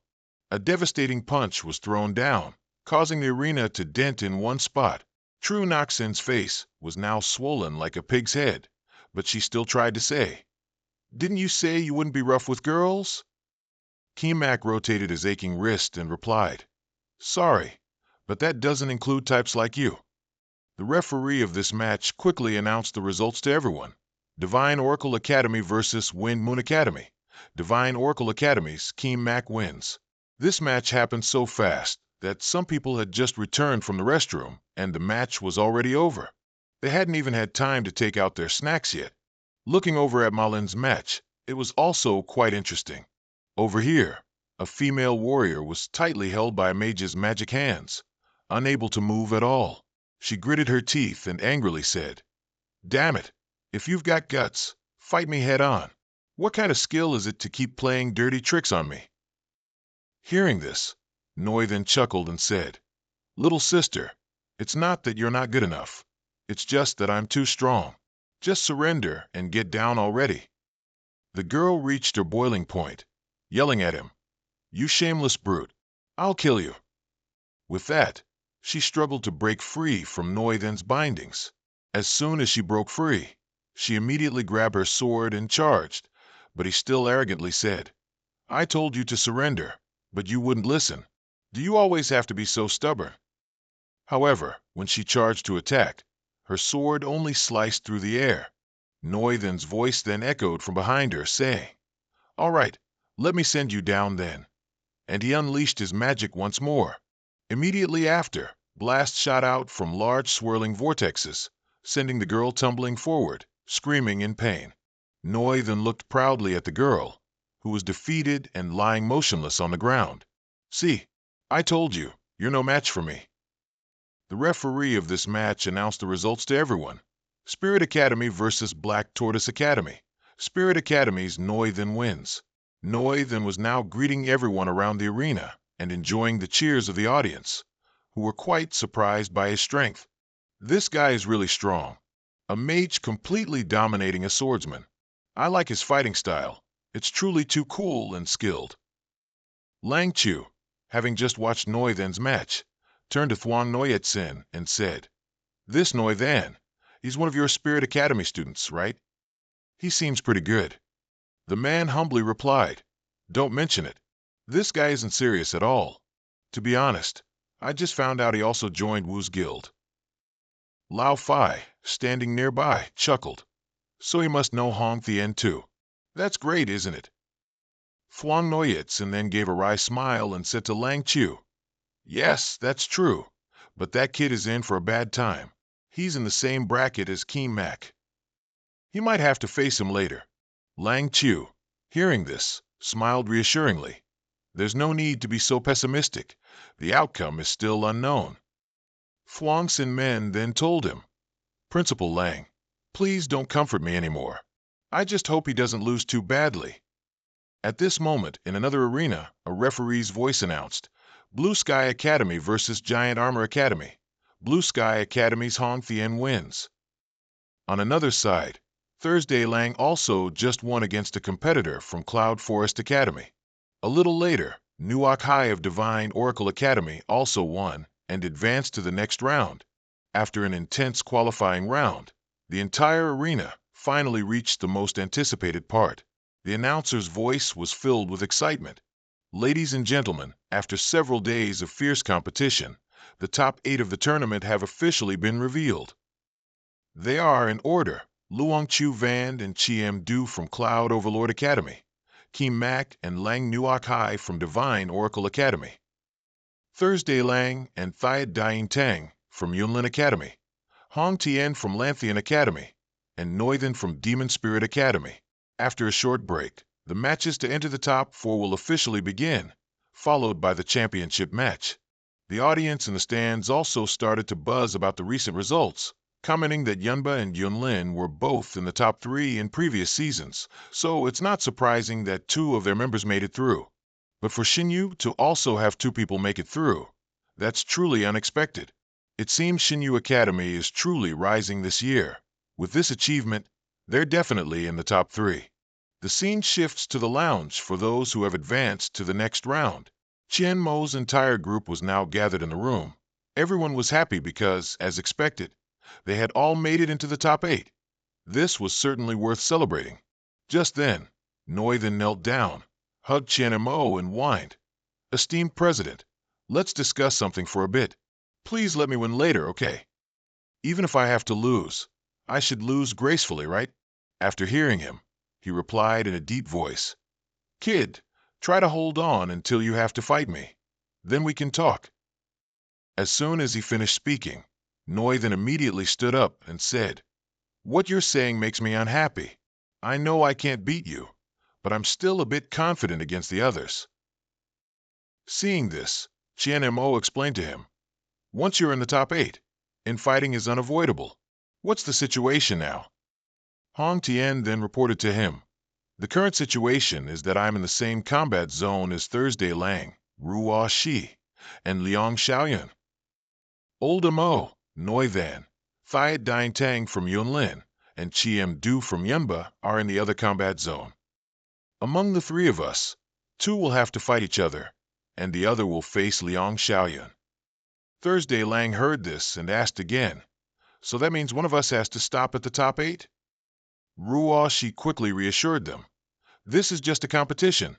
Everyone just has to try their best then."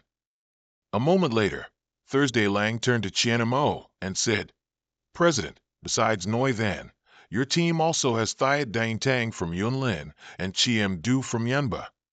Old Thiet has no chance of winning against either the president or Noi Than, and the same goes for Chiem Du from Yunba.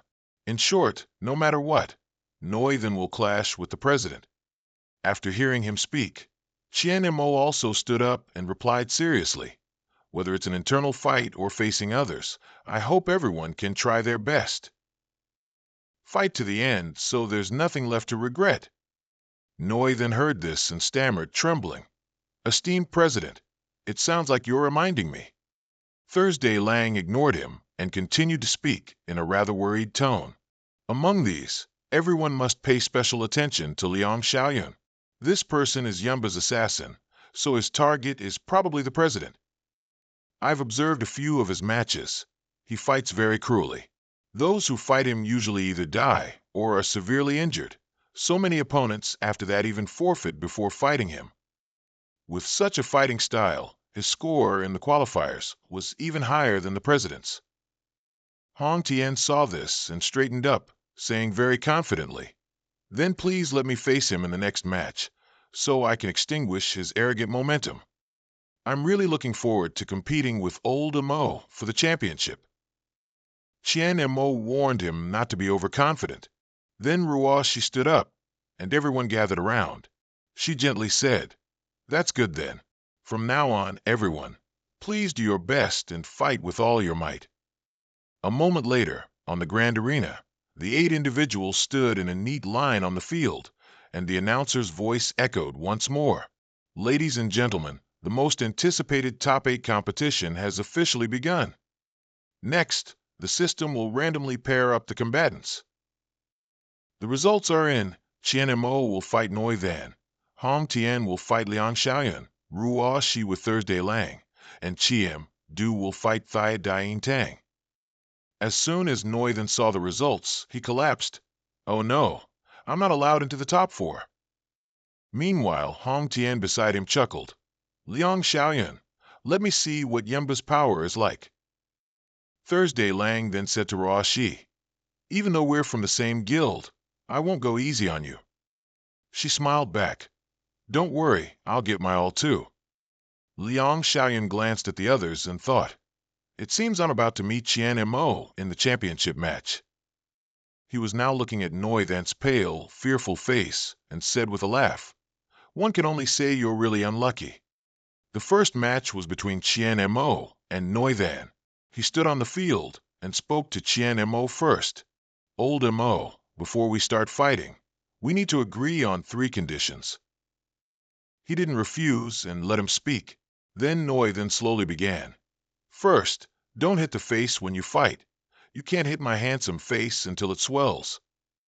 Otherwise, you'll have to support me for the rest of my life. Second, if I surrender, you must stop immediately. Absolutely no personal revenge. The third condition is." Noi then hesitated at this point, unwilling to continue. Chien Mo, now losing patience, surged, "What's the third condition? Don't dilly-dally, speak up quickly." No sooner had he finished speaking than Noi then immediately lunged to attack and said, "The third is, can you go a little easy on me, so I can win the championship and feel satisfied?" It turned out he was using a delay spell, which can reduce the target's movement speed by 40% and lasts for 12 seconds. Kemak saw this and gritted his teeth in anger. "This kid, he's still playing dirty tricks?" The host's voice echoed throughout the stands again. "This Noi then is truly nasty, even resorting to sneak attacks." It seems they know each other, but Kemak was too careless and got hit by the delay spell. It looks like he's about to face big trouble. Noi then now used his magic, smirking sinisterly as he said to Kemak, "On the battlefield, there are no qualms about tricks, guild leader. You said we should give it our all, fight without regret, so don't blame me for being ruthless. Be careful, guild leader." With that, he immediately fired those magic spells directly at him. Immediately, the spot where Kemak stood was blown to smithereens. However, he quickly used his familiar umbrella to completely block the attack and said with a smile, "Your tactics are ruthless enough. Your plan isn't bad either, but unfortunately, your strength is lacking, and your mind isn't sharp enough. Did you forget my passive, cleansing power? As soon as he finished speaking, Noi then painfully clutched his forehead. Damn it! How could I forget about that? Hearing him say that, Kimak smiled and said, Do you have any other moves? Show me more to broaden my horizons. Hearing this, Noi then regained his composure, raised his staff, and said, I have many more moves. Guild leader, let me give you a satisfying show this time. No Hawkkin saw this move from Noi then, crossed his arms, and thought, This skill looks very similar to cleansing power, but I didn't see him raise his hand to cast anything. This kid's secrets are indeed numerous. I need to observe more carefully. At another arena, Luong Chu then stood opposite Hong Tian and said, I've watched all the matches. Among the 8 quarterfinalists, only you and Kimak piqued my interest a little. I'm really lucky to be matched against you in the very first round. Hong Tian heard him say that and sneered. You're really lucky. Fighting me. You still have a chance, but if you were in the same bracket as Old Mac, you wouldn't stand a chance. As soon as he heard Hong Tian's way of addressing him, Chu Ven asked again, So you know Kimak? Well, of course, you're both from the Three-School Alliance. Then that's even better. If I beat you badly, it'll definitely anger him, right? Hong Tian got a little angry and snapped. What are you talking about? Do you think you're sure to beat me? Luong Chu Ven didn't bother to reply to him, only saying, In short, I just hope you can give me a truly satisfying fight. Immediately after, he used Blood Potion Assault to charge and attack Hong Tian. Chu Ven slashed down and hit him, sending him flying a distance. Hong Tian quickly got up, scoffing. Is that all? Looks like it's not enough. Next, watch my move. With that, he let out a powerful roar. Luong Chu Ven was startled, backed up a few steps, and said in surprise, Rage Burst? He's clearly a sword saint, so how does he have a berserker skill? No, that's not right. Did he perhaps activate the ancient altar? Not only he wondered about this, but even the people in the stands were curious. Isn't Hong Tian a sword saint? How can he use a berserker skill? But they weren't mistaken either. Hong Tian even has sword saint skills.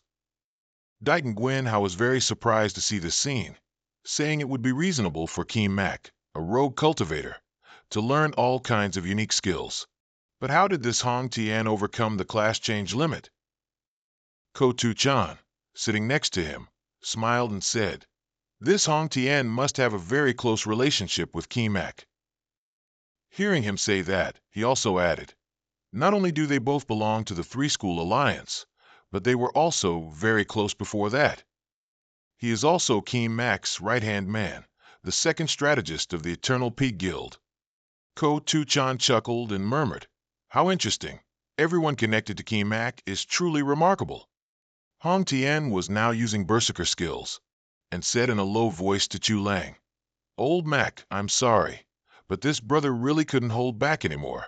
When it's time to strike, there's no point in holding back. I almost choked myself to internal injury here. Then he immediately commanded his sword to fly straight towards Luong Chu Ven. He quickly jumped to the side, but was still grazed by the blade. Not stopping there, Hong Tian continued to use the skill Crescent Moon sword dance to control the sword to turn back and stab Luong Chu Ven once more. He had no way out now, so he could only take out his cloak and use its low HP defense to protect himself. Immediately after he put it on, countless sword blades from Hong Tian rushed towards him from all directions. Inside the cocoon, Luong Chu Ven gritted his teeth, resisting, and thought, Damn it, I underestimated Hong Tian. But he's not doing much better on the other side either. Now Hong Tian's whole body is trembling violently. The match here attracted the attention of many spectators, who all cheered for the two of them. Thuong Noyet-sen, sitting in his seat, looked at the scene and said with delight, From the looks of it, Hong Tian might be about to defeat Luong Chu Ven. But the old bandit next to him disagreed. Not necessarily. I don't see the situation as very promising.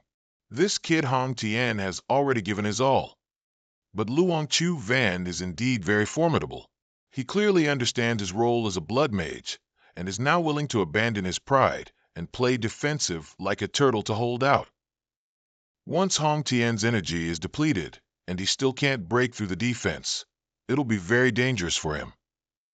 At this moment, Hong Tian stood up straight and put all his strength into raising his colossal sword.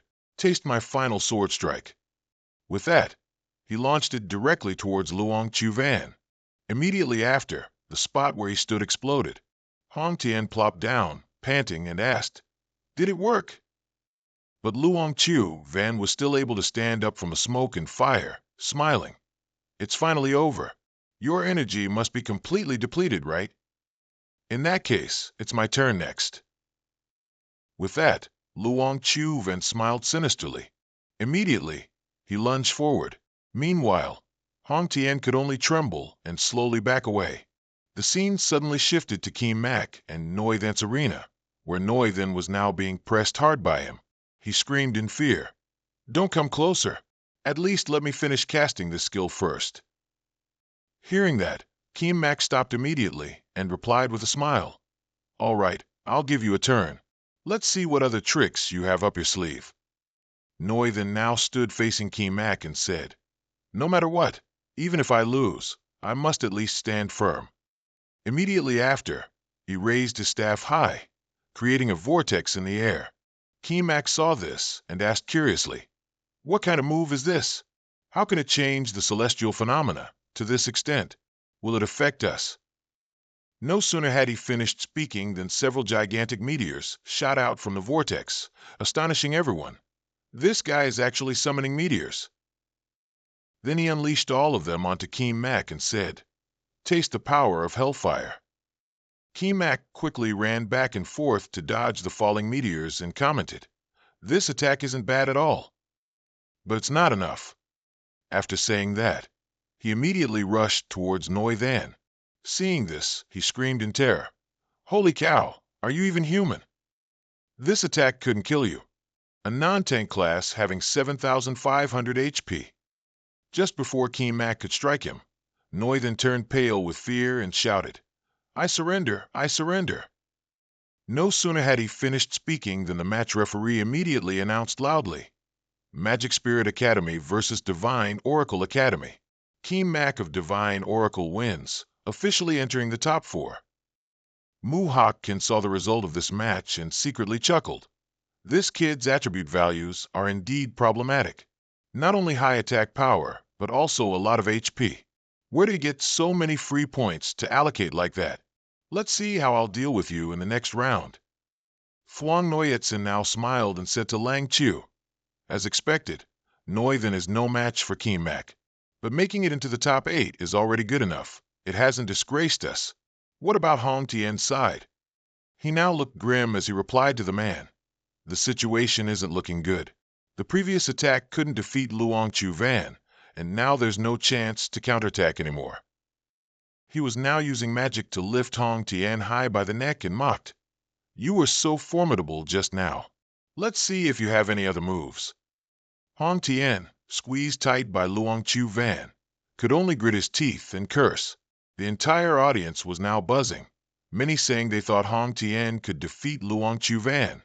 Mu Hawkin looked over and chuckled to himself, "Well done. Those crappy schools dared to defy me. This will be their punishment."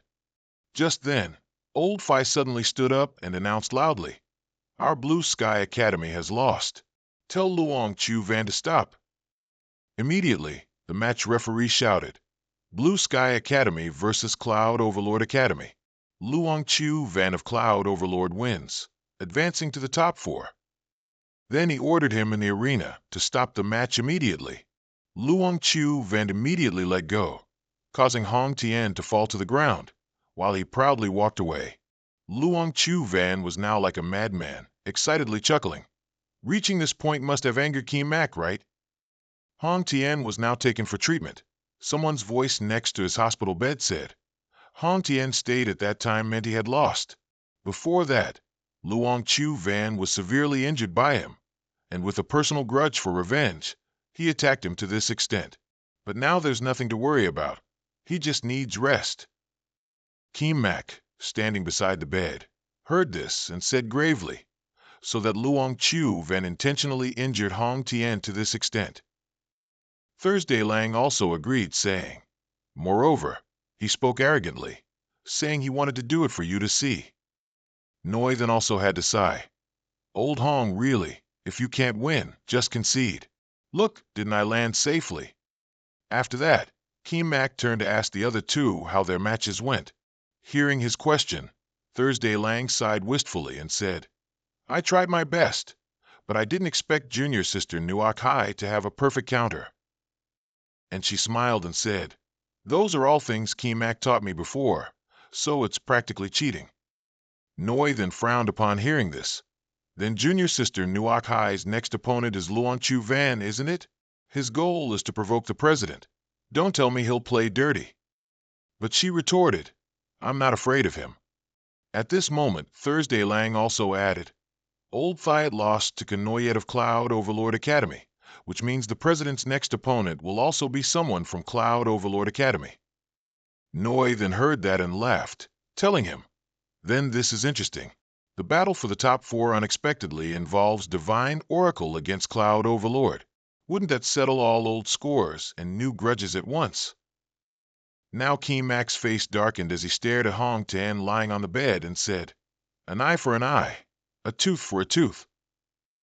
The next day at Ha Kwok's competition arena, the host began saying, "After the inter-university competition, we finally welcome the battle for the top 4 strongest competitors. Although it's not the finals yet, with the current situation, in the Hong Tian top ranks, only 2 academies remain, Cloud Overlord and Divine Oracle. This is a miracle that hasn't happened in previous seasons." Next, Chiem Du of Cloud Overlord Academy will face Kim Mak of Divine Oracle Academy. Nuok Hai of Divine Oracle Academy will face Luong Chu Van of Cloud Overlord Academy. The competition among the 4 strongest officially begins. Chiem Du stared at Kim Mak for a moment, then spoke. "You seem a bit distracted, don't you? I heard the one fighting Luong Chu Van is your girlfriend. Are you worried?" Then he started rambling. "That guy is indeed very strong. At school, he and I fought no less than 20 times, and I lost every time. Before going on stage, he told me to surrender directly, and that he would end the fight quickly, telling me not to delay your two's final match. But I won't let that jerk get what he wants. I want to defeat you first, then I'll defeat him in the final and become the champion." With that, Chiem Du continuously fired many bullets at Kim Mak. He quickly weaved and dodged all of them to get closer to him. Then Kim Mak pulled out a dagger, held it up in front of Chiem Du, and said, "Sorry, but I'm not interested in hearing your thoughts on victory. I just want to finish this quickly." As soon as he finished speaking, he slashed Chiem Du with the dagger. He frowned and gritted his teeth, thinking, "This guy's speed is too fast." Immediately after, countless attacks from Kim Mak rained down on Chiem Du. He blocked the attacks while looking at Kim Mak, smiling, and said, "You really are just like Luong Chu Van, exuding that annoying, arrogant, and conceited aura everywhere." This move was originally prepared for him, but now I'll let you have a taste first. Dare to look down on me? I'll make you bastards pay." Immediately, the entire audience stirred. If this skill is unleashed, won't it break through the Lei Dai's defense? Some even felt like they were about to be roasted alive. With this range, it's almost impossible to avoid on the Lei Dai. Kim Mak is about to bite the dust like this. The host was extremely astonished and said, "Is this the skill of a second transformation berserker? I can't believe it's this exaggerated. It looks impossible to confront head-on. So how will Kim Mak cope?" However, he nonchalantly said, "Going for your ultimate move? All right, come at me." The moment he uttered that sentence, the entire audience thought Kim Mak was crazy. There's so many ways to do it, yet he chose to confront it head-on. Chiem Du, having just finished deploying the move, unleashed it towards Kim Mak. Pay the price for your arrogance. The attack shot straight forward, hitting the protective shield on the arena. Everyone saw that the protective shield was stretched taut, and they all frantically looked for an escape route. Daikon Gwen Hao, sitting at the referee's table, also leaped up and exclaimed, "The contestants this season are really good." At that moment, the protective shield could no longer hold and shattered. But Daitan Guanhao arrived in time to block the attack from scattering and injuring the audience. On the arena, only Chiemdu's panting voice and thick dust, obscuring everything, remained. "Take that for looking down on me." But it seemed he had reached his limit. Before he could finish speaking, he coughed violently and collapsed to his knees. Just then, Mak walked out of the smoke and calmly said, "Even your ultimate move is only this much." Chiemdu was utterly astonished by this.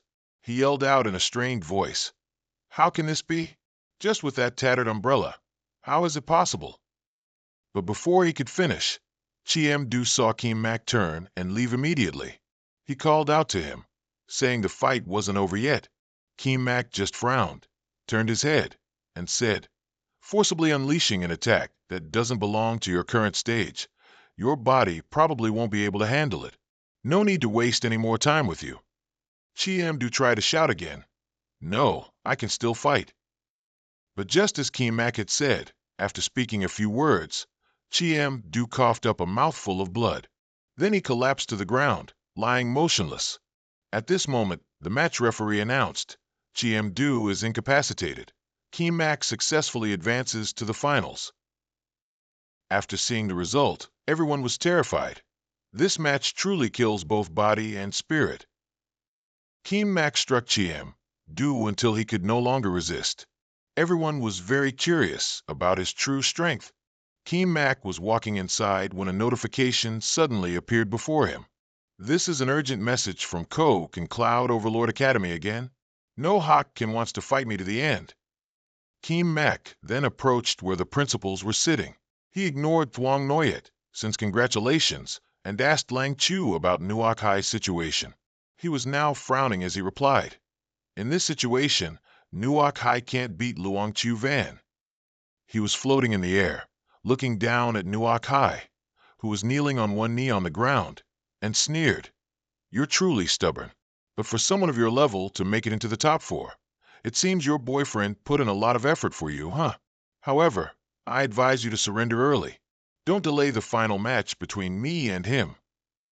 As soon as he finished speaking, Mak's face darkened further, and his eyes were now incredibly cold. Nuoc Hai also stood up a bit at this moment, raised her staff, and said, "Being too careless will lead to losses." Luong Chu then seemed a bit surprised that she hadn't given up yet. "A fight to the death? Let's see what you've got." Saying that, Nuoc Hai immediately took her staff and charged straight at him. Luong Chu then blocked the attack while laughing maniacally, saying, "Not bad at all. I didn't expect the damage to be that high." But she didn't stop there, continuing her relentless assault, and Luong Chu then could feel the damage getting stronger and stronger. The spectators witnessing this scene were all astonished. Nuoc Hai is still stacking illusory runes. Once the illusory runes overwhelm him, the damage will be even higher, no less than the light barrage just now. What is Luong Chu then planning to do? She charged again, raising her staff and saying loudly, "Such big talk. If you're so good, don't retreat from this move." Luong Chu then looked at the move Nuoc Hai was preparing, confused and full of questions. What kind of move is this? After the ultimate move was unleashed, everything on the arena was blown to smithereens. Nuoc Hai panted, trying to stand steady, and looked at the person in front, saying, "You're still just dodging." Luong Chu Van's face darkened at this moment, the taunts of the crowd echoing in his ears. This guy still retreated in the end, indeed not as good as Mak. He could bathe in ultimate moves, but this useless trash only knows how to retreat again and again. When fighting Hong Tian, he was like a turtle retracting its head into its shell, not daring to peek out. No Hawkkin, sitting high above, saw this scene and gritted his teeth in extreme anger. This damn trash! How can he be so afraid of death? And Ling Chu's biological granddaughter, when did she become so terrifying? Just then, Nuoc Hai spoke to Luong Chu Van. "You are indeed very powerful. I'm not your opponent. But I can also assure you that you are not Mak's opponent, because he wouldn't need to retreat from the same move. I can't beat you, so I want to surrender." But just then, He unleashed a move towards her, catching Nuak Hai completely off guard, and she was hit. This is the blood flower. It can plant a seed on an enemy. After 10 seconds, the flower will bloom, dealing 100 points of damage per second and amplifying the target's pain sensation threefold. Luong Chu Van, like a madman, laughed while tormenting her. Earlier, when I told you to surrender, you refused. Now you want to. I won't let you have your way. Seeing this, Ling Chu couldn't bear it any longer, slammed his hand on the table, stood up, and shouted. This is a skill specifically used for torturing people. Luong Chu Van, stop immediately. Suddenly, he was kicked flying by someone who rushed in. Kim Mak caught Nuak Hai, who was now unconscious in his arms, while Luong Chu Van quickly stood up and arrogantly said, "You can't take this much already? I haven't even had enough fun yet." He ignored him and only focused on pouring a dose of medicine into Nuak Hai's mouth. After that, Kim Mak glared at Luong Chu Van and growled, "Luong Chu Van, you want to provoke me, don't you? Well, congratulations, you've succeeded. Within the next 3 moves, I will definitely kill you." As soon as he finished speaking, the entire auditorium erupted, everyone stunned and incredulous. Did I hear that right? Kim Mak just said he'd kill Luong Chu Van in 3 moves? This isn't Tien Koi continent. Killing someone is subject to legal responsibility. Just then, No Hawk can also slammed his hand on the table and stood up angrily. "I object.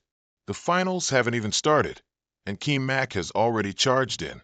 Moreover, what does he mean by kill? Right here, I demand his disqualification from the competition." Hearing the old man say that, Ling Chu coldly turned and replied, "We have lost this match, but it's clear that Luong Chu Van of Van Ba Academy wanted to take my granddaughter's life, and Kim Mak only rushed to save someone." At this moment, Ko Tu Chan finally spoke.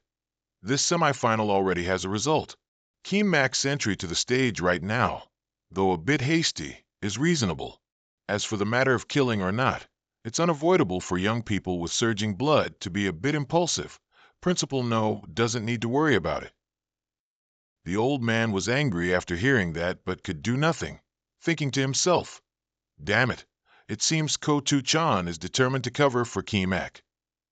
After that, Ko Tu Tran continued speaking, "But since they're both already on the stage, then I declare the final match, Kim Mak versus Luong Chu Van, officially begins now." On the stage, he was still taunting Kim Mak. "I've long heard you're arrogant, but I didn't expect you to be this arrogant. Killing someone right on the stage, I have quite a bit of experience with this. Normally, people kill someone first and then say they couldn't control their strength. But for you to say it beforehand, it's clearly intentional murder." Kim Mak's grim expression was his only reply. He said in a low voice, "Are all people from Van Ba so unnecessarily verbose?" Immediately after, countless bone monsters appeared behind Kim Mak. "He's using soul sacrifice." Luong Chu Van was stunned and incredulous when he saw this. "Aren't you a lone cultivator? Why do you know the great ultimate move of a necromancer?" But before he could do anything, he was rushed by the skeletons, who grabbed him tightly and wouldn't let go. Those in the audience also felt immensely terrified by this scene. After seeing this move, No Hawk can exclaimed in surprise, "Could this be soul command sacrifice, a necromancer's skill? No, Luong Chu Van is not his opponent." Then the old man quickly shouted, "We surrender. Tell Kim Mak to stop." But Ko Tu Tran was not in such a hurry. He frowned, staring ahead and saying, "This must be a skill activated from an ancient altar. So, your biggest trump card was this. Wait, let me take a closer look." Daiken Gwen Hao, sitting next to him, also agreed. "That's right, the Hong Tien guy before was definitely the same. Soul sacrifice is a necromancer's ultimate move, using extremely tough soul chains to bind the target, rendering the opponent unable to move. After that, the Scythe of Death will continuously attack, with the effect lasting for 4 seconds. To this moment, Luong Chu Van still couldn't believe it. He screamed in despair, "This is absolutely impossible." Kim Mak's voice, carrying a chilling aura, clearly reached Luong Chu Van's ears. I heard you really like to torture people, so I'll give it a try too. Kim Mak, today I, Luong Chu Van, am determined to fight you to the death. But he didn't care about what he said. The third move I'll use is your ultimate professional skill to finish you off. It's Blood Rose, which can consume 80% of current HP to form the Spear of Blood Rose. Each time the target is hit, they will not only be parasitized, but also suffer a large amount of damage, while restoring the same amount to the Blood Mage. No Hak Kin was now going crazy with anxiety. Chief Referee, please quickly order the match to stop. But Gu Tu Tran paid no attention, observing intently and thinking to himself, don't stop, this guy has more surprises. He controls more than one ancient altar. The match cannot be stopped. Kim Mak leaped high and told Luong Chu Van, feel the endless pain. At this moment, he was no longer confined by bones, but by countless chains wrapped around his body. Luong Chu Van couldn't take it anymore and screamed in pain. I was wrong. Please don't. But Kim Mak still decided to raise his hand and snap his fingers. Immediately after, many small sharp chain fragments and brilliant red petals rained down on him. Luong Chu Van had completely vanished without a trace. It seemed he had died by Kim Mak's hand. No Hak Kin, seeing this from afar, immediately yelled, Kim Mak, you actually dared to kill someone? You're finished. But he wasn't afraid and even provoked the old man. Kill then. What can you do to me? No Hak Kin, with veins bulging on his forehead, loudly told the referee, Commissioner Gu, this man publicly violated our country's prohibition and must be severely punished. I, No Hak Kin, representing the Van Ba Academy, propose executing him as an example. As soon as he finished speaking, Lang Chu stood up and declared loudly, his entire body emanating an oppressive aura. Anyone who dares to harm a single hair on Kim Mak's head, I, this old man, will certainly kill them. No Hak Kin sneered in response. Well done, Lang Chu. Are you publicly shielding a murderer? Inside, he was startled, thinking, how can Lang Chu emit such an aura when he's already injured?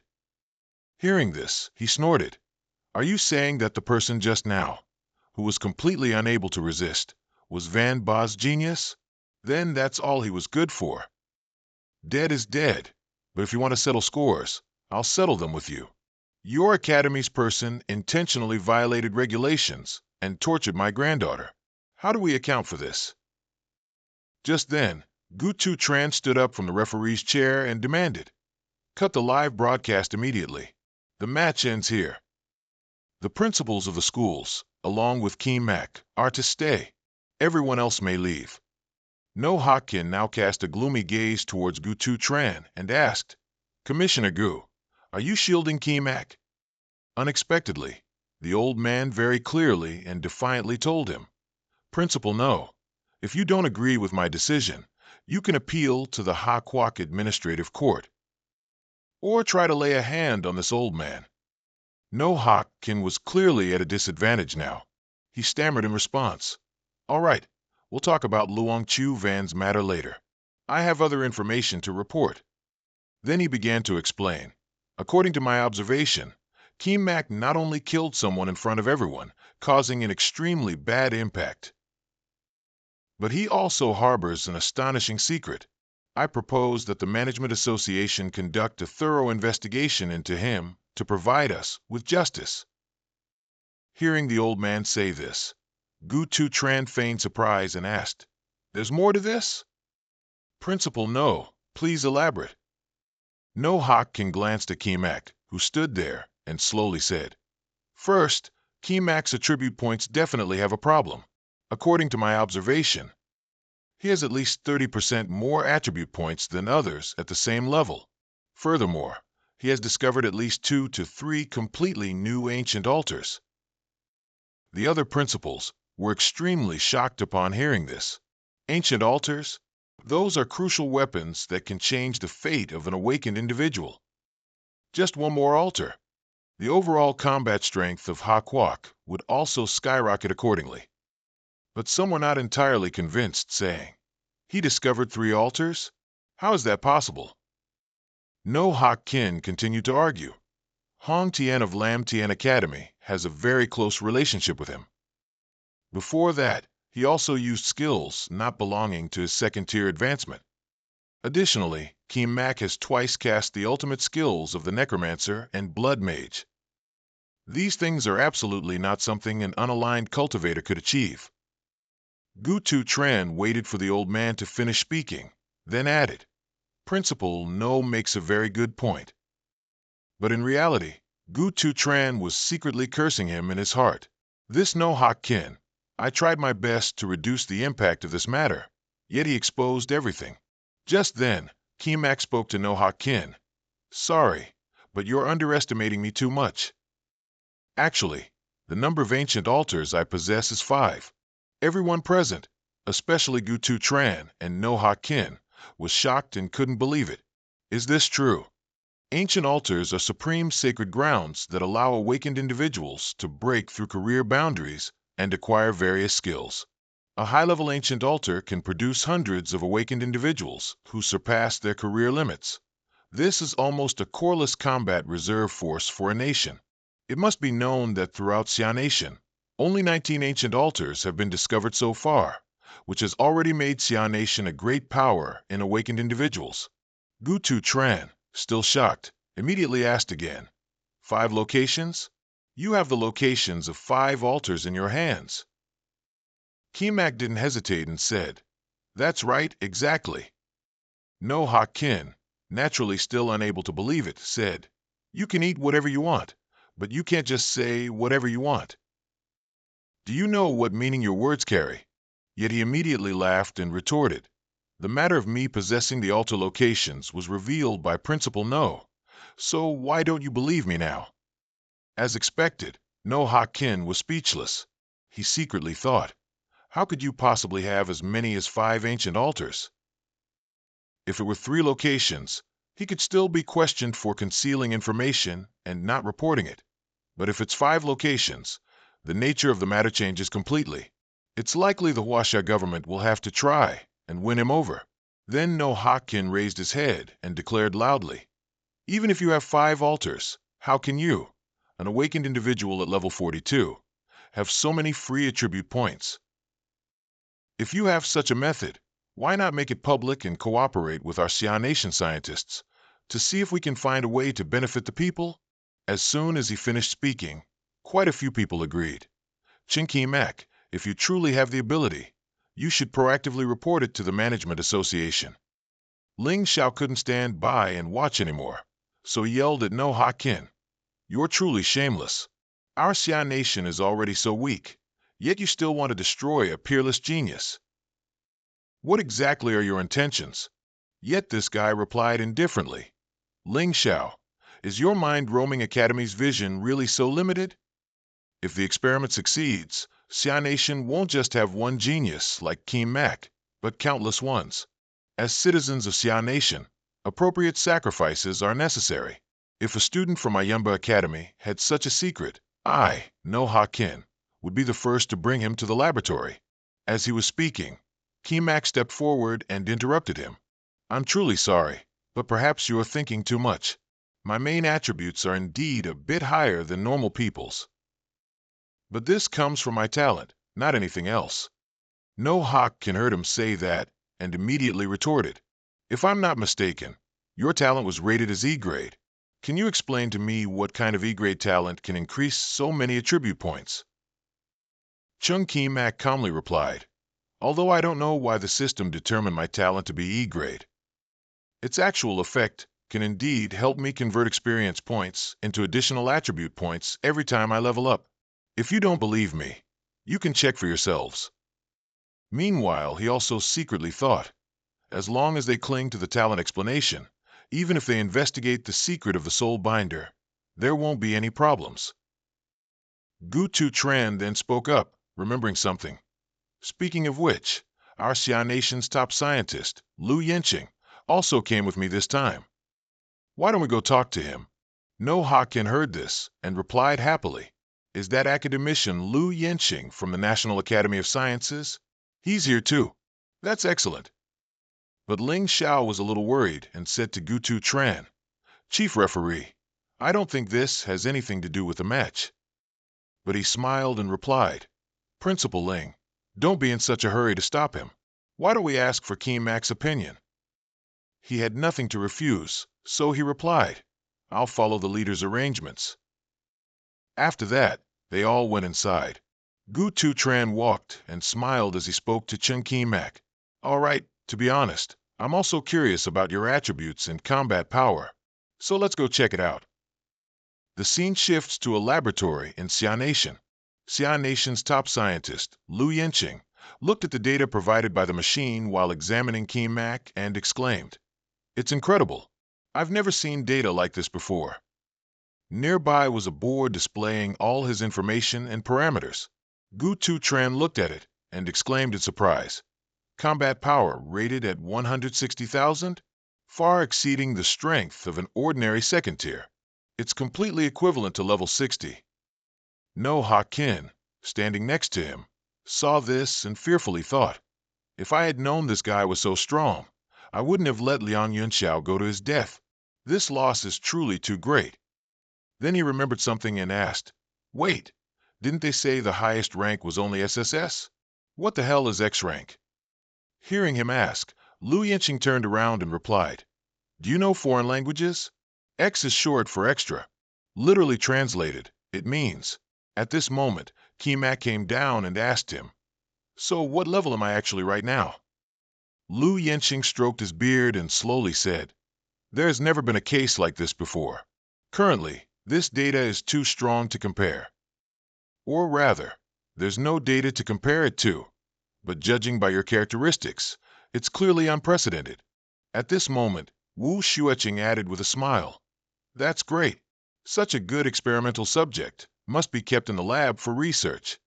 Who knows, after 2 years of research, academician Lu might present results that will make all of us, the people of Xia Nation, as mighty as dragons." Hearing that, Lu Yenqing immediately turned around and asked, "Are you suggesting he stay in my lab?" But that guy still brazenly glanced at Ling Xiao and said, "That's right. I'm doing this for the future of Xia Nation, and I believe the Divine Wandering Academy will also approve of this plan." As soon as he finished speaking, Lu Yanxing started yelling, "Shut your mouth right now. I risked my life studying awakened ones precisely because I wanted to create a perfect specimen. Now that I have the specimen, you're telling me to keep him in the lab? Are you out of your mind? From today onwards, this Qian Mo will be protected by me, Lu Yanxing.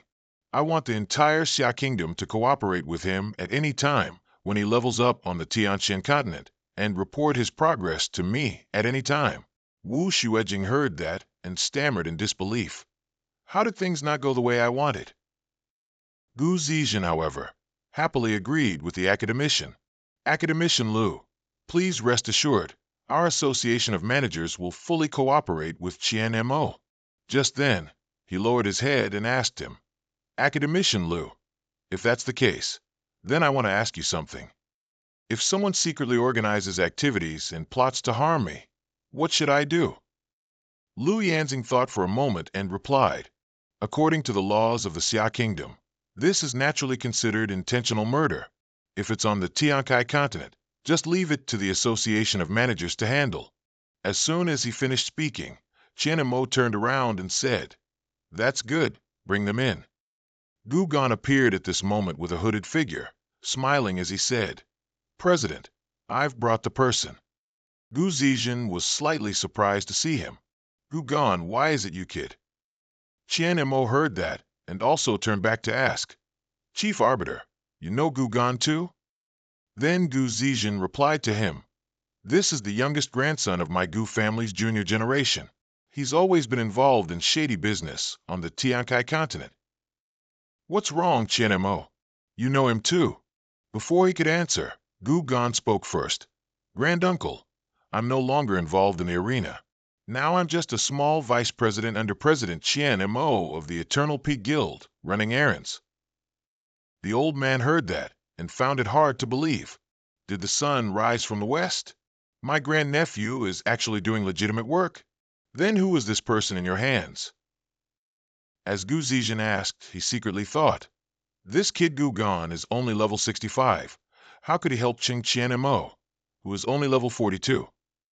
Immediately after, he released his hand, letting the other person fall to the ground, and said, "This is Zhou Siwei, former head of academic affairs at Yunba Academy, who, under the orders of Wu Xuejing, the principal of Yunba Academy, while our president was participating in the Yunlan Combined Arena competition, secretly planned an attack on our guild." Before he could say more, Wu Xuejing yelled in protest, "Slander! Zhou Siwei was expelled from our Yunba Academy a long time ago. We, Yunba, have nothing to do with this." Just then, the man rushed forward, hugging the old man's leg and shouting, "Principal, you can't abandon me now. I've lost, you must save me." Immediately, Wu Xuejing cursed him directly. "You old fool, don't you dare defame me." With that, he immediately punched Zhou Siwei in the back of the neck. Zhou Siwei was immediately knocked unconscious on the ground. Wu Xuejing stood up, wiped his hands, and said, "Zhou Siwei is a morally corrupt individual. He was expelled from Yunba long ago. Today, he still dares to defame me. Now, for me, Wu Xuejing, to kill him is in accordance with the national law." After speaking, he immediately knelt before Gu Zizhen. "Our school has such a corrupt element. As principal, I have failed in my duty. I resign as principal and await the association's decision." Gu Zizhen frowned and replied with a grim face, "Wu Xuejing, this is not the Tiankai continent. How dare you use private punishment? Take him to the dungeon and interrogate him thoroughly for me." Qian Mo, seeing this from behind, secretly thought, "He truly is a 1,000-year-old fox." He knew that no matter what, he couldn't escape today, so he acted to kill the witness first. Even if there's an investigation later, he might escape most of the responsibility, but being able to bring him down today is still a relief. After Wu Xuejing left, Gu Zizhen looked at Lu Yanzing and jokingly asked, "Are you satisfied with how I handled this?" He heard that and replied with a laugh, "Why are you asking me? I'm just an old man doing scientific research. If you want to ask this kid." Qian Mo, seeing the answer deferred to him, scratched his head and chuckled, saying, "Chief Director, you handle public matters with such fairness and impartiality. I have no complaints." Finally, everything was settled. Gu Zizhen then congratulated him. "Today's competition has concluded. Let's all congratulate Divine Oracle Academy on winning the championship, and also congratulate Qian Mo on achieving the duel #1 position." Gugan, standing next to Qian Mo, whispered in his ear, "You kid are truly not simple. I've never seen my granduncle praise anyone like this. He's the Minister of Education of the Xia Kingdom. You kid can take this opportunity to butter him up." But Chung Qian Mo seemed not to care much. He asked Gu Zizhen, "Sir Chief Director, the Secret Realm Challenge reward you mentioned earlier, have you perhaps forgotten it?" The old man just remembered and replied, "That's right. That's right. I still have one more reward for you. But before that, you have to promise me one condition." Qian Mo's face blanked. "A condition? The chief director gives me a gift, but there are still conditions." Gu Zizhen pulled him by the arm and walked outside, reassuring him, "This kid. Don't worry, you won't suffer any losses." Gugan, seeing this from behind, made a wry face. Is this kid really just a student? A moment later, sitting in the car driving on the road, Qian Mo couldn't help but ask Gu Zizhen, "Sir Chief Director, what exactly is the condition?" The old man didn't say it immediately, only saying, "Don't worry, I won't make you do research." But Qian Mo was already so curious he couldn't hold back anymore. "Then just tell me first to put my mind at ease. What's the reward?" Seeing his gaze, Gu Zizhen secretly thought, although he looks mature, he's still just a child after all. Only then did the old man speak. "I have two types of rewards. The first type is high-level experience books, and the second type is third-tier high-level equipment. You can choose one." Chung Qian Mo pondered for a moment before answering. "Then I want the advanced experience books. High-tier equipment doesn't mean much to me." Seeing him like that, Gu Zetian thought again. Now he's really calm, no longer like a child. This kid is truly perplexing. Then he continued to talk about the condition. Before talking about this condition, I must tell you a few things. You must listen carefully. Although the War of the Awakened has lasted for hundreds of years, the war between Xia Nation and foreign awakened individuals has not yet ended. There are always open and covert battles. The organization responsible for this struggle is called Blazing Dragon Soul. To join this organization, participants must possess absolute talent and be no older than 45. The purpose of the Blazing Dragon Soul is to directly combat awakened individuals from foreign nations. Student Chung Chien-mo, are you interested in joining? After hearing Gu Zetian speak, Chien-mo hesitated and pondered. Then he looked up and asked a question that left Gu Zetian speechless. Is there salary? The old man helplessly replied, You kid, this is a major affair of Xia Nation. How could it lack such trivial things? Hearing this, Chien-mo felt relieved and smiled. Okay then, we can look into it a bit. A moment later, the car stopped at a towering, isolated headquarters. Gu Zetian told Chien-mo, All right, we've arrived at the Administrator Association. Let's go inside to talk. There's an acquaintance waiting for you inside. The first scene appeared at the foot of the Xia Nation Administrator Association building. Chien-mo looked around and said to Gu Zetian, No wonder it's Xia Nation's decision-making center. It truly is grand. The old man, walking ahead, told him, If you join the Blazing Dragon Soul, you'll be coming here often in the future. Chien-mo walked and observed his surroundings, thinking, Everyone here, from a casual glance, has cultivation from the third transmission or higher. Is this the pinnacle of Xia Nation's power? Suddenly, upon reaching a room, Gu Zetian stopped, patted Chien-mo's shoulder, and said, Go inside. Your old friend is in there. I have other matters, so I can't go with you. He listened, then pondered blankly. My old acquaintance? Could it be? As soon as he stepped into the room, Chien-mo saw old Qin waiting there. He greeted him first. Young friend Cheng, long time no see. Upon seeing him, he joyfully greeted back. Old Qin, it really is you. Long time no see. But at that very moment, several streams of light suddenly shot from old Qin towards Chien-mo. Not to be outdone, he also exuded a powerful aura and asked, Old Qin, are you testing me? The old man didn't bother to reply, instead praising him. Indeed, not bad. You're only level 42, yet your attribute points are already so high. This old man was indeed not mistaken. You are truly a good seed. Chien-mo remained very modest.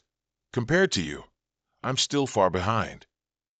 It was then that old Qin brought up the main topic of the day. Regarding the Blazing Dragon Soul, Gu Zetian must have told you already, right? He immediately asked him, What are your thoughts now? Hearing this, Chien-mo spoke directly to him.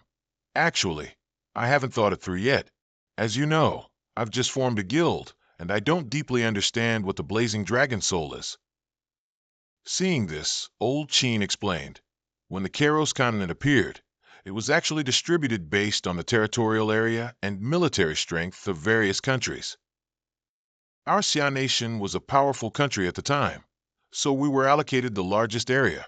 Now our neighboring countries are envious, and in order to redistribute, they have formed a federation to pressure us. They don't want to wage war on Azure Star, so they decided to start on Kairos continent.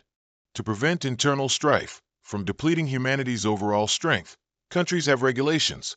Candidates participating in plundering wars must not have reached the 5th transmission, and their age must not exceed 45. Chien-mo listened and then continued. This is why Xia Nation established the Blazing Dragon Soul organization, right?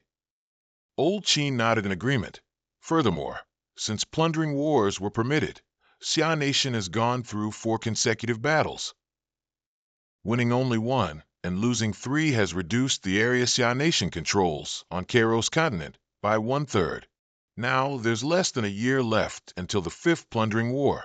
We've already lost to Hua Nation twice in a row, so this time we absolutely cannot lose again.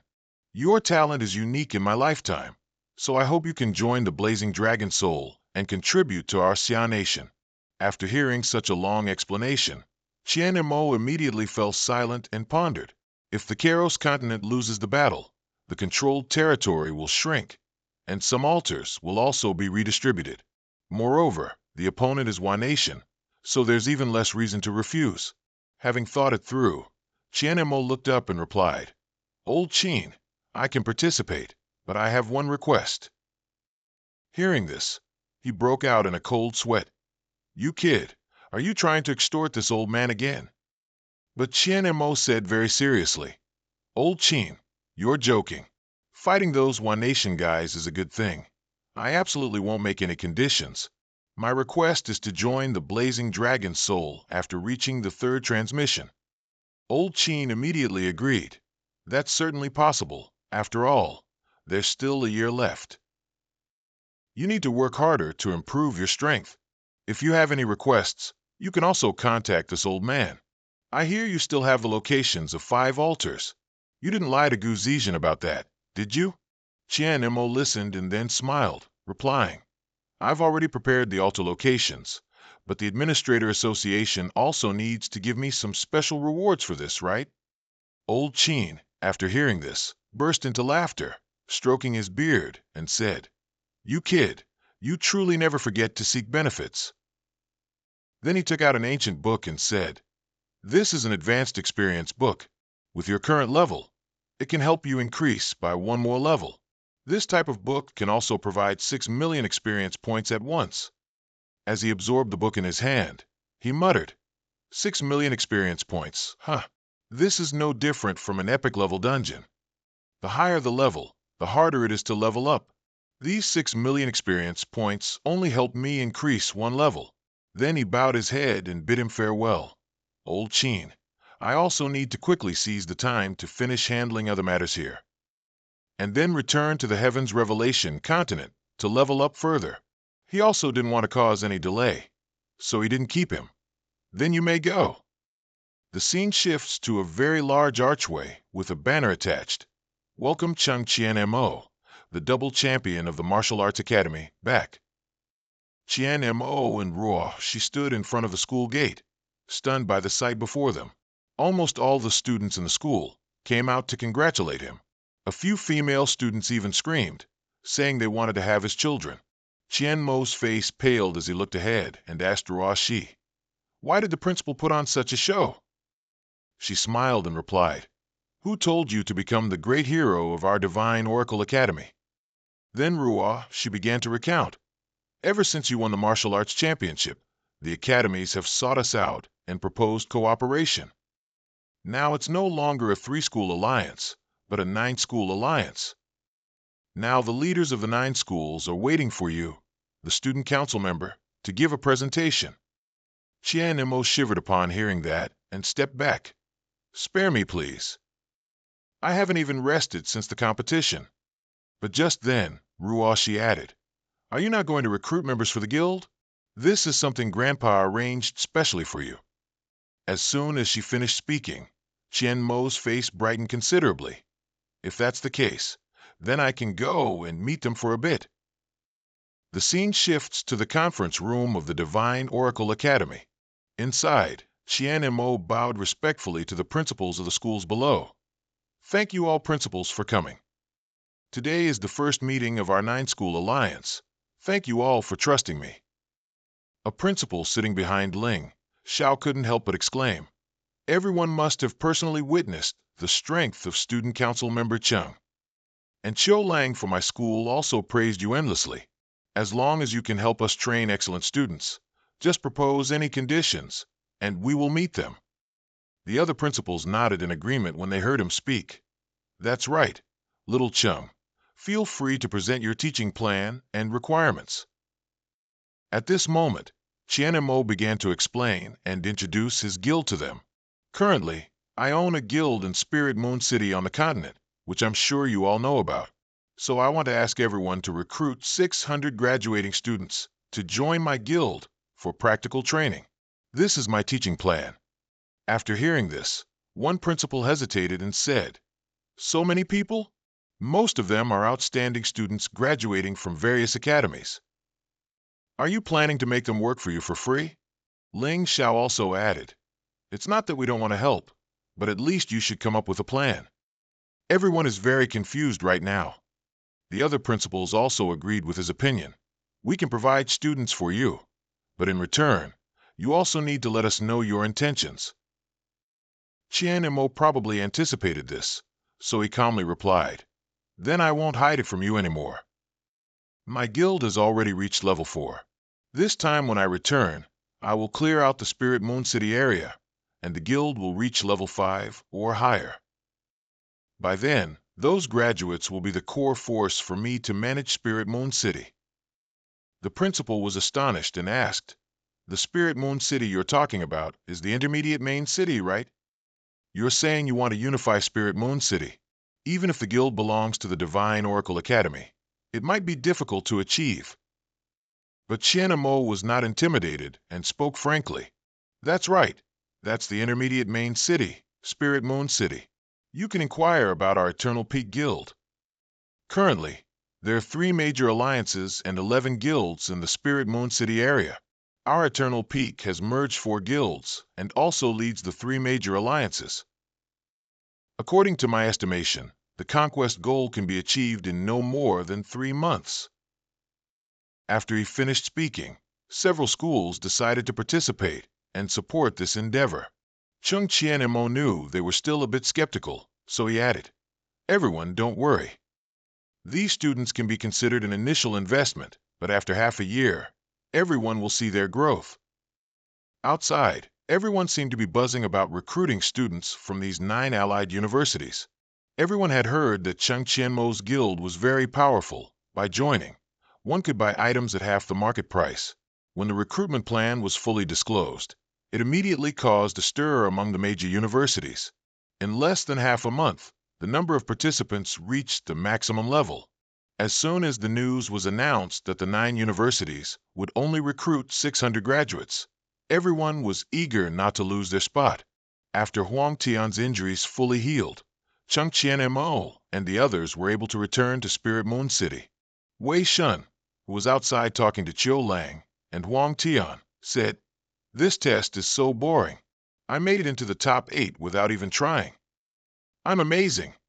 Huang Tian, standing nearby, snorted and replied, if you're going to brag like that, you should have fought that scoundrel Liang Yun Xiao. Du Shui also came out to greet them. He happily said, you've all finally returned. There have been so many students here lately. I've been very busy just arranging things for them.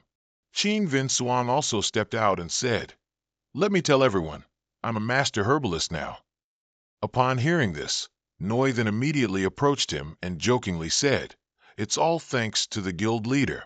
This time he won the double championship, so he recruited many talented people here to help everyone.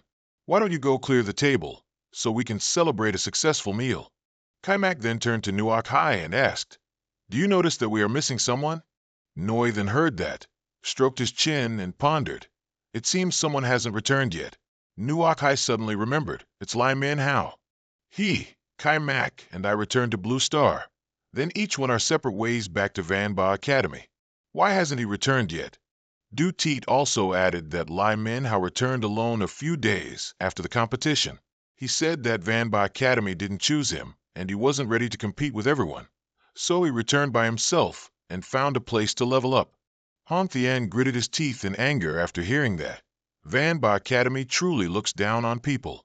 If Lai Min Hao had been chosen, they could have secured a spot in the quarterfinals and playoffs and still could have been this year's champion. Kaimak explained to him, Min Hao has always had an inferiority complex. Although he said he didn't want to compete with us in the arena, he certainly wanted to stand on the same stage. This could be a big shock. Kaimak now thoughtfully frowned and asked, he didn't say which secret realm he was going to either, did he? Du Teet thought for a moment, then replied, it's the Black Lair. This is a special secret realm near Lin Noyet City. Currently, this place is the territory of the Silver River Alliance. Thursday Lang was surprised upon hearing this and asked, a secret realm being monopolized? Who's that arrogant? Du Teet explained to him that it's not a monopoly, but there's also a management association. They don't have the guts for that. It's just their guild. So most of the people leveling up and farming monsters there are their members, which is why people usually say it's their territory. Finally, Trin Kaimak spoke up and told everyone, "It's okay. Minhao's grown up. We don't need to worry about him too much. Moreover, my next target is also the Black Lair, so I'll surely meet him very soon." Hong Thian also agreed with him. That guy is also very strong. When we find him, he might even have reached third transition already. After that, Kaimak stepped forward, entered the guild, and said with a smile, "Let's first check how the city has developed after being away for so long." As Kaimak stepped inside the city, everyone's eyes turned to him, discussing excitedly. Their guild leader is finally back. Many people also noticed Nuak Hai, who was with him. Goddess Lang, this competition, it said she also made it into the top 4. Someone else sighed in admiration upon seeing Noi Than. He has a fighting style that he really likes. Noi then heard that and angrily turned to scold. "I am, after all, one of the top 8. On what grounds do you call her a goddess? And call me a lowly old wizard?" Hong Thian saw that and came over, putting an arm around his shoulder to comfort him. "Don't you think about your own despicable fighting style? What's wrong with others calling you that?" At this moment, Trin Kaimak was praising Du Tit. "Not bad. You managed the guild very well during my absence." Suddenly, as he was walking, he saw a large hole in the wall in front of him and wondered, "What's with this wall?" Hong Thian was also curious. The duel of Vin Sin and his group ended a long time ago. Why isn't it fixed yet? Du Tit heard that and bowed his head in silence. "It's a long story. I was just about to report the situation to you." A moment later, the whole group stood below, observing the hole. After hearing everything, Trin Kaimak asked Du Tit again, "Do you mean someone has always been attacking our guild?" He immediately replied, "It was supposed to be fixed long ago, but every time it's repaired, someone causes trouble. Initially, they thought Vin Sin did it, but later discovered interference from other forces." Then Du Tit gritted his teeth and added, "If it were an open fight, we wouldn't be afraid of them. It's just a pity that those guys only dare to act covertly." Hong Thian also asked him if he knew which specific force did it. Kaimak frowned thoughtfully and said, "There are only 3 major guilds allied in Lin Noyat City. So the other 2 major alliances, Fong Hoa and Silver River, both have conflicts of interest with us. So it must be one of these 2 alliances." Hong Thian couldn't stand it anymore and immediately intended to go deal with them. But Trin Kaimak wasn't so hasty and calmly explained, "The 3 major alliances restrain each other. Whichever side attacks first, the other side will gain an advantage. Right now, it hasn't caused any significant damage to us, so let's put this aside for now. Everyone has been through a lot during this time. Now I want to share some good news with you all." Hong Thian was very excited to hear this and urged him to speak quickly. But Noithan was quite surprised. "I can't believe good news would come out of your mouth." Then Kaimak began, "I have prepared a young jade dragon for each of you." Everyone was very surprised to hear that, but immediately, the loudspeaker announced to everyone that to reward members with outstanding contributions, every 2 weeks, the guild will plan to give away a young jade dragon. As long as contribution points rank first at that time, any member can receive a flying mount regardless of their level. After hearing this new announcement, everyone was determined to contribute their best to receive the reward. 2 soldiers were chatting when a girl suddenly approached and asked, "Excuse me, what happened?"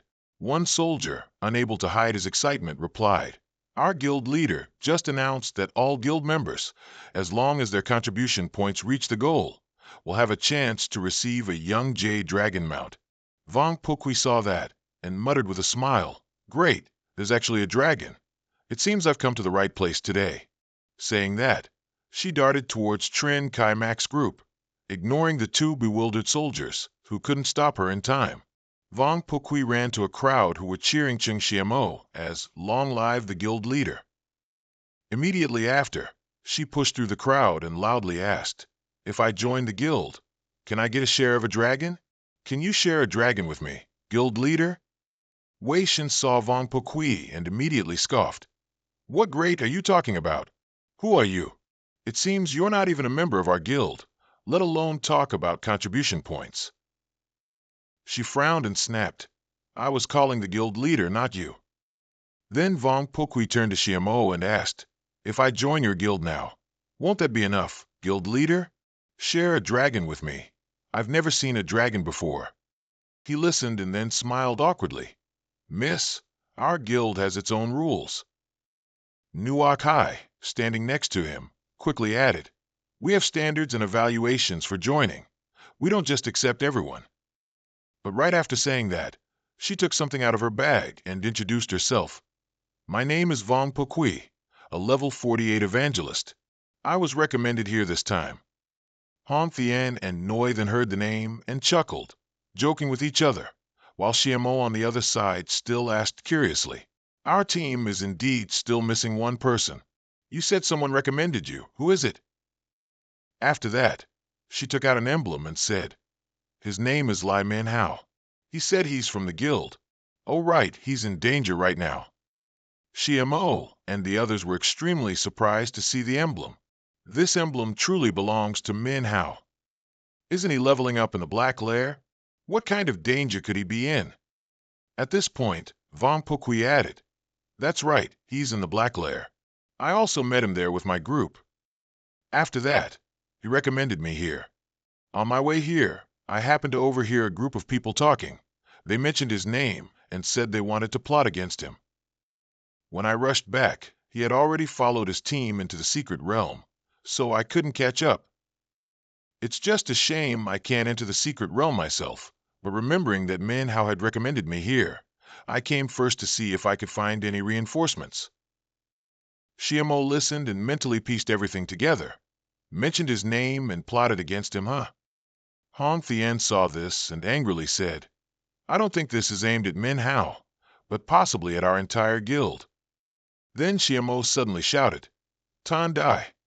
An emerald dragon immediately flew up from behind the city wall.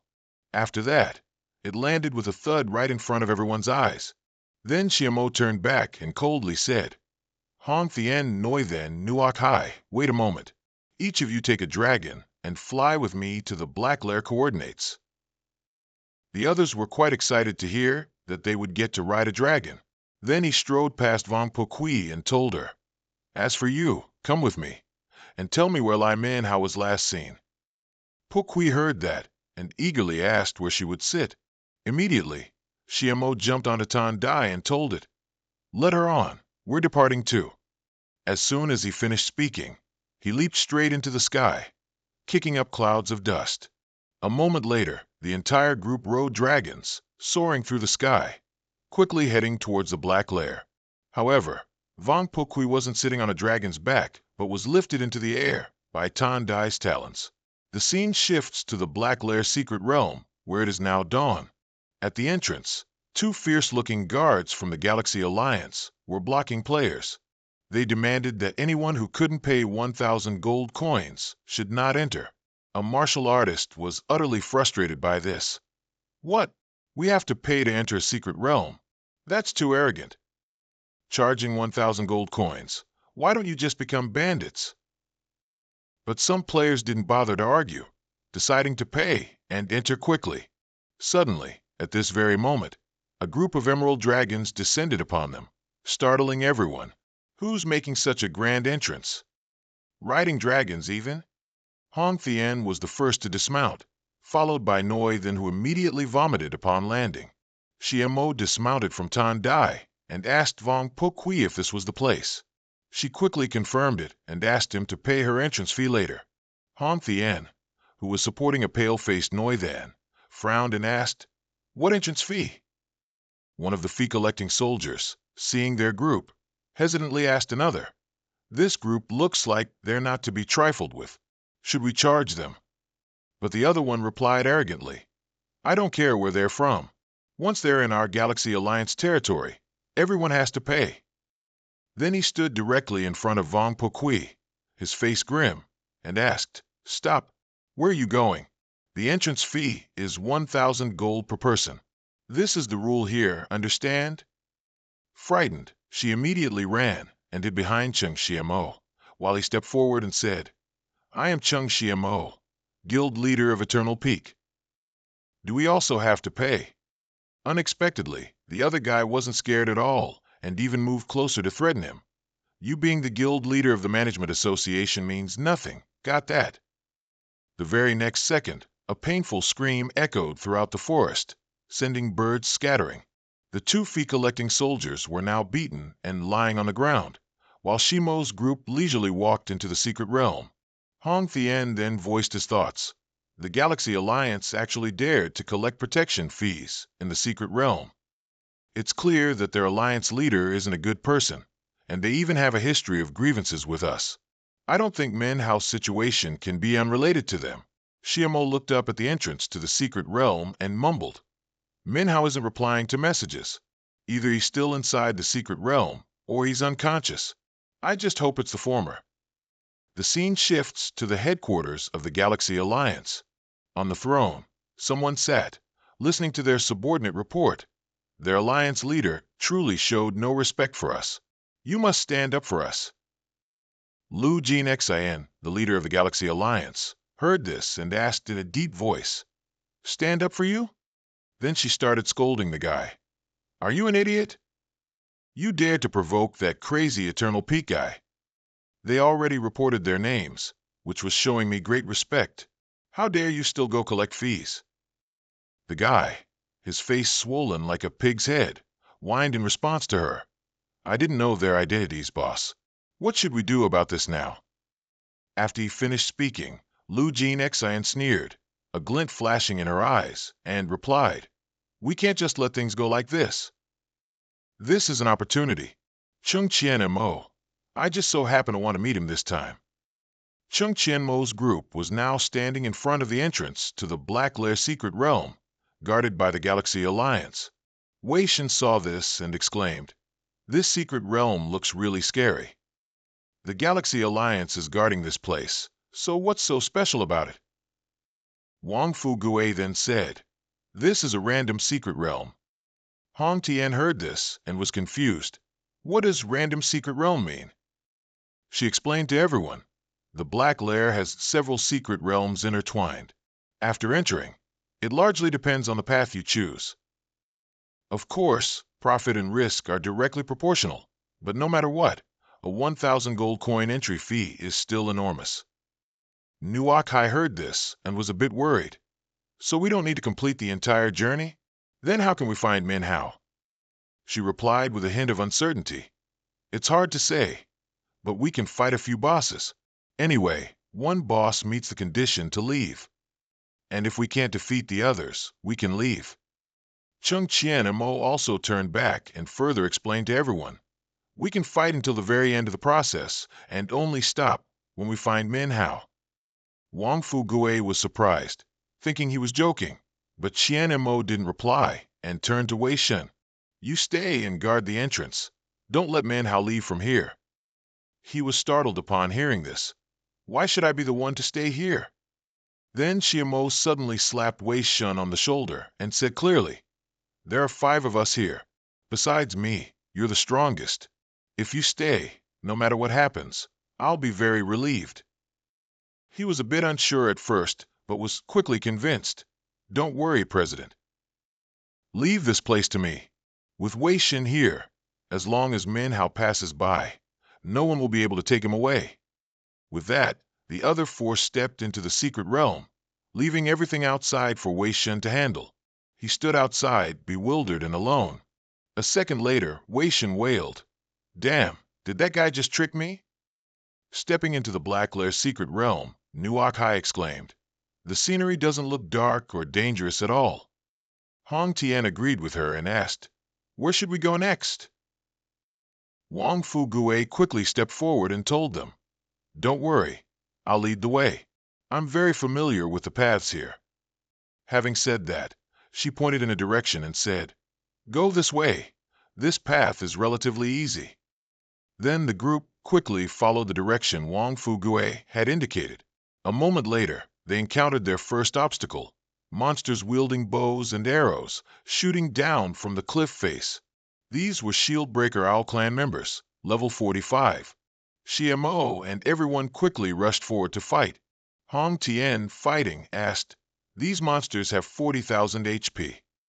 They're epic-level broken shield wielders. Are you sure this path is the easiest? Wang Fu Gue, also fighting, turned pale and replied, "Why are they so much stronger this time than last? It seems my judgment was a bit off." Xiamo, holding his sword and cutting down two monsters at once, told everyone, "Shield breakers are specialized defensive monsters. They have a shield-breaking mechanism, so don't focus on defense. Instead, attack their legs. They won't attack distant targets." Then he turned back to Wang Fu Gue. "You fall back and heal us." Hong Tian immediately followed Shimo's instructions and found that it indeed worked. He, along with Nuak Hai, charged forward and told everyone, "Let's seize the time and break through this stage." A moment later, everyone had completely defeated all the monsters. Wang Fu Gue, panting, asked Qingqian Mo, "Have you played this dungeon before?" He smiled and replied, "I just did some research, and encountering it just jogged my memory." Nuak Hai then also told her about Qingqian Mo's impressive recent achievements, while he continued to ask Wang Fu Gue, "Where do we go next?" Hearing this, Huang Tian was startled and asked back, "Didn't you hear her? She's a swindler." But Qian Mo didn't pay much attention and still let Wang Fu Gue choose the path. She rubbed her chin, deep in thought. Then Wang Fu Gue pointed to a nearby path and said, "According to my experience, the monsters in that secret realm are a bit easier to deal with." Sure enough, a moment later, they encountered an extremely ferocious dragon. It spat fire towards the four of them. Qian Mo quickly stepped forward, raising his umbrella to shield them. After defeating this dragon, Wang Fu Gue pointed in another direction and said confidently, "This time, I dare to say, there definitely won't be such a dangerous boss." Sure enough, a moment later, she was bitten by an aquatic monster, screaming loudly. When Wang Fu Gue was rescued, Huang Tian frowned and said, "If we follow the correct path, each monster will have an item to counter it, so it won't be too dangerous." Then he angrily pointed at her and said, "Now I can be certain that this person is 100% a swindler." Nuak Hai was also quite puzzled now, asking, "We've defeated 2 or 3 bosses already, but there's still no sign of Manhua. Could something have happened to him?" Meanwhile, Qian Mo continued to ask Fu Gue where they should go this time. Hearing this, Huang Tian frowned. "Do we still have to trust her?" Wang Fu Gue was scared now, quickly shaking her head and refusing. "I don't dare to lead the way anymore." But Qian Mo, full of trust, told her, "It's okay, just choose. I trust you." The scene then shifted to a towering cliff enveloped in white clouds. Huang Tian mumbled as he walked on the precarious cliff, "Why do I feel like I've been tricked by this scoundrel again?" But Wang Fu Gue, walking ahead, was very confident. "Trust me, the path I'm taking this time will definitely have no problems." Even Nuak Hai had to wonder, what kind of monster are we fighting this time? Suddenly, Wang Fu Gue stopped and pointed to a very large bird's nest blocking their way, saying, "It's right here." Inside the nest were several very large eggs, and everyone wondered what these bird eggs were for. She picked up an egg and said, "This is a very important item. Each of us will keep one. When we encounter the boss of this level, it will be very useful." Nuak Hai and Huang Tian also hugged an egg. She happily found them very cute. "Perhaps we can even hatch a spirit pet," but Huang Tian was quite worried. "How can we fight while holding this egg?" Just then, a loud noise suddenly echoed, accompanied by a pair of colossal wings appearing before the four of them. A giant, furious bird swooped down, extending its talons towards them. Qingqian Mo, busy shielding Wang Fu Gue, didn't notice Nuak Hai falling backward. The giant bird suddenly charged, pushing all four of them down the high cliff. Wang Fu Gue clung tightly to Qian Mo's arm, screaming in fear. He quickly extended his umbrella, using the technique. Immediately after, both of them landed on a rock ledge below. Wang Fu Gue released his arm, breathing a sigh of relief, while Qian Mo frowned and said, "We've been separated." Huang Tian and Nuak Hai then fell straight down, landing on something very furry. They quickly sat up, but Nuak Hai also noticed something very strange. But why is this ground so soft? And why is the grass black? As soon as they stood up, both of them were startled. Why is the ground moving like this? After saying that, both of them fell. It turned out this ground was a giant bear. The scene shifted to the entrance of the secret realm, where Noi then was leaning against a tree, asleep. He was still frowning and muttering. I've been played, definitely played by that kid. They went in to fight monsters and gain experience while I'm here waiting. Just then, a spiky-haired guy from the Galaxy Alliance, who they'd encountered earlier, approached, pointed at Noi Van and said, "It seems the others have entered the secret realm." He was quite surprised to see the guy. "It seems you haven't had enough suffering, have you?" Unexpectedly, when he looked up, Noi then saw Luke Kim Ham and immediately started drooling. She frowned, looked down at him, and asked, "Are you Chung Chien Mo, the guild leader of Eternal Peak?"